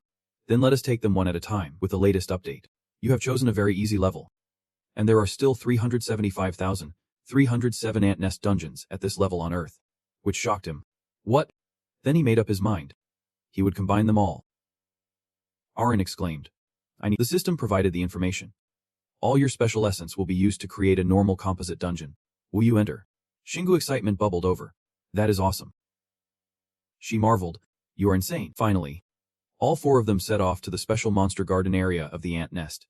With a 5-month completion deadline. He was taken aback by what he saw way too much time to complete. Aaron remarked beside him. I think they only get more reasonable with the size of this dungeon. Her words jolted him awake. Exactly. Over 370,000 dungeons combined, facing the chaotic scene before them. It felt like a tiny world. It turned out to be players gathering in chaos. Then Shingu raised his voice with authority. Listen up. I will explain the current situation and the mission. This is a combined space of 370,000 dungeons. So if you need me to do anything, just let me know. Otherwise, feel free to ignore me. The players immediately gasped. That is bold. Shingu raised his tone. After I successfully punish, there is this. You are players who have passed away. But if you are okay with that and still want to exist, then offer your souls to me instantly. Someone protested. But that means you become our master. However, he remained indifferent and resolute. I am not forcing anything.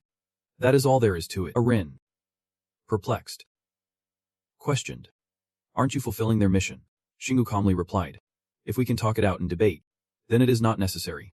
Then, revving up the hellish motorcycle, Seiya glided forward in human form, stating, because you trained me, I can stay in this form longer than it. And Shingu complimented. All right. Nice going, Seiya. Suddenly, Beaches leaped onto the back of the vehicle, causing Aaron to fume. She monotonously emphasized. I will help you until I have my own hellish steed. Shingu paid no mind and decisively hit the road. The Shingu crew sped swiftly down the rugged path. Then Seiya, full of determination, declared, I will carve a bloody path. Unfortunately, it did not last long before he was taken aback, leaving him unsure of how to react. You are making me embarrassed. Aaron quickly advanced, using healing powers, which was a ranged attack, while Seiya struggled to deduce. It seems they are using fruit as ammo. Shingu raised an eyebrow upon hearing this. I think I only trained you for close combat. And he bowed his head, saying, sorry about that. After that, he said sternly. This time be careful to dodge long-range attacks. The hellish motorcycle roared on the flat road on the way. It was evident that nothing was calm, but Shingu did not seem to care. Confidently stating, I will return fire in the direction it came from, not forgetting to summon the Great Wolf. With just a few simple moves, he countered an incoming attack from some force. He even made those guys taste their own weapons. Shingu narrowed his eyes. On high alert. They have stopped attacking us. Maybe we took care of the snipers well. Their stopping point was right in the middle of a slope. The scenery before them only needed a bit of morning sunlight to be beautiful. For him, it was not so great. It felt too strange. Aaron wondered aloud. Why are not there any monsters at all? Maybe not many. Did Shingu's senses pick up anything? With a decisive action, he took down a wooden demon. It let out a painful scream that shook the heavens. Seiya could not believe his eyes. Exclaiming, a tree. Beaches offered his analysis.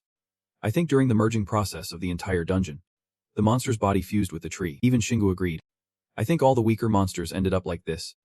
This monster garden is weirder than we thought. Then, returning with an excited demeanor, he said, all right, let us get to work. While Aaron's lips twitched, wondering when he would say that. Next came a mission briefing from Shingu. I will take the lead and destroy everything in our path. So you two just follow behind and gather supplies for me. Bitch's questioned for clarification. Are you planning to demolish this entire place?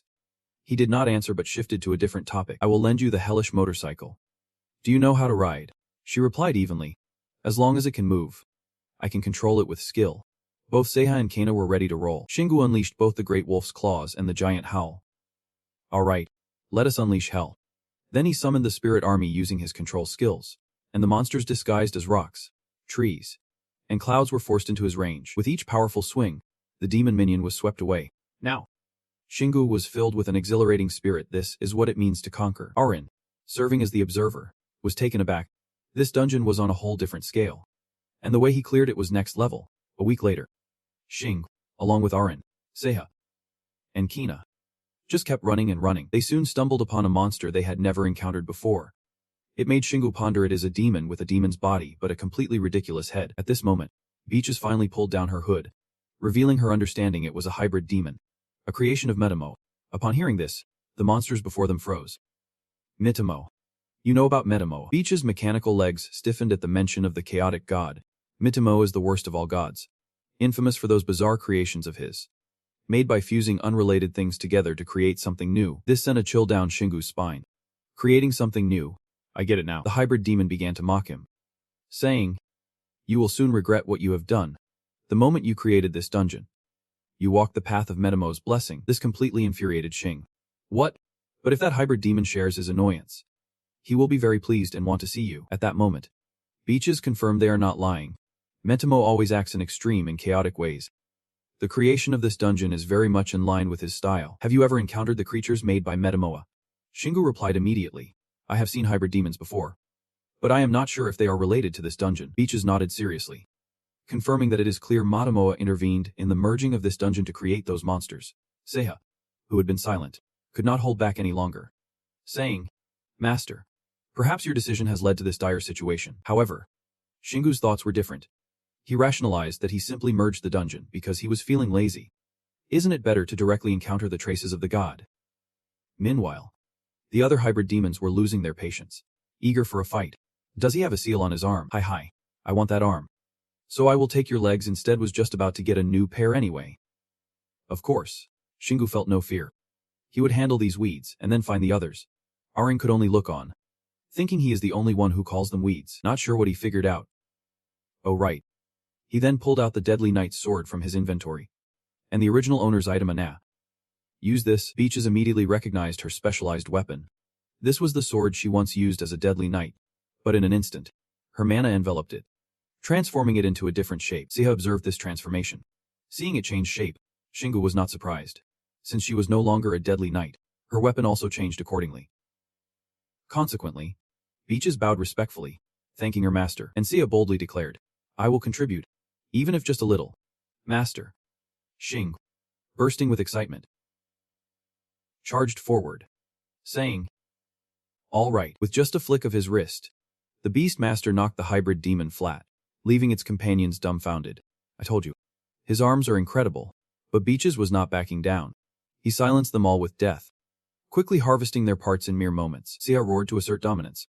Haha, and charged into battle with a soulless ferocity. A treasure trove spilled out as their chaotic actions caused gems to fall like rain. The nature monsters were beginning to awaken. Stirred by this fierce clash, suddenly, Shingu posed a question, asking if Metamo was always haunted by chaos. Right. Watching those monsters get wiped out was thrilling for him, and I bet they would be super stoked to see this scene unfold. After 2 weeks of relentless fighting against the hybrid demons, Shingu and his team reunited with an old friend they had not seen in ages. Surprise. It is none other than the charming merchant Ruta greeting the esteemed guests with a refreshing drink before diving into the dungeon boss. Shingu hesitated as he tried to recall. The merchant, Ruta. She immediately brightened up, thanking him for remembering her. A look of difficulty crossed her face. Normally, we would have crossed paths a few times on this journey, but since you keep breezing through the dungeons, I have never had a chance to show up. Gagyu chimed in. Got it. So you only show up when we are in a tough spot. She played coy, saying she could not reveal how the system works. However, thanks to your upgrades, I have appeared again to provide you with crucial information. Shingu pondered the difference and quickly guessed. It is because you want to enter the village. Right. Ruta's eyes lit up instantly. With the addition of a village, My merchant crew can now come visit you directly. We possess magical technical resources that regular dungeons lack, providing everything necessary to expand and upgrade the village's living space. Just as she finished speaking, an announcement interrupted. Merchant Ruta expressed her desire to relocate to the village. If you agree, you will be able to trade for the materials needed for the village and dungeon quests with the merchants she knows. Now Shingo understood Ruta's intentions better. It was not just about visiting, but moving in. She replied with a perfectly clear reason. Anyway, to support you best, it is better to have a merchant living in the village. Before she could finish, he cut her off. Okay, I agree to your proposal. Ruta could not contain her excitement upon receiving the good news. Thank you. From now on, I will call you master. Shingo quickly interrupted. No need for that. She was now fully immersed in the merchant world. And you are really lucky because you upgraded the village before entering this dungeon. So now I can sell you useful materials and vital information. This calls for a celebration. The information 1T cost you anything. How much do you charge for info? Lovin replied. 3,500 essence of monsters below level 200 and 500 essence of hybrid demons above level 200. The loot collected along the way was quickly shelled out by Xing. Alright. Take it. Ruta smiled with squinted eyes. Thank you so much. She shifted into a more serious state than before. Now, let me share some information with you. So far, you have absorbed the fragments of Thunder God and the Living Corpse God. And you are pretty savvy about how you got them. You have used an item imbued with the essence of Thunder God to absorb his power. And you have also utilized the essence of the Living Corpse to tap into the strength of the living deity. You have even upgraded the skills you already had. Xing furrowed his brows. So what? In response to Ruta's vague answer. You are doing great. And you need to keep it up. The high and mighty lifted the great blade in his hand with a fierce energy. Enough to genuinely scare her. Wait. Just hear me out. You have the ability to digest the power from the fragments of the god within you. However, all of that only helps you level up and gain mana. Ruta's eyes grew serious as she mentioned this. And you just need to hunt monsters to accomplish both things. It would be a waste to overlook the unique properties of divine power. Right. This conversation gradually caught Shingu's attention. Properties. She quickly interjected. Exactly. All gods have their own properties and traits in their powers. The thunder god represents thunder and lightning, while the living corpse god embodies death and souls. You are catching on quickly. To put it simply, what I am saying is that when we absorb their power, the characteristics are lost and turned into regular mana. So instead of absorbing it ourselves, we should use it by applying it to artifacts or skills later on. Ruta's brows lifted. Exactly. And Shingu continued with the next words. The power of me Tai Mo that I will find at the end of this dungeon is the same. You are telling me to leave it alone instead of absorbing it. The perfect answer made her overjoyed. That is right. But the object is not the only thing you can apply the attributes of the god to. The dungeon's power can help you handle it differently. Just as she finished speaking, Ruta pulled out a piece of parchment. Her smile gradually turned mysterious. Did you know the rare altar appears at the end of dungeons is extremely low? Shingu had to confirm again. The altar is when you touch it. The system immediately showcases it. Changing the altar, merging the altar. This information made him feel a rush. You can even exchange items in dungeon Arian. Why did not you tell me? Even she was startled because you did not know either. Next came a flood of fees spilling from Ruta's mouth. 7,500 monster essence under level 200 and 1,200 hybrid demon essence over level 200. Making Shingu grit his teeth. Arguing back, finally. He sighed in frustration. But when it comes to attributes, I can't help but buy it. Then just pull it out. Take it. She was incredibly excited. Thanks a lot. Then she eagerly encouraged. Come on. Tear the parchment to activate it. It will change the dungeon space. And you will definitely have a combined altar at the end of the dungeon. He confirmed again more carefully. So what I should do is place the power of Midimo on the altar after finishing dungeon A. Ruta immediately replied. Yep. With the chaotic power of Midimo, you will achieve amazing results. No matter what you combine it with, the divine power is just a bonus. After hearing that, Shingu made a decision filled with frustration. And with that came the system notification. The dungeon space had changed. His sharp gaze locked onto Ruta. We will do as the master says. And I can tear you into 1,000 pieces if the result does not please me. She was honest and utterly terrified. And then, there was a surge of energy, guaranteeing 100%. But trust me, you won't be disappointed. Alright then, I am calling it a day. So I am heading back to the village. Then he vanished as suddenly as he had appeared. See you later.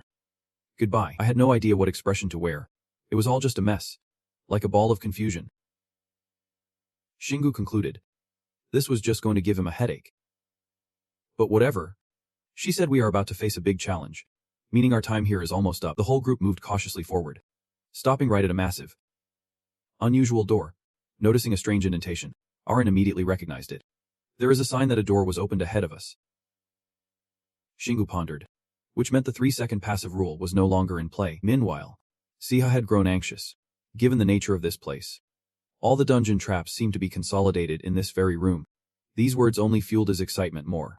A monster beyond imagination was waiting for us inside, but the seriousness in his gaze was undeniable. Aran, please be on guard. Siha, you step back. He immediately ordered. Yep, sir. Then both Xingyu and Beatrice were enveloped by a layer of mana from Aran. Finally, Xingyu stepped back and commanded. Get ready to fight, but only when we need to. She replied. Got it. Then he happily pointed at the door. All right. A simple shot shattered the obstacle. Aran on his throne seemed unfazed, as if he had been waiting for this moment forever. He even flashed a serious smile. Welcome, Master of the Ants. Xingu's entire body stiffened, eyes wide open. This made Aran suspicious. What are you staring at? He replied in a monotonous tone. Surprisingly calm. In return, there was mocking laughter from him. You must be mistaken about Metamo's power. His tone became almost reverent.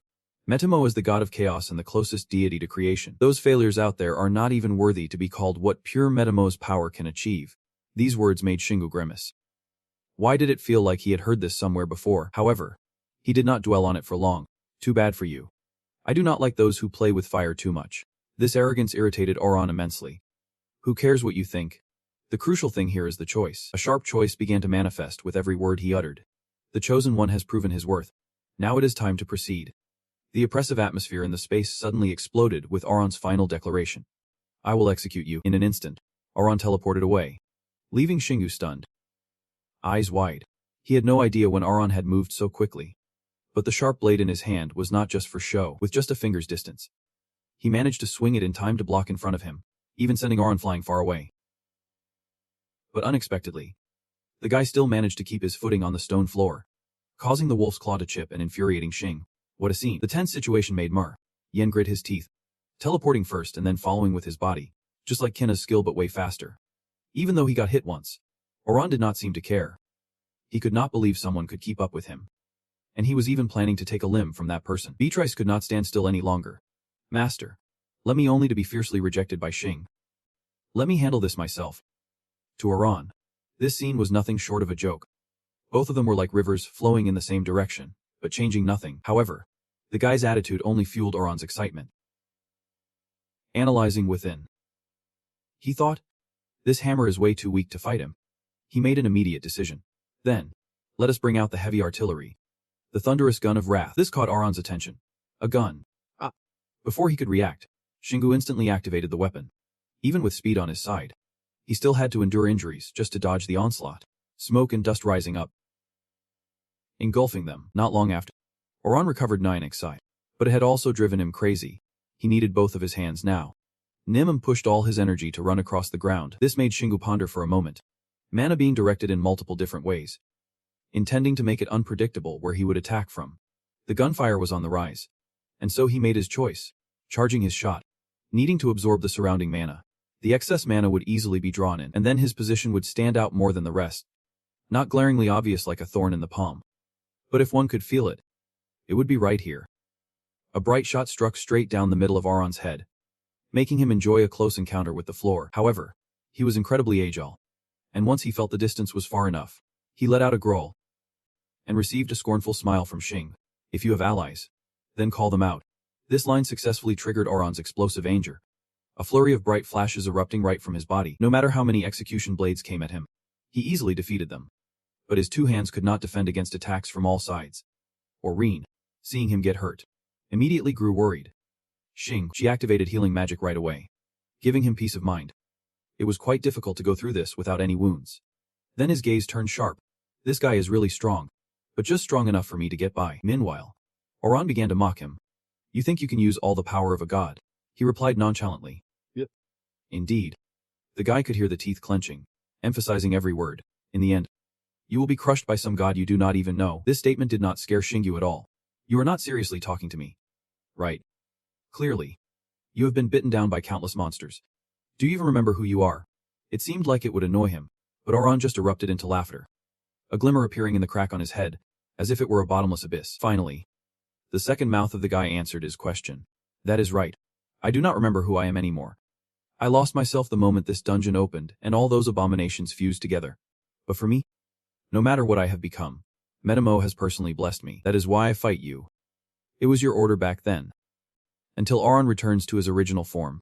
Let me tear you apart piece by piece. Shingu felt no panic at all, thinking to himself, this is not easy. As he prepared to unleash his charged shot, he aimed and fired, landing a precise hit right in the guy's gut.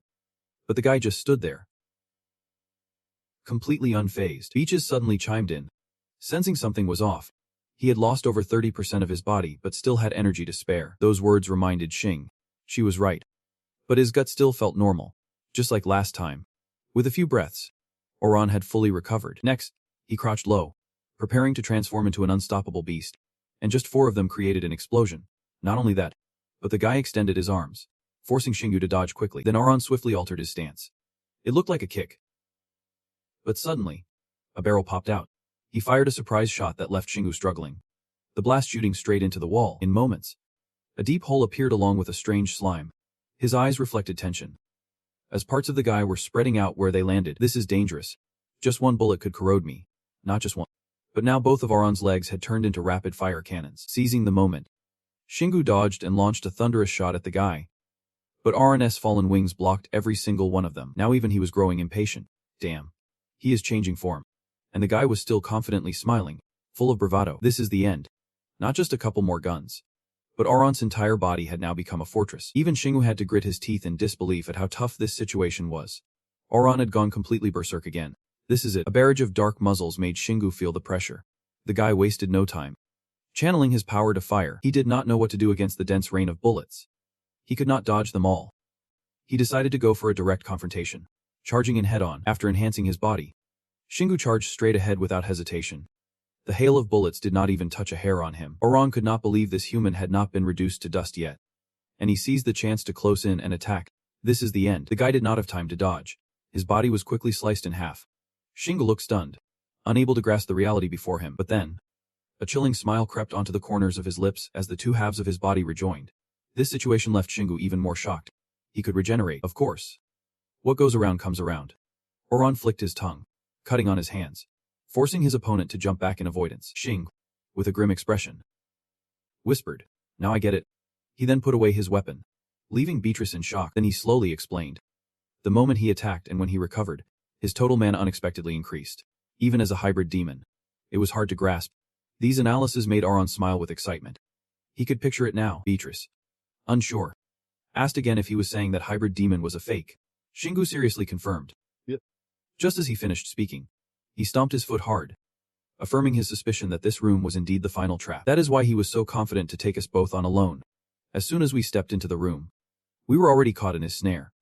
Somehow, Aron's legs had stretched like vines. Congrats on figuring it out. But it was too late.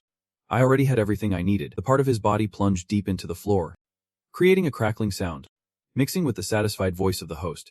I grow stronger after battling you, and now I will absorb all of you. The words sounded like a command as the appendage immediately slithered up to wrap around Beatrice, who panicked and screamed, "Master!" At that moment, the surrounding space felt alive, suddenly swelling up, ready to crush the insides. Even in this dangerous situation, Xingu remained incredibly confident. After all, the saying "those who have it all" applied perfectly to him. Saying that, he crossed his arms, causing his sleeves to rip open, revealing the fiery red tattoos on his skin.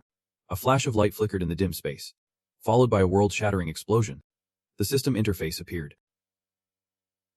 Dungeon completed.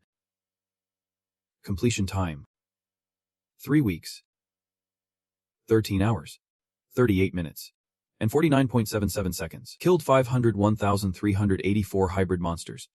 Killed 31,519 hybrid demons. And eliminated 1 Medimo disciple. Calculating rewards. Xingu scooped up Beatrice and flew out of the blast radius. And after he steadied himself, the other side exploded again. Boom. He kindly checked in on his teammates. "Is everyone okay?" Sia quickly replied, "We are fine." But Arian seemed a bit annoyed when Beatrice touched Xingu. "Thanks, Master." A gentle breeze swept through, clearing the fine dust in the room. Arian gazed around in shock. The hybrid demon's influence here was gone. So this was what a real trap room looked like. Xingu, on the other hand, saw nothing special. It was just the same as before. Sia seemed skeptical and asked, "How did you kill it?" Calmly crossing his arms, Sia described, "I just grabbed the middle and tore it apart." Beatrice kindly reminded him. Explaining it like that won't make sense to anyone. He then took off her helmet to breathe in the fresh air, and recounted everything. That hybrid demon was just a test to gauge the master's strength. This battle was not just about reading the master's fighting style. It was also a time for the Mundo to prepare to absorb us all. Xinggu, full of himself, adds to his list of achievements. But I am in the same boat. I just need time to figure out how to take him down. I can tell if it has a brain or a heart. But to defeat it, I need a fight to find its weak spot. He casually stretches, as if to emphasize his importance. Yet no matter how hard he hits, he can find its mana core. That is why I realize its true form is scattered all around this room. Beaches also plays a part in the story. It seems that monster does not take damage from us, but in reality, the damage is spread throughout the room, making it appear immune. The two of them play off each other, successfully depicting the tension of that moment, which is why it shows itself to draw us in. I found the right spot and tore it apart. It was that simple. Sia scratches his head in confusion, realizing, got it, that was too easy. Haha. Arin stands next to him, a bit worried about his friend. His eyes look so lifeless. It seems the system also waits for them to finish before appearing, granting a special reward to the monster hunter. Earning a new poisoning skill. A special reward. The hero of the world. Receiving a new skill against corrosion. This skill will combine with natural skills. And the corrosion resistance has leveled up to 4. This result makes Xingwu extremely excited. Great. A special reward. 2 skills. Arin, however, doses his enthusiasm with a cold splash of water, saying they are not special at all since you can find them everywhere. It seems the system has a sense of pride. It pops up again with a special reward. The completion of the Meet the Mo quest has calculated the experience points, and you have leveled up by 7. As soon as the announcement is made, Xingwu's muscles start to tense up, his reaction making Arin worry. Xing, after regaining his composure, he slowly explains he is fine, just tired from using his strength and leveling up at the same time. But the rewards do not stop there. Coincidentally, his courage has leveled up to 10, boosting his pain resistance. Xingwu rotates his wrist, letting out a relaxed sigh. I am feeling better now. The group begins to gather around, eyeing the 3 objects on the ground, and he remarks in slight disbelief. Is this it? Arin does not seem too concerned, noting there is still a bit of Methemos power in this essence. I can use it at the altar. Xingwu picks up a crystal. What kind of rock is this? Arin, like a living encyclopedia, responds. In higher level dungeons, they drop various items instead of cash. Information about the crystal appears. As class moonstone formed by the combination of moonlight and volcanic lava. It is incredibly tough and a source of mana, often used for crafting items and weapons. This function does not really excite Xing. It turns out it is just a material, not a currency. Arin is a bit confused. It is strange. Right. I have already entered a high-level dungeon, but all I have got is gold. Suddenly, an idea hits her. What if we use it at the altar? I heard that merging at the altar yields better results if you provide high-quality materials. This suggestion feels familiar to Xingyu. It seems like he has been thrown into the merging altar before. But hey, there is no other choice now, so he begins to summon the merging altar. Then he grabs all the items he just received and steps forward, ready to give it a shot. The Metamo shard quickly gets enveloped in a dark mist. The system also reminds him of the altar's function. Anything you put in will return to you as a new item. Xingyu observes the process inside while pulling out weapons, starting with the Great Wolf Bow, followed by the Giant's Howl. He slowly brings them into the altar's range, followed by the remaining items. These include the Moonstone Wolf, the essence of all things Metamo, and the Evil Spirit Sword. Xingyu uses both hands to lift the crucial item. And finally, the Thunderstrike gun. Arin gets furious, shouting, "Are you out of your mind? You are tossing everything in there." Xingyu quickly calms her down, saying, "Take it easy, and do not make a mountain out of a molehill." At this moment, she falls silent, deep in thought. Then, as if realizing something, she exclaims, "What are you doing? You are being a bit evasive. Come on. Letta told me to trust you." Arin scolds him. "So you actually listened to it and tossed your treasures in there?" Xing, unfazed, replies calmly, "Either we win big or lose everything. It is not your problem to worry about. We can find as many as we need." Suddenly, a bright beam of light emerges from the pit, grabbing everyone's attention. Xingyu chuckles and jokes. It is like playing a slot machine. A hammer forms and shoots up into the air. Everyone stares intently at the newly created item. Arin leans in and says, "It looks like a sledgehammer," to which Xingyu quietly replies, "The main materials were the Giant's Howl and the Great Wolf." With that, he steps forward and firmly grasps the hammer. The system displays its specs. S+ Heavenly Hammer. Attack 4,500 6,500. Proficiency 0 out of 40,000. Poison attribute B+. Dark attribute A. Deals heavy damage by absorbing surrounding mana. What a creation from divine power. Human strength. And dungeon might. It can level up by absorbing equivalent divine energy. Seeing its stats, everyone is stunned. Aaron exclaims. No way. Shingu holds it in his hands. Thrilled. It is a monster. Truly worthy of its name. Then he hurriedly decides to test it out. Alright. We have got a new weapon. Let us see what skills it has. His power stats appear. Shingu Breaker level 135. Strength 485. Looking at that power, Aaron lightly strokes his chin, saying, you just got a control resistance skill. It might be useful for blocking body or mind control attacks. Shingu points to a spot in the system. Checking the skill he received from completing the Hunter quest, a new notification pops up. Level 1 poison item. When attacking in close combat or at short range, damage will spread to all targets hit, without consuming mana. Level 1 deals 10% of base damage to up to 2 targets within 10 meters. The higher this skill level, the greater the percentage of damage and the number of targets affected, as well as the distance will increase. Seeing this, Aaron was a bit surprised. Spreading damage. Isn't that just the same as area damage? He smiled. Clenching his fist with strength, he had area damage now. When he slammed into the wall, the shockwave would hit the enemies nearby. She was flustered. That was definitely a direct hit, not just area damage. Suddenly, the dungeon seemed to shake as debris fell from above. Beaches immediately stirred. Master. It seems the dungeon has run out of mana and is about to collapse. If you have finished checking the skills, we should get going. Suddenly, Singhu remembered something. There is something I need to do. Thousands of floating shadows were entering from the doorway, and he looked at them and said, let us hear what they have to say. A ghost materialized in human form and flew over. Then, seriously introducing himself, I am Jiang Xiao from the Golden Rain Guild, who logged out in the boss room of dungeon level 25. Immediately recognized that Golden Rain was the second most famous guild. He was indeed enough to represent the ghosts here. Singhu spoke up. Got it. He must be the strongest ghost in this place at this point. Xiao explained. As you know, when the dungeons merged, most of the weaker souls were lost. He was a bit curious. So you guys are the remaining ones. He smiled gently and offered Singhu a brilliant ray of light. No trouble. Right. He reached out to take it, and the system notifications rang out continuously. Strength plus 26. Agility plus 19. Toughness plus 31. Singhu's face went blank. Not understanding what was happening, he could not believe it and rubbed his chin. Thinking. Usually it takes a long time to level up skills because you complete each dungeon one at a time. But when I finish them all at once, I level up rapidly. Xiu's face became more serious and sincere. The rest of us want to join you on your journey. We know we can't be players anymore, but we still want a new life. The system notification popped up. A total of 3,185 souls want to follow you. Do you agree? Singhu chuckled softly, then clenched his fist. Sure. He absorbed all those souls into his hand. The system displayed, soul control has reached level 5. After finishing the dungeon, Singhu and his teammates returned to the resting area. He happily took off his head towel and exclaimed, let us. Then he turned to Arin and said, since you always cook, today I will take over.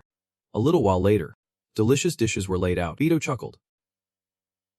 Delicious indeed. Arin praised. You are like a pro. Meanwhile, Beaches remained calm. The food is actually really good.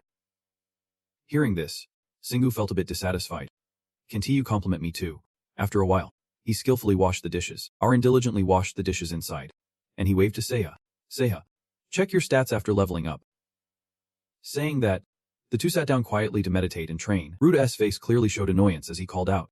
Wait. How much longer do I have to wait? Singhu and Seiya looked at each other. Confused, he immediately approached and asked, since when did you get so big? Hearing that, she yelled, this is my normal size. At that moment, Arin, who was washing dishes, curiously ran out. Singhu, I hear a girl's voice. Upon seeing Ruda, she exclaimed, Ruda, which made her shyly shrink back against the door, unable to wait any longer. Singhu ordered, you are still young. There are a few more things to do. Just wait in there. Okay. Ruda giggled and teased. If you allow me, I can join the break area too. But he slammed the door shut and said, I can find you myself. Arin's face lit up with satisfaction. I like your reaction. Suddenly, Beto rushed in, panting. Master. Seeing the boy like this, Singhu was a bit confused. What is wrong? Beto, with determination in his eyes, exclaimed, it seems like we can build a forge. I will get it started. He hesitated slightly. Who told you that? Immediately realizing, Singhu turned in anger to see Ruda smiling behind the door, with no other choice. He sighed and went along with it, thinking that whatever had to be postponed could wait. She and the little one cheered joyfully. celebrating, saying that they all headed to a different place. Singu looked around. Ah, it seems bigger than before. At that moment, Ruta happily explained. That is because it is a large residential area with more people. Plus, when you complete a dungeon of any kind, plants and animals will also be added to your residential area. She smiled excitedly. This place is great. There is so much mana here. He immediately asked, what do you need? Ruta pulled out a piece of paper. Let me share the list with you. Take a look. Singu took the paper and read. How much for this? She quoted a price. 1% of your essence. After thinking for a moment, he calculated. 1%. Wait. The essence I just got from the dungeon is in the hundreds of thousands. He raised an eyebrow. So that is 1% of that. She cheerfully said, you are in luck. I am running a promotion. But in the end, Singhu accepted. Whatever. Just take it? Ruta instantly beamed. Thank you. The wooden boards clattered as they fell. Then they began magically assembling themselves together. System notification. Time remaining until forge completion. 3 hours. 15 minutes. 39 seconds. 59 milliseconds. His eyes widened in surprise. Automatically. Ruta smiled.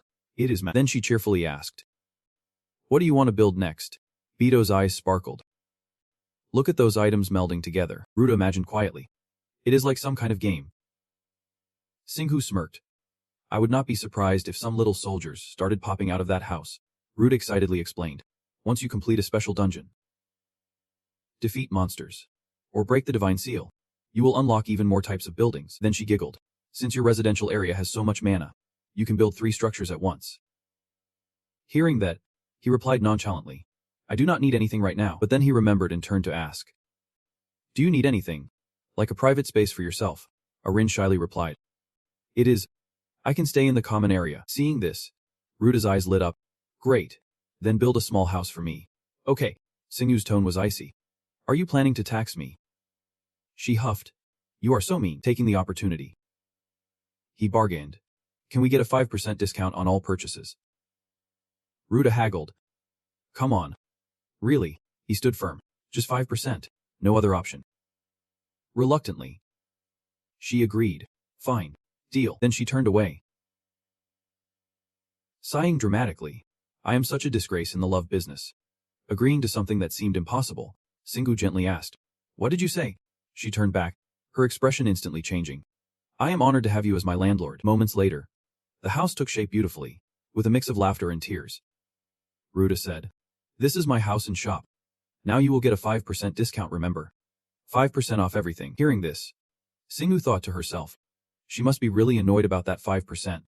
Which is why she keeps bringing it up over and over. Then she smiled and said, I am sure there are times you would want to buy from me, when you are trapped in the dungeon. So I have got this for you. A piece of paper was handed over. This is the merchant's resurrection paper. You can use it to summon me right outside the boss room in the dungeon. If you need me, just use it to call. Singhu replied casually. I might not even need it. Ruta raised the price. But it is not like it is more than 1% of the essence you have got at that moment. He could not help but shout.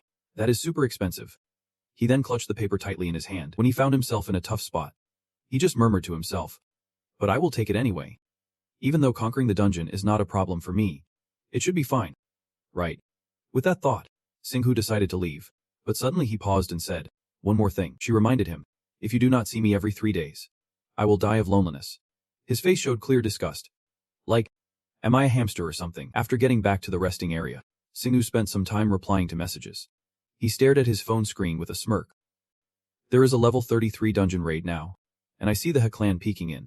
It is odd that the Windstorm Guild is not participating on his side. There was skepticism. Plus their leader Kim Harian did not meet the requirements and is not joining the raid. Singhu handed the phone to Arin, who said, he is one of the strongest. Surprising. They must be starting to get tired of people abusing divine power. Taking the phone, Arin analyzed. Marina Bissett and Syria Wilson are joining the raid. But see, he is not because she does not meet the level requirement. Singhu smiled. Because she is trying. She will probably make it into the level 34 raid soon. Then he just flopped onto the bed. Everyone is tired now. So let us rest for a bit. Tomorrow we will be busy again. Seeing this, Arin teased. I am afraid you will be out of here in 10 minutes. See, he smiled and said. Good night. The next morning, on the rooftop of a building, Marina looked down at the streets below, her eyes glimmering with scheming thoughts. Artificial island. It will be done in just a month. Footsteps approached from behind, breaking the silence. Thanks to B. Of course, the man smiled graciously, thanking her on behalf of the Azure Dragon Society. He is a senior manager of the Azure Dragon Group. Like Trunko. Marina waved him off, not even bothering to respond. It should be thanks to Ethan instead. Goodbye. Trungho quickly stopped her. Wait her face clearly showed annoyance. How irritating. He just loves to tail me and pretend to be friends. Syria quietly spoke from a corner. It is because the president of the Azure Dragon Society has his sights set on you. This made Marina gasp. What a scare. When did you get here?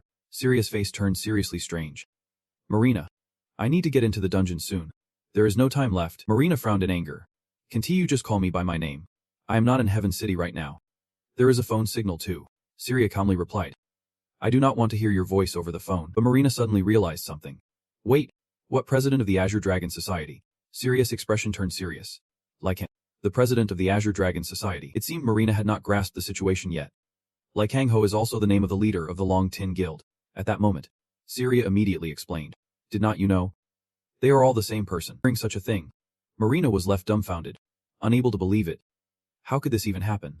Syria kept analyzing, thinking it must be a coincidence. But for him, it felt like fate was at play. That is why it was not too shocking when he thought he was the best in this world. Marina's face showed a hint of skepticism. Confused, since she had never met him in person. Why did she feel so uneasy about him? But then she shrugged it off. He reminded her of Kim Harry. Quite the character, Syria said with her arms crossed. Sorry to bother you, Marina. But I have already made my choice about you. To avoid this situation, she came up with an idea. What if she faked a marriage with Shingu? That way, they would not dare come near her. And she would not have to worry about those pesky little things anymore. Suddenly, someone else approached. You two are still here, Sihai exclaimed. She smiled lightly. No wonder I sensed some mana. Then Sia quickly reminded her. Hurry up. They are looking for you too. Marina reluctantly replied. Okay. Then she hurriedly jumped into Sia's embrace, saying, I am going to miss you so much. Syria also chimed in. If Shingu runs into any trouble, please help him out. Sia's face looked a bit awkward but she agreed. Sure. Besides, if something happens to him, probably no one will know because he rarely replies to my messages. Hearing this, Marina felt puzzled. Are not you texting him? She softly replied. He was really sweet when we were still together. Those words pierced Marina's heart, making her uncomfortable and wanting to avoid the topic. She fumbled to find an excuse to leave, saying, I gotta, see you later. Syria. Let us hit the road. At her words, Marina immediately jumped up and flew away. Seeing her in such a rush, Syria felt helpless. She is gone, C said in a daze, and awkwardly asked. She must really like Shingu. Ah. Syria raised an eyebrow. How dare she talk about a fake marriage? That is a terrible lie.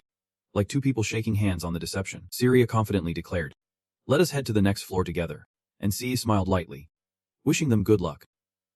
With that, Syria took off, and in another place, everyone had gathered in full force. Marino and Syria flew in, and the moment someone spotted them, they pointed to the sky. They are here. As soon as the two landed, they touched down safely with a beautiful grace. A man spoke up. Looks like everyone is finally here. Recognizing him, Marina thought to herself, and smiled, waving to greet him. Hello. It is nice to see you. She knew exactly who this man was. Licken, chairman of the Long Star Association. Both sides were having their first meeting. Marina smiled warmly at him. Hello. And Syria maintained her expression. Nice to meet you. While secretly assessing him. She is really good at putting on a show. Kang Ho was momentarily surprised but quickly adjusted to a hospitable demeanor. You must be Syria Wilson. Right. You were once in competition with Marina for the title of the most beautiful person in the world. Seems like the rumors might be true. The atmosphere around them grew heavy with her silence. Marina whispered to Syria. He is eyeing you too. Syria replied a bit annoyed. Shut up. But contrary to their worries, Li Kangho ignored both of them as he headed into the dungeon, focusing instead on his mission. After the battle ended, Marina sat down on the rocky ground and let out a sigh of relief. Akano handed her a water bottle with praise, as if expecting both of them to always be at the top of the player list. We learned a lot from you guys. She glanced over. Oh yeah. Then, the guy gave a slight smile, saying, if you two are feeling tired, just let me know. My goal is to conquer the dungeon without any casualties. Marina silently assessed him. Unlike Kim Harry, he was calm and polite.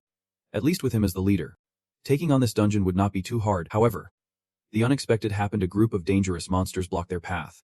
One of the team members quickly recognized them. Giant snakes. The leader launched an attack before the others had a chance to react. Someone quickly warned.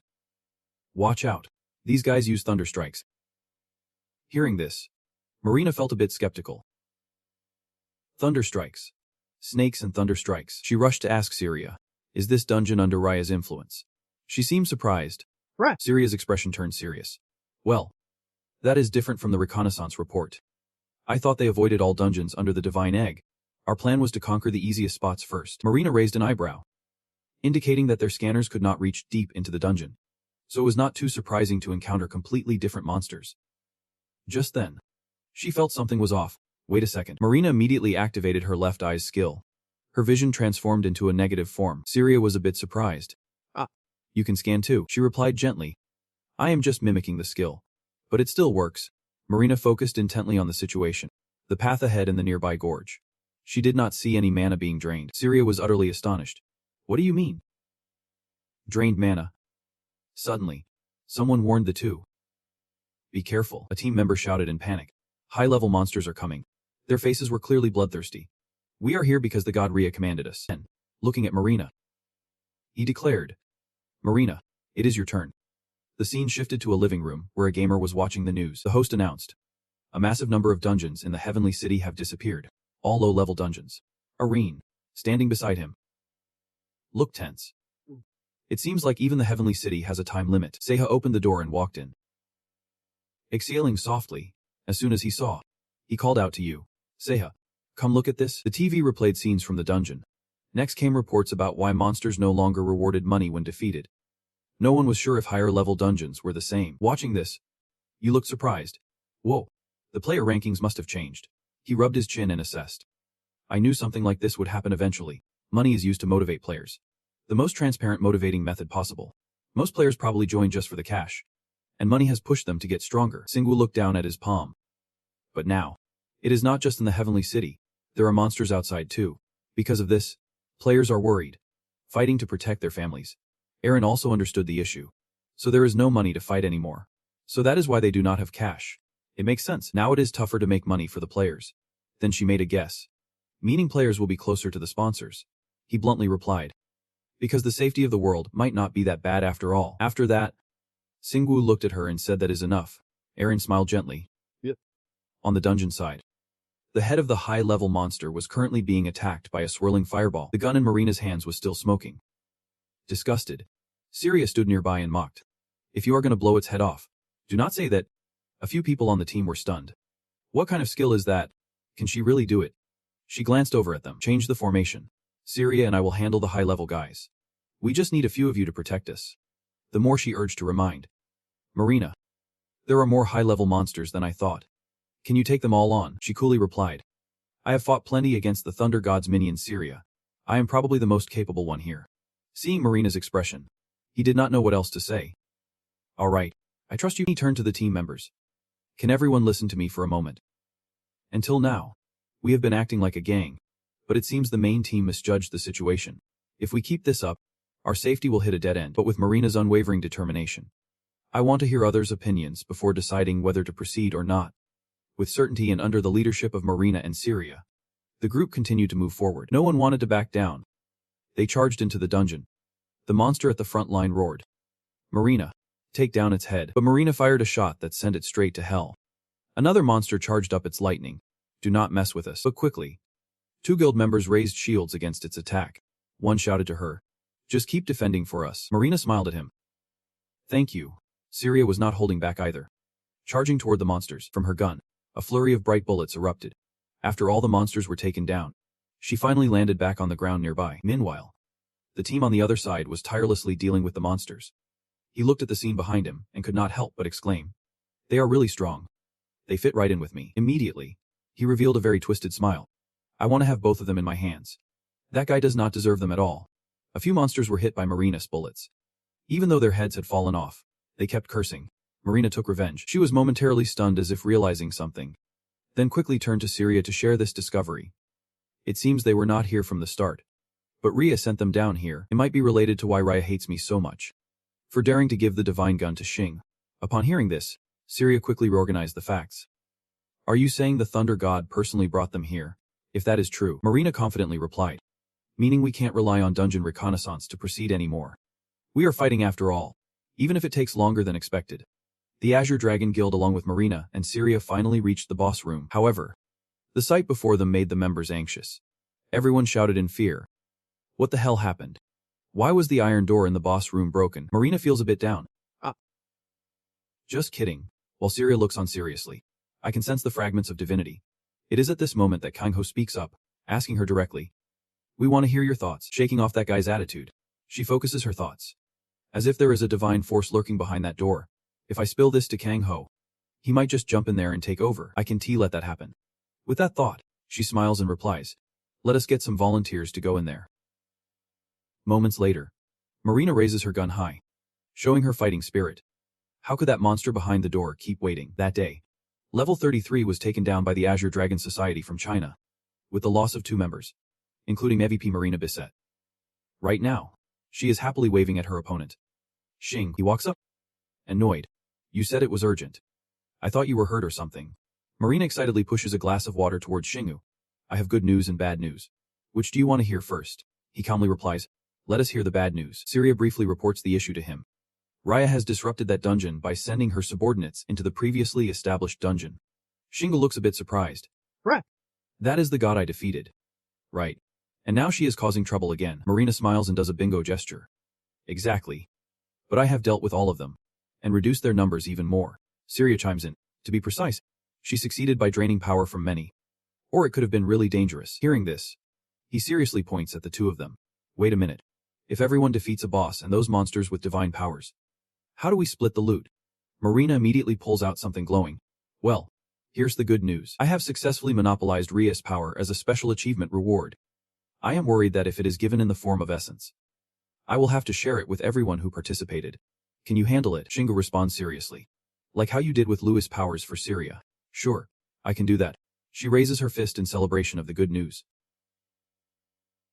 Feeling accomplished, then he solemnly tells Marina. But I can completely transfer it into your power.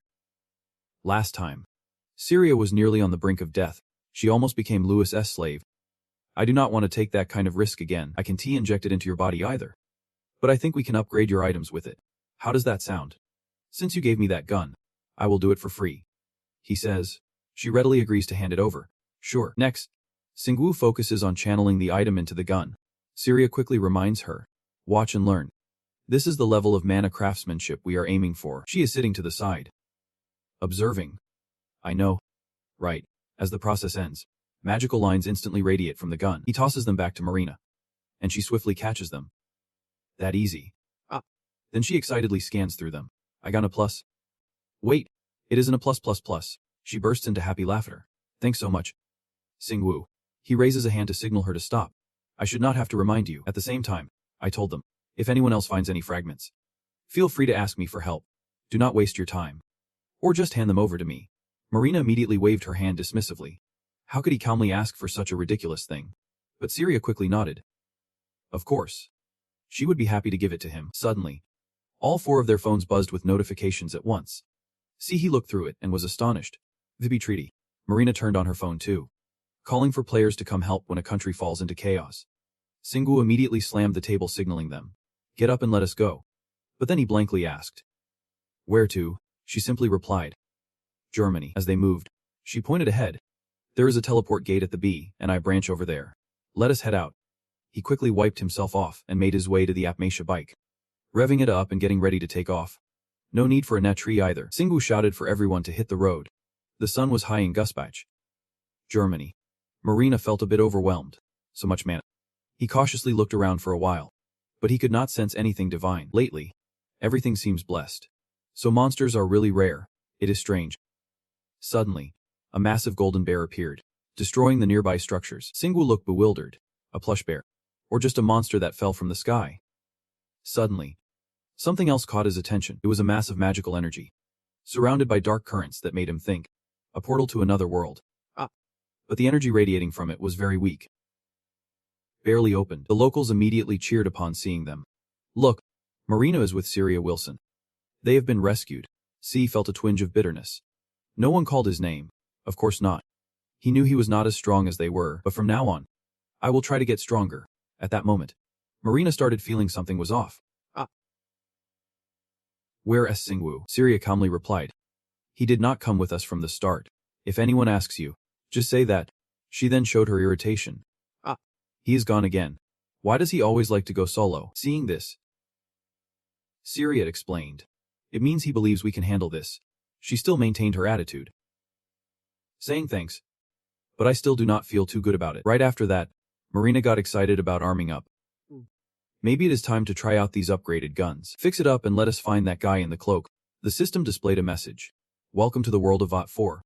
The portal will disappear in 3 minutes. If you have a key to the resting area, you can use it to return to Earth.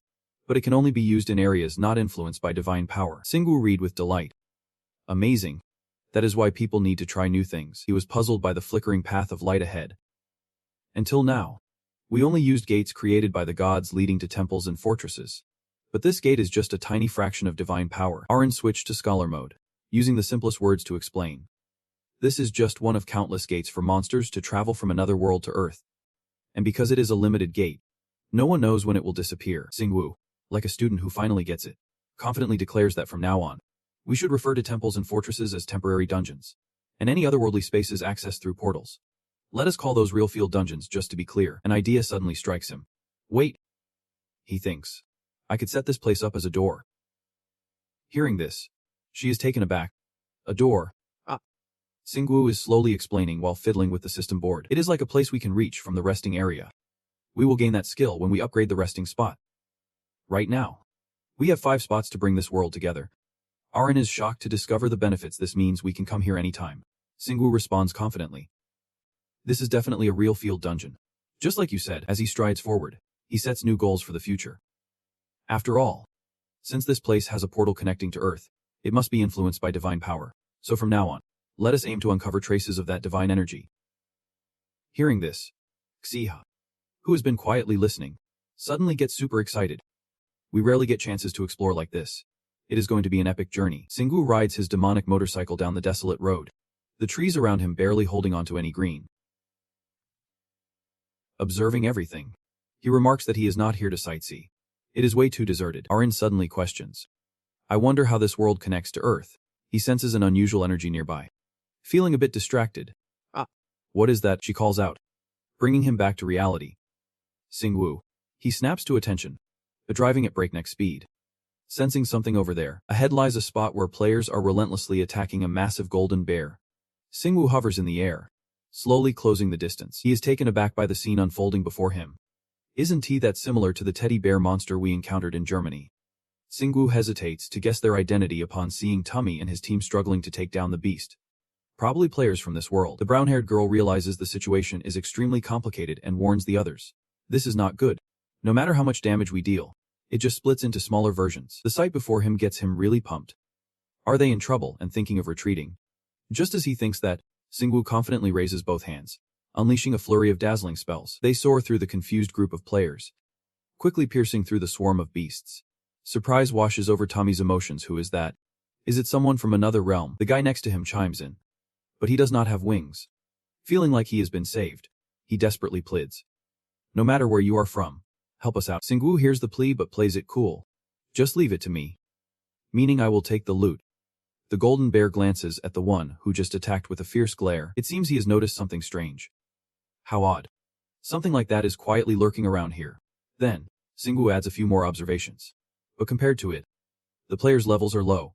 This world has truly reached its decline. Arin sighed softly, impressed that the people of this world do not easily fall for the temptations of the gods. Right after that, her eyes sparkled with determination as she volunteered to charge into battle. He glanced back at his brother while assigning himself a task. I will take down the little monsters. The opponent casually replied. Thanks. The tiny golden bears surrounded Tommy on all sides, leaving him no time to waste. With fierce determination, she gripped her weapon and charged ahead, moving so fast that she was just a blur through the monsters, leaving them all battered and torn. Bits of fabric rained down against the bright blue sky, proving that not only did they not fade away but also multiplied even more. Singwoo fell deep into thought, realizing that these bears split apart every time they got hurt, but they did not use mana to fight. Instead, they relied on pure physical strength. In other words, the more he pondered, the clearer the answer became. They were just a bunch of tiny stuffed bears. He summoned a weapon with one hand.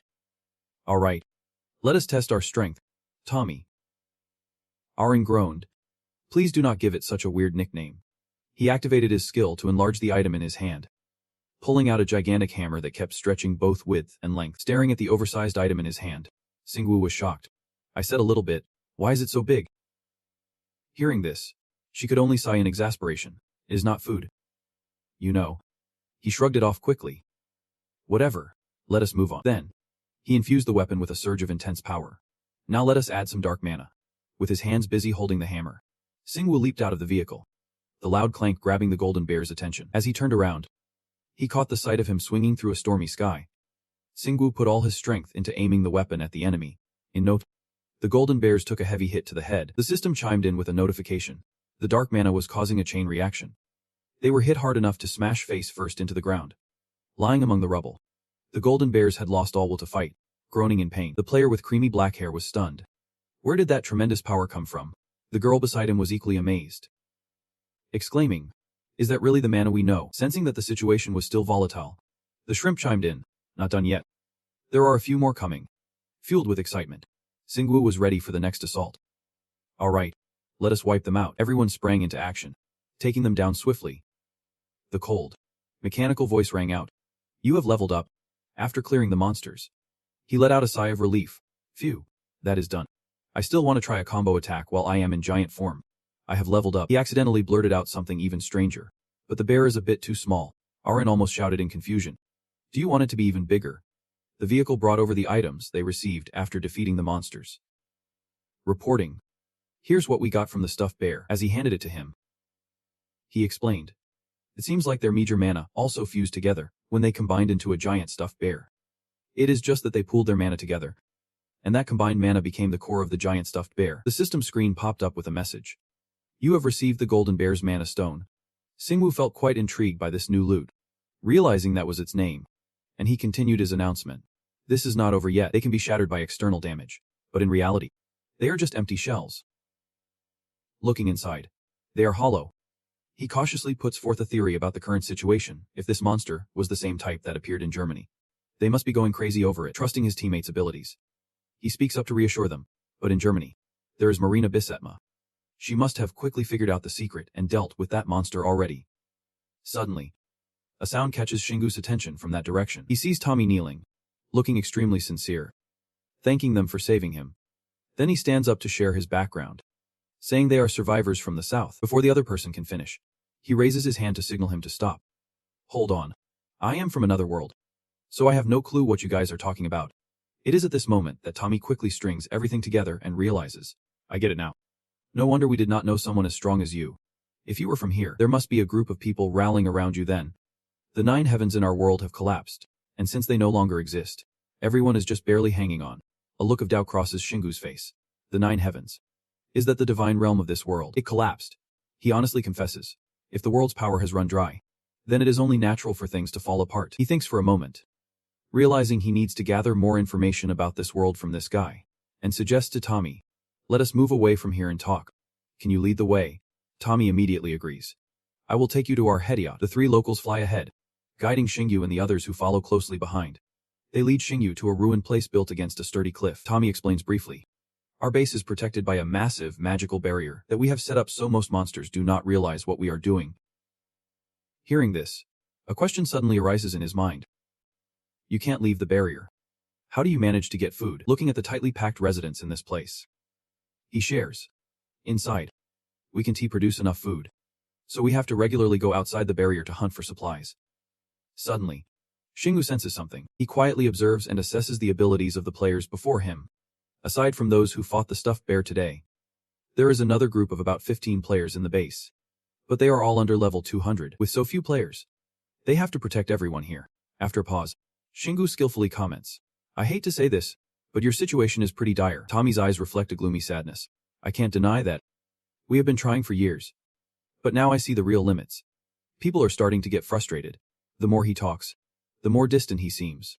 The worst part is, even with the barrier, we still can't stop the gods from attacking. At this, pure shock washes over Xing. He feels it is worth the effort to lead the other person to reveal secrets. Silently thinking, gods. Finally, he gets the words he wants to hear and suggests to Tommy. Can you elaborate on that? Can you tell me more? He did not hesitate to respond. Of course. I saved you guys, so let us go inside and talk more. The two of them sat across from each other at a massive table. Tommy honestly recounted every fragment of memory in his mind. The 9 layers of clouds have existed since the day I was born. I was a player with wings right from the start. When I was young, things were not too bad. Under the Pentagonal Council, a group of elite warriors, we protected civilization from the divine, resisting the forces of each god. The story gradually built up to a climax through his narration. Like when I hit level 150. One of the members of the Pentagonal Council betrayed us to follow the war god. And everything started to go downhill from there. The more he recalled his tragic past, the tighter his fists clenched. For what the divine wanted from their followers was to conquer the world in their name and spread their influence. The gods wanted them to drive away other deities and make the entire world under their divine reign, allowing influence only from them. Tommy explained thoroughly about the current situation. The reason our world has not been destroyed yet is that the strongest god has yet to be decided. Right now, the war god, the fire god, and the prayer god are the 3 remaining deities. Singu interjected with confusion. But what about the collapse of the 9 layers of clouds? He would detail what he knew when the gods seized more than half of the world's power. Its core could not withstand it anymore and shattered. That was 5 years ago, and since then, no players have leveled up, but the gods and their followers only grew stronger. Hearing this, he hesitated to ask a few questions. So the 9 layers of clouds are in the sky of your world. Right. Is there anything in the land or underground? Tommy quickly clarified his doubts. That is not the case. Sometimes people from other worlds, like you guys, drift over. But I have never heard anything like that from them. After receiving the answer, Singu fell into a thoughtful silence. So this world does not have any hidden players. Then he wanted to know more. Let me ask one more thing. Do you know the level of the player who betrayed the people to follow the war god? The image of the evil instigator came to mind with a wicked smile and intense eyes. I only knew his level before the 9 layers of clouds collapsed. He shared more about the abilities of that person. Many were possessed by that power and followed him, making everything worse. Mentioning that guy, Tommy's eyes were filled with extreme resentment. His name is Kaneto. Even though he had left the base, his warning echoed in Singu's mind. He had to stay away from him at all costs. Arin urgently announced a new discovery. I sense magic around here. Agreeing with her, he responded. Same here. Since arriving in this world, I have not turned off my pentagon armor. Spotting the fortress from a distance, Seiho immediately exclaimed. Look at the traces of civilization there. Singu's mind raced, and not long after, he had an answer. That must be the home of those who have been transformed by the war god. He was as excited as a kid seeing candy, eager to tackle the next challenge. Thinking it would be a waste to just move on, Seiya hesitated and gently advised. But the situation and the people here have nothing to do with you. If you attack them, it would be just senseless violence. Arin was similarly worried and chimed in. He is right. We should focus on finding the divine first. It is no use despite their efforts to stop him. Singu reluctantly turns the car around, thinking about taking on that Kanato guy. He can only hope that the guy will come looking for him. Those unfortunate words make her shiver slightly. He speaks the truth. While she feels he is overly confident with his team, I do not think you will lose. But I believe hitting him sooner rather than later is the way to go. The 3 of them soar through the blue clouds, singing. When suddenly, in the distance, a cheerful golden bear appears. In awe, he points in that direction. Look, a stuffed bear. Arin glances over, correcting him. Actually, it is called a golden bear. She gazes at it, her face lighting up like a flower. But it looks so small and cute, just look at it wandering off. It sees a snake it is going to eat it live. Singu speaks up slowly, sharing his guess that the stuffed bear belongs to the god of war. Who would be thought a cute golden bear like that would have such a significant background? Arin gasps softly. Wait, is that for real? He shares everything he has observed. Level 80 stuffed bear. But the snake is level 90. The snake is aligned with another god, and the stuffed bear takes it down without a scratch. He senses energy from the outside feeding it. You and that guy do not see this. Her blood is boiling with frustration. If I see it, there is no need to question it. Singu spots it running ahead and exclaims. It is heading towards the source of the energy. He decisively orders. Quick. Follow it. The golden bear speeds up, rushing toward the teleportation gate ahead, then quickly enters, leaving only half of its body visible. Singu follows, driving through the other dimension. And as soon as they touch down, the golden bear senses someone tailing it. Before it can react, its head is blown apart, and its body flies backward. The other golden bears, hearing the loud noise, rush out to see what happened. His deduction skills kick in again. It seems they are living here in another dimension. So he thinks they might also be followers of the god of war, happily separated from the human disciples. Upon witnessing the slaughter of their kind, they roar in anger. Suddenly, a mysterious voice rings out. There you are. I thought you would come straight to my temple. He feels a bit flustered as he looks toward the source of the voice. You know me? Instantly, he receives a reply. Of course I do. You are the first one strong enough to stand against us, or was it the second? Singu grits his teeth, enunciating each word. Stop being so mysterious. I have known about the first one for a long time. The other person is visibly shocked, not expecting him to have that information. What? While swiftly drawing his weapon, he analyzes the situation. Hearing you means there has been a trace of your energy recently. Right, Singu looked incredibly fierce. Gripping his hammer tightly, his words were a solid warning to the mysterious foe. I will crush everything. Just wait, observing Singu's confident demeanor. The other person sneered. Human vessel. If you think I am as foolish as a thunder god, you are sorely mistaken. The golden bears charged in like a storm, their threats echoing. You will pay for daring to set foot here. Before long, the massive shape of the monster formed from smaller ones gradually emerged. In the lair of my disciples. His expression darkened as he muttered to himself, activating a skill to minimize the size of the creature in his hands. Instantly, the hammer grew larger, piercing the abdomen of the towering golden bear, sending smaller ones flying. They were swept away by the wind into the trees, and Singyu's voice reached the mysterious figure. War God. I will start by erasing you from this world. His grip tightened around his weapon, his eyes filled with immense self-confidence, making anyone hesitate to think about stepping on Earth again. Singhu candidly explained his previous decision. The reason I did not attack that small town back then was because they still seemed human, so killing them did not sit right with me. He keenly observed the gaping hole in the golden bear's belly, which was slowly shrinking. Therefore, he boldly voiced, but I do not really care for stuffed bears, so nothing is holding me back. Suddenly, it made a powerful physical impact, causing the ground to shatter and stones to explode everywhere. Next, a crown emerged from the hole. Without hesitation, he placed it perfectly on his head. The eyes of the stuffed bear king glowed red like laser beams, looking incredibly fierce. Swallow it. Turn it into one of us. It was only at that moment that Singyu realized. The crown signifies someone under the war god. How simple. He tightened his grip on his weapon. Let us see if you are big enough for me to test this new skill. He led with heavy footsteps, declaring, turn it into one of our kind. Amidst the roaring engine, he quietly used the giant transformation skill. Then, he slammed the massive hammer down on his opponent's leg. That devastating strike sent several bears flying around. The vehicle sped up faster and faster. Singu shouted out, expressing deep determination. In an instant, he relentlessly attacked the weak spot of the stuffed bear king. Each blow Singhu delivered shimmered with a bright purple hue. The system announced, toxic fire is spreading and igniting everything. The little monsters engulfed in flames began to drop like flies, and the wounds on him slowly healed. Noticing something was off, Sia quickly warned. He was separating the poisoned bears and merging new ones to heal themselves. Something must have really alarmed Arin, because he yelled out, Xing, 2 more plush bears are coming our way. Xingu charged in like a bullet, causing them to collide headfirst. He immediately activated his giant transformation skill. In no time, the celestial hammer grew hundreds of times larger. Xingu struggled to wield the 1,000-pound weapon, then charged straight at the enemy. He struck so hard that both of them were sent straight to heaven. Over on this side, the plush bear king was getting scorched by the purple flames.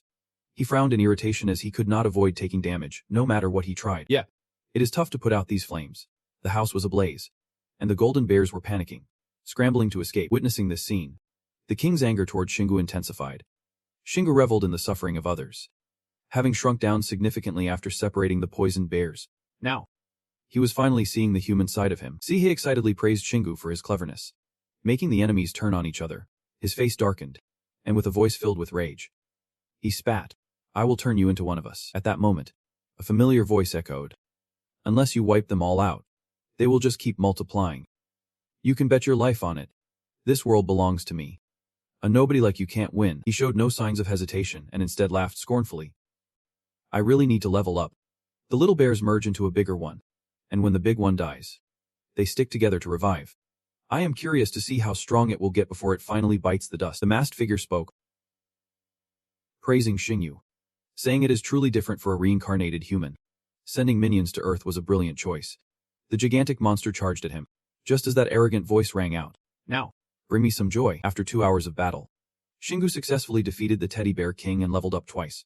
He stood amidst the ruins, quickly stashing his weapon. Arin joked as he eyed the spoils, leaving behind mana stones and a crown. Xingu was equally thrilled. Alright, the mysterious figure interrupted their lively conversation, claiming victory. I hope you face the human army soon. He snapped his fingers, silencing the opponent. I won't listen to you anymore. Thankfully, I have my own abilities, perhaps sensing another presence. He swiftly turned to observe someone was approaching. A troop of mechanics entered, one of them grumbling about their master, voicing complaints. Who would have thought we would find this place so close? Lord Du Yixuan seemed oblivious, forcing his subordinates to fight each other just to showcase their power. Kanado criticized the harsh words just spoken. Don't question our lord's plans. He simply wanted to choose the best leader to command the troops. Upon hearing this, the opponent bowed in fear. Please forgive me. Lord Kanado. Hearing that familiar name, Shingu recalled this was the dangerous one Tommy had mentioned. Kanado. He needed to steer clear of him at all costs. He silently judged the guy.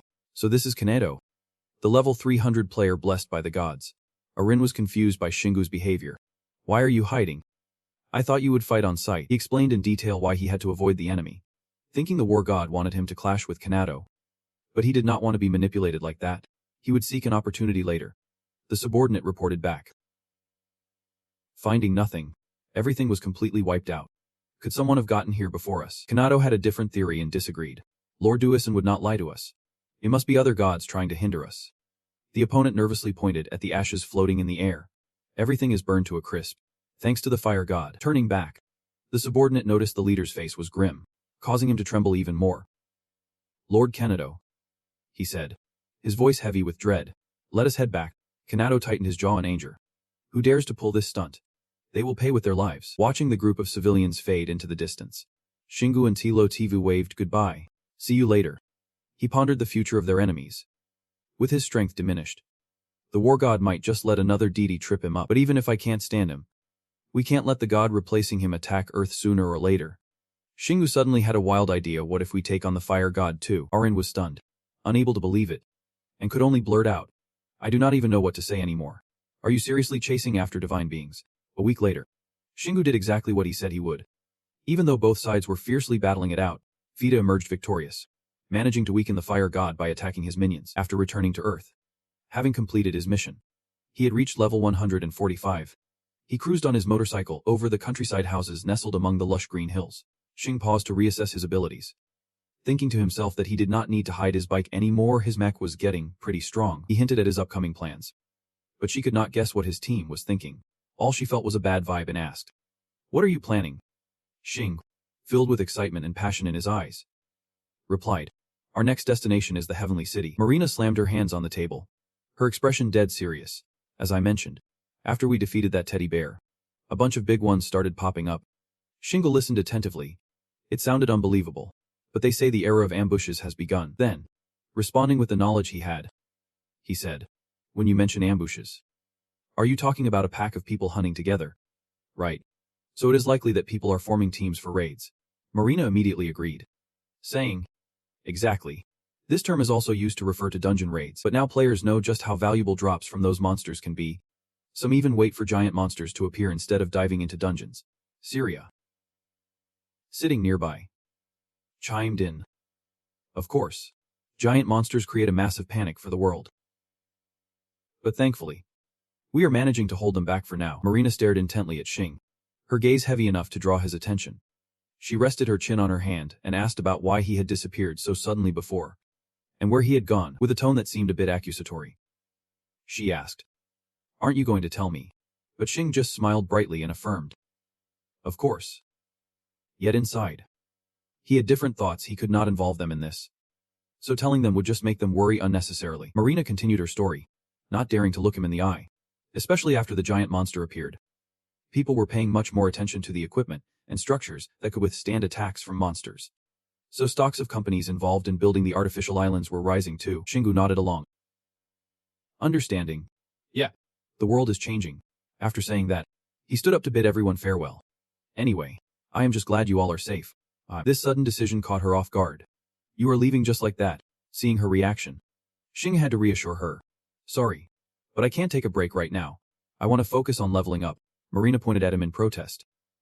But still, you are way stronger than the last time we met. Shingu absent-mindedly rubbed his chin, his expression deep in thought.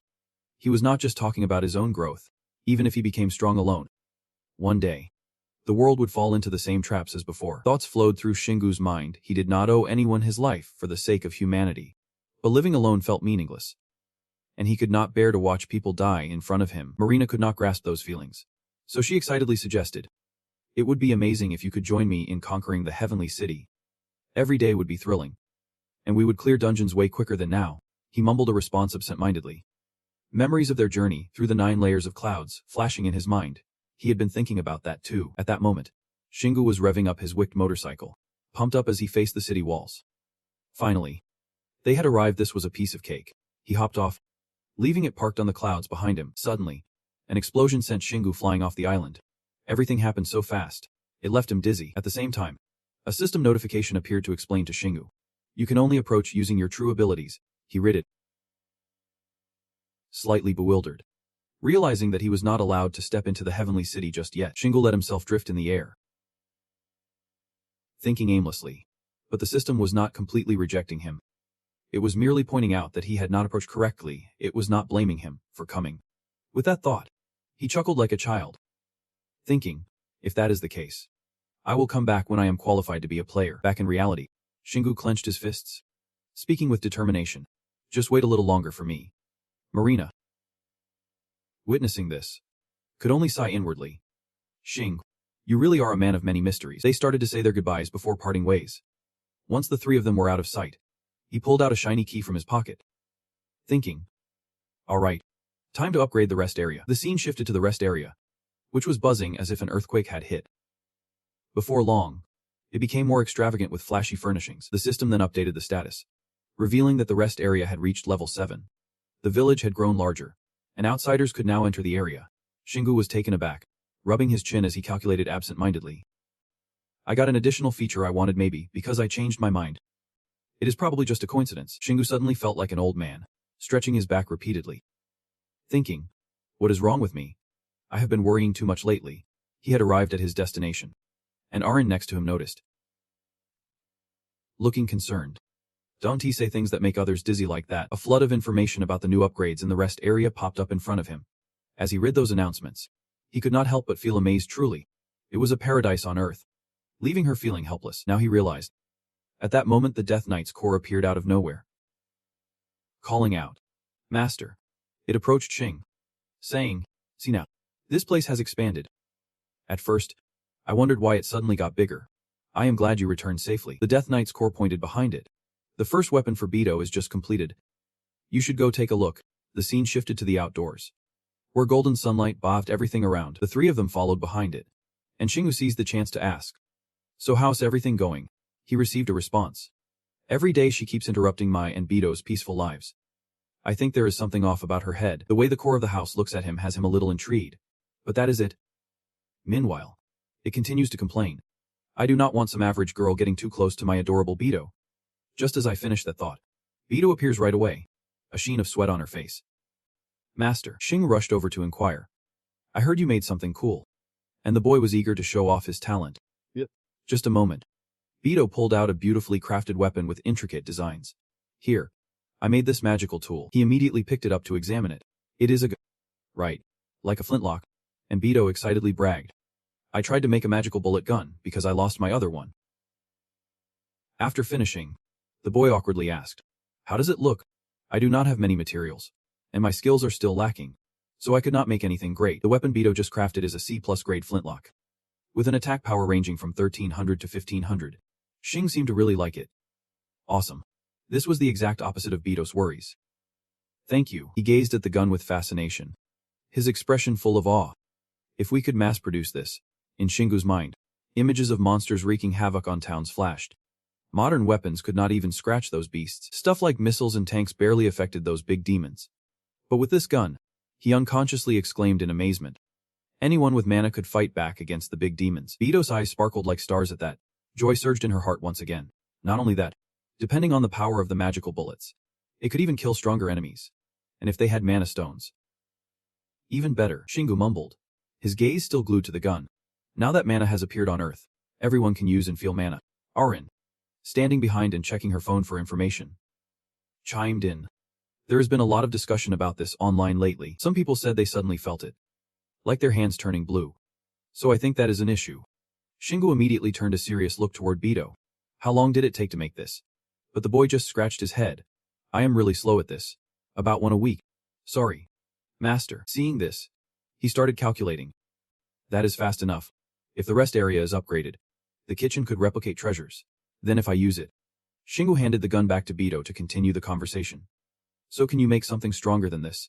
I have the ability to replicate treasures. Replicated treasures might be weaker than the original, so it needs to be something stronger. That way, even if it is replicated, the flintlock will still be strong enough to fight the big demons. Just as he said this, the boy fell into self-doubt.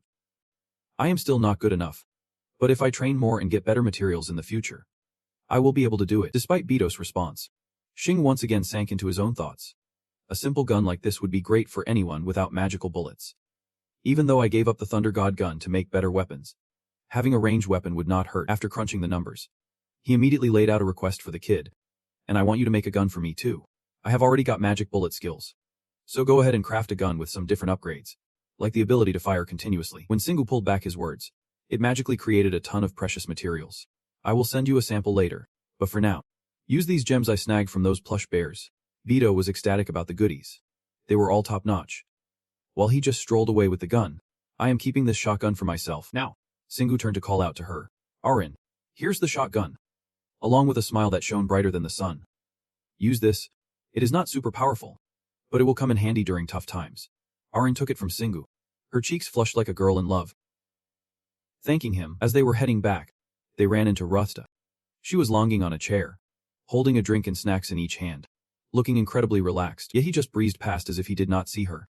Heading back to the lounge, Ruta, feeling ignored, sat up like a puppet. Slowly saying, "Wait, do not go yet." She flashed a playful smile, blocking the path. "I am waiting for you because I have something to tell you." But all she got in return was Singu's annoyed expression. "What is it? Can't you see I am busy?" Rite dove right into the topic without hesitation. "Why do not you bring people from other worlds into your village?" Her suggestion successfully caught his attention. Singu shot back at Rita with clear dissatisfaction. "Are you asking me why I do not bring people from another world here? You think this is a refugee camp?" Then with a dismissive attitude, he added, "Sorry, but as long as I am alive, this place won't be flooded with people." She was left speechless. It was just too ridiculous. The image of Bito smiling popped into his mind. The only reason I brought Bito here is because he is talented. There is no one like him in Fayep Fa. I am not the type to go all out just to protect the weak. Still, Rite persisted in trying to convince Singu. But to upgrade the village, you need a variety of people and resources. Right. You know that. After hearing all that, he just sighed and said nothing more. He was about to turn and walk away when she called out again. "Master." Rite's gaze suddenly became mysterious like a stealthy assassin. People only shine if given the chance.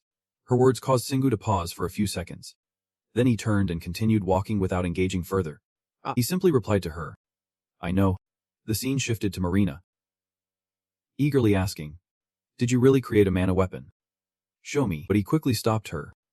"Hold on. Did you bring what I asked for?" Ruta pulled out some weapon with magic. It was the 6-barreled Bito gun. Incredibly powerful. Marina handed it to him while explaining, "This is the most powerful 6-barreled machine gun we have. Can your craftsman turn it into a mana weapon?" Singu confidently affirmed without hesitation, testing the first shot. "Yeah. If I bring this to him, he will definitely be able to handle it." Her eyes began to sparkle, her expression eager to meet Bito, unable to resist that expression. He relented. "If you are curious, just follow me." With his permission, Marina exclaimed in surprise. "Really?" Singu smiled warmly at her, thinking about other things. "Now that I am leveling up, it should be fine. Siri. Come along. I will show you guys around." Marina looked puzzled by what he said. Confused. Before long, he had led all three of them back to where they were earlier. The vastness of the village made her exclaim, "It is so." See beside her nodded in agreement. "To manage this place, you must need a ton of mana." Serena scanned the surroundings with wide eyes, thinking, "This is a different world." As they were walking, they ran into Ruta soaking up the sun. She smiled mischievously when she saw them and said in a teasing tone, "Wait, I told you to bring someone from another world, but you brought a whole crew instead." Ruta's appearance surprised Marina a bit. Does she live here?" She crossed her arms, acting all high and mighty. "That is Merchant Ruta, specializing in selling dungeon punishment items." Hearing this, Marina rushed over. "Really? Can you sell me some?" But all she got was a flat rejection. "I only sell to Singu. If you want to trade, find the merchant you met in the Celestial City." She sounded like a kid eager to learn more, asking, "Are there merchants up there too?" Seizing the opportunity, the other person replied, "Of course. But if you want to know more, show me the money. Just like that, Marina pulled out a huge wad of cash. But Ruta scoffed. I only trade for essence. Why would I take your cash? The two of them went back and forth, neither backing down. Marina chimed in. Then why did I bring essence with me? Are you out of your mind? This is not a dungeon. Ruta shot back. Exactly why I want to trade with you. Unable to win the argument, Marina turned to Sing, crying. He is picking on me, yet he merely pretended to be busy elsewhere. Alright, let us just move on. Meanwhile, Beatrice was waiting in front of a house. When she saw someone approaching, she called out. Another guest. Marina was taken aback again. Another girl. Singu stepped forward, explaining. She is a knight of the order. Originally, she was a death knight, but now she is like this. Beatrice introduced herself. My name is, and I am a dragon knight. Just then, Beto appeared from behind a tree, calling out, Master. She could not help but smile when she spotted the boy. Look at that little cutie. Suddenly, a sword appeared, blocking Marina's path. Beatrice held the weapon, glaring at her threateningly. If you want to touch Beto, you will have to get through me first. It got so intense that Beto had to step in. Seizing the chance, Singu pulled the boy to the side, saying, Forget her for now. Come with me for a bit. The scene shifted inside the house, where he placed a 6-shooter on the table for Beto to examine. Then he turned to the boy. You do not have to replicate human technology, but it would be better if you used it as a model for your next weapon. The boy replied. There is so much I can learn from this. It is amazing. I never knew humans created something so intricate just to fight monsters. Singu did not respond, only thinking to himself. Actually, this is a weapon humans created to kill each other. But whatever, Beto is too young to know about this. The boy clenched his fists. Determined, I will study it. Singu gave him an encouraging thumbs up.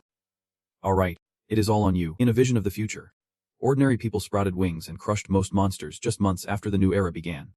Earthlings were starting to adapt to an extraordinary life with monsters, and humanity had successfully protected over 70% of their territory from them. Underground, a bunch of soldiers are banding together to take down an evil goblin, and the assault on dungeon level 33 is ramping up, after the Chinese spirit clan conquered the first boss.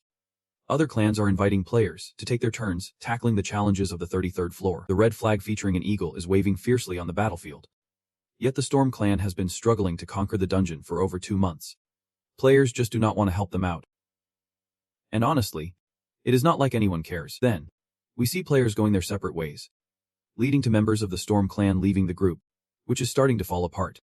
The scene shifts to a blurry figure of a man whose face is hidden, and clan leader Kim Harry has vanished without a trace. Until now, all of this has been the thoughts of our friend Sen Vui. And now we are just waiting for the moment. He claims to be the Demon King and makes a dramatic entrance months later. But Arin can't help but interrupt, saying, Stop writing this script. But he keeps listening to her ramble on. Either that or he is planning to jump to another world and face off against him later. Annoyed, Arin warns him. Simon, stop. That is seriously creepy and could actually happen. Sunhu gives her a carefree smile, his expression oddly relaxed. Haha, it is. I actually sent a ghost to follow him already. Arin, freaked out, snaps back. Stop messing with me. Just as they are chatting, Sunhu's phone starts buzzing in his pocket. On the other end is Marina, urgently reminding him. Senhu, the top players are all gathered. You did not know. But he shrugs it off, acting like he does not care. Hearing this, she panics. This is serious. You really have no idea. While Senhu is still on the phone, Marina continues to complain about the sea route we totally abandoned because of sea monsters. Today is the day we are setting sail across the Pacific. The whole world is talking about it. This makes Senhu drift off into his own thoughts. Setting sail.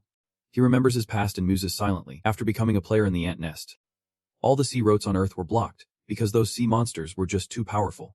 A scene flashes of fishing boats being tossed around by monsters, starting to claim and expand their territories across the oceans, making it impossible for humanity to set sail. Then we see warriors flying in to face off against them. Humanity has tried countless times to reclaim the sea routes, but naval battles are not suited for those used to fighting on land. Back to reality. Marina continues the story. All the nations are counting on today, because if not, the planet is in danger.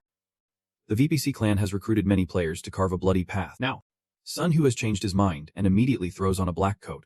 Realizing that humanity is finally heading back to the sea, he strides out dramatically, reminding her, I will be out there soon. The ships have started to set sail, finally opening a route in the Pacific, and the whole world is watching as the ships navigate the ocean. escorted by over 5,000 players level 200 and above. Syria points to the map, explaining the complications of the plan. The route we will take through the Pacific is not just a straight shot. We are going to set off from California and circle the Pacific, stopping by both Asia and Oceania. With that, she turned serious and looked at the person next to her. Saying the reason Korea was included is all thanks to you. Singwoo raised an eyebrow in denial. Saying, I did not do anything. Suddenly, her eyes sparkled with hope about him. A great person like you. Just your presence makes others act. Singwoo awkwardly muttered. Come on. He stood at the railing, taking in the scenery around him, including some cruise ships. Marina, acting all knowledgeable, explained. That is for those who like to watch others face danger. Calling them foolish would not be wrong, Syria added. In other words, they think humans can control every change on Earth. Hearing this, Singwoo speculated. And they were warned about the dangers of this trip. Right, because I do not think any of the players here today would risk their lives to save any of them. Everyone has their own goals and things they want to achieve. So no one among the players has any responsibility beyond protecting the cargo ships. In short, they are only here because they can't make money from dungeons anymore, and now have to rely on the companies that hire them. Just then, a dark cloud appeared, and thunder struck, startling him a bit. Singwoo acted dangerously, sitting back and pretending to predict the future. I feel a big storm is coming. Arin could not help but scold him. Stop with the doomsday talk. Singwoo shrugged it off, picturing monsters in his mind. All right. I have still got some unfinished business with those sea monsters. Arin once again revealed from her pocket. Stop lying, dude. I know you just want to smash them to bits.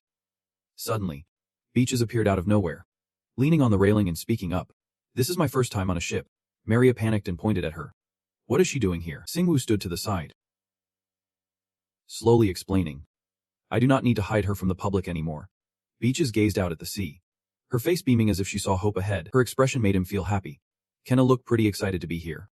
And I also felt lucky to have brought her along. Suddenly, C flew down from above, calling out. Singwoo. He waved back, asking. You must be busy setting up barriers on the ships. She landed and quickly got to the main point. Let me explain this to you. C pointed at what she was holding. This is the activation button for the mana absorption shield. It only works when a player channels mana into it. Singwoo felt intrigued, thinking it sounded useful. Sia left him the activation button and hurried off, wishing him luck. I have to take this to the other players now. The cargo ships continued moving under the dark clouds, with the three of them standing silently in a corner. Marina was the first to break the silence, saying, standing still all day is so boring. I have been used to flying for a long time. She leaned down to look at Singwoo, sharing her thoughts. If this trip is successful, I bet they will do the same thing with Europe. He agreed with this idea. That is true. But that does not stop the number of sea routes from gradually decreasing. Then he pointed to the ship running parallel beside them. And every time they needed to transport goods. Just imagine how many players they would have to hire. Almost impossible. Syria did not seem too worried about it. Soon enough, people would have to figure out some viable routes and focus on taking down monsters along those paths. That is probably the only way left to transport cargo, with the least number of players. This left Singwoo's face serious. But if that plan fails too, it would be the end of the commercial transport industry. Just then, someone interrupted the conversation. Singwoo. See, he returned with new information. We have been assigned to the cruise ship, while Marino and Syria will handle the cargo ships. After hearing this, Singwoo ordered. Maria clenched her teeth, watching their backs, feeling so envious of her. A large white ship led the way, and Singwoo stood on it, silent as if waiting for someone. Sukun approached from a distance, greeting him. You are Deng Siona's son, right? Singwoo coldly replied. Yep. Well, a question stirred in his mind. Does he know my father? I am grateful to your father. I really appreciate you being here today. The guy patted him on the shoulder. There is a party on deck. You should join in. Singwoo avoided the guy's gaze, not really wanting to join. Sure, a party sounds fun. But he could not resist that inviting look. I guess I could eat a little. Just then, the ship suddenly shook violently. Sukun panicked, covering his head. What is happening? Singwoo grinned wickedly. Pressing the activation button looks like the party is starting. The ship was immediately enveloped in a magical barrier. But before long, that protective layer shattered into pieces. This situation left Singwoo stunned. It had not even been a second. And he rushed over to him. Singwoo. She kept pressing the activation button while loudly warning. They are attacking the core inside the shields. It is not working anymore. Singwoo hurriedly left, with C flying closely behind him. We need to get out before they sink the ship. Singwoo leaped onto the railing at the bow, Focusing on the writhing dark figures approaching, the eyes of the vengeful fish glowed red, ready to destroy everything in their path. When they reached the cargo ship area, they kept jumping up, causing chaos. Arin watched this scene in horror. I see them. It is like they are really determined. Singwu was not afraid at all. Instead, he wore a mischievous smile. That is right. It is as if they are saying this ocean is off limits. He immediately summoned his divine hammer and the demon hunter bike. Singwu felt the adrenaline pumping, ready for battle. His gaze was sharp, filled with confidence. Who knows how many more ships we will lose by the time we reach New Zealand? Arin could not stop worrying. Do not say you are going to take it down here. Okay. Then she looked around to assess the situation. If he swung the hammer here, it would affect the other ships, so he needed to fight from a distance. From above, Singwu instructed Beatrice. The shield. Please protect everyone. She quickly equipped her combat form. Yep. Master. Nothing will get onto the deck. The vehicles also appeared to provide support, and I will go solo, he quickly replied. Okay.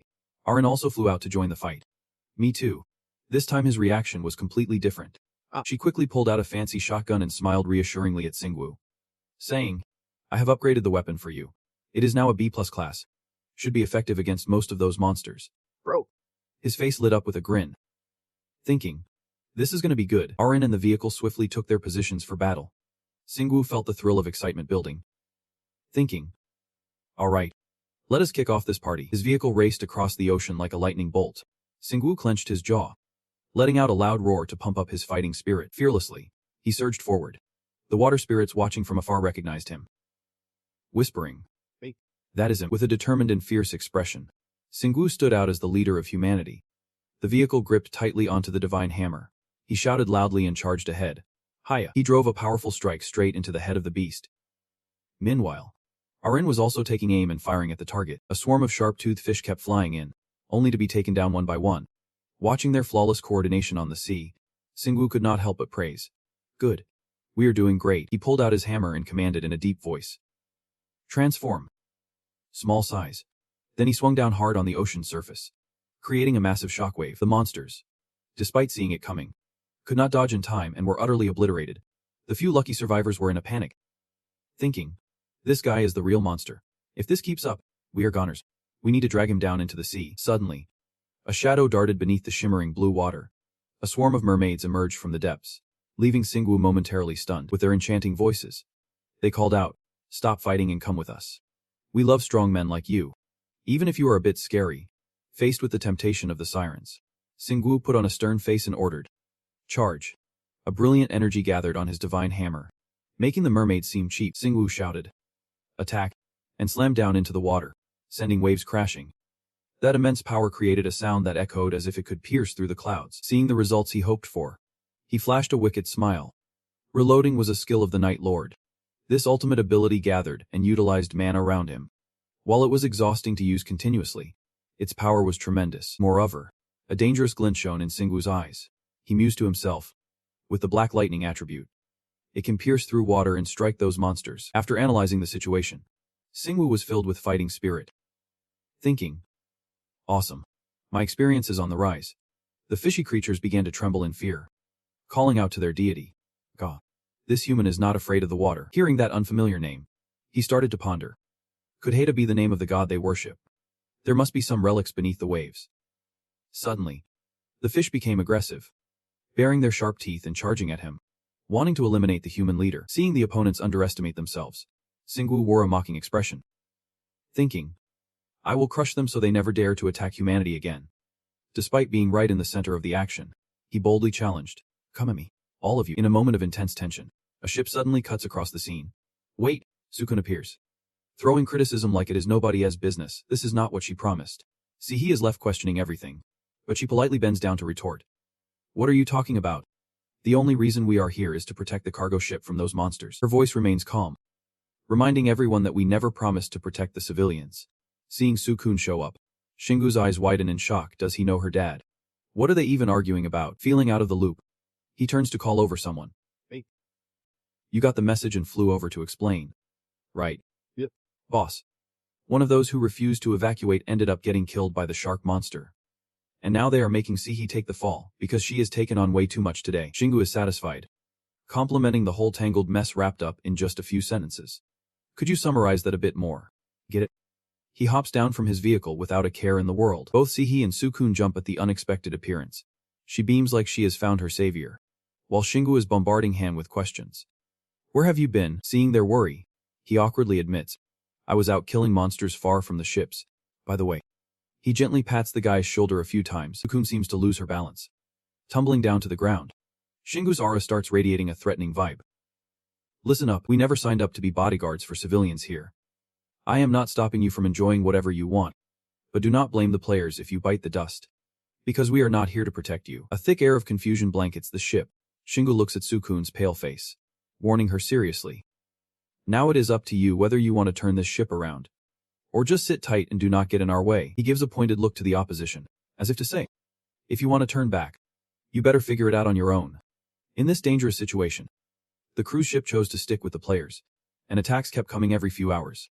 But there is no more party. The other group is fuming. Arin observes each of their expressions, enjoying how Shingu is the new target of their hate, yet he shows no sign of anxiety. Instead, he coldly asks, I do not have time to care about what they think of me. We need to find out who our enemy is. Do you know anything about the water god? Hearing this, she gasps, expressing her surprise. Actually, information about the gods has only surfaced in the last few months, and I have never heard of the water god.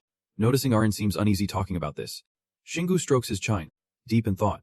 Then I will ask Syria or Marina for more info, but he still could not dig up anything more. Even Marina, who has dealt with a few underwater dungeons, knows nothing about the god controlling the mermaids. All they know for sure is that this god, Hythea, has claimed a vast territory on this planet. Even Syria seems cautious. The monsters are both smart and determined. And now, it seems like they already know our every move. The unease was clear on her face. We have so much to protect, and they know it. I felt a knot in my stomach, seeing the enemy's ominous vibe. Shingu smiled to reassure the group, saying not to worry about the 2 cargo ships. Just focus on taking down those monsters. That is why we are here. Those words fired Siri up. You are so clever. Meanwhile, Arin just slapped his forehead in despair, thinking this is going downhill fast. And during the journey from California to New Zealand, another attack occurred. This time by a massive swarm of sea monsters and mermaids. We're putting on a fierce act to intimidate everyone on board. We want to let you take our kingdom. All of us will fight together for you, Lord Hythe. As C observed the growing enemy forces, he could not help but gasp. They were overwhelming. Instead of reacting like everyone else, Shingu's face was oddly calm. But that was not the issue. The real problem was that they were all incredibly strong. Especially that monster over there, a gigantic blue whale rising from the deep. Even Kina seemed scared, probably sensing the massive pressure. It was even stronger than a fully grown apocalypse dragon. Master, we need more people to take it down. Shingu suddenly hesitated. About that, just when the tension was at its peak, Marina unexpectedly flew in. Shingu felt a surge of joy inside. Everyone's here. I will explain the plan. After a thorough briefing for the group, Arin exclaimed in shock. You want us to abandon all the ships and band together to fight those monsters? Even CA, who was usually calm, spoke up. Are you sure the ships will be okay? What if they target them? Sensing everyone's fear, Shingu calmly reassured the group. It is. Besides, if we do not take down that big fish, we have already lost. I am leading the charge. With my teammates right beside me, the group started moving forward. The roar of the engines, quickly attracting the attention of the mermaids below. They angrily shrieked. The human leader is running away. One of them shouted. What the heck? Focused on the target ahead, he suddenly caught wind of the mermaids calling out, Get that coward. Shingu was taken aback. He never expected it would turn out this way. What are they saying? I wonder if they are after their leader. Arin was also surprised by the turn of events, speculating curiously. Or maybe they are just trying to rile him up. Beaches, who had been silent, suddenly spoke up. Or maybe they do not know about the monster we are targeting. That cryptic comment left Shingu puzzled. What does that mean? Just as he finished his thought, a loud sound echoed from beneath the ocean, accompanied by a shadow growing larger. In the blink of an eye, a massive whale breached the surface, startling every creature present. Witnessing the horrifying scene unfold, Shingu was left in shock. The once calm sea was now a chaotic frenzy. Shingu suddenly understood what she meant. Right. The sea monsters and the mermaids are not allies. Selexia was barreling across the ocean, sending out its own signals. At this moment, the scene on the sea was pure chaos, with whirlpools forming thicker and thicker. The sea monsters were also rising from the water, ready to wipe them out and drive them from their territory. What a nightmare. Aring was taken aback, thinking, what the hell? At this moment, Marina finally realized. They are not on the same side. Only Shingu seemed to be thrilled by this revelation. Seems humans are not the only ones fighting against the gods. That giant whale and the sea monsters are battling the mermaids. In other words, he confidently declared, the enemy of my enemy is my friend. But Arin was hit with another shock. Quickly retorting, I do not think it is that simple. As Shingu observed the battle, he kept explaining, they might not be allies, but this is a situation we can take advantage of. Beaches turned to him, asking, so a temporary alliance. It is a rare sight, only possible in a world not yet dominated by the divine. Shingu eagerly shared his plan. If we throw some stronger mermaids at that whale, both sides will weaken, meeting someone on the same wavelength. Beaches jumped right in. If that is the plan, let us start with that one over there. Right after that, she shouted, let us go to battle. The roar of the vehicle grew louder, quickly catching the attention of those clashing below. As the whirlpool intensified, the sea became even more ferocious. The players watching that chaotic scene could not help but be astonished. What is going on over there? I saw Shingu flying toward it. One soldier voiced his doubts. This storm and whirlpool. It can just be Shingu's doing. Could the monsters be fighting? One person there realized in shock. So the monsters from this world are fighting against those from Earth. He glanced at the chaos below and commanded, this is our chance to attack the mermaids. Forget about the sunken ships. Let us protect the ones still afloat. The other players grinned wickedly. Then let us fight. Others hurriedly cautioned. Hold on. He looked at the turbulent sea in confusion. What on earth is Shingu doing in that chaos? Unlike the panicked crowd, Shingu was full of energy. Shouting, it is dinner time. He then slashed down, sending seawater splashing everywhere. And the mermaids were flung back, about to be swept into the bottomless cave called Selexia. Right at its mouth, it quickly seized the opportunity to snap them up. Shingu praised its action. Good job. Meanwhile, Arin beside him casually asked, when did you get so close to it? Bai Chisfeng, furious, shouted out, I can be defeated. She then launched her weapon straight down. The sword flew like it had a motor, darting at an incredible speed. Anyone it touched was knocked out. Once its mission was complete, it flew back to its owner. Shingu's eyes lit up in admiration. Amazing. What a skill. Using mana bullets, Bai Chisf immediately explained. It is a weapon-throwing skill connected through mana. If mastered, it can hit from a distance. Intrigued by this skill, Shingu decided to give it a try. Of course. With Menengai's golden touch, he succeeded on the first attempt. The hammer swiftly turned those merfolk into sashimi. Soon, it flew back into his hands just like Bai Chisf's earlier. The system chimed in. Congratulations. You have acquired a new skill. Boomerang. Shingu looked at the weapon with excitement. It worked instantly. In contrast to his joyful expression, Arin spoke flatly, saying she was not surprised at all. While up top they were lost in bliss. Down below, chaos reigned as monsters and mermaids clashed fiercely. Marina was fighting fiercely. Blasting away with both guns at the crowd below, she relentlessly targeted each one, leaving no one unscathed. It was not just Arin. Syria and Seiha were also determined to wipe out this group of mermaids. Despite taking heavy losses, they showed no fear and continued to charge into battle. Arin pulled out the ceramic shotgun. She aimed directly at the approaching mermaids. Syria assessed the situation quietly, realizing she was more of a defensive player. She quickly decided that instead of attacking the mermaids, she should protect the Earth's monsters. A purple energy enveloped the monsters below. Those hit by the spell fought even harder. Marina felt a violent commotion and became anxious. Curiously, she wondered aloud if all the Earth's sea monsters were converging there. Meanwhile, Xing gazed at the monsters with intrigue, thrilled to see them drawn to the bait. It was clear that the Earth's sea monsters would grow even stronger. The creatures seemed to think. Rallying together, humans are helping us. The opportunity has come. Let us drive those pesky guys out of the sea. We can follow their god. One monster howled in delight. Because we have a god now. Xing, overhearing this, wondered aloud. Wait, they already have a god. I thought they did not have one yet. He continued to drown in his thoughts. But it was strange he felt no divine energy at all. What was going on? After pondering for a bit, he continued the fight. By drawing the Earth's sea monsters, Shingu and his team attacked the mermaids. This clever strategy paid off. And while they dealt with the mermaids, the other players led the train to safety. Once they docked, the soldiers urged Sukun to remember the players who had not returned yet. But he shrugged it off, saying they would be fine. Just like that, the ungrateful group abandoned Shingu's team. And as the train pulled away, the battle came to an end. No more sea monsters were left alive. Only one victor remained. Emerging from the fight, Arin exclaimed. That was intense. Shingu looked down at the calm sea and said, just as I wanted. At that moment, his eyes sparkled with pride as he declared, I am really proud of myself. The group quietly observed the devastation left in the aftermath of the battle. Shingu bowed his head, looking at Celexia below. All the monsters from both Earth and other worlds had been wiped out, leaving only this one. As if understanding his words, the creature blew water high into the air. Shingu was surprised as water rained down on him, and Marina gasped.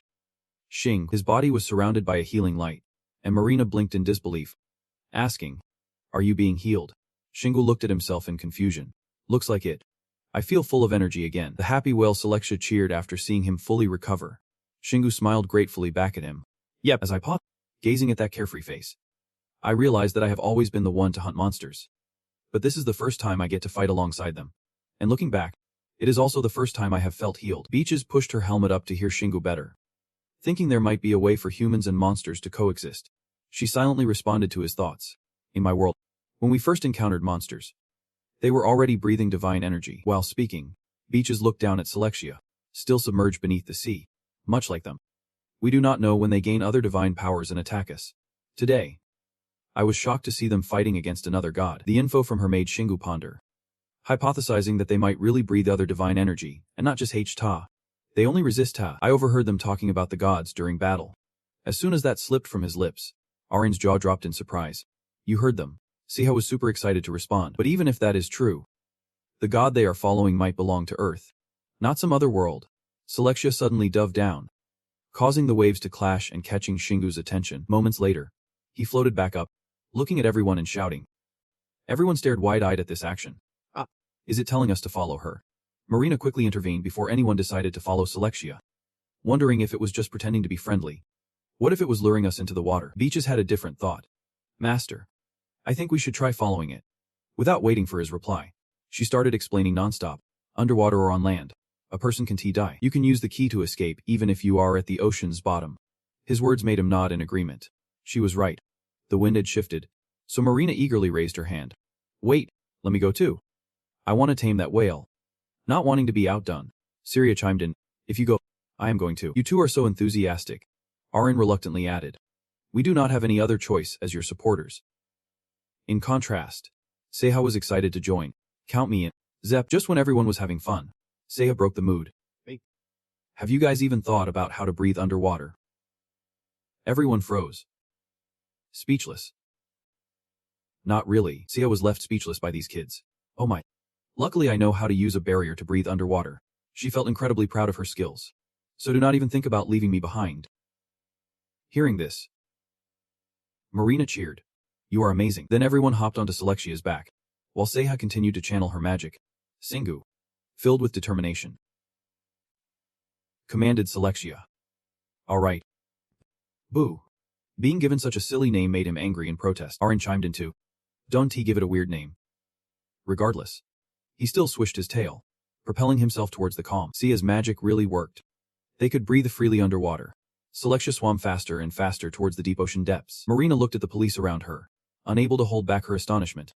"We have gone this deep, but there is not a monster in sight." The strong current made Arin panic, clinging tightly to Singu's shoulder.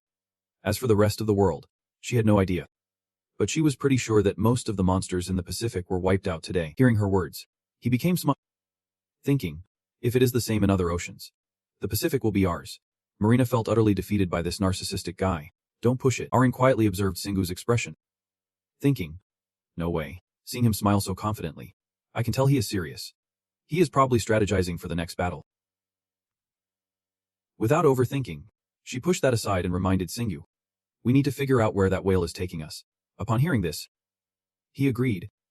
All right, at this point, Celexia dived into a massive, dark stone trench that seemed bottomless. This majestic natural formation left everyone awestruck, their mouths agape, and there was a water trench, which left C in disbelief as he hesitated to respond. Mariana Trench. Marina observed and refuted the opinions of the others. The Mariana Trench disappeared when the world changed. This is probably a newly created trench. The closer Celexia swam to the deep area, the more excited she became. Suddenly, Singu cracked a knowing smile. I think everyone knows what this means. As they entered the trench, the gigantic whale unexpectedly dove down, causing the whole group to gasp. Whoa, that was fast. It seems Celexia did not understand human language. Or maybe the more they shouted, the more she wanted to speed up. Beaches quickly scanned the surroundings, his expression tense. Be careful. I sense an enormous amount of mana comparable to the tower I once stayed in. At that moment, from the deep sea, a flickering light appeared. Gradually, the scene at the bottom of the ocean became clearer. Like a fairy tale painting, Mariana stared in amazement. The mana field here is just like in the level 30 dungeon. Singu smiled and reached out to touch it lightly. But this was pure mana, and the sensation felt so soothing against his skin. Selexia continued to swim along the towering cliffs. After a turn, an astonishing city suddenly appeared before their eyes. Singu whispered in awe. This is Atlantis South. Arin pointed ahead. Astonished. Look, there it is. Following her finger, a grand architecture emerged, featuring a magnificent white pearl tower. Singu stared for a moment before commenting. Those round houses.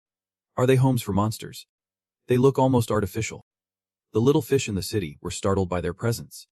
Selexia, as they observed more closely, they began to doubt. Selexia is with humans. Where are the others? Surprisingly, Singu understood these words, stroking his chin thoughtfully. Selexia. Ah, that name sounds cool. Arin swam closer to the group of fish. The monsters are not hostile. So what are they?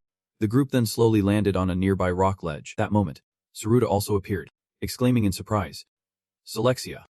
He looked suspiciously at the unfamiliar group standing beside him. Singu flipped the script, crossing his arms and inquiring, Who are you?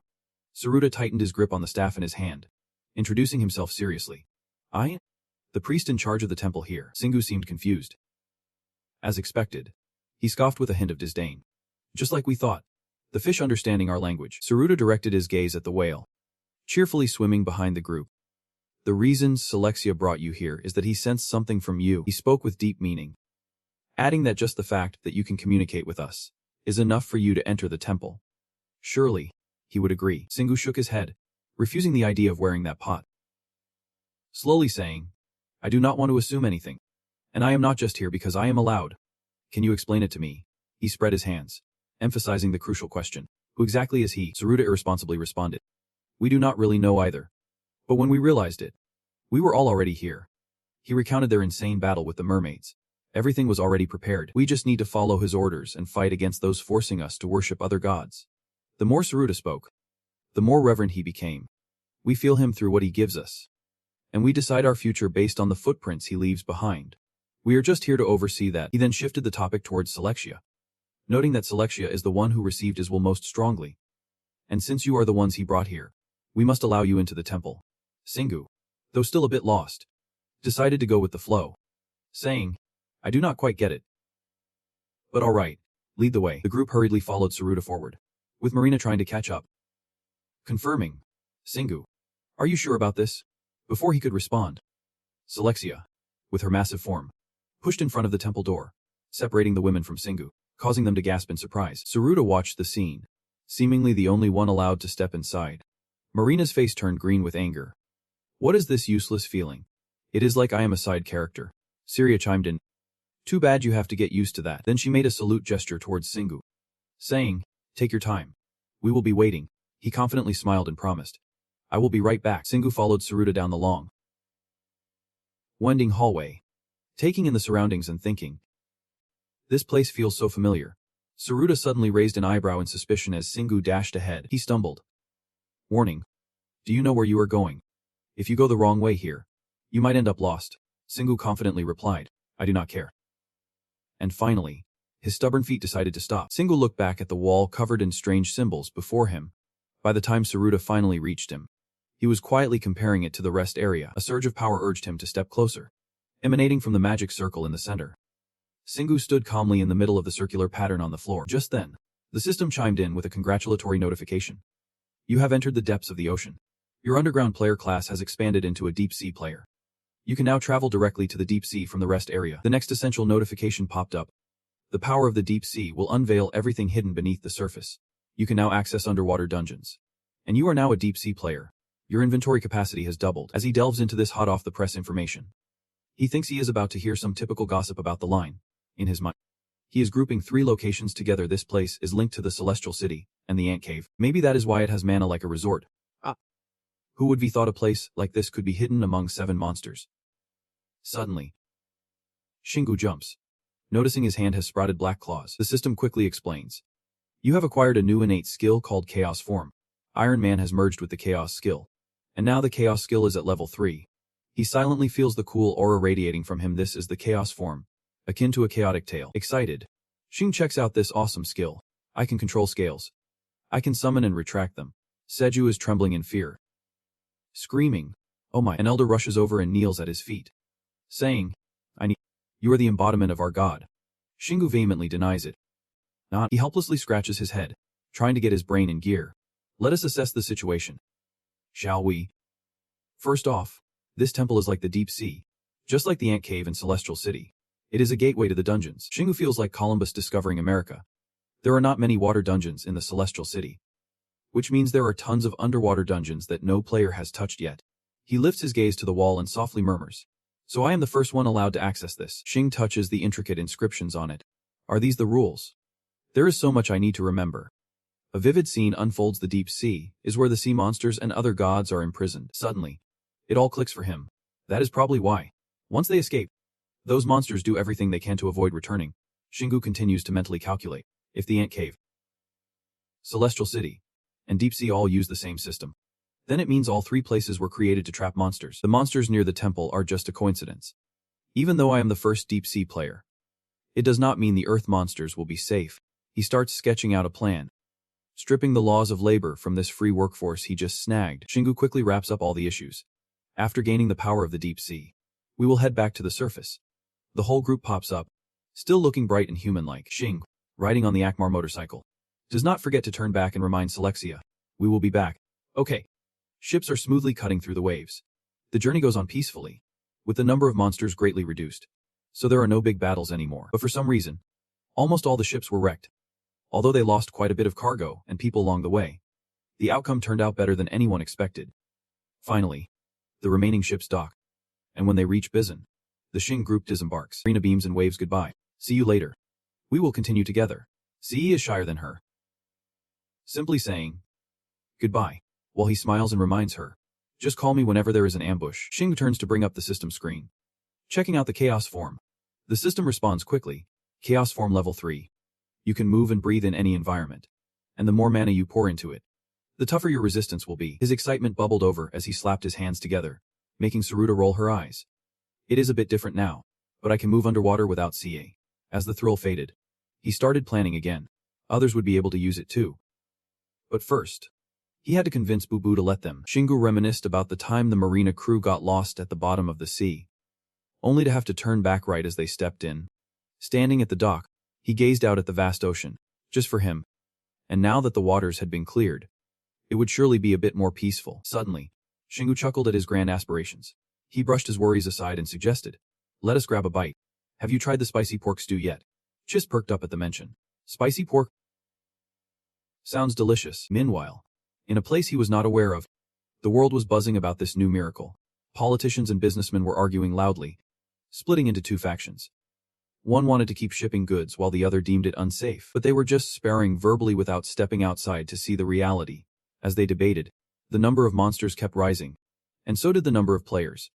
Xingu's little sister joined the fight, and after a month, they conquered level 34. Ce was celebrated for her talent and allowed to conquer alongside Marina and Syria. Beto, with sparkling eyes and rosy cheeks, cheerfully greeted his master. Finally, Beto's treasure was complete, and Luda bowed in admiration. "You did awesome. I want to work with that magic." The boy eagerly showcased his product. "This is an upgraded machine gun. I have modified it to require less ammo and mana." Instantly, the system scanned its data. A Beto, a +6 barrel gun, crafted by a young artisan. It was made from a rare mana stone, capable of gathering bullets and shooting multiple magical bullets all at once. Xingu pointed at the gun, confused. "But there is only one barrel. I thought it could only fire one shot." Beto quickly clarified, "If anyone uses mana, one becomes 5. The boy fidgeted, poking his fingers together. "I need to test it to know more details. It will consume a lot of mana, but I think it can shoot about 3,000 rounds per minute." Xingu was satisfied as he took the gun, showering Beto with praise. "This is great." Beto excitedly explained each part of the 6-barrel gun, saying that when fired, the first bullet would be a real one, followed by a barrage of mana bullets. The boy was as professional as a seasoned engineer, since everything was controlled by the same mana flow. From the second to the 6th bullet, all would hit the same target. Xingu held the gun, marveling. "This is amazing." Beto hesitated for a moment. "But there is one downside." The boy analyzed the bullet structure, explaining that a real bullet was needed to fire the mana bullets. However, these real bullets could only be made from mana stones of level 50 or higher, and so He had only made 100 of them. Singu calculated seriously, even with an army of ghost hunters. They could only gather a few hundred mana stones at best. This meant he could only use this gun for about a minute straight. But gathering those stones would take a whole day. He suddenly grinned mischievously, realizing he had no other choice but to head to Fort for to slay monsters and collect more mana stones. Arin turned pale with fear. You are leaving. Singu placed the 6-barreled gun on the table and turned his head, pondering. I wonder if there is a way to reduce mana stone consumption. If we upgrade it a bit more. Beetle let out a soft The boy seemed enlightened. It is possible. But to do that, we need to increase the number of gun cores. And it will be heavier. He pulled a crown out of his pocket. Without hesitation, he presented it to Beto. This is a relic of the war god Dusan. Do you think we can use it to make something happen? The boy awkwardly accepted it with both hands. With this, we won't need to change any form at all. I can believe we got something like this. It can even shoot more. How can I make the gun create more mana bullets? Singu gave a thumbs up, showing blind faith. I did not quite grasp what he was saying. But let us just leave it to him. Arin expressed his disbelief. This has gone beyond the realm of science. After handing it over, he waved goodbye to the boy. Focus on your work. We will handle the situation in Farfar. Singu was pumped up like he would just been injected with battle juice.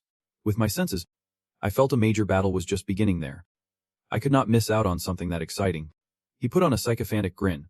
But while we are at it, it would be great if you brought a few people to live here. He turned his ear in agreement. In the barren land of Sinisiachim, not wanting to reproduce in Farfar. Singu and Beaches were ready to get to work. He quickly drew a sharp sword. Beaches rubbed his chin appreciatively. That is the long sword made by Beto. Master. Are not you going to fight with the big stick? Singu slung the sword over his shoulder, explaining. This time we can reveal our identities. So we need to act discreetly. Beaches thought this idea was pretty silly. I do not think the issue lies with the weapon. Arin interrupted the two. The power levels are stronger than the last time we came here. And we have not even gotten close to the settlement. And I am already struggling to breathe. Seiho agreed with her. I smell battle. This is not a war between humans. Singu calmly explained to them. The battle between the fire god and the war god is reaching its climax. That is why they are dying, affecting the other gods. He glanced around. These gods treat this world like their playground. Arin curiously flew over. What are you planning to do? Singu did not hide his intentions. When we scouted Fort Full last time, there were still relics of those two gods left. Though I am not sure if the creatures here have absorbed them yet. He swung the sword, trying to look cool. His current job was to carefully retrieve those relics from this world. Alright. I call him the Beast Tamer X. She did not hold back on the teasing. He is wielding a sword. Ignoring the awkward moment earlier, Singu divided the tasks. Seha, Kenna. I need you two to act as the forces of the fire god and the war god. Quietly eliminate the strongest warriors of both sides. He carefully instructed.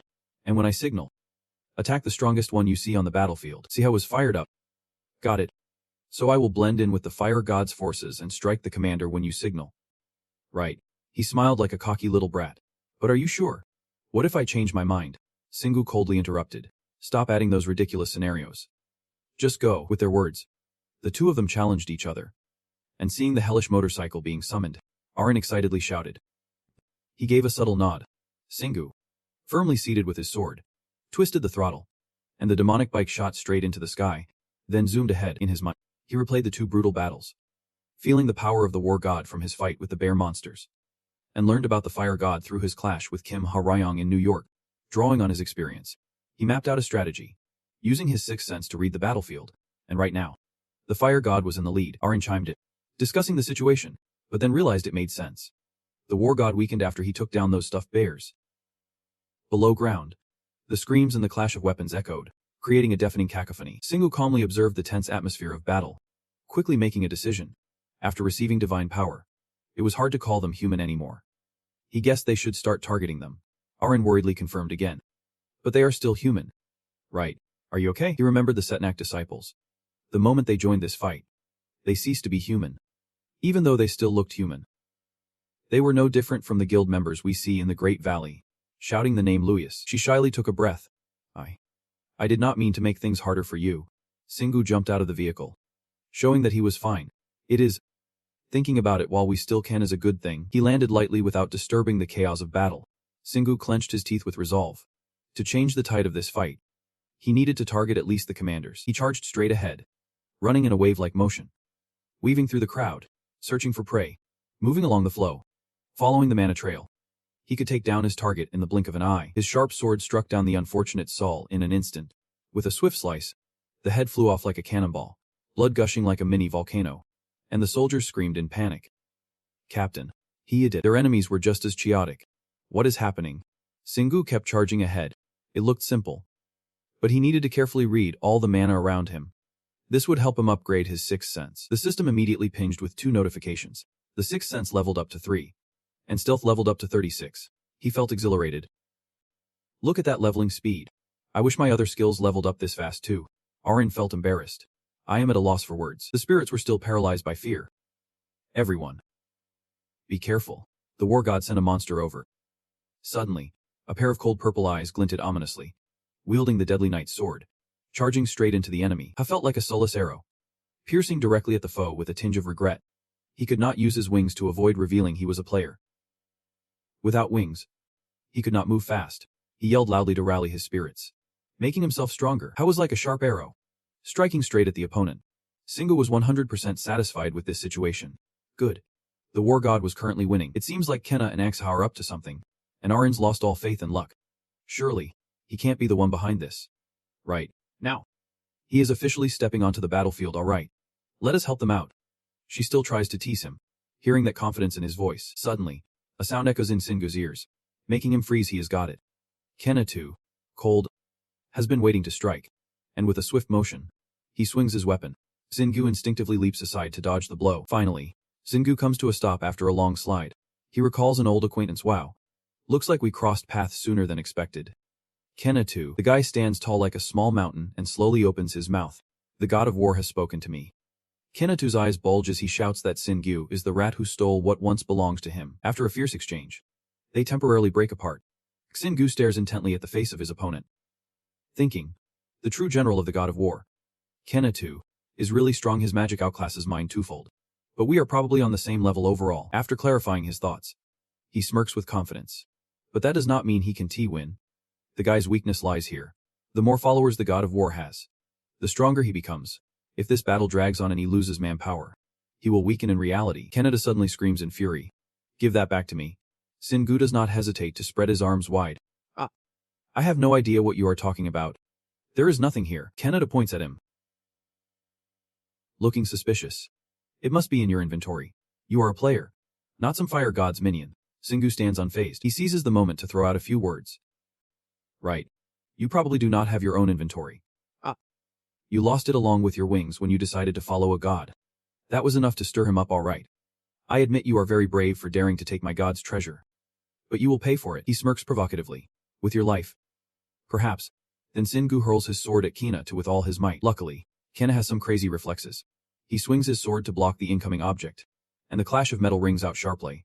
As he regains his composure and looks at his opponent, Singu has vanished, leaving only a cloud of white smoke behind. Kenna too, furious and frustrated, curses.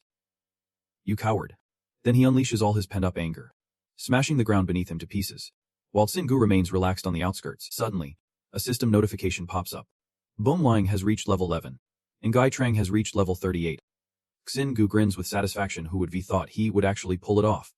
Why does he feel so pleased? Following Kenna's advice, he imagined extending his mana along with his weapon, but he never expected it would be this easy to succeed. He managed to do this because the moment Singu raised his hands in front of Kenna, he activated the skill, and since Kenna would notice if he threw the sword directly at him, Singu used the Nungai Trang skill to conceal it. He was so overjoyed that he forgot all about the fight.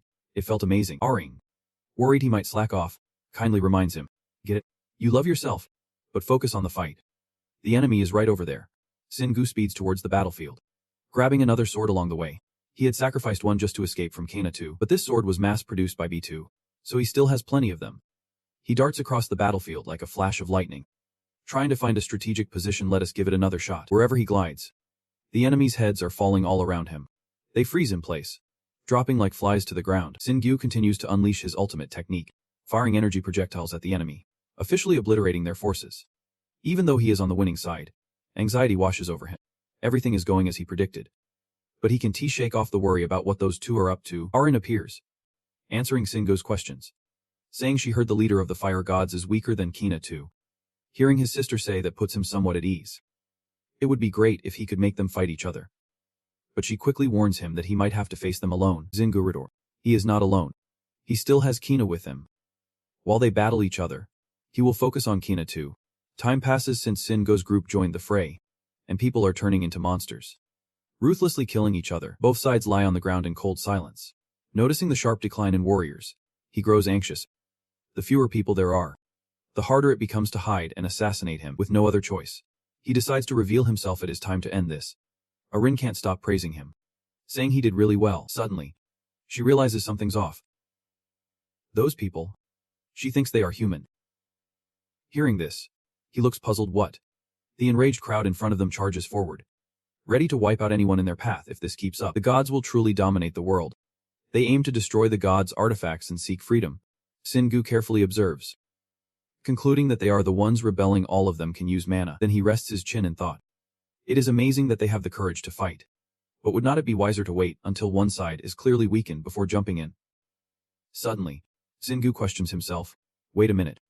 They said that destroying the artifacts could win them freedom. What does that mean? Arin seems to have the answer, saying she understands now, because he can absorb the mana bestowed by the gods. He has not realized it, even though she is under his protection. Behind her serious expression, she reveals that she can still feel their influence creeping inside her. It is no wonder she is starting to feel anxious and gloomy. The voice of the god in her head grows louder. If she were not here with his protective presence, she would not be able to endure it. Finally, Xingyu understands the whole story. The reason the gods bestow artifacts is not just to empower their followers, Arin quickly adds, but also to manipulate humans, luring them to follow. It is how they maintain their numbers. He continues to connect the dots, realizing that since so many followers have died in war, the influence has become so strong that they can't help but fight. He looks at the pitiful players, his mind flooded with thoughts. Those artifacts have affected even those who once resisted. All of them are banding together to destroy the artifacts before being affected and losing their minds. This means they are willing to kill even their former teammates. What a heartbreaking thought. With the meaning clear, he decides to act, but he has already made his choice. Arin still looks hesitant. Yeah. Singu clenches his abs, takes a deep breath, and then shouts loudly. Everyone, follow me. Pressure he created instantly sent shockwaves throughout the battlefield, leaving everyone stunned. Even that Kaneko guy was shaken. Then he confidently declared, Alright everyone, if you want to keep your humanity, follow me, and I will protect you. To boost the crowd's confidence, he shouted at the top of his lungs, channeling his superpower, as streams of mana poured into him like a waterfall. He felt satisfied and drained every last bit of mana from all the gods present. The system panel began to display information. You have absorbed enough mana and unlocked the new skill Mana Drain. You can now absorb mana from your surroundings. Singu looked at the information before him, puzzled. Mana Drain. This skill can only be obtained with a true ruler's ambition. Slowly, a satisfied smile crept onto his face. This is not so bad at all. I can finally control the mana around me. Even Arin was taken aback by his newfound power. Filtering divine mana in this mana-soaked battlefield was something she had never seen before. The players witnessing the scene before them looked fearful. He's absorbing all the mana himself. I wonder how long he can hold out, with no other choice. They decided to go with the flow and immediately rushed toward him. This is our chance. Let us follow him. Kainato watched the ungrateful fools before him. Feeling helpless, wiping Singu off, he stood there, contemplating his opponent for a moment, recalling his own past as he observed Singu's confidence. After all, he too once had a glorious time when he was not yet the war god, and fought alongside others to protect the front line of Fat 4 against those who resisted for freedom. However, when he reflected on his current self, he felt no regret. Now I am the most beloved and loyal child of the gods, and I take pride in that. I should feel proud. But suddenly, Kainato's face turned serious. No way can he go against the name of the god Duzin. His power is absolute and formidable. Then he evolved, signaling that this battle was about to ignite. I am going to teach that brat a lesson. He roared. He can't escape now. His entire body was enveloped in a sturdy armor, his eyes burning red with hatred. I will show him the greatness of Duzin. After evolving, Kainato's body became solid as stone, radiating an overwhelming aura. Suddenly, a voice rang out. Wait! He had to cease all actions and looked up at the bright light in the sky. An unidentified object was blazing down towards the ground. It turned out to be Feza, slowly emerging from the blazing inferno, not forgetting to issue a warning. That brat is mine. Kainato shot a sharp glare at her. Feza, you should know your place. The power of the god Duzin is not to be underestimated. But now's not the time to fight you. I need to handle that brat first. She replied. I agree. Just his existence is enough to make me sick. Not wanting to waste another second, he let out a roar and charged forward. Both of them combined their strengths, surging ahead with determination. Suddenly, a haunting voice echoed. "You are not going anywhere." Fiza jolted in surprise, momentarily losing her focus. A masked swordsman suddenly appears, slashing towards her. Feza manages to block the deadly blow just in time. However, the force of the strike sends her flying, and Feza cries out in pain. She quickly regains her composure, turning to keep her distance from the stranger. Face to face now. The person is none other than Beaches. Fiza glares at her opponent and speaks up, questioning, "Who are you? Are you one of that stranger's crew?" Beaches raises her weapon high, responding with an overwhelming aura. "Don't lump me together with that monster. My master is actually a bit stronger than I am." Kanado stands quietly to the side, observing them, his mind racing. He can't help but think, after just one hit, I am not even disappointed, no longer holding back. The guy grins because the one who will kill him from the start is me. Then he charges in, determined to take down the person in front of him. Kanado strikes first, swinging his sword with all his might, while Singwu counters by firing a magic bullet. The bullet successfully hits, knocking the guy's weapon away. The clash of metal ringing out loudly. Kanado grinds his teeth in frustration. That is enough already. He watches his opponent's reaction, taunting, "How foolish do you have to be to say that while falling right into my trap?" The crazed guy stands in front of him, gripping his weapon tightly and swinging down hard. No big deal for Singwu, as he instantly uses his heavenly hammer to block the attack.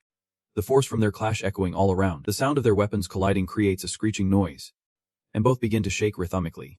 Kanado watches the scene in astonishment, feeling a jolt. Could it be a skill attached to their weapons? But just as the guy loses focus, Singwu seizes the moment and strikes hard, successfully sending his opponent reeling. The guy, feeling outmatched, is not willing to back down.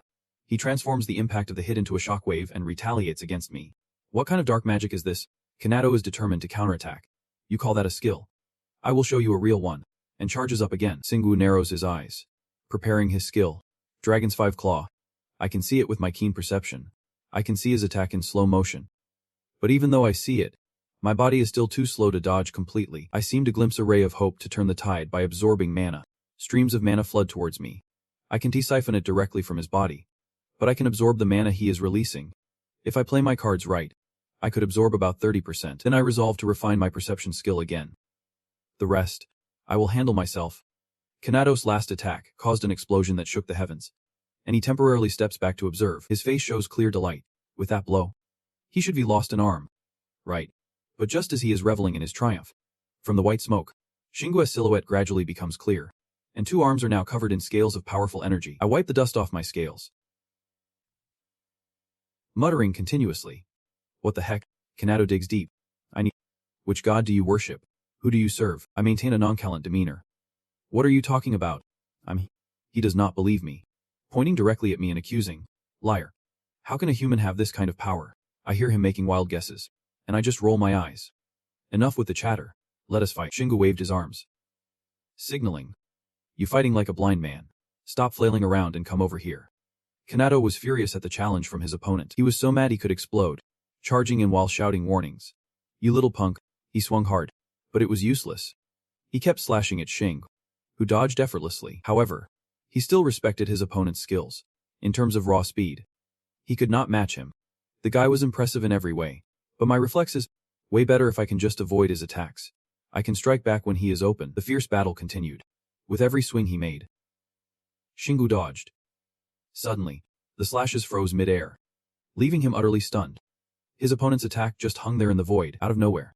A barrage of blood-red mana needles shot straight into him. Shingu felt an extreme tension. With all those mana needles, his opponent was swinging his sword wildly for a reason. Kanado clenched his fists and muttered one word, contrary to his expectations. Shingu was still waiting with that smug look. What a face. The mana needles from earlier were absorbed back into Shingu. Each wave drew him in, and the system announced he had reached level 4 of mana absorption. He glanced at the upgrade notification and smiled. If I did not have this skill, there is no way I could end this without shedding some blood.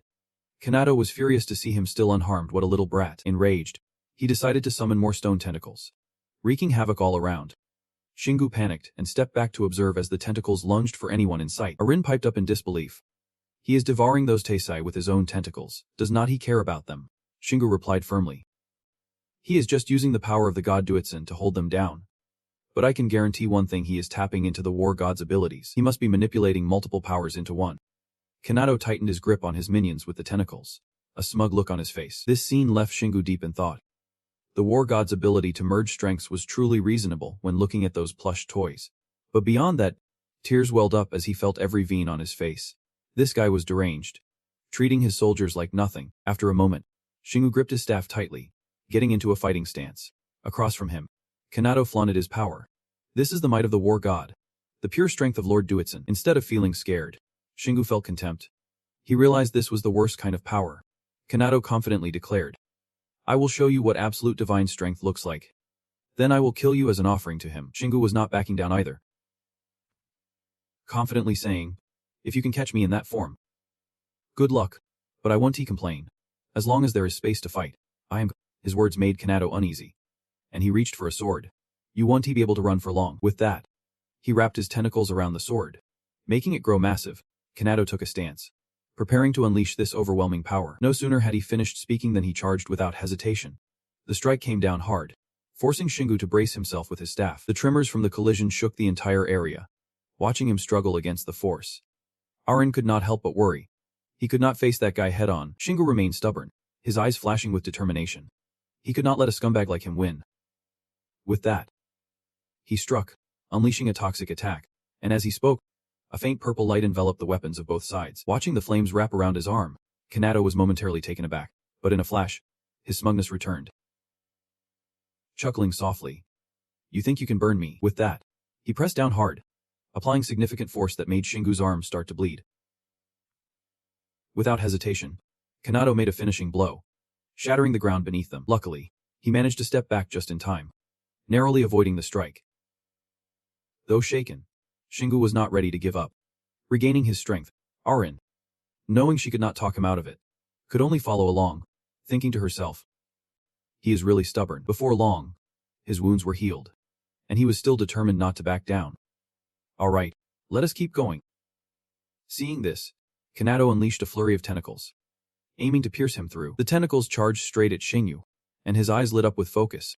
His senses sharpening, his body seemed to slip into another realm, with guiding lights appearing vividly before him.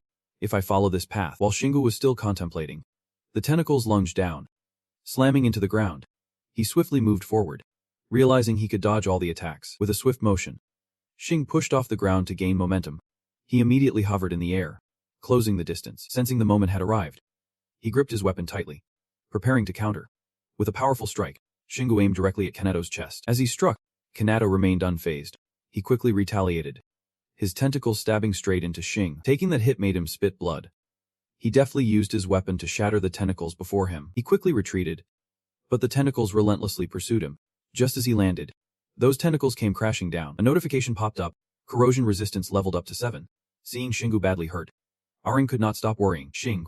He narrowed his eyes forward, softly reassuring her. "It is. Heal me." Without hesitation, she complied, though her mouth kept nagging him. "Don't be reckless like that. Just because someone's healing you does not mean you are invincible," Shingu confidently replied. "But the one healing me is you, and you are the best." Those words made Arin feel a flicker of emotion, rolling her eyes, not letting her continue. Kanado suddenly chimed in. "What a pity. I was planning to inject divine power directly into you." Hearing that, Shingu showed no signs of fear. "Sorry, but that won't work on me because I am nothing like you fools." His words visibly angered Kanado. "What did you just say?" As he spoke, Kanado relentlessly shot out his tentacles. The guy was a real piece of work, with quick reflexes. Shingu easily dodged all the incoming attacks. At that moment, his mind was racing with calculations. "I need to use a powerhouse, and above all, I have to combine it with skills like accumulation to have a shot at bringing him down. But for that, I need it. And with him attacking relentlessly like this, it feels almost impossible." The thoughts swirling in Shingu's head made him exclaim out loud, "Man, if only he had fought that fire god's minion first, everything would have been easier." Hearing this, Arin looked a bit skeptical, but he did not hold back and continued. If he could take her down and harness her fire along with his hammer, he could set Kanado ablaze. But the image of beaches fighting with unwavering passion made Shingu rethink. Right now, he did not want to disrupt Kina, as she seemed to be fully immersed this time. With that, he once again got into a fighting stance. And it was all good he had a backup plan. Shingu charged forward, calling out, "Come here, Seiya." At his call, a beam of light shot out from somewhere, weaving through the tendrils. That beam was none other than Seiya. Following his flight path, the tendrils snapped away, leaving Kanado in shock. "Wait, is he showing off?" Without giving the guy a chance to react, Seiya dashed in, Kanado did not hesitate to strike back, and the force of his blow sent Sia flying. Sia took quite a hit, spitting blood continuously. Seeing this, Kanado scoffed. How? Trash like you thinks you can bother me. Shingu's voice rang out. I just need a little more time. The image of the massive gauntlet in his hand radiated power. Leaving Kanado astonished, he confidently looked ahead and declared, remember the name Seiha. He is the one who is going to turn the tide. On the opposite side, Kanado was still puzzled, wondering when this guy had become so bold.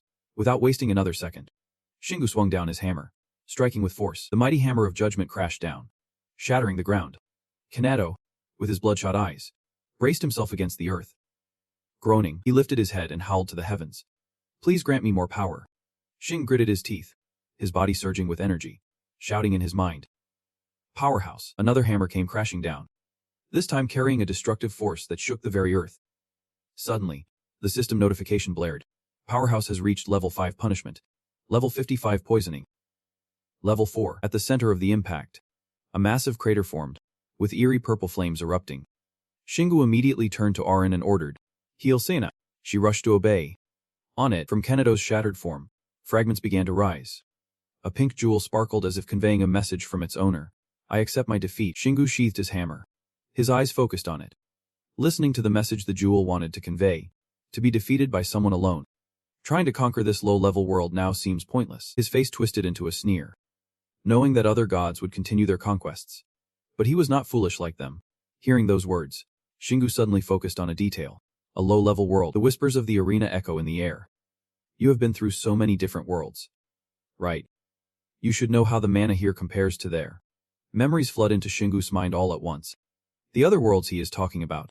The Black God Raya. A dark, ominous hallway suddenly flashes before his eyes, along with the Tower of Sethnark South. Why bring this up? He furrows his brow, deep in thought, analyzing the situation. Indeed. All the other worlds I have experienced are saturated with mana more than 4-4. Is that how we measure a world's level of advancement? The beautiful image of Earth starts to sparkle with each word that escapes the arena. Yep. That is why I was so surprised to have someone from Earth here. I have to admit, it is a miracle. You surpass this world's capabilities. And I bet there won't be anyone as strong as you again. The scene quickly shifts to a desolate wasteland, barren of life. Just 40 years since the new era began. This world was conquered by us the moment it reached the stage of stagnation. If I put it in a way you understand, the horrifying face of the arena wraps around the story. This world is only level 3 out of 100. Shingu is hearing this information for the first time. His pupils widen in shock. The arena seems to know everything he has faced. Connecting each detail with the worlds you have been through. The world Rhea conquered is level 5. And the one Setnag took over is level 7.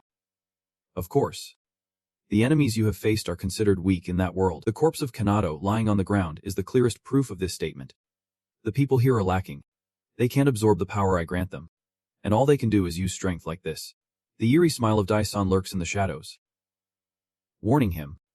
However, the next worlds you encounter won't be as easy as you think. Shingu calmly stares at the fragment of Dai-san hovering in front of him. He reaches out to catch it, hearing the words of its owner. Treating it as a reward for today's performance, because you have brought me joy. Shingu grips the fragment tightly, his expression calm as he listens to the last words. I look forward to meeting you again. Young one. If you are still reckless like today when we meet again, you might just end up dead. After finishing, he slowly stores it away in space, including Kanado's corpse being sucked inside. Shingu stands nearby, pondering. So this world is level 3. He feels no fear. Instead, he is even more excited. That means I still have 97 levels to go. Shingu's hand curls into a fist. His mind seems to have made a resolution to conquer the final level. There is still a long way to climb. And to defeat those arrogant gods, I need to become even stronger. Suddenly, a blinding light from behind catches his attention. The dirt and rocks before him begin to rise towards that beam of light. He never expected the architecture that had been destroyed was now repairing itself as it once was. Those nearby look on in astonishment. Eyes wide. The 9 layers of clouds are regenerating. No way. That is proof that the god of war has been defeated. Everyone is gradually regaining their lost powers. Hey.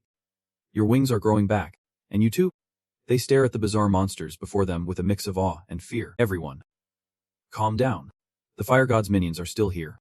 We need to crush them. All soldiers. Rally up with fierce strength, do not miss this chance. Charge forward. Shingu watched the battle unfold, and victory was clearly within reach. He stood tall against the snowstorm, his mind racing, filled with newfound hope. When the 9 layers of clouds returned, the monsters left without a god to serve were no longer a threat. Xinggu's body was enveloped in golden energy, healing him. Even as he stopped using the mana drain skill, the divine influence no longer affected the people. He quickly moved towards his teammates. "How's Seiya doing?" Arin joyfully reported the situation after completing the healing. He had been in critical condition earlier, but he was doing much better after leveling up. Seiya, despite his injuries, was solely focused on the bigger picture. "Did I do well, boss?" Xing gave him a thumbs up, praising him. "You did great. Your fighting stance was spot on." Arin chimed in, complimenting him as well. "I did not expect you to be hiding there." Seiya scratched his head, showing humility. "Thanks to using the stealth skill on me, I am amazed you maintained your accuracy in such a fierce battle." Just then, the footsteps of Beaches approached, cutting through their conversation. "Master." She held up the enemy's head as she walked over. "I brought back the head of the foe." Beaches presented the trophy in her hand, and they gasped. "When pushed to the limit, are transformed into this form. It has been a while since I leveled up, and it has been a long time since I had such a satisfying fight." Xinggu gripped it tightly, his face showing disbelief. "Can she level up too?" Beaches gently bowed her head and honestly replied, "When I was a Death Knight, I could, and I still can now."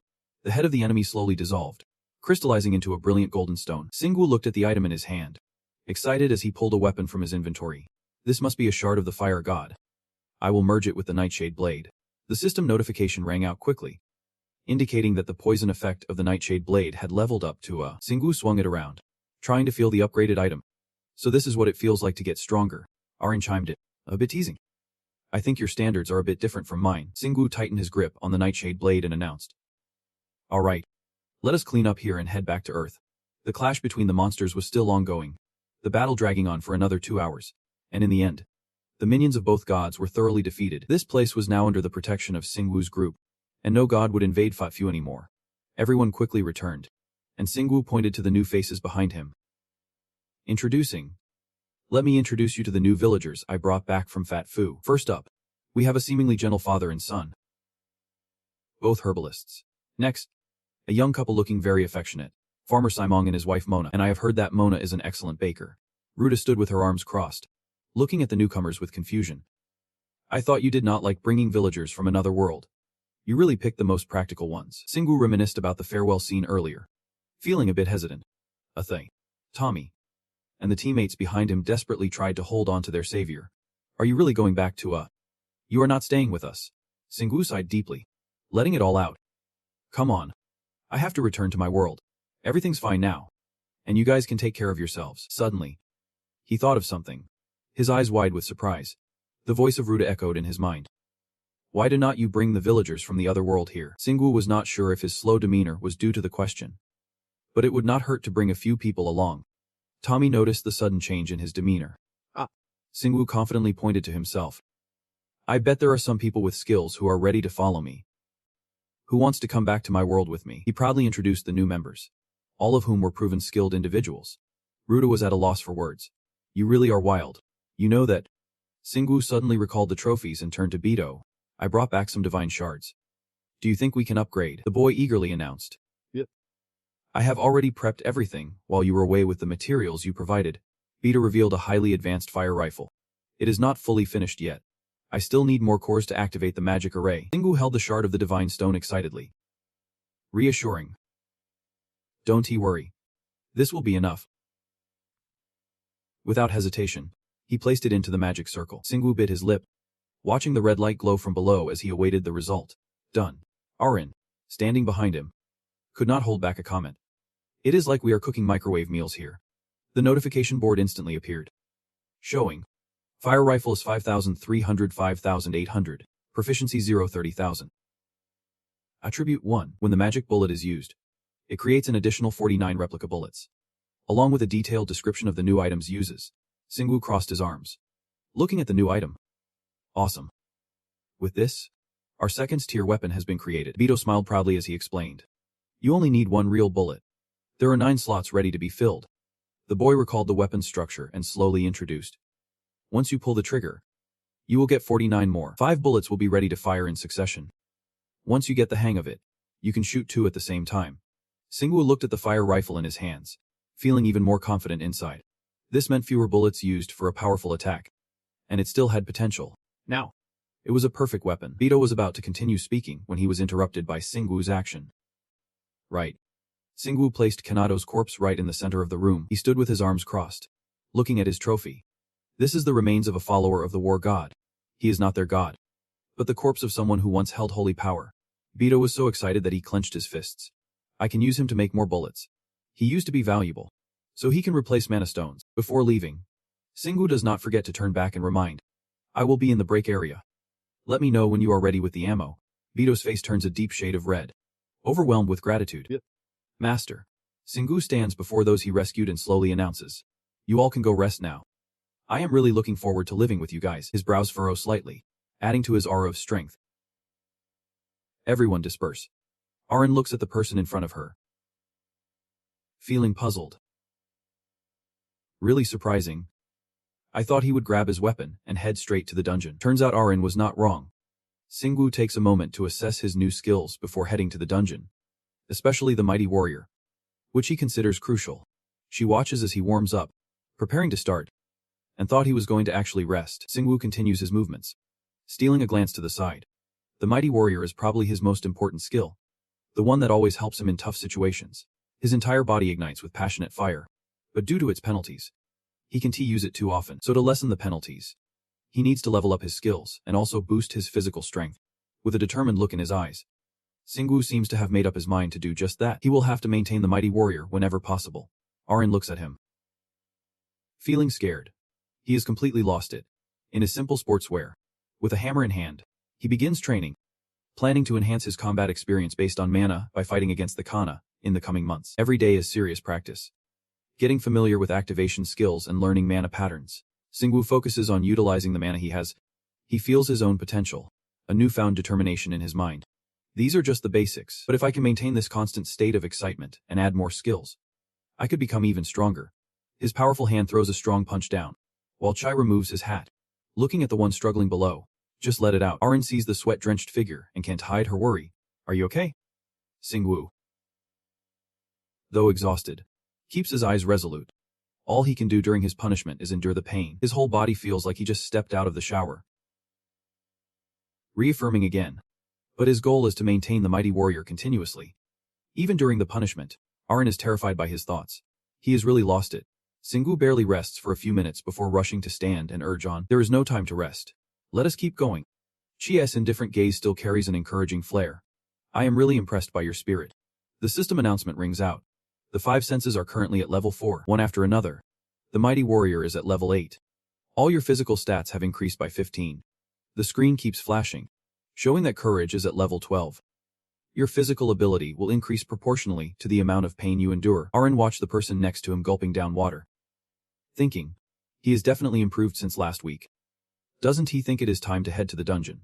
Singwoo was sweating like crazy. Glancing over, now he was using a muscle-bound strategy to save energy. But he still aimed for level 10. He opened his eyes wide in shock. As if sensing something, Singwoo's voice turned serious. But training would have to wait. Arin found the sudden change in his demeanor a bit confusing. What was going on? The image of the chairman, radiating an intense aura, flashed in Singwoo's mind. The ghost he had been tracking, Kim Harry-won, had vanished. All this time, Harry Wong did not even realize he was being followed by a ghost.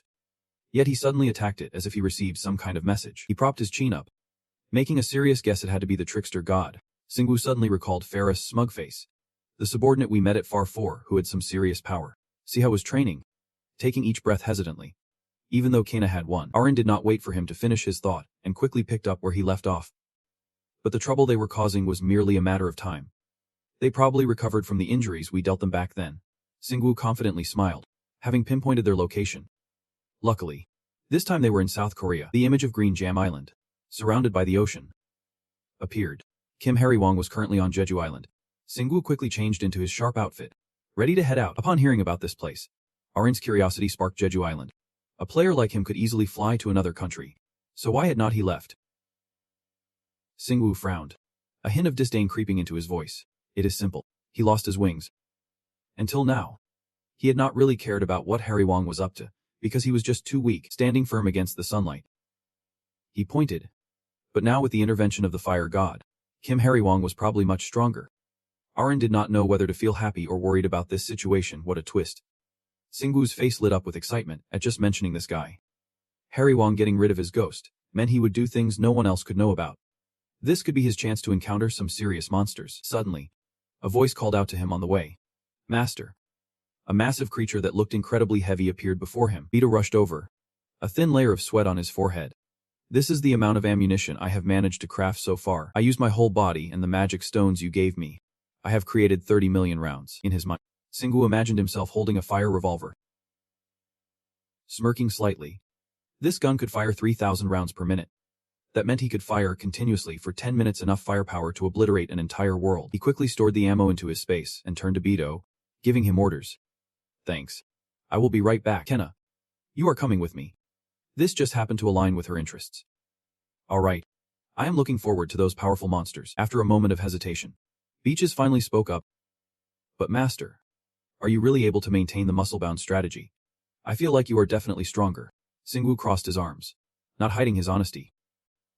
Actually, I am currently on punishment. The Beaches felt like they were electrified. What the heck?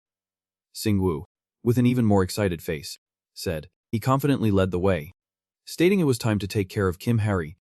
They hopped on their demon bike, cruising through a stunning starry night, reaching Jeju Island in under 5 minutes. The system displayed a new notification. The battle level was now at 67. Singu, casually chatting while driving, loved how quickly his basic skills leveled up. He wondered if anything could surpass those levels, at least for the revival types. For example, the basic healing skill would evolve into a higher level skill once it hit level 100. Not getting the answer he wanted, he turned back, asking, "What about you?" As for her, she seemed to have thought it over carefully, but her answer was pretty similar. Same goes for me. Most of my skills have already evolved. Singu rubbed his chin, deeply analyzing the situation. Evolving skills. That reminded me. There might be another way to evolve them. Aaron, with a look of sudden realization, exclaimed. Singu used himself as a concrete example. For instance, my enhancement skill was created by modifying and evolving from the mana bullet skill. Each action he described connected the dots. The soul controlling skill was forged by the power of the devastation I absorbed. Every skill Singu awakened was clearly listed. And finally, the Pentagon skill was created by uniting all 5 senses. His eyes lit up, realizing, so a healing skill is basic, the mana enhancement skill is rare, soul control is unique, and the Pentagon skill is legendary. Singu felt slightly annoyed at being interrupted but nodded in agreement. It was a fair way to put it. Their ride quickly reached the dark forest. Aaron tried to scan the area below, but it did not look promising. Where could that hairy guy be? Maybe he is hiding with invisibility. Those tricks won't fool Singu's keen eyes. Even if he tried, I could still see where he was, deep within the thick canopy. A figure enveloped in fierce flames suddenly appeared. Singu's lips curled into a bloodthirsty grin. We are. Everyone hold on tight. Aaron initially stayed calm, but she quickly regretted it. Yep. Well. Singu revved the demon bike to the point where sparks flew. Their group swooped down like a shooting star. Haryong over here sensed danger closing in. Yet, it was still too slow compared to Singu's bike speed. Before he could prepare, he was hit head-on. A loud explosion rang out as Haryong was sent flying. His tiny body slid across the ground. Haryong fell to his knees, while behind him, Singu was busy stashing the bike into his space. Haryong clumsily pushed himself up. Singu radiated a dangerous aura. Surviving a hit like that, he was definitely no longer human. Singu raised his flaming sword high, slashing powerfully forward. Singu quickly gripped the hammer's handle, standing firm, using one hand to swing the hammer and deflect Haryong's attack. He flashed a mocking smile, a flicker of the weak. Being looked down upon like that, he gritted his teeth and cursed. Feeling utterly defeated, Singu squinted and got straight to the point. I know you already know this, but the only reason you are still alive is because I kept you around. Mijini. Haryong, noticing that expression, had to chime in. You are really starting to sound like a villain. Singu slung the hammer over his shoulder and slowly asked Han. Now that you have carved the fragments of the god, how's life treating you? Haryong scoffed in response. You really think you are the reason I am still breathing? That is hilarious. With that, his eyes turned into 2 laser beams, locking onto his opponent. Haryong quickly raised his hands to block, just in time to deflect the incoming attack. He reminded Singu to be careful. Han would strike from all over, not just his eyes. Singu calmly replied. I know. Haryong's anger flared even more as he pointed dramatically forward. Wait. What did you do to Arin? Singu shot him a glare. You really think I did something to control her? You actually believe this world will bend to your will? He slammed his hammer down, striding confidently towards Haryong. I do not need supernatural powers to deal with you. I can still wipe out your flames. Singu raised an eyebrow, emphasizing his point. Along with your existence. Just then, a loud explosion erupted as he closed in on his opponent, ready to end it. Suddenly, a booming voice echoed. Then I will let you try. A massive hand reached out from a dark hole, and then came a scene that shook the heavens, and Earth. Singwoo quickly dodged. Sliding back, he focused intently. The portal to Earth had finally opened, revealing a giant with a dog-like face. No one will stand in the way of the god Phi Tia, Singwoo exclaimed in shock. Phi Tiver. That is the name of the fire god. Haryong spread his arms wide in acknowledgement. That is right. And with the power he granted me, I opened a gate connecting to a world he claimed from Earth. He grinned wickedly, declaring, from there, incredibly powerful monsters will keep pouring out. Singwoo rolled his eyes at that nonsense. I do not care. I will crush you along with all of them. With that, his hands began to flex with power, channeling his ultimate strength. His body bulged with muscle. Fists clenched tightly around the hammer, his eyes ablaze with determination. He raised the hammer, ready to unleash a growth boost. Singwoo charged towards the giant, who swung both fists at him in unison. Yelling, Lao! Ah! Unexpectedly, Singwoo deftly swung his hammer, crashing it into the giant. As the giant's arms went limp, Haryong's eyes widened in shock. How is that possible? Instantly, he sensed something approaching rapidly. Singwoo swung his hammer like a fist, sending Haryong reeling with a devastating blow. With his momentum building, he pressed on with the attack. He unleashed powerful strikes towards Haryong, swinging the hammer like a pro golfer. While Haryong felt like a mere ball being knocked around, he spat blood from his mouth, barely managing to mutter. Singwoo leaped above him. This is the end for you. He brought the hammer crashing down hard, and Haryong lay flattened on the ground. A system notification appeared. You have leveled up. His whole body is slowly exploding, fading away to leave behind a shattered remnant.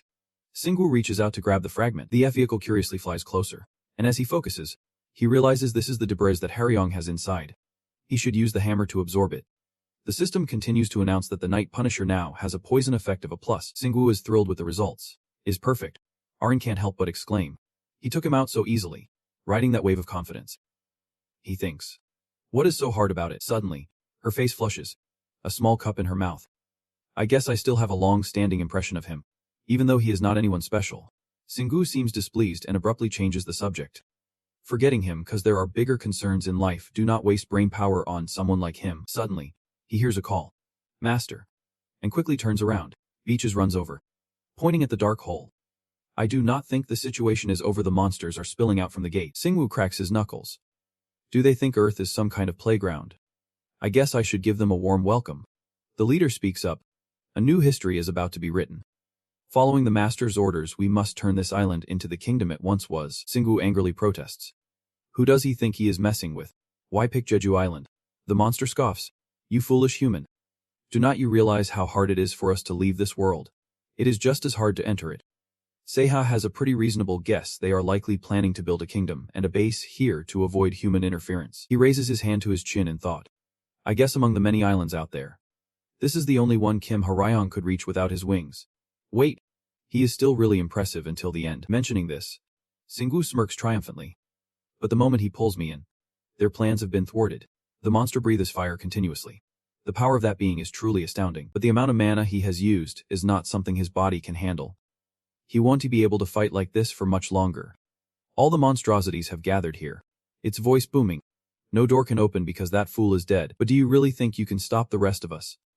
Those who have waited a lifetime just to reach this day. Ignoring the threat, Singwoo continues to strategize. There are plenty of high-level monsters here, which means there will be more gems. Arin anxiously suggests. We should call C. She can create a barrier to keep the monsters from escaping. Glancing at her, Singwoo replies. I have already done that. Arin is surprised. You did. When? The monster finds it all ridiculous. Sneering. Do you think you can trick me? We have destroyed all forms of communication from this island. Suddenly, a group of people appears, calling out. Singwoo. Catching him off guard. Ah! They rush over. Siria's voice is a bit frantic. We are late? And Marina adds. Sorry to keep everyone waiting. Singwoo frowns, thinking, I only needed C. But again, I remember hearing that these three have been hanging out together, seeming to understand him. Quickly explains. The ghost you left behind told me what happened. Said you started a war with the fire god's minions on Churu Island. As the observer takes in the crowd, sweat trickling down, they can't help but wonder how he managed to call them here. But more than that, the sight of Singwoo still looking fit and powerful only deepens their curiosity. How can someone maintain such strength for so long? He raises his hammer and replies. Anyone can ask that question to the devil down in hell. Marina.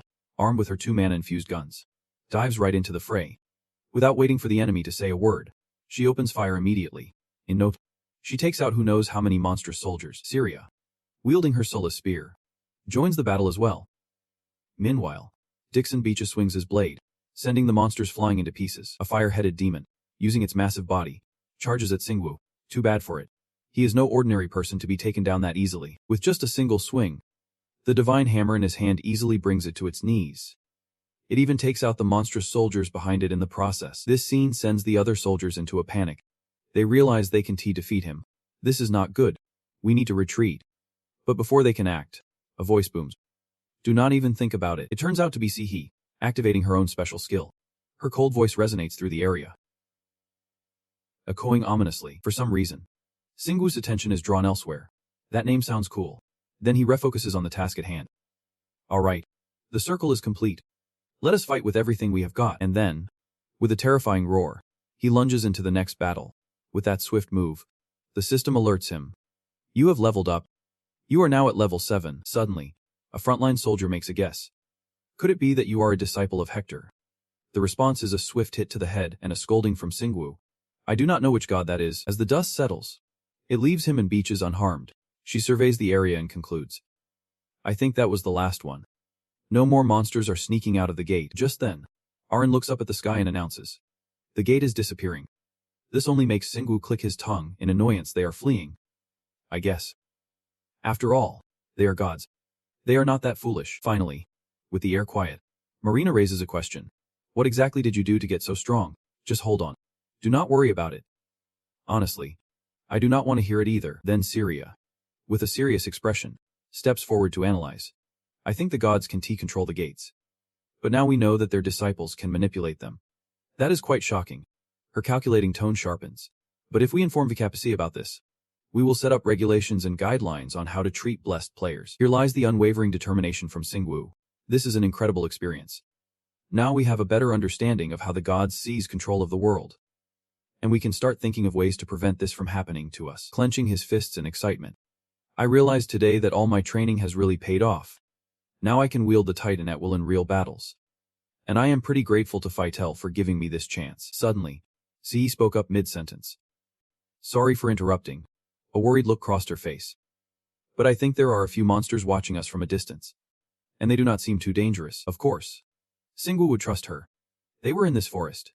Right. Sihi replied. That is right. And then he activated Dragon's Eye. And in an instant, his vision pierced through to the very end. His brows furrowed tightly. They were monsters from Earth. I was right. There are a few here. But they do not seem influenced by any deity. It reminded Singwoo of Celestia, a monster that did not want to harm humans. Should we try to approach them? They might be like the group we encountered underwater. Just as someone suggested. If you are okay with it. His whole body trembled. He appeared right in front of the monsters. Contrary to the aggressive ones, they shrank back in fear. Singwoo sternly emphasized every word. Who are you? You do not seem to be followers of Fitel. Are you planning to fight the monsters he sent out? A small creature approached. Fitel. Is that the name of the one controlling all those monsters earlier? Saride, small in stature but mighty in spirit, said. Those monsters are bothering us. Quack. They keep telling us to trust some stranger. Quack. And Singwoo only focused on the oddity. Do you really need to say quack at the end of your sentences? Saride remained firm. We have to say it. Quack. Continuing with the explanation. All we want is to live peacefully and worship our deity. But those monsters keep imposing their god on us. Quack. We were terrified because they said they would take us tonight. But you defeated all of them. Quack. Sarida's sharp gaze locked onto Singwoo. We are very grateful for saving us. But will you also force us to believe in your god? Quack. His response was direct. The only thing I believe in is myself. And I am not the kind of person to force others to believe in something. It was a relief to hear that. Quack. Now let us go. Quack, Singwoo emphasized while grabbing someone. That will never happen. Then, he flashed the sweetest smile of false kindness, because I want to know more about your god. You will tell me. Right. Quack. As the night slowly passed, he returned with the spoils in hand. They will guide us.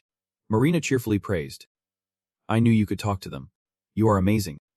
Singwoo. But Arin soon understood. I bet Singwoo is even scarier to them than Fitos minions. Seiya had to comment. I have a feeling that the master has recognized his new strength. Singwoo and his group slowly followed the Sarat team. Marina sensed something unusual. Mana was getting stronger. And he was not surprised at all, just as expected.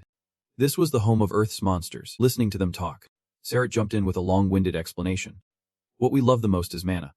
Quack. And it seems humans have misunderstood.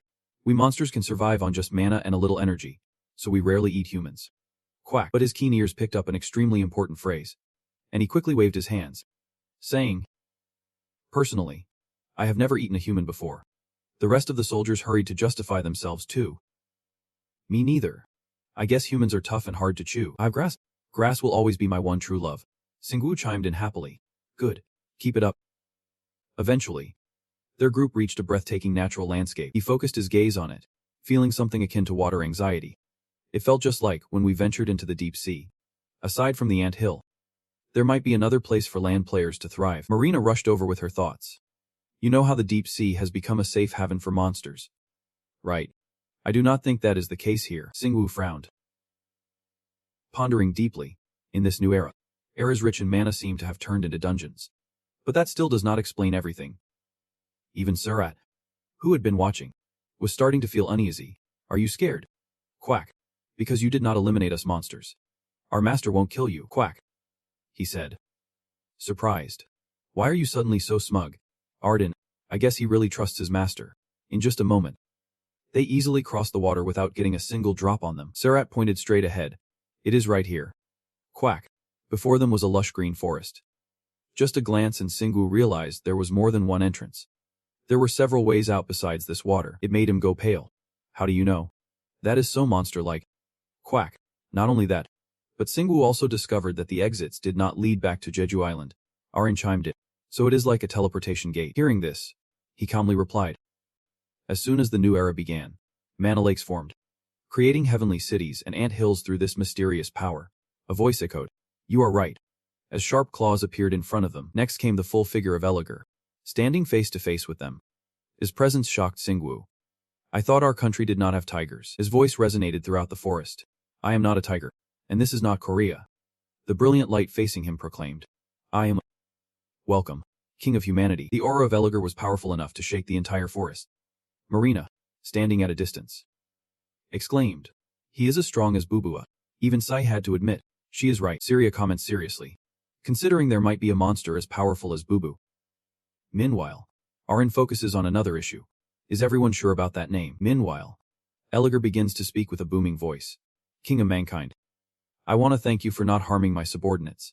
But Singhu does not care even a little. I think you have misunderstood something. I am not a king. Why is not too stubborn about this? Get it? Technically speaking, you are still not a king. The more he talks, the more it makes Singhu doubt.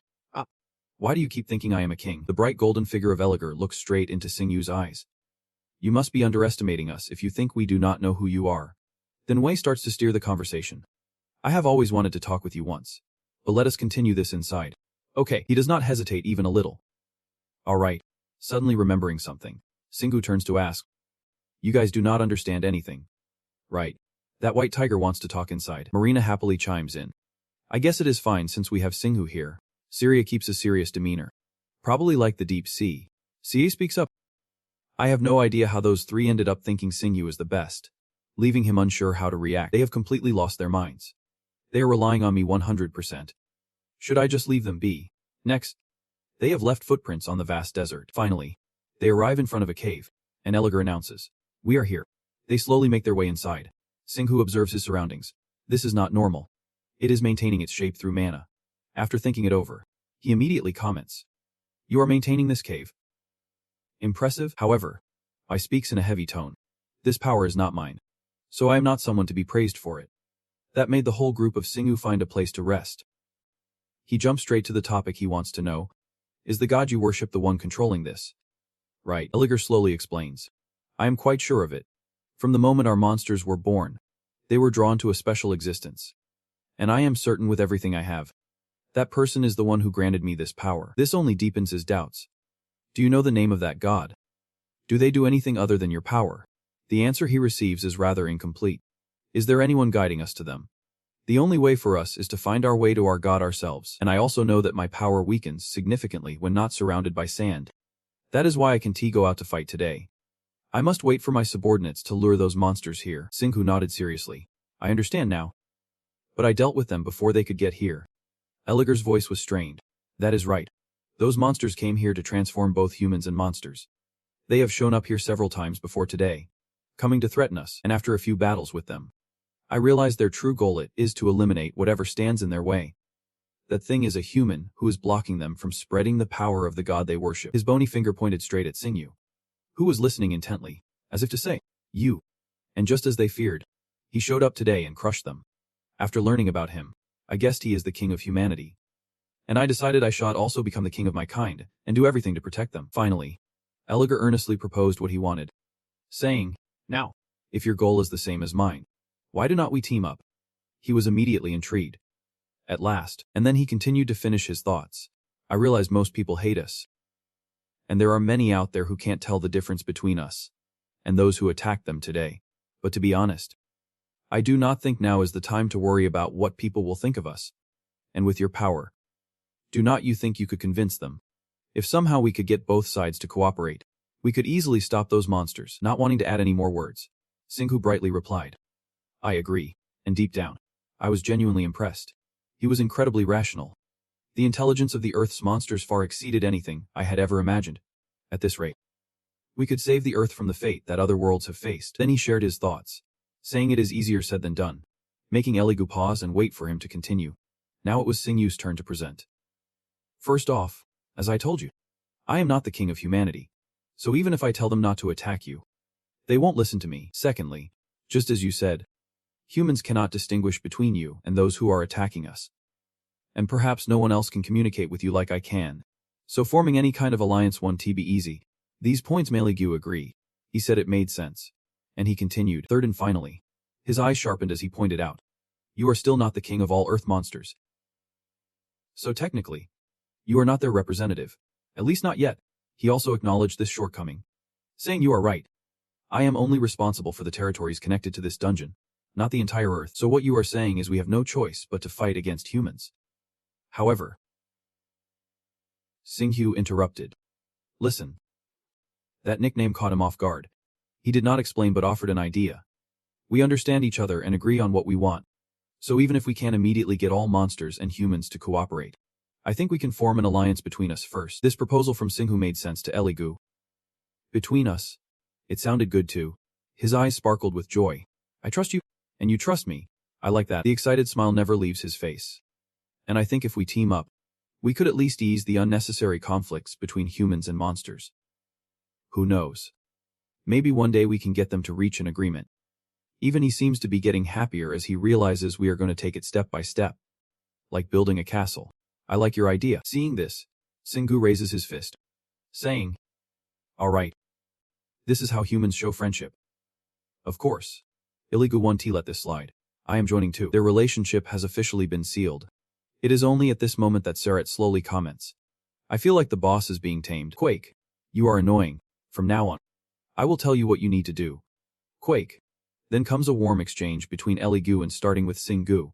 From now on when they encounter a human, a long time passes.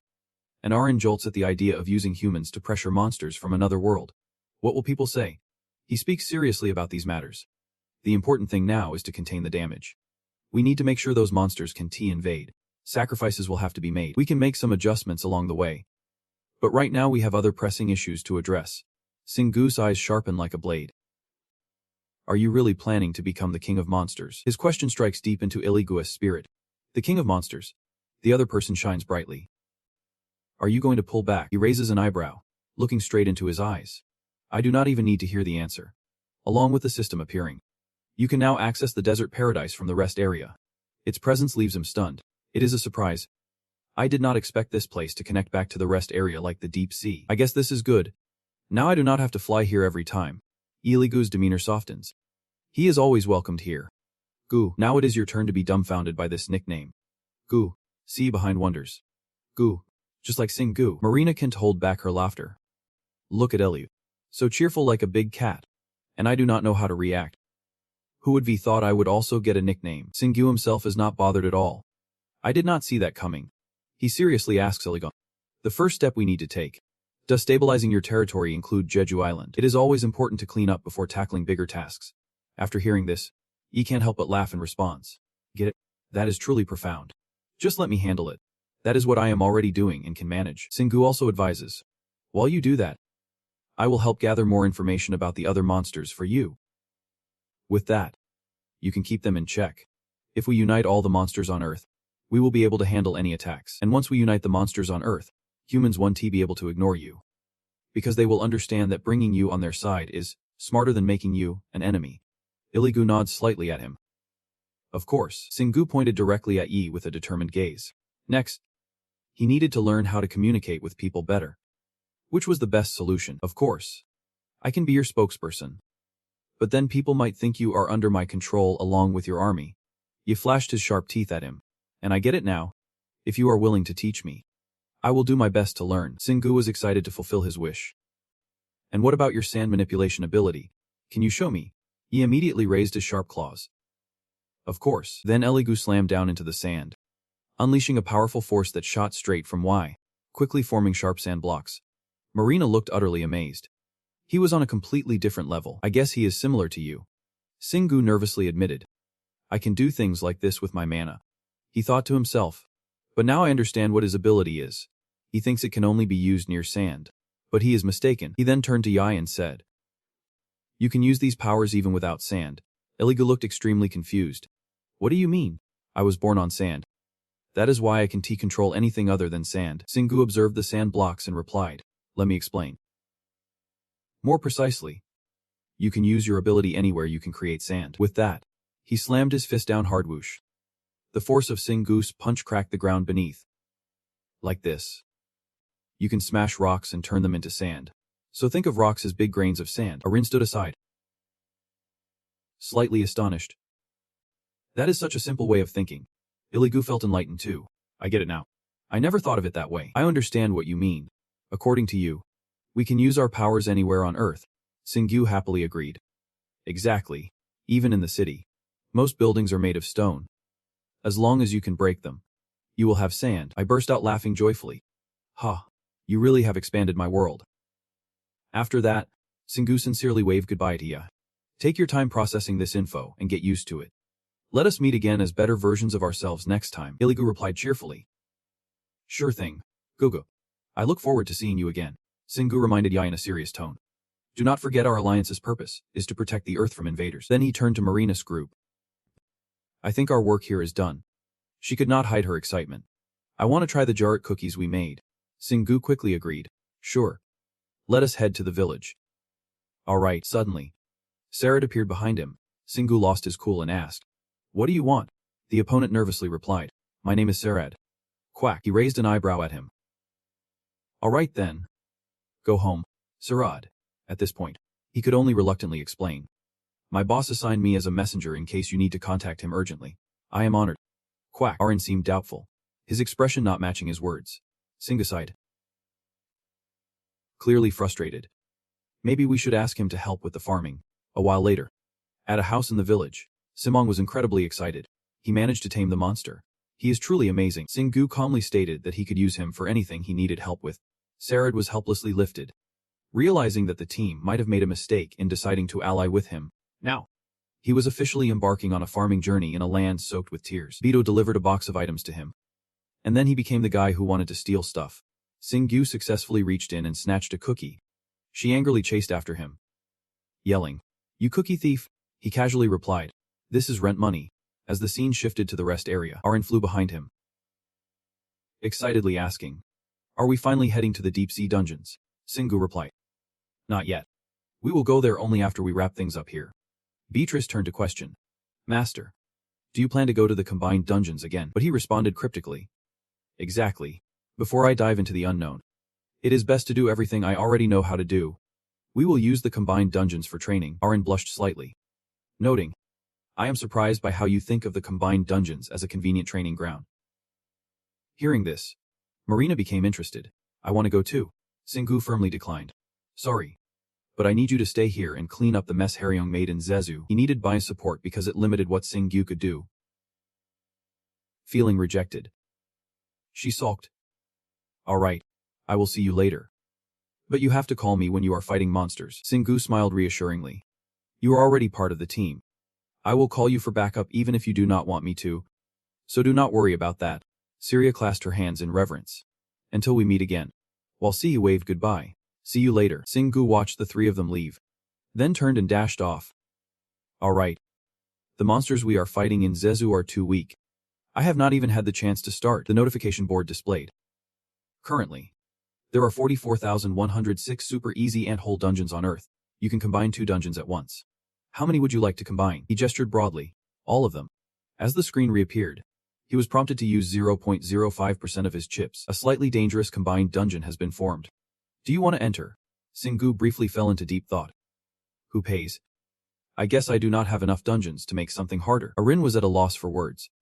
Whoever created this system probably never imagined that someone would use this ability, and sometimes clear ant-hole dungeons, in just 2 runs.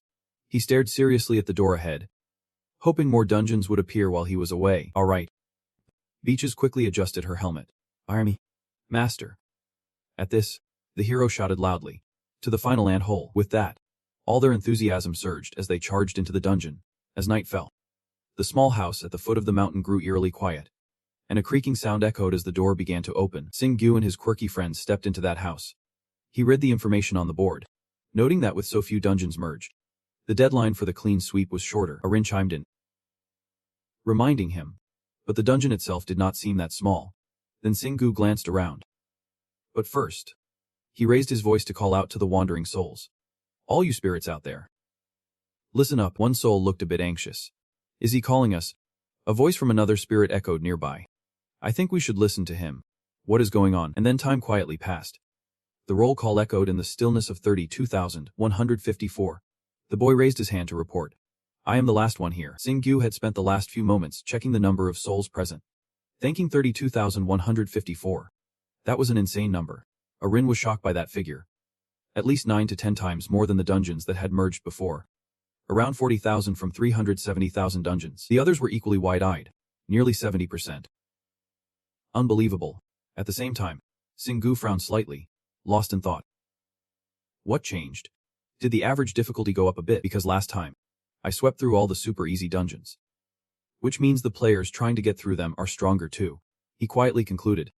And the stronger the players, the longer they could maintain their soul state.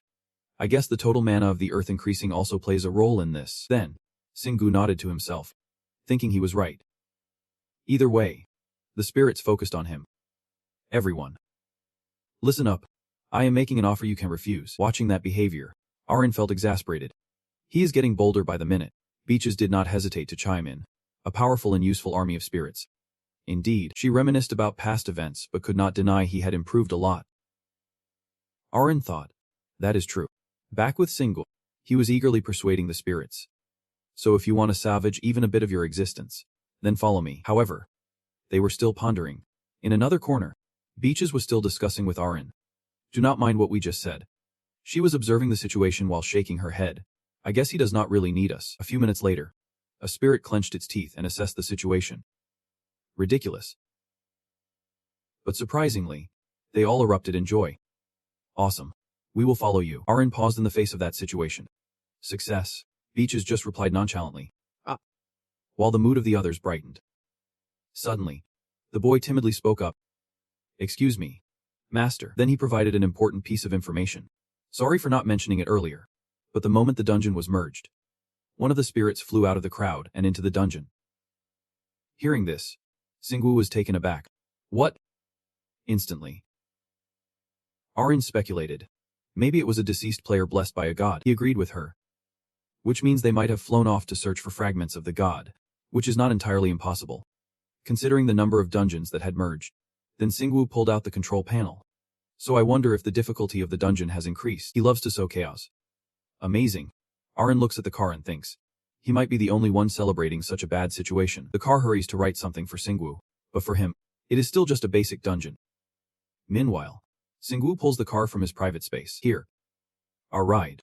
She does not hesitate to get in and start it up. Then she wonders, who gave it to us? Singu slaps his forehead. She has really lost it. Immediately, Singu comes up with a strategy. She will go ahead and clear the way for us.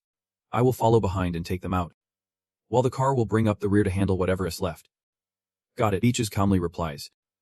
Got it. Let us wrap this up. Carp. Make sure you keep up with us. You are super excited.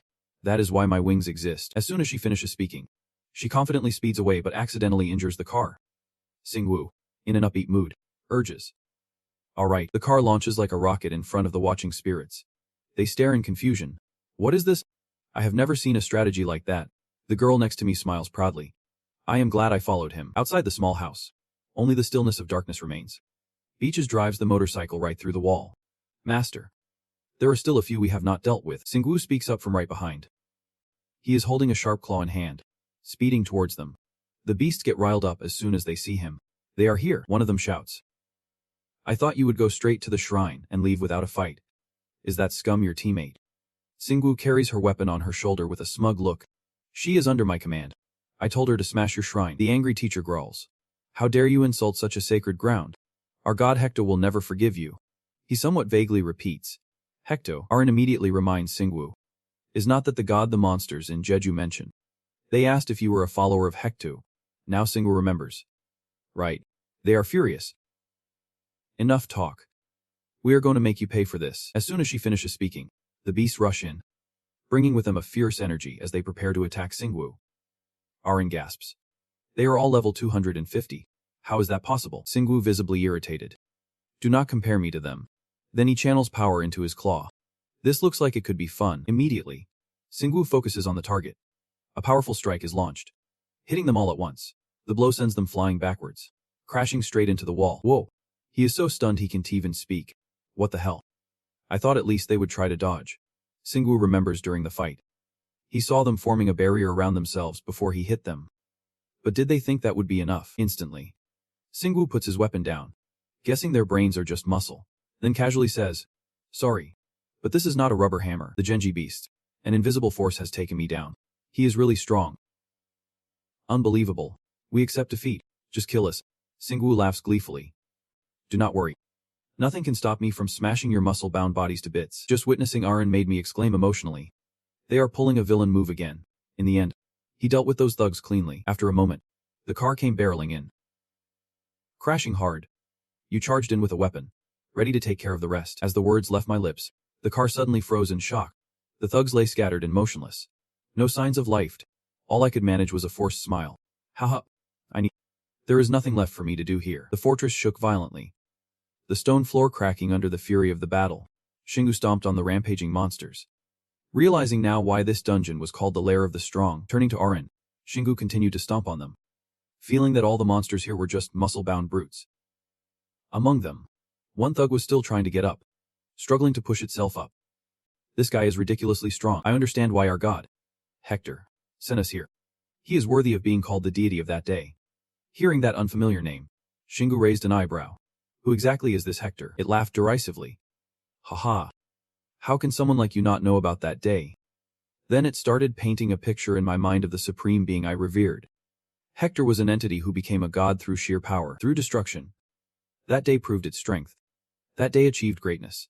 That day is a god who grew stronger by tearing things down. I found it fascinating. Sounds like we might just hit it off. Arin could not handle this attitude. She kept slapping me. Shut up. Ignoring the tiny hands flailing about, I casually asked. So he is basically a god of strength. The thug proudly asserted. That day is the god who unites everyone through strength. Everything and everyone bows down to that day in strength. Will submit and become its followers. Shingu repeated in confusion. Unites everyone. Suddenly, he realized something. Wait a minute. Unlike the previous dungeon that was a mix, this one looks unified from start to finish. The last one looked strange. Probably because of Metamo. But I could still tell the different dungeons apart. This time, is it possible that the strongest dungeon swallowed up all the others? He furrowed his brows, his mind racing with thoughts. I have seen many gods, but this is the first time I have seen someone with such influence. Dominating through absolute strength, Shingu's gaze landed on the hands. Where energy flowed, it felt very much like my own power. After a moment lost in thought, he spoke up to ask, Have you ever met your god? The thug growled. How dare we? We are very grateful for even a bit of strength he grants us. Shingu tightened his grip on his weapon and exhaled deeply. I see. This is just a meaningless conversation. Just then, A loud crash echoed along with a cloud of dust rising from below the black wolf's claws. Countless items appeared when there was nothing of value left. He took down each one to collect the loot. Shingu circled around, thinking to himself, I have to meet him. I can do that now, but this god might know the answers to the secrets within me. Suddenly Beaches called out, Master, Shingu confirmed in confusion. Ah, you are stuck, Akina. She swiftly maneuvered through the gusts, replying, It is not easy. We will have to turn back. Gaku nodded in agreement. All right, let us turn back, Beaches replied succinctly. There, just then, shadows from the gaping holes in the wall began to creep forward. The monsters recognized the two, and instantly charged with chaotic screams. Oh, they are back. Get them. Arin glanced at Shingu and suggested. I think she is hurting the monsters this way. We should take them down while we can. Gaku agreed. You are right. If Akina feels threatened, it would not hurt to deal with the Tepju before we face any hidden dangers. Following Shingu's lead, he dashed off, moving at lightning speed while excitedly saying, All right, we should head to the next room. With claws ready, he leaped onto the heads of the metal beasts. As he locked onto the energy source, his weapon suddenly grew to gigantic proportions. They looked up in awe at the shadowy figure before them. One person. Without hesitation, Shingu struck down fiercely at the monsters. You weaklings. Do not just stand there, fight. His taunts ignited their rage as they shouted back. What did you just call us? Not stopping there, he quickly unleashed his skill, producing a thunderous clang. Mary has a little lamb. One of them trembled in response. What the heck is that? But this distraction cost it dearly as it received a direct punch to the face, knocking its jaw askew. The remaining metal beasts fared no better, quickly getting wiped out by Xing. Meanwhile, Beatrice announced, Aye, Master, to which he cheerfully replied, Got it, from a distance. The eerie sounds echoed from the large holes in the wall on a war vehicle. She zoomed in from afar. The metal beast spotted her and called out, Get them. A leading beast commanded powerfully. Kill all those who dare to defile Hector's sacred temple. Shingu stood still, patiently waiting for Beatrice to pass by. A satisfied smile crept onto his lips. Just as the monsters approached, they were met with Shingu's hammer. Take this. The metal beasts below watched in horror as their comrades were tossed high into the air. Suddenly, a glimmer of light emerged from the darkness by the wall. A massive silver axe appeared out of nowhere, piercing through the body of a flying monster. As it hurtled toward Xing, he deftly swatted it aside, unable to hide his excitement. He chuckled. It has been a while since I have had such an entertaining fight. Just then, a heavily armored figure stepped forward confidently. Looks like someone's ready to rumble. Their joy was evident as they faced a strong opponent. But the one who extinguished that smile appeared. A fierce figure emerged, each word clear and powerful. That is how you distinguish the strongest warriors. The metal beast behind, seeing the reinforcement, all shouted in unison. It is time for revenge. Shingu remained unfazed, even smirking. That is usually my job. He laughed with a hint of doubt. It seems you know about us. Have you fought against our kind before? He tilted his head, his sharp gaze piercing through. Now, he is way weaker than you guys. The comment made him twist the axe blade on his arm, his voice sharper than ever, as if he sensed a misunderstanding about his opponent. When Beaches returned to Shingu, she asked, How many Natries can you take down? She silently observed them for a moment, tightening her grip on the weapon. You are serious? I can take down 4. She countered. So let us make it 5. The two were so engrossed in their bickering that they completely ignored the blind gang, making him even more furious. What a hilarious duo. Moments later, his feet shifted from their position. He and his gang charged at them, shouting, Let us show you the blessing of Hector. Just as the blind gang arrived, Beaches roared in on her Akmar motorcycle. Her attack so fierce that no one could stop her. With just a few swift moves, she took out several monsters that raised her sword, making her the deadly knight she was meant to be. In mere seconds, she pinned the blind gang member straight into a solid wall. Beaches' sharp eyes flashed. She took down 1. Now it was time to scatter the remaining 4, but he still gritted his teeth through the fatal wound, saying, I am not dead yet. In return, she gave him a monotone remark. You are still alive. Just a moment later, Beaches sent him off without a fight. The other members of the blind gang stood there dumbfounded, thinking, She is really strong. Chaiga's face was now filled with anxiety. When she claimed she could take on all 4 of us alone, she was not bragging. However, they accidentally forgot about Shingu and the heavenly hammer. This situation made him smirk mockingly. Heads up, lady. The world does not wait for your heart to heart.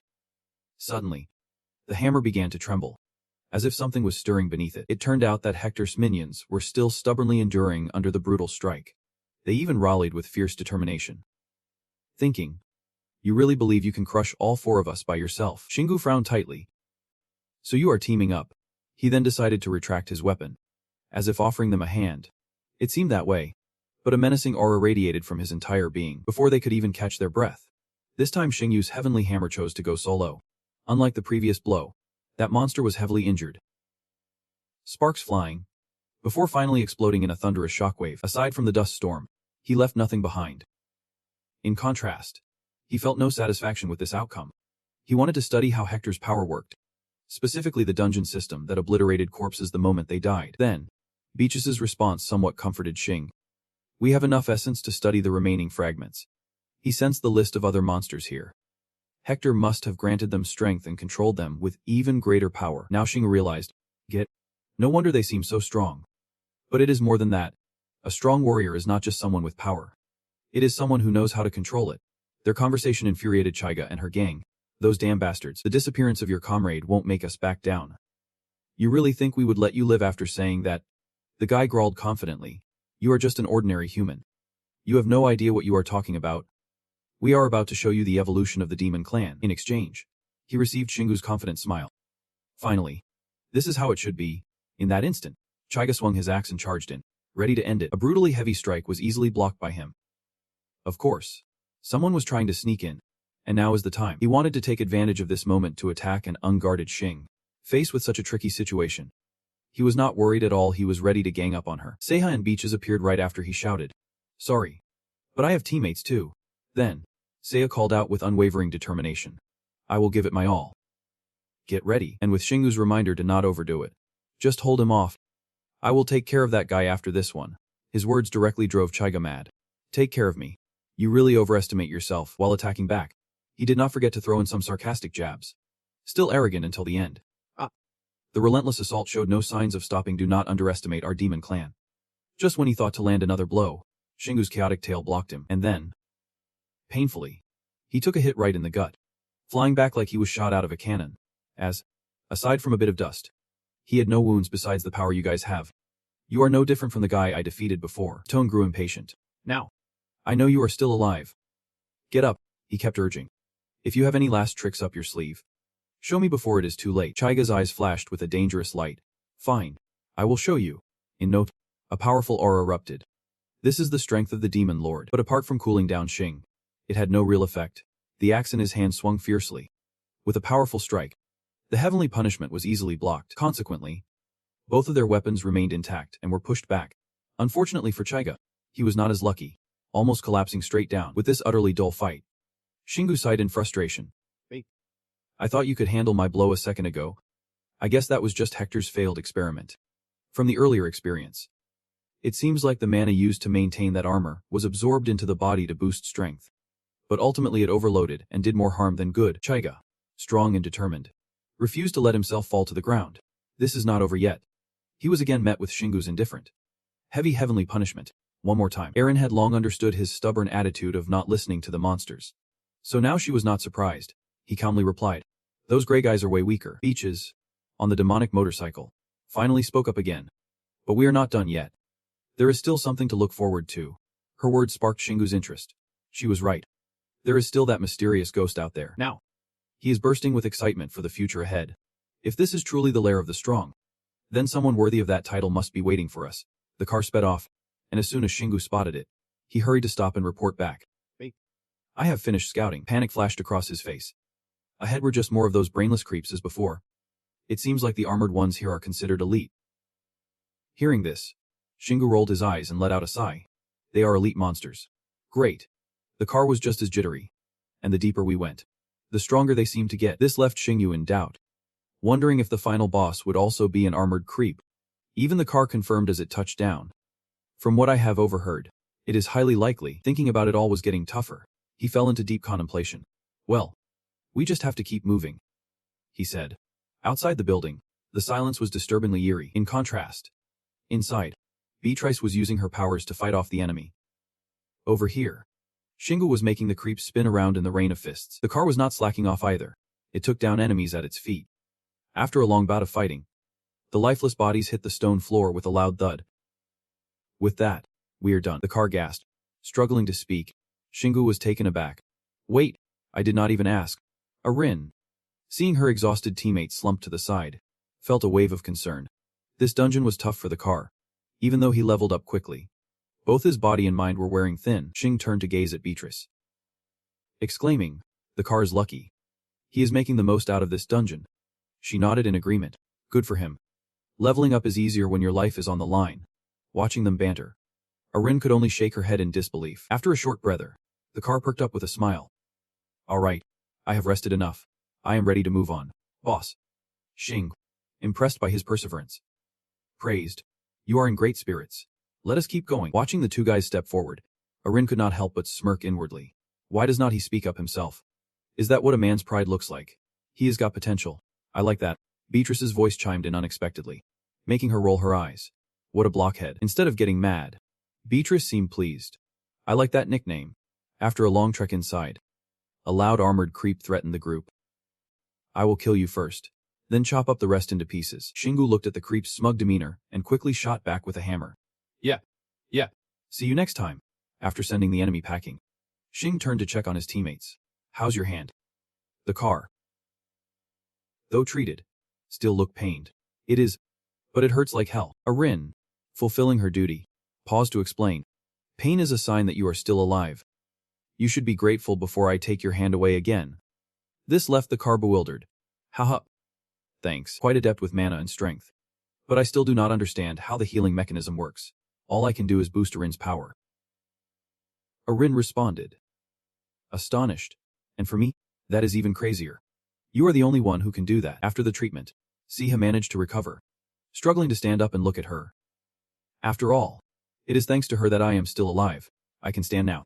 Seeing his teammates undeterred, he proudly praised. Good. I can see you are growing with every step you take. Your level 1 T increase until the dungeon is over. But you are getting better at facing the monsters. Encouraged by his boss, Sia seemed recharged, gripping the lifeless weapon tightly. I will fight with everything I have got. A new door opened, and Singu led the group, scanning the area. Just another monster with armor, I guess. From the dim shadows, a deep voice echoed. Weaklings. I am quite impressed that you have made it this far. I am your vice general. Iroh donned shiny armor, gripping the axe tightly, radiating an intimidating aura. From the 15th Legion, Iroh welcomes you here. You will regret treating me like the other monsters. Without waiting for his opponent to finish, Singhu turns to remind Seha. Xiha. He is just like those other guys, but a bit stronger. Just charge. Iroh's getting angrier as he senses the blatant disrespect. You little punk. However, Singhu's gaze is fixed on something behind him. He quietly warns. I think that is the boss lurking back there. Sia quickly gets the hint, confidently declaring. Got it. Leave it to me. He spreads his wings and charges towards Iroh. The two collide instantly, sending shockwaves around them. This makes Iroh seethe, yelling. How can a weak human like this figure out my moves? Seeing his enemy start to panic, Singhu can't hide his delight. Oh really? There is no way he survives after throwing out such empty words.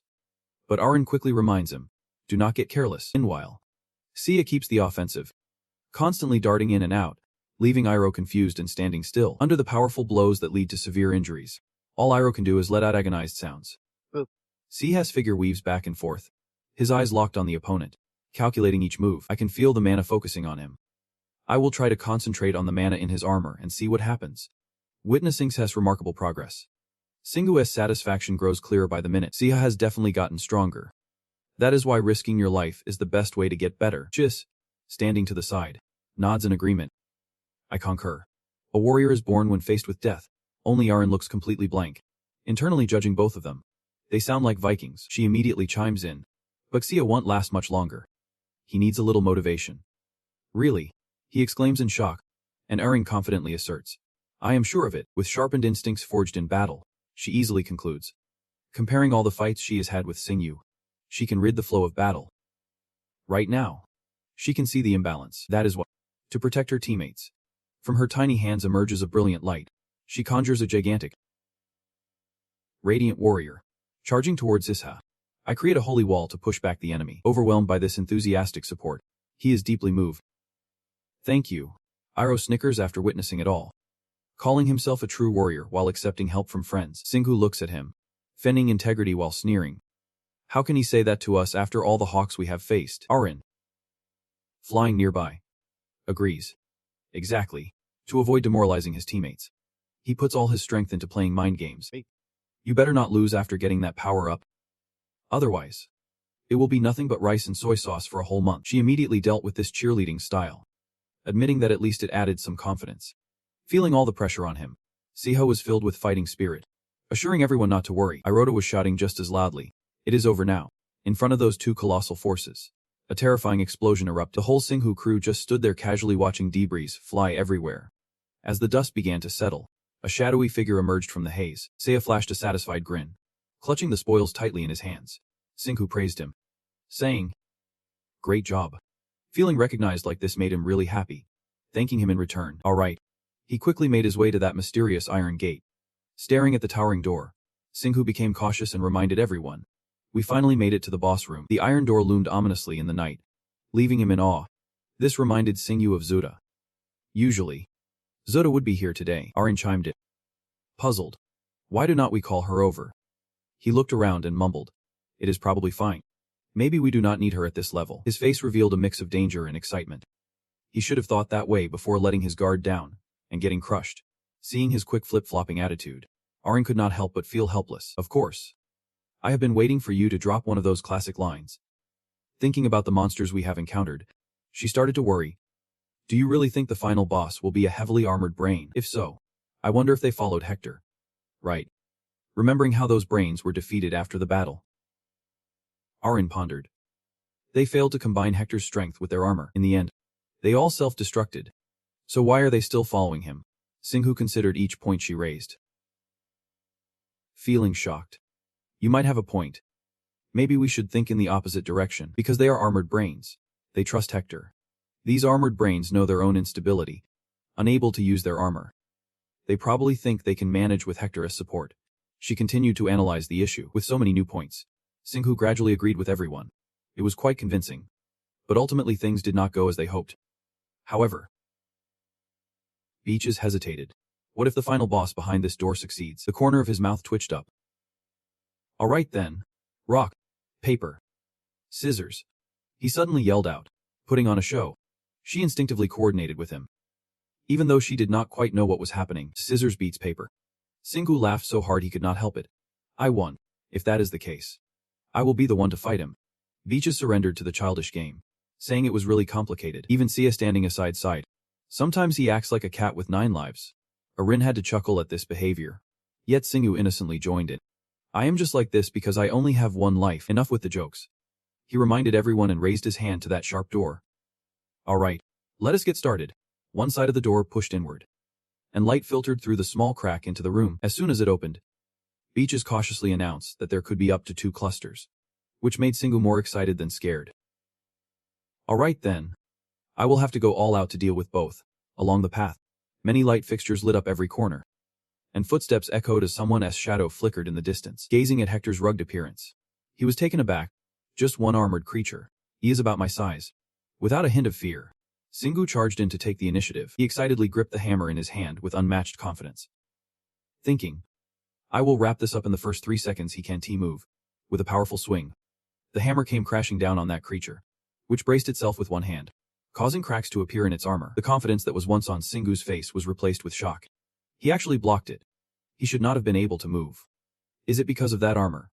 Feeling the opponent was tougher than expected, he became frustrated and focused on attacking again. This is cheating. In the face of such overwhelming power, a massive explosion occurred.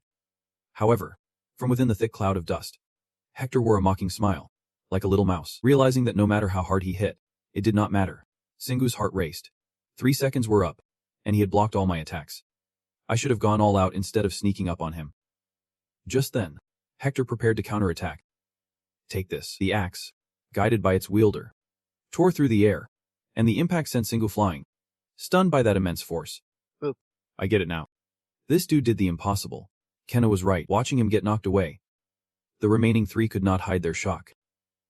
The master. As he painfully landed, Singhu still managed to message his teammates. I will fight him. He is the real deal. Even Hector spat out a taunt. Blocking my attack like that. You are not as easy as you look. But a true warrior never attacks sneakily. You have already lost. He shouted while seizing the moment to attack again, causing the ground to shatter. Seeing his opponent demonstrate integrity made Singu a bit sarcastic. Haha. Then all your minions must have failed miserably too. At his challenging attitude, Hector grew even angrier and roared. Fake warriors. Go die. But he easily dodged the next attack. Beaches watched the battle unfold live, but could not believe what he was seeing. Aerial combat. He used mana to do the impossible. After the intense battle, Hector was utterly surprised by Singu's reckless style. Wasting mana like this, he fought without any flair or class. It was brutal. However, he replied with his own bravado. So what? Real warriors like me mainly fight with mana. He gripped the hammer's handle tightly, his demeanor still carefree. I do not care what you think of me. Let us fight. I will show you who I am. His body radiated a brilliant golden energy. Watching his teammates' over-the-top antics, Arin could not help but let out a soft groan, feeling utterly embarrassed. But hey, the excitement of the ride was on full blast. Come on. Seeing their opponent getting too cocky, Hector was visibly furious, throwing out insults like a pro, calling them pathetic. He charged in like a madman with his axe. That loud mouth of his did not stop yapping. Talk about being overly arrogant. Neither side backing down. They clashed head-on, facing the enemy's pressure. Instead of panicking, Singu kept his cool and assessed the situation. Something felt off about this guy. Maybe he sensed he was being read like an open book. He was still trying to act tough, as if he could know everything about the legendary strength of Lord Hector. The two of them collided, and then were knocked back. With the escalating intensity of the battle, Beaches could not hold back his compliments, exclaiming how amazing it was. Hector's really keeping pace with our master. Even he felt a rush of excitement inside. This was fun. Like seriously fun. The seamless synchronization between his body and his machine was spot on, with continuous attacks and defenses. Just as Kana predicted. This brain has truly received the blessings of Hector. Singu suddenly flashed a sly grin. Wait a sec. Maybe calling him a brain in armor was a bit rude. Even the big demon had to pause and take it in. He delivered a straight punch to the opponent, even praising them, saying they were really good at this. Singu's smile grew more mischievous, half his face hidden in shadows, softly calling out to the brain in front of him. Hector. The other three teammates were just as shocked by this revelation, shouting, Hector. What the heck? Realizing he would been seen, he dropped the act, laughing out loud, his voice echoing throughout the room. Haha. Right at that moment, the dungeon level skyrocketed. Hector, amused, praised Singu, saying, You are pretty quick on the uptake. Now show me everything you have got. Feeling exposed, Hector could not help but commend him. If you can guess who I am, it means you have fought another god before. Singu did not hesitate to agree. You are right. But you are way stronger. But inside, he was starting to worry. Remembering past events, Ria's case was definitely different. It was so sudden, and above all, Ria had taken down a monster that was weaker than a brain in armor. Hector could not compare. Thinking about these unbelievable things, he questioned Hector. By the way, how did you manage to bypass the Dungeon S system? His expression showed satisfaction as he reminisced. It has been a long time since I figured out how these dungeons operate. The trails left by players create the patterns. You get what I mean. With his sharp intuition and good memory, Singu quickly pieced the story together. See now, this dungeon creation and Hector's involvement might be because that ghost is carrying fragments of Hector. Not long after, his entire body radiated a strange energy. Hector's deep voice threatening him. Since I am not in my original body, I can use my full power, but right now, my soul is focused here. And that just shows how much I think of you. Singu. A loud bang echoed as he relentlessly showcased his power, testing whether Singu could handle what was coming. Realizing the situation was getting dire, Beatrice quickly instructed the other two to hide behind her, as the ominous sound of Singu's footsteps echoed beneath. Before the opponent could even react, he showed no fear at all. First he was just bantering, and now he was boasting. This is what someone came all the way to Earth for. Seeing him stand firm like a pillar against his raging storms, Hector was taken aback. Like, how are you still standing after taking the wrath of the gods? Singu coldly reminded him. Dante get cocky, and seriously tightened his grip on the weapon and charged forward. A powerful blow came crashing down on Hector, the impact resonating like a thunderclap. Singu unleashed fierce battle cries. A true warrior. Noticing that his opponent was just on the defensive, Singu taunted him. What is wrong? However, Hector could only continuously brace himself against the relentless counterattacks, which only made him more sarcastic. I hope this is not all you have got. It was only now that he realized he had underestimated Singu. How could he be this strong? Is he even human? Earth is a world that has just stepped into a new era, with a limit on the amount of mana it can contain, which includes all monsters and humans living on the planet. But how could Singu's overwhelming presence leave Hector utterly bewildered? How could someone with such ridiculous power even exist? The hammer sliced through the air, and he let out a loud shout. No matter how hard he tried, Hector was finally sent flying. Realizing he was on the verge of being crushed, old memories suddenly flooded back to him, and he recalled something significant. He had heard tales of a creature with innate skills emerging on Earth. Back then, he thought it was impossible. Considering how weak Earth was, Hector began muttering to himself. See now, he had also achieved enlightenment after a long psychological struggle, using all his strength to shout. Innate abilities. Innate abilities that do not require mana. Your skills are based on physical strength. You were born on Earth as a candidate for the divine. Watching the guy in front of him ramble on, Singu became increasingly impatient. Whatever it is, if you are done blabbing, let us finish this. He hesitated for a moment before shouting. I have been holding back this whole time. The skill of the mighty warrior activated, causing his entire body to undergo a transformation. Even his movements became more powerful. Seeing his opponent fight with renewed vigor, Hector nervously pulled out his axe. He tried to use his weapon to withstand Singu's onslaught. Gritting his teeth, Singu eyed his opponent beneath him, tightening his grip even more. He let out a loud grunt as he swung down with a hammer blow, shattering Hector's axe into splinters, leaving him to scream in shock. The system continuously sent congratulatory messages. You have mastered stabilizing mana while executing physical skills. You have unlocked a new activation skill. You can now replicate innate skills using your activated skills, allowing you to perform skills up to a maximum of once without consuming additional mana. Overjoyed by this anticipated boon, Singu cheered. Yep. Awesome. Hector lay defeated on the floor, and Singu casually kicked him straight into the door. He even tried to provoke his opponent. It seems like it still was not enough to take him down. Isn't it time you pulled out your ace? Or are you thinking of throwing in the towel? Even after being beaten in a battle of wits, Hector still struggled to stand, shaky and unsteady. I must admit, I definitely underestimated you and this weak body of yours. The so-called master kept making excuses for himself. A strong beast in armor is still just a beast in armor. And the one I have held onto from the start has always been weak. This made him wear a look of disdain. Come on. You are starting to look pitiful now. At least say that before we start fighting. Suddenly, he nodded in agreement. I have lost as a beast in armor. I accept defeat. Arin perked up at this. He is about to do something crazy now. The others chimed in. He was just spouting empty words. Hector raised one arm, and his armor quickly enveloped itself in an energy shell. Everything around him seemed to start floating, rushing toward Hector in a chaotic whirlwind.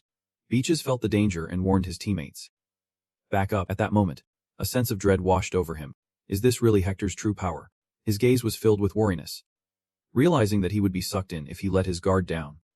Hector was absorbing the energy of everything around him. The shattered axe was quickly restored to its original form. That Hector raised his weapon high, and it was not hard to see that even his body was undergoing a transformation. After recovering himself, he spoke with satisfaction. Honestly, I am starting to like you. Even though he sensed his opponent had changed dramatically, Shingu still wore an optimistic smile. If you mean it is because we are quite similar.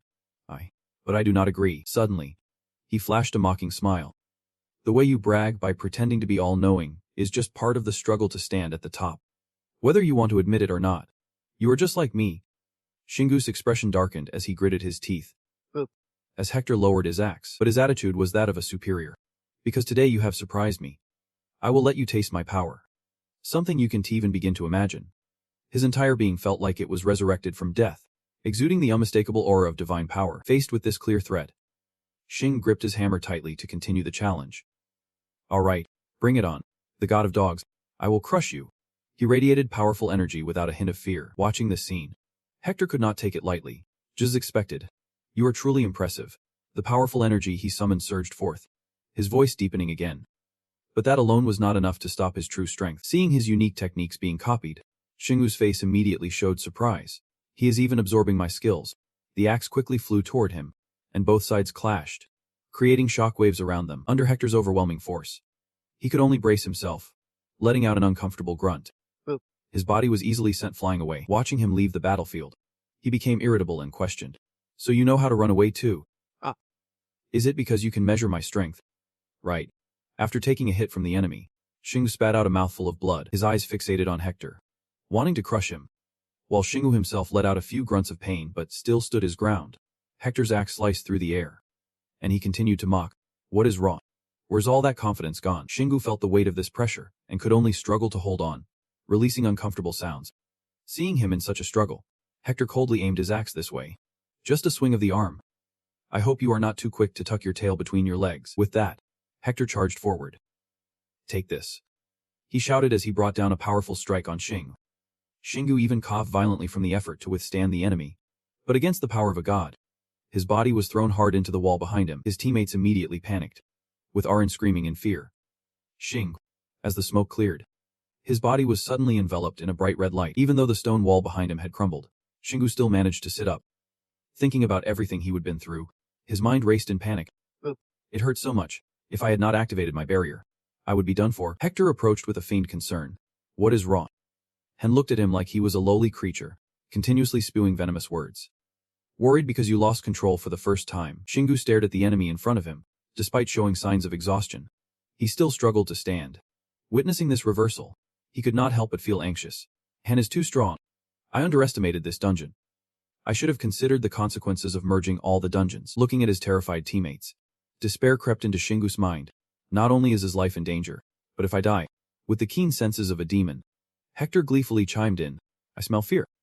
I bet this is the first time you have felt that emotion. Hen's arm quickly reached out, his tone sounding almost inviting but laced with threat. Do not worry.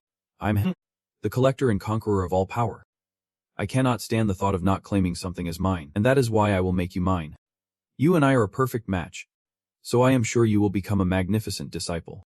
His hand reached out toward Xingu, as if trying to grab a small creature. Hearing those ridiculous words, Xingu did not hesitate to retort. Nonsense.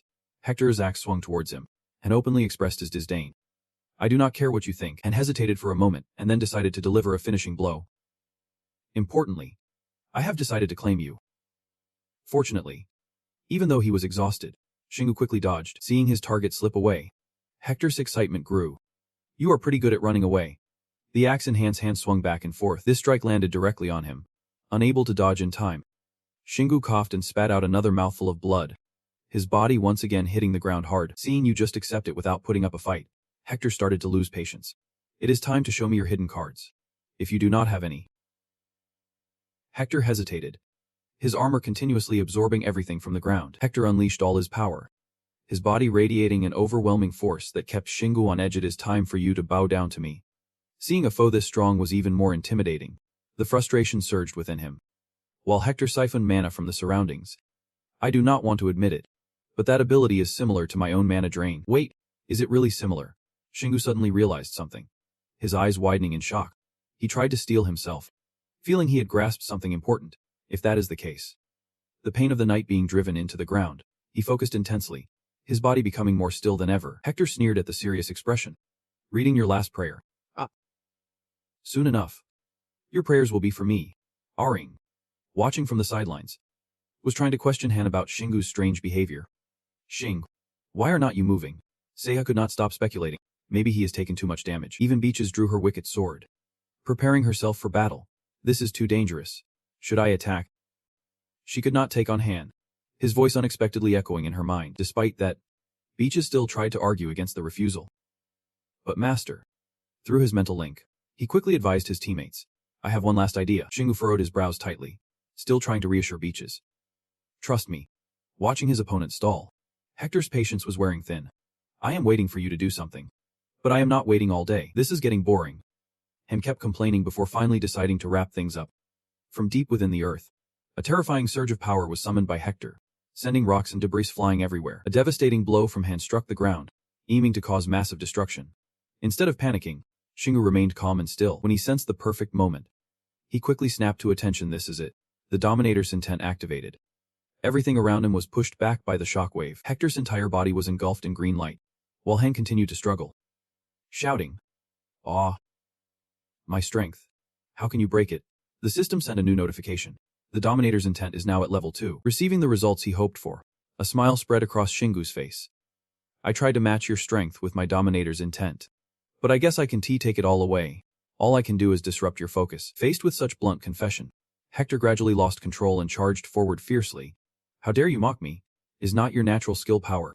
He immediately took a fighting stance, coldly declaring, became hesitant, merely emitting sounds of helplessness.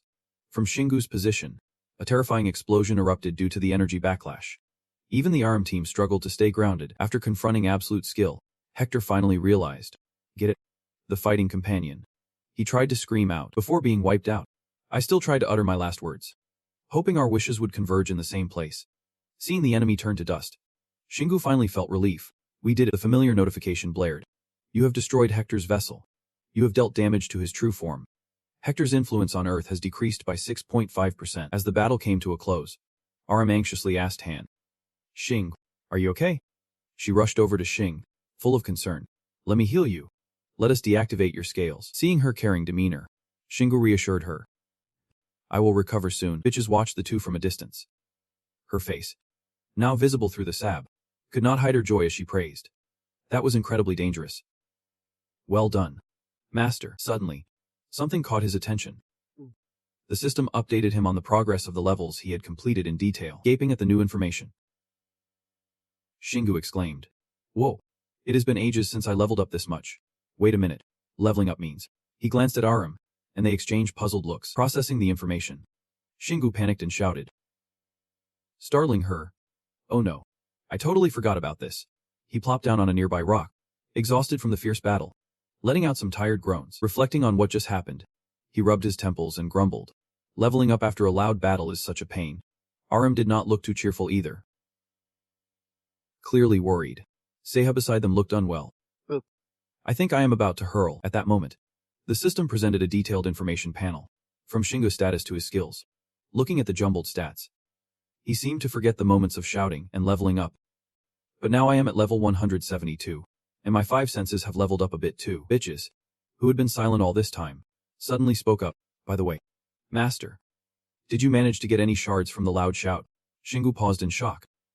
Wait, I think I remember. He rummaged through his clothes, mumbling, I did get a shard, but... Soon enough, he tightly gripped another prize. The shard of Fruta, explaining in surprise. I received a shard from a god I have never heard of before. Not just that. He looked at the darker stone in his other hand, feeling bewildered. And this black diamond too. What the heck? I thought I killed Hector's vessel. What is going on? Observing the loot, bitches stared at the shards, pondering. I have an idea. Just like how Hector's power absorbs the strength of others, I guess he must have absorbed another god's power at some point. He probably feared that his true power would be taken today, and he might have dropped the shard of another god and fled. Convinced by her reasoning, Shingu nodded immediately. That is a pretty reasonable explanation in this case.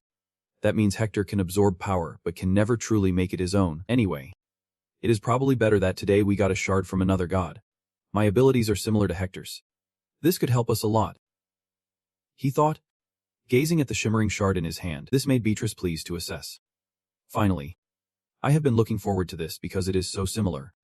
I think it will help you understand your abilities better, instead of being excited. Singhu sighed, wearing a face that screamed discouragement.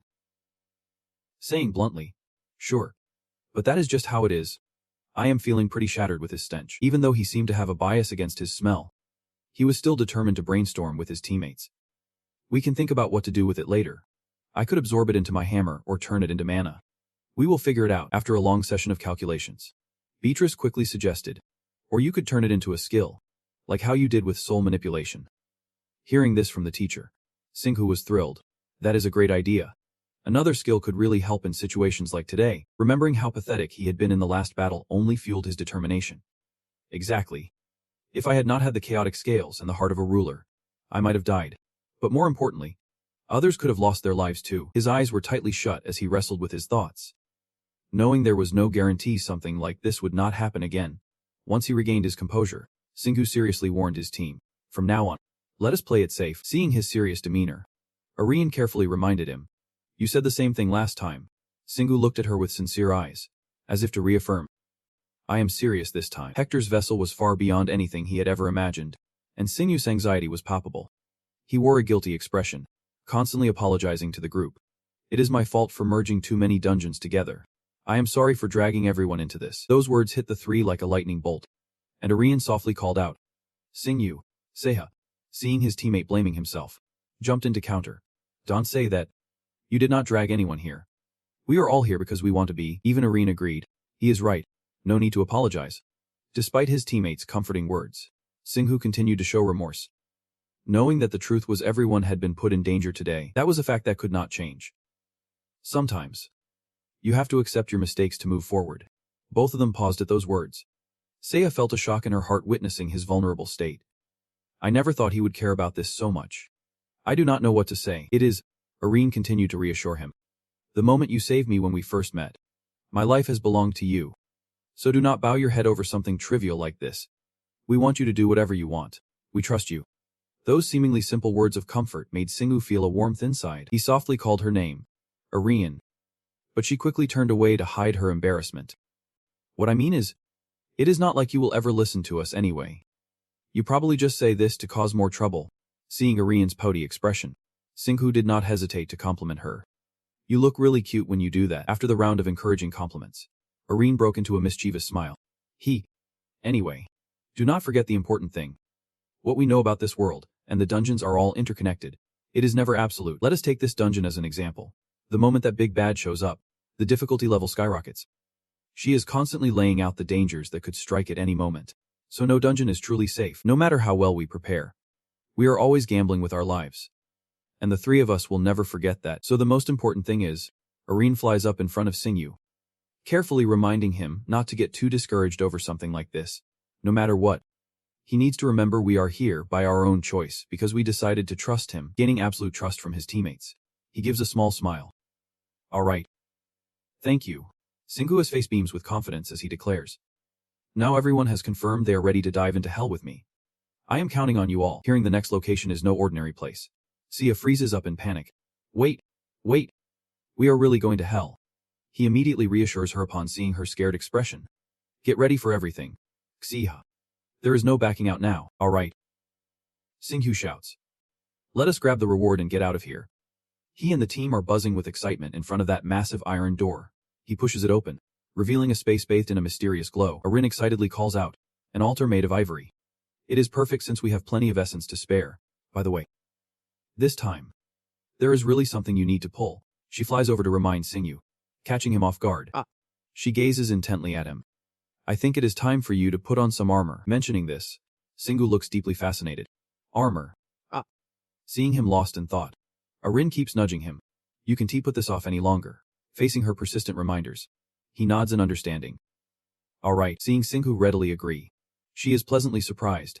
Well, he glances at her flying beside him and admits, you are right. Plus, my weapon can't get any stronger. And we have been talking about armor for a while now. Who knows what could happen from now on? Singhu strides confidently forward, watching him shine at the stone altar. He cheerfully announces, let us listen to Irene for once and pull some armor. Witnessing his remarkable change, she can't help but feel like a proud mother. He is really grown up. This makes Singhu feel a bit powerless. Suddenly, she snaps back to her cheerful self and suggests, we should split the essence. After all, we can't dump it all in at once. Plus we need to boost our chances of pulling what we need. Hearing her reasoning is not half bad, Singhu quickly agrees. Right. We also need armor of a higher grade. Maybe we can split it into 10 pulls. Looking at the many small sacks piled on top of each other, Irene excitedly calculates. Good idea. We have more than enough. I think we can definitely pull off something at level O or higher. With a wicked grin at the prospects ahead, he says, all right, no more delays. It is time to test our luck. The small bags filled with treasures spill out across the table. The glow from those treasures lights up a corner of the room. As the four of them eagerly observe each item, Irene's eyes catch something intriguing. She suddenly calls out his name. Singhu. Her face turned to panic as she pointed at the item and hesitantly exclaimed. That is. Gazing at the shimmering fire sword before her, Irene excitedly shouted, and a 2+ fire sword. How incredible! In stark contrast to her excitement, Singhu showed disappointment, asking, what are you so hyped about? It is not even what we need. Her eyes remained glued to the enchanting sword, and she apologized. Sorry. It is just a really good weapon. I can't help it. Changing bags. She even sighed in boredom. Forget it. It is unlikely we will find what we want right away. Let us keep looking. After rummaging through bag after bag, numerous weapons were scattered all over the floor. Looking at the shiny items in front of her, Beatrice could not help but exclaim. These are all super rare weapons. Yet, the guy still had a frown on his face. However, he did not back down, gritting his teeth and declaring, at this rate, I might just give up. Aring, standing beside him, began to worry and softly exclaimed, oh. As Singhu grabbed the last report with full enthusiasm. Dive in. The reports were soon poured out. Arin suddenly cheered as if she spotted a rare item. Wait. There is a high-level demon essence over there. Hearing her excitement, Singhu, Though a bit skeptical, tried to sound optimistic. Hope it is worth it. From the glowing essence of the report, something radiated its uniqueness. The staff had a dignified appearance that set it apart from the other precious items, and the system sent him detailed information about it. Beaches looked at the appearance of the magical staff and said, "Whoa, this is the best one yet. So lucky." Only Singwu, feeling despondent, slapped his face and murmured, "First things first, everyone should claim whatever we draw." Hearing that statement, Aaron immediately replied, flustered, "Haha, thanks. With this, I guess I can help everyone get stronger now." But it did not even make Singwu crack a smile. Her gaze was quickly drawn to something else. Looking at the dark stone lying on the floor, she turned to remind him, "By the way, that essence, is not that the one that fell when we took a deep breath?" Sivan picked up the fragment, puzzled. "Right. I was so caught up in the fruit piece that I forgot. We should check it out." The system swiftly analyzed the information of the black fragment, a 2's grade, and seeing its extraordinary value, the three of them exclaimed in unison, "Drinks." Arin could not contain her excitement, saying, "I have never seen an S rank before." Singwu kept rubbing his eyes, fearing he was hallucinating. "Same here. Maybe I read it wrong." Moreover, it only looked like a black diamond. But this should be a black dragon scale. "Wait!" Singwu suddenly froze. Realizing something, he shouted, calling him one of his kind. "Maybe that means beaches." Hearing this, suddenly understood, letting out a gasp. She was silently astonished. Speaking up, he is a dragon-turned-god, making him sigh. "You are really chatty today." Beaches continued to speculate on other issues. If you think about it, it explains why he is reckless and strong like a human. Maybe they are both descendants of dragons. Noticing the other had transformed into his kind, Singwu quickly reminded her, "But I am human," she asked in confusion. "What are you talking about?" Seeing the other person completely clueless, he quickly changed the topic. "Anyway, we can think about this later. Let us finish this first. They said this is a material, so maybe I can ask Beto to enhance the Night Executioner." Noticing her client seemed to forget something, Beaches kindly reminded him, "Master, Beto is a great blacksmith, but he is still just a kid. I think it is too early for him to work at this level." Hearing her objection, Erin, standing nearby, also volunteered her opinion. "So what if we try putting it on the altar?" He could not help but be surprised by this idea. Seeing her confused expression, she quickly clarified, "It is nothing about enhancing the armor, but we can say it is a no-go. If we put it with the other essence, we might even get some kind of armor with offensive power." This point pleased him. "You make a good point, but I am tired now." Many small bags were thrown away, and the noise echoed everywhere. Singwu even said his goodbyes. "Farewell." Beautiful stones. The group watched intently as the dim light radiated from the gems, and a dark explosion occurred. Looking at the results, Singwu could not help but cover his face. "Why do I feel like I just created something truly terrifying?" Erin next to him reminded, "Do not say that. You are scaring me." In the dim purple light, something emerged. A pair of dragon gloves with many special skills and uncontrollable abilities. Singwu could not help but exclaim, "A glove." Erin looked at the specifications, thrilled. "It is rank with a level attributes for damage. It really gives us armor with offensive capabilities. Should we try it on?" Just as she finished her sentence, Singwu eagerly put it on. Seeing this oddly equipped armor, he hesitated to assess it. "It seems a bit strange. I feel exposed." Even Se agreed. "Haha. Maybe because it is the only piece of armor he is wearing." Erin even likened it to those warriors decked out in flashy, cool outfits, like high-level players. They just loiter around with the bare minimum. And Singwu was left speechless by this endless capacity for interpretation. Where did that super specific description come from? I guess it is better than nothing, he thought while touching the gauntlet.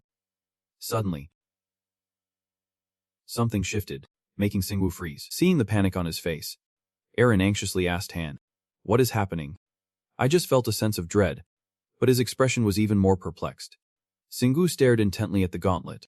It was trying to resonate with him. Resonating. Hearing that made her confused. He closed his eyes and commanded, "Okay, wait a sec. I think I know what to do." A surge of power erupted from within his body. Chaotic scales immediately materialized. The notification system for Singwu's natural abilities activated, and layer after layer of scales kept appearing. His entire body was transforming. Erin could only scream in fear.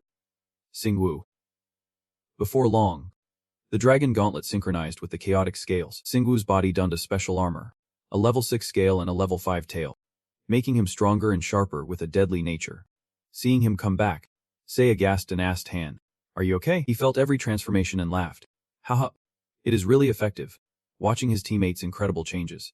Seiya could hardly believe his eyes. You are amazing. I could never have imagined this. Maybe something similar will happen when you collect other armor pieces. This made Singwoo ponder. Who knows? Maybe this only works with the gauntlet. But I love the idea of collecting pieces of a complete set. Suddenly, another transformation occurred, leaving him in a state of panic, watching the energy continuously emanate.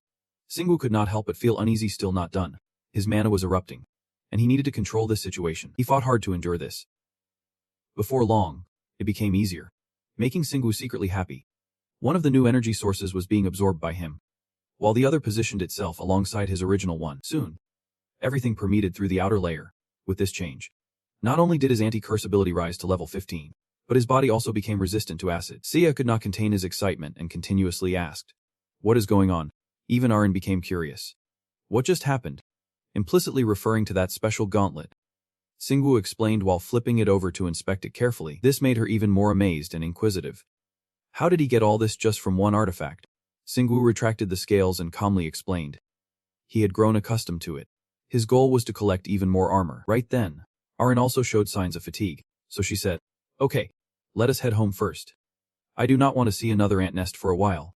Even Singwoo enthusiastically agreed. He nodded. "Let us take a break then." "Wait." A loud voice cuts through everything. The souls of others are crying out, "Don't forget us, Master." This leaves him a bit shocked. Even the little ghost seems to notice the change in numbers. Why do I feel like there are more of them now? Instead of worrying, Singwoo is grinning like he just hit the jackpot. They must have been inspired by my epic battle. He stands before all the souls and boldly declares, "All right. Follow me. I am taking all of you with me." Seeing his teammates' carefree attitudes, Arin feels like she just got hit with a ton of bricks. What a bold move. Even the truck driver is deep in thought. The system reveals that thanks to the souls reaching level 10, Singwoo's power has become clearer. And he can even assign a general to his army of spirits. He breathes heavily, clearly exhausted after absorbing all that. Singwoo, despite feeling drained, manages to say, 32,000 souls. Absorbing all of them at once is not as easy as I thought. Beaches on the side chimes in. With this, his army grows even stronger. He glances at the glowing seal on his palm, and can't he help but agree with her. Exactly. Even the shape of the seal has changed. Plus I can now assign a general. That is pretty useful. Singwoo looks at his three teammates and suggests, "But we should head back first. It has been a long day." Arin wholeheartedly agrees. "Yeah, let us go home." A large door swings open, light spilling through the small opening. As Arin flies in, she cheerfully exclaims, "Phew, home is the best place." Singwoo looks incredibly lighthearted and does not forget to praise the group. "Great job, everyone. Time to rest." Then he turns to give orders to the person behind him. "Come with me. I am going to see Beto." She quickly acknowledges. "Sure thing." Back at the base, it is already midday, and Beto is intently focused on the bullet in her hand. Singwoo suddenly bursts in, breaking the tense atmosphere. "We are back." The little boy stops his work and cheers. "Master. Sister." Beta sees her beloved sister finally back home, and she can't help but rush into Beatrice's arms. She praises her little brother. "I am so glad to see you are doing well on your own." Even Singwoo, witnessing this, can't help but exclaim, "So cute. It is like you just returned from a year-long battle." The boy steps out of his sister's embrace and approaches to chat with him. "How was the dungeon?" "Master," Singwoo straightforwardly admits. "Everything is fine. I came to ask you for some armor. I need something that can withstand a fatal blow." Upon hearing this request, Beta strokes her chin thoughtfully. Something that can withstand a fatal blow. That might be possible if it is a single-use item. Seeing that she understands exactly what he wants, he happily praises her. "Just as I expected. You are really smart, but that is not urgent. So just enjoy your time with your sister." "Okay." He ruffles Beta's hair and adds. The obedient boy nods in agreement. "Yep. Madam." Once he gets what he needs, Singwoo turns to leave. "I will be back later." As he steps outside, he casually closes the door behind him and strolls away. Just as he disappears from sight, Beatrice pulls the door open to watch him leave. Seeing her by his side the whole way, he could not help but wonder, "Wait, are not you supposed to be with Beta?" But all he got in response was an overwhelming silence. So Singwoo had no choice but to ask if she would like to take a stroll around the village for a bit. Right in the blazing sun, Sarat was both digging and complaining. Like, why has life turned out this way?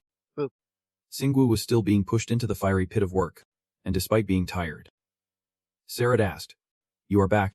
Right. As he shuffled over, he reported, "There is a message from Master Elegoo. He says he is almost done with the internal matters." Singwoo's face showed clear surprise. "Really?" Sarat continued with the important news. "He said he might need your help soon. But he would try to do as much as he can by himself." "Awesome," Singwoo exclaimed, even raising his hand with the mark in front of him. "I just came here to show you something that can help you." The mystery of it all left Sarat awestruck. "What?" From that mark emanated a strange blue light, and in an instant, it gathered a whole legion of spirits, causing Sarat to jump back and even gasp. Singwoo cheerfully introduced the whole lineup standing neatly behind him. "This immortal army should be more than enough. Right? Of course. If he needs more help, I will go myself." You look at the astonishing number of spirits and stammer. "An army this big? Are you a monster?" Just then, Simon and his wife stepped out and saw the scene, and he could not help but curiously ask, "Master, what is that giant ghost army?" No one noticed that Sarat was trembling and mumbling. "The real monster is right here." Seeing everyone gathered, Singwoo casually asked, "Simon, the baby seems to be growing well. Is everyone okay?" Mana smiled warmly at the family's esteemed guest. "Yep. Of course. It is all thanks to your generosity." Feeling a bit overly polite, he cheerfully replied, "Do not worry about that. It is not like I did much. You should go back and rest. I am just here to see Sarat." Hearing his name, Sarat wiped the sweat from his forehead and said, "Anyway, thank you for the army. We can finally rest." Just as he felt touched, he looked up to see Singwoo commanding the spirits. "You guys take a hand out while Sarat farms." And this made Sarat instinctively let out a yelp. After giving enough instructions, Singwoo contentedly headed back. "All right. I think that is everything done." He looked at Beaches, who still maintained her attitude right behind him, and wondered, "Why do you keep following me?" She hesitated for a moment before replying, "You do not remember anything, do you?" This made Singwoo doubt. He tried to recall everything, remembering the system's previous announcement. He suddenly froze. The position of each soldier. She suddenly seemed pouty. Seeing her cold demeanor, Singwoo could only chuckle. "Come on. You can just tell me. You are kind of cute." Beaches turned her face away to respond, "I do not want to. Because the choice is up to the person." He raised his glowing hand with the mark, firmly asserting, "Even though we have not known each other long, I think I know how loyal you are." "The fruit tree. I entrust you with the position of each soldier."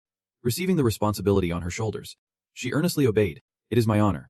She even knelt on one knee to express her respect. His hand was just inches away from the opponent's head, and a burst of green energy shot out rapidly. After giving permission to lead, he kept encouraging her. "You can handle this. Right? Ever since the army grew stronger, the pressure has increased significantly." Beaches confidently asserted, "Of course we can." A powerhouse of energy shot straight up into the sky. In no time, she easily absorbed it. The system chimed in with reminders about selecting the sole leading position, including that he could freely use his powers. Singwoo wore a satisfied expression at the outcome, saying, "All right, everything seems fine. I have appointed you now. I believe you can handle this."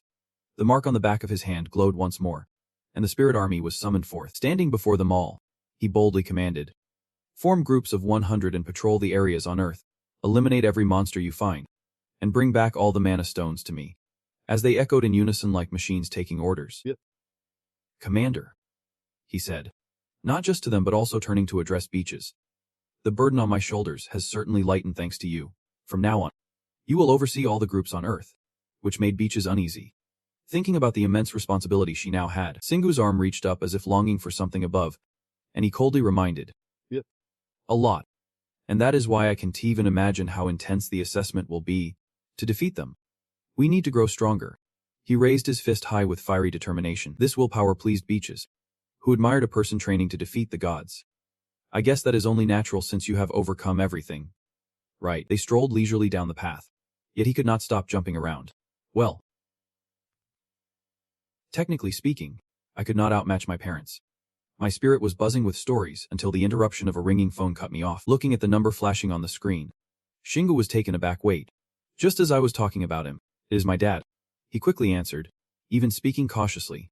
"Hello." On the other end, a mysterious voice, having heard the commotion, inquired, "Shing, how have you been?"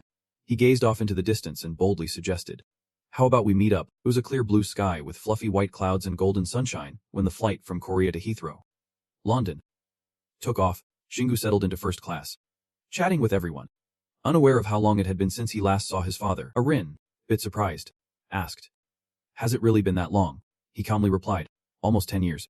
He left after the heavenly event. Hearing this, she could not help but exclaim. That is quite a stretch of time. Shingu tilted his head, staring out the window. Yep. That was also when he was the most rebellious. As he never got his wings, his heart was tangled in a mess. He could not help but feel hurt when his father left just when he needed him the most. Although all of that was in the past, this reunion might be a bit awkward. Still curious, Arin flew closer to ask, has your dad been living with you since then? But only received an uncertain response. Well, everything he does is pretty secretive, so I am not really sure. But it seems like it. I guess we will find out when we see him. Sia chimed in excitedly. I am really curious to meet your dad. I bet he is an amazing guy. Considering he raised someone like you. Unlike their excitement, Shingu felt a bit annoyed. He is just a businessman. Do not get your hopes up. He skillfully shooed away the chatterboxes. You guys should get some sleep. It is going to be a long flight, and you will waste your first-class seats. Arin cheerfully clung to his thigh and suggested. But I like it here better. It has been ages since we got to chat like this. Let us relax and talk a bit more. Seha, grinning from ear to ear, fully supported her. Exactly. Let us keep chatting. But then, she shot him a look with her eyes wide and a forced smile. I feel like there won't be enough room for 3. Seha, startled, quickly backed off. Haha. Actually, I think I need to catch a nap. Time flew by like a dog running in the field. Arin was back to her normal size, her face looking a bit tense. Shingu could not help but chuckle. Are you trying to scare my dad? She pouted at that. I want to make the best first impression on him. He took out his phone to check and replied. Sure, it is up to you. I told him we would be arriving today. And he said he would send someone to pick us up. Seiya found it quite confusing. Isn't he supposed to pick you up himself? Xing did not really care about that. He was not fond of being seen with me. Suddenly, a man pointed in one direction and shouted. Look, that is Deng Xingyu and his team. Then came a chorus of cheers from his fans. Look at him. He looks so strong. Damn, used to this kind of attention. He simply let out a sound as if to answer Seiya's question. Seiya chuckled, realizing the reason. Haha, you still change your voice like always. Compared to being mobbed by crowds before, Shingu sighed in relief. Today was not that bad.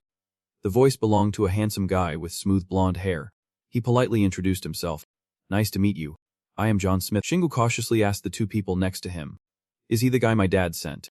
But the name sounded so generic. Arin looked at him like he was an alien. You do not know who he is.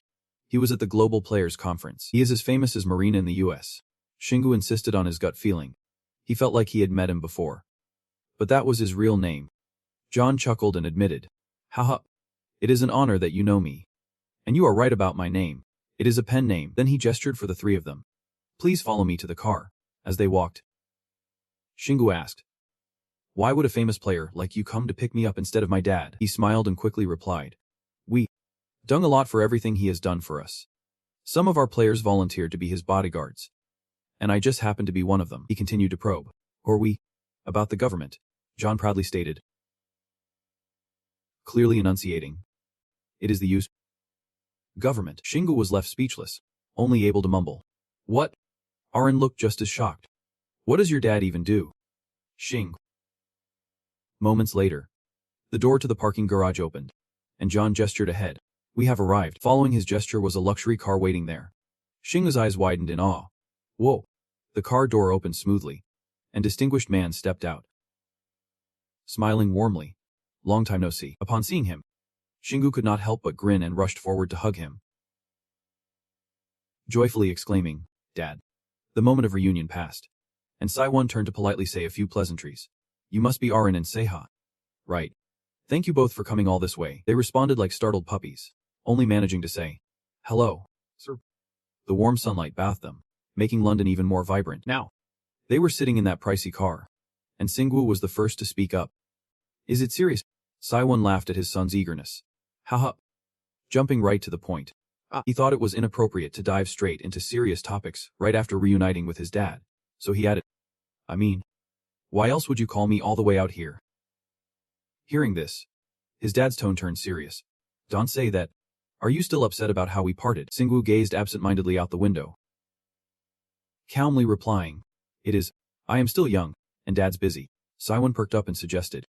Let us try to spend as much time together in London as we can. He suddenly got serious, saying, Before we dive into work talk, I have never told you this before. But now, I am the head of the global mana stone stock market. Seiho and Arin were shocked by this bombshell. Shouting, head of what? Meanwhile, Singu remained unfazed, saying, I get it now. I had a feeling Dad was up to something with the Celestial City. You have been way busier since the castle appeared. Seiho was still reeling from the shock, stammering to confirm. Head of not just the U.S. stock market, but the whole world. Saiwon cheerfully affirmed without a hint of worry. Haha, I am also in charge of the U.S. stocks. And you are right. Singwu. My workload has skyrocketed since the castle started churning out dollars. He began to recount his story, explaining that due to the uncertain origins of the dollar, the economy had plunged into crisis. And a lot had happened. His contributions to that situation had opened the door for him to become the head of the mana stone stock market. Singwu pieced it all together, saying, so that is it. I always wondered how the economy could sustain itself. Turns out it is thanks to you. Saiwon chuckled heartily. Haha, I am glad you finally understand. Anyway, you know the dungeons are not producing dollars anymore. Right, Ari quickly chimed in. Of course. That is why the value of mana stones has skyrocketed. It is basically replacing the dollar as a new currency. He praised her. Smart girl. That is the crux of the matter and another reason I am here. After thinking for a moment, Singwu realized. But, why are you telling me this now? He knew his dad too well and asked. There is definitely an issue with the stock market. Right, Saihuan nodded in agreement, saying, you are right. But it is not really a problem with the market itself. Traum explained in detail. Recently, there has been an imbalance in the mana stones. And while we are struggling to find the reason, I think you might have an idea. So before we get into the nitty-gritty, let me ask you something. The Trunchum inquired. Have you ever heard of a mana stone eater? Singwu furrowed his brow, deep in thought. Saihuan replied in a moderate tone. Enro. Trunchum explained. They are the ones in charge of the global mana stone stock market. I obviously understand the scale and flow of the market. My job is to analyze and ensure everything is under control. His gaze was serious yet tinged with anxiety. In this day and age, we need all the mana stones we can gather. Singwu felt a wave of skepticism. Thinking. So you are saying there is a problem, and you think it is related to these mana stone eaters? Saihuan's eyes narrowed as if considering something. For a while now, we have noticed a certain company buying up mana stones but not selling any. At first, I thought they were developing something and trying to keep it under wraps. He abruptly interrupted his dad, asking, which company is it? After a heavy pause, he coldly uttered a name that made the atmosphere thicken. Dan Long. Aaron seemed to recognize the name. Dan Long. Ah. She remembered this company very well. Led by the head of the biggest gang in China. Long Ting. Saihuan nodded in agreement. So you know them already. It looks like Dan Long even went to the extent of manipulating stock data to hide the truth. He continued his story, wanting to understand why they acted this way. We tried to investigate, but found nothing at all. Honestly, it would be better if we discovered they were running some kind of illegal factory. Singhu quickly interrupted him. Wait, is this what you found? Even though he had not finished his thought, Saihuan understood what his son meant. Yes. Instead, we found this. He pulled out a candid photo of two men from his jacket pocket. Singhu picked it up to examine it, but he was still confused. What the heck is this? Saihuan looked at him and happily explained. We received a lot of intel from John. It seems like this has been a habit for a while now. John modestly added. It appears to be a common practice. Singhu worriedly furrowed his brow at his father. Nothing has happened yet. Right. He gently affirmed. That is right. Not yet. He offered some of his speculations. But right now, there is not much we can do. Right. There is no law against people consuming mana stones. Saihuan seemed to be pondering something, lightly tapping on the armrest.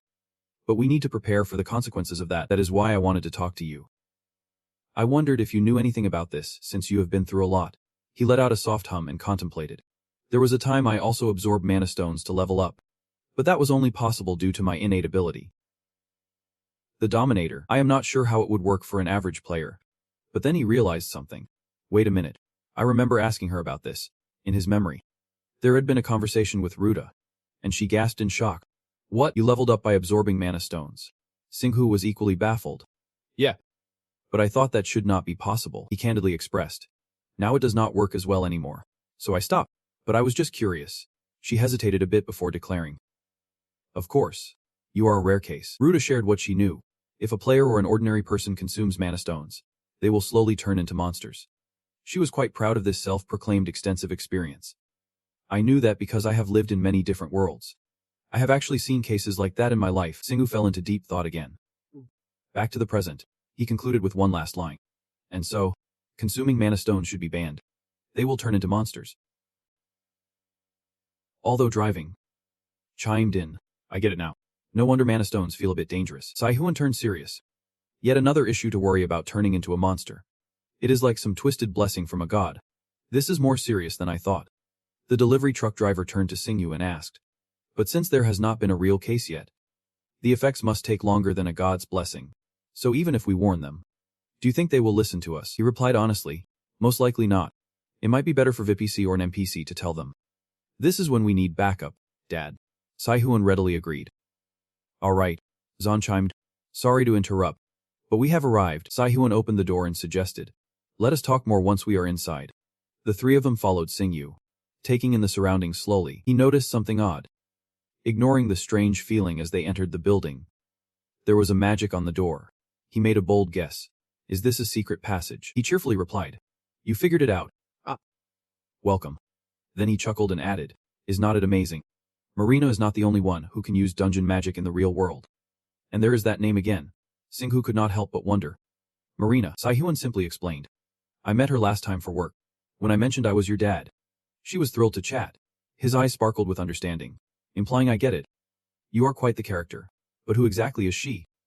However, he misunderstood. Singhu's thoughts were quite different. That is not what I meant. Ignoring that rebuttal, Saihuan playfully threw his arm around his son and led him elsewhere, not forgetting to laugh. Haha, do not be shy.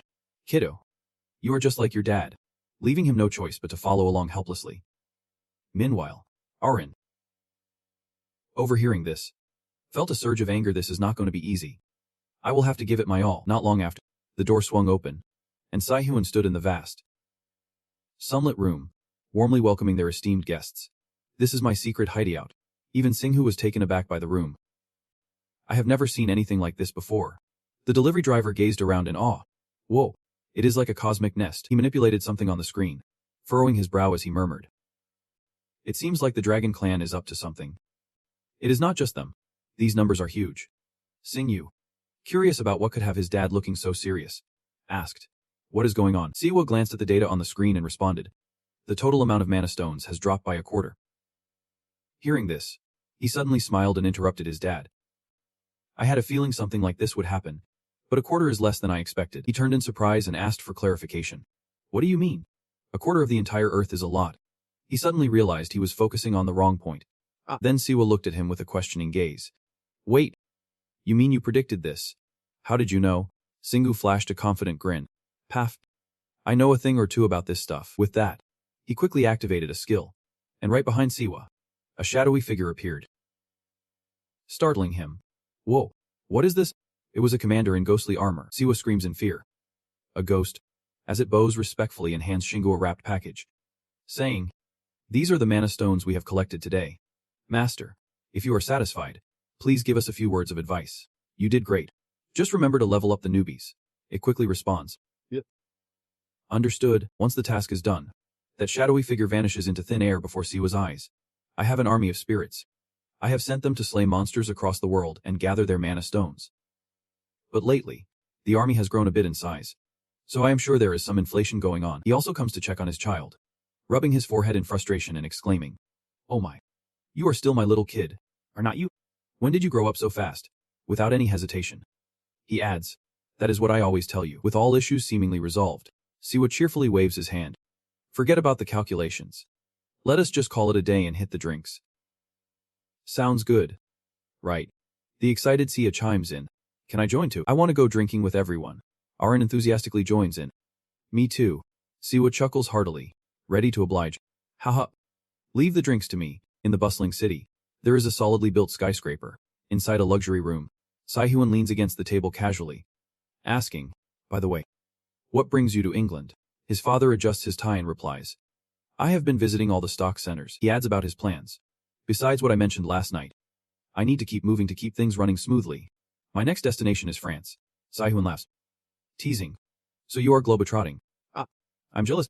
He raises an eyebrow, countering. But it is not all fun and games. It can be pretty dangerous. You know, the two of them are still engrossed in conversation. I bet you are just sightseeing all the time. Saihun joked. How do you know that? Arin enters, holding 2 steaming cups of coffee, and can't help but comment. This looks cozy. So you agree? Right. He quickly notices that at first. They seemed a bit awkward. But I guess family is still family. Saihun finishes preparing everything and turns to Shingu, saying, I am about to head to work. How about you? I feel bad for taking your time. Saihun smiles reassuringly at his dad. Don't worry about that. I can head straight to the dungeon from here. He also shares his plans with everyone. I am thinking of clearing out some ant dens while we are in London. Cixia approaches and hands him a cup. Here, enjoy your coffee. Saihun happily accepts. Thanks. Arin supports this plan, saying, that sounds great. Since everyone has already cleared out the new dungeons in the city, there must be some new additions to those ant dens. Xing gently sets his coffee cup on the table and adds, exactly. And since you can create new merged dungeons from the ones you have cleared, it is best to tackle the new ones as soon as possible. Hearing this, Saihun suddenly realizes something. This is quite an interesting conversation. It seems the ants operate on a completely different system than the city. Xingwu nods in agreement. Yep. Although they share the same goal of protecting the earth, they are definitely different. Drawing from his insights, he carefully speculates. The ant dens seem to be meant for higher levels. Just by looking at how it works, we can see that the system is built for a specific player. 10 years ago, when the celestial realm first appeared, those with exceptional physiques began to soar. However, I did not have that. Even though I had bizarre strength, many years later I became a player. Shingu hesitated for a moment, then grimaced. Meaning I was chosen for the ant nest from the very beginning. Shinguin offered another possibility. Or the ant nest has been waiting for someone like me. But he had a different ideal, his voice steady, growling. I really do not like the idea of playing in a system that is already set in stone. The celestial realm, the ant nest, and the gods. I will become strong enough to break free from their control. After sensing his will, he laughed joyfully. Satisfied. Praising, that is my son. It was also time for Xigon to get to work. He did not forget to send a dinner invitation. After all, let us have dinner together. Shingu waved goodbye as a sign of agreement. Wishing him a great day ahead, the door gently closed. He stretched out comfortably, asking everyone, should not we get going too? I smiled excitedly. I just started to see the light of day.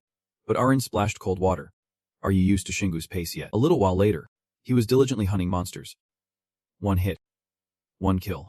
Feeling a bit old, the system notification popped up. Dungeon completed. Finish time 3 minutes 14 seconds. He paused his monster hunting, looking over the pile of essence scattered on the ground, feeling a bit down. This is not fun at all. Shingu started to think of other things, wondering if they would give us something if we set a new completion record. Arin smiled knowingly. I knew you would say something weird like that right now. Just as he finished speaking, another notification appeared, hinting, you are very close to becoming super fast. Shingu looked at her in confusion. Strange, but only received a goofy smile in return. Hehe. Ignoring that, he opened wide and shifted to another topic. Anyway, let us go with this. She turned her head, questioning the goal. Are you saying we are setting a record? He smiled, clarifying. We are going to fight together. Inside the lair of the spider swarm, all 4 charged in at once. Shingu wielded the divine hammer in hand and shouted, ready. Some young guy was so happy he was almost in tears. Finally, someone to join, but they passed by him like a gust of wind. All the monsters were wiped out in an instant. A notification rang out. Ant nest area. Spider den number 76. Dungeon sweep time was 4 minutes 26 seconds. Another dungeon was cleared. Number 89. The most cursed swamp. With a sweep time of 2 minutes 59 seconds.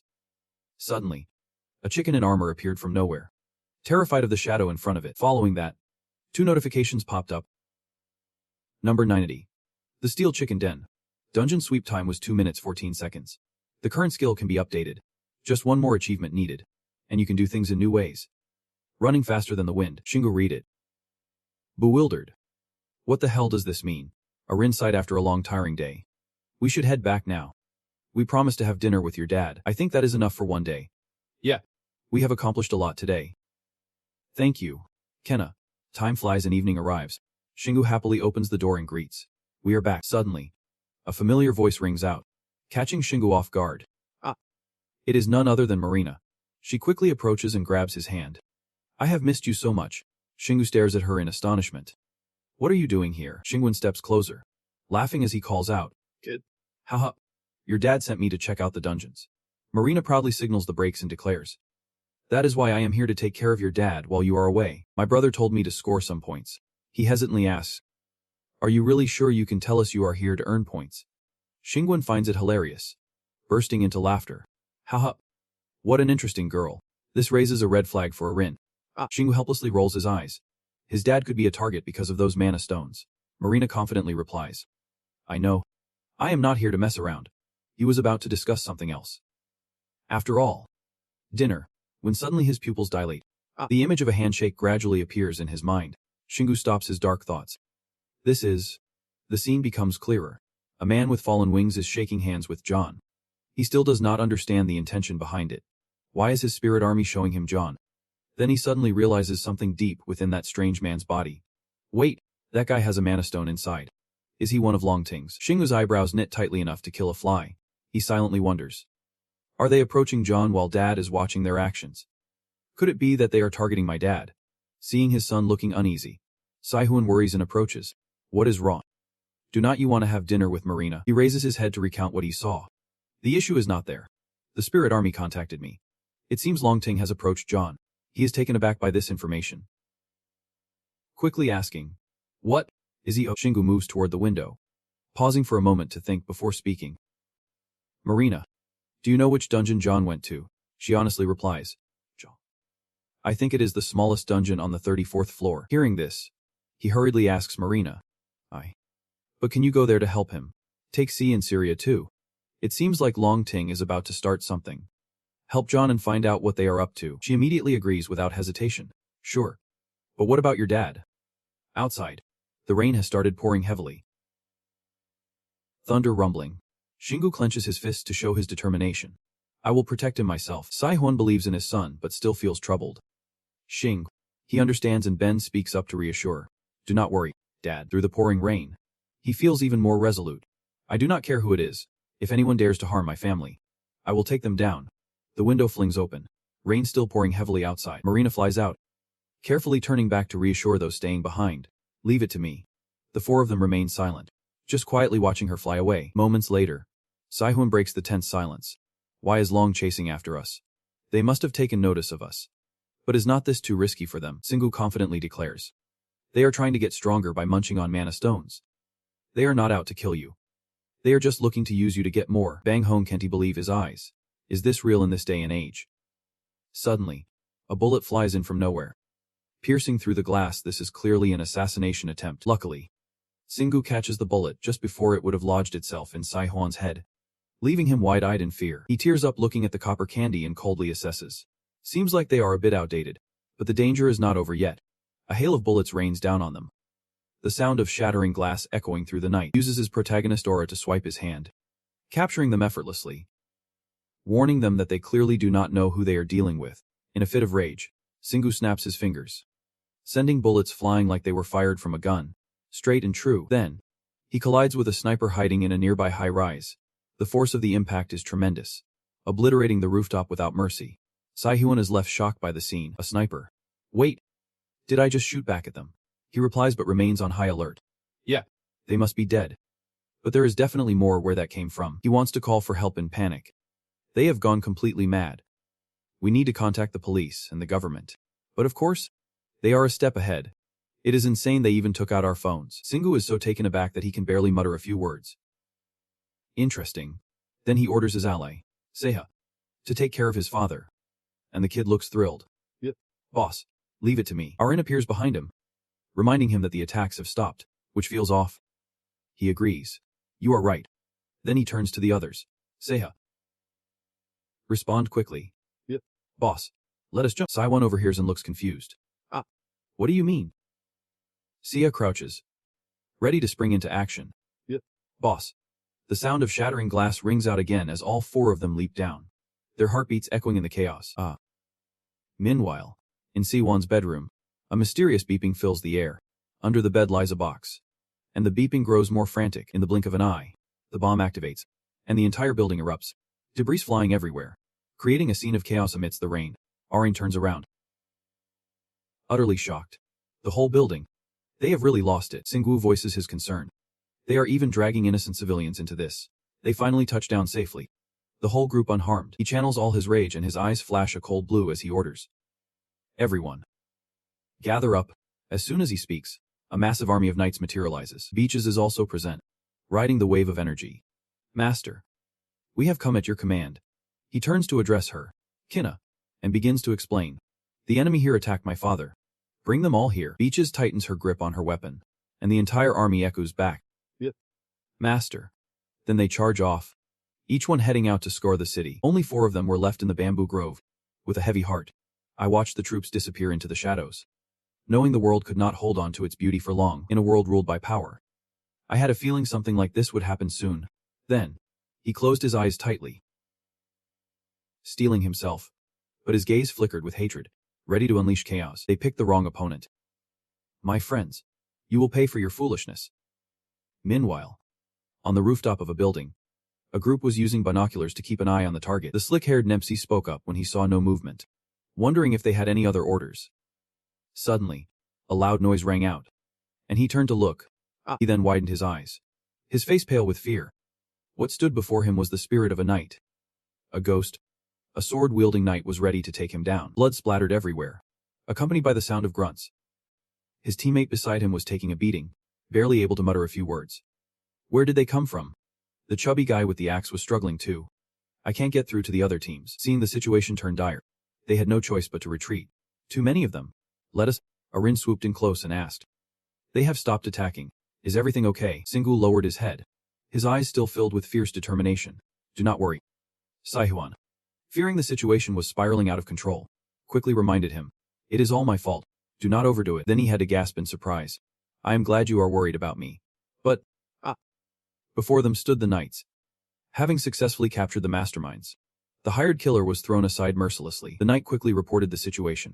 They were all alive. Master. The remaining ones will arrive soon. He nodded in satisfaction. Well done. What happens next is only known to us. A series of loud thuds echoed along with cries for help. Stop. They were getting beaten badly.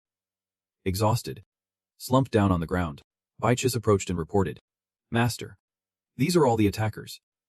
However, none of them belonged to the dragon faction. Denrake looked up at the person in front of him and exclaimed, Oh my. Our target is Saihuan. We did not know anything. We were just paid to do this. He looked at him disdainfully and replied coldly. Too bad. But unfortunately, the one you were hired to kill is my father. Red was frightened by his fierce aura and spilled the truth. We will tell you everything about who paid us. Please spare us. He did not respond right away, just slowly extended his hand to retrieve his weapon. No need. I will find out everything even if you do not say a word. Then, as his father ascended, ready to eliminate the enemy. It is a pleasure to meet you.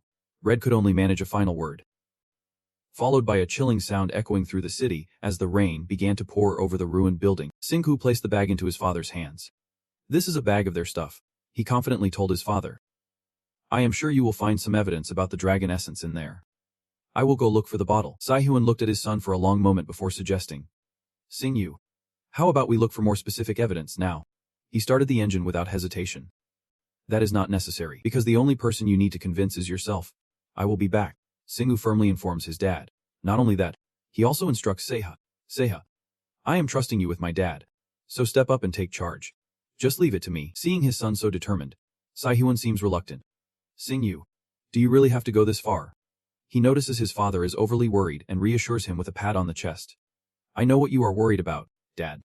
I will make sure to move quietly and stay out of the public eye. Saihuan steps closer, pats his shoulder, and gently says, That is not what we are discussing. Kiddo. With all the love of a father, he sincerely reminds Singyu. I am worried about you. The King Long is a massive organization. What is most important to me is that you stay safe. Understanding Saihuan's concern, he nods in agreement. I will keep that in mind. And he quickly starts his car. The engine roars beneath the rain. And before leaving, Singhu reminds him, Do not worry, Dad. I will show them what real power is. In the light drizzle, the car shoots up like a bolt of lightning, leaving a splash behind. However, Saihuan's mood remains heavy. Siha immediately asks, Are you worried? Sir. His gaze still follows Singhu's path, his heart betraying his unease. It is hard not to worry. I hope the kid will be okay. That woman with the purple hair. Right. So how many daughter-in-law candidates are there now? This leaves Siha speechless. You do not need to worry about her. In Beijing, China, A warm glow envelops the city as Singyu's car speeds through the air. Seemingly sensing the moment, his expression tightens. Thinking about this day arriving, a day when even my family is targeted. Arin sees through his worry and tries to reassure him. But this time it is not your fault. It is your dad's job. Even Beatrice Ruiz chimes in, reminding him that things like this happen all the time. But for now, let us focus on what we need to do, because I think we have reached our destination. She looks down at the bustling city. A fierce energy radiates from his eyes. After spending the whole day using his sixth sense, Singhu appears somewhat disappointed. Using his sixth sense, I see that Li Kangho is not here, and there are not many civilians around. I am wondering why he would leave the headquarters so vulnerable. Hearing this, Beatrice's mind races with memories, leading her to speculate. I think he might be in the dungeon where Marina is, with many unknown players coming from the Dragon Clan. Seeing the opponent's points being valid, he nods in agreement. You make sense. I guess sending Marina there was a good call, but Arin can't help but ask. But if Li Kangho is not here, what should we do? Singhu falls into deep thought for a moment. I have a plan. Everyone. He uses a battle cry to command those inside. Get out of that building right now. Beatrice, sitting in the car, is startled by the blaring sound. Even she feels the impact. This guy's progress is truly terrifying. The building's door swings open immediately. Inside, everyone was in a panic, urging each other to hurry. What is happening? Everyone, run. Outside, a group of terrified people was running for their lives, screaming in chaos. This thrilled him to no end. Perfect. Seeing the results match his expectations, Singhu casually scrolled through the information board and suggested, now that the building is empty, shall we get started? Arin, filled with unease, questioned him. What is your plan? They will see you if you blow this thing up. Eyeing the debris just pulled from the system, Singhu replied after a moment. It is. He does not need to get close. This optimism left her stunned. Are you kidding me? However, Singhu's face was all seriousness as he denied. I am not joking. He held the debris high and shouted, ready. The debris was hurled far away. It exploded the moment it hit the building ahead, and soon the whole structure collapsed in the city. The sheer force of the blast made Arin gasp, and Beatrice was completely taken aback. Now that is a warning to steer clear of those four. Yet he was still not satisfied. What are you saying? It is not enough. They must pay for attacking my father and dragging innocent people into this. This left Arin confused. But what else could he do? Singhu calmly declared he would destroy every building he owns. He began recounting a previous conversation with Marina, mentioning how he only knew a bit about the guy thanks to her. He had done his homework, because she kept nagging him about how he would not stop flirting with her. Who knew would be this selfish? Suddenly, Arin pouted. It is because of Marina. Right. Singhu noticed her change and helplessly sighed. Oh come on. Are you jealous again? He revved the engine of the vehicle, continuing his warning spree. He knew which buildings he owned and where they were. He would leave the innocents, just like he did here. All three soared through the sky, and his declaration blended with the roar of the vehicle as he smashed them into pieces. They flew across the city, Arin clinging to Singhu's shoulder, pointing out targets. He wore a wicked grin, gripping the debris tightly. Another building went down, crashing to the ground with a bang. The explosive sounds echoed from the wreckage. One building even collapsed right in front of beachgoers. A female tourist looked on, utterly bewildered by the scene. Soon, Singhu and his crew reached the floating island. He wore a relieved smile as he told his teammates, the last building is the one on this artificial island in the sky. This made Arin pause. Li Kangho would be shocked to see what he has done. Deep within the island, people were bustling to figure out what was happening. He was curious as to why they were gathering. What is all this noise about? Watching the crowd below discuss something, Singhu immediately became suspicious. Did they find out what I have done? The stunned Beatrice quickly chimed in. I do not think so. Among the crowd, a knight was nervously reporting to his companion. We can't contact Li Kangho either. Just as his companion was about to respond, they noticed a stranger suddenly freeze. What is going on? Sorry. His voice caught Singhu's attention. The moment they faced each other, the young man cheerfully stepped forward. You are Dung Singhu. Right. You are here to help us. Seeing the joy on the opponent's face, Singhu felt a pang of regret. He came from the Long Tongue group. He probably still has no idea what he has gotten himself into. I really feel bad. But I still politely asked, what is going on? He nervously explained. You did not hear what happened just recently. The difficulty of the heavenly realm shot up. The young man's worry was clear as he pointed towards the tallest tower. And with that, the monsters in the dungeons, as well as on Earth, started going crazy for some reason. This made Singhu's face darken. At the same time, he hesitated to continue, and his voice quivered with fear because of the sudden difficulty spike. Most players, including Marina Bisset, are stuck inside. This hit him like a bolt from the blue. Singu's hand clenched into a fist, anger welling up inside him, a lockdown with increased difficulty. What are you thinking? Damn this heavenly realm. He kept questioning the tower in his mind, seeing Singu's attitude. The young man began to falter, sweating bullets as he probed. I thought you would know best. You really have no idea why this is happening. Aring, who was usually calm, suddenly gasped and asked, Wait, do you know something? The image of the fire god flashed through her mind, and she cautiously suggested, Do you remember what Fighter said earlier? He mentioned that the Earth's level is too low for him to exert his power. But if you think about it, just a tiny shift, and Singu would grasp it successfully. Maybe. The Earth is evolving.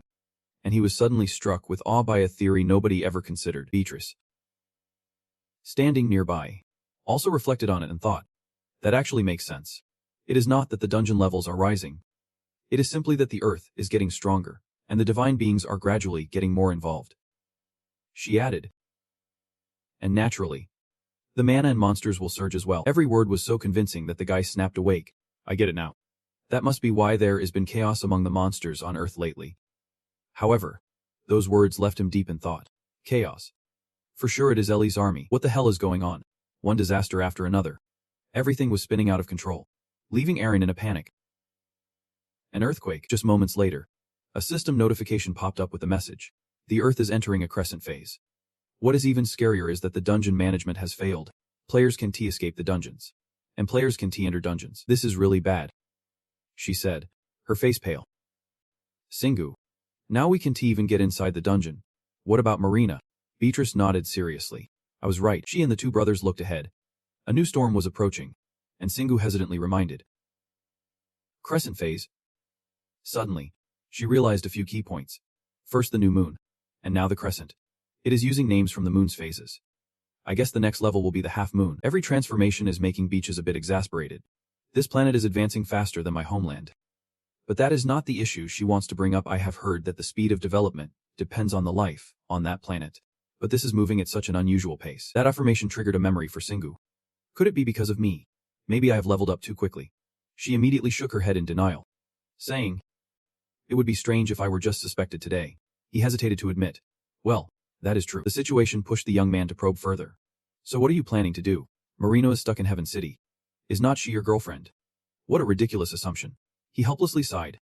Who said she is my girlfriend? Meanwhile, Arin, transformed into a fire spirit, shouted loudly. What did you just say? A second of relaxation slipped away quickly, and his face suddenly darkened. Next, Singu turned to look into the distance. And sure enough, Marina and her team had arrived here because of his request. But now, he could not enter Heaven City. Clenching his fists tightly, the frustration of being restrained made him curse. Damn it. What is the point of being stronger if I can't even help my teammates?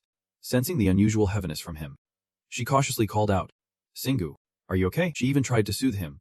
Let us think about what we can do. Unexpectedly, the words meant to calm him had the opposite effect, and she gasped in surprise. Your chaotic scales. One by one, the scales began to envelop Singu, wrapping around a rising tide of rage.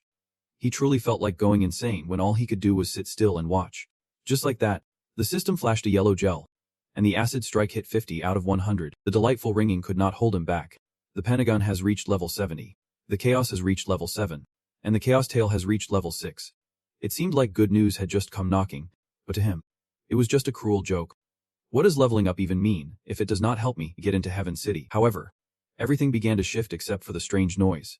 As the Fruta fragment started to glow brilliantly, his once fiery red pupils, belonging to Singu, shrank.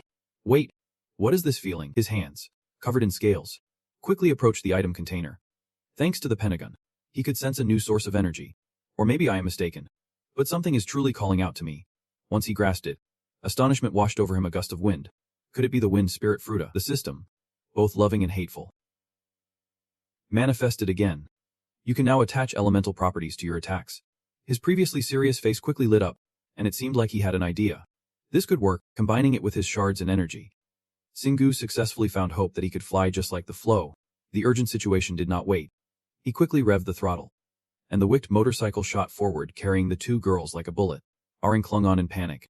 Singu, what is happening? She needed to stay calm while also asking, do you have any ideas? He proudly admitted, Yep. I have figured out a way to enter Heaven City, making her extremely surprised. Really? How? This question seemed to ignite Singu even more. as the motorcycle surged forward ferociously alongside his answer. By breaking the will of Heaven City myself. His inner self was stirred. All this time he thought he could not do it. He believed it was too early for a ground player like him to soar in the sky. Then he suddenly remembered. But when he thought of Hector, that guy could change the whole game with his tyrannical mindset. Just like me right now. As long as I have enough mental energy, I can infiltrate the celestial realm. The smile on Singu's face grew brighter. I do not know what he was thinking when he gave me this shard of divine power, but it made everything so much easier. He suddenly looked straight into the morning sun. I can break the will of the celestial realm myself. Beaches sitting behind was ready to speak up. I love your determination. But should not we aim straight for the sky? Of course. He was calculating Hector.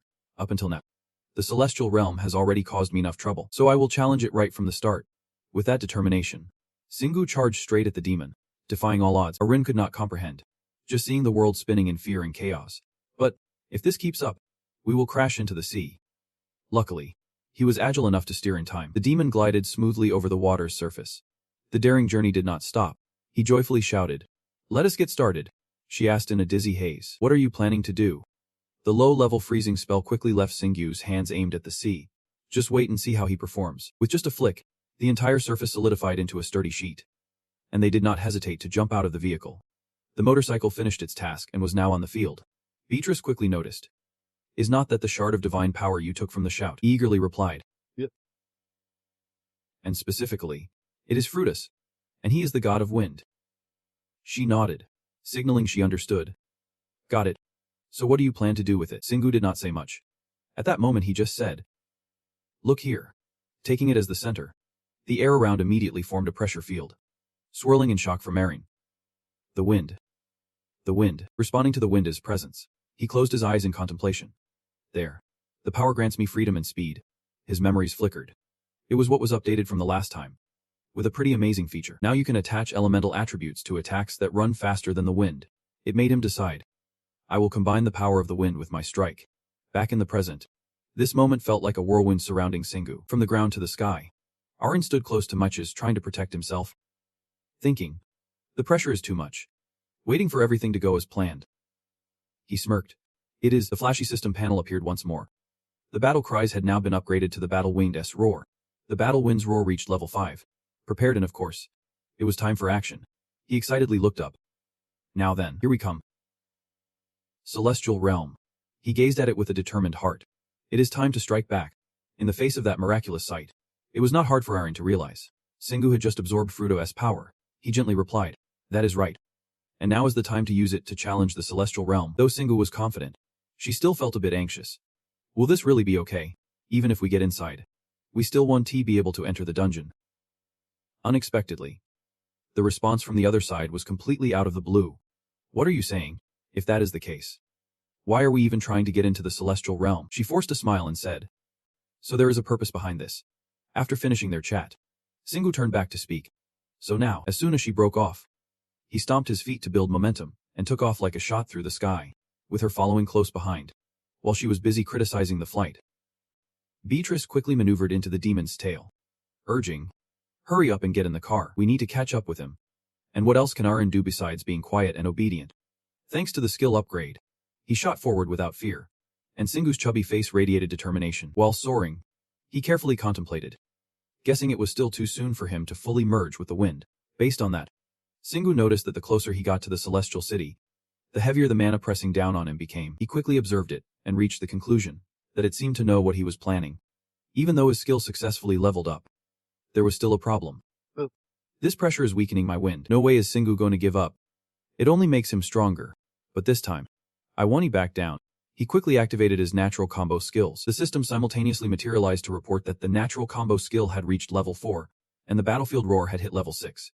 This drove Singu to rocket forward, gaining speed like a missile. He reassured himself that he was even more badass. But he still wanted to show it off. The celestial city. The fish is no ordinary catch.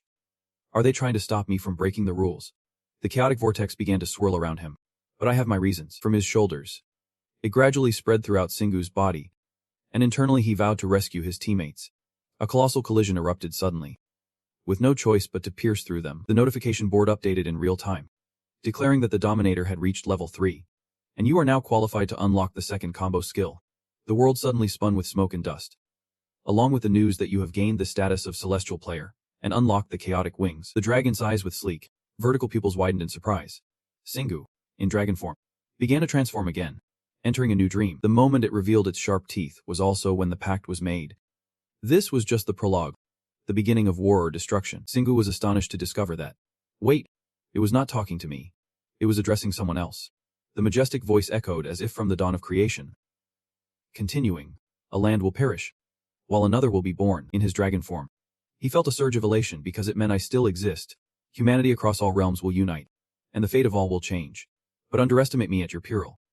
The price I have to pay carries the burden of life and death, of the past and the future. So let whatever happens, happen. The crackling sound suddenly appeared right after that. Scales shattered and crumbled to the rhythm of the majestic sound. Glory will still be mine. Singu was overwhelmed by the pain. Arin anxiously called out. Singu. Her face was full of worry. Are you okay? Singu quickly sprang up from the grass, irritatedly rubbing his head. Seriously? You are really okay? She smiled with relief. Singu, you did it. Arin rejoiced with the good news. We are in the Celestial City. The system cheerfully materializes. You have unlocked the hidden skill of the Chaos Wings. These wings born from mana grant you access to the dungeon in the Celestial City. They lighten your body and give you the ability to soar. The Chaos Wings have reached level 5. The data and top-tier info send shivers down Singu's spine. What is this? Suddenly, the shoulder blades undergo a transformation, and a massive pair of dragon wings bursts out. Both Beaches and Arin are left in shock. Wings. What is happening here? In response, Singu lets out a smug laugh. Haha, right now. Singu feels like a warrior stepping out of a bloody battlefield. He has snagged what he set out to steal. The smile on Singu's face shines brighter than ever. Yes. He finally got it. The once invincible territory is now transformed since he holds the power to wreak havoc in the Celestial City. Singu can feel the history and structure of the city coursing through him. He thinks he might faint from the overwhelming flood of information hitting him all at once. She strokes her chin in thought. Understanding now, even though I know about it, seeing it firsthand is a whole different story. She mentions the new feature he just acquired. I have heard about dragon wings using mana to fly. Just wearing them helps circulate mana and boosts your body. Arin chimes in at the right moment. So they must be taken inspiration from the player's wings. Singu quickly corrects her. Actually, the player's wings were based on dragon wings. Beaches has kept that same look throughout. And by the way, as I know it, dragons and deities are enemies. That is why the Celestial City was created to confront the gods. And now, if we piece all this info together, dragons and the Celestial City are more connected than we thought. Singu uses this to hover in mid-air. She points out it makes sense. But how do we get there? The item storage still has its uses. First, we have something else to take care of. He clenches the claw-like weapon on his shoulder and confidently shouts. Let us go rescue my friends. His wings burst open. And now, catch up with me. It is totally cheating when he launches before I finish talking. Arin is momentarily dazed by the sudden speed. He is even faster than before. Yet she still does not lose her fighting spirit. It has been tough to keep up since day one. And now it is even harder. We can't waste any time. Arin sighs in frustration, soaring through the clear sky. Singu revels in the thrill of flight, moving swiftly while reflecting. This is insane. The mana from the wings amplifies the battlefield's roar, quickening in a way that is almost terrifying. Suddenly, his eyes catch something. The land hanging in the void alerts Singu that he has arrived. And the system interface also narrates. Dungeon level 38. The garden, currently occupied by 32 players. Temporarily closed. Hesitantly, Bai asks. This must be it. It is not small. He expresses his excitement. I think it has grown bigger as the earth strengthened. It seems there is another space inside. She seriously hypothesizes. Maybe it is even larger because of the player's levels inside. Shingo lightly touches the thin translucent barrier and declares. It is possible. Anyway, I think I can break through this barrier. Let us go inside first to figure out what is going on. His words suddenly falter, his eyes ablaze. Wait, I can quite put my finger on it. But there is power emanating from this dungeon. Then Xing burst into laughter. What a perfect moment. They all stared at the level 38 dungeon. This is going to be epic. The barrier did not seem sturdy at all against Shingu's relentless grip. Just like that, they had successfully infiltrated. He cheerfully announced, We are. Before their eyes lay an endless expanse of mountains. Who could resist praising its grandeur? Is every dungeon in the heavenly city like this? Aaron quickly corrected. Of course not. This is highly unusual. Suddenly, Beatrice, standing nearby, spoke up. Master, I sense something in the distance. It seems like a battle. Shingu happily glanced at her and replied. I was just thinking the same thing. His dragon wings unfurled once more. I will take the lead. The familiar history unfolded rapidly, accompanied by a warning, so you two rest easy. While Aaron continued to be tossed around. Ikes. Xing. Hold on. Beatrice observed calmly, glad to see him fully harnessing his newfound power. Turns out this is the territory of the monster folk. They patrolled while chatting away. Haha. Really? Oh yeah. It is not. Suddenly, something zipped by at breakneck speed. Xing. Gliding through. Wondered. Did I just see a monster? His eyes lit up as he looked at his wings. Maybe these wings can deal damage too. They are actually pretty effective. Xingwu then glanced up. I guess we are almost there. However, something ahead felt off. A horde of monsters came charging at him from who knows where. Even Xing, seasoned in battle, was taken aback. He stammered in confusion. That is, an army of monsters. He gripped his dark claw tightly, trying to wrap his mind around it. What is a force this big doing here? It is not like they just gathered on their own. Xinggu's eyes narrowed as he scanned the crowd. I can see at least a few high-level monsters in this mob. Almost half of the dungeon's creatures are here. What is going on? Suddenly, he noticed a burst of light filled with immense power tearing through. It even annihilated quite a few of the monster soldiers, in an instant. Xinggu realized, that is Marina's mana. Without hesitation, he readied his weapon. I do not know what is happening, but I know I have to help her. With a command, the dark claw in his hand instantly grew larger. One of the soldiers shouted, eager to take down those bulls. But he quickly sensed something strange. Before he could react, he was hit by a powerful strike. The others froze in shock. What the hell is this? How dare they use the divine power of Lord Fruta? Xinggu's eyes glowed red as he followed along. I understand now. The power I sensed before entering here is due to Fruta's influence. Suddenly, someone spoke up. A human. How dare you attack us and utter the sacred name of our Lord? Adlots exclaimed angrily. Blasphemy. I will eliminate you just like the others. However, he felt no fear, confidently hefting his axe. Just a single high-level monster. Sorry, but I do not think you are on my level. The opponent was left stunned by his response. What did you just say? The roar of a massive engine echoed ominously, signaling that someone had arrived. Beaches burst onto the scene, sword in hand, declaring, Boss, we are here for the battle. The colossal figure descended rapidly, clearing everything in its path with a single sweep. Adlots, still processing what was happening, could not comprehend it at all. This was unbelievable. The onlookers were even more bewildered, their commander soaring above them. How could they retreat when their leader was in danger? They all shouted in unison, charging forward without hesitation. The Black Wolf paused momentarily, then moved again, calculating its next strike. Xinggu's attacks were precise, landing on enemies with explosive force. This was the best strategy. The system seemed to understand their intentions perfectly, unlocking a new fusion skill, Chaotic Surge with Intensity.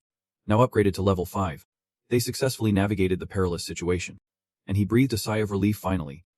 They could escape the crowd. Sure enough, the area surrounding them sparked with chaos, and Marina rallied everyone with her cannon, shouting, Come on, everyone.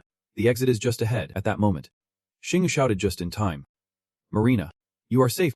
His sudden appearance left her stunned. Xing, what are you doing here? Wait, am I hallucinating? She wondered, recalling how intense the battle had been. As soon as she spotted him, her emotions overwhelmed her. Was this real? Ignoring everything, Marina rushed forward and embraced him, exclaiming, Are we safe? Yet, Xinggu simply replied, I am glad to see you are okay. Now, let us get away from me. Beside her, another voice called out. Xing, see, quickly connected the dots. Wait, you let us here. How did you get in? Syria was equally surprised. Xing. He gently pushed her aside and explained. I discovered a few things. I could not just leave you all here. He clearly had more to say, but was interrupted by Kango, who, despite being out of breath, managed to smile. What an honor to meet you. The one who saved us. Xinggu's expression darkened instantly. Kango, I see you are here. The guy awkwardly scratched his head, laughing. Haha. Sometimes I join the dungeon because I enjoy fighting with the team. That is why I kept my identity hidden. Xinggu snapped, cutting him off. Enough with the stories. The pressure around me is rising. I won't listen to any more of your nonsense. I suggest you back off. He feigned innocence, asking, Kango, did you misunderstand something? Even Kango laid down the law, insisting, we need to cooperate. This is not the time for disagreements. He seemed to think he was righteous and noble, saying, if you do not want to help us. Naturally, Xinggu would refuse outright, and he would soon taste a strong dose of acid. Kango finally fell silent, quietly observing the corrosion on his shoulder, with a calm demeanor. He responded, you are right. I can deal with you right now. Singwoo's face was anything but pleasant, filled with warning. But soon enough, he thought. So behave yourself until then. The opponent regained composure and spoke. Kango, he seems to be reaching his limit. No longer able to pretend to be composed, what a shame. I did not think he would be this suspicious. However, before Kango could add anything, someone else interrupted him. Just to clarify, I have no idea what went down between you two. The other party, looking all flustered, tried to convince us. But I think this is not the time to argue. We are still surrounded by enemies. See, he quickly stated his position. And he was right. Let us save this discussion for after we get out of this dungeon. Under these circumstances. Of course Singwoo will agree. Fine by me. The other party smirked slightly. Good choice. Dung. He returned to his usual serious demeanor. And I am sure this little misunderstanding can be resolved nicely once we sit down and talk. Then Kango smiled. We should go help the others. His attitude was incredibly frustrating. Knowing exactly what kind of person he was. Singwoo questioned. He is not doing anything weird with the girls. Is he? Siri immediately responded. It is just a little injury we suffered. But then she suddenly raised an eyebrow. But there is something that has been bothering me. She recalled something that had happened before. He kept suggesting using mana stones, claiming it was the only way to counter divine power, and everything could be controlled. Singwoo was well aware of the teasing issue. He told her. He sure knows how to pick the right moments. Anyway, good thing she did not listen to him. Those who consume mana stones are bound to pay a hefty price. Akanho did not hear her during the Vipaka, and Syria completely agreed. I think so too. Mana stones are not exactly pure. Suddenly, he realized something. By the way, where's John Smith? The magical world was so strange that the moment he mentioned it. Someone spoke up. Singwoo. John is being treated by Aaron, he said sincerely. I have been looking for you. I want to thank you for sending your friends to help. Facing the kind brother, Singwoo became friendly. No need to be formal. I can't let someone who helped my dad die. John smiled wide. You really are just like your father. Once the greetings were done, he became serious. Besides, I have something to discuss with you. Singwoo replied in confusion. John leaned back to look behind him. Whenever I enter a dungeon, I usually check the positions and numbers of team members. He recalled that strange occurrence to share. But during the Dungeness transformation, someone from Lai Kang Ho's team disappeared without a trace. Singwoo's eyes narrowed instantly. Are you saying his people? You mean the mana stone consumers? John nodded quickly. That is right. The truth is I can sense their presence with my powers. Which means they have become stronger than me. This is really suspicious. The information provided by the other party was quite helpful. So he expressed his gratitude. Thanks for the reminder. Singwoo's team was getting stronger, so he decisively said, I think something unwanted has happened. Next, the two girls started a new round of battle, along with Arin, until the aggressive guy ambushed her. Fortunately, Singwoo arrived just in time to swing that hammer, and she gasped, hurriedly thanking him. The hero saves the beauty, and Singwoo chuckles. Be careful now. I know you are excited about returning to the heavenly city, but do not let your brain fly too far away. Arin awkwardly asked. Oh really? Is it that obvious? However, that careless attitude from earlier seems to hint at something. But it is thanks to you. He scans the battlefield for a moment, thinking that everything is finally wrapping up. But where have all the high-level monsters gone? Coincidence strikes again as some kind of puppet master suddenly pops up, and the new Santos bellows. Are you the one who killed my brother Eklos? I have been looking for you, honestly. Singwoo feels a little itchy. Who is Eklos again? But it is convenient that the timing is just right. The illusion skill quickly reveals itself, helping him assess the situation. This guy seems pretty strong. Next up is the 1,000 arrows piercing through the air. You must be the high-level monster guarding the bug room. Right. If you stayed in your spot, you would not be embarrassing yourself in front of your peers. Sure enough, he is fuming. Guarding. Enough with the nonsense. We do not follow those rules anymore. Santos stretches his hand up to the sky. The scythe is raised high now, and no rusty chains can hold us back. Singwoo raises an eyebrow, cautiously probing. So what you are saying is you will ignore the dungeon rules from now on, and do whatever you want. It is unclear what he said, but his opponent bursts into laughter. Don't tell me you think this fragile heart of yours can last forever. He moves his hand dramatically. Besides, should not you be worried about something else? I am sure there are people out there causing way more trouble than we are. The hidden information makes Singwoo frown. Are you saying those who consumed mana stones? Light from the void flashes as Santos reveals a chilling glow. If you want to know, go ask them and hell yourself. At the same time, he launches himself at Singwoo with full force. Singwoo is not going to back down and slashes with his black wolf claw, with a single swing of his hammer. He connects right on the opponent's head, while simultaneously grabbing the back of his armor. Singwoo carries the guy like he is just a chicken, demanding, now tell me more. I said you are strong. But that does not mean you are stronger than me. What else can Santos do besides being stubborn? I will never tell. He does not hesitate, tightening his grip, his eyes glowing a fierce red. The tone of his voice begins to tremble. It hurts so much that Santos has to give in. I will tell you everything I know, including this dungeon. All heavenly cities are built for humans. If anything other than a human invades, it will overload the system. He replies calmly. Got it. The final outcome for him is a powerful acid blast from Xingwu. He seriously declares. I do not need to hear the rest. He emphasizes each word. The dungeon is created for players. But if someone enters with a monster's mana stone inside, it overloads the system. Xingwu feels his patience wearing thin. Damn it. They are not just harming themselves, but also causing trouble for everyone else. Just then, Marina approached gently, exclaiming, Xingwu, you are getting stronger again. He remained as cold as ever, countering with, Are you done with your work? Upon hearing this, she suddenly broke into a bright smile. Yep. Thanks to you. It would have been so much harder without you. Just then, someone interrupted her abruptly. Hold on. A few players were buzzing with concern, looking quite anxious. Nicolad and Ling Ling have vanished. But they were here before the battle. They exchanged worried glances, completely oblivious to Xingwu's focused observation of them. Should we go search for them? Where on earth could they be? He had not even had time to think more when a thought popped up. Haha, this is just how regular players are. He sighed heavily, wishing his prayers could come true. I just want to escape this mess already. A hand suddenly appeared, delivering a statement. My conclusion is this, Xingwu. You definitely need to reveal what you know. Consuming mana stones not only harms yourself but also the entire city. One warrior in the group quickly voiced his skepticism. Really? Absorbing mana stones causes all these issues. We admit you are quite skilled. But do not you think that is a bit unreasonable? The woman beside him chimed in, clearly lacking trust. He is right. We really appreciate your help today. But are you sure about that conclusion? Is it because you have a grudge against Li Kang Ho? My friend ate a mana stone and he is still fine. She continued to add.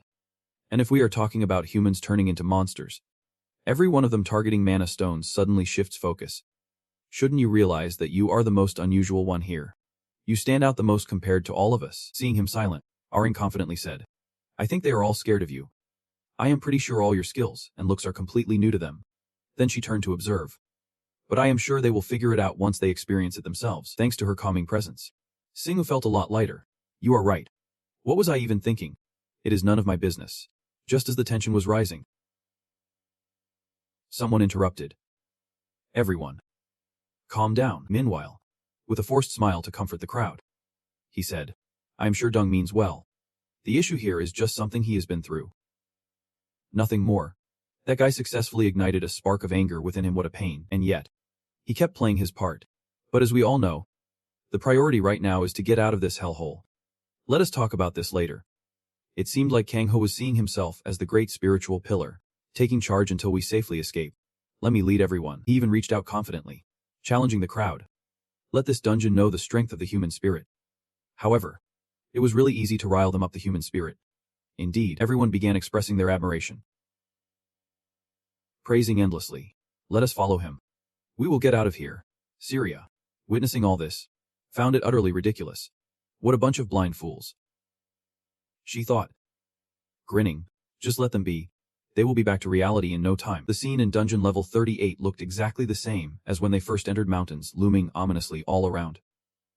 The group, under Kang Ho's leadership, marched onward in a line. As Beatrice walked, a question nagged at her. What is the plan for those who have vanished? Master, she pondered seriously. They are no longer human, just parasites of the heavenly realm.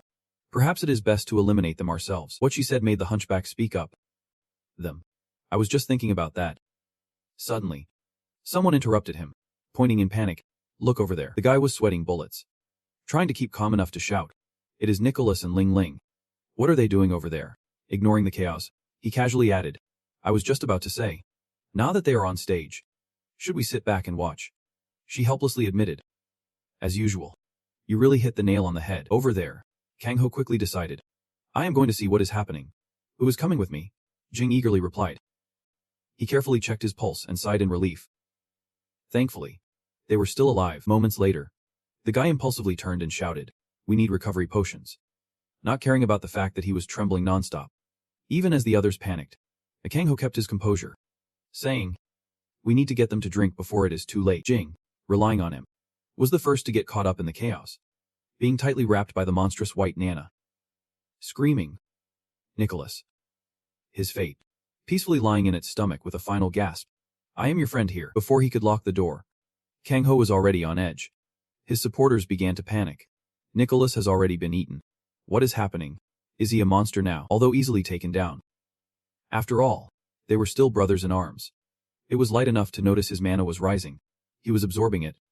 Xing, watching from the sidelines, could not help but mutter, damn. Can eating a mana stone really cause such a transformation? However, Beatrice insisted. That is not what I suspect. She hastily laid it all out. I believe this happened because Earth has recently leveled up. Along with the influence of divine power over the dungeon, I suspect it is the result of many consequences. Meanwhile, Kano tightened his grip on the sword, mumbling the name of the transformed one. Nicholas. Uncertain of the truth. He was genuinely trying to wake him up. Get a grip? A high-level player like you can't lose control like this. Yet Nicholas only mumbled 2 words repeatedly. Mana. He seemed out of his mind, screaming for more. Give me more mana. Perhaps he felt justified for what he was doing, so he embraced his power immediately. You leave me no choice. A sharp sword cut decisively through Nicholas, losing his support, losing his life. He quickly fell down. After the strike, Akano cleaned his sword a bit more, sincerely expressing, rest in peace. Once the mess was dealt with, he continued his rallying speech.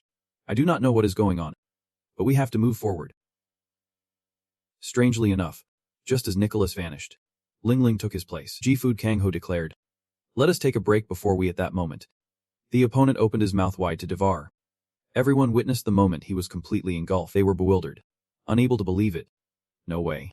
But soon enough, his throat erupted with blinding light. Each swing is packed with limitless power, slicing through everything in its path. Looks like this bloodthirsty maniac is really losing it. What a foolish creature, and yet, he still raises his fist in defiance, thinking that is enough to stop us.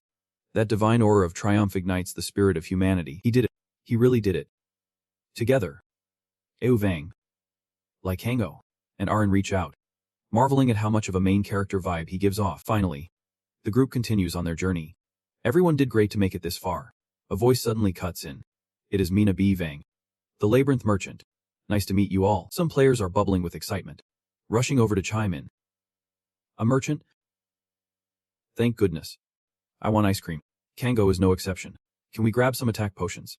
Give me the strongest you have got. Unexpectedly, the opponent bluntly counters, turning the tables. She shakes her finger, casually revealing secrets. No one. I can sell anything. You guys have lost all your rights. Not just the crowd looking bewildered, but even he seems confused. What do you mean by that? She casually strokes her chin, suggesting, I am pretty sure you know exactly what I am talking about. No merchant will sell anything to you. At that moment, Kanko could not take it anymore, coldly touching the sword at his hip. That is enough. Are you mocking me? Mina sweating bullets. She hurriedly retreats, stumbling and crying out, Master, help. I am just a cute little merchant. He is left wondering, what is this all about?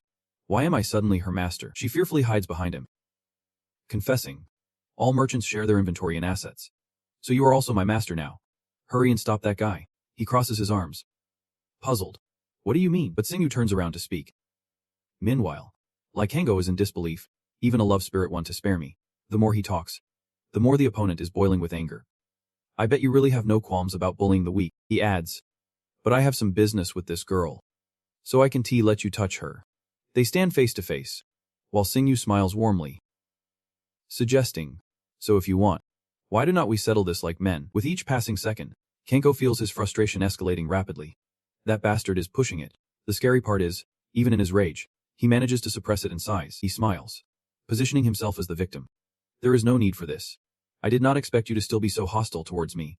And of course, you are the villain trying to sow discord among the people. We are close to the room of the Chine. Just a reminder. This is not the time for infighting. The words hang in the air as if he has just completed a scene. Kanko slowly turns around. Mina flutters her wings cheerfully, flattering him. Truly the master. If you need anything, just tell me. Sinku rolls his eyes. I do not need anything. Little did they know. She suddenly puts on a shrewd face. Oh really? Are you sure about that? He instantly raises an eyebrow. What is that look supposed to mean? However, she does not say much more. Only reaching for something. Because today you have lent me a hand. Mina triumphantly holds up a mirror, saying, I will give you something you will definitely need. But he was filled with doubt, grabbing it and turning it over and over. I barely even know you. It is just a handheld mirror. She suddenly leaned in, all mysterious and hazy. It is not just an ordinary mirror. I am sure you have been feeling a bit let down lately, right? Dealing with the mess of controlling humanity and being stuck on Earth too. Singwoo quickly sensed the implications in those words and asked, "Wait, what are you trying to hint at?" The other party opened up and replied, "It is because you have become too powerful. The gods have started to take notice of you. They are even finding ways to seal off the gates to other worlds." It was completely shocking, addressing what Singwoo had always wondered. No wonder he had not seen any gates lately. Once she finished speaking, she immediately retreated, because he no longer had the power to defeat those gods. At this rate, Earth will continue to evolve, while the gods will gradually lose control. Mina's next words were even more terrifying. Everything will push your destination further out of reach, leading you to just repeat what you have already done. The more she spoke, the more she stressed Singwoo out. She knows me better than I know myself. She continued her familiar gesture of shaking her finger. Anyway, you do not need to worry about any of that anymore. She cheerfully pointed out the direction for him. That item is the key to everything. And since you have met all the conditions, you can activate it anytime you want. Mina seemed really pleased with what she just did, but did not clarify anything. What do you think? You get what I am saying? Right. Now I am in a bit of trouble. Or not? It was just a formality to ask. Before she finished, she blinked away. I am super busy. So I am off. See ya. The other person left Singwoo feeling utterly helpless. She did not even wait for his answer. After that, he focused his attention on the item Mina had given him. But what was all that about? And what exactly is this thing? Suddenly, a mysterious power appeared around it. The system popped up again to provide information. It is Ace 2 plus Seeking Mirror, an artifact left behind by forces opposing the gods. You can channel divine power into it to teleport to their world. If you want to move to a higher world, you must find all the other realms and erase every trace of the gods there. That much information was enough to leave him stunned. It is actually the real deal. He carefully recalled that he needed divine power for this. In the past, he had to use fragments. But now he knew all powers could merge. Even the Dark Knight cloak carries the powers of Raya and Fido. Which means I can use it along with this mirror to reach their world. A victorious smile quickly spread across his face. Awesome. I have got to keep this safe and make good use of it. Before long, they approached the closed gate. Kang Ho and Heen Hang led the group. The leader H2 whispered, "Finally, we have reached the boss room." At the same time, do not miss the chance to tease Singwoo. "Hey Dung, I think we should try to defeat the boss ourselves this time. I am worried that if you join in, it will mess up our coordination." He frowned, not caring at all. "Do whatever you want." He immediately turned to his temporary teammate and reminded them. "All right, everyone. Let us deal as much damage as possible in the first 3 seconds. But then he sensed something was off. Oh no. After all, there were plenty of other humans ahead. He could not just ignore them. Wait, this dungeon is not normal. Do you really think that boss will wait for 3 seconds? But the leader, Kang Ho, was not having any of it. He just kept pushing others forward. As soon as it opened up, a blinding light flooded the area. Naturally, anyone caught in the attack radius was sent flying, helplessly flailing in the air. Kang Ho stood safely back, stunned by the sudden turn of events. What the heck is going on? Even someone as strong as him was feeling the effects. However, he stubbornly shouted, "Don't panic. Full-on attack." Surprisingly, this time, his crew did not rally behind him but stood frozen in shock like statues. Kang Ho, confused, blurted out, "What are you guys doing?" In response, he heard someone chuckling in the distance, and it caught him off guard. Seraphine burst out laughing, clutching her stomach as if she had just witnessed the funniest thing ever. "What the heck? Full-on attack. You guys are hilarious." Kang Ho could not stand the thought of being outdone, and his blood boiled as he wanted to shout back. Yet, the opponent was still laughing to the point of tears. "It has been ages since I laughed this hard. Are you all idiot? Didn't you notice the dungeon on the way here? What kind of ridiculous belief makes you think I would stick to the old rules and wait 3 seconds for you?" He could not hold back the rage burning inside him and, shrouded in darkness, activated his skill. "That is enough?" Seraphine perked up, eagerly asking, "Are you about to show me something even funnier?" Kang Ho was dead serious this time, determined to prove himself. "Absolutely. I will show you my ultimate technique." But before he could even act, he choked on a mouthful of blood. The space around him was immediately engulfed in a chaotic wave. Even Kang Ho's trusty sword was knocked out of his hand. And now, it was time for him to face his own downfall. The group of people who had once believed in him began to panic, realizing he had turned into a monster. They were terrified, pulling back and shouting, "Quick, run. We can take on both of them at once." At the moment when the crowd was in chaos, a voice suddenly boomed. "All because of one fool. The powerful aura hung over that person's shoulders. But it seemed he could not just stand by and watch the Earth players get wiped out. Unfazed by their disbelief, he calmly stated, "Everyone, step back." Along with his dedicated team, he firmly declared, "I will take the lead in this battle." Kang Ho, now in his monstrous form, began rampaging through the area. "Mana. I need more mana." Seraphine took in the whole scene, bursting into laughter. "Haha," he clapped joyfully, fully embracing the role of an audience member. "This is just too funny." On one side, he was doubled over laughing, while Shingu silently observed the opponent intently. Irene quickly turned to Han, asking, "What should we do now?" He quickly replied, "I want to take out that Lee Kang-ho first, but I have a plan." Shingu glanced over at the struggling guy and said, "We need to deal with that pest first." Then he calmly assigned tasks. "Marina, can you and the others handle Lee Kang-ho?" She immediately replied, "Leave it to me." The commotion from him quickly caught Seraphine's attention. "Haha, here we go again with another guy." He did not think much of the players, just waiting patiently. But at the same time, he started to widen his stance to gain momentum. While he was gloating, little did he know, Shingu was already ready with a level-up acid attack in hand. And just like that, it combined with the pain-inflicting hammer that struck Seraphine, knocking half a wing off. The big guy stared at him, shocked, and the pain from the corrosive attack erupted, forcing Seraphine to scream. My wing. My wing." He was genuinely panicking now, wondering how someone like him could exist in such a weak world. But the opponent was not giving him a chance to talk.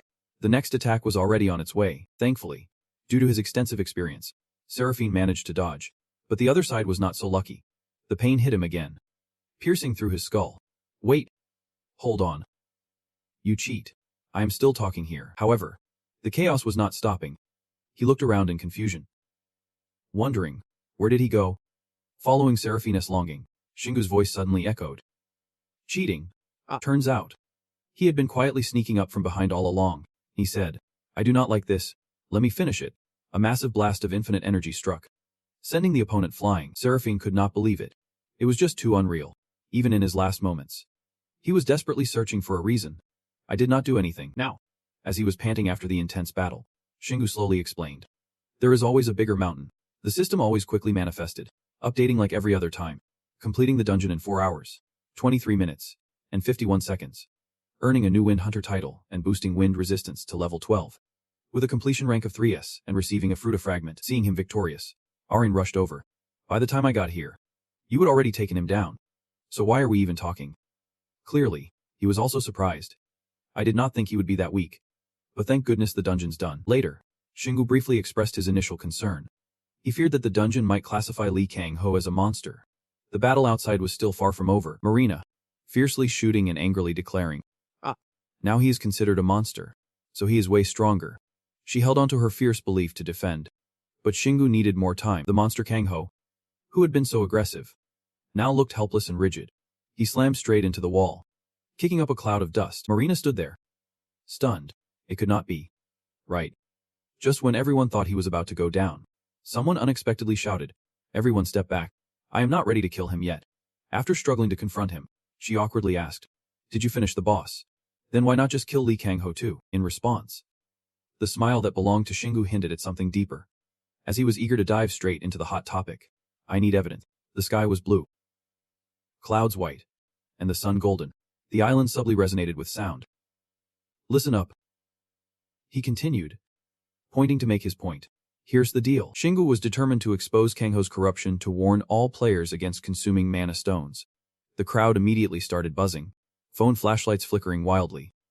"Is that Lee Kang-ho? The monster, right? A betrayer. That is the fate of those who betray humanity that I want everyone to soak in. Right now." Shingu's face is filled with a murderous intent. He has been waiting for this moment way too long. And now it is time to unleash some punishment. So pay attention. The players are having a blast transforming into deer and singing. Haha. It is unclear if Kang-ho is still conscious or if he is just roaring at the right moment. To avoid keeping everyone waiting, Shingu excitedly throws a punch to announce, gritting his teeth through the pain, big and sharp. The smile on his face grows brighter. Now, it is time to ride this storm. A powerful uppercut lands directly on his opponent's face. Those who successfully escaped the dungeon watch in awe, thankful they did not get hit with mana stones. Then, everything got aired on live TV. The serious reporter revealed that the mastermind behind the London terror attack has been identified as Lee Kang-ho. They also reported that he frequently consumed mana stones. As a result, he has been transformed into a grotesque monster. His videos have shocked the entire world, broadcasting even the most shocking lines. Oh man. It is too much. Look at him. And then he just goes back to his work. So people have to whisper about the dangers of consuming mana stones. Deng Xingu's interview also drew a ton of attention. Let us check out that interview. However, the person in question had no clue about this. During the interview, he quickly regained his composure to respond to anyone. With a serious and imposing demeanor, he boldly pointed at the mess on the ground, daring anyone to touch his family, or they would face this kind of end. Seeing how cool he looked, he could not help but exclaim, "Nice." Xingu smugly leaned on his cane, laughing loudly. Probably no one will be eating mana stones anymore. Aaron helplessly forced a smile. It takes violence for people to listen. Seha, standing by, joyfully exclaimed, "I am shocked by the news. Thankfully everything is okay." After seeing the situation under control, he took a moment to breathe. Many things had been resolved, and it was time to rest. Suddenly, the door to the room was knocked on by someone or something. Knock knock. Xing, confused, touched the doorknob. "Ah, did I call anyone?" When the door swung open, the Marina squad appeared with a cake in hand. "Here we are." He was taken aback. "Marina, and you too? What are you all doing here?" She excitedly told him. "Hey, we came to throw you a party for saving my life. You are invited." He was caught off guard. "Wait. Really?" Without waiting for Xingu to respond, she charged in. "Today you need to celebrate and relax." Seiya hesitated and whispered, "I thought you knew." "Still," she added, "now that everyone's gathered, you should eat. We brought food," making him a bit perplexed. "Really? Everyone's chatting away. Wait for me. There is this drink." He hesitated, speaking in the middle of the room, amidst the lively sounds like, "Watch out for that cake." Haha. Xingu relaxed a bit and smiled. Taking a break now and then is fine. The gathering to celebrate went smoothly, and the group was buzzing with conversation. Marina pointed out the reality. The Azure Dragon Guild and the Spirit Dragon Guild are gone. The remaining members are under strict supervision. Syria smiled at that. They deserve it. I will never forget the uncomfortable feeling from that healing potion in the dungeon. Xing, sitting nearby, immediately asked, "Did he take notice of you or something?" Syria gently swayed her cup, expressing sincerely, "Thank goodness I got rid of him. But there is something else I am worried about." She glanced in a certain direction. "Aside from what has happened before, the world is currently in a vulnerable state." On the other side was the nighttime view of the city. Her tone remained steady. "The heavenly city and the monsters have both changed. So I am worried about what we should do." John quickly chimed in, fully agreeing with her. "That is a valid concern. Something similar could happen again." Suddenly, Marina excitedly exclaimed, "I have an idea." She turned all attention back to Xingu. "Wait. Xing, you have reached the heavenly city. Right. Why do not you join us?" The image of him flashed in my mind like a god ruling over the group. With him around, the speed of our conquest would be faster, making it easier to keep up with the Earth's evolution like never before. This brilliant idea immediately got the thumbs up from CI. Not a bad idea. Really just speeding up the process. Marina continued to smile brightly, teasing him. And it would be so much fun. Little did she know he was actually serious about this. Not bad at all, she exclaimed. Really, however, he had his own plans. But now he needed to take a different, bolder path. She pouted, mumbling, "Wait. Do not tell me you are backing out on us. You know I am all about that fast-paced life." "Of course not." Slowly swirling the red wine glass in his hand, he laid out the plan he had crafted, deciding he would dive into the underwater dungeons. Sia rolled her eyes, sighing softly. "That is too bad." As the atmosphere grew tense, John suddenly raised his voice, saying, "You are going to do something important in here to help humanity." His gaze changed suddenly. "But while I was in the dungeon," he looked around at each girl and said, "I noticed your teammates are really worried about you. So I get why they are upset that you can't join." Marina shook her head, clearly annoyed, saying, "Sure, we are always helping, but we still worry." Her face suddenly flushed a strange pink, as she said, "You are saving us again. That is why." She boldly leaned in, gently brushing her lips against his, whispering sweetly, "This is how I thank you." This sudden turn of events left everyone stunned, as if struck by lightning. Sin Gu was even more shocked, momentarily at a loss for what to do. When she pulled away, her lips were pinker than ever. Well then, a classic example of causing trouble and running away is Marina. After playing with fire, she hurried to help the squad, saying, "Take care." The door slammed shut with a loud bang right after. The car became the first to voice its thoughts. Surprised. "Oh wow. And then he suddenly realized something incredibly hot, nothing but the flames of rage radiating from Arin. The car stuttered nervously, asking, Are you okay? In response, she gave a dark smile and a piercing gaze. Haha. The fiery explosion of the flame girl made her presence known. She even crushed her wine glass. Not cool at all. The sound of her challenge quickly pierced through the room, echoing in the night sky. She had stirred things up, making everyone scramble for their drinks. Now, quiet. In the blink of an eye, a familiar girl munching on snacks suddenly exclaimed. Lut excitedly waved. Hey, you are here. Congrats on having wings. Singu, upon seeing her, immediately snapped back. Thanks for crashing the party. What are you doing here? She quickly took off her glasses and smiled warmly. Hi. After my little gift, I should be welcomed. Right. Too bad your teacher is still the same. I am not your friend. But she did not care about that attitude. She was still bright as ever. That is not the point. I am here to tell you about it. Singu was genuinely confused now. Luta seriously rubbed her chin and stated directly. I do not know if you are aware, but right now you are only allowed to use the artifact. You can only use the divine strength that you have received. Right.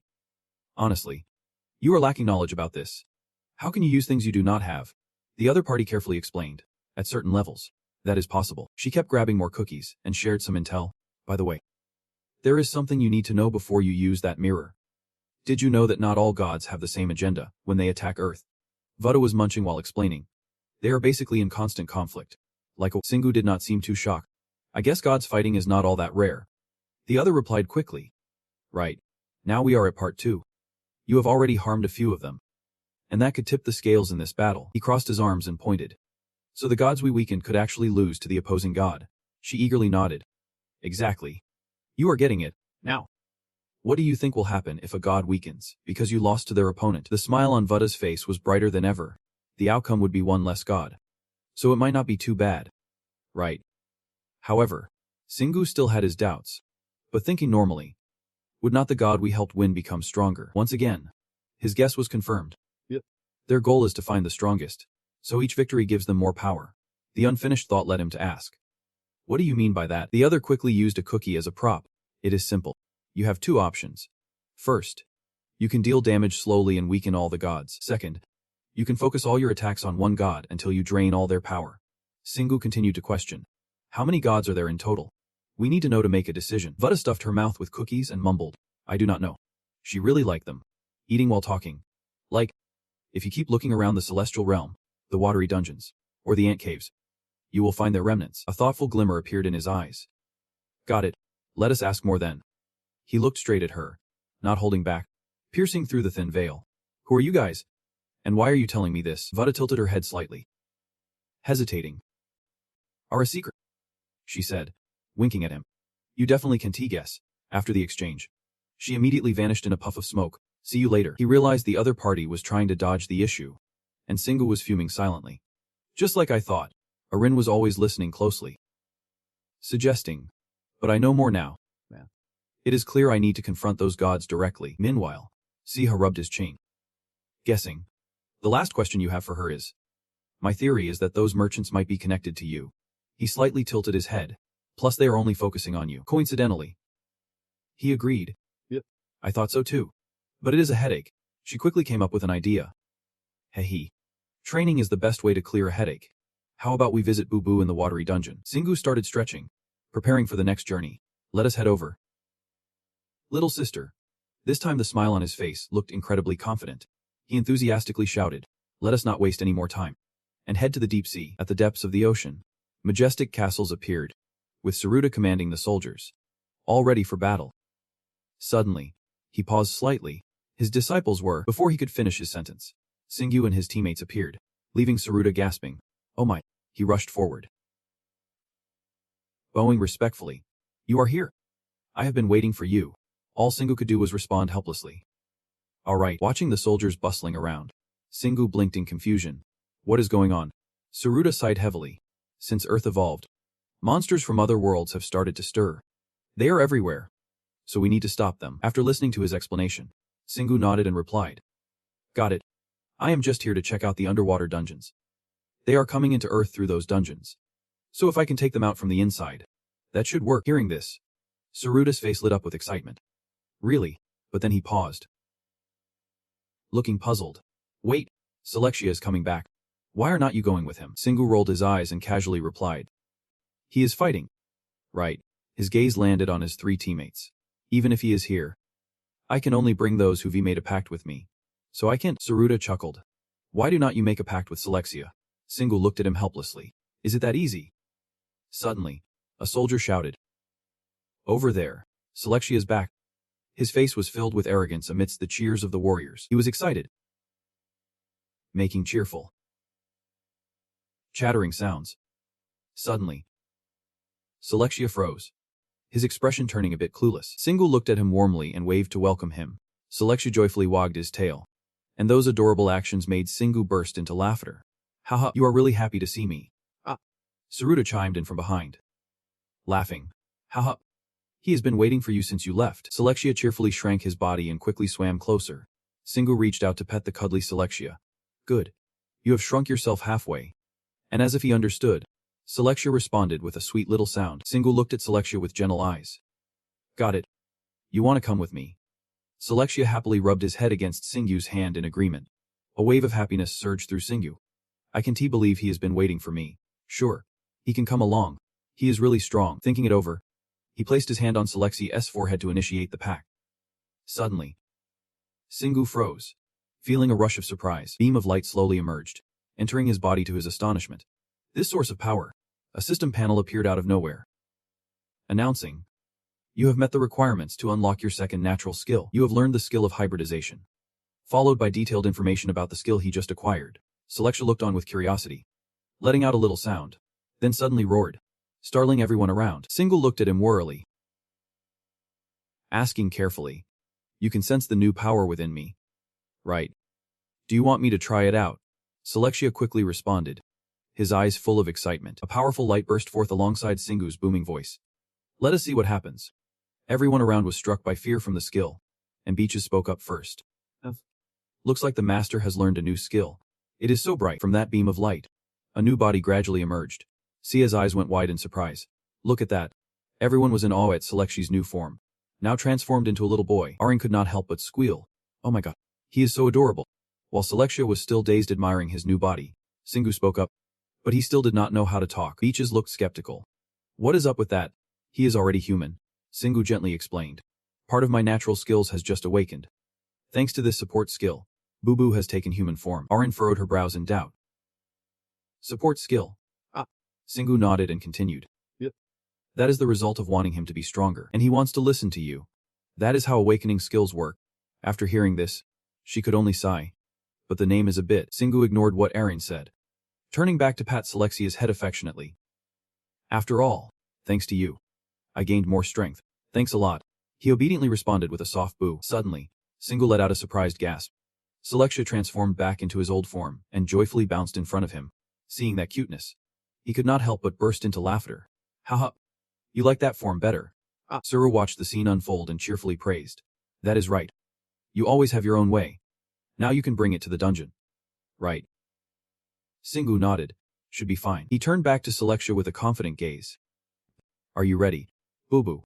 He excitedly puffed up, showing he was all set. Singu showered him with compliments. Great job. The sight of the human and fish intertwined made Beaches feel a bit uneasy.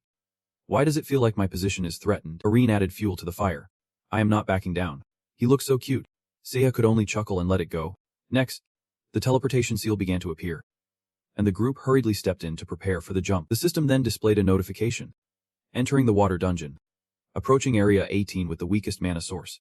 Singu looked at the notification and asked, what is Area 18? Arin hesitated to guess. Maybe it is the dungeon name, but can you tell how big it is? He closed his eyes and slowly tapped into his power to sense it. The red power quickly enveloped him. Singu used his senses to blend into the surrounding space. Then he suddenly opened his eyes, his face displaying worry as if he had just witnessed something terrifying. Beaches approached. Master. He just let out a soft hum. Singu scans the surroundings of this dungeon. The scenery feels immense, as if it wants to swallow them whole. Vast like an entire world. Sia seems unable to believe what he just heard. A world. I know dungeons can come in all shapes and sizes, but this one is huge. He nods, his gaze reflecting a complex thought. Seeing it this big, it feels like the only aquatic dungeon on Earth, but it is just really massive. Aringagu agrees. That is why it is divided into smaller areas. which is why it is called 18. Singu lowers his head, then gently pats Selexia's head. That might be why the earth monsters are so hard to deal with. Once here, you can barely clear half of it. Aring is speechless at this ambition. Half of a dungeon as big as a world. Singu reaches for his weapon. You know me too well. He confidently holds his blade and says, "It is time to get serious." No sooner had he spoken than Singu dashed forward, his eyes filled with determination. With a swift slice, the blade tears through the air, sending a powerful surge of energy that knocks a few sea demons away. The demons, seeing the group, are furious and shout, "Wait! There are only a few of you. What are you doing?" He narrows his eyes at them, a cold glare piercing through. "Who are you talking to?" The sea demons around have been defeated, leaving only one standing before him. "I hear you loud and clear. But I see your friends are all asleep." The demon shudders, realizing its fate will be the same as its fallen comrades.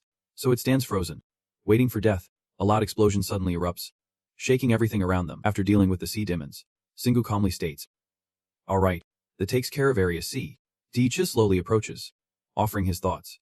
"You must have noticed, as we go deeper, the influence of the divine becomes stronger, possibly from He. He immediately nods in agreement. "Yeah. The monsters are tougher, but they are still just Tep-Zil." A system notification suddenly appears. Area C has been purified. The dungeon is shrinking. You can now leave. A teleportation door appears. Irene looks surprised as she sees it. It is the exit. But you are not planning to use it. Are you? Singu replies. So she begins analyzing. Since this place is divided into areas, there are no rewards here. But you get the experience directly from defeating monsters. Siha. Hearing this, excitedly adds, "I like this because we can move faster. I am really eager to see what is in the next area." She can only shake her head at him. "You are starting to sound like Singu now." Siha not only is not angry but also happily laughs and replies, "Haha. I still have a lot to learn." After that, whirlpools appear, pulling the monsters in, leaving them helpless and exposed. The sea demon's lips curl in anger. How dare it use water power without Het's blessing? Kill that whale quickly. Then, all of them charged at Selexia. But he showed no fear. Instead, he let out a massive roar that left the sea monsters bewildered. They froze in shock as they realized they were caught in Selexia's enormous mouth. And with an innocent expression, he quickly gobbled the sea monsters up. The lucky survivors could only stand there with their mouths agape, wondering if they had just been eaten. Selexia looked triumphantly at the little sea monsters. He then quickly swished his tail and darted towards the rest to attack them. Arin was astonished, following every move he made. It was incredible. Singu looked at Selexia with pride in his eyes. He was definitely growing fond of him. The teleportation gate appeared once again in a dark, deep abyss. He emerged with a commanding presence. And finally, we have reached the section where the dungeon is getting stronger. Beaches unexpectedly approached him, saying, "Master, you can probably sense it. But the monsters coming up are not as weak as the ones before." Singu looked resolutely ahead and replied softly, "Understood." In the distance was an entrance next to steep, dark cliffs, shrouded in shadows. Inside, countless glowing red eyes were staring hungrily. A sea monster with a muscular build bared its teeth menacingly at Singu's group. "How dare you set foot here?" Behind it was a terrifying horde of its kin. "Are you ready to face us?" He smirked coldly. "You are right. It seems like it will be quite a challenge to wipe you all out under the cover of night." So he decided to pull out another weapon. "Shall we?" In his hand was a revolver. "And I guess it is finally time to bring out the big guns." A detailed info panel appeared, revealing it to be S+ level weapon, with immense power and proficiency. At the same time, Singu unlocked a new feature for it, along with some crafting information. Arin gasped. "That is the Beto machine gun we crafted last time." The sea monsters immediately burst into mocking laughter at the weapon in his hand. "You think you can defeat us with just a gun?" Fueled with fierce determination, they charged forward, their voices dripping with mockery. "Then we will turn you into fish food." Singu chuckled as he aimed the Beto. "It is just a gun." With that, he unleashed a barrage of bullets at the sea monsters, catching them off guard. This is not just any ordinary gun. The overwhelming firepower of the revolver made the sea monsters recoil in fear. "Damn. It is stronger than we thought." Everyone scatter. Selexia rushed in to lend his strength to Singu. Powerful whirlpools quickly formed, slamming into the monsters. "Oh, the whirlpools are coming for us." He was incredibly pumped, praising Selexia. "Great job, buddy." Watching the sea monsters flailing and trying to escape, he felt immensely satisfied. This is what you get for underestimating Beto's might. He unleashed his final attack, a relentless barrage aimed at the sea monsters. Feeling the wrath of Kukanati, a system notification popped up. announcing that he had successfully leveled up. Beaches was thrilled, praising Singhu. You truly are the master. You know what is best. After finishing off the sea monsters, he finally dared to breathe a sigh of relief, looking at the grotesque forms of the demons floating on the water surface. He felt a mix of disdain and boredom. Is this all there is? The dungeon underwater is just so dull. Singhu quickly regained his calm demeanor and continued. What a waste of time. Though, as his words hung in the air, the system's warning blared. Warning. Areas E are merging. He felt no fear. So that is it. The dungeon system is having a glitch too. The alarm continued to sound. Warning. The merger is temporary and will be undone once the rage is resolved. Singhu fell into deep thought upon hearing this, while Aaron looked puzzled, wondering what rage meant. Without waiting for him to explain, a dark, furious voice suddenly echoed. How dare you trespass into Hiti's domain and pollute the water source? The monstrous creature slowly emerged, drawing closer while emitting terrifying growls. That foolish entity, its fearsome eyes pierced through the dark night. I am the one who will serve the god Hitia. What finally revealed itself was a gigantic, rage-fueled sea demon, ready to destroy the path that lay before them. Aaron gasped in shock, whispering a soft, as the group stared up at this colossal creature. Seiya hesitated, then spoke, but it was Beatrice who bluntly voiced what everyone feared. I have never seen a monster that big. It is not just huge. It is powerful too. The sea demon wanted its adversaries to perish in transparency, so it ominously introduced itself. I am the sea demon, servant of the god Hitia, and I have come to drown this world in the name of that day. Singhu realized he was facing a formidable opponent, the sea demon, a creature straight out of legends. He glanced back at Kina, asking, can you deal damage to it? Beatrice hesitated. I do not want to say this, but it seems impossible. It is a massive mana construct, and I alone can't break through. Seiya spoke up firmly. Cutting in. We might not achieve much, but we will still fight. Arin agreed. Let us give it our all. Singhu turned, surprised by their determination. Guys, I appreciate the heart, but when I close my eyes, I can see myself collapsing in front of you. He resolutely said no. In the shock of the three, he gritted his teeth and issued the order. You all need to back off. Arin gasped. What are you saying? We can just leave you too. Singhu tried to reassure them. Calm down. I think this is for the best. The sea demon is incredibly powerful underwater, so it will retreat. She wanted to argue more, but bitches quickly grabbed her. Enough. Retreating is the right move. Arin suddenly understood and obediently nodded. All right, but she still felt uneasy. If anything goes wrong, promise me you will fall back. Okay. Singhu quickly affirmed. I promise to listen to you. Bitches turned to bid farewell. We are leaving now. She rushed forward with Arin and Seiya, leaving behind a motivating shout. Don't take too long. Singhu did not respond, silently watching their figures fade away. He turned and stepped into a bloodthirsty readiness. Sea demon. You seem pretty chill. Let us do this then. It swayed its massive head in response. All I need to know is that you are the only one I need to eliminate. Once you are dead, those little pests will die too. The sea demon eyed him provocatively. Even the bravest of men would not dare face me in those final moments beside his teammate. That is how we honor their courage. Singhu climbing onto Selexia's back is like a compliment. Meaning when we take you down, we will be way stronger than those other guys. Right, you are weak, but with determination. You call out to your partner. Boo, both of them. Fired up.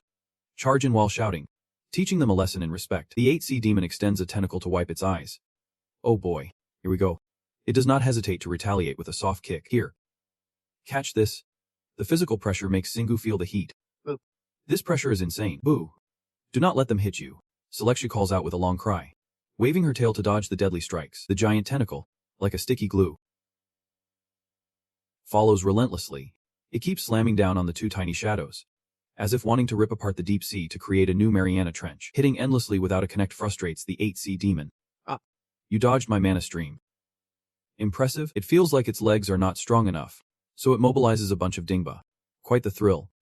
The 8C demon launches its sharp little minions straight at Singhu. But how about this? He grits his teeth, praising its creativity dingba made with mana. Well then. Singhu raises his hand to unleash a mana drain skill. Each dingba lunges toward the shining shield above him, just like raindrops hitting the ocean. Now the 8C demon finally feels it is up against a worthy opponent. You really are strong. Singhu tightens his grip on the shadow hammer, preparing to send a gift back. But that is not all. He concentrates energy into the hammer, making it grow gigantic, again and again. Then he launches it toward the enemy. Take this. The shadow hammer, now enormous, rushes forward. It arcs through the air like a giant, slapping the 8C demon right in the face. Let us see how it feels. The 8C demon screams in pain. Ah! How dare you hurt me? Singu cheerfully asks for its thoughts. How does that feel? Haha. The 8C demon says nothing, opening its mouth to spray a jet of ink right at him. Singu struggles in the thick black water, silently assessing this is not ordinary ink. It is burning my eyes. He calls out to his teammate. Boo! We need to get out of here now, before Selexia can react. Another tentacle slices through the air towards them. Singu panics and looks back at the impending danger. Thoughts are slow, but reality moves fast. Singu can escape a brutal hit, just as he falls off Selexia's back. The tentacle approaches again. As Singu barely opens his eyes, he turns pale. A half-hearted blow. This is bad. He does not hesitate to activate his emergency escape skill. Singu drags Selexia, running for their lives from the threat behind. Ah! Did not see that coming.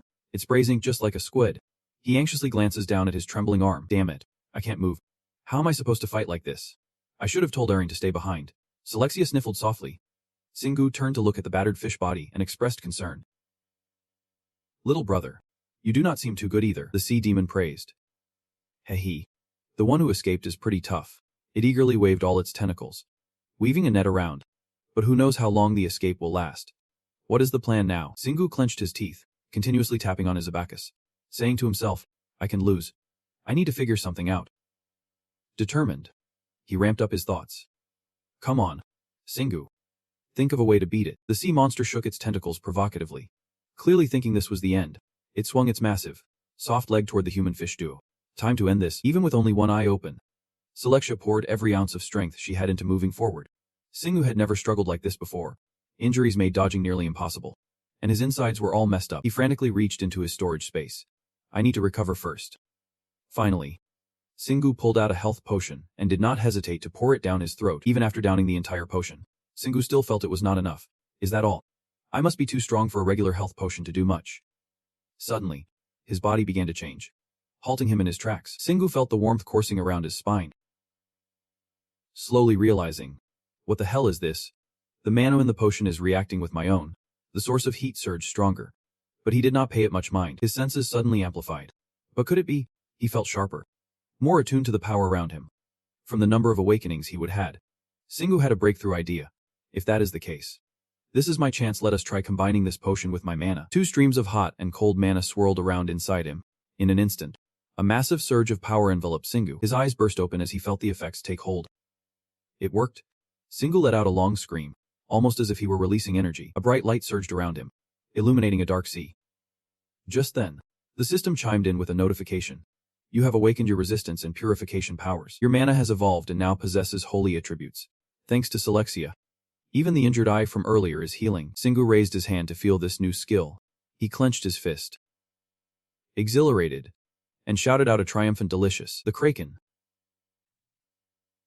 previously indifferent, was now fuming with questions, asking what he just did.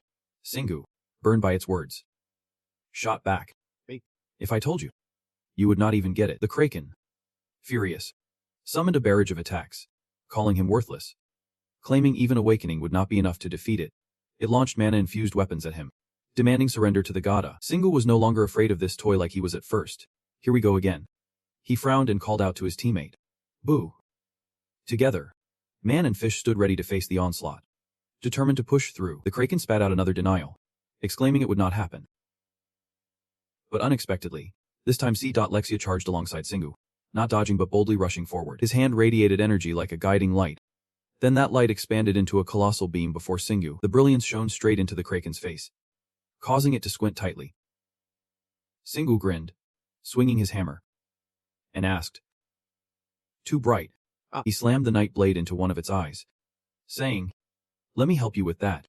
Riding the wave of victory, Singu continued to raise his hammer. This was just the beginning. With a swift motion, the night blade crashed down into one of the Kraken's tentacles, causing it to scream in agony. It thrashed around, furious. How dare you injure a servant of Ta? The Kraken's golden pupils constricted. Sensing danger, that is enough of this. It spread out its 8 tentacles, preparing to trap Singu. He never expected it would try something so bold. The Kraken roared with fury. Instantly, it curled its soft limbs into a massive ball, drawing in the water around them. Singu felt a chill in this dark abyss, wondering if he was trapped in an octopus's lair. What was it planning? Suddenly, strange movements around him made him gasp. Wait! The Kraken's entire body shook rhythmically, like a blender in action. Singu felt numb all over and voiced his suspicion. Is it trying to crush us? He tightened his grip on the knight blade. Swearing. Damn it. Singu lunged at one of its tentacles. Thinking.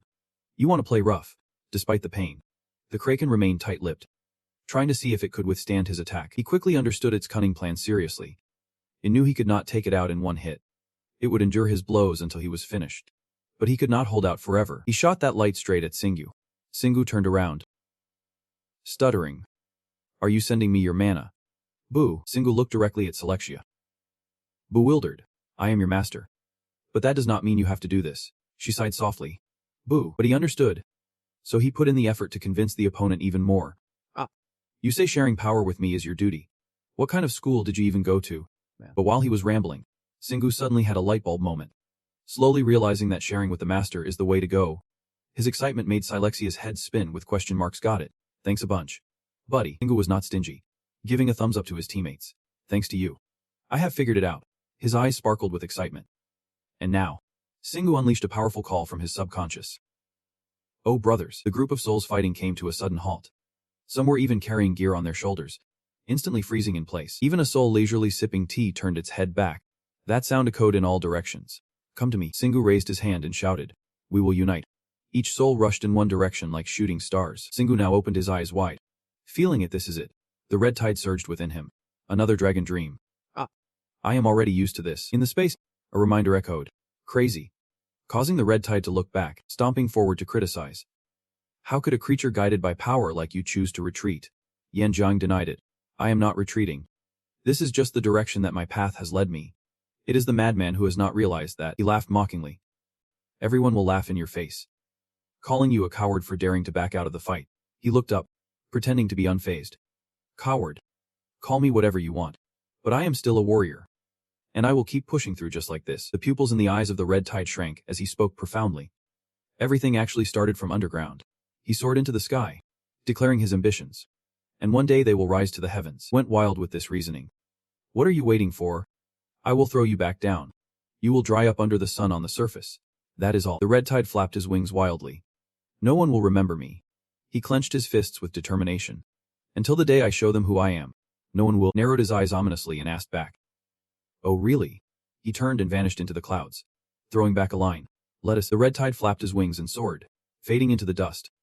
Finally, as he merged with the stars, he whispered, but a new seed will float up from the river of destructive flames. Sun Gu jolted awake from the dream.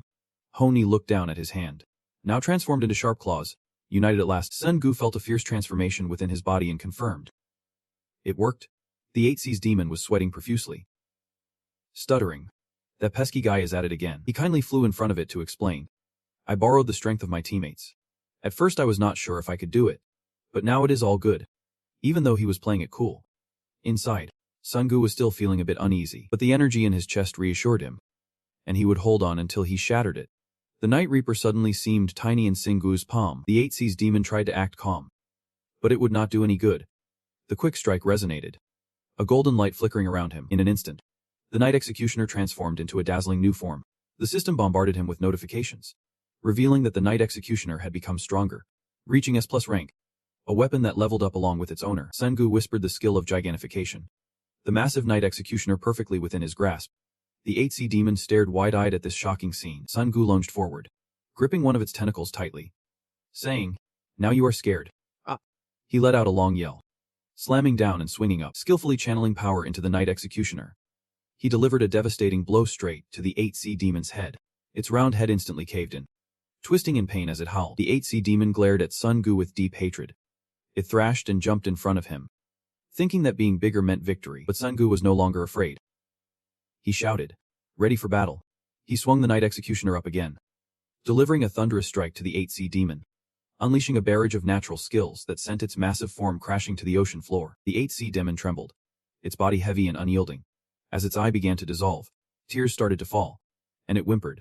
Why is this happening? Its massive form, sinking slowly, struggled to finish its sentence. Please spare me. Sun Gu looked at it mockingly, saying, Whatever. If you lose, all you can do is whine. Just as he finished speaking, his body shrank back down. Just in time as the gigantification wore off, the system congratulated him quickly. You have leveled up 46 times. All resistances will significantly increase. especially ice resistance. But it was the series of newly unlocked skills that left Sun Gu dizzy. Level 8 Heart of the Five Senses. Level 13 Fear of the Divine. Level 7 Chaotic Tail. Level 3 Chaotic Wings. Level 9 Chaotic Form. Level 15 Courage. Level 15 Soul Manipulation. Level 83 Punishment. Level 10 Natural Skill Combo. Level 15 Chaotic Fusion. He could not believe his eyes. Thinking, 46 levels, that 8C demon was strong, but as Sengu read through it carefully again, he realized, when he illuminated the truth, a bright smile spread across his face. Ah, I get it now. He glanced down at the 8C demon lying at the bottom of the abyss, letting out a sigh. This is why I do not feel happy about leveling up. Suddenly, a pair of footsteps approached from behind Sengu, followed by a voice. Master. It turned out to be Beaches, pulled back by Celestia. I heard your words earlier, but I did not know you would connect with the entire army. This battle has been intense. He turned his head to explain. Wait. You two came back after I split off. She understood perfectly, replying, I thought so too. I saw you level up. That is impressive. No one on Earth can match you now. Sengu's gaze remained fixed on the ocean floor. True, but it is still too soon to rest. Today is going to be critical. He stared intently at the 8C demon, now stiff and perplexing, thinking, I still do not know why it is here. Beaches was there to reassure him, but it was still a positive outcome, just as you said. This monster is stronger than we thought. Sengu began calculating, thinking that its body could be useful if they brought it back. Suddenly, something began to glow on the 8C demon's head, catching his attention and making him question what was happening. As he spoke, that bright crystal pierced through its body and flew away. The system displays information about this round. Shiny fragment. Have you snagged a piece of it yet? Shingu is buzzing with excitement, like he just hit the jackpot. Delicious. After fighting tooth and nail to get it, he reaches out, waving it over. Come here. I will be really nice to you. As the fragment gets closer, Shingu finally feels its massive size. It is seriously as big as a sea monster, but after waiting, it does not seem to get any closer, leaving him feeling puzzled. Turns out, Celestia is completely mesmerized, staring at the loot with her mouth slightly agape. Filled with excitement, she joyfully rushes toward the fragment, then quickly buries her head into its surface, leaving Shingu dumbfounded as he watches her. Celestia sings happily at the top of her lungs, completely ignoring his calls. The milk-scented creature nudges her, as the fragment seems to be drawn to her because they look so alike. Shingu is also caught up in this bewilderment, agreeing with that guess. Yeah, it is pretty strange. He steps closer, gazing into Celestia's sparkling eyes. If that is the case, I will totally give it to you. Then Shingu focuses intently in one direction. But there is something I need to do. He carefully observes the fragment. It is radiating a ton of divine energy. Next, he sits down in front of Celestia to think. I am going to purify it, so brace yourself for the pain. Okay. Shingu quickly closes his eyes to concentrate. In the dark depths of the ocean, the fragment keeps calling. Come here.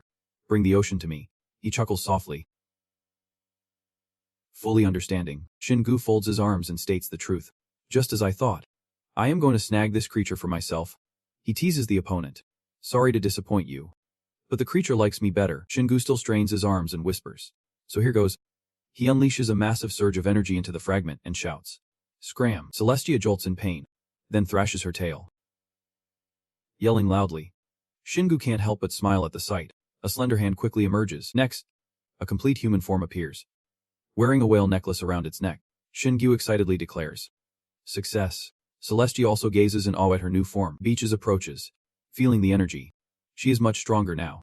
I can feel it from here. Can you share some with me? He looks at her in disbelief. Finding divine fragments are hard to come by. I almost died to get this one. But if I find another, I will share it with you. Shingu beams at himself, rewarding his efforts. After all, everyone did really well today. Since I almost died, I will take a break from fighting for a while. Beaches reminds him. It would be better if you did not interrupt the sentence midway. He just smiles. Not arguing. She has got a point. Sengu scratched his head, laughing foolishly, as if declaring the journey was over. Suddenly, a pair of feet approached. Cutting off his excitement, the spirit cautiously raised a hand to speak, apologizing to the master. But there is an urgent report. Sengu immediately asked. What is going on? He hesitated to explain. Well, my fellow soldiers and I are helping with a major battle against monsters. The scene he described in the military came back vividly, but just as it was getting intense, we were all called away and had to leave in the middle. Sengu interrupted him, asking, Wait, you are fighting against those monsters? The spirit straightforwardly replied. Yep. Specifically alongside Eligu against monsters from another world. They might be at a disadvantage since we vanished. After hearing this, He smacked his forehead in regret, thinking, how could I forget to leave a few people with Eligu? Bai Chick spoke up reassuringly. Eligu is really strong, so they should be fine. But we need to go now. The plan to avoid work was falling apart, making Sun Gu sigh heavily. I do not know what else to do. I want to take a break. But it would not be right to make him wait. He patted little Selexia's head and instructed. Hey buddy. Go back with your sea monster friend. You and your pals will have a feast. She shook her head, sitting quietly, continuously saying, boo-boo. Sun Gu looked awkward, saying, you want to come with me and leave your friend behind? If she is so determined, what can I do? Haha. Just as stubborn as me. Then let us go. Selexia laughed with her eyes sparkling, saying boo-boo. In a clearing in the forest, sounds of chaos and dust were flying everywhere. A claw scraped fiercely against the ground, as Eligu was screaming wildly and kicking dust at his opponent. His terrifying strength sent those monsters flying behind him. Why turn his head, looking around and assessing. This is truly chaotic. Surate, with his trident, rushed over and asked Han, masterly, are you alright? You stayed up all night criticizing Sun Gu. From the start, that guy was suspicious. I was betrayed by him. Cheat. Eligu composed himself, denying it, saying there is no way Gugu would betray anyone. He definitely has personal reasons. You stayed up all night criticizing Shin Gu. I knew it from the start. That guy was suspicious. He has betrayed us. Cheat. Eligu calmly denies it. That is not true. Gugu would not dare betray anyone. He definitely has his reasons. I leans close to Sarit, commanding, instead of doubting him, you better figure out how to turn the situation around. He sweats, daring to weakly mutter a cheat. Not far. A fiery claw steps forward with a mocking tone. Now that those spirits are gone, it is way too easy. Gareth glares at them, trying to manipulate their minds. But it is not over yet. Follow the earth god Yugo, and you will be forgiven. Eligu yells at the top of his lungs. No way. I refuse to obey a gluttonous god. Gareth squints his fiery eyes in reproach. It is downright foolish to dismiss my last bit of goodwill. He harnesses his power, lifting rocks from the ground. No other choice left for me. Countless stones whirl around Gareth as he lifts his front legs and bellows. Embrace death under the greatness of Lord Yugo. The rain of stones hurtles toward the two like a hail of bullets. Eligu was not about to sit around and wait for death. He shouted and lunged at the opponent. His leaping skills were impressive, turning the rocks into the perfect springboard. Eligu dove from the air towards Gareth, shouting in rage, you won't break me with just this. Gareth smirked confidently, his red lips curling into a smile. Clearly overestimating himself, he stood tall, facing the attack head-on. But it was still too early to celebrate. The impact created a deafening explosion, shaking the entire forest as if the ground itself was trembling. Sarai watched in horror, drenched in sweat. The blow was absolutely terrifying. Eligu was still reeling from the massive shockwave, but the feeling of danger made him snap his eyes open wide. He flipped over and jumped to the ground, claws scraping against the earth. Eligu's mind was racing with questions. He had only made one move, but Gareth was so strong his skin should have been in pain by now. Gareth curled his front legs, lavishing praise. How interesting. He savored each word, acknowledging that Ellie was not weak at all. His presence now surged like a raging river. But would it be enough to stand against my army if I did not stop him now? This battle would be tough. But things were looking like lost in his thoughts. Gareth roared, jolting Eligu back to reality. I can read your thoughts, and I will grant you a moment of mercy. Suddenly, a strange light appeared in the sky, and both of them gazed at it with curiosity. Out of nowhere, the light shot straight at Gareth, attacking him unexpectedly and leaving him no time to react. Gareth felt humiliated, his anger boiling over as he growled in fury. It was only then that Eligu looked toward the source of the light, exclaiming in shock. That is, it turned out the one behind all the recent events was Singu, charging towards them like a storm, catching Ellie off guard. Singu landed gracefully, watching Gareth thrash against the light. Eligu could not contain his excitement. There he is. Singu turned to reassure Ellie. Sorry for the sudden interruption. You have been waiting for a while, have not you? Naturally, Eligu had no objections. It was all good since Singu had his reasons for being late. While they were chatting, the roar of engines grabbed Eligu's attention. It turned out to be Beaches, who chimed in, perhaps just back from taking down the sea demon. Beaches was trailing Celestia, playfully glancing at Eligu. But this battle was going to be boring. Master, Eligu exclaimed, surprised to see her, mistaking her for a spirit.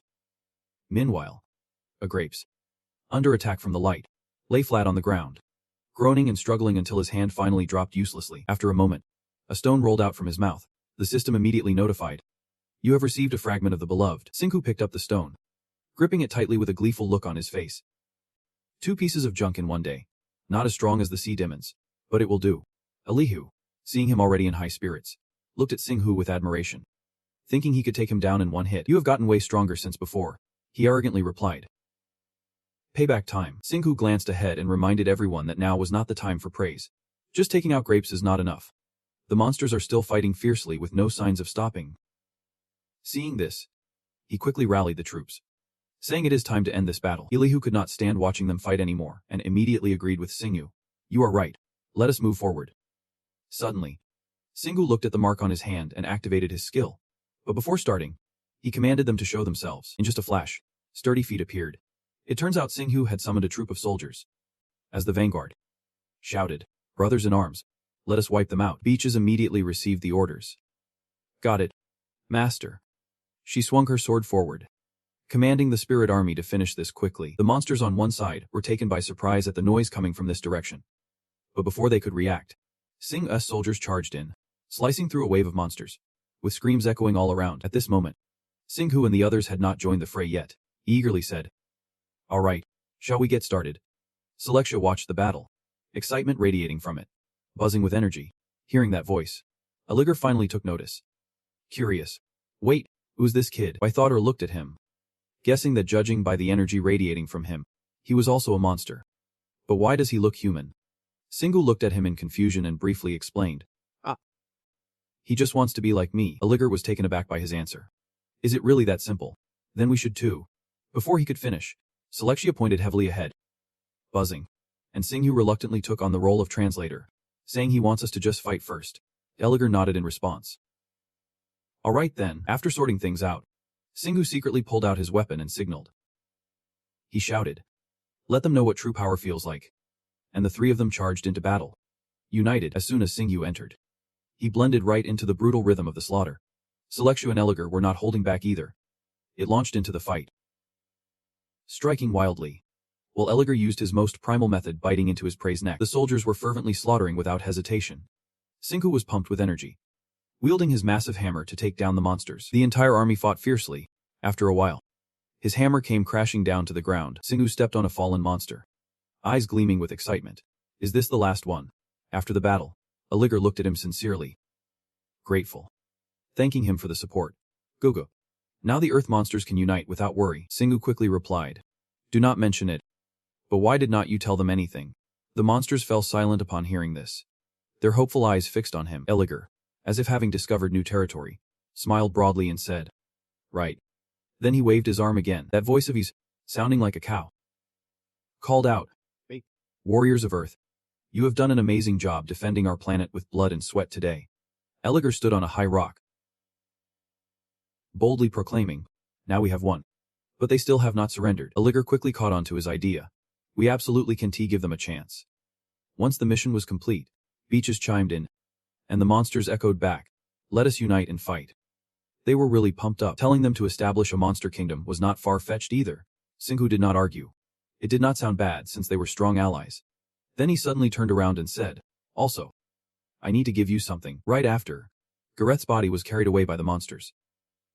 Aligar urged, Take his body. I trust you and humanity will make good use of it. Singhu pondered for a moment before replying, Thanks. I guess it could be good for crafting some armor. Before he could even grab the goods, his mind raced. Should I make new armor for Arin or Seha? Suddenly, he blurted out, I just remembered Arin and Seha are still waiting for me. I have taken way too long. In a hurry to head back, Singhu swiftly gathered his light, mumbling, Sorry for bothering you, but I really have to go. Hearing this, Aligar was a bit surprised. Wait. Hold on. We need to celebrate our victory. True to his word, Singhu zipped away, leaving behind. I will be back soon. Sorry. Aligar shouted after him.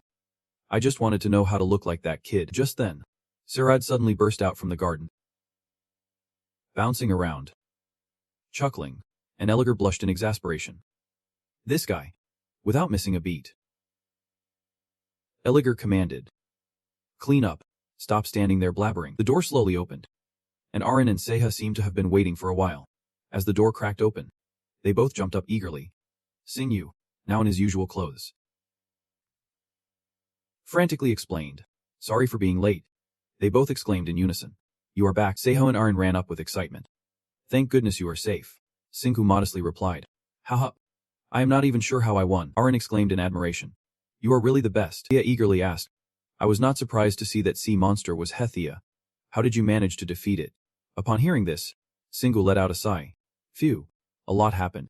And if I start telling, a few minutes later, after recounting everything, he fell into deep thought. I get it now. I never imagined how a combo attack would work. Looking at Seiya's expression, he quickly added, Yeah. Sorry for not telling you earlier. Singu glances around, deep in thought.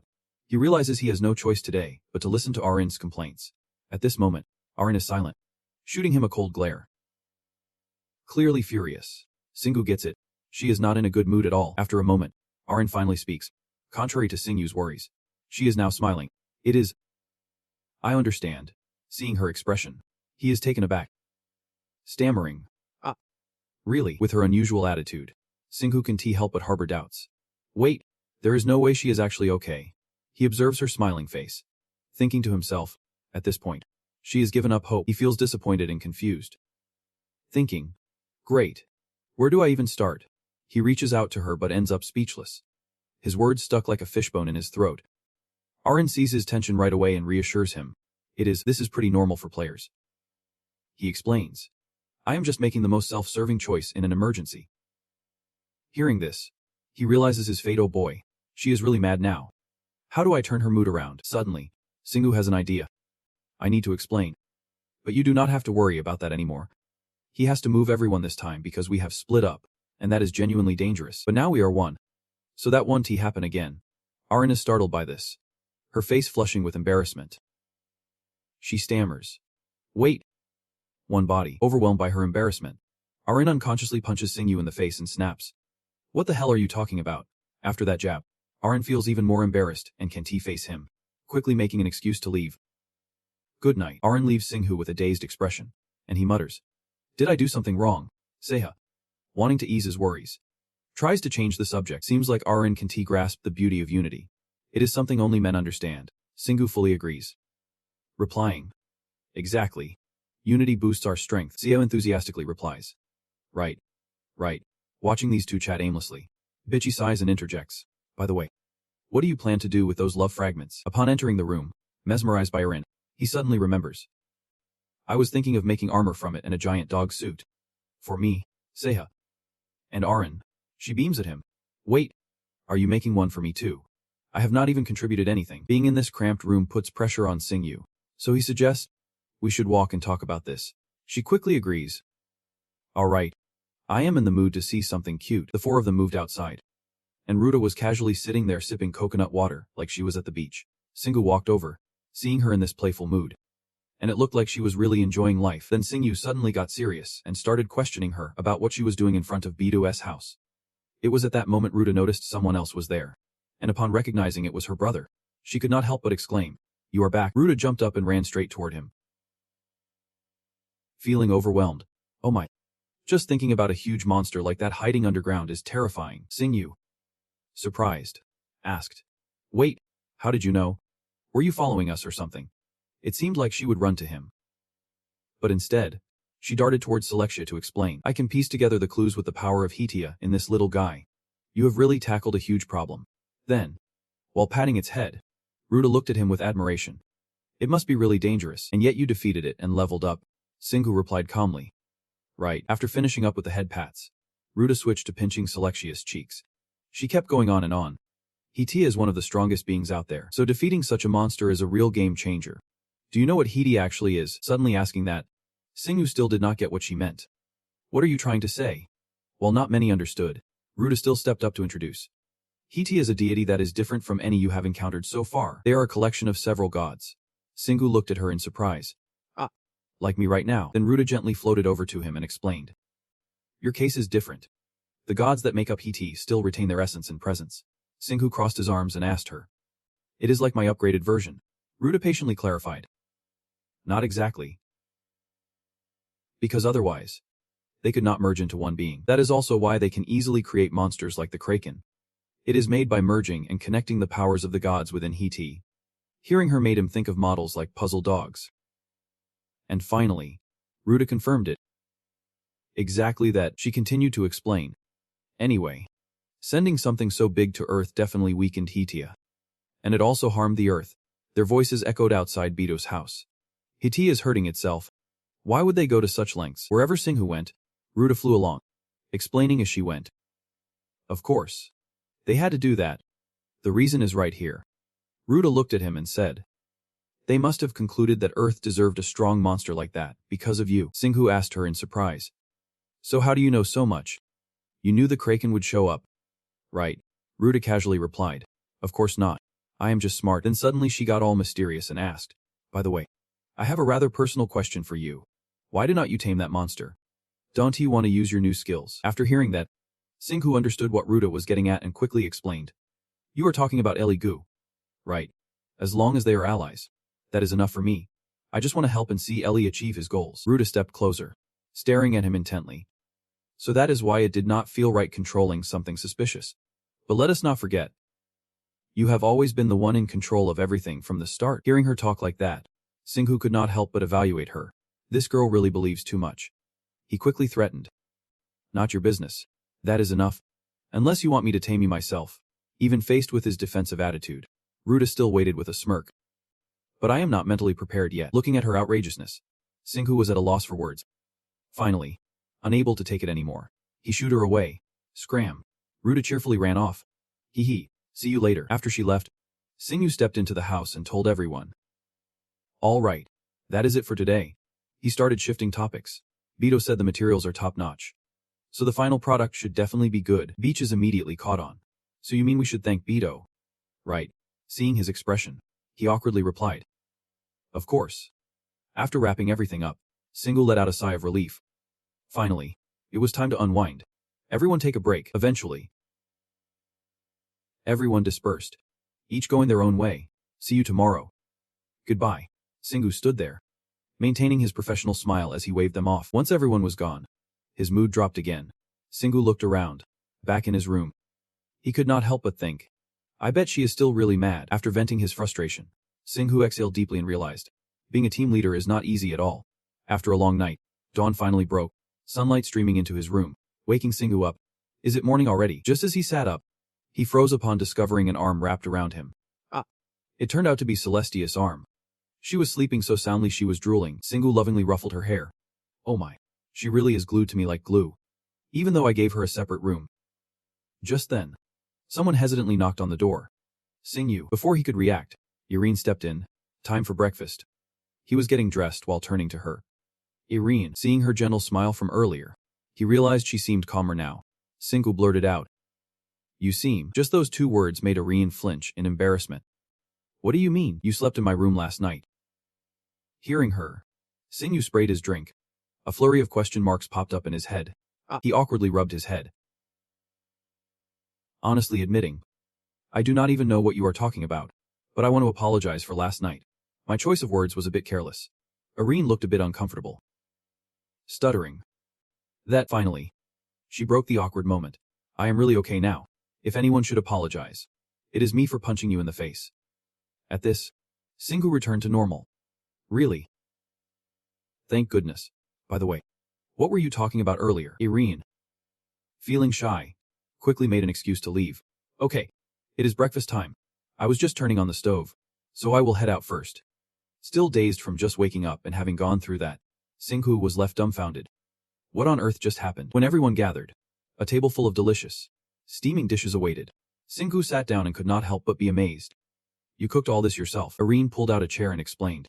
This is a reward for your journey. Sia picked up chopsticks and started eating. Then said, it has been wild these past few weeks. And now that there is nothing to do, it feels so strange. Singhu reminisced about the time before. We really accomplished a lot. He eagerly shared his plans with them. After this short break, I intend to head to another world. Beaches. Hearing this, asked curiously. Did not you tell Eliger that you would come back to meet them? Is there a reason? Singhu, wanting to be honest, shared with everyone. Yep.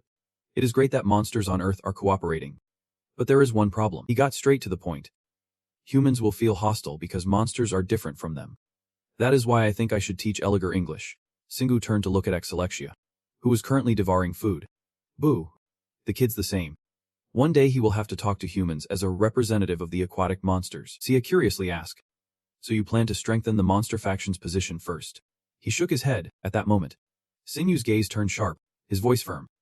There is something even more important than that. This serious expression left him feeling a bit bewildered. More important, Singyu jumped up, pulling out a blue orb. Yep. We need to test the new anti-spirit orb. The system immediately announced. Infinite anti-spirit orb. Class A. Power 500 3500. Mana drain property. It is elastic and has great force. Upon impact, it hardens and absorbs the blood and magic of the target. After reading that information, Sia's eyes widened in astonishment. Is not this attack power a bit excessive for an anti-spirit orb? Singyu explained. Do you remember the demons we encountered in that rotten dungeon in London? I used them to enhance this orb. They are all above level 250, so this upgrade is not too surprising. He raised the orb high to capture everyone's attention. Everyone was excited about the return of the anti-spirit orb practice. Right, Arin was not. She was busy eating cookies. Whilst Hilesha stared at it, knowing he was shy, Arin spoke up. Do you want some? Suddenly, Sia's eyes lit up with determination. So you were dodging the orb's path. Now I can really see you are upset. At that moment, the system chimed in. Sia's support has unlocked a new skill. Vision, Singyu clapped enthusiastically, praising him. Great job. Singyu grabbed the ball and said, Seha, you finally unlocked the vision skill. Then, excited, he turned to Beaches. At the same time Kina unlocked her time and perception skills. Both of them made incredible progress in just a few days. The room was filled with the orbs they had been practicing with, and Seiya humbly said, I still can't compare to you. In contrast to his opponent, Singyu smiled dismissively at the compliment. You have leveled up both your 5 senses and battlefield roar already. Suddenly, the door burst open, and Sarai rushed in to announce. Humans. There is an emergency in the village. Singyu calmly asked for details. Hey. What is going on? Sarai was extremely worried, sweat pouring down his face. Well, finally, he spoke frankly. A woman is giving birth. That statement sent everyone into a panic. Wait, you mean Muna? After hearing about the group rushing into the village, Singyu took the lead and hurried over. He quickly asked the first person he encountered. Simong, what is the situation? He was surprised to see him. Master, you are here, Singyu quickly replied.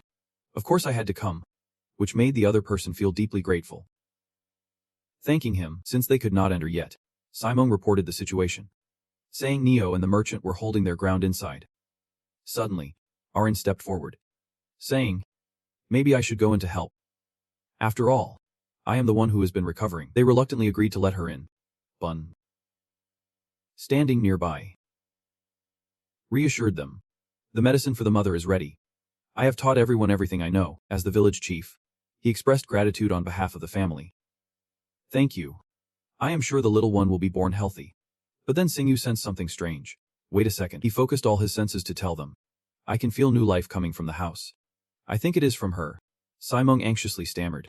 You can feel it. What about Muna? Singyu quickly reassured him. Don't worry. She is still okay. Suddenly, his expression grew extremely serious. Wait, something is off about the energy source.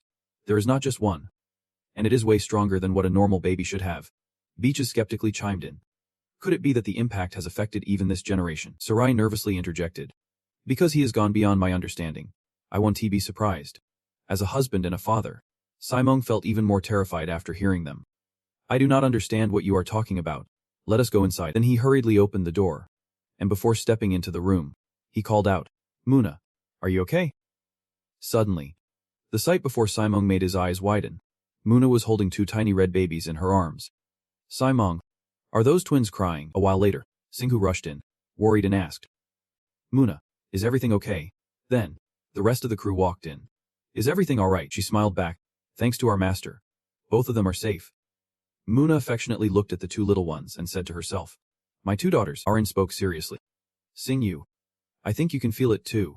The man of these kids is insane. If you awakened your power when you were a baby, it must have felt like this. This thought troubled Singyu. Yeah, that is what has been on my mind. How the heck were they born with such huge amounts of mana? Beaches chimed in with her own theory. I have a guess. Singyu motioned for her to continue. In terms of the underlying cause, Beach's gaze sharpened. It could be due to the environment. She analyzed in detail. This village seems very quiet and peaceful. But it is actually the place that is most susceptible to influences. Beach's calm yet profound words stirred anxiety in the young couple. So even if their parents are just ordinary people, There is a high chance the kids will be born with supernatural abilities like this, she continued to make predictions. And if we apply that line of thinking again, imagine when you and Irene anticipated what she was about to say and immediately covered her mouth, causing Beaches to stumble forward. She blushed and exclaimed, "What are you talking about?" Seiho agreed with the previous point. Haha, I guess it is mostly your fault. After saying that, she turned to Irene. Stay calm. As Singu was trying not to look embarrassed, Thamona made a request. Master, if you are okay with it, may I ask for your blessing? This left him slightly confused. My blessing? What? As she explained the village tradition. She wanted him to accept the two children as citizens of the village. At this moment, Singu finally understood. So that is it. He was not overly confident but still agreed, feeling a bit shy. If I can help secure the future for these kids. Right after that, a soft glow emitted from Singu's power, leaving everyone speechless. Irene exclaimed in shock. Singu, that power. Ruta was equally astonished, staring wide-eyed at his blessing. You have reached this level already. Singu raised his right hand above the heads of the two little ones. Strangely enough, they were no longer crying like before but were quietly still. The sacred light emanating from his hand signaled that blessings were now in effect. At that moment, the system announcement echoed. You have blessed the baby with holy power. And the twins have developed their own unique traits. Mana was the one who felt the change the most. She hesitantly asked him, what was that just now? The two of them are too powerful. Singu, feeling a bit shy, explained. I shared my holy power with them, and while doing so, it became a part of their skill tree. So now they can resist both physical and magical damage. To his surprise, she was so moved that she hugged him tightly and said, Thank you so much. Just thinking about how much you have done for us. Singu could not handle such overwhelming gratitude, so he waved his hands to dismiss it. Do not worry. While internally thinking, this is the first time I have done something like this as the village chief. I do not even know how to react. He raised his hand to the couple and said, Well then, we are off now. I am sure Mona needs some rest. They both bowed their heads in gratitude, once again thanking him. Master, please come visit us anytime you want. Singu promised.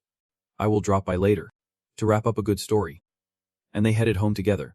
Singu sat on the chair, letting out a light sigh. That was quite surprising. He happily expressed his feelings to Arin. They are not even my children. But it feels amazing. She smiled back. It really is a special day, is not? Arin persistently asked. By the way, what was that power? I feel like I have seen it before. Singu did not hold back and said directly, I think it is holy power. And that answer was no surprise to her. Me too. This made Arin's mood plummet like a rock. Now he could control holy power too. The only reason for my existence just went poof. And he immediately dismissed that thought. What are you talking about? This is different from your power. Singu looked at the holy power glowing on his hand and explained. Yours is something that counters divine beings, so it is not suitable for healing. He looked up at Arin intently. I need you. Those words made her heart race. Arin felt so shy that her head was practically steaming. Really? She awkwardly avoided Singu's gaze. If you say so, then I will stay by your side. Sarat was watching the two with a judgmental look. Oh my. I can't understand people. Why do they have to twist around like this? If they are a couple, they should just get together already. Sia kindly advised. Did not you see what happened with Kina just now? Take back what you just said. And indeed, Singu had noticed Sarat's presence. Shocked. What are you still doing here? He replied seriously. I have a message from Lord Eligal. He did not know about this. Sounding surprised. A message. Sarat confirmed. Yep. Our Lord wants to learn the human language. This was the second piece of good news of the day. Singu perked up. So we are on the same wavelength then. He stood up relaxed. Perfect. I just finished my training.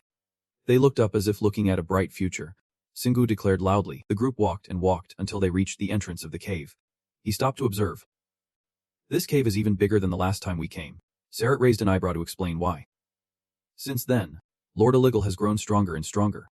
And all the monsters on Earth have gathered here. Singu nodded in understanding. Got it. Just then, footsteps echoed from ahead. Eligal proudly welcomes them back, throwing up a casual wave. How's it been lately? I responds honestly, saying he is doing fine. But it seems he is not alone like we hoped. The next bit makes Arin suddenly flare up. Wait a minute. Is that a female fox? I can sense trouble brewing since Singu can't read minds. He has no clue what is going on. He raises his hand to introduce them, realizing he should take advantage of every available healing source. But before he can finish, Eligal concedes. Fine. I guess we have no other choice. Those words infuriate Arin. Her voice sharpens. I really do not like the look of that fat cat right now. Sia forces a laugh, trying to calm her down. Haha. You are about to explode any second now. Thankfully, there is no conflict between them. They sit down seriously to teach. Saliza even climbs onto Eligal's back, ignoring Sarig's shouting. In the following days, Sia plays the teacher for the beast class, and everyone studies hard. A few days later, Eligal manages to mumble, It is a bit hard to hear, but it is understandable. With the white fur, Singu thinks for a long moment. Humming, then he assesses. The pronunciation is a bit odd. But hey, you are improving. Hearing this, he breathes a sigh of relief. Human language is harder than we thought. I am jealous of that kid. Boo-boo. I wish I had a form like yours. Eligal seeks Singu's agreement. You agree, right? Don't you think that would make it easier for me to pronounce? Singu hesitates. Not exactly. He tries to convince him. But if your form was like Boo-boo's, would not it make things easier? This makes Singu ponder deeply. Humming, but Singu recalls the advice he received. It turns out it is not just a weird feeling when controlling something suspicious. But you should not forget that from the start. You have always been controlling and managing other things. He turns to observe Eligal, his focused gaze making Y feel bashful. Is there something on my face? Singu finds it hard to deal with, so he shakes his head and sighs. I was just thinking about some things. This leaves Eligal confused. Humming, let us set the hard stuff aside. He decides. Anyway, let us get back to the main topic. Even though the fox does not understand anything, he still follows along. Alright then, Eligal stands in front of the shop, looking sad, saying, It is time for Gyugu to go. But I still have not figured out how to become human. He glances over at Selexia. I guess I will spend the rest of my life envying that kid with the eyes. He starts getting worried upon noticing Eligal's negative emotions. Boo-boo. But then he comforts himself. But if this is the fate of a monster, Eligal lets out a resigned sigh. Accepting it, fine. Then suddenly Selexia stands up, hands on hip. Protesting. Boo-boo. Startling why? He speaks to Eligal in an extremely serious tone. Boo-boo. Boo-boo. Being an animal too, Eligal is wide-eyed, scared of Selexia's bold idea. Wait a second. What are you? Doesn't he doing that just make everything worse? He nods repeatedly. Boo-boo. Then Selexia gives a thumbs up showing two animals agreeing. Boo-boo. Eligal thinks it over and decides to be bold just this once. Fine. Let us do it. Having made his decision, I confidently follows through. If the kid said so, I will give it a shot. Just as they finish their conversation, Singu steps out of the cave. I am here with my friends to say hello. And everyone's here. But I am here to say goodbye. Even though I was mentally prepared. Eligal still feels a wave of sadness. Has he really gone? Single answers plainly. Yep. He has picked up quite a bit of English. He does not want to face the truth. He gets it. He is ready to leave. Single shares his upcoming plans, saying he intends to head to another world next. If anything happens to Earth while he is away, Eligal cuts him off, declaring that the next time they meet, he is determined to build a kingdom for monsters. This idea sounds pretty fresh. But if Y is determined, Single is all unsure. Sounds promising. Eligal asserts his future strength. And I am sure you will grow stronger too. Single is not so sure. But he is hopeful. Responding. Yep. Of course. Y hesitates a bit, then uses all his courage to shout.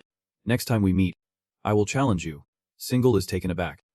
A series of ellipses running through his mind, because he never thought about this a battle of supremacy. I worries as he digs his claws into the ground, leaving deep marks.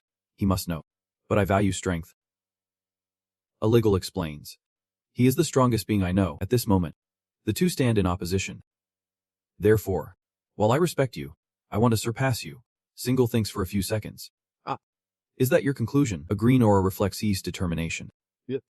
And when the moment comes, the loser will give everything to the winner. He sighs in agreement. Fine. If you are really serious about this, respecting Eligal's wish, I feels relieved to have his challenge accepted. Thanking him for taking up my challenge. Fire ignites in Eligal's eyes. And I really look forward to that day. Single confidently replies. Make sure you get stronger by then. His team leaves, leaving Eligal feeling a bit embarrassed. I holds his head and yells. What do you mean the loser gives everything to the winner? Isn't he that a bit much? Eligal groans, feeling too embarrassed, while Sarat looks on at his king. After you say those words. Oh man, even for you. That guy is something else. Eligal blushes deeply. Explaining, I have my reasons. Y thinks of his secret pact with Selexia, as Boo said. Her words echo in his mind. Then why do not you challenge him? And if you lose, you will become his. Selexia adds.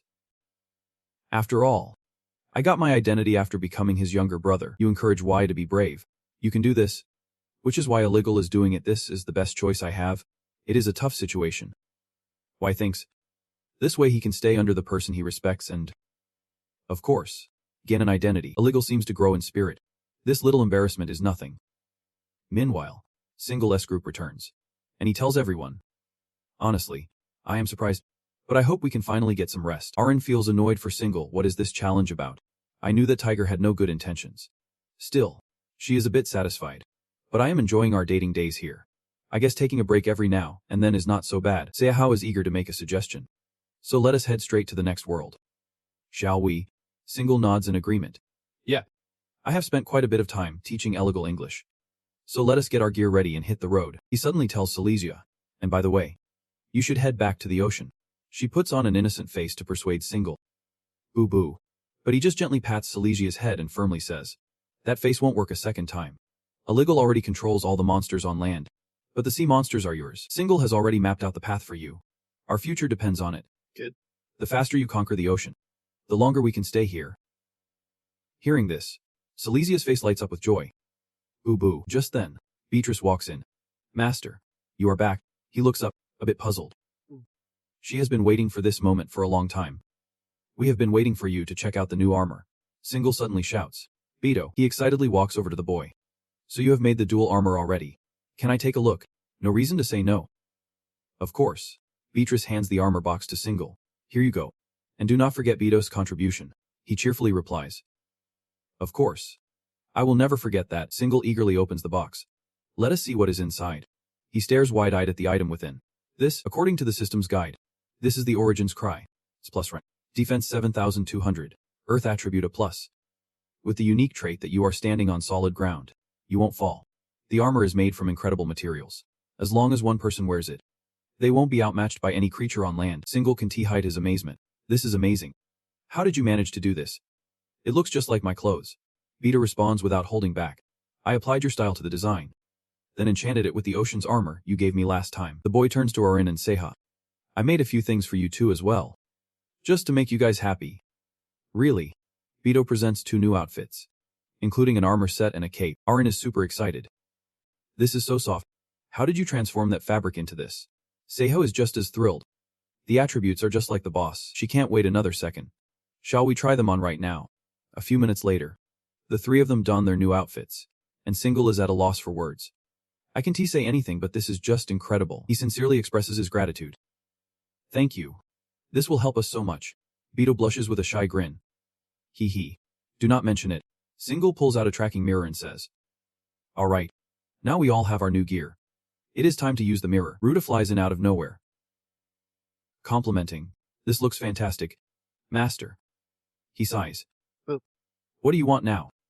Come on. Do not do that. To his surprise, Vuda cheerfully says. I heard you are preparing to leave, so I specially prepared a gift for you. Single asks. A gift? She digs her hand into her pocket and says. I had a really hard time getting this. You will definitely be grateful for more than just my kindness. Then, mysteriously, she places the gift in his hand. Here. Single's eyes widen as he looks at the item. This is, his voice filled with disbelief. A shard of the mighty scream. A fragment of a god's power. A small crystal containing immense strength. The announcement board pops up instantly. The fragment screams loudly. A piece of the god of strength. A small crystal holding immense power. Ruta proudly points at what he just pulled out. Do you like it? Single looks up. Suddenly serious. Where the heck did you get that? But he quickly shakes his head, dismissing it with a laugh. Single knows his opponent too well to force it. Forget it. Is it really possible for you to say you know for sure? Ruta chuckles. Clearly not one to hold back. Of course. But do not take it to heart. Single grips the fragment tightly, absorbing it as it begins to glow. I am not that petty. I will make good use of this. Ruta raises his system's interface. The sound ringing out. You have absorbed Hector's power. Your mana has increased. And now you can replicate Hector's abilities. Everything seems to be going perfectly. Ruta beams with excitement. Just as expected. You are quick on your feet. Are you planning to head to Hector's world right away? Single pulls out the tracking mirror, slowly stating his next plan. Sorry, but we did not plan on going there today. The image of the beautiful thunder god urges him to go. But instead, their destination will be Raya's world. His teammates are all set for the journey to the world of the god Raya. Single tightens his grip on the battle mirror. Alright, a dazzling portal quickly appears before them. Single smirks confidently. Let us get this show on the road. Strange purple mist surrounds them, accompanied by thousands of howling sparks. Suddenly, bizarre rift opens up in the sky. Single and his group are transported through the portal. A pair of phantom wings gradually sprouts from his back. Single sways slightly in the sky. Looking around. What is up with this world? The more I look, the weirder it gets. I can tell it is different from those other worlds. Before them lies a sea of purple mist wrapped in thunder. But there is no land in sight. Beaches lifts his hat to get a better view of the place. I am pretty sure it did not look like this before. He muses. This place must have changed since Rhea took over. Arin beside him nods in agreement.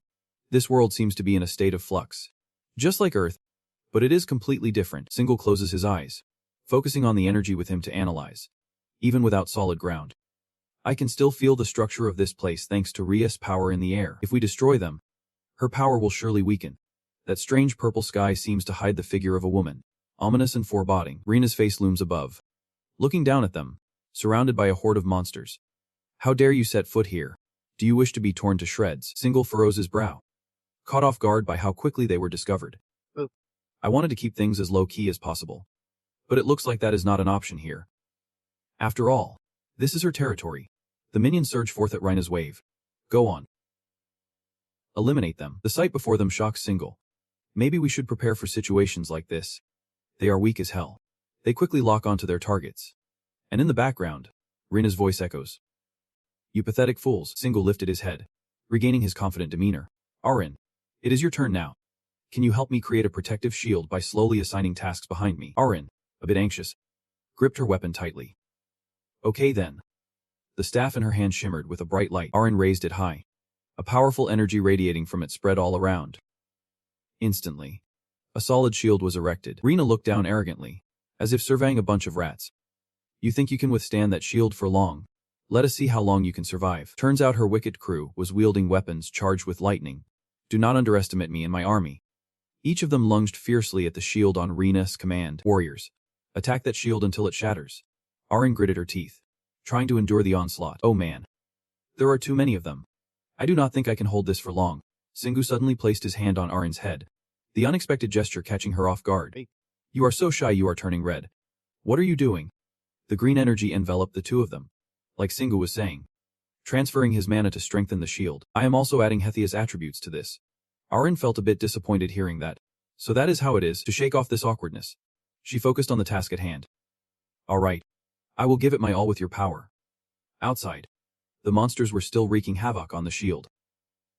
And suddenly, it began to show signs of cracking. The closest monster sensed the disturbance from within.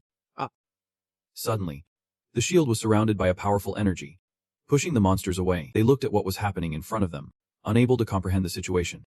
The swirling power enveloping the target only deepened their confusion. What the heck is that? The monsters tightened their grip on their weapons, bracing themselves against the enemy's tricks, struggling in vain. The wicked crew was caught off guard, simultaneously zapped by their own electricity. Siha watched the scene outside, unable to hide his amusement. You are using their power against them. Xing puffed out his chest with pride at the compliment. But Baitra quickly realized this was not a long-term plan. Master, the defense is great, but how do we proceed from here? Xing, still looking confident, had already thought this through. I have a plan. The emerald energy in his hand surged as he spoke. I think I can try using the new skill I have recently learned. His determined sapphire eyes widened. Come forth, my soldiers. The mana surged like a roaring flame. Arm of the soul. Show them my power. It formed a gigantic arm, gripping the shield that contained everyone. Baitre was stunned by the power before him. Master, what is this? Xingu felt incredibly proud. That is right. I will skip to the results. As he moved, the energy hand accelerated, charging straight for the target. See head inside the shield had not adapted to the sudden change. We are gonna die at this speed. The shield now resembled an energy sphere, flinging the monsters it encountered away. Rina, up high, observed the scene with her mouth agape in shock. Over there, the shield launched straight at its target, leaving her stunned. This was my temple. You passed through the temple, your voice echoing in the air. As if she did not already know all about me, the powerful impact caused the temple to explode instantly. The Xing group, encased in the orb, shot out unharmed. He looked at the destruction he just created with pure joy. With this, I will annihilate all the temples here. The shield zoomed toward the rift in the sky, heading straight for the next one. The water stain among the clouds left a clear path. The Xing group had burst through Raya's world. He observed the familiar surroundings with a hint of strangeness. Is this the second world of Raya's domain? Arin gripped his weapon tightly. This place felt a lot like the first probably because it shares the same moon god. Shingo looked at the stone in his hand and made a deduction. It means we just need to do the same thing. Destroy her temple and take the fragments. Raya seemed irritated. But she was not intervening much. The demon bike's headlights flickered as he wondered about the next move. Are you planning to hunt high-level monsters here? Shingo snapped back to reality. Right. Of course. He seriously recalled the bizarre creatures he had fought. I can't overlook the monsters holding her fragments. The bike hummed in thought. Still puzzled after a while. I am always curious. But why do the gods fragment their powers like this? The memory replayed in his mind, adding to the confusion. Would not that weaken their power? It seems they do not like to reveal themselves or fight. Shingo must have thought about this too. But there were no answers. He clenched his fists and boldly voiced his thoughts. Maybe they do it simply because it actually makes them stronger. The bike stared at the purple clouds ahead, even more confused. How does splitting power make you stronger? Sounds off. The sky crackled with lightning, echoing Shingo's voice. It is. But when I reflect on myself, the image of his teammates always by his side is the most satisfying answer. Am I not stronger when I am with everyone because they all believe in me? Arin felt her cheeks flush at these heartfelt words. Stop it already. Beaches and the dead fish face finally got the point. It makes sense.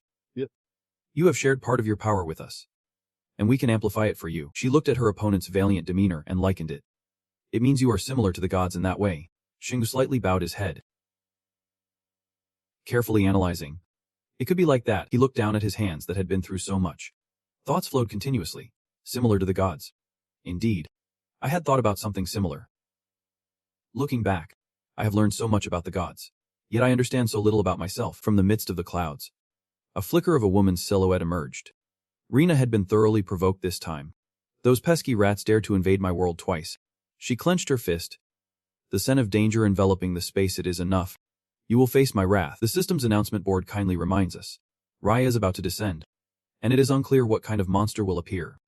Most of life on this world will face extinction if he descends. Only 3 minutes and 24 seconds left until the descent. Singu still wears that indifferent look. Glancing up. She is angry now. Arin's teasing tone suggests she is just throwing a tantrum. Beaches furrows his brow. Observing the situation, what is the plan? My lord. Singu. Eyes half closed and unafraid. I guess I should thank her for making things easier. I am not about to turn down this chance to get stronger. Suddenly, his hand clenches. Something is lurking in the crack, but the brilliant light Singu is holding within is starting to spread. It would be a massive bluff if she descends too powerfully, so I guess we have to do something too. Nay, tree. Send troops to deal with all the high-level monsters and destroy the temple. Beaches revs the throttle hard, determined to leave her with no strong options for her descent. Without giving the enemy a chance to respond, she zooms off into the distance. I will do everything I can in these 3 minutes. Singu looks up, pleased with this progress. Perfect. The sharp blade raises, signaling the imminent battle. Beaches and his army are fully prepared. Our time limit is 3 minutes. Let us destroy everything. Her troops immediately launch their attack. The grand quest against the temple monsters officially begins. The architecture here is undergoing a fierce assault, slowly crumbling to pieces. Soon, the sounds of explosions echo, heralding a victorious battle.